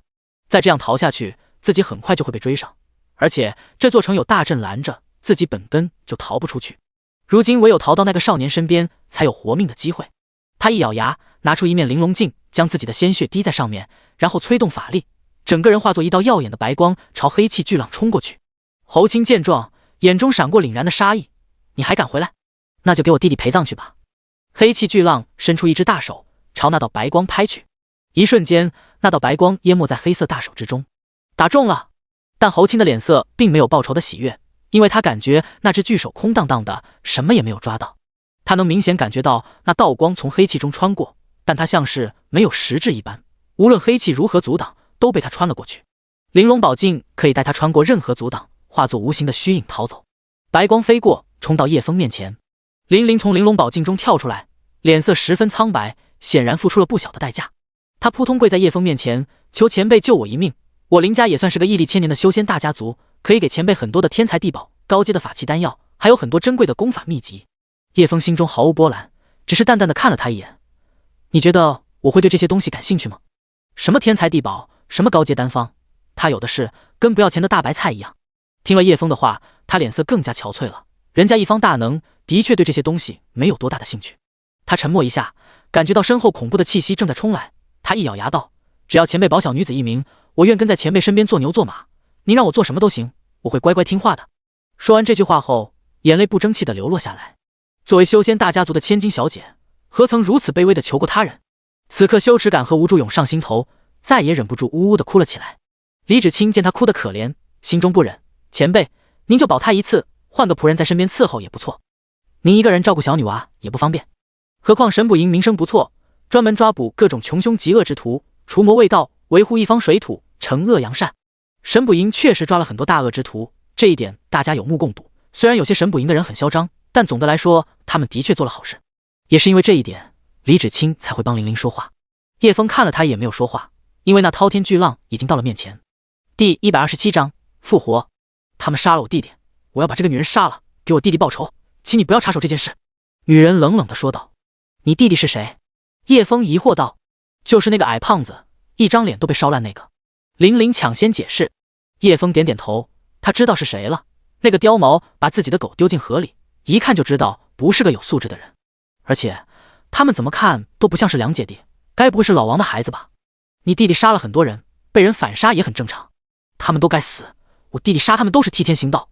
对，侯青也学会了那套说辞，凡是加上替天行道，就能让自己的行为变得合理。而且胜者为王，正义从来都是胜者说了算。这一点他已经深深地体会到了，即便自己从来都没干过坏事，但只要自己弱小，就能成为他们口中的恶人。你杀这么多人，也是为了替天行道吗？叶枫指着满地的干尸问他。自然，这个只能怪他们太过弱小。自己曾经的遭遇也是如此，因为太过弱小，家人被杀害，房子被烧毁，还被他们凌辱，被迫在怡红院卖身。弱小就是原罪。叶枫点点头，有道理，我也觉得你很弱，所以把你杀了也算替天行道吧。侯青闻言眉头紧皱，他说的好有道理。却见那人手掌飞出数十道恐怖之极的火苗，像流星一般飞来。侯青脸色大变，眼中尽是止不住的恐惧。他感觉无论自己如何强大，只要碰到这火苗，都会被烧得神魂俱灭。他不敢再逗留，发动最大的力量逃跑去了。叶枫岂能容他逃走？如此凶险的大邪祟，若是到处害人，这片大陆会被他搞得乌烟瘴气，一片死寂。此人必杀之！一个闪身瞬移出现在那女人面前，掌心凝聚出一片赤阳神火，朝他额头拍去。轰！侯青还没反应过来，整个头颅就已经被恐怖的神火烧成飞灰，只剩下一具无头尸体。黑气散去，无头尸砰然落地。这一切都发生在电光火石之间，侯青完全没有想到叶枫会瞬间出现在自己面前，他几乎是整个人撞上去的。当然他也毫无战斗经验，空有一身力量，被叶枫秒杀也很正常。林林嘴巴张大，不可置信地看着叶枫。如此恐怖的滔天大邪祟，他以为叶枫怎么也得苦战一番，没想到瞬间就被他轻易秒杀了。他的实力究竟恐怖到何种程度？现在看来，人家愿意收自己为奴仆，那是天大的恩赐，很多人求之不得呢。玲玲立马磕头跪谢，感谢主人的救命之恩。玲玲将毕生追随主人，鞍前马后，言听计从。废话不必多说，如果你想诚心遵守承诺，就立下天劫誓言吧。如果不想当我的奴仆，现在便离去，我不会为难你，也不会向你索取任何报酬。一旦立下天劫誓言，若有违背，将受到天劫之雷轰杀，直接神魂俱灭。这是一种用性命立下的誓言，一般人不会轻易立下。叶枫也不想为难他，如果不想跟着自己，就让他离开，免得他有怨言，相处起来让人不愉快。玲玲犹豫了片刻，随后眼神变得坚定，我愿此生追随君主。等他立下天劫誓言后，叶枫才放心把手里的贪睡娃递给玲玲抱着，自己总算不用带娃了。玲玲小心翼翼地接过，动作有些不太自然，脸上是惊讶与新奇，有种当娘亲的感觉。想到此处，她俏脸有些微红。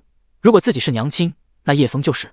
既然现在是叶枫的仆人了，他找个地方将这身仙盟神捕营的衣服换掉，神捕营的令牌也丢掉，穿上寻常女子的轻纱罗裙。玲玲再次出现时，叶枫和李芷清两人眼睛一亮。玲玲不再是先前的英姿飒爽、换上一副柔美装扮，就像一位仙子迎风而立，看似柔弱却坚韧不倒，美丽却不软弱。总的来说，她绝对不是一个花瓶。姐姐，你换上衣服好美。李芷清赞赏道。被两人直勾勾的人看着，玲玲脸上有些羞红。我也没有比你大，莫要叫我姐姐了。两人你一句我一句，很快就熟络起来了。看到夕颜长到精致可爱，两人抢着要抱。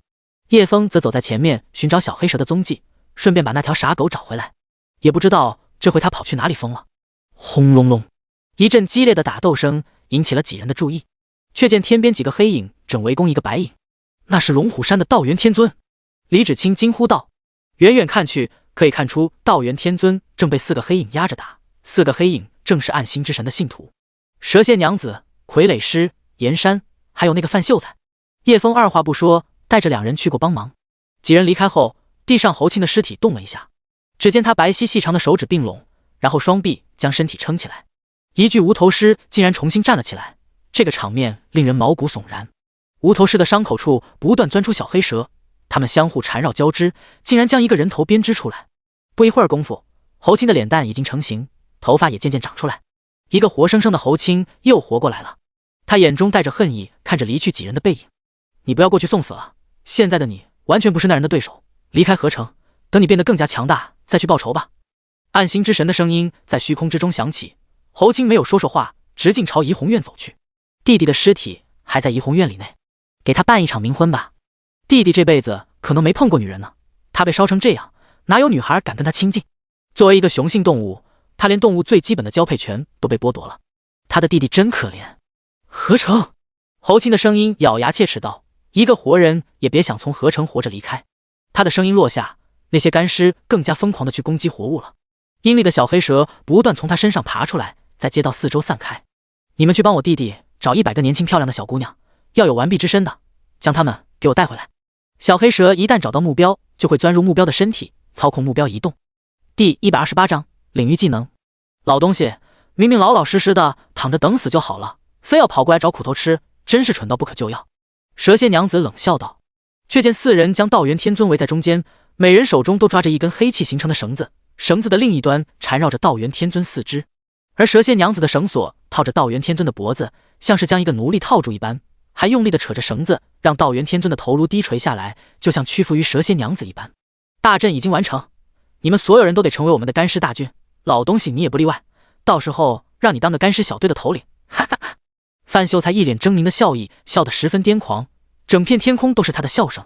暗星之神的信徒没有几个是正常的。道元天尊伤痕累累，鲜血染红了衣衫，刚才大意了，没有闪，被人偷袭成功。他原本是一人大战蛇蝎娘子的，没想到有个年轻的小伙偷偷摸摸的从自己后面偷袭，这才着了他们的道。都怪自家的逆徒，竟然喝醉酒将师门的传承一剑问天用来撒酒疯。想到这里，他又是愤怒又是羞愧，他愧对师祖啊！当年他也是喝醉酒，才迷迷糊糊的将师门传承给了这个傻不拉几的徒弟。哎，喝酒误事啊！你们2个年轻人不讲武德，来骗，来偷袭我6900多岁的老头子，这好吗？这不好！我劝你们年轻人好自为之，好好反思，以后不要再犯这样的小聪明啊！江湖要以和为贵，要讲武德，不要搞窝里斗。我们的敌人是魔族，是邪祟。砰！道元天尊右眼被才打了一拳。范秀才恶狠狠的道：老东西，别拿你们那套来压我，不然把你狗腿打断，变成干尸要跪着走路。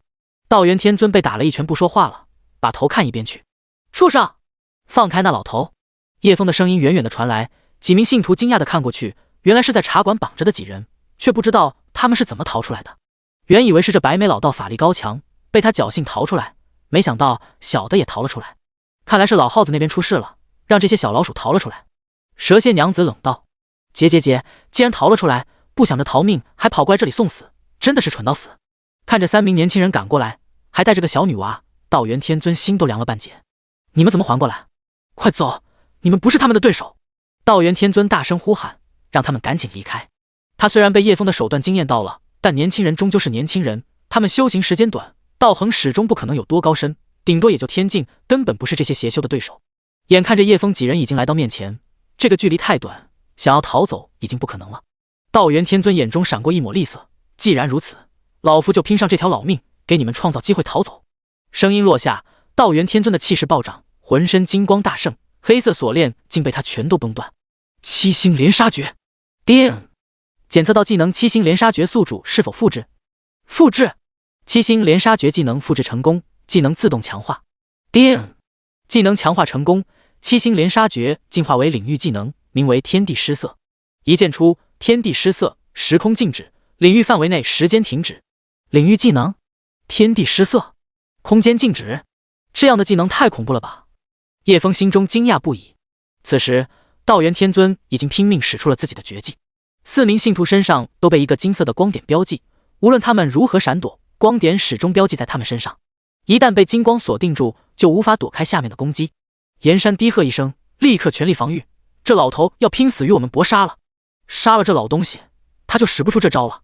范秀才手中凝聚出黑气利剑，朝道元天尊胸膛刺去。道元天尊原地消失，范秀才刺了个空。此刻周围的空气变得无比寂静，似乎屏蔽了一切声音，只有强烈的杀机笼罩在4人心头。道元天尊消失了，但恐怖的剑意死死地锁住几名邪教徒。老东西，你躲哪里去了？快出来，不然我把这几个小老鼠杀光！受惊的范秀才释放出无数道尖锐的黑气，在虚空乱刺，如同一个疯子，还发出癫狂的笑声，听着又像是哭声。那是一种满腹经纶却不得志的悲苦和肆无忌惮的狂笑。范秀才，不要乱攻击，你打不到他的，全力防御，不让他伤到，等他剑招施展完，既可以把他剁了。岩山和蛇蝎娘子都在制止癫狂的范秀才，然而范秀才并没有理会两人，自顾自地释放黑气触手攻击，一边狂笑一边又开始吟唱诗词。北窗寒凉久寂寞，独自苦读勤奋力，书卷堆积压心扉，寒风穿堂摧残魂，破屋残垣迎风吹，却成泡影谢人间，一场悲剧终成伤。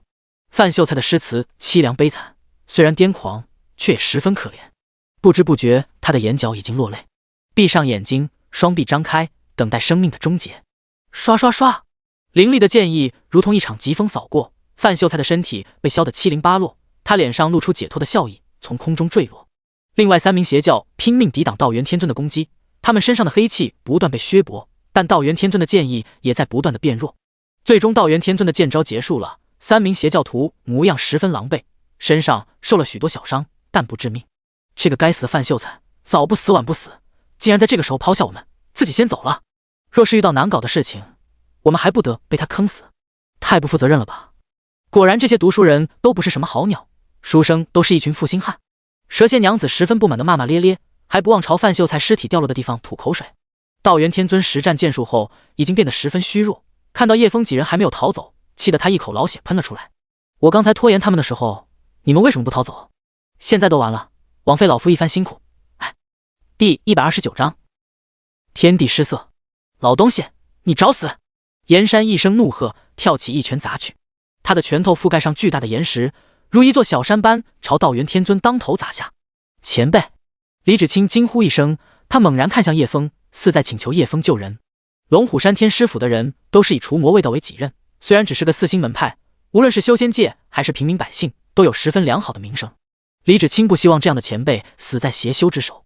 天地失色，叶枫淡淡的说了一句，随后轻轻拔剑出鞘。李芷清正露出疑惑之色的瞬间，他的表情定格在瞬间，他的脸变成了灰色，衣服也变成了灰色，周围的景色全都变成了灰色。所有人都被定格在瞬间，时间就像静止一般。高高跃起的岩山也被定格在空中，还保持一拳砸下的姿态。天空是灰色的，周围的树木房屋都是灰色的，河流也是灰色的，似乎整个世界都失去了色彩，时间也停止了。叶枫的身形消失在原地，下一刻岩山的身体被剑气4分5裂。这一幕都看在众人眼里，他们虽然不能动弹，无法呼吸，心跳静止，但可以看到这方灰色的世界，他们的五感和意识都在。他们看到这片时间静止的空间里，只有叶枫一个人可以自由穿梭。当岩山被叶枫4分5裂后，蛇蝎娘子和傀儡师眼中皆是露出恐惧之色，他们无法动弹，就如同待宰的羔羊，除了深深的恐惧，他们什么也不能做。道元天尊眼中满是震惊，出剑能让时间静止，天地失色，此等绝世剑术不是来自神界，还能来自哪里？上古传承吗？李芷清的认知再次被刷新，他知道叶枫的实力很恐怖，但没想到能够恐怖到此等程度。林林心中也是无比震惊，他的主人能够轻松秒杀恐怖的邪祟，还能让时间停止，让天地失色。在叶枫拔剑的那一刻，死亡的气息就锁定了3人，这片静止空间里所有人都可以被他锁定，他可以主宰所有人的生死。刷刷刷，蛇蝎娘子也在惊恐中被削去脑袋，但她的脑袋没有掉落，而是定格在原来的地方，就像岩山四分五裂的身体定在空中一般。木偶师的身体没有血肉，只有木头和竹子组成的躯体，还有其他一些不知名的材料，但其身上密密麻麻的类似于阵法纹路的东西画的浑身都是。虽然主要架构是木头和竹子，但其坚硬程度堪比玄铁，坚硬无比。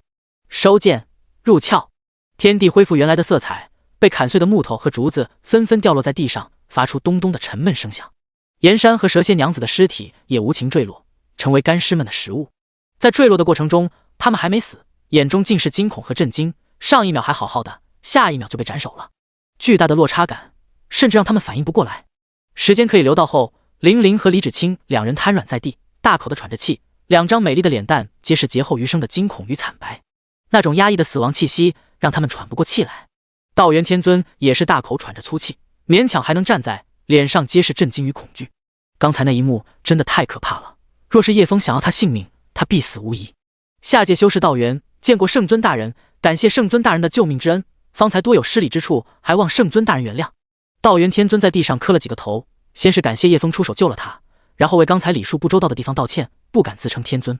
叶枫摆摆手，小事罢了，无需多礼，起来吧。暗星神的信徒虽然都死了，但大阵还在运行。河畔的几棵沾染邪气的柳树越来越壮大了，它们伸展着枝条肆意挥舞，张牙舞爪。地上昏睡的人们大多成为他们的养分，将人吸食后就变成了干尸。河城内一片狼藉，房屋失火，坍塌成废墟，死伤人数已经过半。大阵完成后不需要人的操控，只有等里面的活人全都变成干尸，它才会停止。而且这个大阵还会影响人的脾气性情，变得越来越狂躁，最后失控，四处攻击人。道元天尊看着下面的百姓，满脸愁容。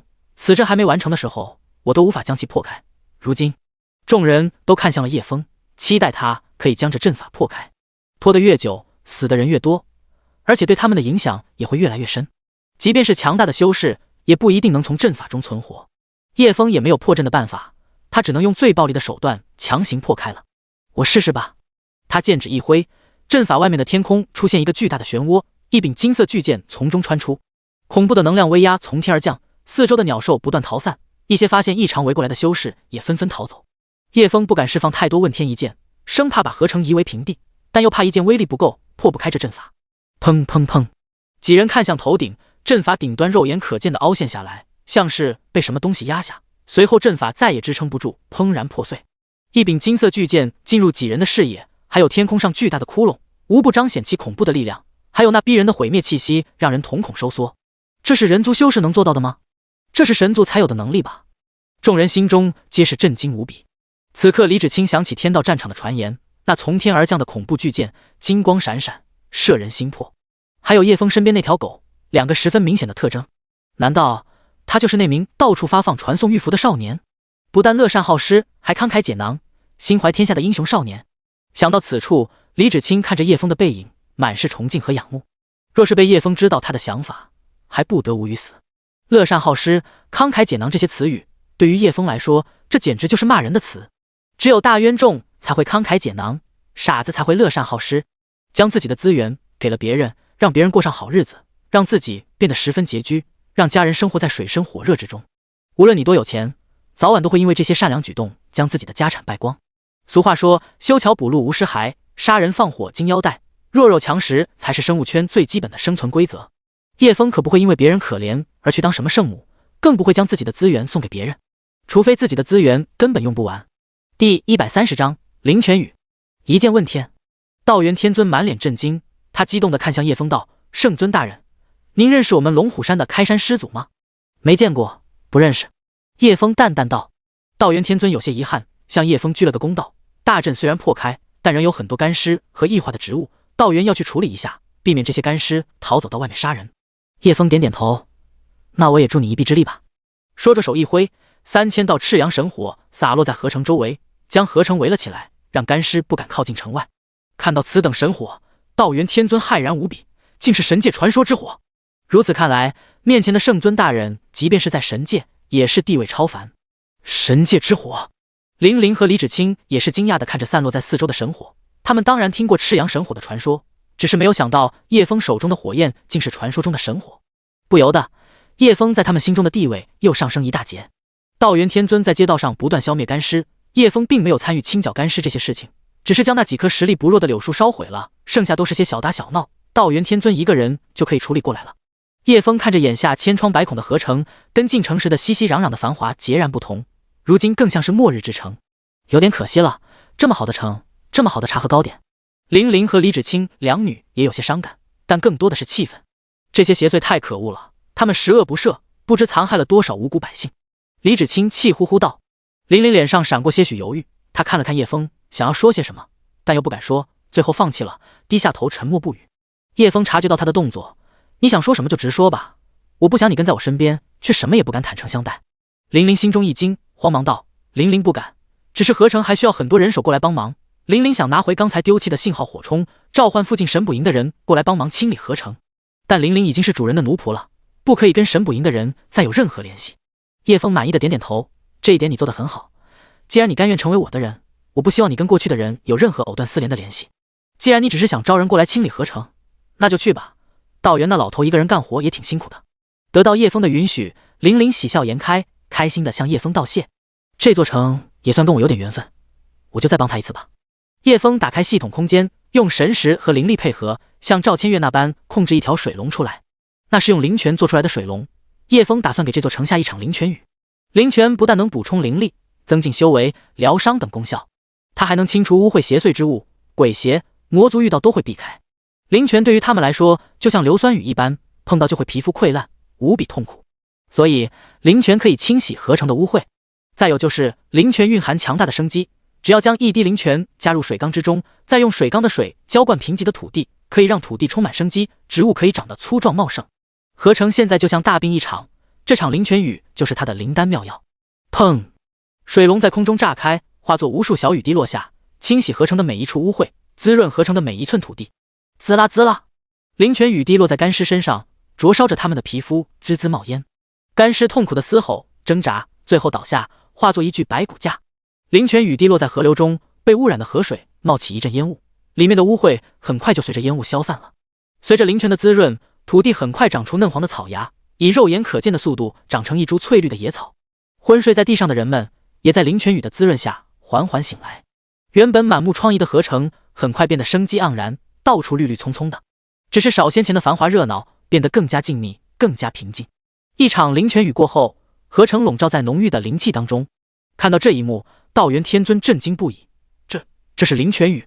他满脸不可置信地看向天空，却见那名俊美的少年负手而立，飘逸而优雅，站在虚空俯视着一切，犹如一尊创世神明，赋予凡人新生和希望。他扑通地跪在地上，猛地磕了几个响头，感谢圣尊大人为凡间清除邪祟，赋予生机和希望。我定会让合成的百姓为圣尊大人建立一座神庙，给圣尊大人上香供奉，刻上历史碑文，记下圣尊大人伟大的功绩，流芳百世。林玲拿着信号火冲，看着满天的灵泉雨，整个人都惊呆了。如此一场庞大的灵泉雨，到底需要多少灵泉？能拿出此等手笔的人，除了自己主人，还能有谁？看到满城的生机，他缓缓放下信号火冲。此刻已经不需要神捕营的人过来帮忙了，主人已经做到了神捕营永远无法做到的事情。因为他看到了一棵粗大的竹笋破开脚下的地板，吸收灵泉茁壮的生长出来。他见过人间疾苦，百姓深受邪祟侵害，因此立志成为一名除魔卫道的侠义之人，这才加入神捕营。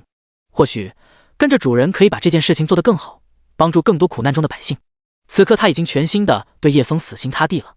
李芷清看着地上屋檐流淌的灵泉，恨不得冲上去一顿狂喝，还要装几瓶回清风门给老爹尝尝。但这是叶枫用来恢复合成生机的灵泉，他不敢妄动，只能看着灵泉在街巷流淌，不断的吞咽口水。不愧是圣尊大人，竟然一下子拿出如此巨量的灵泉，而且非常慷慨无私的施舍给这些无足轻重的百姓，跟他在天道战场的传言一模一样，是个无私的大善人。他当之无愧的是个大圣人。李芷清满脸崇敬地看着天上的那道身影，就像太阳一般耀眼。若是让他知道叶枫可以用灵泉把这座城淹了，会作何感想？灵泉在叶枫这里不值钱，要多少有多少，一场灵泉雨只是他小小的施舍罢了，不值一提。第130章婚嫁。一场灵泉雨过后，再也找不到小黑蛇的神识印记，或许是被暗星神之神发现了，将其抹除，总之是找不回了。不过无所谓，百越城被屠已经找到线索了，小黑蛇已经没有作用。二师兄也在雨后回来了，踩着满地的灵泉，吐着舌头，步子不紧不慢的，看到叶枫就冲刺，飞扑上去，在叶枫一个耳光的伺候下，瞬间老实了。这家伙总是不长记性，喜欢扑人。你这狗东西，还学会去青楼找乐子了，可以啊。叶枫又是几个大笔都甩过去，二师兄被打得一脸委屈，躲到一旁刨泥土去了。走吧，去蓝渡城那青山福林去。在合成的悲伤与重生的喜悦中，叶枫带着几人离开了，剩下的事情合成百姓他们自己会处理。叶枫也不是救世主，没有理由留下来帮他们重建家园。临走时，叶枫还给夕颜打包了许多糕点，让他多吃点人间烟火气息，可以控制他的鬼气。一行人出了城许久后，小夕颜睡了好久，要不要叫醒他？林林见他睡了好久都没有醒来的意思，忍不住问道：没事，让他睡吧，他跟别的孩子不同。崇山峻岭的山脉之中，锣鼓喧天，唢呐长啸，一条长长的白色队伍缓慢前进，直入深山。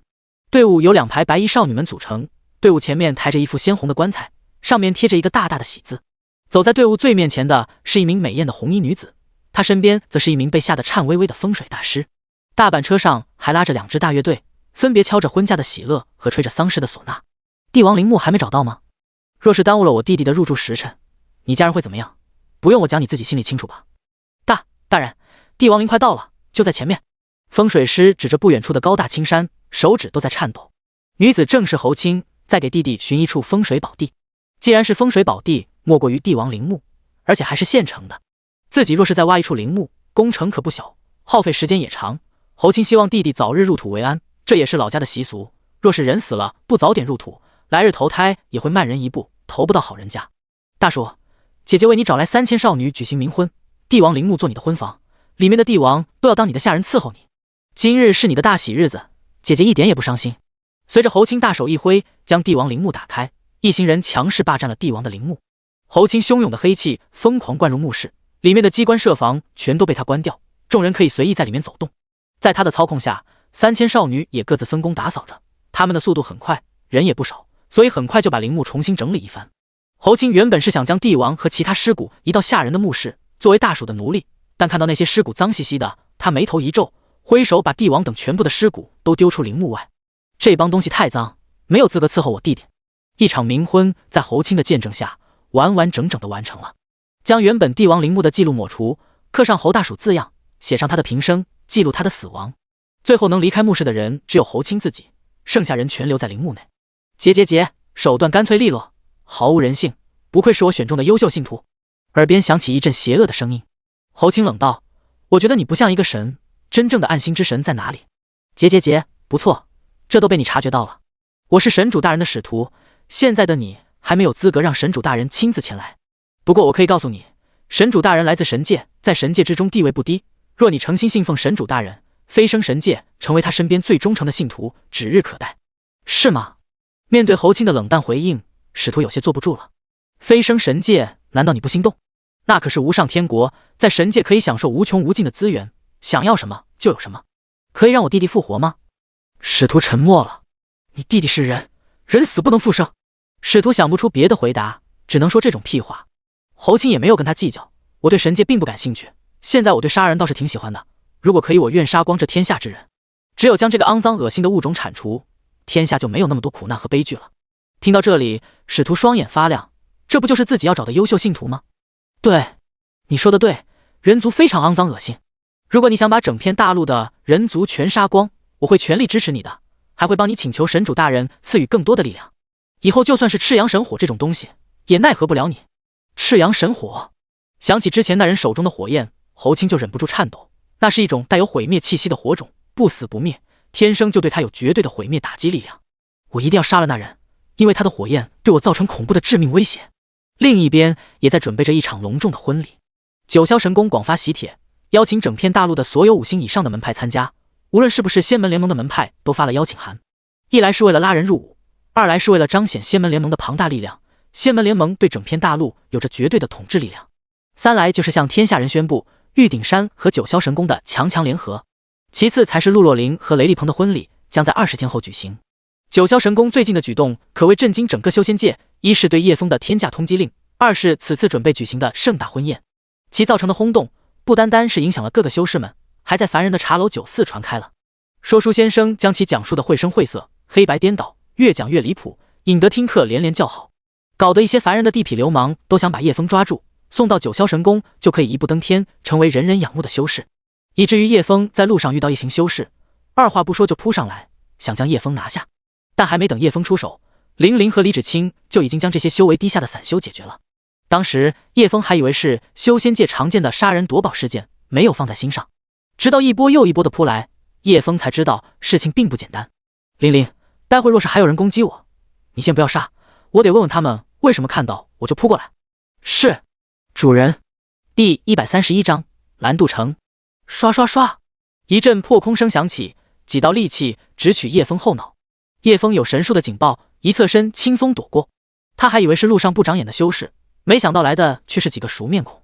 一个还是俊良的青年，身边跟着浓妆艳抹的妖娆女子，后面是一名清瘦男子，正是方云和马小荣等人。呵呵，你个山野小子，反应倒是挺快。之前在紫藤山脉算你走运，现在就让你生不如死。方云又看向李芷清说道：“小贱人，你若是在山洞里好好配合，现在不就用死了？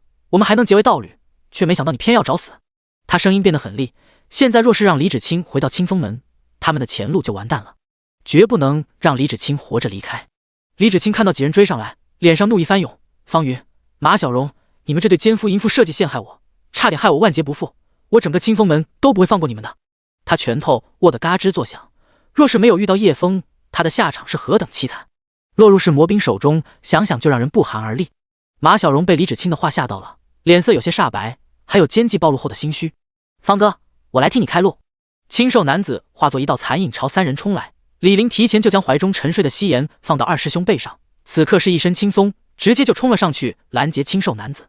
玲玲作为叶枫一名仆人，这些天的所作所为可谓尽心尽责，有危险他总是第一个冲上去，要干活他也是跟着叶枫身边忙前忙后，还兼顾照料夕颜。叶枫对他的表现十分满意。方云毒蛇般的眼睛锁定了叶枫，脸上露出戏谑的笑意。李芷清不急着对方，先让你这个山野小子尝尝生不如死的滋味再说。他一招拔剑刺闪身，冲到叶枫面前。叶枫早就注意到他的一举一动，这一剑刺来，看似快如闪电，迅猛无比，但在叶枫眼里就跟儿戏似的，没啥卵用。想置我于死地，想让我生不如死，既然如此，那你可以去死了。唰，一阵凄厉的鬼邪惨叫声响起，血煞魔刀斩挥出，周围都成了尸山血海的地狱。方云眼中看到无数恐怖的尸鬼朝他扑来，将他啃食撕碎。他撕心裂肺地嘶吼着，惨叫着，犹如杀猪一般，死状十分恐惧狰狞。一旁的马小荣已经被吓得瘫软在地，面无人色。清瘦男子也受到尸山血海的恐怖影响，露出致命的破绽，被玲玲一剑斩首。玲玲和李芷清都和叶枫这般邪恶的剑术吓到了，没想到叶枫会这种阴邪的魔道剑术。一个人大慈大悲，释放灵泉雨，拯救黎民百姓的大善人，使出这般阴邪的剑术，这般巨大的反差让他们惊讶得合不拢嘴。眼下只剩马小荣一人，李芷清提剑走了过去。马小荣被吓得瑟瑟发抖，心中万分后悔跟方云算计李芷清，他不断磕头向李芷清求饶。李芷清沉着脸，二话不说，一剑刺穿马小荣的胸膛，眼中不带一丝犹豫的。10多年的闺蜜，没想到她竟然会联合方云这个畜生算计自己。李芷清此刻只有愤怒。蓝渡城几大修仙家族和清风门核心齐聚城中央，地上摆着一排排红布桌子，上面放着翡玉匣子，装着各种天材地宝，还有很多炼器材料、阵法符箓材料等，这些都是蓝渡城上供给龙潭宗的保护费。其中有几名龙潭宗弟子在这些物品上检验、清点，查看清单上物品是否足够。后有几名龙潭宗长老坐镇，其中一名长老修为已经达到仙境巅峰，恐怖的气场压得众人不敢出声。清风门门主和几大家主沉默地站在一旁，心中有些忐忑。回西门长老清单上的气血果没有，天元石材也没有，地心莲也没有。那名仙境巅峰的长老闻言，脸色立刻阴沉下来，他猛拍桌子，面前的茶桌被他拍得粉碎。恐怖的气势向四周扩散，吓得年轻修士们脸色煞白。清单上的东西竟然缺少3样，你们蓝渡城莫不是在戏耍老夫？清风门门主咽了咽口水，颤声道：“西门长老，这天元石材着实难找，我们蓝渡城招募了很多观星者，日日夜夜观察天象，这1年都没有天元石材掉落，我等着实办不到啊。缺少的地心莲，我们已经用3倍的青山茯苓代替了，还有气血果，我们已经派了20支小队去各大山脉寻找，估计他们很快就可以带着气血果回来了，还望西门长老多宽待几天。”西门长老闻言，眉头皱得更深了。天地诞生多少万年了？从古至今，有多少天元石材坠落，无人知晓。你们为什么不派人去找？一名家主鼓足勇气站出来道：“天下之大，天元石材不像灵药，可以看地形气候判断其生长之地。天元石材都是随机掉落的，着实难寻啊！”砰！西门长老一抬手，那名说话的家主就被炸成一团血雾，吓得众人连退好几步。哼，真是没大没小！老夫让你说话了吗？天元石材，老夫可以不跟你们计较，但是气血果太慢了。从此刻开始，老夫半个时辰杀一人，直到气血果回来为止。超过8个时辰，我就把清风门门主杀了。西门长老话音落下，抬手就是一掌，将一名修仙家族的公子拍成血雾。一名妇女见状，扑倒在地，嚎啕大哭起来，有种山崩地裂的悲痛。西门长老不耐烦的又是一掌过去，那妇女也被杀死了。该死的女人，真聒噪！众人敢怒不敢言，他们都知道龙潭宗的恶名，不少门派和城邦都被他们屠灭。如果此刻反抗，那名整座蓝渡城将会被他们屠戮殆尽。他们只能祈祷寻找气血果的小队快点回来，将气血果上交，让这些恶人赶紧离开。不少家族也想过举族搬迁，但龙潭宗早已在蓝渡城安排眼线监控这些大家族。曾经过几个家族受不了这种压迫，带着族人偷偷搬迁，但很快就遭到龙潭宗灭门，还将他们的人头带回蓝渡城，悬挂路边，警告众人。至此，他们也只能尽力为龙潭宗寻找资源。清风门门主李淳风闭上双眼，不愿看这些场面。他希望女儿能够平安归来，也希望女儿不要归来，离开蓝渡城越远越好。第132章，头号通缉犯。砰砰砰！西门长老真的说到做到，半个时辰杀一人，现在已经7个半时辰过去了。西门长老看着李淳风，他双眼微眯，略带戏弄道：“李门主，快要到8个时辰了，下一个死的人就是你，你紧不紧张？”李淳风握紧拳头，这种性命握在别人手中的感觉很非常屈辱，但这个世界就是如此，弱肉强食，拳头即是正义，他也只能认命了。如果我年少时知道会有今日，我会拼命修炼，全心全力修炼，让自己变得更加强大，这样就可以拯救清风门，拯救蓝渡城了。哈哈，你已经没有机会了，这句话就当做你的遗言吧。西门长老抬手一掌拍去，周围的众人不忍看到这一幕，或是闭上眼睛，或是转过头。李淳风在蓝渡城的名声还算不错，大家对于面临死亡的李淳风表示十分遗憾。咔嚓，玻璃破碎的声音砰然响起，众人惊讶望去，却见一地破碎的镜片。李淳风毫发无伤地站在原地，那破碎的镜片正缓缓聚拢，欲重新组合起来。法器！众人惊呼。西门长老抬头喊道：“是谁敢与老夫作对？出来！老东西，你是龙潭宗之人否？”天边飞来一名英俊的少年郎，随后跟着2名绝美的少女，其中一名少女还抱着沉睡的女娃。一条看起来不太聪明的狗坐在飞行法器上吐着哈喇子。来者正是叶枫一行人，他用神识看到刚才的一幕，西门长老正要轰杀李淳风，叶枫使出千面妖镜将对方的攻击挡下。千面妖镜是叶枫用瞬移能力将其送过去的，他的瞬移能力可以让手中物品瞬移出去。西门长老双眼微眯，闪过狠厉之色，他十分惊讶那少年的法宝突然凭空出现，将他的攻击挡下。这绝对是个不错的法宝，抢过来是个不错的选择。小畜生，你找死！西门长老如一颗炮弹般轰然冲向叶枫，仙境巅峰修为展开，气势排山倒海般向四周推去，犹如巨浪朝众人扑去。所有人都惊恐看着发威的西门长老。完了，那几个少年人完蛋了，少年俊才就这样陨落了。众人心中暗自叹息，年轻人太过冲动，太喜欢出头了。青儿，不要啊！李淳风目眦欲裂地吼了一声，因为他看到自己女儿也在其中。西门长老会一掌将他们全部都轰杀，但他已经无法阻止了。一掌开天，叶枫淡然地抬手挥出，那是复制龙潭宗宗主龙啸天的攻击，强化后可以一掌轰杀神境强者。砰！西门长老被叶枫轻轻一掌轰成血雾，就如他轰杀别人一样，报应最终落到他身上。这一幕众人看得清清楚楚，少年只是随意抬手拍向西门长老，后者便顷刻炸成血雾，一切都是那般轻描淡写。死！众人倒吸一口凉气，脸上无比震惊。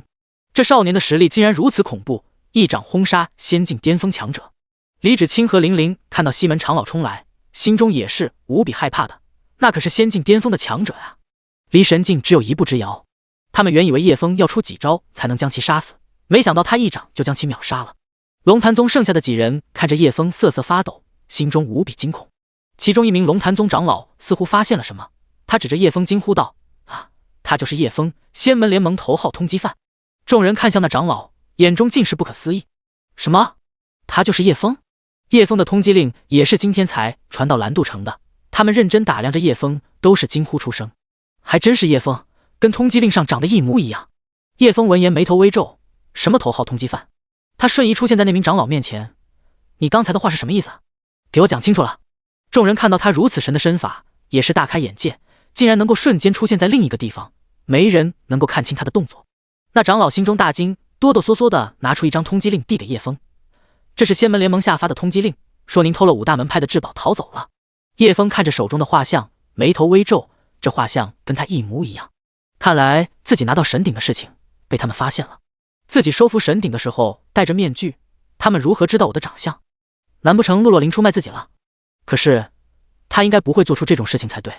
那长老继续道：玉鼎山已经发出公告，说您当时夺走至宝，劫持了陆洛灵，令他神魂受损，成为痴呆。但九霄神宫没有嫌弃陆洛灵，照常履行婚约。神魂受损，成为痴呆。叶枫似乎想到了什么，他们知道自己夺取神鼎，还画出自己的画像，陆洛灵又成为了痴呆。这一切串联起来，叶枫忽然醒悟，定是陆洛灵不肯将他供出，被强行使用搜魂术导致的。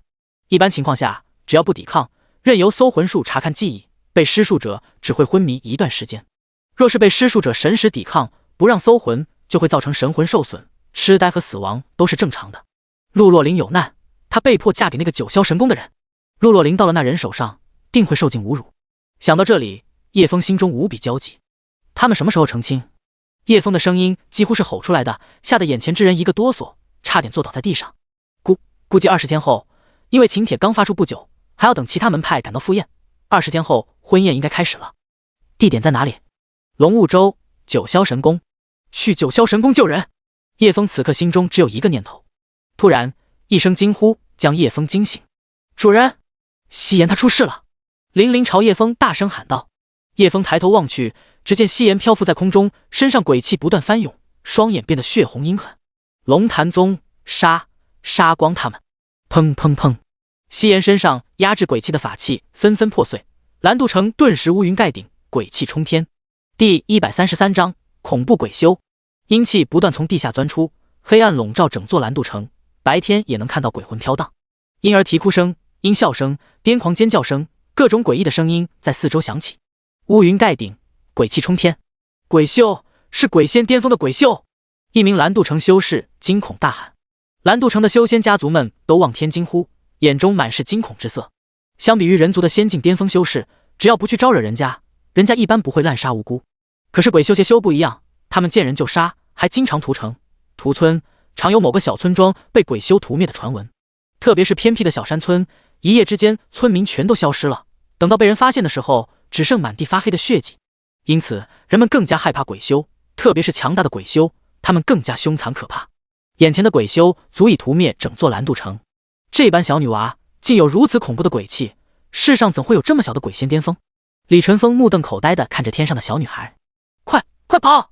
是仙境巅峰的鬼修！龙潭宗其中一名长老一声嘶吼，便头也不回地逃走了。其余龙潭宗的人也慌忙逃窜，几名修为低的弟子被吓得屁滚尿流，恨不得自己身上长8条腿。龙潭宗，杀！夕颜双眼赤红，化作一阵黑影掠过，直冲逃跑的几人追去。噗！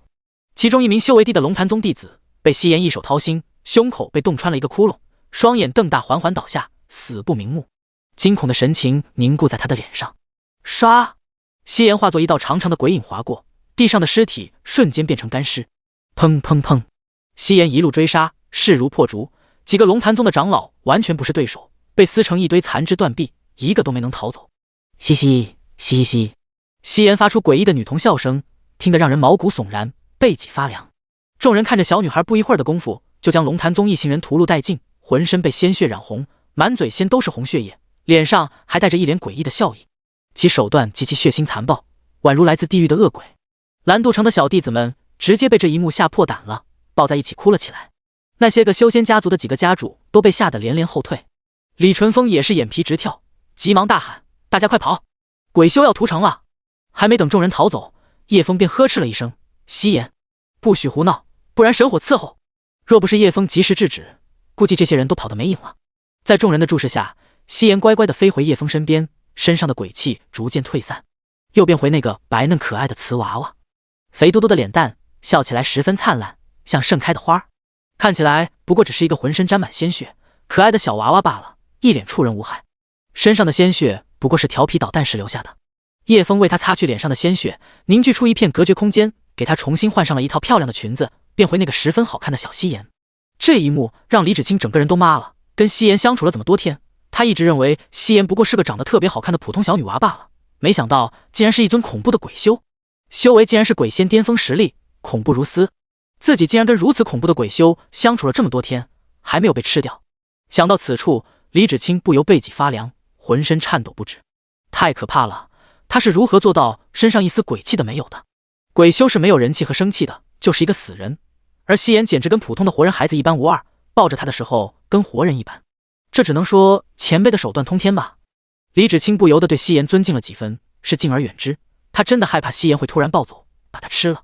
林玲看到这一幕也是惊掉了下巴，没想到自己抱了这么多天的小女娃，竟然是一尊恐怖的鬼修。鬼仙巅峰的实力，轻松就能把自己拆解成7、8段。他忽然有种扮虎的感觉，不知道会不会在某一天被老虎吃掉。以后得好好照顾这位小祖宗才行，不然自己缺条胳膊、缺条腿的都是小事。见叶枫将鬼修制止住，众人悬着的心也松了下来。人家是绝世强者，养个鬼修也没什么奇怪的，只是那鬼修强的离谱而已。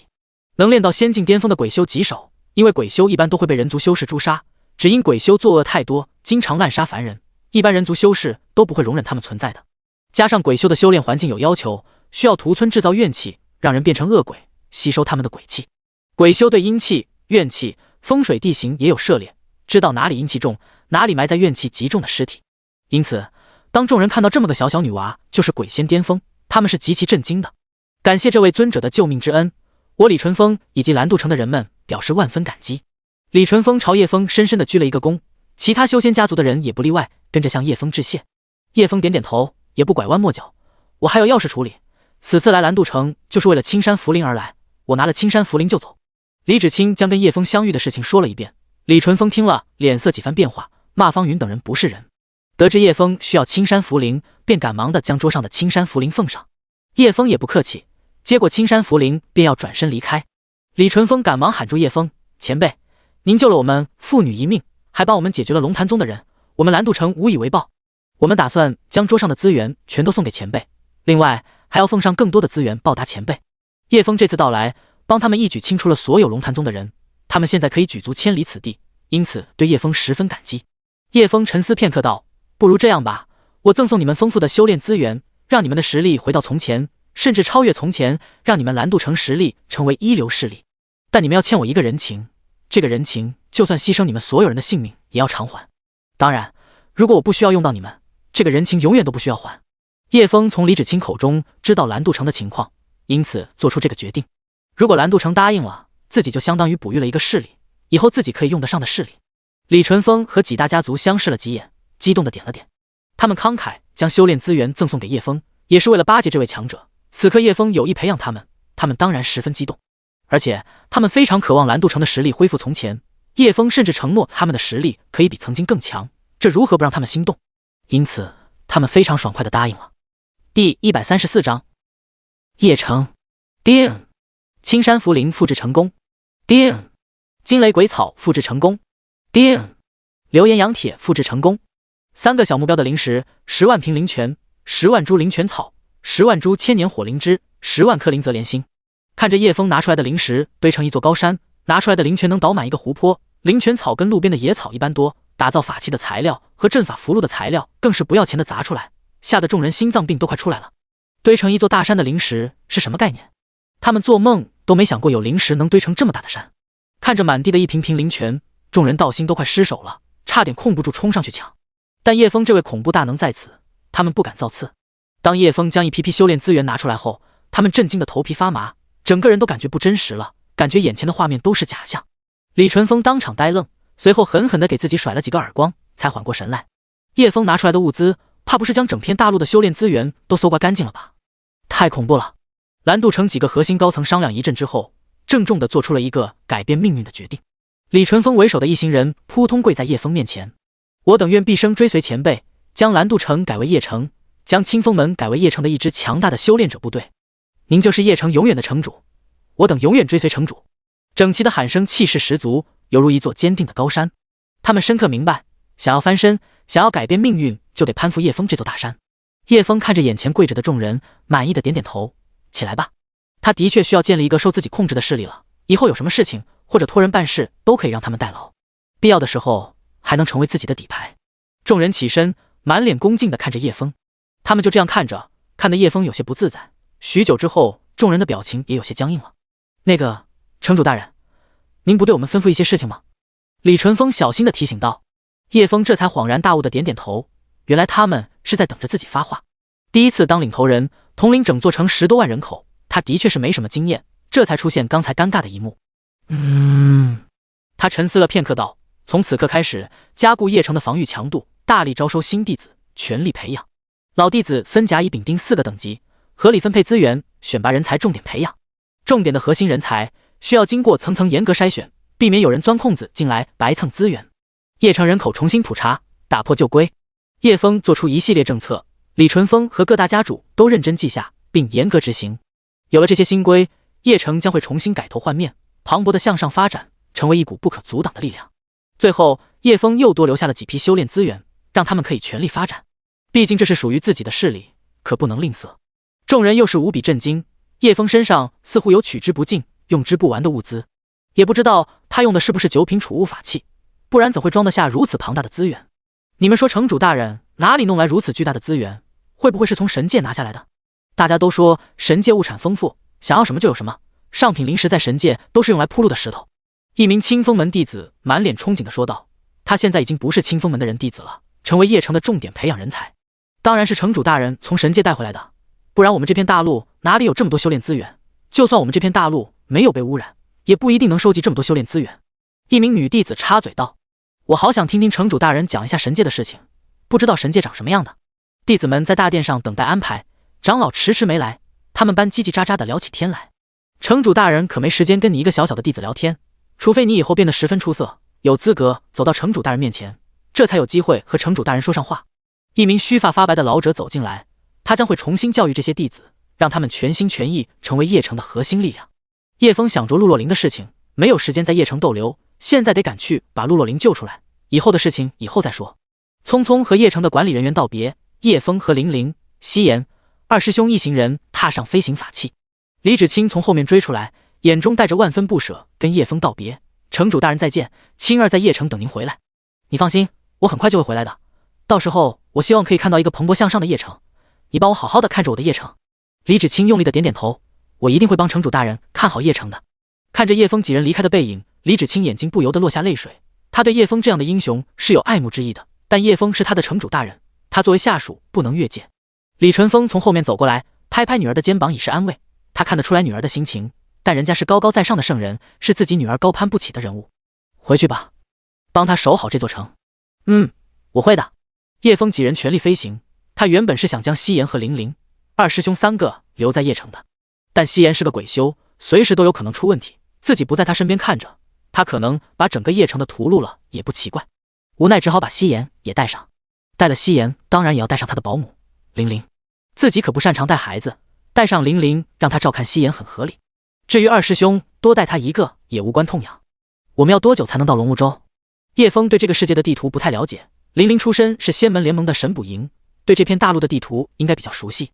照我们现在的飞行速度，不停留的话估计要飞7、8天。主人您要去龙雾州做什么？林灵好奇问道。第135章雷劫。去救一个人。叶枫淡淡的回答道。救人？对，救人，一个很重要的人。此次救人将要面对整片大陆最强的势力，就算有系统他也不敢说能够稳胜，毕竟这个系统只会复制，只能说是一个辅助系统，怎么操作还得看自己本人。若是盲目去救人，不但救不着，还要搭上自己的性命，所以叶枫需要做好充足的准备。既然赶到龙雾州只需6、7天，自己还有很多时间可以好好准备。如果一直用瞬移，只需1天就能达到，无非就是多耗费一些灵力和精神力而已。叶枫现在的灵力和精神力可以支撑他绕着整片大陆瞬移200圈都不成问题。如此算下来，他的时间又多了4、5天。他拿出那本在天道战场找到的秘籍出来，雷劫不灭金身。这本秘籍曾被很多人嘲笑过，上面写的修炼方法的确很荒谬，根本没办法练，是个正常人看了都会将他丢在地上踩几脚，吐口水骂道：“什么脑残玩意！”苏小曼和齐修剑看了都会哈哈大笑，因为是个有脑子的江湖骗子都不会拿他来骗人。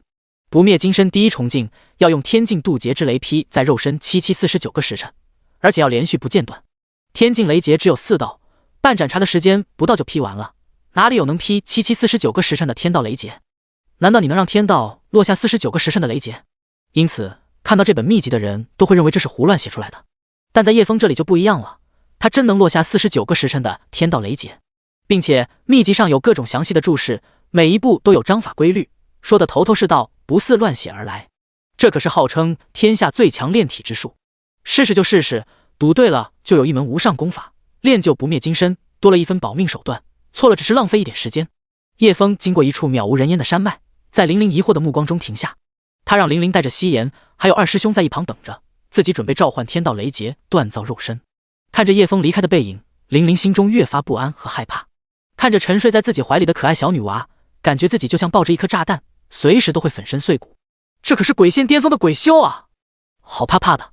二师兄则在周围撒野，两条抓着到处挖呀挖呀挖，这里挖个洞，那里又挖个洞，周围都被他挖得坑坑洼洼的。挖完洞后还把嘴筒子钻进去，搞得满嘴是泥。看着二师兄发病的模样，玲玲心中大无语。他记得这狗子道行不比自己差，是个高等级妖兽血脉，怎会做挖泥坑这种蠢事？主人身边的家伙都太不正常。叶枫落到一处高山之巅，清理一下地面后，开始盘腿打坐，调整状态，自身灵力运转，形成一个漩涡。雷劫落下的时候不能硬扛，要让它在身体各个角落分散，锻造每一处皮肉筋骨，最后引导到地下。一直重复这个步骤，直到身体可以承受雷劫的力量，就不需要将雷劫到地下了。这一点修仙界的人不一定能看懂，但来自蓝星的叶枫还是知道其中原理的。如果是硬扛这劫雷，就算神境强者也不一定能扛过49个时辰，这相当于4天4夜的肉体摧残了。他知道就算是用技巧减轻雷劫的威力，劈到身上也绝对不好受。一咬牙喊道：“来吧！”乌云笼罩，寂寥的山脉很快变得昏暗起来。远处的玲玲看到这一幕，小嘴露出惊讶的形状，有人在此渡劫了。他当然不会想到是叶枫引来的劫雷，像叶枫这样的绝世大能已经不需要渡劫了。糟糕，待会把怀里的小祖宗吵醒了怎么办？他会不会生气把我撕碎了？玲玲小脸被吓得苍白起来。轰隆，一道雷劫落下，朝着叶枫当头落下。噗！叶枫一口鲜血吐出，差点没把他送走。那感觉太上头了，整个人瞬间就麻了，连疼痛都感受不到。第一次尝试分散雷劫，还不停熟练，分散的不太均匀，而且大部分雷劫都没有引导离体。吃了几颗高阶疗伤丹药，又闷了几口浓郁的灵泉，快速修复伤势，继续让劫雷落下。幸好他可以控制雷劫什么时候落下，什么时候停止，不然随时都有可能被劈死。轰隆，又是一道雷劫落下，叶枫这次又喷了一口血。虽然已经被劈过一次，但仍旧经验不足，不够熟练。只有熟练控制劫雷的力量在身体中散开，才能真正的开始修炼雷劫不灭金身。单凭一个开头，寻常人就已经很难做到了，因为他们无法召唤雷劫，没办法练习控制雷劫的力量。经过一次次的练习，大概被劈了7、8次，叶枫就已经掌握其中的技巧了。到了数十次的时候，叶枫已经可以完美控制雷劫的力量在身体散开了。至此才是真正的开始修炼雷劫不灭金身。远处山下的玲玲看着这一幕，整个人都被吓懵了。有哪个渡劫的会连续不断劈上数个时辰，人还不得被劈成渣渣？简直是离了个大谱。他想过去查看一下什么情况，到底发生什么事了，但是叶枫临走前吩咐过他，无论发生什么都不能过去，乖乖的在这里等上2天，还把一堆糕点塞给他，让他等夕颜睡醒后给夕颜吃。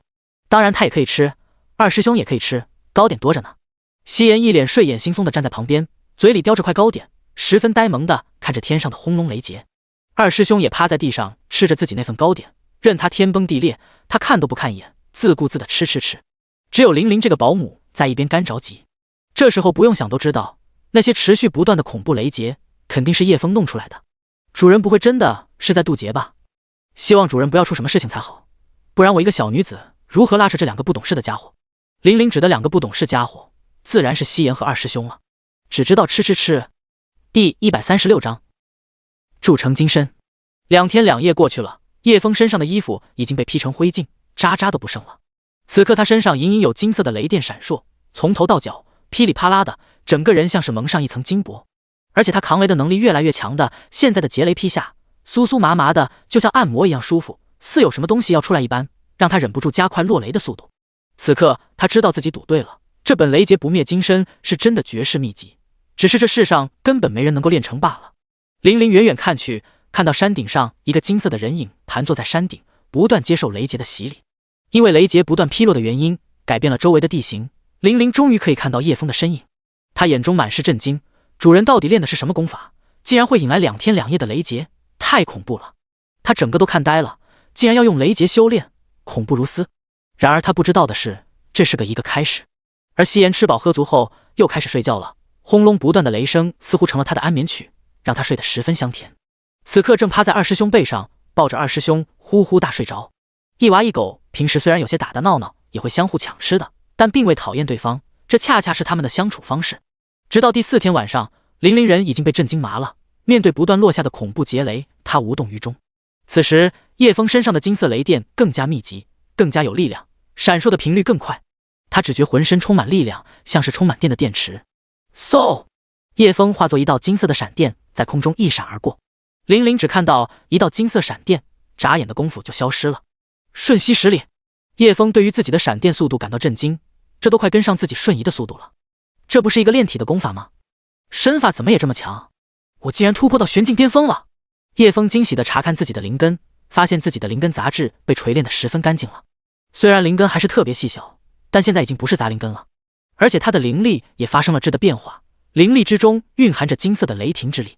赵千月的冰皇血脉，灵力之中蕴含冰寒之力，可以冰封千里。而叶枫灵气中的雷霆之力，算不算是觉醒了雷霆血脉？现在他的身体可以抵挡天境的雷劫，相当于8品防御法器的硬度了。面对5大门派的强者，就算打不过，还是可以逃走的。叶枫重新换一套衣服穿上，他原先的衣服早已被雷劫炸得粉碎，现在也是光着屁股满天飞。但是有金色雷电包裹住，只能看到金色的鸟，也算是让他见见世面了。在天上毫无遮拦地飞了一趟。山脉外围，一大群人远远地观望着，不敢上前。他们有某个势力的，有散修，有附近宗门的核心长老，无一不是看得心惊肉跳，心中又是疑惑又是惊恐，想上前去查看，但又惜命不敢去看。身边的其他道友亦是如此，希望别人先去探探路。你看看我，我看看你，脸上满是疑惑。持续了4天4夜的天道雷劫终于结束了，他们这辈子都没见过如此异常的雷劫，能打这么久，月山都能给他炸成深坑了。周围的鸟兽早就成群的逃走了，哪里还敢待在这里？天象异常，必有大祸或者至宝现世，这是千万年总结出来的经验。众人不知是福是祸，直到雷劫停下，他们看到一道金色闪电划过天际，顿时所有人的眼睛都亮了起来，满是贪婪神色。那是绝世至宝现世了！突然有人喊了一句，所有人都争先恐后的冲了过去。那些宗门的白眉老道一个跑得比一个快。刚才说话的人是一名满脸络腮胡的中年男子，身上穿着仙盟神捕营的制服，一身正装威风凛凛。看着众人贪婪的背影，他冷笑一声，一群蠢货，有危险就让你先探路，就算有宝物，你们也没有胆量敢跟我们仙盟神捕营抢。此人名叫王明仲，是神捕营的大队长，修为有仙境巅峰实力。王仲明修炼的刀法稳重中带着霸道，平时都压着别人打，直到将对方击溃为止，十分刚猛。有我们大队长在，这些土鸡瓦狗也敢上去夺宝，真是不知死活。一名白脸青年阴笑道。白脸青年的脸是真的白，跟刷了2层石灰粉、5层腻子粉差不多，一双狐媚细眼，嘴唇染了红胭脂，看起来十分艳俗。别看他的行为怪异，他有强大的神识和精神力，加上幻灵珠的加持，制造出来的幻境和催眠能力，连他大队长王仲明都害怕。神境强者都不一定能破他的幻境。身后还有一行神捕营的精英，个个都身怀绝技，实力极其不凡。走，我们也是时候过去看看，那到底是个什么东西，竟然弄出这般惊天动地的雷劫。叶枫在天上遛了一会鸟，穿好衣服就回到林林身边。看到叶枫回来，林林双眼布满血丝，差点就扑了上去诉苦。你知道我这2天是怎么过的吗？这么恐怖的雷劫，差点把我吓傻了，精神一直紧绷，又是怕雷劫，又是怕夕颜暴走，整个人都精神衰弱了。但他不敢说，只是在心中大大的松了一口气。主人，您终于回来了。叶枫点点头，辛苦。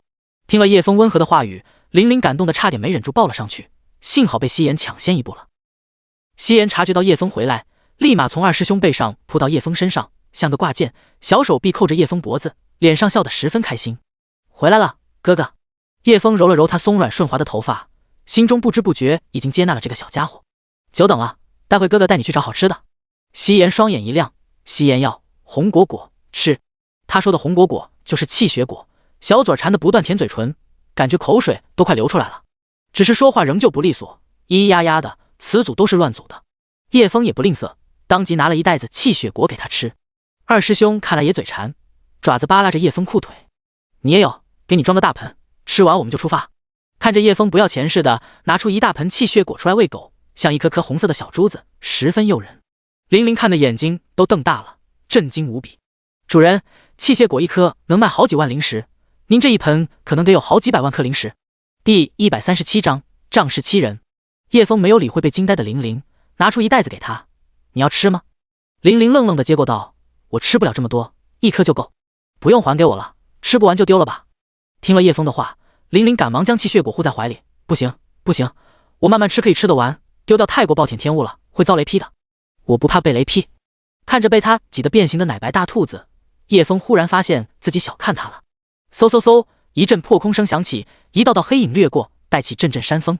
叶枫和玲玲朝天上看去，只见一行形色各异的修士急速飞来，有着争先恐后的意思，不知道他们发生什么事了。他们四周搜寻一圈，又在叶枫被雷劈的地方围观许久，七嘴八舌的交谈着，不知道在干嘛。但在叶枫神识的监控下，他们的对话听得一清二楚。原来是被自己的劫雷吸引来的，叶枫当下也不再理会，更不想与他们打交道。走吧。听得主人的吩咐，玲玲识趣的抱过夕颜，祭出飞行法器，又当保姆又当司机的。刚要离开，却不被一个青年散修拦住。你们是哪里来的？在这里干嘛？却见那青年男子一脸凶险，脸上和手臂上都露出许多刀疤，身上一股江湖草莽枭雄的气质，让人一眼就看出来是刀口舔血打拼出来的江湖散修。此人名为张三。这样的散修不是在杀人夺宝的路上，就是在被别人追杀夺宝的路上，主打的就是一个凶悍鲁莽。张三的声音引起其他人的注意，都朝这边围了过来。当众人看到玲玲的样貌时，都双眼一亮，暗自惊艳于少女的容颜。一些女修看到叶枫时，更是移不开眼睛，俊美的让人难以忘怀。不少修士看到玲玲从叶枫怀里接过小女娃，众人都下意识认为这对俊男美女是夫妻，加上他们身边那条看似痴呆的狗，更加觉得他们是夫妻。你们是何人？来自哪里？来这里做什么？老老实实交代出来，我们不为难你们。一名中年女修一脸正气地问道。叶枫和玲玲看一眼那个女修，眉头微皱，脸上表露出不悦的神色。叶枫懒得跟他们起争执，他要不想动不动就乱杀人，况且他还要赶路，便想着要离开。刚要抓起玲玲的手发动瞬移离开，却见一道寒芒闪过，其速度之快，出手极其隐蔽而出人意料，手段狠毒刁钻，让人防不胜防。玲玲大惊，连忙扑到叶枫身上，用自己的背挡住那飞来的寒芒。这是他下意识的动作，虽然不是正确的做法，但已经说明了他的护主心切。纵然那道暗气之犀利，但在叶枫强大的神识下，还是显得很慢。叶枫眼神闪过一抹厉色，一手搂住玲玲的后腰，一手朝那飞来的暗气抓去。他的手闪烁着密密麻麻的金色电弧，像戴上了金色手套。轻轻一抓，一声金属摩擦的铿锵响起，轻易就将那道暗气抓在手里。那是一柄紫黑色的短刃，没有手柄的短刃，在叶枫强悍的防御力下，已经被撞得变形。很显然，这是一柄被淬毒的暗器，正是张三发出来的。这是他们这种散修常用的手段，十分歹毒。不好，他要动武伤人了，大家小心！中年女人嘶声惊叫着，像是看到凶残的歹徒在行凶。明明是他们人多势众，仗势欺人，想盘问欺压这对小夫妻，最后搞得他才是受害者一样。一行修士却是无动于衷，像看戏一般看着叶枫和那散修。他们不动手是想让张三出头，有什么问题他承担，杀了人也是他背负骂名，自己等着看结果就好。而张三动手，纯粹是见叶枫这对小夫妻太美好，心生妒忌，想让他们见点血，尝尝生离死别的悲痛。却没想到这个看似弱鸡的少年，居然徒手接下他最得意的暗器。凭借这招，他杀了不少同级别修士，甚至越级杀人也试过。不过下一刻，他又开始冷笑起来，因为他匕首上的剧毒是活的，一旦跟人接触，就会迅速钻入人体，先进强者都要分分钟暴毙。然而，直到那柄匕首化作一道金色闪光，将他胸口洞穿，他也没有看到叶枫中毒发作的迹象，反而他自己身体快速发紫发黑。怎么可能？话毕，张三瞪大眼睛，死不瞑目的倒下。以他的狡诈，自然不会当出头鸟，但他看到叶枫两人太过美好，心中气愤，想让这对狗男女知道一下这个世界的残酷，没想到碰到铁板了。叶枫身上有赤阳神火和黄泉阴火，不惧怕冷热，什么样的毒都会被他两种火焰破坏掉。至于刚才的活性毒液，压根就不敢上叶枫身上。他杀人了！他杀人了！大家快抓住他，不要让他跑了！那女人扯着嗓子指着叶枫大呼小叫。众人这时才有了正当动手的理由，敢当众杀人，绝不能放他们走了。对，大伙快把他们抓住！刚才现世的宝物一定在他们身上，这才是他们要抓人的真正理由。既然不是大妖现世，那一定就是至宝现世。周围都找不到宝物，那一定是被人捷足先登了。荒无人烟的山脉，只有眼前这对小夫妻再次出现，不是他们拿了宝贝，又会是谁？宝物就在他们身上，一定要搜身，让他们将宝物交出来。一名男修直勾勾地盯着玲玲喊道。叶枫看着这群各怀鬼胎的人，一眼就知道他们要干什么。若是自己实力不够，一定会被他们抓住，活活折磨得不成人样。坚持不住，只能被他们折磨死。没有实力就没有人权，没有尊严，没有人会为你伸张正义。你们找死！叶枫眼神变得冷冽，一脚踏地，数十颗石子弹飞而起。雷劫不灭金身不单单是锻造肉身，还锻造出一种强大的雷电能力。惊雷之力包裹住那些飞起的石子，嗖嗖嗖，数十颗被包裹惊雷的石子化作一片金色的闪光，其速度极快无比，像一片流光朝众人飞去。噗噗噗，数十人被惊雷裹挟石子爆头，当场身亡。剩下大半的人倒吸一口凉气，立马止住身形，不敢上前。叶枫一手秒杀数十人的手段太过恐怖，他们哪里还敢招惹？而那个一直扯着嗓子大呼小叫的女人也马上闭嘴，不敢再叫唤，偷偷摸摸地躲在人群后面。第138章幻术，30万字签到。叶枫早就发现这个大呼小叫的女人，她不但煽动情绪，挑拨矛盾，还处处针对自己。这女人十分恶心歹毒。叶枫指向人群道：刚才那个女的出来！众人被叶枫指着，都吓出了冷汗，纷纷躲到一旁，让出一片空间。他们当然知道叶枫讲的那个女人是谁，都让出一条道，将那女人孤立出来。那女人被叶枫指着，顿时脸色变得煞白。你们都欺负我一个弱女子，你们算什么男人？而下一刻，他看到一群穿正装制服的人飞过来，他认得出来者正是仙门联盟的神捕营，天下最强大的部门之一。他顿时眼前一亮，看到了希望。女人开始撒泼起来。难道你要杀了我不成？来啊，来啊！你这个魔道邪修，杀人放火，滥杀无辜，肆意杀人，快来杀我啊！女人直接就朝叶枫扣帽子，若是敢对他动手，就是欺负弱女子，就是魔道邪修。一般自诩正道人士可能不会对他动手，加上仙盟神捕营的人已经到来，若是敢当众杀人，一定会被神捕营的人处置的。那女人有恃无恐，一脸得意地看着叶枫，脸上带着冷笑，似乎在说：跟本仙女斗，你算个什么东西？下头男！哼！他就不信叶枫敢动手。众人看到神捕营的人过来，都松了一口气，这下有救了。是谁杀了这么多人？神捕营大队长王仲明严厉的呵斥声响起。那个女人立刻指着叶枫大喊道：就是他！这些人全是这个魔道邪修杀的，你们快将他抓起来斩首！众人也附和起来：对，这些人都是他杀的，他是个邪修，杀人如麻。神捕营大人，快将此邪修诛杀！众人都看向了叶枫，脸上全是凶狠和得意，俨然没有了刚才的唯唯诺诺和惊恐。叶枫弹出一颗石子，那石子瞬间化作一道惊雷闪过，瞬间就到了那女人的面前。噗！石子从他的右脸进入，左脸飞出，一嘴的牙齿全都被打掉了，脸上还打出2个血窟窿，看着就吓人。啊！女人发出一阵杀猪般的惨叫，捂着脸痛哭起来。他居然敢动手，居然敢打仙女！神捕营大人，这邪修要杀人！他嘴里发出含糊不清的声音，向神捕营的大人告状，让他们处置叶枫。女人眼中尽是愤怒和怨恨，恨不得将叶枫生吞活剥。又是一道金光闪过，快的女人根本无法躲开，下一刻直接将她的下巴打掉。女人整张脸血肉模糊，此刻终于知道惊恐了。看到叶枫又要抬起手，吓得她连滚带爬的往后逃走，发出一阵哭爹喊娘的叫声，却不知道她在说什么。快住手！王仲明发出严厉的制止。叶枫完全没有把他放在眼里，数道金光从他手中闪过，直奔那女子的后背飞去。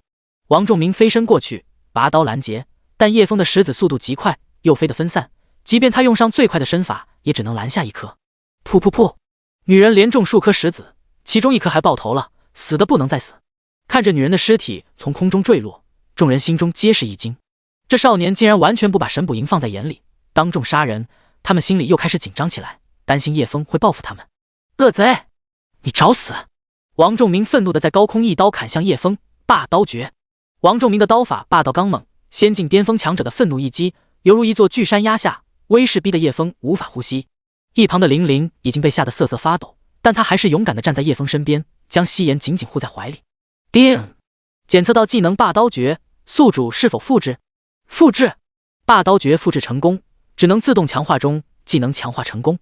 新技能名为斩天诀，一刀断山河，一刀断乾坤，一刀开天辟地。斩天诀！唰！叶枫头顶的巨山被劈开，王仲明的8品宝刀被劈碎，他身上的8品宝甲也被劈碎，身上的8品保命玉符也被劈碎。他头顶的乌云被劈开，一道金光从裂缝中扫射下来，照亮整片山脉。王重阳头顶出现一道笔直的血线，若不是他身上有众多高级保命法器，加上他先进巅峰的炼体罡气护身，此刻已经死了。他看了看手中破碎的宝刀，只剩下一个刀柄，额头流下的鲜血已经染红他的眼睛。此刻他被吓得心惊肉跳，只觉死神的镰刀从头顶擦过，恐怖无比。王仲明扑通跪在地上，晚辈有眼不识泰山，不知轻重冒犯了前辈，求前辈恕罪。他额头贴着地，虔诚跪拜，然而嘴角却露出诡异的笑容。叶枫身后的白面青年也露出诡异的笑容。白面青年已经悄无声息地发动了自己的绝技万重幻境。他强大的神识，还有手中独特的法器，对叶枫发动精神攻击那是小菜一碟。王仲明低头认错，只不过是想分散叶枫的注意力。他的确是因为叶枫的恐怖实力而感到惊恐，但作为仙门联盟神捕营的大队长，背后有着整个仙门联盟作为靠山，管你是哪个神境强者，都不能践踏仙盟的威严。然而王仲明等了许久都没有反应，他偷偷抬头打量一下叶枫，却看到他一脸平静，脸上还带着淡淡的笑意，那种笑意像是在对他的嘲笑。王仲明心中大惊，难道白面狐狸失手了？不可能啊！这个万年老妖在幻术和精神攻击方面从来就没有失手过。下一刻却见白面青年抱着一棵枯树，在枯树上摸索，还把嘴巴凑上去，场面十分不雅。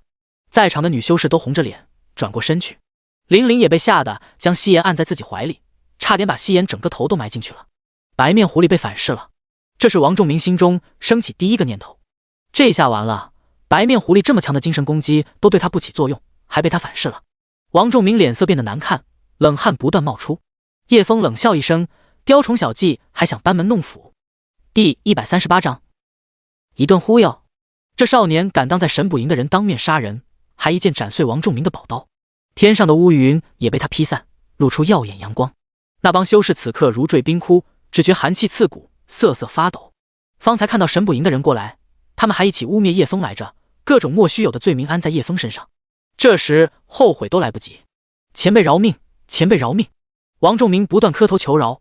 他虽然外表刚猛鲁莽，内心却精明无比，能屈能伸，留得青山再不愁没柴烧。求饶这种小事信手拈来。看到王仲明跪地求饶，那些修士也慌忙跟着求饶，几乎是争先恐后的抢着跪。叶枫的确受到精神攻击了，但混沌空间之中的那棵神树帮他抵挡了那股强大的精神攻击，并且进行反击。这下白面狐狸可就不好受了，被神树这般恐怖的精神怪物反击，一般人可承受不了。毕竟叶枫每天都要喂他吃几十颗9转万魂丹，不然他也长不了如此茁壮。看着在一边捅树洞的白面狐狸，估计他沉浸在非常美妙的梦境之中，等他清醒之后，精神和肉体都会严重受损。这时一名神捕营的人惊呼一声，他就是叶枫，仙门联盟最高悬赏的逃犯。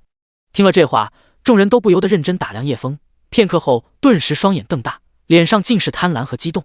居然真的是叶枫，那可是行走的金山银山啊！快看，他身边的女修是神捕营第76小分队的玲玲，她不是和秦未年去河城追查邪教徒了吗？怎么会？这时他们才认出叶枫两人，皆是惊讶不已。王仲明也微微抬头朝玲玲看了一眼，虽然神捕营分散出去数千个小队，但他们总体只有甲乙丙丁4个营，玲玲作为甲营的实习队员，加上其身后的修仙家族，她本人修炼天赋也非常优秀，在甲营也是非常有名气的。他对玲玲还是比较有印象的。此时认真打量，他认出了玲玲的身份，只能说玲玲穿着正装神捕营制服，跟此刻普通女子的打扮判若两人，这才让人一时间认不出来。此刻空气中弥漫着压抑的气息，众人跪在地上不敢说话，心中却各怀心思，各怀鬼胎。但是贪婪之色是难以隐藏的，不说叶枫身上有无上至宝，光是他的悬赏金额就足以令人无法入眠。用简单的话来说，就是一步登天，想想就激动。叶枫冷笑，他们虽然低着头，但他们的微表情都在叶枫强大的神识中显露无遗。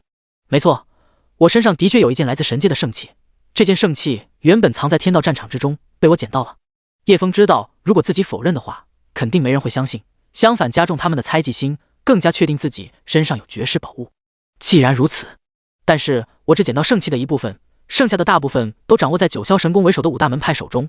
他们一旦将圣器凑齐，就可以统治整片大陆。到时候，所有的修仙门派都要受到他们的管束，所有修士都要有合法的修仙资格，否则不可以修炼。叶枫巴拉巴拉的一顿忽悠，又将天道战场阴谋添油加醋的说了出去，各种阴谋论将矛盾都指向了仙门联盟，有理有据，逻辑清晰，有头有尾，众人听得一愣一愣的，大为震惊。叶枫这般操作，就是为了制造舆论，散布谣言，让人心生猜忌。当然，其中有一半都是真的。帮众人洗完脑后，挥了挥手，让其他人先离开，去散布谣言。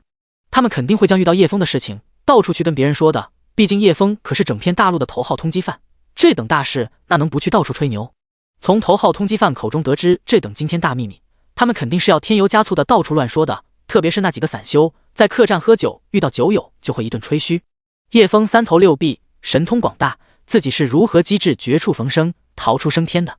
至于不让神捕营的人离开，就是为了不让他们劫杀那群修士。他们有很大可能会为了守住仙门联盟的秘密，去追杀这些修士，不让他们泄露消息。因此，他们临走时，叶枫还好心的提醒了一句：你们回去最好快点散播这些消息，让很多人都知道，不然神捕营可能会为了掩盖真相，将你们杀光。这些事情只有天下人都知道，你们才不会被追杀。众人听了叶枫的话，都是大惊失色，赶紧离开这个是非之地，改天换面，将秘密传给更多人知道。秘密只有让所有人都知道，他们才能不被仙门联盟追杀。他们也是明白这一点的。看着众人离开，叶枫露出满意的微笑。这样我就不用将你们这群垃圾赶尽杀绝了，免得脏了我的手。神捕营一行人听了，冷汗直冒，等待叶枫的发落。前辈，只要您放过我们，您让我们做什么都行。王仲明赶忙求饶道。真的吗？叶枫忽然恶趣味地说道。王仲明见状，心里咯噔一下，他感觉眼前这个俊美的少年心里坏得很，但为了活命，他一咬牙豁出去了。前辈尽管吩咐，我王仲明就算赴汤蹈火，也要完成前辈的任务。看到你这样的态度，我非常满意。其实也不是让你们做什么大事，你们去把那个人伺候舒服就好了。叶枫突然指着正在捅树洞的白面青年说道。王仲明刷的脸色瞬间变得惨白起来，思索片刻之后，猛地一咬牙，一滴老泪从眼角落下。男儿有泪不轻弹，只是未到伤心处。看来他冰清玉洁的后花园今天要失手了。他缓缓地将手抓住自己的裤头，最终悲壮的。一旁的玲玲羞红了脸，差点被笑喷出来，羞怯地瞪了叶枫一眼道：主人你真是大大滴坏。叶枫祭出飞行法器，一行人乘风而起，破风而去，直奔龙雾州九霄神宫。只留下一群男人在原地嗷嗷地痛哭着，嘴里满是身体发肤受之父母的造孽，还有对妻子的不忠。第139章九龙城。龙雾州九龙城，这里是九霄神宫的大本营，整座九龙城乃至郊外千里土地都在九霄神宫的势力范围内。九龙城此刻人头攒动，熙熙攘攘，家家门店都贴着大红喜字。直通九龙城的一条千里大路上张灯结彩，皆是喜庆的大红色，一路红到城内。千里红绸迎家人，九霄神宫为了迎娶玉鼎山千金，也算是给足玉鼎山诚意。不少修仙门派都有师傅带领得意弟子前来贺喜，鼠便带他们过来见见世面。看到这千里红绸，都赞叹九霄神宫大气。不少德高望重的仙尊都将这场婚宴评为史上最盛大的婚宴。陆若琳和雷厉鹏的结缘也传闻一段佳话。然而婚礼的主角陆若琳此刻正神情呆滞地坐在梳妆镜前，任由几名侍女摆弄，梳头、织发、金钗点妆、更换衣衫。她全程犹如一个木偶人，身不由己，由人操控。但她的内心却是悲痛的、挣扎的、绝望的。她的意识还清醒着，可以感知到外面的事情，感觉到别人在她身上宽衣穿衣，也知道自己将要被迫嫁给雷厉鹏。但她此刻无能为力，身体就像牢笼，将她的灵魂牢牢地禁锢起来，不论她如何挣扎，也逃不出去。她非常绝望，她的灵魂哭了很久，心里想到那个俊美的少年。叶枫前辈知道这件事吗？他会过来救我吗？他真的不想嫁到九霄神宫。姐姐，你还好吗？外面传来弟弟陆长生的声音，那是一名清瘦的少年，举手投足间都透着弱不禁风的气质，为人温和有礼，但在父亲眼里就是窝囊废物的表现。陆公子稍等，小姐正在梳妆打扮，很快就好了。屋内传来侍女的声音。那我便在门外等候。陆长风规规矩矩地站在门外等待。不一会儿，侍女们就领着陆若琳出来了。陆长风拉起姐姐的手道：“你们先下去吧，我带姐姐去散步。”为首的侍女腰间佩戴短刀，手上也带着高品级的法器。陆若琳身边的侍女修为都不低。公子非常抱歉，小姐不能离开我们的视线范围之内，我们就跟在您30步之外，不做打扰。说完，侍女们闪身离开一段距离，视线紧盯着他们。陆长生苦笑一声，脸上尽是无奈。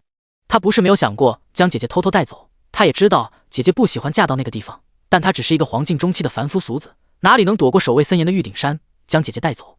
都怪我，姐姐为了帮我找风息兽的灵珠，才会变成这样的。我知道，姐姐，你一直不想嫁给雷厉鹏，我也在阿爹面前跪了3天，求他取消婚礼，但被他打了一顿，关在暗塔内，今天才放出来。陆长生一脸疲惫，我太弱小了，什么都做不了。陆若琳眼神呆滞，任由陆长风拉着走，他想安慰弟弟，却怎么也做不到。九龙城作为整片大陆最强大、最繁华的一座修仙大城，占地面积极广，到处高楼林立，珠光宝石镶嵌，令人感到奢华惊艳。街道上都是售卖灵石的摊位，所有食物都蕴含浓郁的灵力，大受修仙者喜爱。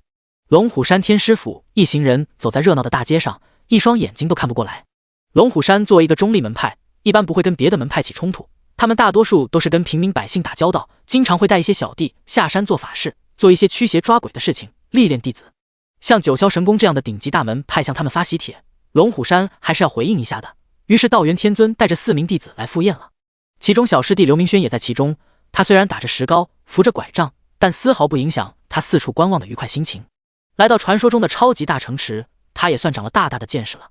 至于他的腿，还有笑起来缺了几个大门牙，是被道元天尊打的。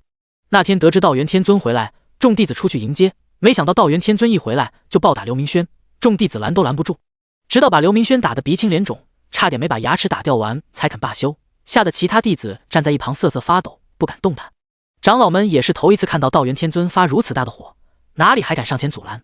此事怕是只有刘明轩知道怎么回事，被打他也不敢吭声，只有默默地流着泪。他本以为只要师傅没发现就可以糊弄过去，没想到被师傅发现了。他怎么也想不明白，师傅是怎么知道他将问天用了？到底是哪个滚蛋告密的？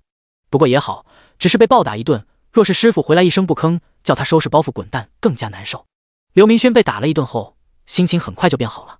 此时来到九龙城更是开心，忽然看到一张大大的悬赏令，惊得他跳了起来，后退一大步。叶枫，他看着那张悬赏令，瞪大眼睛，满脸震惊。虽然前段时间就听说过悬赏令的事情，他以为只是同名同姓，毕竟这片大陆之广大，什么名字相同也很正常。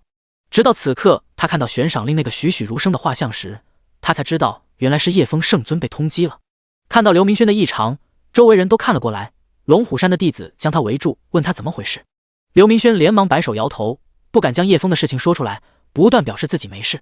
道元天尊看到这一幕，眉头微皱，他知道刘明轩认出了通缉令上的叶枫，但他什么都没有说。他见过叶枫的手段，也认为叶枫是个大好人，甚至可以称得上是真正的圣人，不然也不会下一场灵泉雨，帮合成清洗污秽，恢复生机。他对叶枫是十分尊重的，因此不会向九霄神宫举报什么，更不会为了这些资源将好人出卖了。就这样，刘明轩一路上开始变得沉默，不再刚才那般开心激动的这里看看那里摸摸，只低着头默默走路。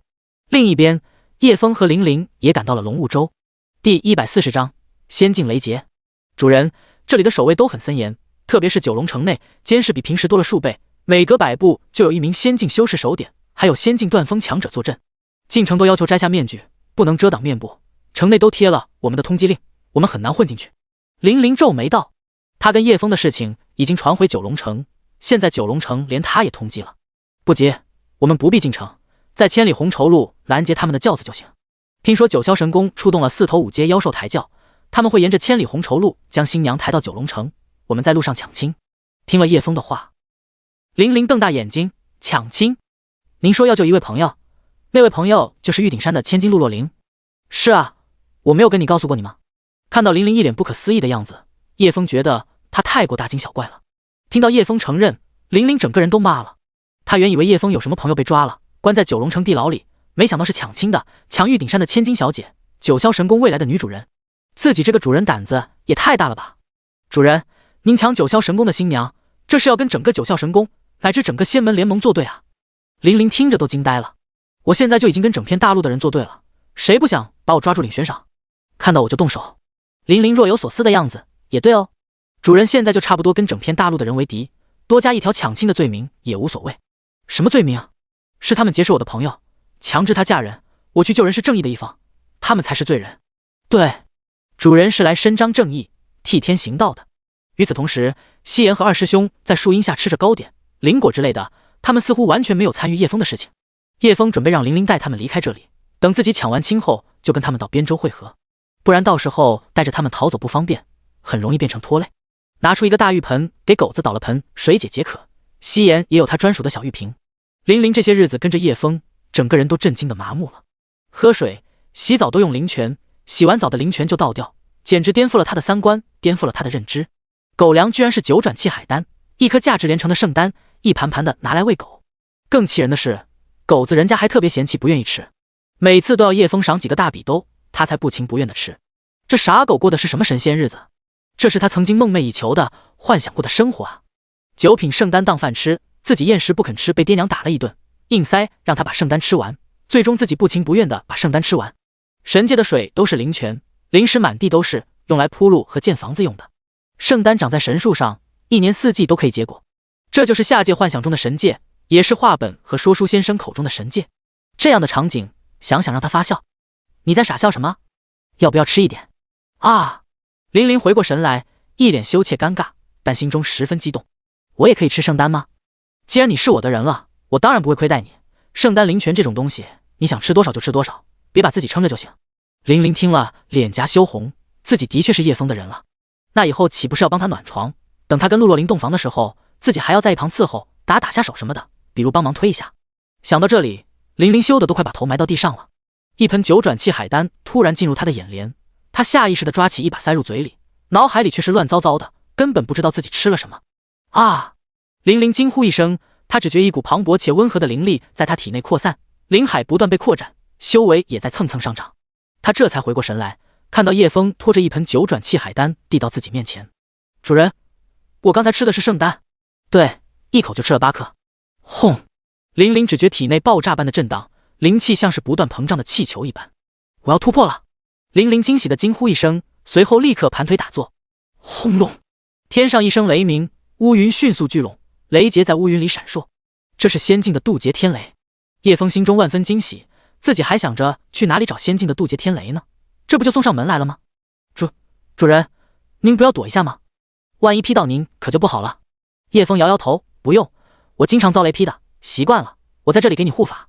玲玲一阵感动，心中暗自决定，主人在洞房的时候一定要努力帮他推。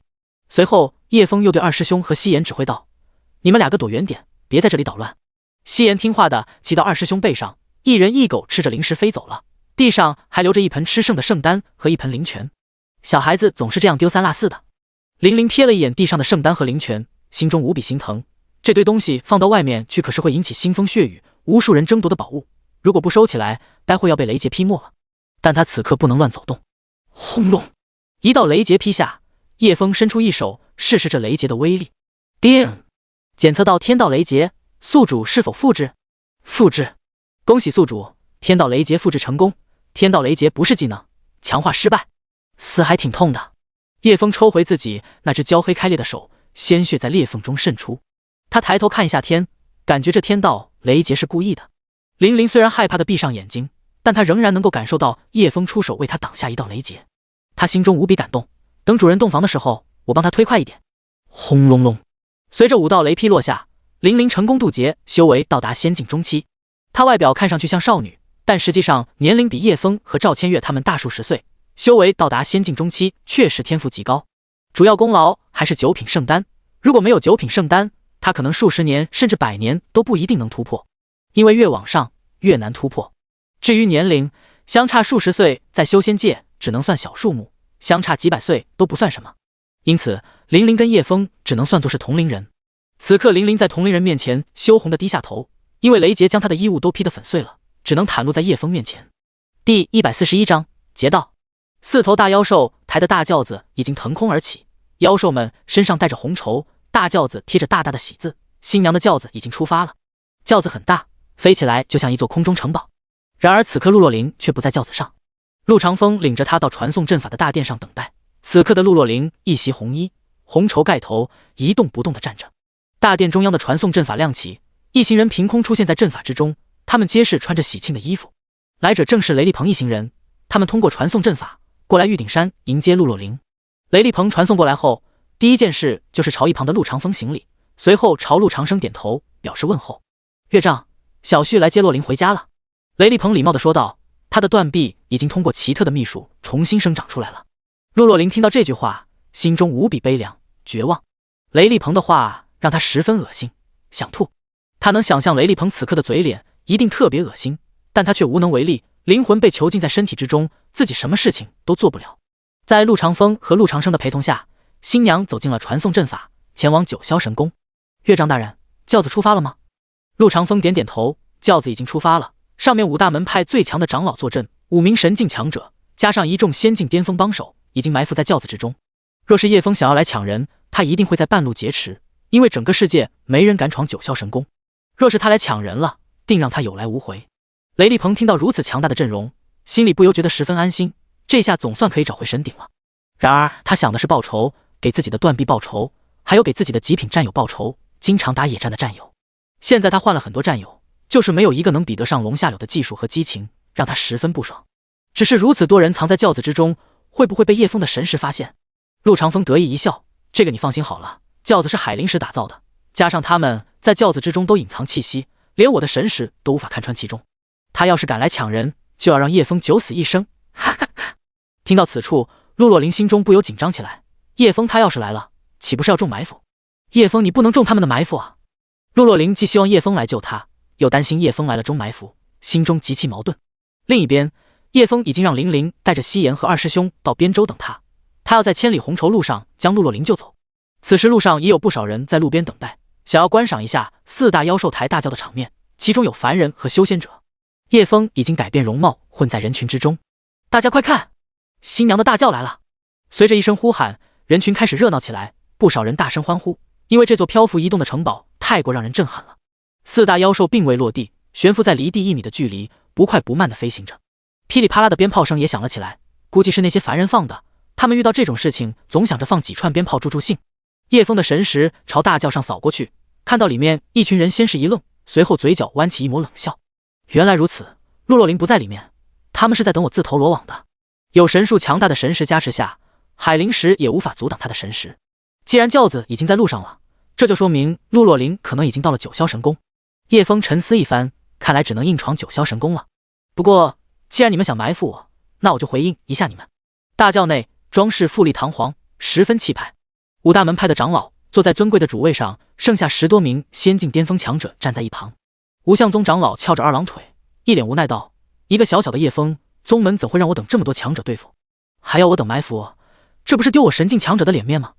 我等堂堂神境大能，还要埋伏一个小辈，太憋屈了。无相宗长老十分不爽。神鼎是仙盟重要法宝，上面十分看重，我们不要掉以轻心。星宿宫长老是个妖艳丰盈的熟女，别看她如此美艳，却是个千年的老怪物。区区一个小辈，让这些仙境巅峰的人出手即可，我们只是看看着，以防万一。其他长老都同意的点点头。几大长老都认为叶枫只是一个不足挂齿的小辈罢了，用不着他们出手。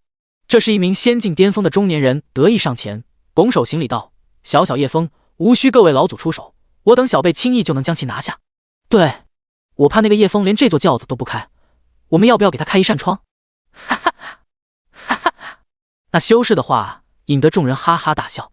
这座大轿的防御力量不亚于8品防御法器，连我破开都要花一段时间了，不如我们给他开一扇窗吧。一名仙境巅峰修士笑道。众人又是一阵哈哈大笑。然而星宿宫的长老确实脸色一凝，他感觉到有一丝神识扫过。众人看到他的神色变化，都以为他要生气了。万世门长老道：星宫妹子，不用那么紧张，这不是什么大事，也不算小事，我们平常应对就好。不是，我感觉到有人在窥探这里。妖艳熟女道：哈哈，除了圣境强者或者极其稀罕的神识妖孽可以看穿海灵石，还没有人能看穿海灵石的。然而下一刻，一股摧枯拉朽的恐怖能量袭来，轰！一声惊天巨响，直接将重金打造的大轿轰飞上天。叶枫对着大轿使出灭神一掌，那是复制龙潭宗宗主的一掌，在经过系统强化之后得来，可以一掌灭神境强者。砰！飞上半空的巨大轿子在空中炸开，瞬间4分5裂，里面的人全都掉了出来。令人毛骨悚然的是，里面10多名仙境巅峰强者全都被一掌震死，无一生还。只有5大门派的长老活下来，但他们此刻也受了不小的伤。若不是这辆防御力极强的轿子帮他们挡了一下，他们可能就当场殒命了。第142章，一掌灭神。发生什么事了？我们过去看看。道元天尊惊呼道。原本道元天尊领着几个弟子，想在千里红绸路上观赏4大妖兽拉轿的风采，等了许久，轿子终于来了，没想到却发生事故。他们离事故发生的地方较远，只是远远看到轿子突然飞起，然后爆炸。路上的人四散逃窜，又有很多人好奇地挤过去，想看看发生了什么事。刘明轩撑住拐杖走得十分不容易，好几次差点被人挤掉，幸好几个师兄师姐将他扶住，帮他挡住人流。在师兄师姐眼里，这个小师弟虽然老实谦和，但一直很不靠谱，做事总是毛手毛脚，丢三落四的，经常把事情搞砸。之所以被师父暴打一顿，估计是他搞砸了非常重要的事情。至于是什么事情，师父不肯说，小师弟也不肯说，他们对问天一剑的事情一无所知。来到事发地点，这里跑了很多人，也挤过来很多人。怎么回事？新娘子遇到袭击了吗？大师兄好奇道。你们看，是5大门派的最强长老。二师姐十分激动地说道。5大门派的最强长老在修仙界十分出名，因为他们是神境榜上前20的强者，属于整片大陆顶尖力量，又是顶尖大门派的长老，身份地位都十分尊贵。这个崇尚强者的世界，很多修仙者都十分仰慕5大门派的最强长老，因此看到他们时，龙虎山的几名弟子都十分激动。不仅仅是他们，还有跑过来围观的其他修士。只是此刻的他们十分狼狈，似乎遇到了什么棘手的事情。众人十分震惊，还有什么人能够让最强的5大长老如此狼狈？谁是胆敢公然袭击我们5大门派的车队？无相宗长老在空中狼狈地怒吼一声。路边行人早被刚才的一幕吓得四周逃窜，又有许多人好奇地挤过来，现在已经乱作一团。几名长老不断用神识搜查，也找不出凶手。如此恐怖的袭击，很多人敢留在原地，若是被如此恐怖的力量碰到，分分钟死无完尸，他妈都认不出来。然而没有见过刚才那一幕的人丝毫没有畏惧，还在往这边挤过来。叶枫从人群中飞起，嘴角带着淡淡的笑意。你们不是等我吗？5大门派的长老看到叶枫，皆是心中一惊。眼前少年风度飘飘，无论如何探查都只有玄境的修为，怎么看都只是一名小小少年，却能发出如此恐怖的力量。而且面对5大神境强者，他却能从容不迫地走出来。这般少年如何不能成为一方霸主？你就是叶枫？无相宗长老脸上惊疑不定，不敢贸然出手。看不出叶枫真正的修为，但他知道叶枫绝对不是玄境那么简单，不然也不可能在天道战场当着这么多5大门的弟子面前手中夺走神鼎。还有刚才的恐怖一击，他是如何做到的？他就是叶枫！围观的人们惊呼，众人万分惊讶，是因为叶枫被仙门联盟通缉，竟然赶来九龙城。叶枫不是被仙门联盟通缉吗？他怎么还赶来这里？他来这里做什么？会不会是被仙门联盟的通缉令吓怕了，主动上门归还宝物？我们要不要上去把他抓住，然后去九霄神宫换赏金？你脑子有坑吧？人家5大门派的长老在这里，用得着你去抓？你有这个实力吗？此话一出，让一些跃跃欲试的人冷静了下来。道元天尊惊讶不已，前段时间在河城遇到叶枫，想不到现在还能在九龙城遇到他。仙门联盟都在通缉他，不知道为什么他还要送上门来。刘明轩看到叶枫又惊又喜，想上去打声招呼，但叶枫如今的处境他是知道的，当众跟仙门联盟头号通缉犯打招呼，后果不用想就知道非常严重，连累自己无所谓，连累龙虎山和师兄师姐们才是最可怕的。不但会被仙门联盟的人针对，还会被其他修炼者针对，四面树敌。想到此处，他缩回师傅身后躲起来，不让叶枫发现。这是一个成熟的女声响起：不好了，这些后辈全都被震死当场，就不活了。满地轿子的残骸，大轿被震得四分五裂，上面躺着数十名仙境巅峰修士，横七竖八的，大多数都七窍流血。星宿宫那位神境女修刚查探完这些后辈的气息，发现他们全都死了，无一幸存。什么？听到这话，几人当场愣住了。一击震死数十名仙境巅峰修士，此人究竟是何等恐怖？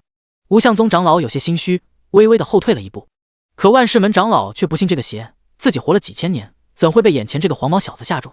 叶枫，你好大的胆子，偷了我们仙门联盟的至宝，还敢公然袭击玉鼎山和九霄神宫的婚教，这是要跟我们5大门派作对吗？呵呵，拿仙门联盟吓我，跟你们作对又如何？叶枫毫不在意地说道。万世门长老被气得头顶冒烟，从没人敢在他面前如此嚣张无礼，今天被一个小辈挑衅了，他能忍？你找死！声音落下，万世门长老一掌朝叶枫拍去，神境强者恐怖的能量压得地上修为低的人当场暴毙身亡。刘明轩和师兄弟们也十分难受，有种内脏要被压爆的感觉，十分难受，感觉快要死掉。所幸道元天尊凝结出一道灵力屏障，帮他们挡住了这恐怖的能量压迫。万世门的长老速度很快，一闪就到了叶枫面前，一掌直取叶枫面门。叶枫冷笑，轻轻推出一掌，不知是谁在找死。轰！灭神一掌推出，万世门长老瞬间被拍成一团血雾，在空中炸开，有种暴力的美感。灭神一掌，圣人之下无敌手。死！叶枫看似轻轻的推了一掌，竟然将神境的万世门长老一招消灭，简直不要太恐怖。看到这一幕，众人倒吸一口冷气。围观的众人见状，都不可思议的瞪大双眼，整个人如遭雷劫。一掌灭神境强者，他是圣境之人吗？第143章，这腿是被你师父打断的吧？看到万世门长老瞬间被秒杀，无相宗长老顿时被吓尿了。他活了这么久，都没见过一招秒杀神境修士的人。到了他们这个境界，想要被杀死已经很难了。活了几千年，不但有敏锐的危机察觉意识，身上还有很多保命的法宝，逃命的手段也非常多。是圣境，他是圣境强者。无相宗长惊恐地喊了一声，随后拔腿就跑。这种情况什么都不用想，直接跑路，慢一步都性命不保。这是千年养成的保命意识。他直接用上最快的速度，最强的逃命法器，一溜烟化作闪电消失。然而叶枫更加离谱，直接用上瞬移和雷劫不灭金身的速度，只见金色闪电唰的一下，瞬间就将无相宗长老拦截下来。下一刻直接被拍成一片血雾，恐怖的能量波动荡漾到周围，把树木推倒，把草皮掀翻，修为低的人直接被推飞数米远。从万世门长老到无相宗长老死去，也就10秒钟的时间，众人瞪大眼睛，脸上满是震惊和恐惧。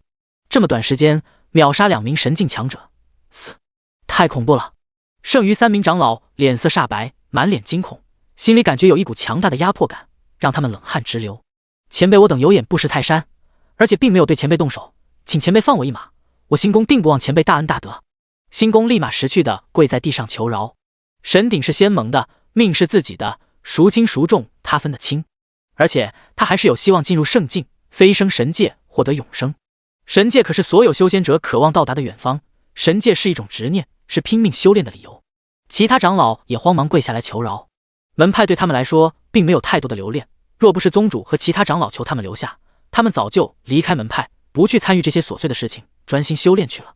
叶枫不是嗜杀之人，看到他们态度非常不错，加上他们修炼到这个境界也不容易，放他们一马又如何？而且地界碑的破裂越来越严重，世间可能要迎来一场劫难，十分惨烈的劫难。放你们一马可以，但你们需要立下誓言，往后不要与我作对，也不要做出对我不利的事情，否则让天道将你们魂飞魄散。3位长老大喜，这个条件简单，只要发誓不跟叶枫作对就可以了。现在就算给他们10个胆子，他们也不敢跟叶枫作对啊！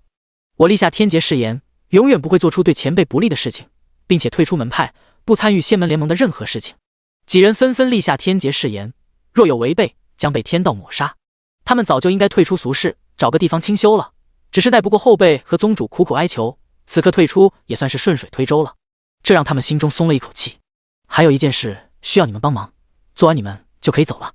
新公拱手行礼，前辈有什么需要我们帮忙的，我们定当全力相助，绝不敢怠慢。为了活命，其他2名长老态度也十分积极。对你们来说也不是什么大事，这场大婚的新娘与我有缘，而且她并不愿意嫁到九霄神宫，我此次前来就是要将她带走。另一名长老是玉鼎山的大长老，陆若琳的事情他也十分清楚，也知道那丫头抗拒这场婚礼，而且他知道陆若琳变成木偶人的内幕，这是经过宗主同意的，在使用搜魂术的时候将他神魂损坏，并且禁锢在体内，这样他就无法反抗了。对于陆若琳的事情，他觉得陆长风做得很过分，但这是宗主做的决定。而且陆若琳并非陆长风亲生的女儿，而且他哥哥陆月天的女儿，这等秘密只有他和宗主2人知道，因为第3人陆若琳的母亲已经死了。前辈，我作为玉鼎山大长老，开口否决这场婚礼还是有一定的话语权的，我愿助前辈一臂之力。玉鼎山长老开口道，前辈若要将人带走，我会阻拦星宿宫的人，绝不插手这件事情。最后一人便是九霄神宫的长老，我会让这些徒孙放弃这场婚礼，并且让他们赔礼道歉，用如此手段强迫一个小姑娘，万分可耻，不配为名门正派。他深深地朝叶枫鞠了一个躬。叶枫冷笑，原来你也知道可耻啊，不过你们本来就不配称名门正派。九霄神宫长老一脸尴尬，却不敢说什么。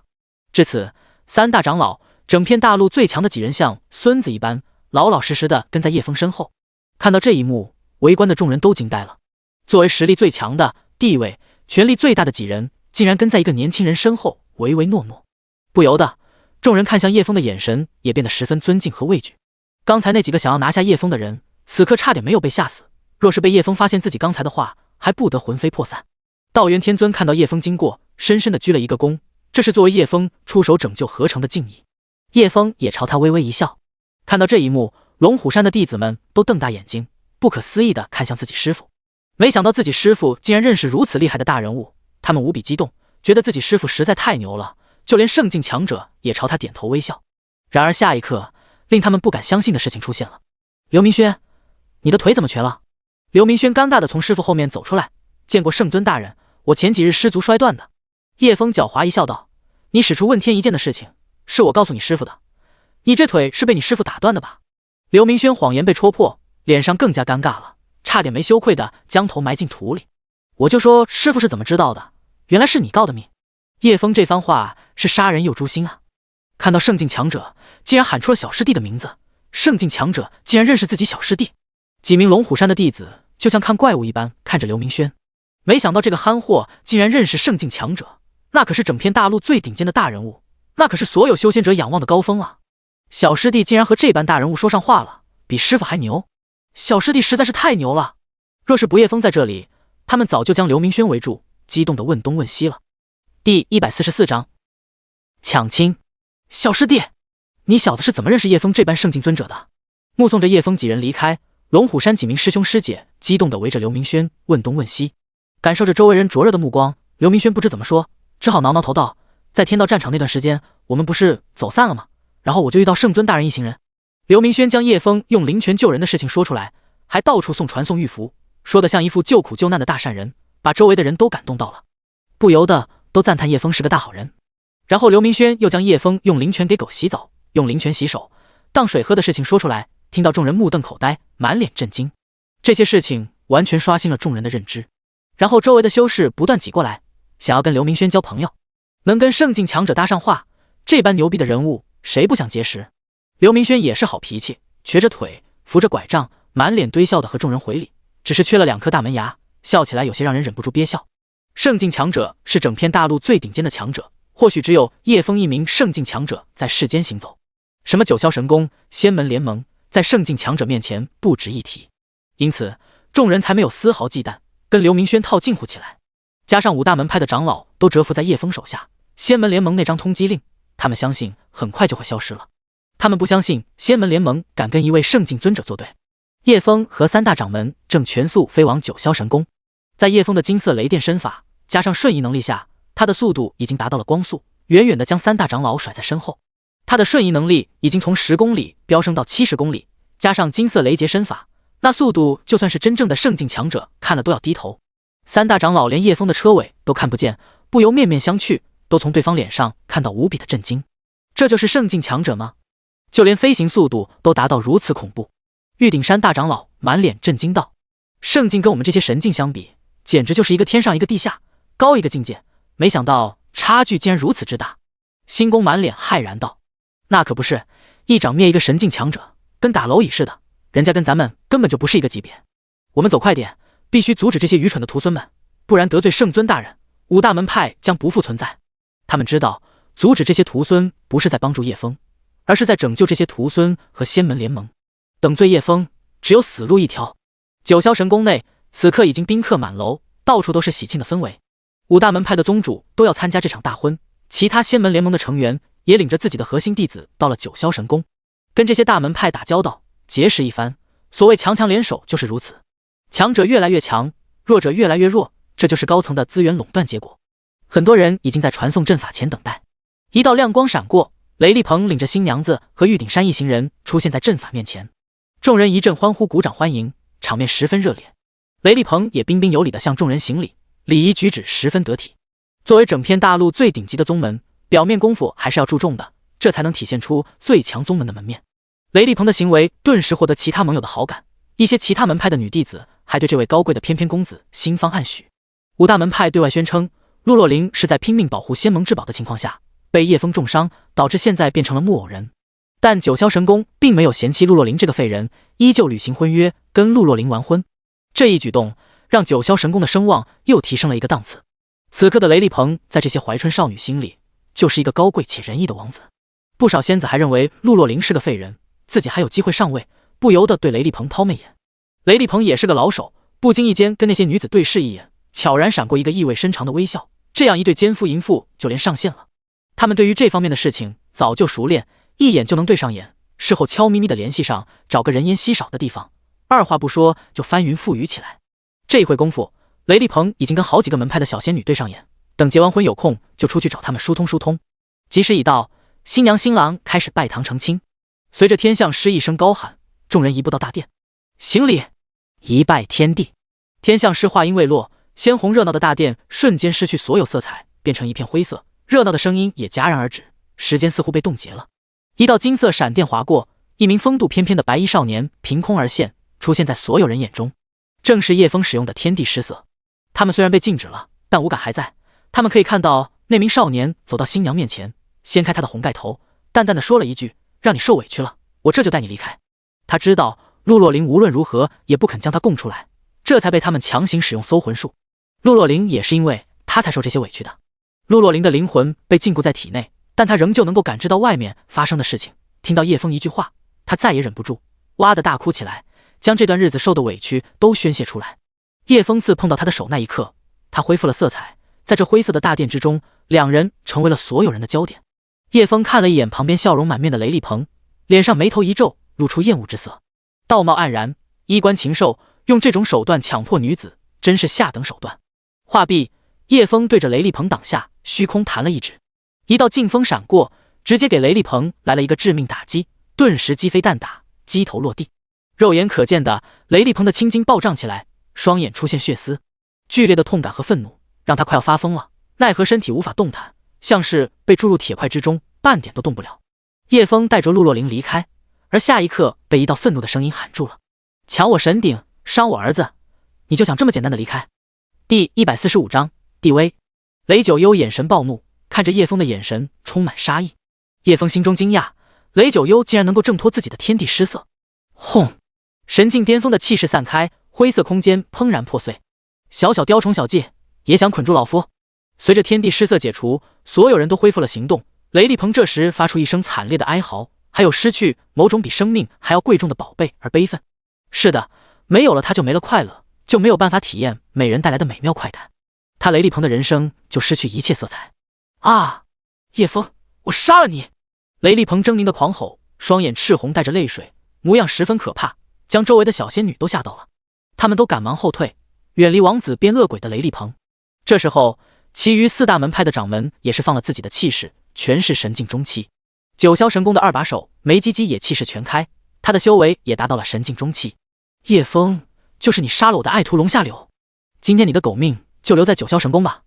梅唧唧冰凉的美眸全是无比的愤怒和杀意。九霄神宫一众长老也散发出恐怖的气势，足足有20名神境强者。其他门派的人看到这一幕，心中无比骇然，这就是九霄神宫的真正实力吗？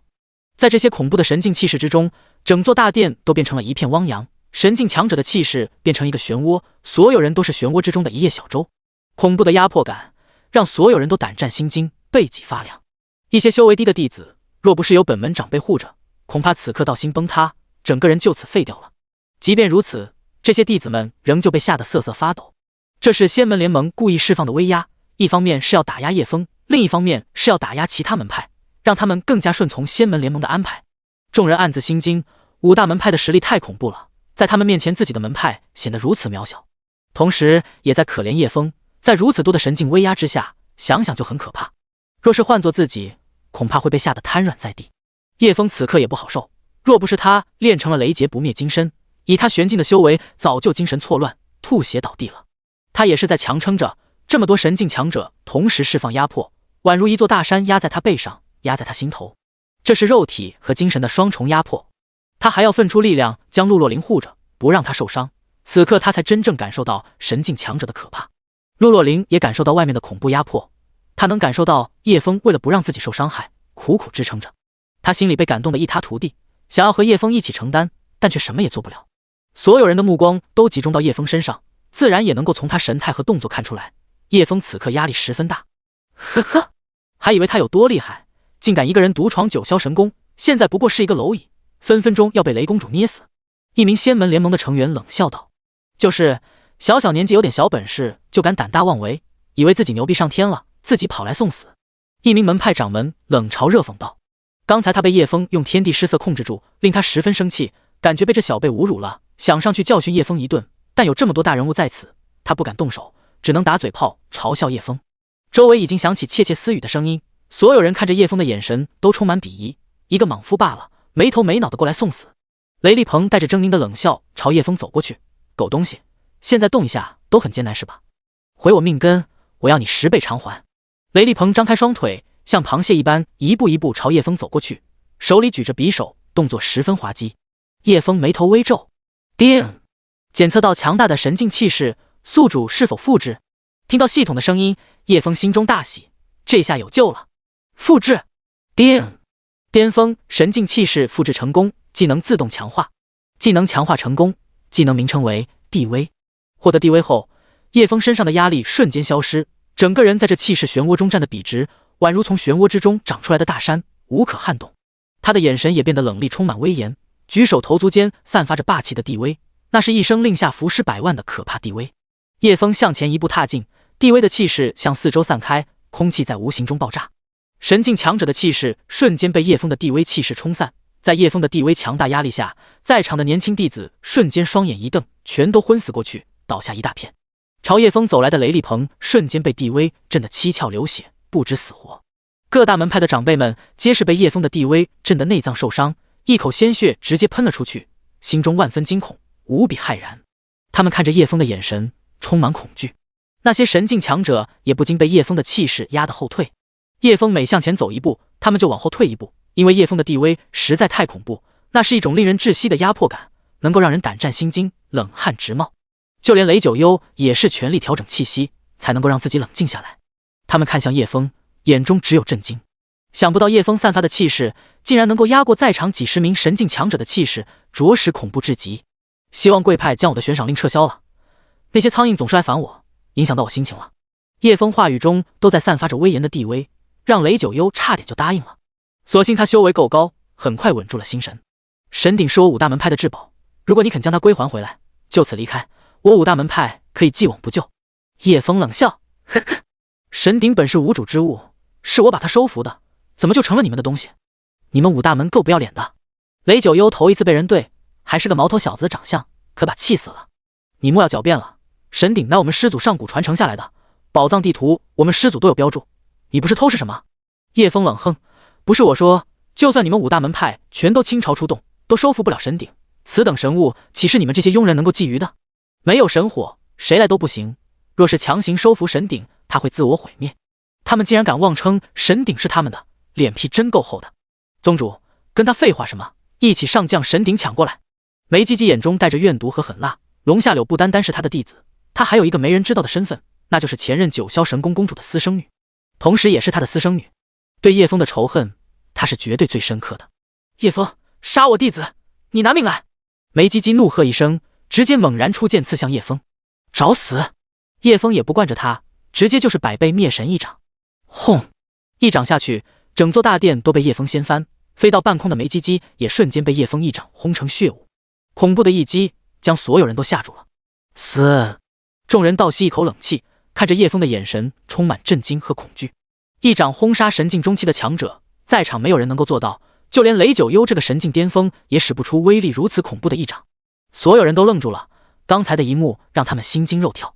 刚才对叶枫冷嘲热讽的几人，此刻被叶枫的力量吓得面如死灰，双腿发抖，差点就被吓尿了。他是圣境强者。第146章谈判。雷九幽脸色几番变化，阴晴不定。他卡在神境巅峰太久了，无论如何也找不到突破的方法，现在唯有拿到神鼎，炼制九转圣丹、破神丹，才能一举突破，进入圣境，飞升神界。这是他数千年以来一直苦苦追求的道路。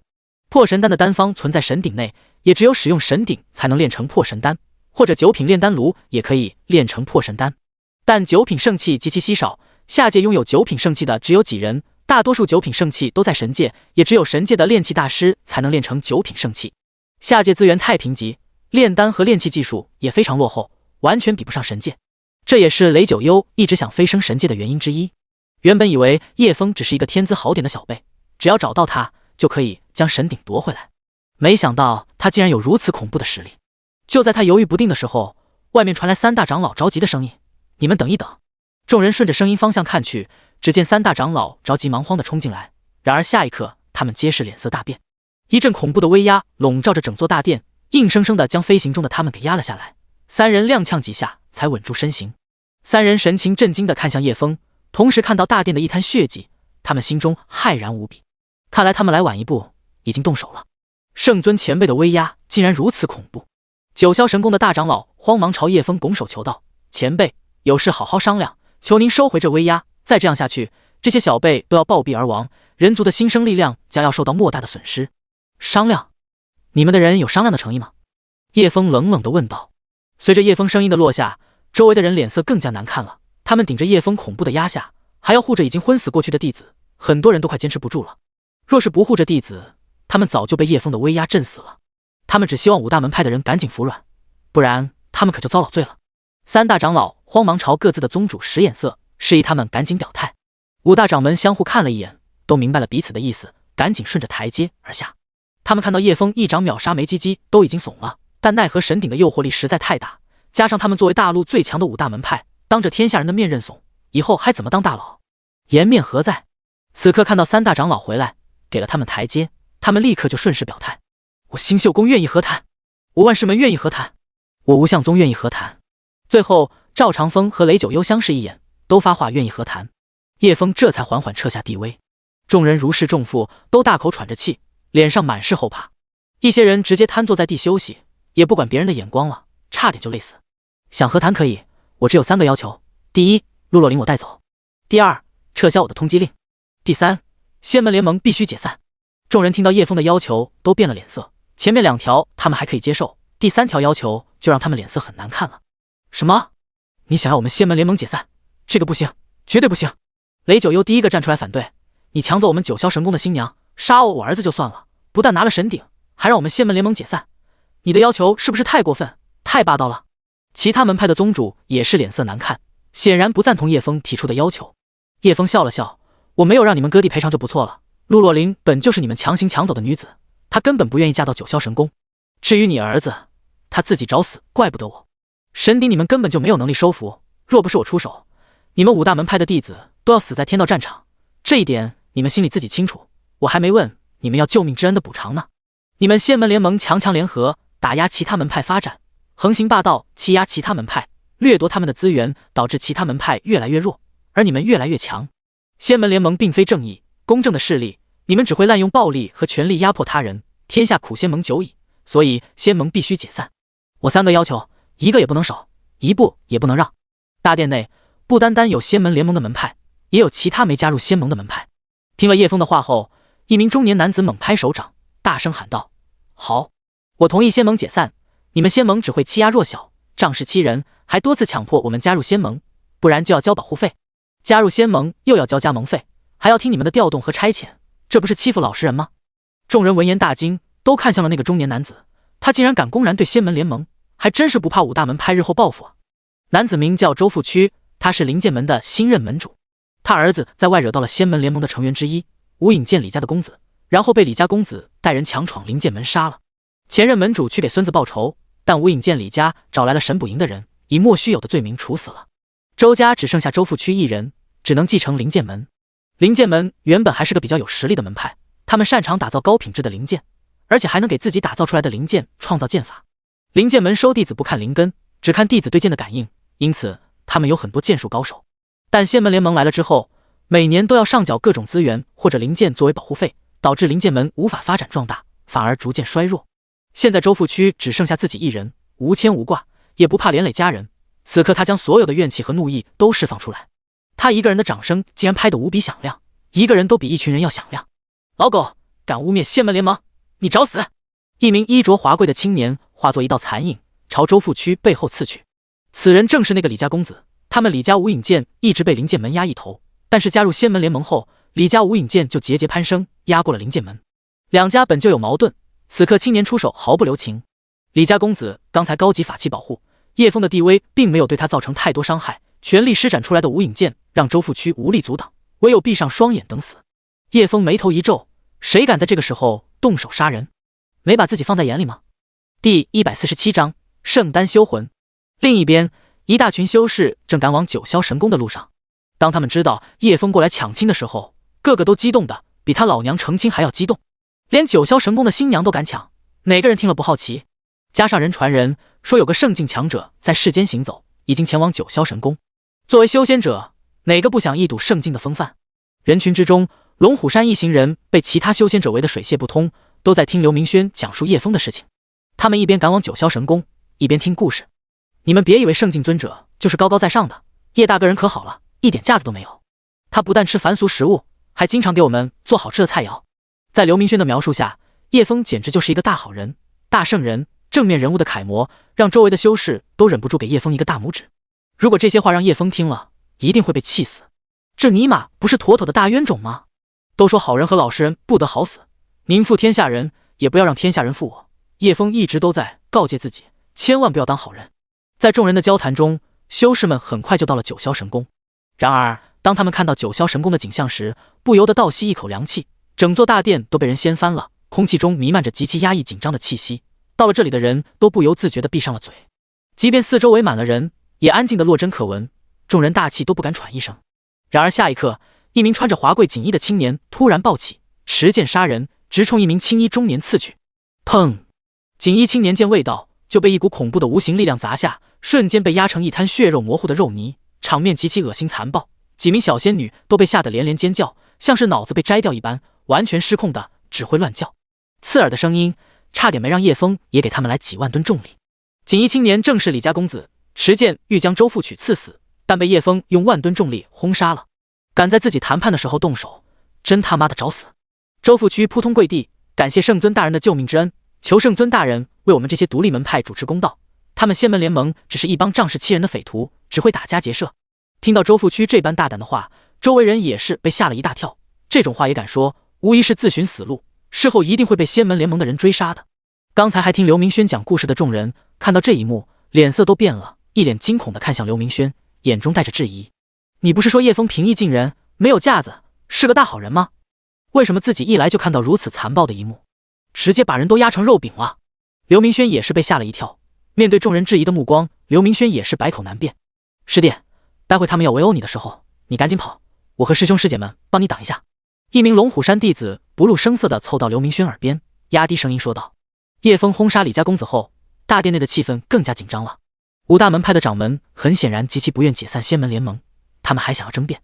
陆长风此刻站了出来，朝叶枫恭敬的行礼道：前辈，陆若琳乃我家千金，她并没有受到任何人的强迫，这是我们两家和平商量的结果。我们两家的婚事也是我们的家事，没有任何强迫的意思。陆长风话里话外都透着让叶枫不要多管闲事的意思，想将仙门联盟的矛盾转移到婚礼的事情上。叶枫看得穿他的心思，你确定得到了他本人的同意？我确定。陆长风无比坚定地回答道。五大宗主相视一眼，他们相互交换了眼神，都懂了其中意思。反正陆若琳现在神魂受损，神魂受了无法逆转的伤害，想要将她治好，怕是只能到神界去想办法了。现在他说不了话，死无对证，他们只要一口咬定这件事，叶枫就找不到理由了。叶枫也看得出他们的意思，当即冷笑道：你们认为陆若琳治不好了是吧？可惜你们的算盘打错了。叶枫在触碰到陆若琳的瞬间，神术就发现了陆若琳的问题，并且告诉叶枫，他可以修复陆若琳的神魂，也可以帮叶枫连接陆若琳的神魂，两人就可以对话了。修复神魂的丹药叶枫也有，那就是九转万魂丹。当叶枫拿出九转万魂丹后，大殿内安静的气氛就沉不住了。九环金光出现的瞬间，一股温和的灵力和精神力向四周扩散，晶莹剔透的药丸环绕着九道金圈，犹如一颗璀璨的宝石。这是九转九品圣丹。雷九幽激动的声音在大殿内响起，他脸上皆是震惊之色。听到雷九幽的声音，众人都看向了叶枫手中的丹药，顿时倒吸一口凉气。今天竟然有幸看到了传说中的九品圣丹，那璀璨的品质，那强大的药力，让人吸一口就精神百倍。众人脸上都露出贪婪的神色，若不是忌惮叶枫恐怖的实力，此刻怕是一群人冲上去抢了。另外4大宗主还有仙盟长老都坐不住了。9品圣丹对于他们来说是梦寐以求的至宝，是踏入圣境的垫脚石。有了9品圣丹的辅助，他们从神境进入圣境就有了希望。有那么一刻，他们想一起冲上去跟叶枫拼命的冲动，奈何没人敢动手。叶枫的实力太过恐怖，上去就是送死。看着叶枫将圣丹放进陆洛林口中，众人呼吸都停住了。他竟然舍得将圣丹给别人吃。为了万魂丹之后，叶枫开始调动神术的力量，催化药力。神术的力量加上万魂丹的辅助，陆洛林受损的神魂开始慢慢得到了滋补和修复。雷九幽此刻忍不住问道：“前辈，这9转圣丹是您用神鼎炼制出来的吗？”叶枫看了他一眼，却没有回答他的问题。你猜？听了叶枫的话，雷九幽脸上露出激动的神色。他不知道叶枫有系统，除了神鼎之外，还有谁能炼制出如此逆天丹药？是真的，传说竟然是真的，神鼎真的可以炼出9转圣丹，突破圣境真的有希望了。说完，雷九幽猛地跪在地上，求前辈为我炼制破神丹，无论前辈提什么要求，要什么资源，我雷九幽都可以答应。第148章灭天之威。雷九幽的举动引起众人一片哗然。堂堂的仙门联盟盟主，九霄神宫掌权人，如今竟然跪下求丹药。叶枫没有理会他，雷九幽就这样跪着。在神术和万魂丹的强大治疗能力下，陆洛林很快就醒来了。他睁开双眼，茫然地看向四周，直到将视线看向叶枫，下一刻眼眶红润了，眼泪汪汪地落下。他冲进叶枫怀里，哇地大哭起来。这一刻，所有的心酸和委屈都化作眼泪，汹涌倾泻。灵魂被囚禁的感觉太可怕了，比杀死他还要可怕。任由别人摆布，求生不得，求死不能，灵魂不断受到煎熬。我以为再也出不来了，呜！看着哭得楚楚可怜的陆洛林，叶枫有些心疼，轻轻摸了摸他的头，安慰道：“没事了。”叶枫心里暗道：敢欺负我的人，我会让5大门派的人付出代价的。看到陆洛林恢复正常，众人十分惊讶，圣丹竟然可以修复受损的神魂，能让木偶人恢复神智，圣丹果然厉害。众人心中既激动又贪婪，传说中的圣丹谁不想要？这可是能够逆天改命的宝贝。陆长风和其他几个掌门脸色变了变，没想到叶枫竟然可以让陆洛林恢复神智，他们脸上露出不自然的神色，有种谎言被人当场拆穿的尴尬。叶枫冷冷地瞥了他们一眼，道：“你们还要坚持说他不是被强迫的吗？”几人被叶枫问得不说话了，现在人都恢复过来，他们百口莫辩。叶枫又看向跪在地上的雷九幽：“若是我不帮你们炼破神丹，那又如何？”雷九幽沉默许久，才缓缓抬起头，眼神冰冷：“我为了破神成圣，堂堂仙门盟主，修仙势力第一人，已经放弃尊严，放弃儿子的仇恨，向你下跪，并且破神成圣，我是此生唯一的目标。为了他，我可以付出生命去拼一把。若你不肯为我们炼制破神丹，那我们5大门派所有神境强者，还有仙门联盟的其他神境强者联合起来跟你拼命，跟你鱼死网破。上百名神境修士，就算你是圣境强者，也不一定能全身而退吧？为了破神丹，想必他们也会十分乐意的跟我联合起来。”雷九幽的声音刚落，四周的神境修士就共同释放出神境的气势，可以感受到他们的气势明显很兴奋，很激动。破神丹对于一个神境修士的诱惑是非常大的，这是进入圣境的关键，是所有修士终极的理想。看到众人跃跃欲试的模样，刚哭完的陆洛林顿时被吓坏了，躲在叶枫怀里不敢出来。你们找死！叶枫一跺脚，恐怖的地威向四周压去，将他们的气势全都压得缩回去。下一刻，天上发生异变，乌云盖顶，一个个巨大的漩涡出现在众人的头顶，恐怖的威压犹如一座座巨山压下，大地在颤抖，脚下的地板在开裂。一柄的金色巨剑从漩涡之中落下来，天上有数不清的巨大漩涡，有数不清的金色巨剑，一种毁天灭地的压迫感不断压下来，令人无法呼吸。你们若是谁敢动手，整个九霄神宫乃至整座九龙城都不留一个活口，九龙城将会在地图上彻底抹去。叶枫威严的声音震得众人连连后退，看着天上无数个窟窿，天像是要崩塌一般，犹如末日降临。何止是整个九龙城啊，一个州都能让叶枫灭了。所有人心里都无比惊恐，就连这些神境修士也不例外，头顶这些毁天灭地的恐怖力量，分分钟可以秒杀他们这些神境修士灭掉。此时此刻，他们终于明白，自己在叶枫面前不过是一个小小的蝼蚁，人家分分钟把自己捏死。此刻终于有人想起来了，那天天道战场也是这样被毁灭的。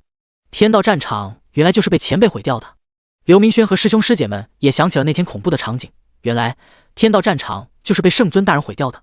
道元天尊听到弟子们的话，脸色露出骇然之色，看着叶枫的背影充满敬畏。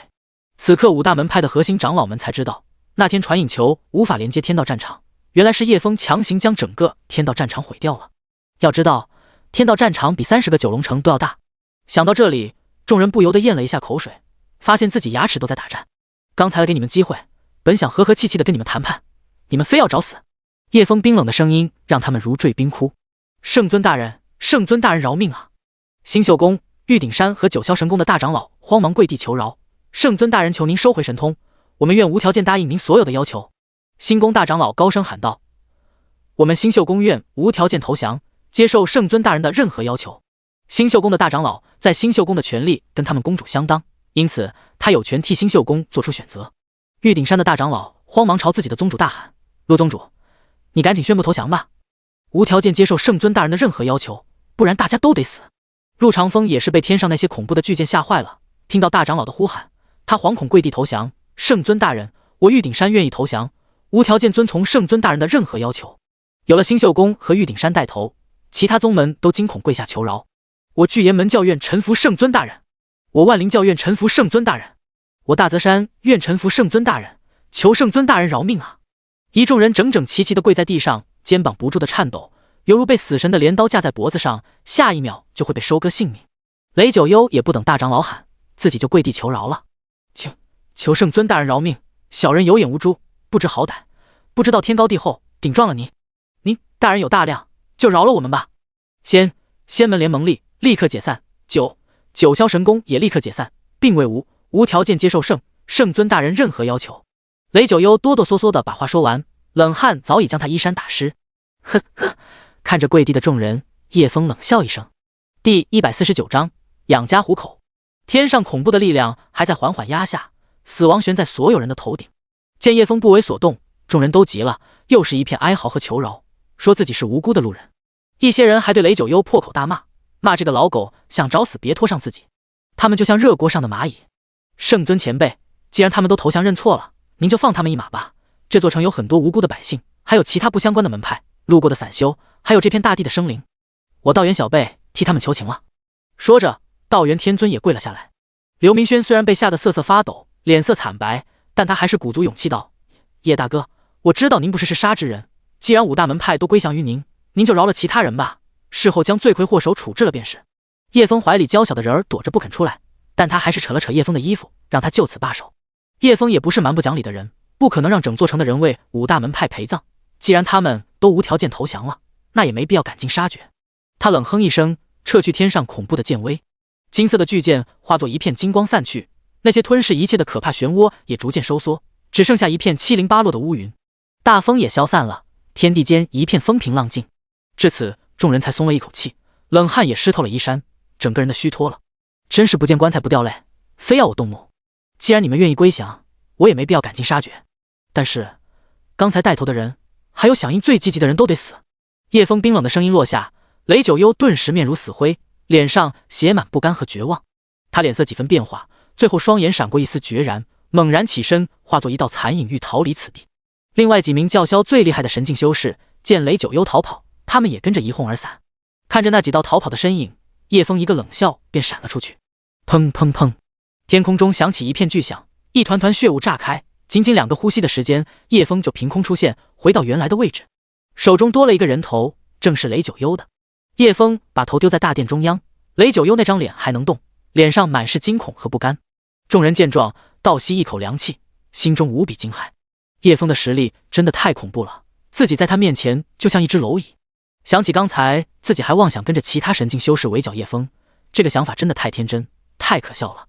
我在此宣布，仙门联盟从此刻开始彻底解散。若是还有人胆敢借仙门联盟的名头欺压其他门派，横行霸市者，死！叶枫声音最后一个字，令那些仙门联盟的成员身体一颤，心中下定决心，回去以后一定要跟仙门联盟4个字撇清关系。接着，叶枫将仙门联盟无关的人员通通遣散，一些修为低、没有什么权力的弟子也通通遣散，只留下仙门联盟一些核心成员，修为高的、有话语权的留下。叶枫要重新整顿一下这些势力。最后在叶枫的安排下，九霄神宫也被拆分了，因为九霄神宫名头太大，力量和资源也是最多的，很容易重新凝聚出一股新的势力，成为新的巨头。现在5大门派只剩下4大门派，九霄神宫彻底抹去，天下不会再有九霄神宫这个名字。仙门联盟解散，但还留下很多机构，比如神捕营、镇魔司，还有一些情报机构等。叶枫将九霄神宫拆成公立机构，让他们管理神捕营、镇魔司等各大机构，并且命令他们将这些机构重新整顿，彻底变成一个公立机构，让他们继续管理和维持整片大陆的秩序，抓捕罪孽深重的逃犯，镇压邪魔歪道，维护一方太平。从此，神捕营和镇魔司不再是仙门联盟的私人力量，而是为天下人做事的公正力量。现在仙门联盟解散，九霄神宫解散，没有这些机构维护秩序，很容易天下大乱。一些邪魔歪道或者一些心理变态的修士会趁机搞事，到处杀人放火，烧杀掠夺，满足自己的私欲，释放自己的兽性。而且这些行为还会传染，其他人也会相继模仿，到时候不用魔族侵犯，人族自己就天下大乱了。因此叶枫只留下仙门联盟的核心人员，让他们维护这些机构，加强这些机构的力量和威信。九霄神宫留下的资源就用来维持这些机构运转，叶枫也会提供资源，让他们一直运转下去。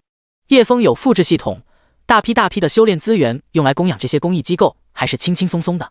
听到叶枫要继续运营这些机构，九霄神宫的大长老双眼一亮，赶紧跪到叶枫面前，求个一官半职，要为这些机构出一份力。他本来是想隐世苦修的，不愿管理天下这些繁俗琐事，但叶枫身上有神鼎，有九转圣丹，只要自己进入神捕营，为叶枫做事，好好表现，说不定以后可以讨要到一颗破神丹，这不比自己隐世苦修强？圣尊大人，我李天将离开九霄神宫，无事可做，想在神捕营求一官半职，维持生计。其他神境修士听了，瞬间明白他的想法，不就是想跟着叶枫屁股后面做事，混颗破神丹吗？还用这种拙劣的借口，真不要脸！跟在圣境大能身后，为圣尊大人做事，哪一天圣尊大人心情好，赐予一星半点的恩惠，那都是天大的机缘。于是其他神境修士也慌忙向叶枫求收留。圣尊大人啊，我上有老下有小，一家人都靠我养家糊口，我要加入镇魔司，求圣尊。那人话还没说完，就被一群神境修士打断了。圣尊大人，我也要加入镇魔司，保卫天下人的和平与安宁。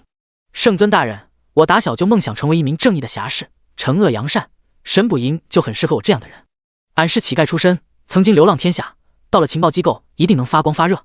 直接求圣丹显然是不可能的，但是跟叶枫混，为叶枫做事，表现好了，让人家开心了，说不定能捞到一星半点的恩惠。所以很多神境修士都想跟叶枫套近乎。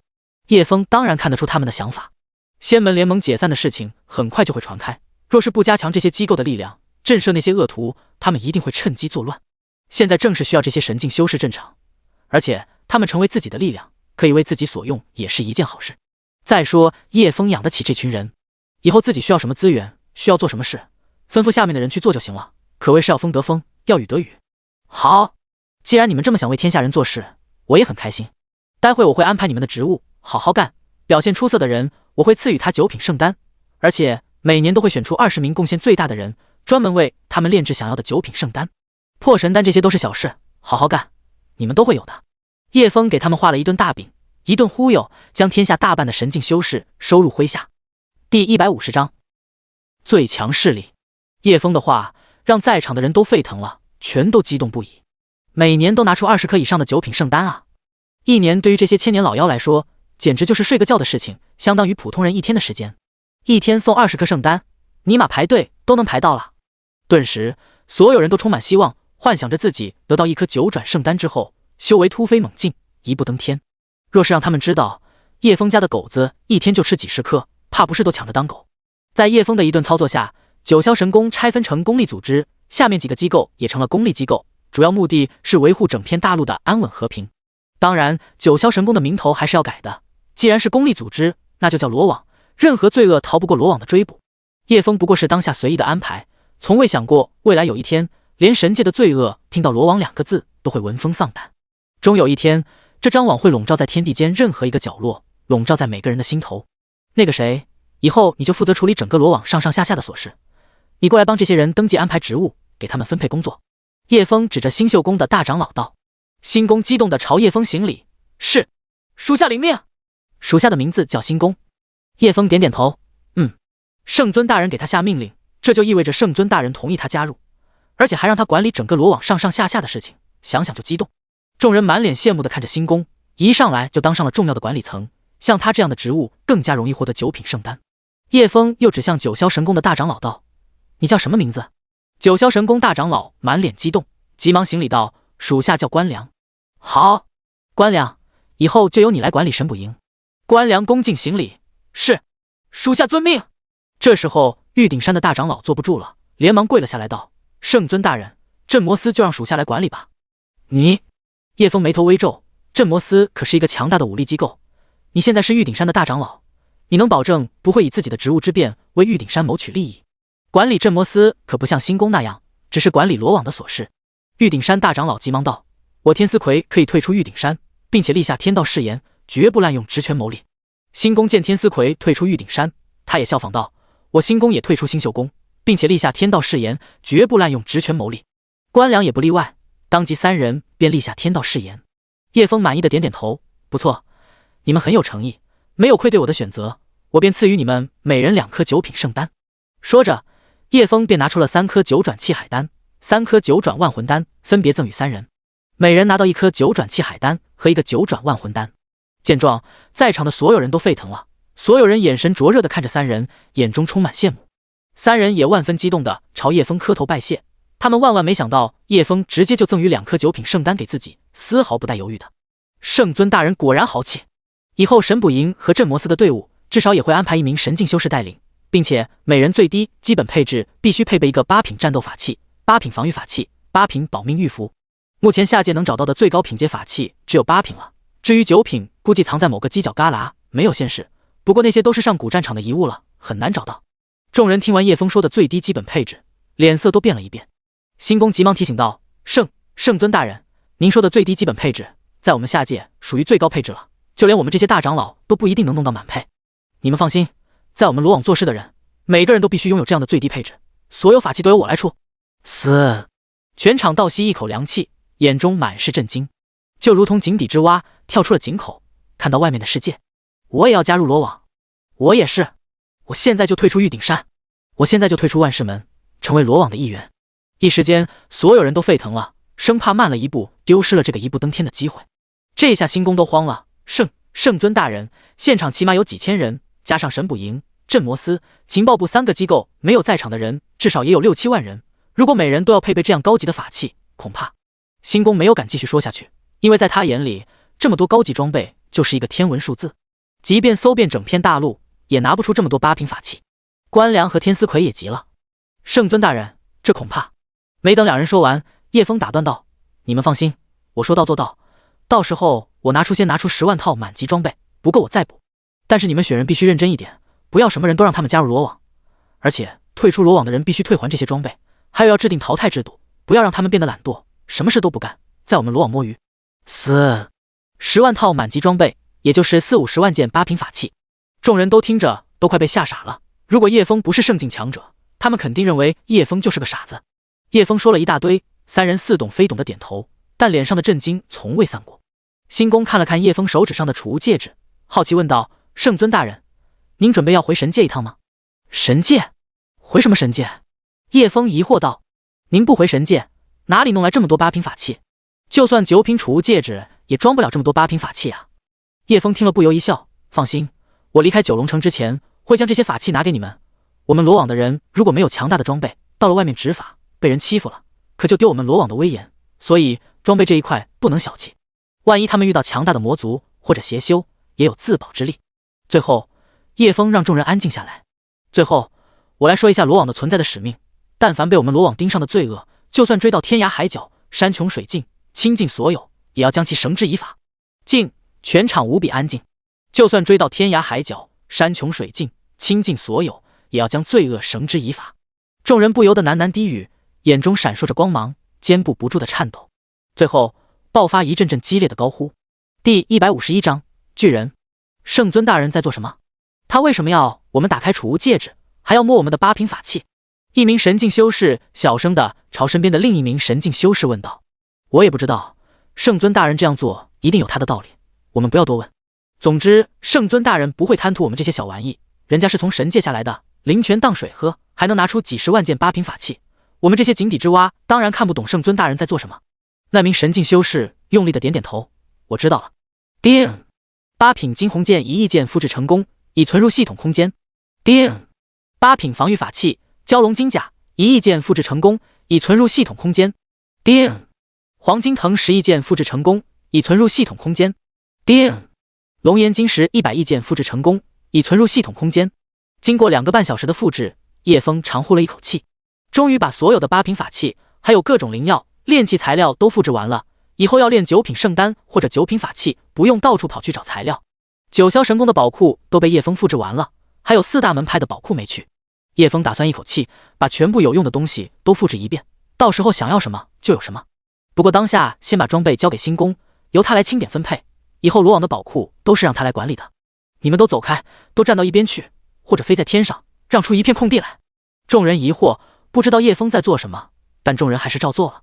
然而下一刻，众人惊得下巴都掉出来了。10万件8品法器金红剑，10万件8品防御法器蛟龙金甲，50万件8品保命玉符。天鹰神钟受到致命攻击的时候，保命玉符会破碎，天鹰神钟会显现救人一命。天鹰神钟破碎后，可以到相关部门申请重领一份，所以叶枫一下子给了50万件。10万双8品法器疾跑飞云鞋，穿上后身轻如燕，移动速度加快，具有一定的防御力。众人看着宽广的空地，一下子就堆满金光闪闪的8品法器，他们双眼瞪大，眼睛无比灼热，差点就忍不住上去抢了。主要是他们早就抢惯了，毕竟这是弱肉强食、强者为尊的世界，杀人夺宝都是经常发生的事情。但有叶枫这位圣尊大能在此，他们不敢造次，只能激动的手舞足蹈。各位不用着急，我说过，只要是加入罗网的人，都会得到一套满配的8品法器，就算你是来罗网打杂的、扫地的，只要你实力都可以拥有。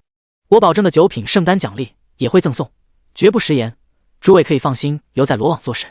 另外，擒获诛杀重大罪犯也可以获得9品圣丹奖励。听到叶枫最后一句话，一众神境修士眼睛都发红了。远在万里的龙潭宗宗主不知道为什么，一时间浑身颤抖如坠冰窟，后花园都不由加紧了几分。一旁4大门派的宗主都不由背脊发凉。若是叶枫丢出几颗9品圣丹，让他们灭了某个门派，还不得是分分钟就把人家山门轰得渣都不剩。4大门派不由得对叶枫更加敬畏了。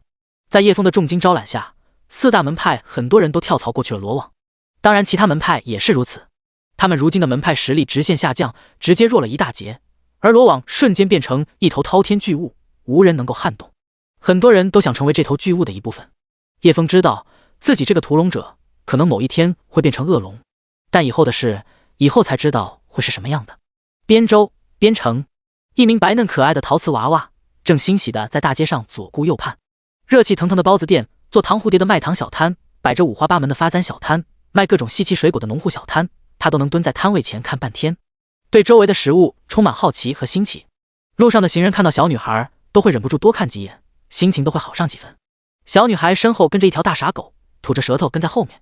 大傻狗后面跟着一名貌美如花的少女，但少女脸上明显有着心不在焉的神情，没心思在担心什么，一副心事重重的样子。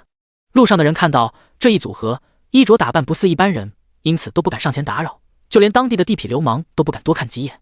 在这个修仙界和凡人混杂的世界，对于那些仙气飘飘的人，他们往往都敬而远之。小女孩走到一个做小泥人的摊位前，双眼一亮，那双深潭般清澈的大眼睛专注地盯着摊主的手，看着摊主将一块泥土变成一个可爱的大象，小女孩开心地拍起手来。哟，一个大傻狗！夕颜指着二师兄的鼻子道。摊主是个粗糙的脏大汉，皮肤黝黑，粗布衣衫上全是泥巴，粗糙的大手苍白而开裂，可以看出他是个经常干苦力的汉子。看到这么可爱的小女孩，摊主一张脸笑成了菊花。他似乎听懂了夕颜的意思，你是要给你家狗狗做一个泥偶吗？夕颜认真的点点头。好，这就给你做。二师兄也在一旁认真的看着，他耷拉着舌头，口水都滴到地上了。就断了。夕颜指着汉子包裹的脚，脸上写满好奇。汉子苦涩一笑，上山打猎，不知怎的，最近山上的动物都像是发了疯一样，看到人就扑，好多人都死在山上。我命大，只是废了双腿，现在干不了活，只能出来卖泥偶了。可这年头，谁又会来买这玩意呢？我不过是出来逃避婆娘的叨叨罢了。汉子摊位上摆满各种泥偶，也没有卖出去几个。到了收摊的时候，他也不会带走，这些泥疙瘩太重了，都送给了那些街上的小孩。街上的小孩也总是会在这条街收摊的时候出来捡东西，捡吃的，捡玩的，到处乱逛，嘻嘻哈哈的。我买。夕颜给了汉子一个大大的微笑。汉子没有说话，只是手上的动作更加认真，更加仔细了。很快，一个狗狗模样的泥偶就做了出来，虽说没有栩栩如生，但也有几分小精致，比摊位上大多的泥偶都要好上几倍。夕颜开心的接过泥偶，留下一颗精致的丸子就走了。给你吃糖。汉子无奈的笑了笑，看着小女孩留下那颗精致的糖果，晶莹剔透，上面还有9道金色的纹路，在阳光的照耀下闪闪发光。汉子知道这样漂亮的糖果一定非常昂贵，说不定自己打猎好几天都不一定买得起一颗。可惜自己没有孩子，不然拿回去给自己孩子，他一定会非常喜欢。他捡起来那颗糖放入口中，只觉一股清香和甜意瞬间在口中化开。一刻功夫，他惊奇地发现自己的双腿竟然慢慢愈合恢复了。他看着自己的双腿呆愣了许久，忽然想起什么，猛然朝小女孩离开的方向看去。可熙熙攘攘的街道哪里还有小女孩的身影？他扑通跪在地上，激动地喊道：感谢仙子的大恩大德，我牛某人此生铭记。此后汉子一有空就会出摊，他做的泥偶不收钱，别人喜欢给就给，不给他也不追问。不知不觉他成了这里有名的泥偶匠，渐渐的孩子也有了。也许是那颗糖果的原因，让他有了孩子。就算要带孩子，他也会带着孩子一起出摊。有时候客人拿了他的泥偶不好意思，也会拿出2个果子或者家里做的粽子给父子俩。第152章迫在眉睫。经过这段日子的相处，夕颜跟二师兄的关系变得非常亲密。夕颜平时睡觉都要趴在二师兄背上，不喜欢睡在玲玲怀里。夕颜跟二师兄的关系就像同龄的孩子一般，什么都能说得上，什么都可以玩到一起。也就只有狗子这种动物可以几千年一直陪在人类身边，他们似乎跟什么动物都可以相处在一起。有跟野猪上山的，有跟牛一起吃草的。好看！夕颜将手中的小泥偶递到二师兄面前炫耀。二师兄凑上前嗅了嗅，又舔了2下，感觉不好吃，就对那泥疙瘩不感兴趣了。就在此时，一条野狗突然冲了出来，猛地展开它的尖牙利嘴，一口朝夕颜细嫩的小手臂咬去。如此体型的野狗，一口还不得将这小零件咬断。一旁还在愣神的玲玲惊呼，想要出手却已经来不及了。他心中无比惊慌。然而此刻二师兄眼眸闪过冰冷的神色，双眼瞬间变得深蓝。那野狗在触碰到夕颜的瞬间变成一座冰雕。此时的夕颜还没有反应过来，自己身边突然就出现一个狰狞的冰雕野狗了。哇！小女孩惊喜的欢呼一声，这个大傻狗更好看，要抱走。夕颜刚要抱上去，就被玲玲一把抱起来，随后慌忙检查她的是否有受伤。看到小女孩没有事之后，他才松了一口气，嘴里怒骂一声：哪里来的野狗！他心里告诫自己不要再胡思乱想了，好好看着夕颜跟二师兄，不然主人回来不好交代。夕颜离开之前被叶枫用法器镇住他的鬼气，还严厉警告他不准使用鬼气，所以夕颜才没有察觉到危险。对于叶枫严厉的警告，夕颜还是非常害怕的。叶枫的赤阳神火对他来说就是来自灵魂深处的恐惧，一种毁天灭地的恐怖力量，因此他丝毫鬼气也不敢释放出来。咦，这是狼？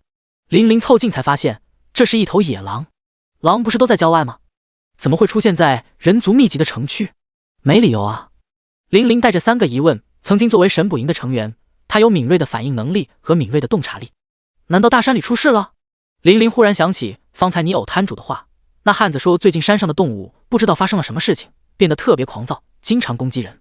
那汉子这么粗壮一个人，还被这些野兽搞伤了双腿，估计他身上还有其他抓伤或者咬伤。城外一定是出了什么事。现在已经有狼进入人类的生活区了，这就说明只是个开始，这座城似乎要发生一些危险的事情。玲玲犹豫着要不要带着夕颜他们离开这里。若是离开了，主人找不到怎么办？正当玲玲在思索之际，却不知怀里的夕颜已经挣脱怀抱，围着那冰雕野狼好奇地打量着。咔嚓，砰！被冰住的野狼突然挣脱冰封，直朝夕颜咬去。然而还没等他碰到夕颜，就被地上冲出无数尖锐的冰柱穿成马蜂窝，黑色的血液顺着冰锥流淌下来。二师兄有些惊讶，他本以为只是一头普通的野狼，并没有用多少力量，却没想到这是一头魔化的野狼。夕颜愣在原地，眨巴着清澈的大眼睛，也不知道是不是被吓到了。但玲玲和二师兄并不会认为他会被吓到，他才是最吓人的那个。这是魔族的污染。玲玲眉头紧皱，她脸色非常不好看，因为在神捕营的时候，他们的巡查队和情报部门经常讲到魔族的事情。大陆各地的地界碑都有破裂和损坏的痕迹，魔族的威胁已经迫近，他们经常将此事上报九霄神宫，但九霄神宫那边的回应并没有太当回事，因为地界碑的事情还没有威胁到他们5大门派的利益，因此他们不会将这种事情放在心上。而且神捕营和镇魔司的上级领导也上事不关己，高高挂起的态度，只有他们巡查组长还有这些队员们亲眼目睹当时的有情况，才知道事态有多严重。如果地界碑破裂的事情没有引起人族的注意，到时候将会付出非常严重的代价。玲玲心中打算，等主人回来之后，一定要告诉主人，说不定他有什么办法。咦，好漂亮的小娘子，这种破地方也能碰到这般上等好货，抓去养大，一定艳美至极。今日运气真好，哈哈哈！一个令人不愉快的声音从不远处传来，只见为首一名白衣青年大摇大摆地走过来，他身边跟着一名黑衣老者，身后是一群带着武器的修士，一行人浩浩荡荡走来。本少爷最会养小女娃了，养大的小女娃个个都前凸后翘，比豆腐还要白嫩，吸一口那滋味。咦，这里还有一个大的，虽然也是一个上等好货，但是太大了，不好驯养，而且这副皮肉也没有我从小就精心培养的娇嫩，不过野味也别有一番风味。白衣青年自顾自地说着，丝毫没有将玲玲放在眼里，像是在看家畜一般。玲玲眼神冰冷无比，看着白衣青年，脸上写满冰冷的杀意。但是他能够感受到青年身旁的老者威胁，那是一个很强的修士，至少在仙境巅峰修为。哟，非常不错，野味一般都是这种眼神，非常有驯服的价值。本少爷驯化野味也有独到的手段，而且野味驯化起来很有挑战感。本少爷驯服过不少这样的野味，想想也十分有趣，把他们都收起来吧。等本少爷逛完这座城，看看还有没有别的上等好货，过2天再屠城，不着急，哈哈哈。两个携带武器的修士朝夕颜和玲玲走去。玲玲眉头紧锁，屠城？你们是暗星之神的信徒？白衣青年闻言，脸上露出惊讶的神色。你竟然知道我们的神主大人？莫非你也是神主大人的信徒？玲玲没有回答他的话，而是问道：你们是哪个门派的人？告诉你也无妨，我爹是龙啸天。第153章灭世爆炎。龙啸天？夕颜歪着头，疑惑的脸上用力思索着，模样十分可爱，似乎有种深处的记忆正在被激活。玲玲万分紧张地戒备着，怪不得你们这般喜欢杀伐，还经常屠戮其他门派，原来是暗星之神的信徒。然而你们却没有受到神捕营的调查，看来神捕营高层也有你们的人。白衣青年得意笑了笑，看来你的身份不得了，竟然知道这么多事情，这下我更想将你驯化了，让你心甘情愿地将所有秘密告诉我。玲玲眼神微眯，外面的魔族感染跟你们有什么关系？白衣青年笑了笑，还没说话就被一旁的老者拦住了，似乎不让他说出某些不能说的秘密。白衣少年摆了摆手道：白老，无妨，魔族已经开始布局了，这个女人很快也会成为我的小母狗，让她知道些什么也无妨。名为白老的老者似乎十分相信青年的手段，也没再阻止。跟魔族合作，可以让我宗门一路飞升，成为凌驾于5大门派之上的顶尖门派，然后掌控5大门派，掌控整片修仙大陆的人，驯化你们所有人，哈哈哈！玲玲心中大惊，没想到龙潭宗竟然如此丧心病狂，居然跟魔族合作，这不是站在与整个人族的对立面吗？你们怎么敢？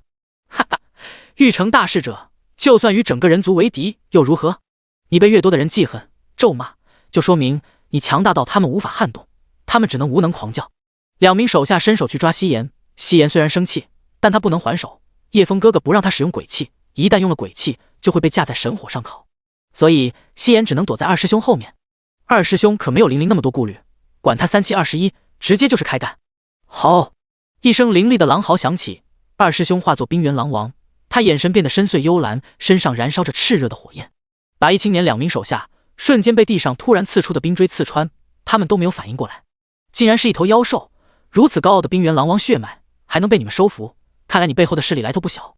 白衣青年一行人看到二师兄展现的实力都十分惊讶。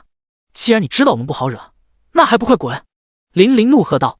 哈哈，如果连你们都不敢拿下，我们还征服整片大陆，这不是笑话吗？去拿下他们！是。身后一群武装修士朝玲玲和二师兄冲了过去。二师兄不要跟他们近战，先打消耗。玲玲提醒道。玲玲出身神捕营，基本的战术还是懂的。叶枫给了他很多符箓和法宝，现在当然先用符箓将他们的人数消耗掉才是正确的做法。玲玲一个闪身将夕颜抱起，朝城外飞去，二师兄跟在后面断后。一群修士满天朝他们追去，这里人太多，一旦打起来恐怕会死很多无辜之人。玲玲不想牵扯这些无辜之人，便将他们引出城外。玲玲当然想过逃走，但是对方有一名仙境巅峰的强者，自己带着夕颜还有二师兄很难逃走。现在能跑多远算多远，跑不掉打便是了。看着玲玲和一群手下飞走，白衣青年也不着急，而那名仙境巅峰的老者也没有追去，一直跟着少主身边。走，我们跟上去。白衣青年不急不慢道。是。老者祭出自己的法器，带着白衣青年化作一道流光追了过去。逃了一段路程，已经到了深山老林之中，远离人多的城区。林林感受到身后一股强大的力量正在急速追来，他知道是那名仙境巅峰的老者追来了。这样跑下去不是办法，林林决定先下手为强，从储物空间拿出2大叠厚厚的爆炎符，直接对着紧追在身后的修士释放。轰！几十万张爆炎符瞬间引爆，发出一阵惊天动地的巨响，耀眼的火光犹如太阳临近，百里山林瞬间化作一片火海。数十名仙境初期的修士猝不及防，直接被恐怖的爆炎吞没。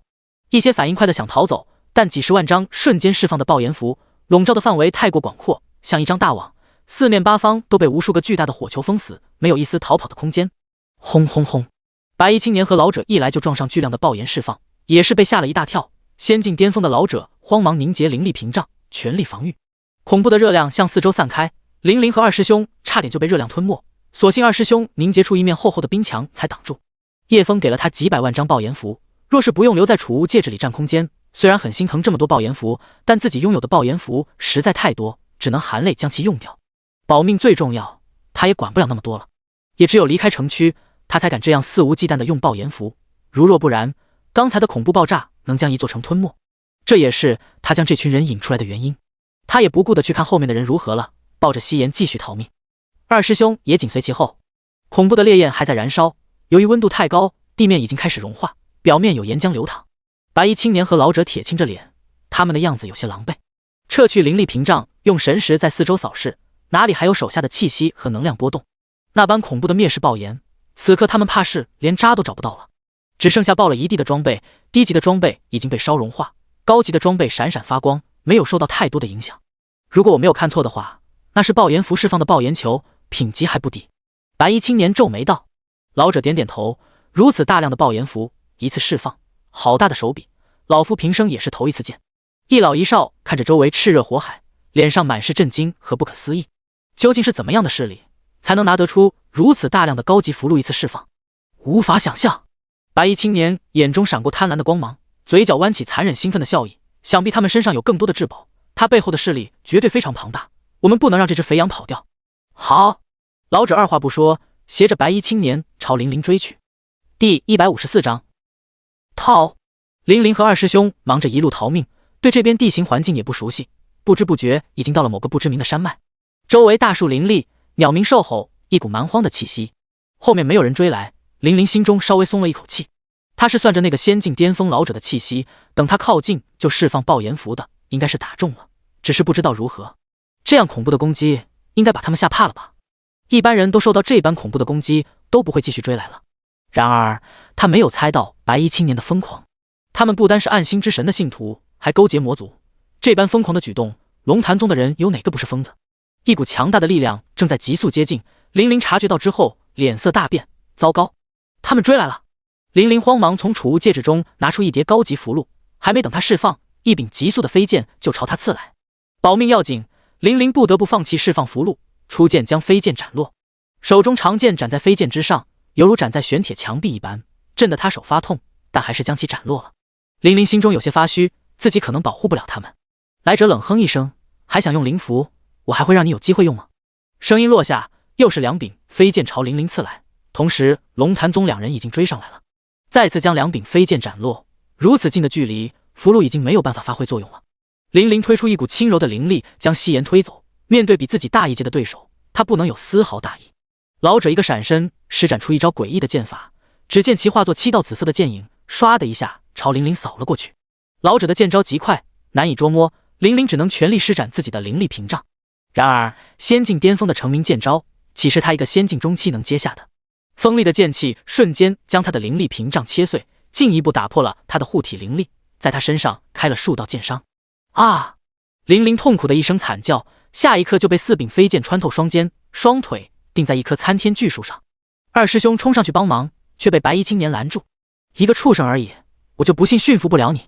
白衣青年一条漆黑的长鞭将二师兄的去路拦住。二师兄虚空一个跳跃，吐出几团火球，直冲白衣青年面门。白衣青年冷哼：你的实力撑死也就天境巅峰，跟我还有一个阶级的差距，别妄想反抗了。话语间，他的长鞭朝几颗火球横扫过去，火球的火焰瞬间被黑鞭吸收，然而包裹在其中的冰锥没有丝毫减速，笔直刺向白衣青年。白衣青年心中惊讶，慌忙捏碎一块玉符，出现一面虚幻盾牌挡在攻击。没想你这孽畜还有这般脑子，真是有趣。他猛然甩出黑鞭，黑鞭顿时化作9道黑色，四面八方的朝二师兄扑去。二师兄展开双翼，朝高空飞遁，黑蛇紧追不舍。白衣青年此时露出得意的冷笑：逃？你能逃得掉吗？却见白衣青年伸出手中的法器，将其倒转，下一刻二师兄就撞在地面上。二师兄眼神闪过疑惑，自己明明往天上飞，怎么就撞到地面上了？没等他多想，身后追来的鞭子就将他缠绕死死的，里3层外3层，非常结实。畜生就是畜生，本少略施小计就将你拿下，不过换做其他修士也不一定能识破。哈哈哈！二师兄用力挣扎，却发现鞭子越收缩越紧，而且他还在吞噬自己的灵力。嗷呜！没有用的，被我的暗星神鞭捆住，只有一条路可以走，要么死，要么服从本少。作为被暗星之神主动选择的人，他比其他信徒获得更多的奖励。白衣青年手指一挥，暗星神鞭就刺出尖刺，穿透二师兄的4周骨头。二师兄哀嚎一声，在灵力疯狂的流逝下，他变回一条普通的哈士奇。大傻狗！夕颜见自己的好朋友受伤，紧张的冲过去。他原本就只是一个小孩子而已，哪里还顾得了什么危险？还没靠近二师兄，就被黑色的鞭子缠住了。黑色鞭子就像八爪鱼的触手，将缠住的夕颜递到白衣青年面前。白衣青年得意地捏住夕颜细嫩的小脸，非常好，是个顶级好苗，这下有福了。以后龙潭宗将会成为天下最强的大门派，你也可以成为龙潭宗的人，享受千万人的敬仰和羡慕。你都不知道自己有多幸运，哈哈哈！还在挣扎的夕颜听到龙潭宗3个字，一下子怔住了。龙潭宗，龙啸天。夕颜双眼迷茫，低声喃喃着，似乎在回忆深处的记忆。龙啸天是我爹，你可以叫我龙少，哈哈哈！你这个该死的禽兽，快放开他！林林也不管自己骨头和血肉被利剑穿透，忍痛拼命往外挤出去，锋利的剑刃不断捣鼓他的伤口，很快就模糊一片。老者冷哼一声：你还真是不怕死。说着又飞出数道剑，将他关节经脉插断，无法再发力。林林发出数声惨叫，再也无法挣扎，只能大声哭喊：你不准动他，等我主人回来一定杀了你！你最好闭嘴，若不是我少主要留你，你现在就是一个死人了。白衣青年还在欣赏着自己找到的新宝贝，忽然看到一张诡异的笑脸，把他吓得后退一步。他惊讶地看向夕颜，却见他双眼变得血红，鲜血从眼角流出，嘴角夸张地往后咧开。结，龙潭宗，龙啸天，我想起来了，结，鬼气！白衣青年看着小女孩一点点释放增强的鬼气，他脸上露出震惊之色。你既然是一个鬼修，为什么还会有人气？白衣青年和老者这才注意到刚才林林所说的话，看来你们的来头不小。难道你们的主人是某个隐士大能？老者皱眉道：管他是谁，这个小鬼修非常有趣，我很喜欢，哈哈哈！白衣青年从惊骇到兴奋，他又凑到了小女孩面前，像是看到新玩具一般。然而夕颜却一把将他抓住：结，我抓住你了，龙潭宗，杀！随着夕颜的话音落下，压制夕颜鬼气的玉符也砰然破碎。第155章怨气滔天。荒野群山，乌云盖顶，阴风阵阵，恐怖的鬼气将地下的死灵都召唤出来。迷雾间，一具只剩下几片破布的尸骨从潮湿的泥土里爬了出来，紧接着又有几具枯骨爬出来。远处若隐若现的鬼魂也被这边浓郁的鬼气吸引。片刻的功夫，整片山林就变成了恐怖的阴间场景。夕颜抓住白衣青年的手腕，白衣青年得意的笑脸下一刻就凝固了。别看那只是一只白嫩的小手，力量却大得惊人。随着夕颜的鬼气暴涨，白衣青年手腕都快被捏碎了，他慌了：你放开我！他无论如何挣扎，拼命运转灵力都无法挣脱，那小手就像铁钳一般，牢牢锁住他的手。啊！随后白衣青年发出一声凄厉的惨叫，他的手瞬间干瘪枯萎，犹如一条老柴。那条手臂所有的生机都被吸走了。孽畜，放开他！老者惊慌冲过去，一掌朝夕颜劈下。仙境巅峰强者的一掌能劈开一座山。轰！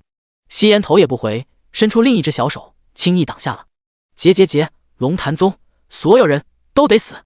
夕颜鬼气再次暴涨，直接超越了鬼仙巅峰的力量。老者大惊失色，怨气滔天，恶鬼屠世，如此庞大的怨气，小小年纪你究竟受了多大的冤屈？鬼修除了鬼气之外，还有怨气。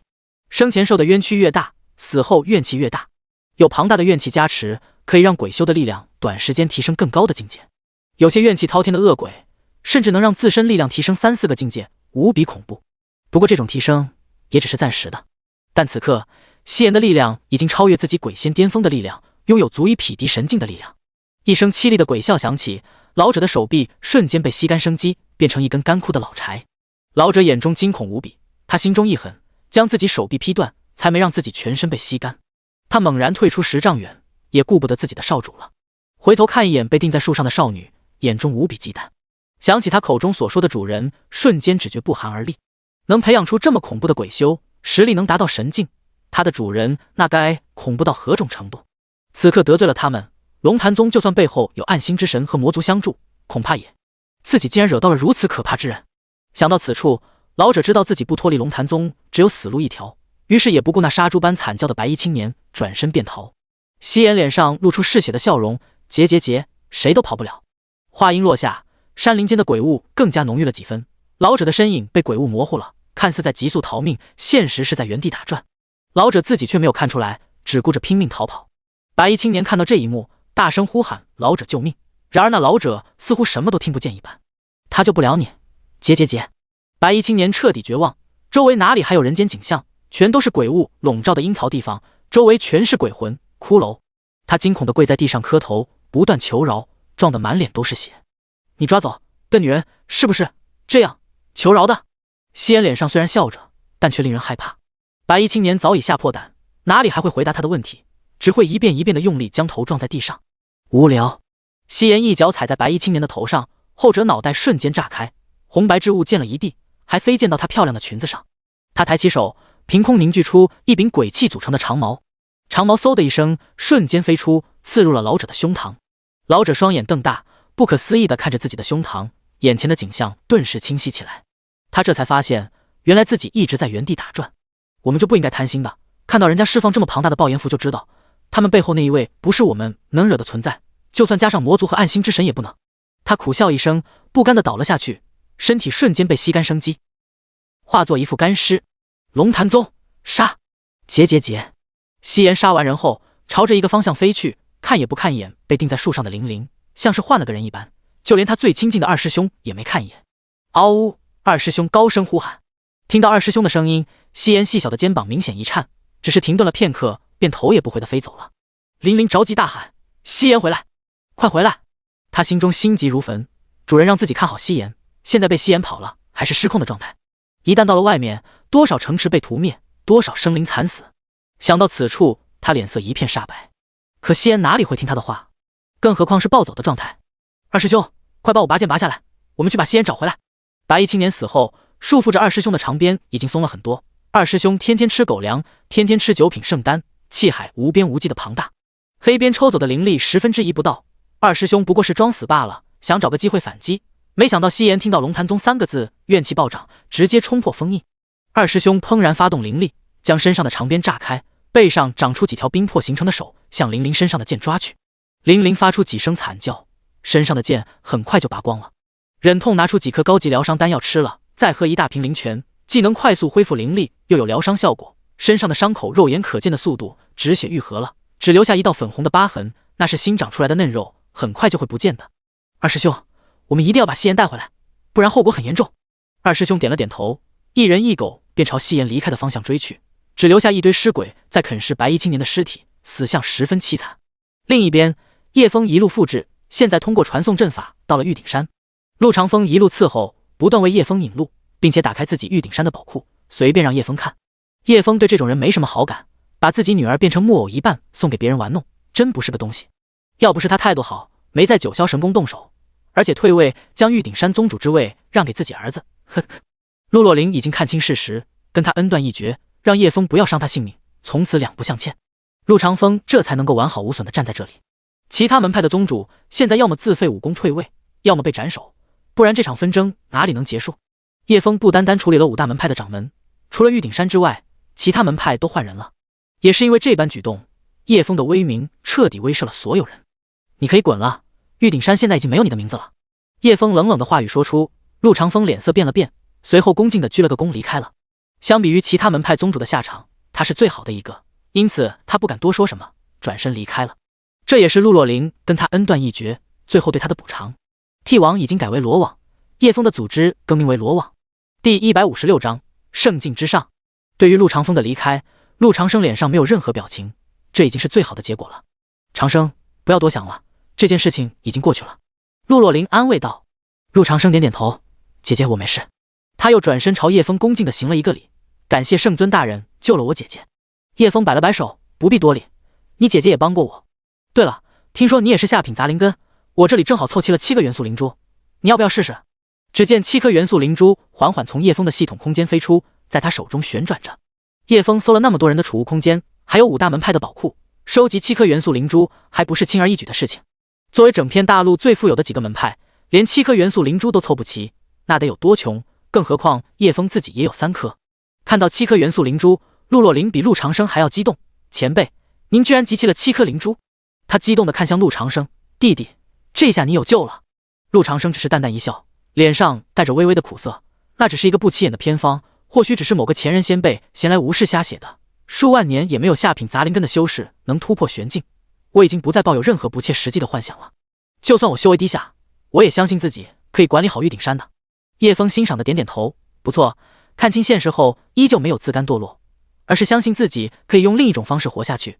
未来你必然会有一番成就，但现实的艰难会让你寸步难行。一个没有力量的领导根本无法管控好下面的人，更何况你要管的是一个修炼资源极其富裕的玉鼎山。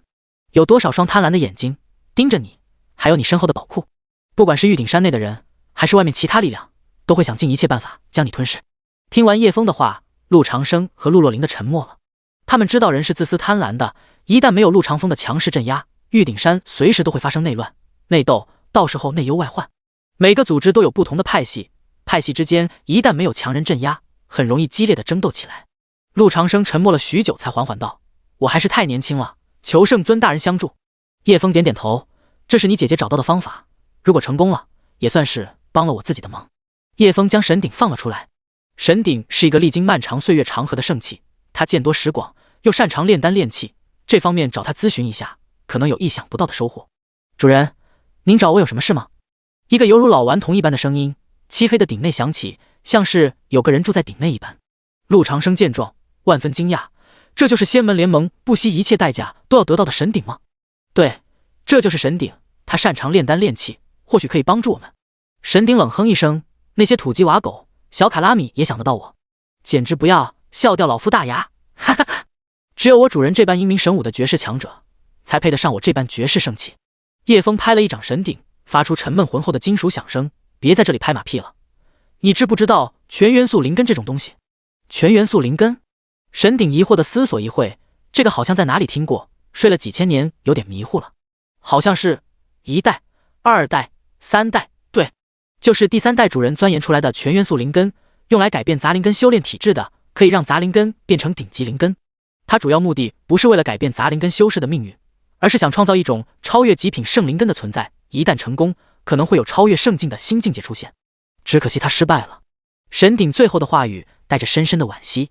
听了神鼎的话，陆长生的陆若琳脸上都出现深深的失望，更加难受的不是陆长生，而是陆若琳。陆长生他已经想通放下了，而陆若琳却是执念最深、坚持最久的人。听到这样的消息，他呼吸都变得急促。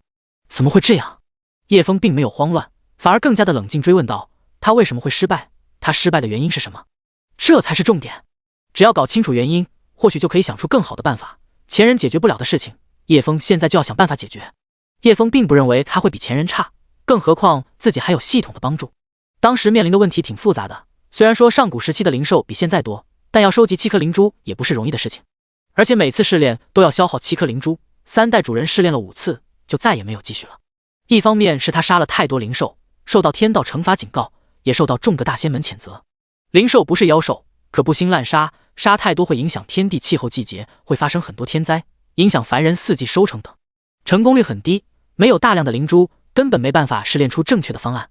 听完神鼎的话，姐弟俩人已经绝望了。灵兽本就稀少，现在的灵兽更是要比上古时还要稀少。收集7颗灵珠已经万分艰难了，后面还要有无数遍试炼，根本就没办法完成。总不能杀光天下的灵兽吧？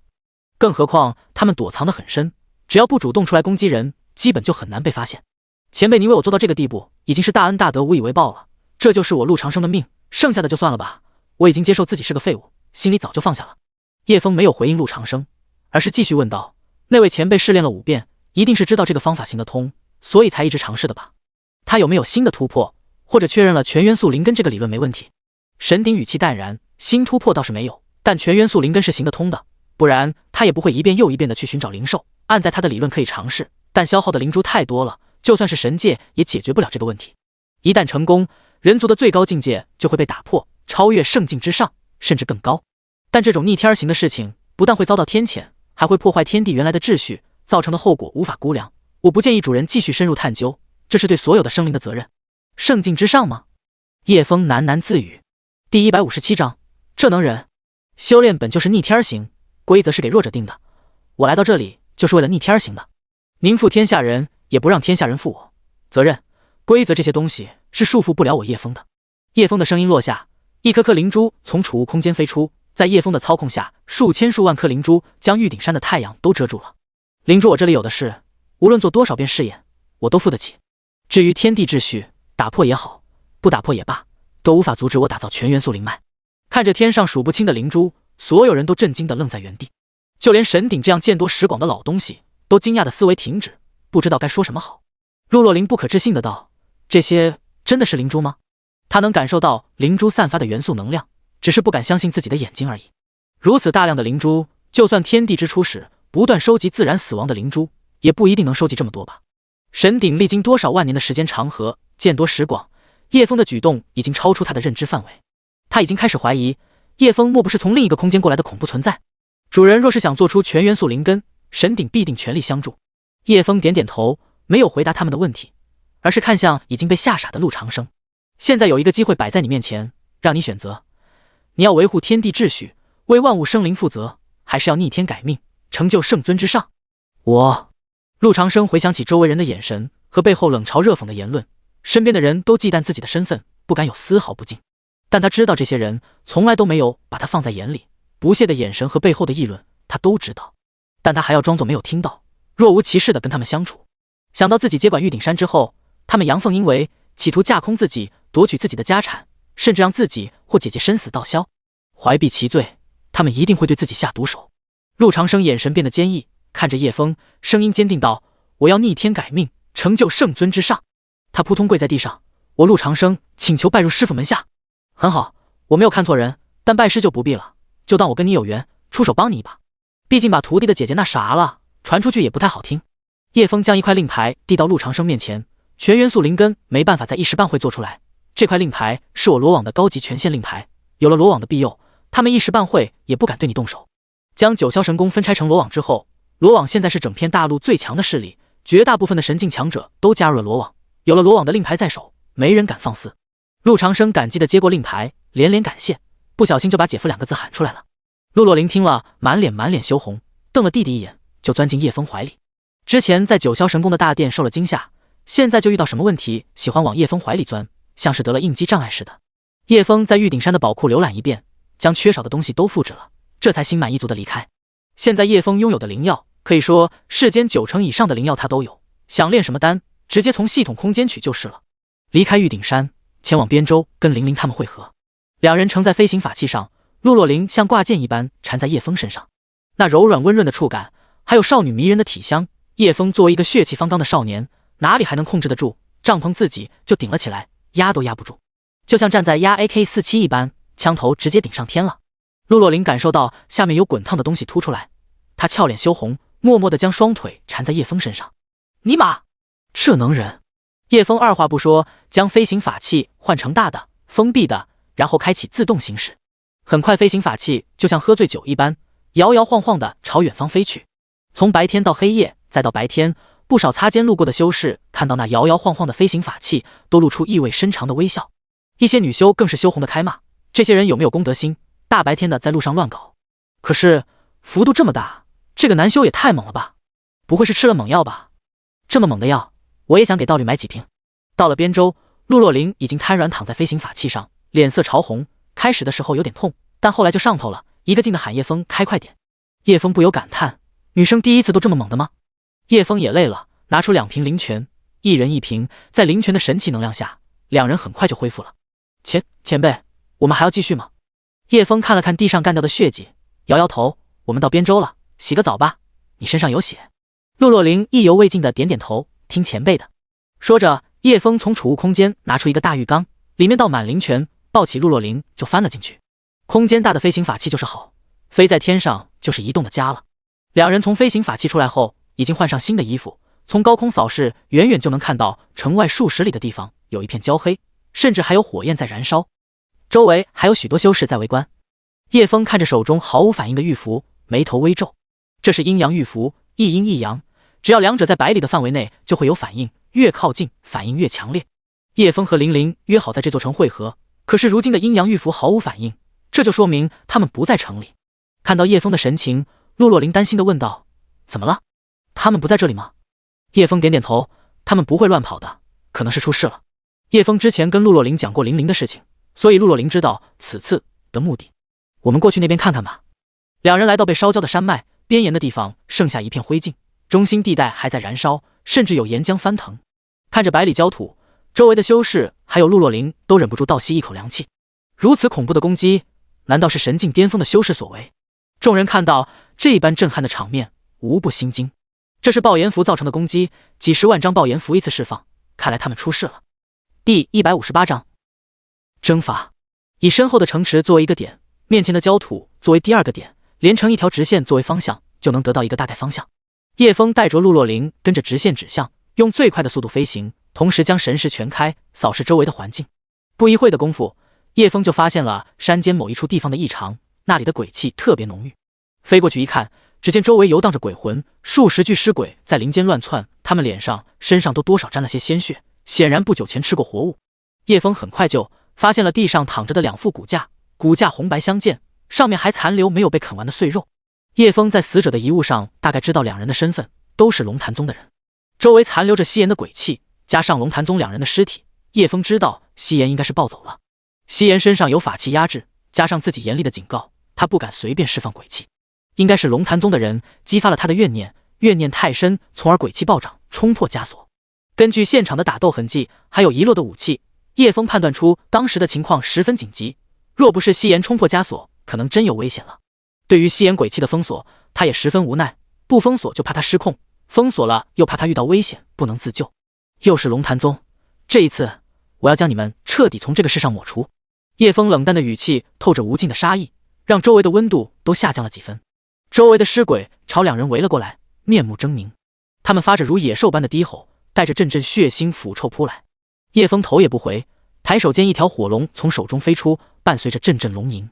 火龙在尸鬼身旁游过，尸鬼顷刻间被灼烧成飞灰。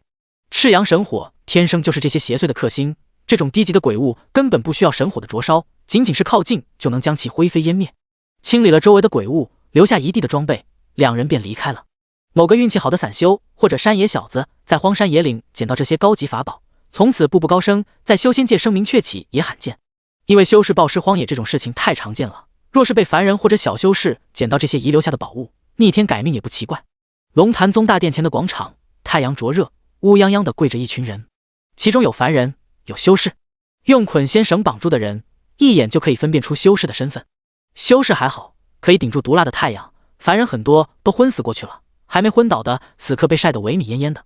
龙飞云，神捕营传令将所有成员召回，你非但不听从命令，还绑架我这个传令官，你们是想要造反了吗？一名满脸络腮胡的男子此刻被捆仙绳绑住，愤怒地质问着。他名为李欣，刚来到龙潭宗，二话不说就被人突袭给绑了起来。龙飞云却不以为然，他不屑地指了指旁边浑身是血的老者道：看到那个躺在地上的老东西没有？他就是九霄神宫派来的信使，过来请我们宗主到九龙城参加婚宴。李欣看了一眼，整个人都愣住了。你们龙潭宗非但没有赴宴，还把信使绑了，你们真是要造反啊！龙飞云只是冷笑地瞥了他一眼，不再理会。这些人很快就要变成死人了，他也懒得跟这些死人废话。龙潭宗是杀戮，经常屠灭其他门派，神捕营多次调查都不了了之，轻描淡写，一笔带过。龙潭宗到底安排了多少人进入神捕营？你们又收买了多少人？我劝你们最好不要自寻死路，现在的神捕营不再是曾经的神捕营，不是各大门派的工具。哦，听了这话，作为曾经神捕营10大队长之一的龙飞云一时好奇起来。神捕营不当5大门派的走狗，难不成要自立门户？没有无法门派的资源，你们就是一群没饭吃的野狗，难不成还有换主子的权利？我承认曾经的神捕营的确很烂，对外制造虚假的公平和正义，实则是五大门派的工具。但现在的神捕营已经归属罗网门下，成为公立的组织，维护天下秩序，让罪恶无路可逃。你们龙潭宗作恶太多，终将被罗网终结。罗网？没听说过，我们连五大门派都没有放在眼里，这种不入流的组织，我也没必要了解。龙飞云一脚将李欣的头踩在地上，不屑道：我还以为神捕营有了什么出息，你却是在跟我开玩笑，真无聊。等我们宗主拿到魔族的礼物，还有神主大人的恩赐，他将直接飞升至神境巅峰，九霄神宫的雷九幽都不放在眼里。李欣虽然被踩着头，十分狼狈，但他还是大笑了起来。他没有将雷九幽被杀的事情说出来，他已经向罗网发出求救信号，等待龙潭宗的将会是一大群由神境强者带领的队伍。龙飞云不满地看了一眼脚下的李欣，骂了一句疯子后，一脚将李欣踢飞了。他再次看向面前紧闭的大门，等待着宗主和魔尊出来。大殿内，一头3丈高、通体漆黑的半人半兽的魔尊盘坐在虚空，他对面盘坐的正是龙潭宗的宗主龙啸天。两者面前悬浮着一颗漆黑的珠子，珠子钻出的漆黑物体将两人笼罩其中。黑雾不断浮现无数张狰狞的人脸，千奇百怪，没有一张脸是相同的，人脸密密麻麻，看着十分诡异。大殿的上空还有一张巨大的扭曲鬼脸盯着一人一魔。片刻后，黑雾消散，珠子也失去能量，掉在地上破碎一地。龙啸天缓缓睁开眼睛，诡异的双眼射出一道可怕的寒芒，一只眼犹如旋转的黑洞，似乎能吞噬万物，另一只眼猩红如血，一眨眼便血流成河。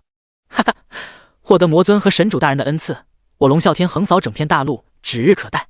强大的神境巅峰气息直接将大门轰飞，龙啸天犹如神魔降临，出现在众人面前。我龙族的子民们，征伐开始，我们将征服世间每一寸土地。哈哈，声音的阵阵威慑吓得所有人都匍匐在地，不敢抬头。此刻的龙啸天宛如降临世间的一尊可怕魔神。结，龙潭宗，我找到了。一个诡异瘆人的声音在空中响起，所有人都不由得感到背脊发寒。龙啸天突然被人打断，心中万分恼怒，究竟是何人，胆敢在我龙潭宗的地盘撒野，滚出来！第159章倾巢出动。九龙城罗网总部，一名神境修为的大队长兴奋激动地跑到官僚面前。总管大人，天字队成员发现龙潭宗正在进行一场惊天大阴谋，队员已经陷入险境，请求支援。正在翻阅神捕营历年卷宗的官僚抬起头，龙潭宗，圣尊大人让他重新翻阅神捕营卷宗，将所有的案件都翻出来重新审查，把以前的冤案、不公平的案件，还有神捕营一些假公济私、一些蛀虫和卧底什么都排查出来，将神捕营重新整顿一遍。他这几天加班加点的翻阅神捕营的卷宗记录，发现有很多关于龙潭宗的举报都被撤下来了，还有几件关于龙潭宗的事情也是轻描淡写，一笔带过。以前他也知道一些关于龙潭宗的事情跟卷宗上描述的差别太大，当即他猛拍桌子，走！不管龙潭宗以前犯了多少事情，有多少事情被压下来，现在先去龙潭宗把所有人控制住再审查。他心里明白，关于龙潭宗的事情基本都是一些大案，若是能将龙潭宗的事情查清楚，好好处理，将会是大功一件。九品圣丹肯定能下来，若是再将龙啸天处理了，奖励翻倍。看着眼前一脸激动的老小子，官僚明白他为什么如此兴奋了，看来他也知道龙潭宗的肮脏事，此次就是冲着九品圣丹去的。还没等两人走出门，又来了2名神境修为的队长，满脸激动地朝官僚行礼。几人四目相对，似乎都明白了什么，不就是去搞龙潭宗吗？走，你们想拿到9品圣丹可以，我官僚不是那种使绊子的小人，不让你们参与。能不能拿到9品圣丹，各凭本事，到时候可不要翻脸打起来，再次没有拿到还有下一次，懂了吗？几人都重重地点头答应。不一会儿，又有几名神境的队长跑了过来。如此一来，整个神捕营都知道了这件事，都激动地请求出战。官僚无奈，便都同意了他们。一支雄壮威武的队伍浩浩荡荡走出神捕营大门。出门没多久，官僚就发现镇魔司的人居然快了他们神捕营一步，走在前面了。这下官僚不乐意了，眨眼的功夫飞到天思奎面前。镇魔司总管，你们不会也是去龙潭宗的吧？我可提醒你，这是我们神捕营的事情，跟你们镇魔司没有半毛钱关系。你们镇魔司还是老老实实的去斩妖除魔吧。天思奎不着急的笑了笑，龙潭宗涉嫌与魔族有来往，而且还可能是暗星之神的信徒，这2件事都与我们镇魔司有关，我镇魔司此行便是斩妖除魔。官僚半疑半信道，你怎么确定龙潭宗跟魔族有来往，还是邪教徒？天思奎没有说话，他指了指不远处一群人。官僚看了过去，却见一名身穿淡蓝色长裙的绝美女子正清点着人数。蝶梦，难不成他们这帮搞情报的也要参与这件事？官僚只觉大跌眼镜。蝶梦是情报部门的总管，负责搜集天下情报，是给神捕营和镇魔司当辅助的部门，是整个罗网最弱的部门。虽然情报部门在罗网是最弱的，但也有不少神境强者，放到外面也是一股恐怖的势力。现在整个罗网的力量倾巢出动，可以说踏平整片大陆都不成问题。这有什么好奇怪的？谁都想着立大功，获得圣尊大人赏赐的9品圣丹。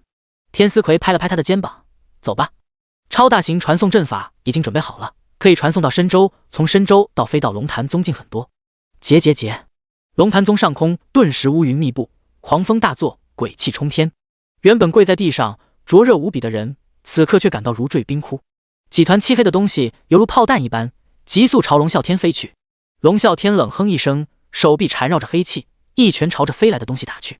砰砰砰，那几团东西顿时被龙啸天锤爆，红白之物顿时满天飞溅。原来那是一颗颗人头。龙啸天眉头紧皱，释放神识朝山下扫视而去。看到山下场景，他顿时火冒3丈。山门前已经是横尸遍野，鲜血随着台阶一直往下流淌。你究竟是何人？为何屠杀我龙潭宗的子民？结。回应他的是一个阴风阵阵的鬼爪，直取他的喉咙。这时龙啸天才看清来者，居然是一名浑身沾满鲜血的小女孩。鬼秀，小年纪居然就有鬼仙巅峰的修为，我很好奇你是如何做到的。龙啸天一挥手便拍散飞来的鬼爪，紧接着身形一闪，出现在夕颜身后，一掌拍下。砰！对方速度极快，夕颜结结实实的挨了一掌，整个人瞬间如炮弹一般砸向地面，地面瞬间被砸出一个巨大深坑。跪在地上的几个倒霉蛋被夕颜砸中，直接成了一滩肉泥。神境巅峰跟仙境巅峰的差距犹如云泥之别，双方实力差距太大，夕颜完全不是对手。结。小女孩从废墟中爬了出来，脸上带着狰狞残忍的笑意，此刻她的双眼变得血红，犹如一头疯狂的恶鬼。龙潭宗死！结。小女孩冲天起，身后出现一尊狰狞的恶鬼巨像，与此同时她的怨气不断暴涨，力量不断攀升，已经到达神境初期的实力。她就如同一个暴怒的疯子，不要命的朝龙啸天扑去。恐怖的鬼气让周围的温度都降了几分，埋藏在地底下的尸骨也受到夕颜的鬼气，从地底爬了出来。下面的人都被吓得瑟瑟发抖，眼中满是惊恐。龙啸天惊讶，拥有这般实力的鬼修，老夫平生罕见，不过也仅此而已。面对恐怖的恶鬼巨像，他负手而立，从容淡定。就在鬼爪要碰到他的那一刻，他随手推出一掌。这轻轻一掌无比恐怖，犹如核爆，瞬间将夕颜身后的恶鬼巨像拍散。夕颜就像断线的风筝，瞬间飞出100丈之外。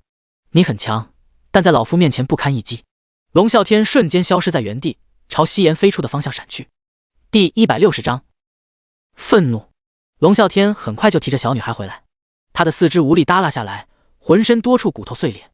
神境巅峰的恐怖一掌没有将他拍得粉身碎骨，已经是奇迹了。宗主大人威武！龙族腾飞！龙飞云高声喝彩。宗主大人威武！龙族腾飞！宗主大人威武！在龙飞云带头下，众人激烈地呼喊起来。他们先祖曾经世代侍奉龙族为天神，获得真龙之血，认为自己是龙族的后裔。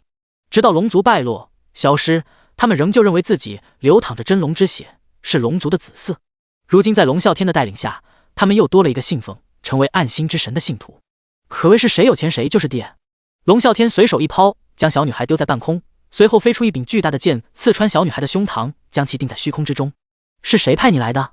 枕州离家？万剑种？还是听雨阁？我们灭掉的门派太多了，实在不知道你是哪个门派的野种。夕颜吐了一口血，呼吸都变得颤抖起来，但他还是笑了起来。结，龙潭宗死！哼，不说也无所谓，我们还有很多人要杀，还有很多门派要灭，枉死鬼太多了，你都排不上号，哈哈哈。龙啸天拿出一张驱鬼辟邪符，灵力激活后符纸燃烧，只剩下一道金色的字符留在空中。去！金色字符钻入夕颜胸口前的大剑，大剑顿时散发一阵金光，夕颜身体不断滋滋地冒出黑烟。啊，好痛啊！夕颜发出一阵凄厉的惨叫，脸上神情无比痛苦。那张驱鬼辟邪符的威力太大了，就像被巨剑穿透胸口，架在大火中焚烧。啊！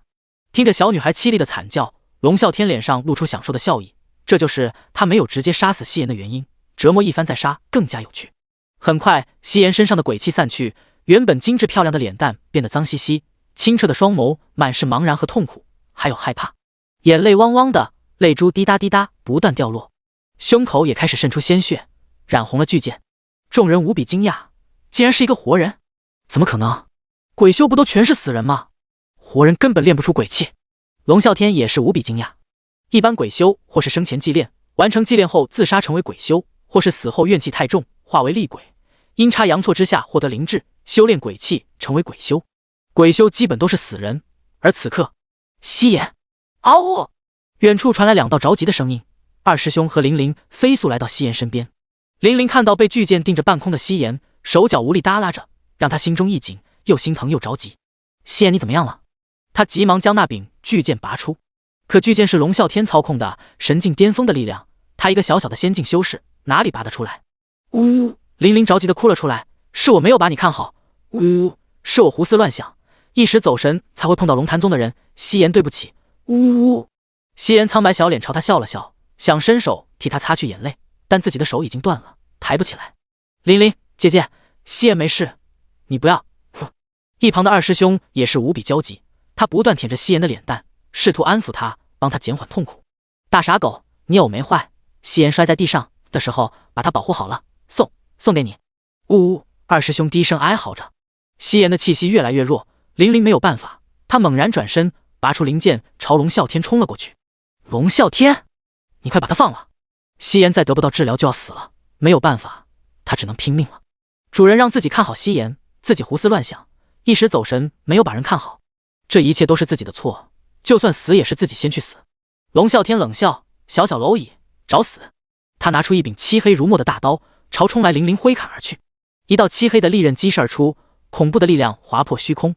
这是魔族赠予他的结盟大礼——魔刀墨渊，一柄堪比9品的无上宝刀。叮！检测到神境巅峰技能深渊魔斩。深渊魔斩复制成功，技能强化中，技能强化完成。强化技能名为天渊灭世斩。天渊灭世，圣境消陨。面对龙啸天的一斩，玲玲犹如深海之中一叶孤舟，滔天巨浪扑来，就像深海张开他的深渊巨口，一口将他吞下。绝望从心头升起，整个人都被那恐怖的气势定在半空，无法动弹，无法逃脱，等待他的是毁灭。我要死了，对不起主人，我没有把夕颜看好，对不起。就在他将要消陨的那一刻，一道金光闪过，玲玲只觉眼睛一花，下一刻他就出现在地面，而且身边多了一名绝美的少女。只是那名少女脸蛋红扑扑的，气息有些快，像是做过激烈的运动一般。你好，我叫陆洛灵，现在是叶枫的女人。玲玲许久才回过神来，是主人来了，是主人救了自己，夕颜有救了。她的眼泪就再控制不住，扑簌的落了下来。陆洛灵见她哭了，以为是自己把她吓到，赶忙将她抱在怀里道歉安慰。叶枫放下二女的瞬间，没有丝毫停留，直接瞬移到夕颜身边，看到她满身是伤，胸口还被巨剑穿透，奄奄一息。他眼神的变得无比冰冷，他怒了，越是愤怒，越是冷静，冷静的让人害怕。看到叶枫到来，夕颜苍白的脸蛋朝他挤出一个微笑。夕颜，困了呀，睡觉，睡吧，就当做是一个噩梦，醒来后一切都是原来的样子。夕颜听话的缓缓合上双眼。叶枫一手抱着夕颜，一手搭在巨剑上，下一刻巨剑凭空消失，他用瞬间能力将巨剑移走了。夕颜胸口被洞穿了一个窟窿，鲜血不断流下。看到小女孩被伤成这个样子，叶枫无比心痛，心中怒火不断升腾。但是救人要紧，他身上散发出阵阵绿光，那是神术不断强大进化出来的治疗能力。绿光将夕颜包裹住，叶枫又拿出很多高级的治疗丹药、灵药、灵泉，有了大量的疗伤丹药辅助，配合神术的治疗，夕颜的伤口快速愈合。很快，他的脸色不再那么苍白，气息也平稳下来。整个治疗过程也只是几秒钟的事情，现在只是暂时帮他稳住伤势，保住他的性命，后续还要治疗。叶枫此刻才松了一口气，他的眼神变得无比冰冷，杀机随着气势向四周压去，龙潭宗所有人都得死。第161章一剑。是你？看到叶枫那一刻，龙啸天愣了几秒，被叶枫一掌秒杀的画面还历历在目，心中不由涌起一阵恐惧感，但他很快就压下去了。自己如今的修为可是到达神境巅峰，加上魔道墨渊的加持，实力堪比圣境。自己的实力并不比对方差，怕什么？那一掌给他留下了阴影，但龙啸天很快就给自己壮了胆。尔等宵小，伤我元神，今日你留下脑袋来！不等龙啸天动手，龙飞云就跳了出来。宗主大人，这等小喽啰不用脏了您的手，我龙飞云愿为您诛杀之。现在正是建功立业的时候，若是现在在宗主面前表现好，到时候龙潭宗占领了整片大陆，自己就是一人之下万人之上的存在了。龙飞云急于在龙啸天面前立功，不再废话，直接就冲了上去。龙啸天没有阻止，正好有个人出来试探一下叶枫的深浅，就让这个憨憨帮自己探探路。龙飞云修为不低，已经有仙境巅峰实力。他见叶枫年轻，加上叶枫散发的气息也不强，应该跟刚才那女的差不多，便想着捡个软柿子虐一虐。嘿嘿，这年头赶来龙潭宗找死的人不少，但你将会成为死的最惨一个。龙飞云得意一笑，用上了自己最强身法，飞影无踪。龙飞云的身影化作一片极快残影，四周朝叶枫扑去。他的身法惊艳下一大片人，很多人即便神识全开也找不到其真身。龙啸天也忍不住赞叹龙飞云的身法造诣确实强。然而龙飞云的动作在叶枫有神术的加持下，就像一个挑梁小丑在自己面前晃来晃去。叶枫面无表情，拿出冰魄剑，随手一挥，万倍锋刃。这是风息兽的独门技能，无形的利刃悄无声息，却锋利无比，能削断万物。唰！万倍锋刃精确无比的将龙飞云砍成数段，切口光滑平整。龙飞云临死前瞪大双眼，满脸不可置信，因为他刚才高速移动的缘故，此刻他的身体分离散落一大片，看着就特别吓人。一招秒杀，众人看得无不心惊，他们都连龙飞云的真身都看不到。只见叶枫轻轻一挥长剑，下一刻龙飞云就被大卸八块了，都不知道发生了什么事，只觉无比惊骇。龙啸天看着叶枫风轻云淡的样子，心中也有些发虚。身后魁梧的魔尊踏空而行，缓缓漂浮到龙啸天身边，手中握着一根魔头长杖。看到魔尊过来，龙啸天顿时底气十足，今日你就跟地上的人一起血祭吧。龙啸天举起魔刀墨渊，全力一刀朝叶枫斩去。刀锋未到，恐怖的压迫就已经让人喘不过气。龙啸天斩出的刀气犹如一轮巨大的弯月，所过之处空间寸寸破碎重组，仿佛任何物体被他碰到都会粉身碎骨。面对恐怖的力量，叶枫脸上毫无波澜，抬起冰魄剑朝对方斩去。天渊灭世，斩！在叶枫的一剑面前，龙啸天的一轮弯月显得格外渺小，只有1/10大小。那轮弯月碰到叶枫剑气的瞬间，顷刻破碎消失，仿佛捏死一只蝼蚁一般。叶枫的剑气没有丝毫减速，朝龙啸天碾压过去。龙啸天犹如面对滔天巨浪一般，惊恐地凝结出一层层厚厚的防御屏障。然而这些都是徒劳的，在绝对的力量碾压面前，他发出一声声惨叫，最终死在叶枫的恐怖剑气之中。唰！下一刻，轰隆巨响，叶枫的剑气直接将龙潭宗的大殿劈成两半，就连大殿下的一座大山也一分为二，向两边倾倒。剑气不减，直接在地上劈出一道1000米的巨大沟壑。这一切都在瞬息之间发生，等人们回过神来，整个龙潭宗已经被叶枫一剑劈开。这一幕刚好被赶来的罗网众人看在眼中。死！所有人都倒吸一口凉气，脸上无比震撼。片刻后，天思奎扑通跪在地上，高呼一声：“参见圣主大人！圣主大人威武！”紧接着，罗网所有人齐齐跪在地上高呼：“参见圣主大人！圣主大人威武！”整齐的高呼宛如惊雷般炸响，气势犹如5岳大山，磅礴盖世。龙潭宗众人短短几秒钟，从满心期待到宗主出场，再到宗主被灭，此刻犹如参天大树倒下，众人一哄而散。龙潭宗余孽一个都不准放走，就地斩杀。是，圣主大人！整片大陆大半的神境强者都在这里听从叶枫号令。一声令下，所有神境强者的神识、气势全力展开，方圆数百里没有一个人能够逃走。此刻龙潭宗的人就如土鸡瓦狗，好几名神境强者追着一个玄境弟子跑，直接将龙潭宗那名玄境弟子活活吓死。此次罗网倾巢出动，人数直接就压过龙潭宗一头，加上罗网这边有很多神境强者，于是就出现了好几名神境的恐怖修士追着人家一个小卡拉米，直接把这些小卡拉米吓破胆，甚至直接精神失常。一时间，整个龙潭宗血流成河，哀嚎一片。龙潭宗几个长老屁滚尿流地跑到魔尊身边，跪求庇护。然而魔尊此刻也是被这群残暴的神境修士吓傻了。尼玛，怎么一下子跑出来这么多神境强者？就算是5大门派联手出击，也拿不出这么多神境强者啊！他哪里还有余力管这几个老东西？扫视一圈，找了个薄弱的地方，神境修士少的方向，直接化作一团黑气逃走。天思奎一来就注意到了魔尊，他曾经跟魔尊交手过几次，每次都是自己落败，而且那魔尊一次比一次强，最后一次交手直接就被对方重伤了。此刻看到魔尊逃跑，他大喝一声：“别让那个魔族要领逃跑了！”大喊一声后，他直接追了上去。他自己一个人不敢上，所以才大喊，引起他人的注意，跟他一起冲上去将其拦下。龙潭宗余孽死伤大半，很多人的注意都被天思奎吸引过来。关良是第一个反应过来的，他二话不说，直接冲了过去，生怕走慢一步，功劳就被别人抢走了。其他人见状，跟恶狗抢食一般，都红了眼的扑过去。看到这一幕，玲玲不可思议的看着叶枫，这么多神境强者竟然听从叶枫指挥，而且其中还有一些他认识的神境强者，他们无疑不是一方霸主，此刻竟然全都臣服于叶枫。玲玲还不知道罗网的事情，此刻只觉无比震撼，能让如此多的神境强者臣服，还有什么事情比这更加让人震惊？玲玲呼吸都变得急促起来，虽然不知道发生了什么事，但主人好厉害。第162章问责。很快，龙潭宗就被神捕营、镇魔司还有情报机构的成员翻个底朝天，龙潭宗的人也被就地处决。一时间人头滚滚，血流成河。在一众发了疯的神境修士狂追不舍之下，魔尊终于奄奄一息的被提了回来。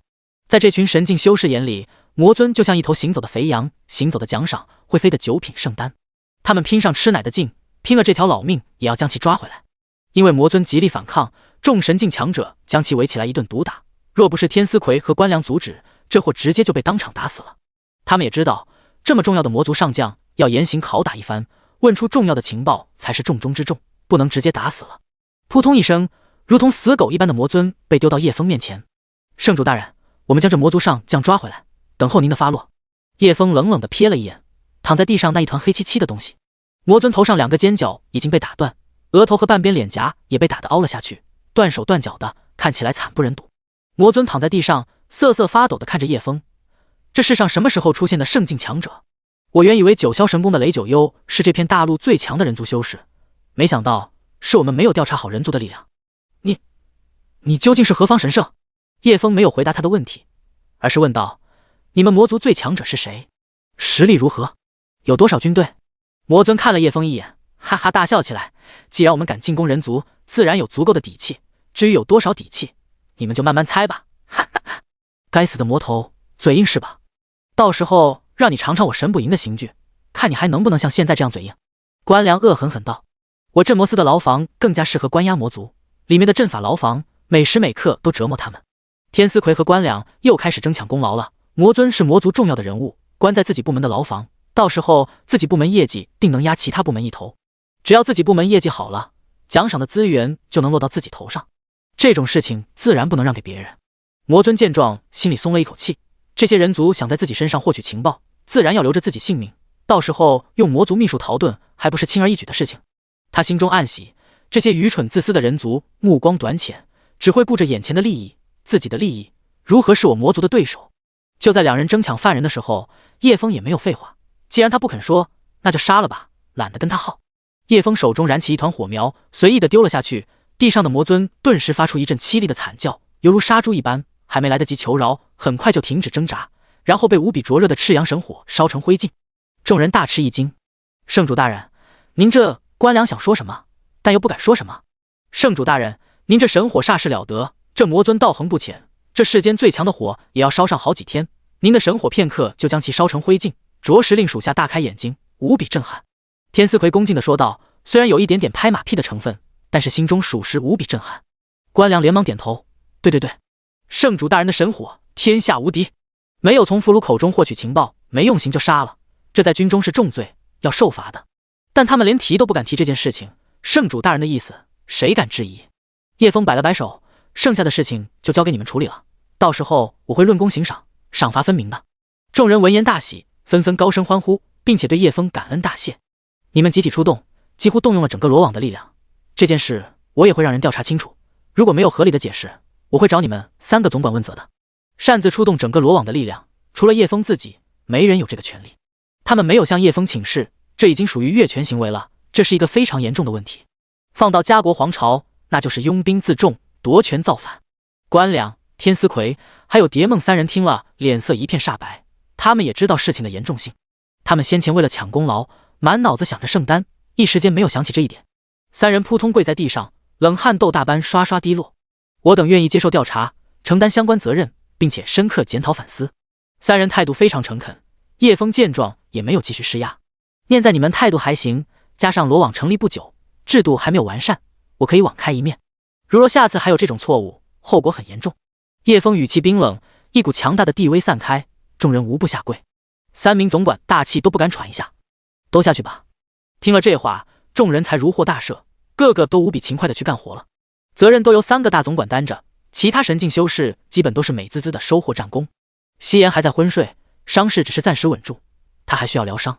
那柄魔族的剑本就附着强大的魔气，在他娇小的身上刺穿了如此大的窟窿，若不是有神术的疗伤能力，恐怕现在十分危险。剩下的事情就交给罗网3个部门处理。叶枫赶紧带着夕颜找个偏僻安静的地方治疗。玲玲和陆若琳也跟随在叶枫身后。二师兄这趟奔波也是累坏了，自己在飞行法器的角落睡觉去。很快，叶枫就找到了适合安静治疗的地方。这是一片阳光和水分充足的山林，有高山流水，鸟兽虫鸣，万物有灵。这样一片灵气充足的地方，叶枫盘腿而坐，闭目凝神，夕颜就放在自己腿上，与神树连接。叶枫也化作一棵沉稳的大树，神树的根须从叶枫身下长出，一直深入泥土里。当然，这些根须并非实质的，但可以吸取地上的养分，可以为夕颜提供强大的生机。玲玲和陆若琳也没有闲着，两人一前一后的在周围浇灌灵泉。叶枫身上开始泛起一阵阵绿光，光芒越来越旺盛。你们的大仇已报，就此离去吧。这个孩子是无辜的，没必要将他拉入这般地狱之中。他身上的鬼气将会彻底清除，重新作为一个普通人活着。一个红色的虚影和白色的虚影朝叶枫拜谢，他们正是在天道战场的鬼夫妇。第163章神力。最终，鬼夫妇将事情的原委一五一十地讲了出来。原来鬼夫妇早就算准了，那天是极阴极邪之夜，天道战场内所有的阴邪之物都会暴走。鬼夫妇俩早就将自己的鬼气用秘术封印起来，最后让夕颜将自己吃掉，这样就可以将夫妻俩的鬼力转移到夕颜身上，并且他们的神魂也可以跟着夕颜的身体离开天道战场，这样可以骗过天道，让他们的天道誓言失效。等夕颜意识薄弱的时候，就可以控制夕颜的身体去找龙潭宗报仇。他们本以为凭借自己滔天的怨气，加上夕颜的鬼生子至阴体质，可以让自己的力量提升到可以媲美神境强者，但是没有想到龙啸天竟然在短短的时间内修为提升到神境巅峰，这是他们唯一的失算。叶前辈，我们非常抱歉，隐瞒了这些事情，是我们被仇恨蒙蔽的双眼，不惜利用自己的孩子当做复仇工具。前辈为我们做了这么多事情，还帮我们灭了龙潭宗，报了大仇，我们无以为报。我们会让夕颜全心全意在前辈身边伺候，为您做牛做马。他们话还没说完，就被叶枫不愉快地打断了。你们滚吧，赶紧滚去投胎，慢一步我把你们打得神魂俱灭。你们自己欠的债，凭什么让一个无辜的孩子帮你们做牛做马偿还？他不欠你们的，他被你们带到这个肮脏不幸的世界，已经是你们欠他的了。看到叶枫发怒，鬼夫妇俩被吓得连滚带爬地离开了。他们也想偿还啊，可是他们就只剩下一缕残魂了，拿什么偿还？只能拿自己那水灵漂亮的女儿偿还了。经过一段时间的治疗，夕颜身上的伤已经痊愈了。多亏神树的根须扎入大地，为夕颜提供源源不断的生机，加上各种高级的疗伤丹药、灵泉，这才好得如此之快。夕颜身上的鬼气已经全部消散，他现在已经是一个完完全全的普通活人，再也无法使用任何鬼气。原本漂亮的小白裙，此刻沾满血污，破破烂烂的，那张白净的小脸也沾满干枯的血渍。叶枫无奈道：这家伙总是把衣服弄得破破烂烂的，比我小时候离谱太多了，等你醒来后一定要狠狠地打屁屁。说完，让玲玲帮他擦干净小脸，换上干净的衣裳。这时候，神不营通过传讯玉符传来一篇消息，上面写着龙潭宗的屠杀名单，其中有各个大小门派的屠灭名单，还有城池的屠杀名单。鬼夫妇的宗门也在其中，用红叉表示已经屠灭。还有清玄宗没有画红叉，说明他们还没有屠灭。接下来，叶枫看到一个名字，顿时愣住了，上面赫然写着百越城，然后画上一个大大的红叉。百越城的屠灭竟然是龙潭宗所为。叶枫气愤地捏碎玉符，让他们这帮畜生死得太痛快，没能折磨一番可惜了。既然百越城的大仇已报，叶枫第一时间想到赵千月，他一直苦苦追查这件事，现在真相已经浮出水面，是时候去告诉他真相了，不然他一直被仇恨困扰着，长期影响心境，修炼很容易出问题的。前辈，接下来我们要去哪里？陆若琳一边打量着夕颜，一边问道。叶枫看着他笑道：你还叫我前辈吗？陆若琳看向叶枫，忽然想到什么，俏脸一红，相公。他的声音很小，像蚊子一般。一旁的玲玲见状，马上恭敬喊道：参见主母大人，我是主人的奴仆，也可以帮你们通房。主母大人忙不过来的时候，可以让玲玲代劳。看着玲玲一脸认真的样子，陆若琳脸上更加羞红了。相公他很猛，以后可能要辛苦你了。玲玲不怕辛苦，只是玲玲对这方的事情不太懂。你们那个的时候一定要教教我。叶枫都快听不下去了，这两个家伙都在讲什么呀？你们两个乱说，快打住吧，别让小孩子听到了。玲玲疑惑道，她不是主人的童养媳吗？那两个鬼夫妇已经将她……不是，没有，你不要乱说。打断了两人的对话，叶枫就要去找镇魔司拿龙潭宗的屠灭名单，这是他们屠灭百越城的证据。极地冰原，天地间一片白茫茫，寒风呼啸，即便柔软的雪花在此刻也变得刀锋般锐利。但孤傲的雪鹰却不惧风雪，展开宽大的翅膀，自由地在空中翱翔。下一刻，它猛然俯冲，犹如利剑一般朝地面刺去，直奔狼群中其中一只冰原白狼。鹰啸，狼嚎，就这样，一只健硕的冰原白狼就这样无情地被叼走。雪鹰嘹亮的鸣叫响彻天空，似乎在宣布它才是冰原的霸主。突然，滋啦一声，一道金色的闪电凭空乍现。金色闪电触碰到雪鹰的瞬间，连同他叼着的冰原白狼一同化作灰烬，随着寒风飘散。两道一老一少的人影突然出现在半空。少爷，您使用禁忌法器，擅自进入下界，被抓到可是一等重罪啊！神界之人是不能擅自到下界的，快回去吧。一名须发皆白的老者一路苦苦相劝。然而一旁的锦衣少年却满不在乎，我爷爷是神界的战神，我爹是12域之主，我娘是9天圣女，就算我用禁忌法器，就算我擅自去下界，谁敢问我的罪？老者一时间哑口无言。的确，在神界没人敢治这位小祖宗的罪。少年名叫华汉星，是神界有权有势的纨绔公子，上天下地无人敢惹。可是我们在下界人生地不熟的，遇到什么危险，我可没办法向家主交代啊。华汉星无所谓道，怕什么？据说下界是用灵气修炼的，练出来的力量叫灵力，我们用的确是神力，在我们的神力面前，下界的灵力就是一坨屎，随随便便就能吊打他们。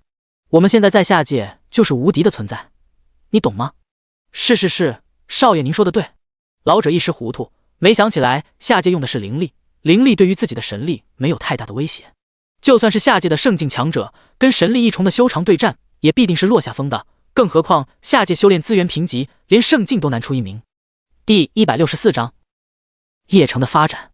哈哈，在神界他们都处处管着我，这不让干，那不让干。现在我到了下界，就是天下无敌，想干嘛就干嘛。华汉星意气风发，得意洋洋。接下来我们就去招兵买马，扩充势力，然后征伐天下，想要什么就抢什么。哈哈哈，他已经迫不及待地想在这个世界放肆了，将神界被管束的苦闷都发泄出来，肆无忌惮地发泄出来。两人在冰原上空飞行，看到雪鹰就抬手灭之，看到冰原白狼就落下一道惊雷，将其劈死，可谓无比嚣张。少爷您看，那边似乎有人。华汉星顺着仆人的方向看去，他双眼亮起一阵金光，眼瞳顿时变得金光璀璨，他的视野顿时变得无比清晰，可以穿透风雪，看清数百里外的景象。一座冰雕的城堡屹立在风雪之中，城门上雕刻着几个大字：冰凤部落。华汉星有些疑惑，是半妖族人的部落吗？听说半妖族的女子个个都长得如花似玉，美艳动人，不知道是否真有此事。少爷亲自去看看就知道了。华汉星大笑，好，本少爷第一个征服的地方就是冰凤部落了。哈哈，噼啪一阵强烈电光撞击，一老一少化作2道闪电，直奔冰凤部落而去。回去拿到龙潭宗的屠灭名单后，叶枫便带着几人到邺城，将他们安顿在邺城，随后自己独自一人前往极地冰原。叶枫打算把邺城打造成坚固的堡垒，成为自己第一个常驻地，因此法宝装备、阵法材料、修炼资源都大量倾斜，赠予的资源比罗网只多不少。大傻狗，后面轿子，他们干嘛？夕颜指着后面不断晃动的蜜蜂飞行法器，清澈明亮的眸子透着满满的好奇。嗷呜！二师兄嗷嗷2声便挡住夕颜的视线，表示不要看这些少儿不宜的画面。大哥哥，打2个姐姐，他们在叫。随着一阵剧烈的颤抖，后面蜜蜂的飞行法器终于恢复平稳，不再一上一下的摇晃。许久后，叶枫才心满意足地从飞行法器中走出来。邺城到了，李淳风早早就领着一群邺城高管，在城门外搞起隆重的欢迎队伍。全城百姓都停下了手头的工作，都想一睹这圣境强者的绝世尊容。李芷清站在队伍最前面，他在邺城的职位就像一个管家，管理邺城上上下下的琐事，权力不大，事情却不少。虽然每天都在忙碌，管这管那的，但他觉得生活十分充实，为城主大人管理一座城，就像为他管理一个家，跟个大夫人似的。想到这里，李芷清脸上不由一阵羞红。远远看到飞行法器上的叶枫，李淳风一挥手，乐队就开始演奏热情的曲子。李淳风领着一众高层90度鞠躬行礼，恭迎城主大人归来，恭迎城主大人归来！全城齐喊，声音洪亮，响彻10里。叶枫点了点头表示回应，随后挥了挥手，让他们把这些乱七八糟的欢迎仪式撤了。林林和陆若琳两人因为刚做完运动的缘故，脸色有些潮红，便用面罩遮住了脸，不然都不敢出来见人。李芷清也是个聪明能干的人，看到叶枫的家眷下来，立即就上去迎接，并且帮他们安排居住的地方，还有安排宴席。而叶枫则是跟着李淳风巡视邺城的训练成果和成就。城主大人，我们已经按照您的规划将邺城打造好了。李淳风走在前面介绍道，您看，这是炼丹楼，隔壁那片区域是炼气楼，还有钻研阵法的部门，钻研符箓的部门都划分出来，重点培育有天赋的弟子，每个部门都一视同仁。前段时间灵药园的弟子配置出能让灵药快速生长的灵液，让我们炼丹楼的技术得到快速提升。按照城主大人的制度，我们给了这位弟子丰厚的奖赏，还有公开表扬，赠予成就勋章。叶枫点点头，不错，我们邺城也做到赏罚分明，对于人才我们一定要大力支持和培养，有功劳就要大放奖赏，这样才能让大家更加积极。是的，城主大人您的规划十分有效，如今我们邺城一片生机勃勃，到处都充满活力，相信在城主大人的带领下，我们的炼丹、炼气、阵法符箓方面可以做到天下第一。李淳风说到这里十分激动，有着一展宏图的气势。多亏了城主大人的资源馈赠和扶持，还有先进的规划管理，才让邺城有了如今这个朝气磅礴的景象。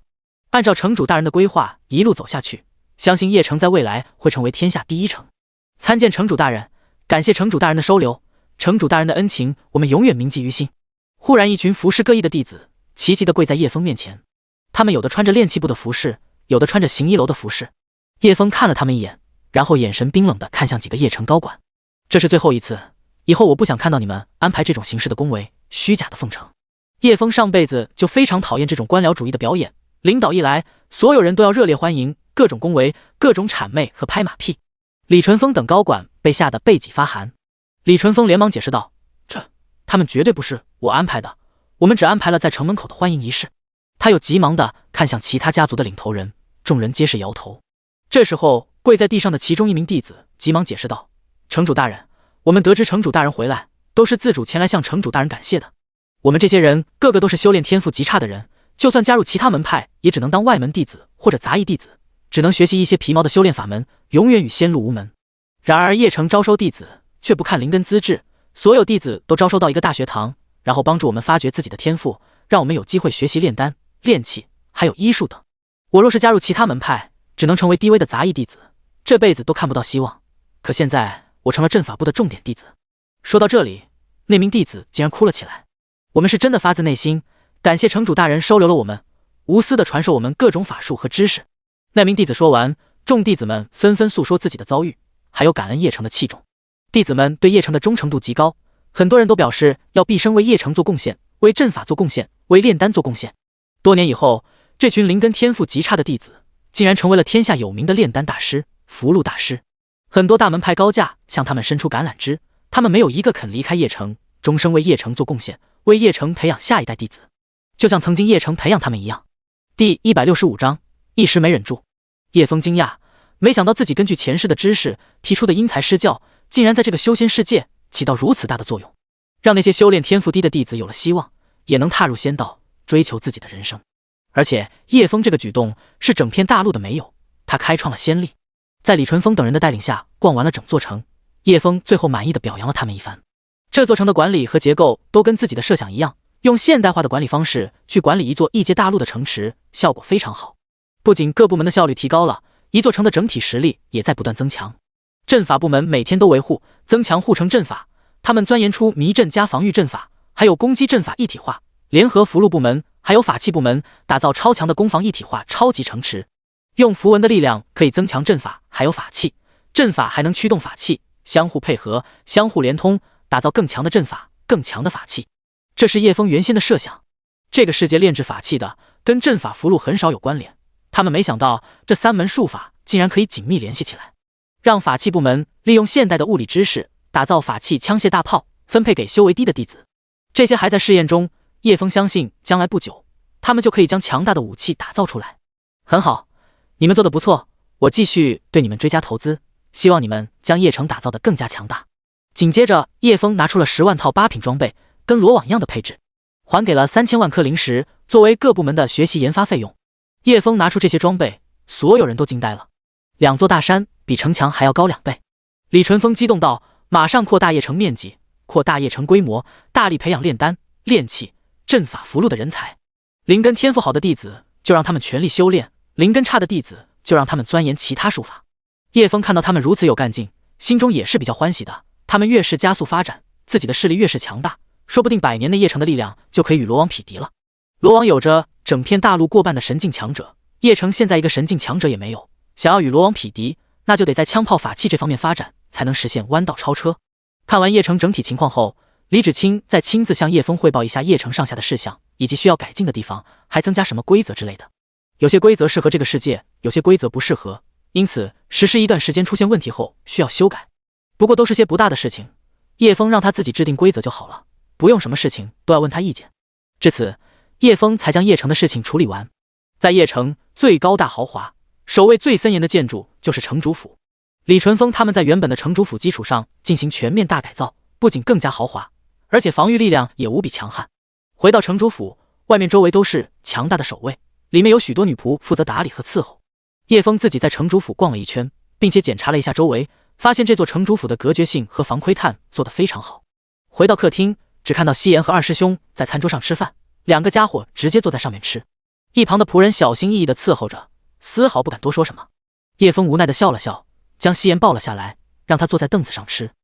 这些事情还是需要人教的。傻狗，你是不是想造反？敢站在饭桌上吃东西？嗷嗷呜！二师兄不满地表示，这些仆人怕得罪自己，不敢把食物放到地上。叶枫只是随便讲了一句，并没有命令二师兄一定要在地上吃，毕竟他也长大了，而且还是一头妖兽，还是留点尊严给他。洛灵和玲玲2个人呢？怎么不跟你们一起？西岩一手抓着鸡腿，一手抓着糕点，声音模糊道：他们不吃，去睡觉。我知道了，你们在这里吃吧，我过去看看。他们2个修为不低，而且除了叶枫做的饭，他们基本不会吃凡俗的食物。叶枫对仆人们吩咐了几句，让他们到时候给西岩还有二师兄洗个澡，换身干净的衣服。房间在3楼，叶枫一路上去都没有看到仆人，仆人只在地下活动，只有打扫的时间才会上楼。等上到3楼之后，叶枫发现这里竟然布置了隔绝阵法，而且还做了好几层。他只有使用瞬移能力才能进去，否则只能强行破坏法阵。叶枫疑惑地嘀咕2声，他们2个在干嘛？竟然搞得这么神秘。叶枫打算去找他们告别，自己独自去极地冰原，并且在途中将雷劫不灭金身练到第2阶，顺便尝试打造全元素灵脉。一个瞬移，叶枫消失在原地。等他进入房间后，脸上露出惊讶之色。好家伙，2人竟然抱在一起睡着了，还脸带笑意，一脸满足的样子。叶枫嘀咕，还以为你俩偷偷搞什么呢，若是玩游戏不带上我，看我怎么收拾你们。本来还准备跟他们道别的，见他们睡得这么香，就不打扰他们了。离开房间，看到客厅里西岩正抱着一个没吃完的鸡腿睡着了，二师兄也趴在桌子上睡着了。好家伙，个个都睡觉了，看来这几天赶路都累坏了，特别是陆若灵和玲玲他们。想到他们熟睡的样子，叶枫还是折返回去，把他们收拾了一顿，直到2个半小时才心满意足地起身出发。没有通知邺城的人直接就离开了，就连二师兄也留下来帮忙看管邺城。同时叶枫也通知了罗网的众人，告诉他们邺城是他的家，让罗网的人不要到邺城惹事，同时派点人暗中保护一下。离开了邺城，一路飞行，找个偏僻无人的地方，叶枫准备修炼一下雷劫不灭金身。他这一路上也不着急赶路，都是以兜风散心的速度飞行。忽然前方一座山头乌云盖顶，雷声轰隆，邪气滔天。叶枫神色一凝，便朝那里飞了过去。此间竟有邪物作祟，离邺城太近了，我得将其清除，不然影响邺城发展就不好了。第166章山村恶鬼。轰隆一声惊雷响起，将这片昏暗的山间闪得煞白。这是一片散落在山间的农户，沿着山间的溪流建起一座座土墙瓦屋。咚咚咚，门外响起一连串的敲门声。一名白发苍苍的老太在昏暗的房间内死死地捂住自己的嘴，不让自己哭出声音来。门外敲门的正是自己的老伴，可是他已经死了。老太的子女也在这2年时间里莫名死亡，大儿子上山打猎一去不复返，二儿子不知为什么死在了村口的井里，小女儿上山采蘑菇一夜未归，第2天尸体就从溪流飘了下来。如今他的老伴也变成尸鬼，在外面敲门。秀娟呐，快开门，我在外边吹风，好冷，快下雨了，老头子我要被淋坏了。听到老伴沙哑的话语，老太终于忍不住大哭起来。子女们都不在了，自己独自活着也万分煎熬，他索性也不顾自己的性命安危了。外面一个蓬头垢面、刚从泥土里跑出来的老头，听到里面的哭声，脸上露出诡异的笑容。他的脸已经腐烂，笑起来把脸皮扯得裂开，脓血从脸上流出，散发阵阵恶臭。秀娟，你在家为什么不应我？是嫌弃老头子了吗？我要进来了。随着砰的一声响起，木门应声破开。此时邻居一家听到隔壁的动静，一家4口，年轻的夫妻和2个孩子害怕的紧紧抱在一起。妻子用力捂住2个孩子的嘴，不让他们发出声音。很快隔壁家就发出一阵凄厉的惨叫，那是老太的声音，但是很快就安静下来了。随之而来的是更加令人毛骨悚然的声音。隔壁传来阵阵咀嚼声，那是咀嚼生肉的声音。2家仅有1墙之隔，那种令人战栗的声音很容易听到。不一会儿，外面又有一阵脚步走动的声音，似乎都朝老太家走去了。脚步声很迟钝，脚底板几乎是拖着地面走的，很显然那不是活人走路的声音。咀嚼声变得密集起来，还传出了嚼碎软骨的脆响和咔嚓声。邻居一家被吓得浑身冷汗直冒，躲在被子里瑟瑟发抖。随着一阵咔咔的骨头破碎结束，一切归于平静。即便如此，一家4口仍旧大气不敢喘。咚咚，墙壁忽然被敲击。咚咚咚咚，墙壁被敲击得越来越密集，越来越激烈。啊！妻子最终控制不止，嘶声尖叫起来，那声音拼命的叫唤，不停的叫唤，整个人如同失控了一般，发疯了一般。即便丈夫拼命去捂她的嘴，也没能让她发疯般的叫唤。一怒之下，丈夫眼中闪过狠厉，猛地将她的头一扭，后者最终停止叫唤，瘫软在地，没了气息。听到女人的叫声，隔壁似乎越加兴奋，土墙最终在猛烈密集的敲击下轰然倒塌。血腥味和腐臭味涌入房子，在闪电的照耀下，那是一张张腐烂狰狞的脸。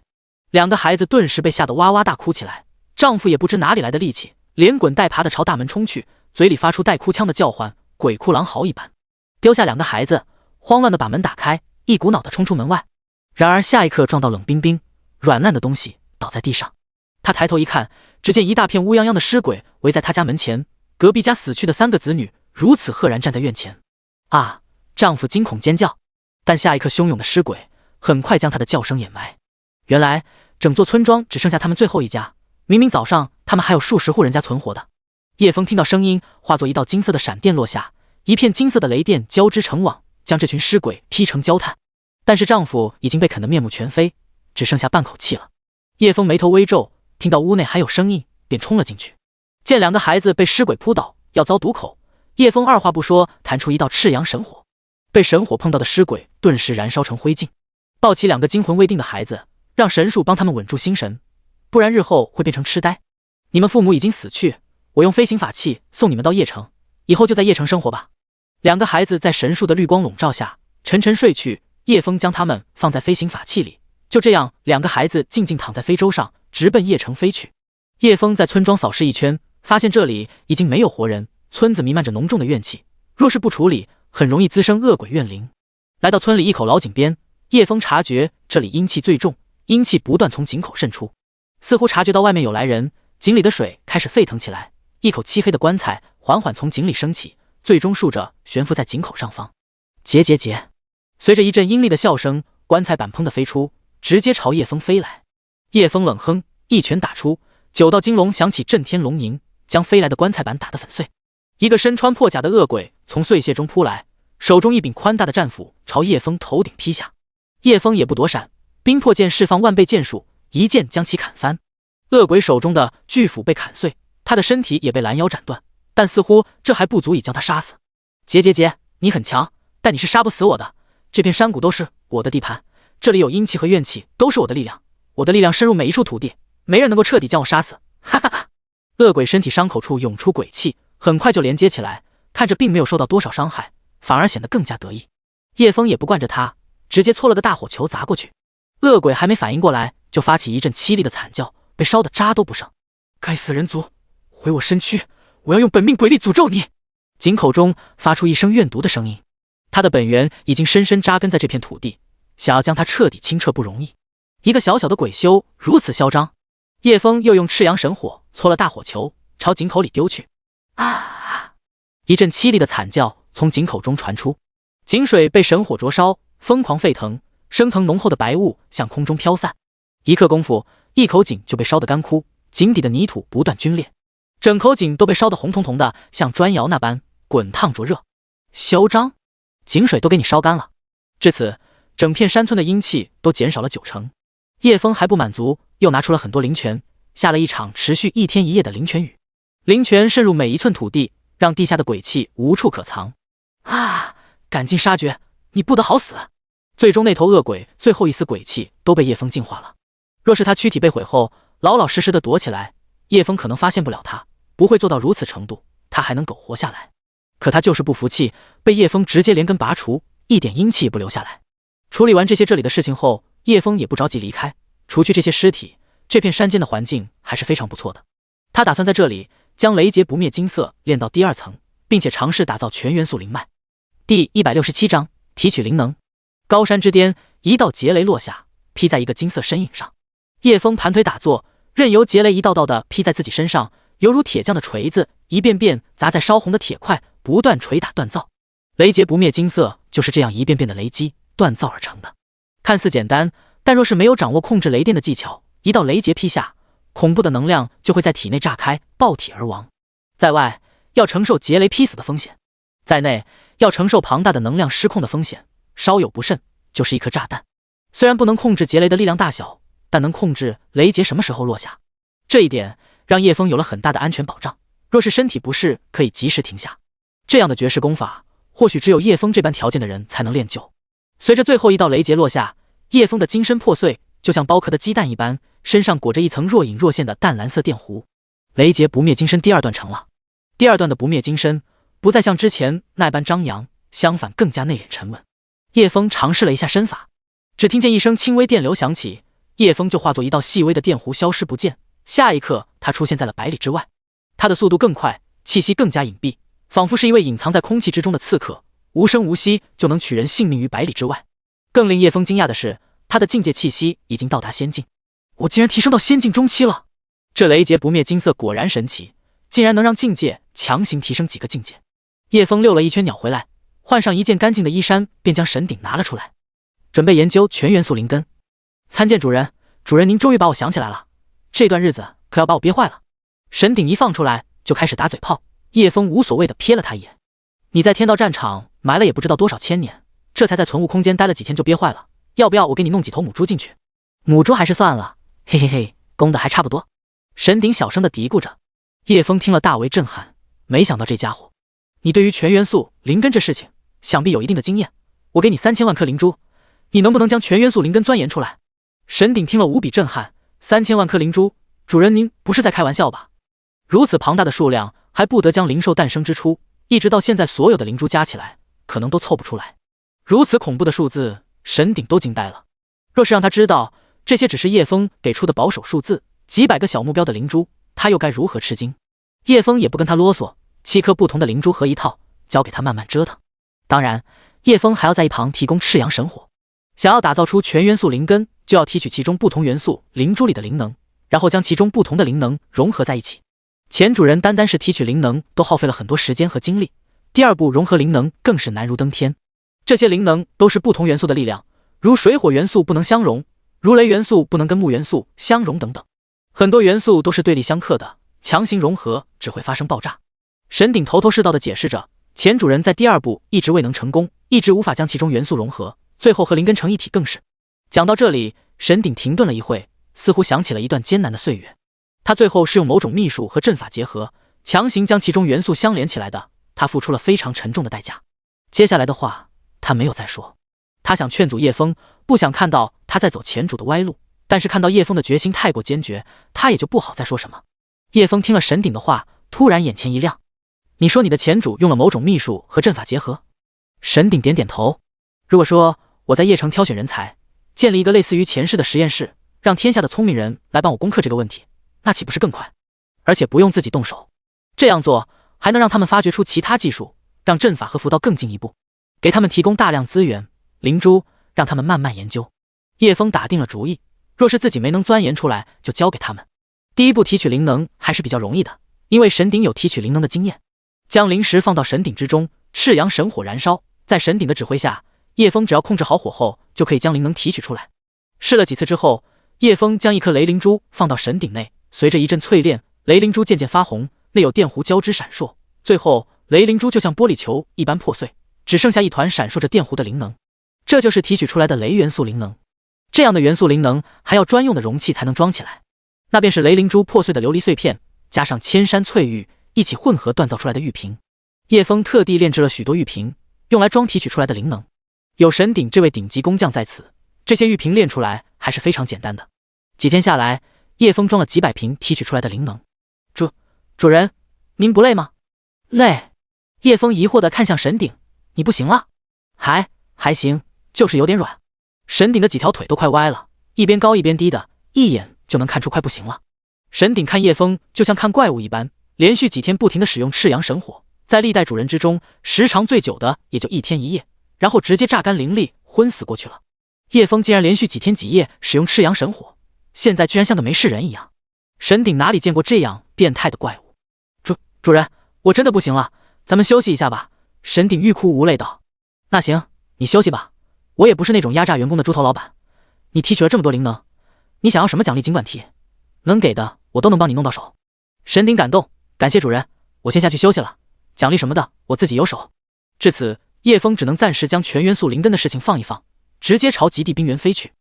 第168章，冰凤族劫难。下面的所有人都给本少爷出来，本少爷有天大的好事要向你们宣布。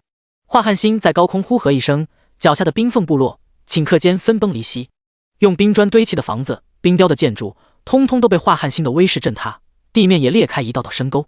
地下的人就像蚂蚁一般，慌乱从废墟中爬出来，其中不乏一些抱着哇哇大哭孩子的父母、年迈的老者。所幸这个部落的人大多数都会一些术法，体内有月华之力，并没有因此失去性命的人。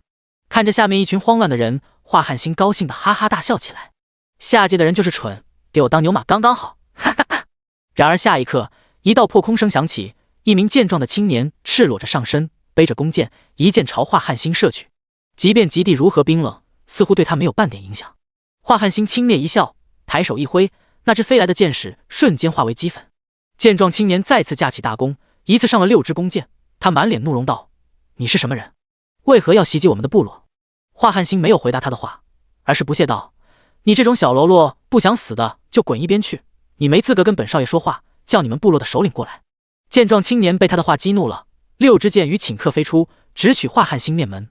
大壮，别动手！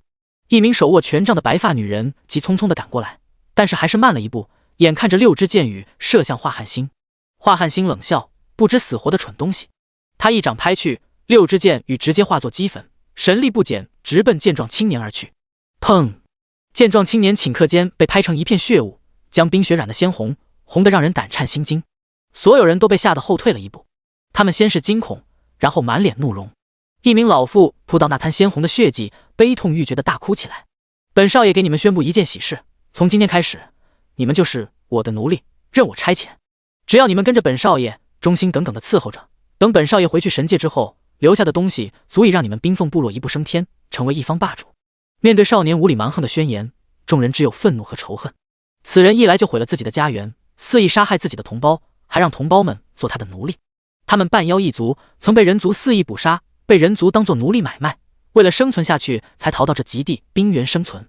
如今突然又来了一个身份不明的人，要让他们当奴隶，所有人都无比愤怒。杀了他们，为大众报仇！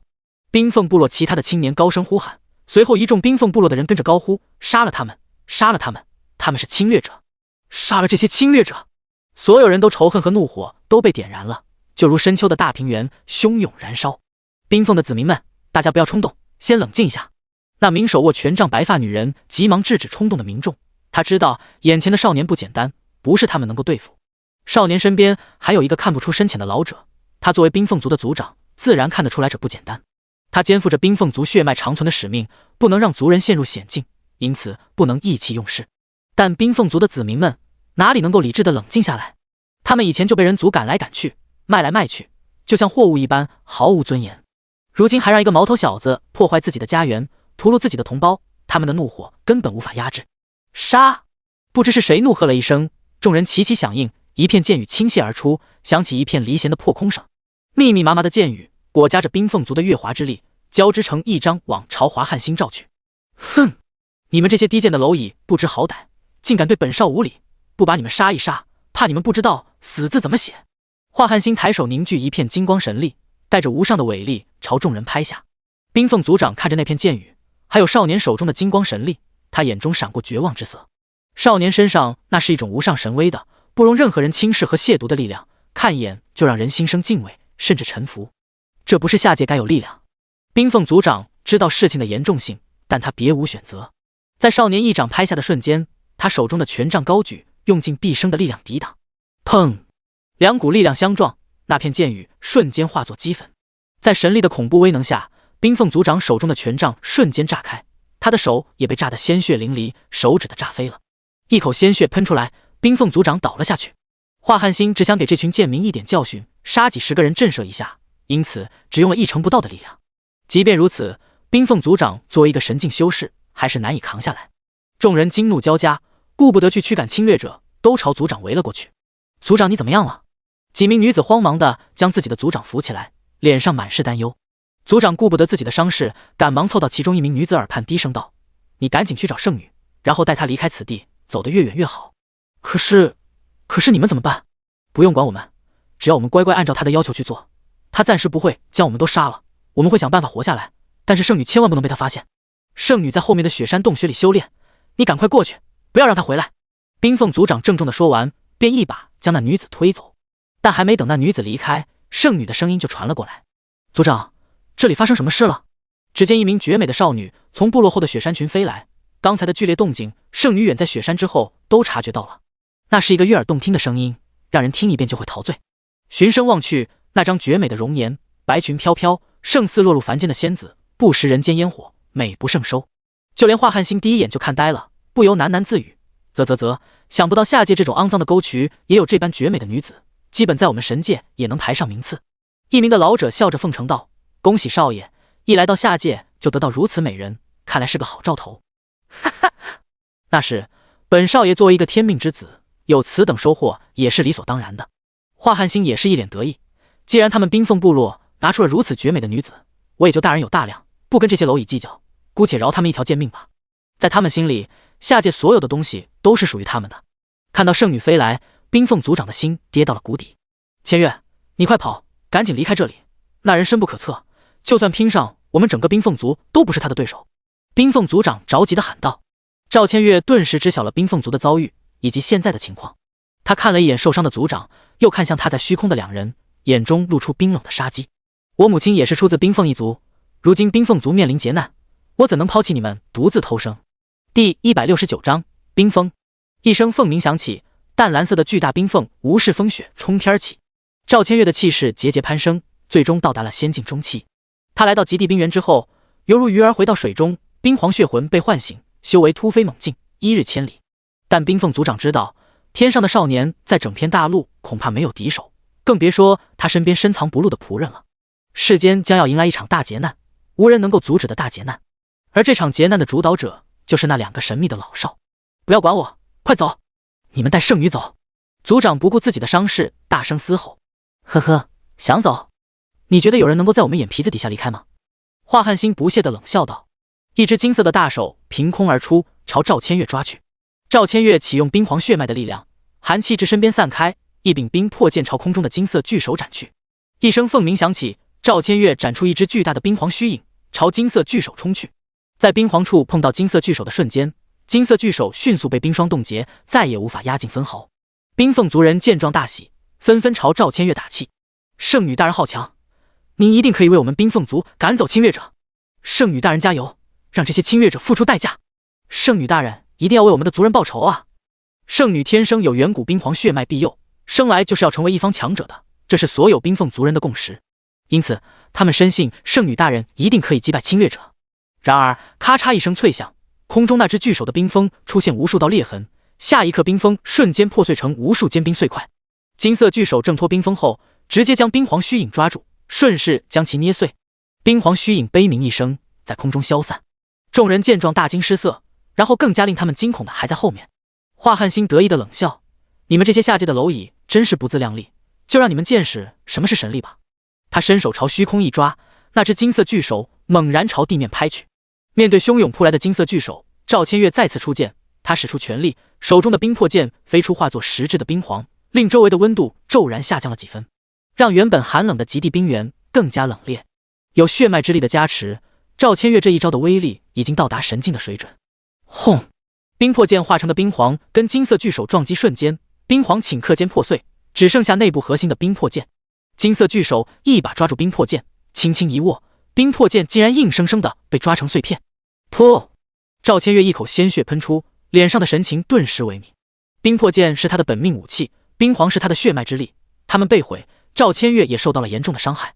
至此，众人才明白，他们在那少年面前犹如蝼蚁，毫无反抗之力。他们这才想起族长的话语，恐怕眼前之人在世间就是无敌的存在，就连威名赫赫的五大门派乃至九霄神宫都不是对手。冰凤族人此刻连反抗的勇气都没有了，因为敌人太过于无敌。小美人，你又何必弄得自己一身伤呢？搞得本少爷我好心疼。华汉兴俯首立于虚空，脸上尽是得意。你若乖乖的跟着本少爷做个婢女，好处少不了你的，而且还能带你去神界成为人上之人，日后本少爷高兴了，说不定将你纳为妻妾。对于你们这些下界之人来说，这个一步登天的天大机缘，多少下界的蝼蚁求都求不来。本少爷将这机缘赐予你，你竟然不好好收下，你这个贱人！华汉兴说到最后，一股怒意上涌，眨眼间便出现在赵千月面前，朝他脸上扇了一巴掌。赵千月被扇飞出去，苍白的脸上印着清晰的掌印，鲜红的血液从嘴角流出。这样一掌，华汉兴没有动用神力，不然赵千月已经香消玉殒。贱人，给你一个机会，跪下来求我！华汉兴面露狰狞与狠厉，后面的老仆看在眼里，早就习以为常。他家少爷的脾气总是起伏不定，容易暴躁，没少在神界惹事。现在到了下界，无拘无束，再也没有人能够管得了他了。赵千月没有说话，只是眼神冰冷地看着对方，脸上只有冷冷的杀意。这样的眼神看得华汉兴十分不爽，又要冲上去打人。冰凤族长见状，急忙咬破手指，打算耗费生命施展秘术。就在华汉兴再次冲到赵千月面前，一道蓝光打在赵千月身上，顷刻间赵千月就被冰封起来。那是赵千月冰皇血脉的力量，族长使用秘术，让赵千月体内的冰皇之力将他冰封起来。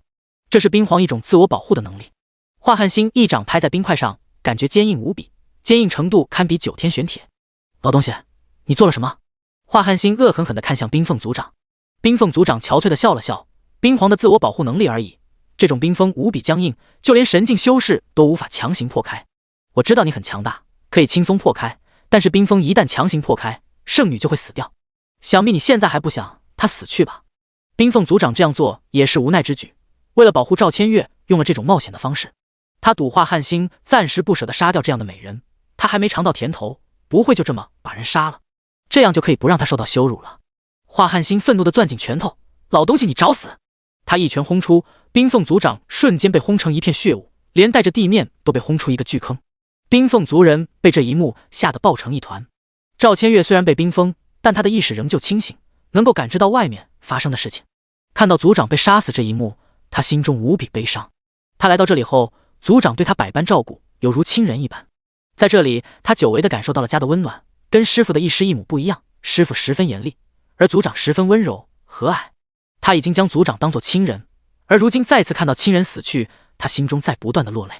华汉兴突然转身看向被冰封的赵千月，他脸上露出狰狞的冷笑。强行破开冰封，你就会死，也就是说，你可以自行解开冰封。从现在开始，我一个呼吸杀一人，直到将这里的人杀光，或者杀到你自己解开冰封。如果你不想你的族人死光，那就赶紧从里面滚出来。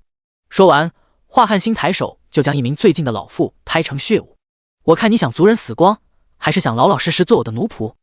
第170章破灭撼天拳。砰！又是一团血雾在雪地上炸开，在白雪的衬托下，血的颜色显得特别鲜艳。冰凤部落一片狼藉，人们的哀嚎声、痛哭声早已将风雪的呼啸掩盖。华汉兴没有丝毫手软，不紧不慢地将这里的人一个一个的轰杀，完全漠视了他们的生命。这些人在他眼里就是一群低级的蝼蚁，敢不服他就是找死。他也不说话，只是得意地笑着看着被冰封的赵千月，脸上似乎在说：你不出来，我就把你们部落的人一个一个杀光。住手！赵千月无比悲痛，想起这段时间和部落人们的相处十分和谐愉快，让他有了家的感觉。此刻看着他们因为自己一个一个的被杀，他再也无法龟缩在冰封里。看到美人出来，华汉兴得意的笑容更浓了，甚至带着一丝挑衅和嘲弄。你们这些下界的蝼蚁就是蠢，找出来不就好了吗？害得老子等了这么久。说着，又是一掌朝他脸上拍去，手掌印在原来的地方，赵千月漂亮的脸蛋已经被打得红肿。贱人，老子现在就要把你办了！华汉星一手朝赵千月抓去，赵千月无力抵抗，绝望地闭上眼睛。眼前的人太过强大，就连族长都完全不是他的对手，这天下还有谁能阻止他？冰凤族人们都不忍地低下头，他们已经被杀怕了，麻木了。他们知道根本就没有还手之力，哪里就得了圣女，谁都救不了你，嘿嘿。砰！就在那只罪恶的手要碰到赵千月之际，一道淡蓝色的闪电划过，在空气中拉出一道长长的虚影。华汉星还没反应过来，就已经被撞飞出百里之外。他就如一颗出膛的炮弹，直接将一座雪山撞得崩塌。可想而知，撞在他的力量有多强大，以至于他许久都没能爬起来。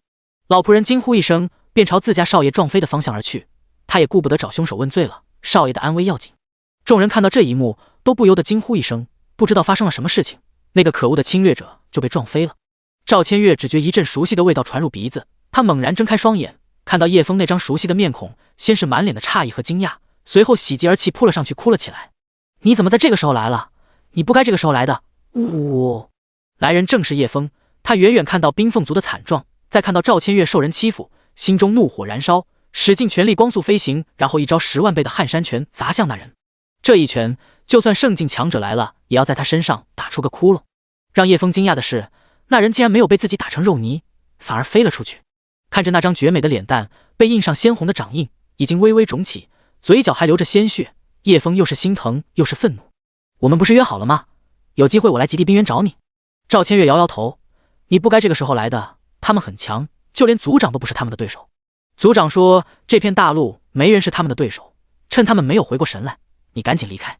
我已经受了重伤，带上我肯定逃不了，你一个人快点逃吧。赵千月用力地推了一把叶枫，想将他推走，可叶枫反而将他紧紧抱住。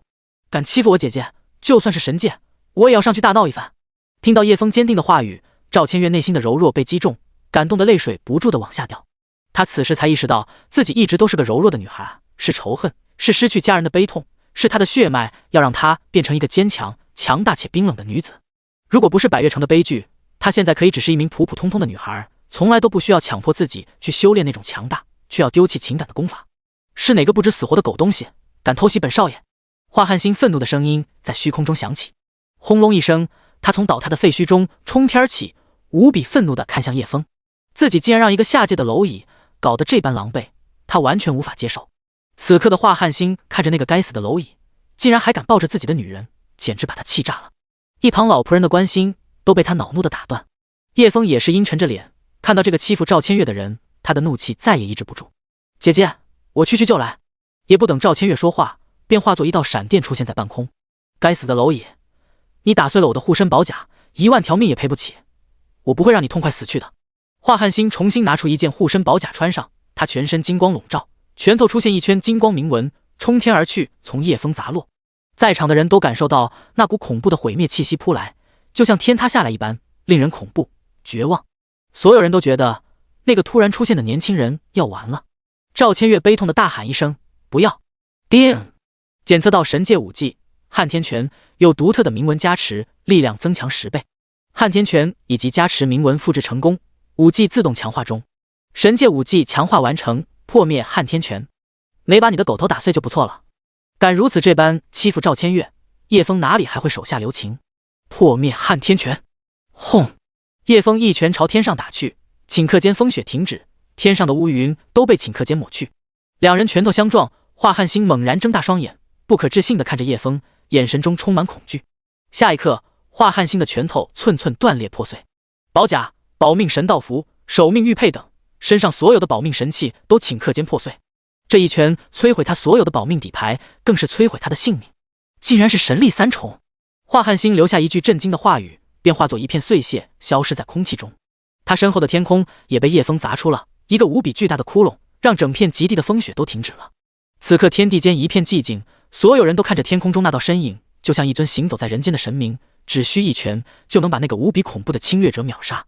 神界华家，一间烛光明亮的房子内，摆着一盏盏明亮的命魂灯。命魂灯外面有一层半透明的白玉石灯照护着，有着保人护命的效果。这些命魂灯的生命之火熊熊燃烧，十分旺盛，像是永远都不会熄灭一般。就跟房子里头顶那片星空一般，繁星点点。然而下一刻，咔嚓一声，其中一盏命魂灯的灯罩砰然破碎，里面的灯火瞬间熄灭。盘坐在屋子里的守灯老者猛然睁开双眼，眼中尽是震惊和震怒。究竟是何人敢轰杀我神界画家的子嗣？杀！一定要将此人诛杀，九族诛杀！第171章高级神游术。你竟然敢把我家少爷杀了！老仆人本以为叶枫完全不是华汉星的对手，根本没想到叶枫居然反杀了。当然意识到不对的时候，依然来不及去救人，只能眼睁睁地看着少爷被一拳轰杀。你竟然敢杀华少爷！你这个无知的蝼蚁，知道华家在整个神界是什么样的存在吗？你个愚蠢的下界蝼蚁，你闯大祸了知道吗？老仆人气得满脸通红，怒不可遏。他跟着少爷来到下界，现在少爷死了，他的下场不会好到哪里去。叶枫冷笑，既然你们是神界的人，来到下界就要守下界的规矩，你们来我们下界胡乱杀人，肆意破坏下界居民的家园，就要受到罗网的制裁。我作为罗网的首领，就要将你们绳之以法。他被我杀了，那就是罪有应得，而你也是死罪难逃，即可当诛。罗网，哈哈，你们下界低贱的蝼蚁，竟敢扬言制裁我们！老仆人似乎听到一件非常可笑的事情，敢杀华家少爷，别说什么罗网，就算整个下界所有的生物跟着陪葬也不算什么。他气势全开，神力2重的修为震得周围的空间都扭曲破碎，再重组再破碎，整片冰原都为之颤抖。恐怖的能量波动让叶枫都眉头微皱，如此强大的力量，他也是第一次感受到，犹如滔天巨浪，能将世间淹没。唰！老仆人身形一闪，整个人都似乎人间蒸发了一般，但是恐怖的危机却笼罩在每个人的心头。所有人都震惊、恐惧，因为他们本能地感觉到，老仆人虽然消失了，但死亡的恐惧感却包裹全身，感觉随时都会被抹杀。即便叶枫拥有神术这样的逆天精神之力，也无法找到老仆人的踪影。这种被死亡笼罩的感觉，不禁让人冷汗直冒。叮！检测到神技神游术，宿主是否复制？叶枫心中大喜，默念复制。神游术复制成功，技能自动强化中。技能强化成功，新技能名为高阶神游术。高级神游术发动之后，标记周围人群并消失在当前空间，再次释放即可跳出空间被刺标记敌人。当被神游术标记之后，整个人的破绽都展露出来，无法逃脱，只有等待被刺的份。叶枫心头的危机感和死亡意识越来越浓，他知道老仆人要对他进行被刺了。当下他毫不犹豫地发动高阶神游术。就在叶枫身影消失的那一刻，老仆人突然出现被刺叶枫的后颈。若是慢了半刻，叶枫可能就当场殒命了。老仆人扑了个空，心中无比惊讶，竟然还能有人从自己的神游术标记下逃脱，这是他发动神游术以来第一次失手。然而下一刻，他顿时瞳孔巨震，无比骇然，因为他感受到被神游术标记了，而且这种死亡和恐怖气息更加强烈，更加可怕。怎么可能？他怎么会有的独门绝技？老仆人不淡定了，他的家族早已灭亡，而且他们家族是神界的原居民，如今却在下界看到有人使用自己的家传绝学。你到底是谁？你怎么会有的家传绝学？你快出来！他对着虚空大喊，然而虚空之中没有任何回应，他也找不到叶枫的身影。然而就在他慌乱之际，后颈传来一阵寒意，锋利的剑身从他后颈刺入，喉咙刺出。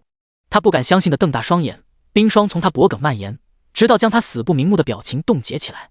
你喊我出来做什么？找死吗？叶枫放开手中的冰魄剑，让他就这样插在老仆人的后颈上。虽然是8品宝剑，但他系统空间里的宝剑太多了，用一次就丢很合理吧。更何况这柄剑沾了这老头的血，弄脏了不能要了。冰凤族的人们看到叶枫秒杀那2个恐怖的侵略者，不由心生敬畏，纷纷匍匐在地，拜谢叶枫的救命之恩。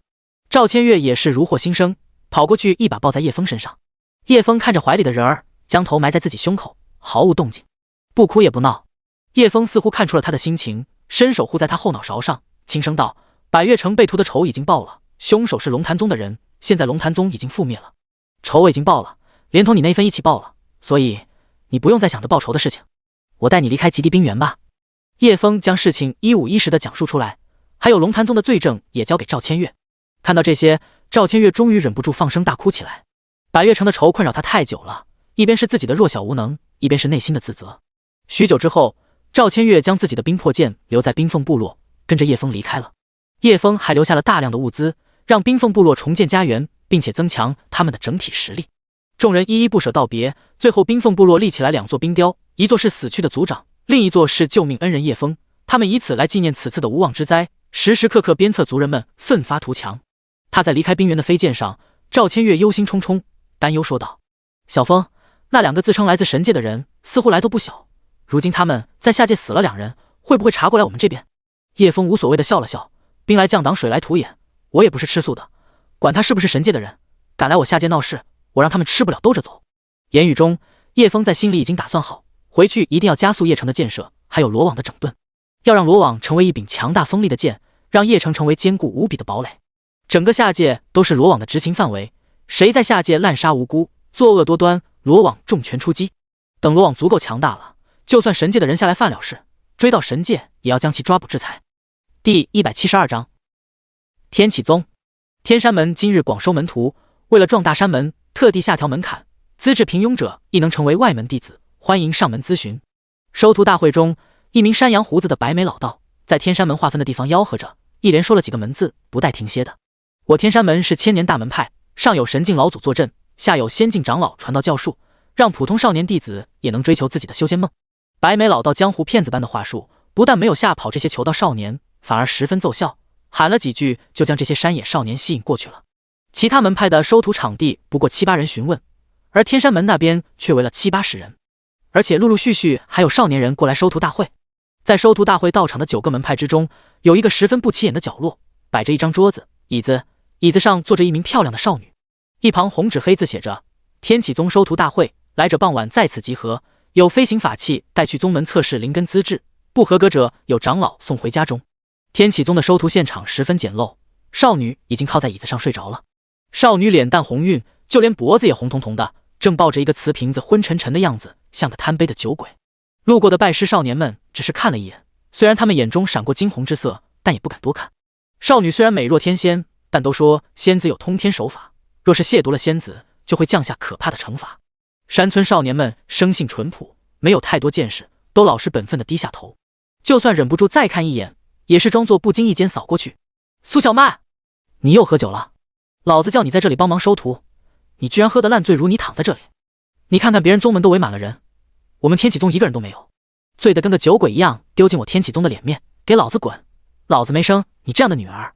苏凌天怒不可遏，一个暴力敲在苏小曼脑袋上，后者双手捂着头蹲在地上，痛得他龇牙咧嘴。你个糟老头，脾气越来越大了，不就是喝了2口吗？不就是犯困眯了一会吗？你犯得着发这么大的脾气？苏小曼不服道：“你那是2口吗？你看看你喝得像个酒鬼似的，也不知道哪里沾染的臭毛病，跟你陆月天师叔一模一样。哪里一样了？我比他干净1万倍好吧？”父女俩吵了起来，苏小曼直接甩手离开了。哼，又不是我要创立宗门，凭什么要我来帮你干活？本姑娘不干了，你有多远滚多远，别在这里给我丢人现眼。宗门的传承要一直传下去，绝不能在我这里断掉，我要把师祖们留下的瑰宝发扬光大。苏凌天被气得不停喘粗气，这段时间他为了建立宗门，没少四处奔波，如今已经做得有模有样，可以下来收徒了。没想到这个不靠谱的女儿干啥啥不行，捣乱第1名，可把他气的。苏凌天知道自己肩负着宗门传承的重任，他丝毫不敢怠慢开宗收徒这件事情，不然死后没脸去见各位师祖们。因此他这个宗主大人亲自下山收徒，可谓诚意满满。他抬头望去，只见天山门场地那么围满了人，也不知道是如何做到的。天山门在这一带很有名气吗？不应该啊。苏凌天早就打听过周围的势力了，对于天山门的事情也略知一二，谈不上多大名气，而且名声也不算好。今日收徒大会却围满了人，这让苏凌天有些好奇，便走过去瞧一瞧。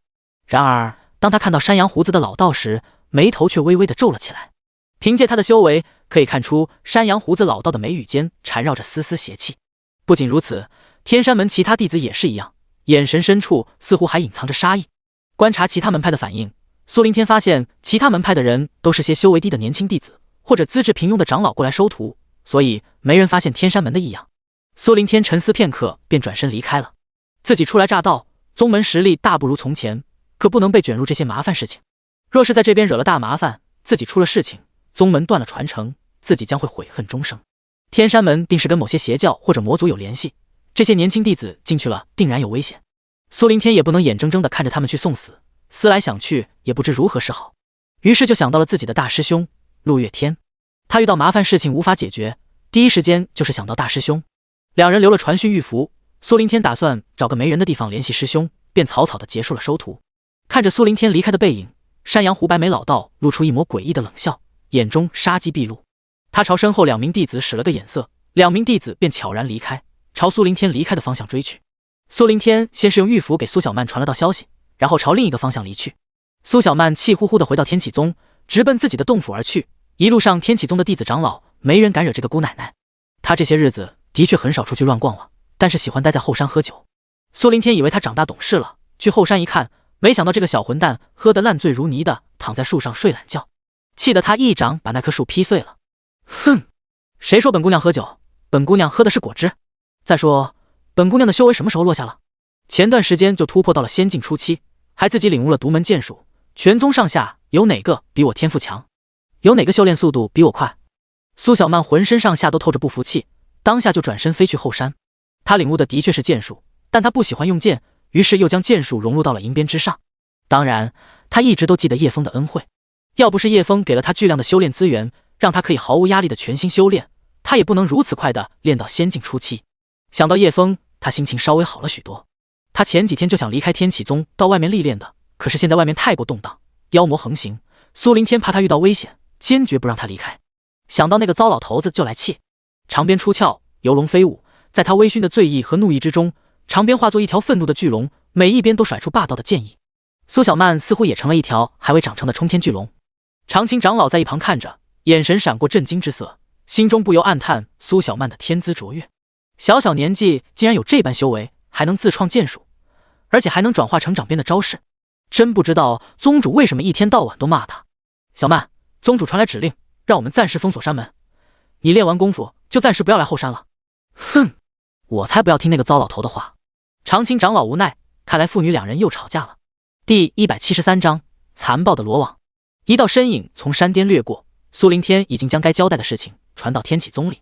自从清玄宗解散后，他便带着清玄宗一些愿意跟随的人来到这个偏僻的地方，隐姓埋名，以全新的身份在此落地，开宗立派。偏僻的地方虽然可以躲避追杀，但偏僻的地方更是鱼龙混杂，被驱赶的邪教、鬼修和一些被大门派通缉的罪犯都喜欢躲到偏僻的地方，还有就是魔族都喜欢在偏僻的地方开始渗入，因为这些地方人族势力薄弱，不集中，很多事情都没人管。苏林天来这里落脚也是无奈之举，但换一个思维来想，若是自己在这里把天启宗发扬光大，到时候天启宗就可以影响周围的环境，让邪魔歪道不敢在此为非作歹，能让这里的平民百姓安居乐业，让这里变成一片福地。也许这就是每个正道门派成立的初心。自从清玄宗解散之后，苏林天自己也反思过，自己似乎并没有成为一个好的宗主，因此他想在天启宗弥补自己曾经的过失。在他沉思的时候，没注意到身后跟着2个身影，直到他们接近的时候才发觉。苏林天察觉到有2道尖锐的黑影朝自己背心刺来，这次的偷袭太快太突然，以至于他察觉的时候已经很难闪躲开了，当下唯有提高自己背后的防御力。玄武诀，苏林天全力施展自己的防御武技，一面青色的甲靠盾出现在后背，嗡嗡，2只黑色长矛击在青色甲盾上，发出2声嗡鸣。苏林天也被震得不轻，整个人往前飞了出去，所幸没有受伤。回头望去，只见2名穿着天山门弟子服装的人从灰蒙的山雾中出来，2人同时伸出右手，那2根掷出的长矛立刻飞回到他们手上。苏林天眉头紧皱，他能感觉到2人的气息都不比他弱，自己还要发展宗门，还要让清玄宗的传承延续，还有一个漂亮的女儿要他守护，他不能死。他悄悄地将一枚求救玉符捏碎，师兄陆月天就会受到求救，赶来这个位置，就算自己死了，也可以将自己的意志托付给师兄。苏某初来乍到，不知有什么地方得罪了2位，若有不满之处，可否给个机会让苏某赔礼道歉？苏林天此刻是不愿跟他们起冲突的，自己一个人完全不是他们的对手。呵呵，发现我们的秘密还想走？我们送你上路吧。话音落下，2人同时发出野兽般的嘶吼，2头体型3米的漆黑半兽人撑破衣衫，露出原本的模样，竟然是2头实力堪比仙境中期的噬魔兵。你们是魔族？苏林天大惊，他原以为是什么邪教徒，没想到魔族已经渗入人族之中。2个是魔兵举起手中的长矛朝苏林天射去，苏林天转身逃跑，但2道划破虚空的恐怖长矛像是长了眼睛一般，紧追在身后，而且越来越近。任凭苏林天加上法宝提速，也没办法摆脱追击。眼看就要被刺中，苏林天拔出长剑，转身挥砍，枪！金铁交割，火光绽放，两道巨大的力量撞在苏灵天剑上，苏灵天虎口瞬间被震开，长剑脱手而出。看了一眼被震麻的虎口，已经裂开一道血口，鲜血直冒。然而两道长矛却在空中高速旋转，再次朝苏灵天刺去。对方速度很快，苏灵天难以逃走，面对刺来的长矛，唯有使出一件一件的防御法宝。但是这些防御法宝在对方高速旋转的长矛下，很快就被钻破了。短短几个呼吸的时间，就报废了7、8件防御法宝。而两名体型巨大的噬魔兵也追了上来，抓住长矛高高跃起，握着长矛朝苏灵天当头刺下。玄武诀，砰！漆黑长矛一击将苏灵天的防御打破，另外一头噬魔兵紧随后面刺来，速度极快，一个破甲，一个刺杀，泛着死亡寒光的长矛尖刺在苏灵天瞳孔中瞬间放大。苏灵天整个人都没有反应过来，就已经感觉到自己身处死亡地狱。曾经过往瞬间在他脑海里回放，最深刻的是他死去的妻子，还有女儿苏小曼甜美的笑容。绝望，无能为力的绝望，要死了！当一声金属巨响，漆黑的长矛不知被什么击中，瞬间断成2截。罗网，镇魔司小分队在此，魔族休要猖狂！罗网，神不赢小分队在此，魔族的头颅是我的！去你妈的！除魔卫到这镇魔司的事，你神不赢过来抢什么功劳？对抗魔族是所有人族修士的责任，我神不赢绝不能置身事外。狗日的秦老鬼，这是老子先发现的是魔兵，你滚一边去，别抢我的功劳！你他妈是想独吞圣丹就直说，老子最先动手打断他的长矛，猎物自然归老子。你们都别抢了，见者有份，功劳大伙一起平分。就在苏灵天死而复生，一脸懵逼的时候，2个战力恐怖的噬魔兵就被一群不知道哪里冲出来的神境修士砍成肉泥，只留下2颗漆黑的魔核。然后一群神境修士就在那里抢了起来。这场面下的苏灵天一动不敢动，就愣愣地站在那里，心想这魔核乃是污秽，对人族修士没有半点用处，也没听说过魔核有其他用途。这群修为通天的大佬怎么会抢这玩意儿？这时候2道威严的声音从远处传来：镇魔司小分队都给我住手！神捕营小分队也是，像什么样？苏灵天看向来者，心中无比震惊，又来了2位神境中期的强者。放在平时，1年到头都见不到几个神境修为的大佬，他们都是神龙见首不见尾的，今天怎么会有这么一大群逆天强者出现在此？苏灵天此刻感觉自己十分渺小。参见周队长，参见梁队长。原来他们都是镇魔司和神捕营的小分队，他们加入罗网目的只有一个，那就是搞业绩换圣丹，一天到晚啥事也不干，就是到处跑，到处抓罪犯，到处找罪大恶极之徒。就连巫山都被他们这群眼里只有圣丹的疯子给一锅端了。现在的邪修鬼修听到罗网2个字都瑟瑟发抖，懊悔当初自己选错了路，若是留在乡下种田养娃多好。正是如此，为了获得功劳的一帮神境老怪物一路来到了空脊洲，半路看到了2个可怜的噬魔兵，一群神境老怪物就发疯的冲过去，将其乱刀砍死。可想而知2名噬魔兵当时的心理阴影，直呼太残暴了。是你何人？为何被2名噬魔兵追杀？第174章，收获满满。我是本地的普通散修，撞见了魔族的秘密，他们想杀我灭口。苏灵天不敢暴露自己的身份，生怕龙潭宗或者仙门联盟的人追杀过来。神捕营和镇魔司他也是有所耳闻的，那是仙门联盟成立的2个部门，可是罗网他从未听说过。但他此刻也不敢多问，2头可怕的噬魔兵被他们乱刀砍死，那场景他想想就背脊发寒。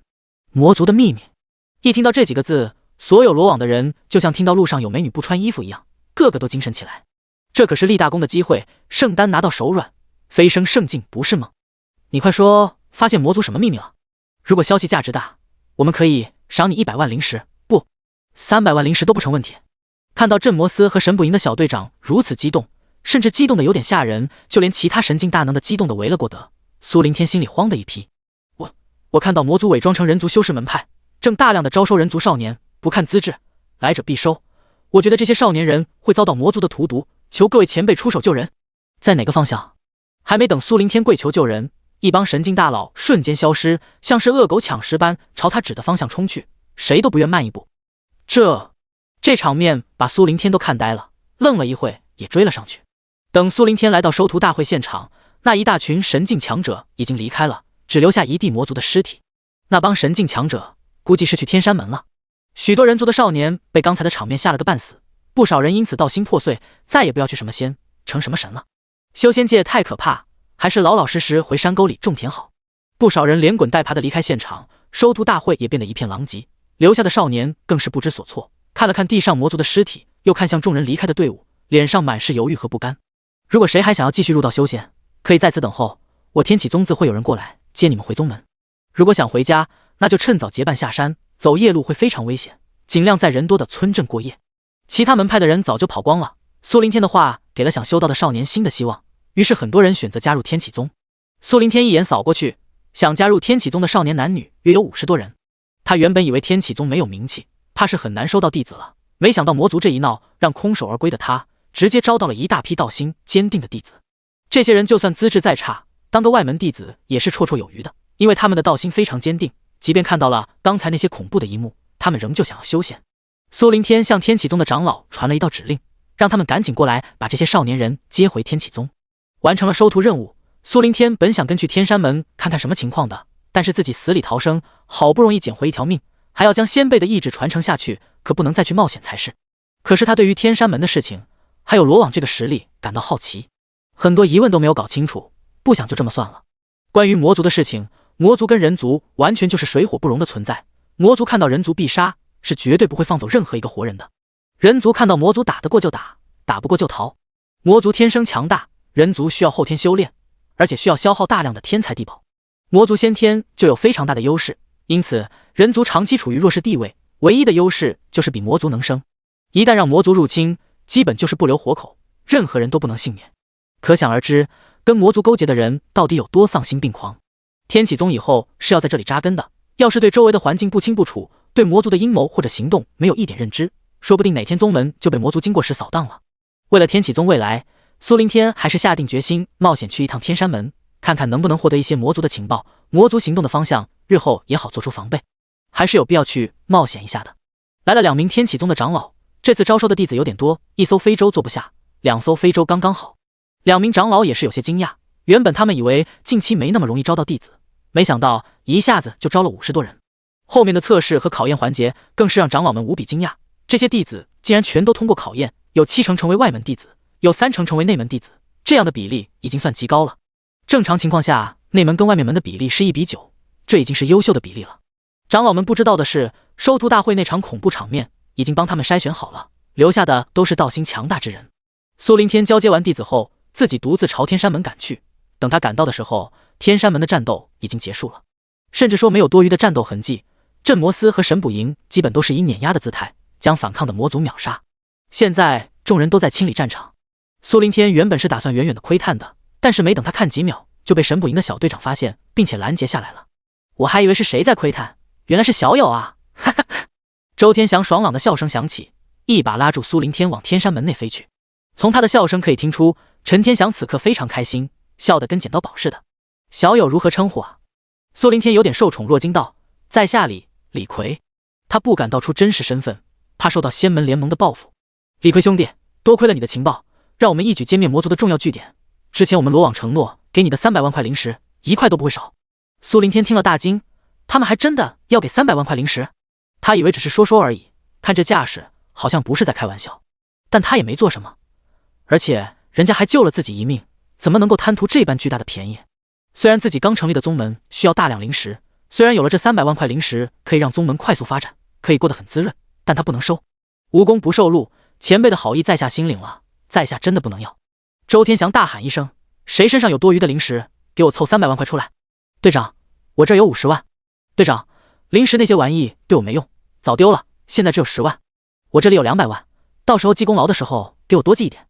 尼玛，老子出1000万，用灵石买功劳是吧？老子有多少买多少。周天祥看着2拨人又在为功劳吵起来，脸上尽是无奈。都他娘的不要吵了，给多给少随你们心意，但不能低于5万，剩下的我来补。对于神境修士来说，灵石跟地上的石头没有太大区别，他们出手还是很大方的，很快就凑出400多万灵石。多余了他们也不要回去，全给了苏林天。苏林天不停拒绝，实在受之有愧。然而对于这帮神境大佬来说，苏林天的情报价值远远超过这些灵石，2个队长甚至要送苏林天几件法宝。最后苏林天实在推脱不了，只能拿了灵石，那些法宝什么的都拒绝了。前辈，敢问这些魔族控制天山门目的是什么？第175章天下太平。他们想用魔晶将人族改造成魔族军团，只要植入魔晶时就能够吸收魔气，变成一头战力不低的魔兵。但是这种魔兵寿命很短，几个月就会暴毙。魔族想大批量制造这种魔兵，然后攻打这片区域的修仙门派，不断向中心地带推进。天山门只是他们其中的一个切入点，恐怕还有其他门派被他们控制住了。听完周天祥的讲述，苏凌天面色凝重。如果他们可以大量制造魔兵，那么人族岂不是会有大量的人会变成魔兵？魔兵越多，人族人口越少，这样的谋划太可怕了。周天祥点点头，确实如此，他们已经侵蚀了很多这样的门派，估计很多边沿地区都被他们控制了。不过你不用太担心，我们罗网不会坐视不管的，不将魔族清剿干净，我们绝不罢休。听了周天祥的话，一众神境修士满脸鄙夷，这家伙又在吹牛逼了。若不是圣尊大人的圣丹，恐怕天下没有几个人会干这种麻烦事，哪里会像现在这么积极，都躲在洞府里修炼，哪里会管外面的死活？反正不会影响到他们头上的，他们都不会出手。即便仙门联盟还在，都不会出资去剿魔，除非触碰到仙盟的红线。苏凌天听了大为感动，罗网做的事情太伟大了，只是不知罗网是什么组织，他不太敢乱问，生怕别人怪罪他连罗网都不认识。哈哈，你不知道罗网也很正常，我们罗网也没成立多久，我现在告诉你也无妨。罗网是我们圣尊大人建立的，他说是一个公益的组织，主旨是为天下开太平，诛杀一切罪大恶极之徒，除魔卫道，还天下一个朗朗乾坤。苏凌天觉得不可思议，为天下开太平，天下竟有如此圣人，此乃人族之大幸啊！能有这般圣贤之心，还有这般能力，能够驱使这么多神境强者做事，苏凌天觉得此人才是真真正正的圣人。不知圣尊大人名讳，我想以他为榜，向世人歌颂他的功绩。我们圣尊大人名叫叶枫。另一名队长自豪地说道。叶枫。苏凌天听完瞪大双眼，满是震惊之色，因为这个名字他太熟悉了。怎么，你认识我们圣尊大人？是一个长相英俊的少年吗？身边还跟着一条不太聪明的狗。对，你见过我们圣尊大人？苏凌天一时间话都说不出来了，只能点头回应。那天我们圣尊大人一人杀入九霄神宫，一招秒杀雷九幽，那可谓是神挡杀神，佛挡杀佛，无人能挡。周天祥又将叶枫解散仙门联盟的事情，还有灭掉龙潭宗的事情都说了出来，听得苏凌天整个人都惊呆了。直到罗网的众人处理完天山门的事情离开，他还没有回过神来。他不知道自己什么时候回到天启宗的，直到天启宗的长老将他拍醒，他才回过神来，不停地喘着大气。叶枫真乃神界下凡的圣人，我们天启宗以后再也不用躲躲藏藏了。长老摸不清头脑，不知宗主在说什么。宗主大人，你这是怎么了？出去一趟发生什么事了吗？苏凌天这才将听到的事情告诉长老们。众人听了都大为震惊，都感叹世事难料，没想到叶枫竟然是这么逆天之人，是我们这些俗人目光短浅了。众人感叹完，才想起一件重要的事情。宗主大人，小曼他一个人跑下山了，说以后再也不回来。苏凌天出乎意料的没有生气，由他去吧，关了这么久，想必他也憋坏了。现在仙门联盟已经解散，龙潭宗也灭了，还有罗网这样强大的组织在除魔卫道，我也没什么好担心的。以前不让他出去，就是怕遇到仙盟还有龙潭宗的人，现在没有顾忌了。另一边，叶枫带着赵千月回到邺城，看到蓬勃发展、欣欣向荣的邺城，赵千月有些惊讶，叶枫竟然自己搞了一座城，还当上了城主。他也被邺城的活力影响到了，心中的阴霾和悲伤散去不少。知道叶枫回来，邺城的高管们都出来迎接，陆若琳和玲玲、夕颜二师兄也出来迎接。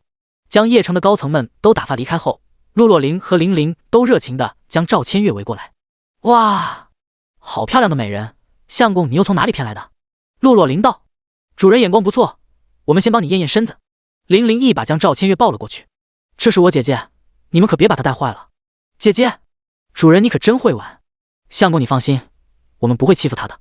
说着，两女就拉着赵千月上楼去了。叶枫看着他们离去的背影，一脸无奈，低下头，只见一张精致可爱的脸蛋，一双清澈的眸子正呆呆地看着自己。叶枫看了他一眼，露出开心的笑容，蹲下身捏了捏女孩粉嫩的脸蛋道：夕颜，你长高了呀，还长得白胖了很多，没少跟着你二哥哥去偷吃吧？嗷！二师兄不满地表示，俺从来都没有偷吃过。哥，小女孩不知道为什么一句话也没说就咯咯地笑了起来。事情都处理完了，以后我哪里也不去，就在邺城过悠哉悠闲的生活，以后每天带你出去玩好不好？夕颜要跟大傻狗到山上抓野鸡、荡秋千。原本魔族破坏了地界碑，准备浩浩荡荡的进攻人族，没想到叶枫横空出世，竟然让一大群神境修士联合起来，现在每天都发了疯似的到处去清剿魔族，所到之处一点魔气都清理干净。重赏之下必有勇夫，魔族原本以为人族不团结是一盘散沙，魔族可以慢慢侵蚀人族地盘，等他们反应过来就迟了。没想到如今人族重拳出击，屠魔就跟恶狗抢食似的，看到魔族个个都红了眼的冲过来，那士气就跟几十年没见过女人的老汉一般，是魔兵看了都怕。于是魔族节节溃败，不断撤退，最后甚至被罗网的人追杀到魔窟里。就这样，魔族之患被消除了，一些罪大恶极的人族修士也被罗网清剿干净。一些邪修在罗网的可怕威名下，也不敢乱搞事情。10年过去，在罗网的长期巡逻下，天下逐渐太平，邪修恶鬼伤人的事情逐年减少，凡人们安居乐业，天地间一片祥和。叶枫的随意之举造就了一方太平，这是他没有想到的结果。罗网的功劳他看在眼里，因此对下属们的奖励十分大方，奖励了他们大量的圣丹。不少人使用圣丹后都提升到了神境巅峰。看到实打实的奖励和好处，罗网巡逻更加卖力了，恨不得地里钻出几个大魔头，好让自己捡点功劳。这样高强的巡逻，就连臭名昭著的巫山，如今也变成了一片乐土，凡人夜间赶路也不会发生意外。邺城也在叶枫的扶持下不断发展壮大，如今成了天下第一大城，实力仅在罗网之下。叶枫也在邺城生下3个孩子，孩子的姓名都在母亲的名字里取一个字，分别是叶谦、叶小玲、叶玲玲。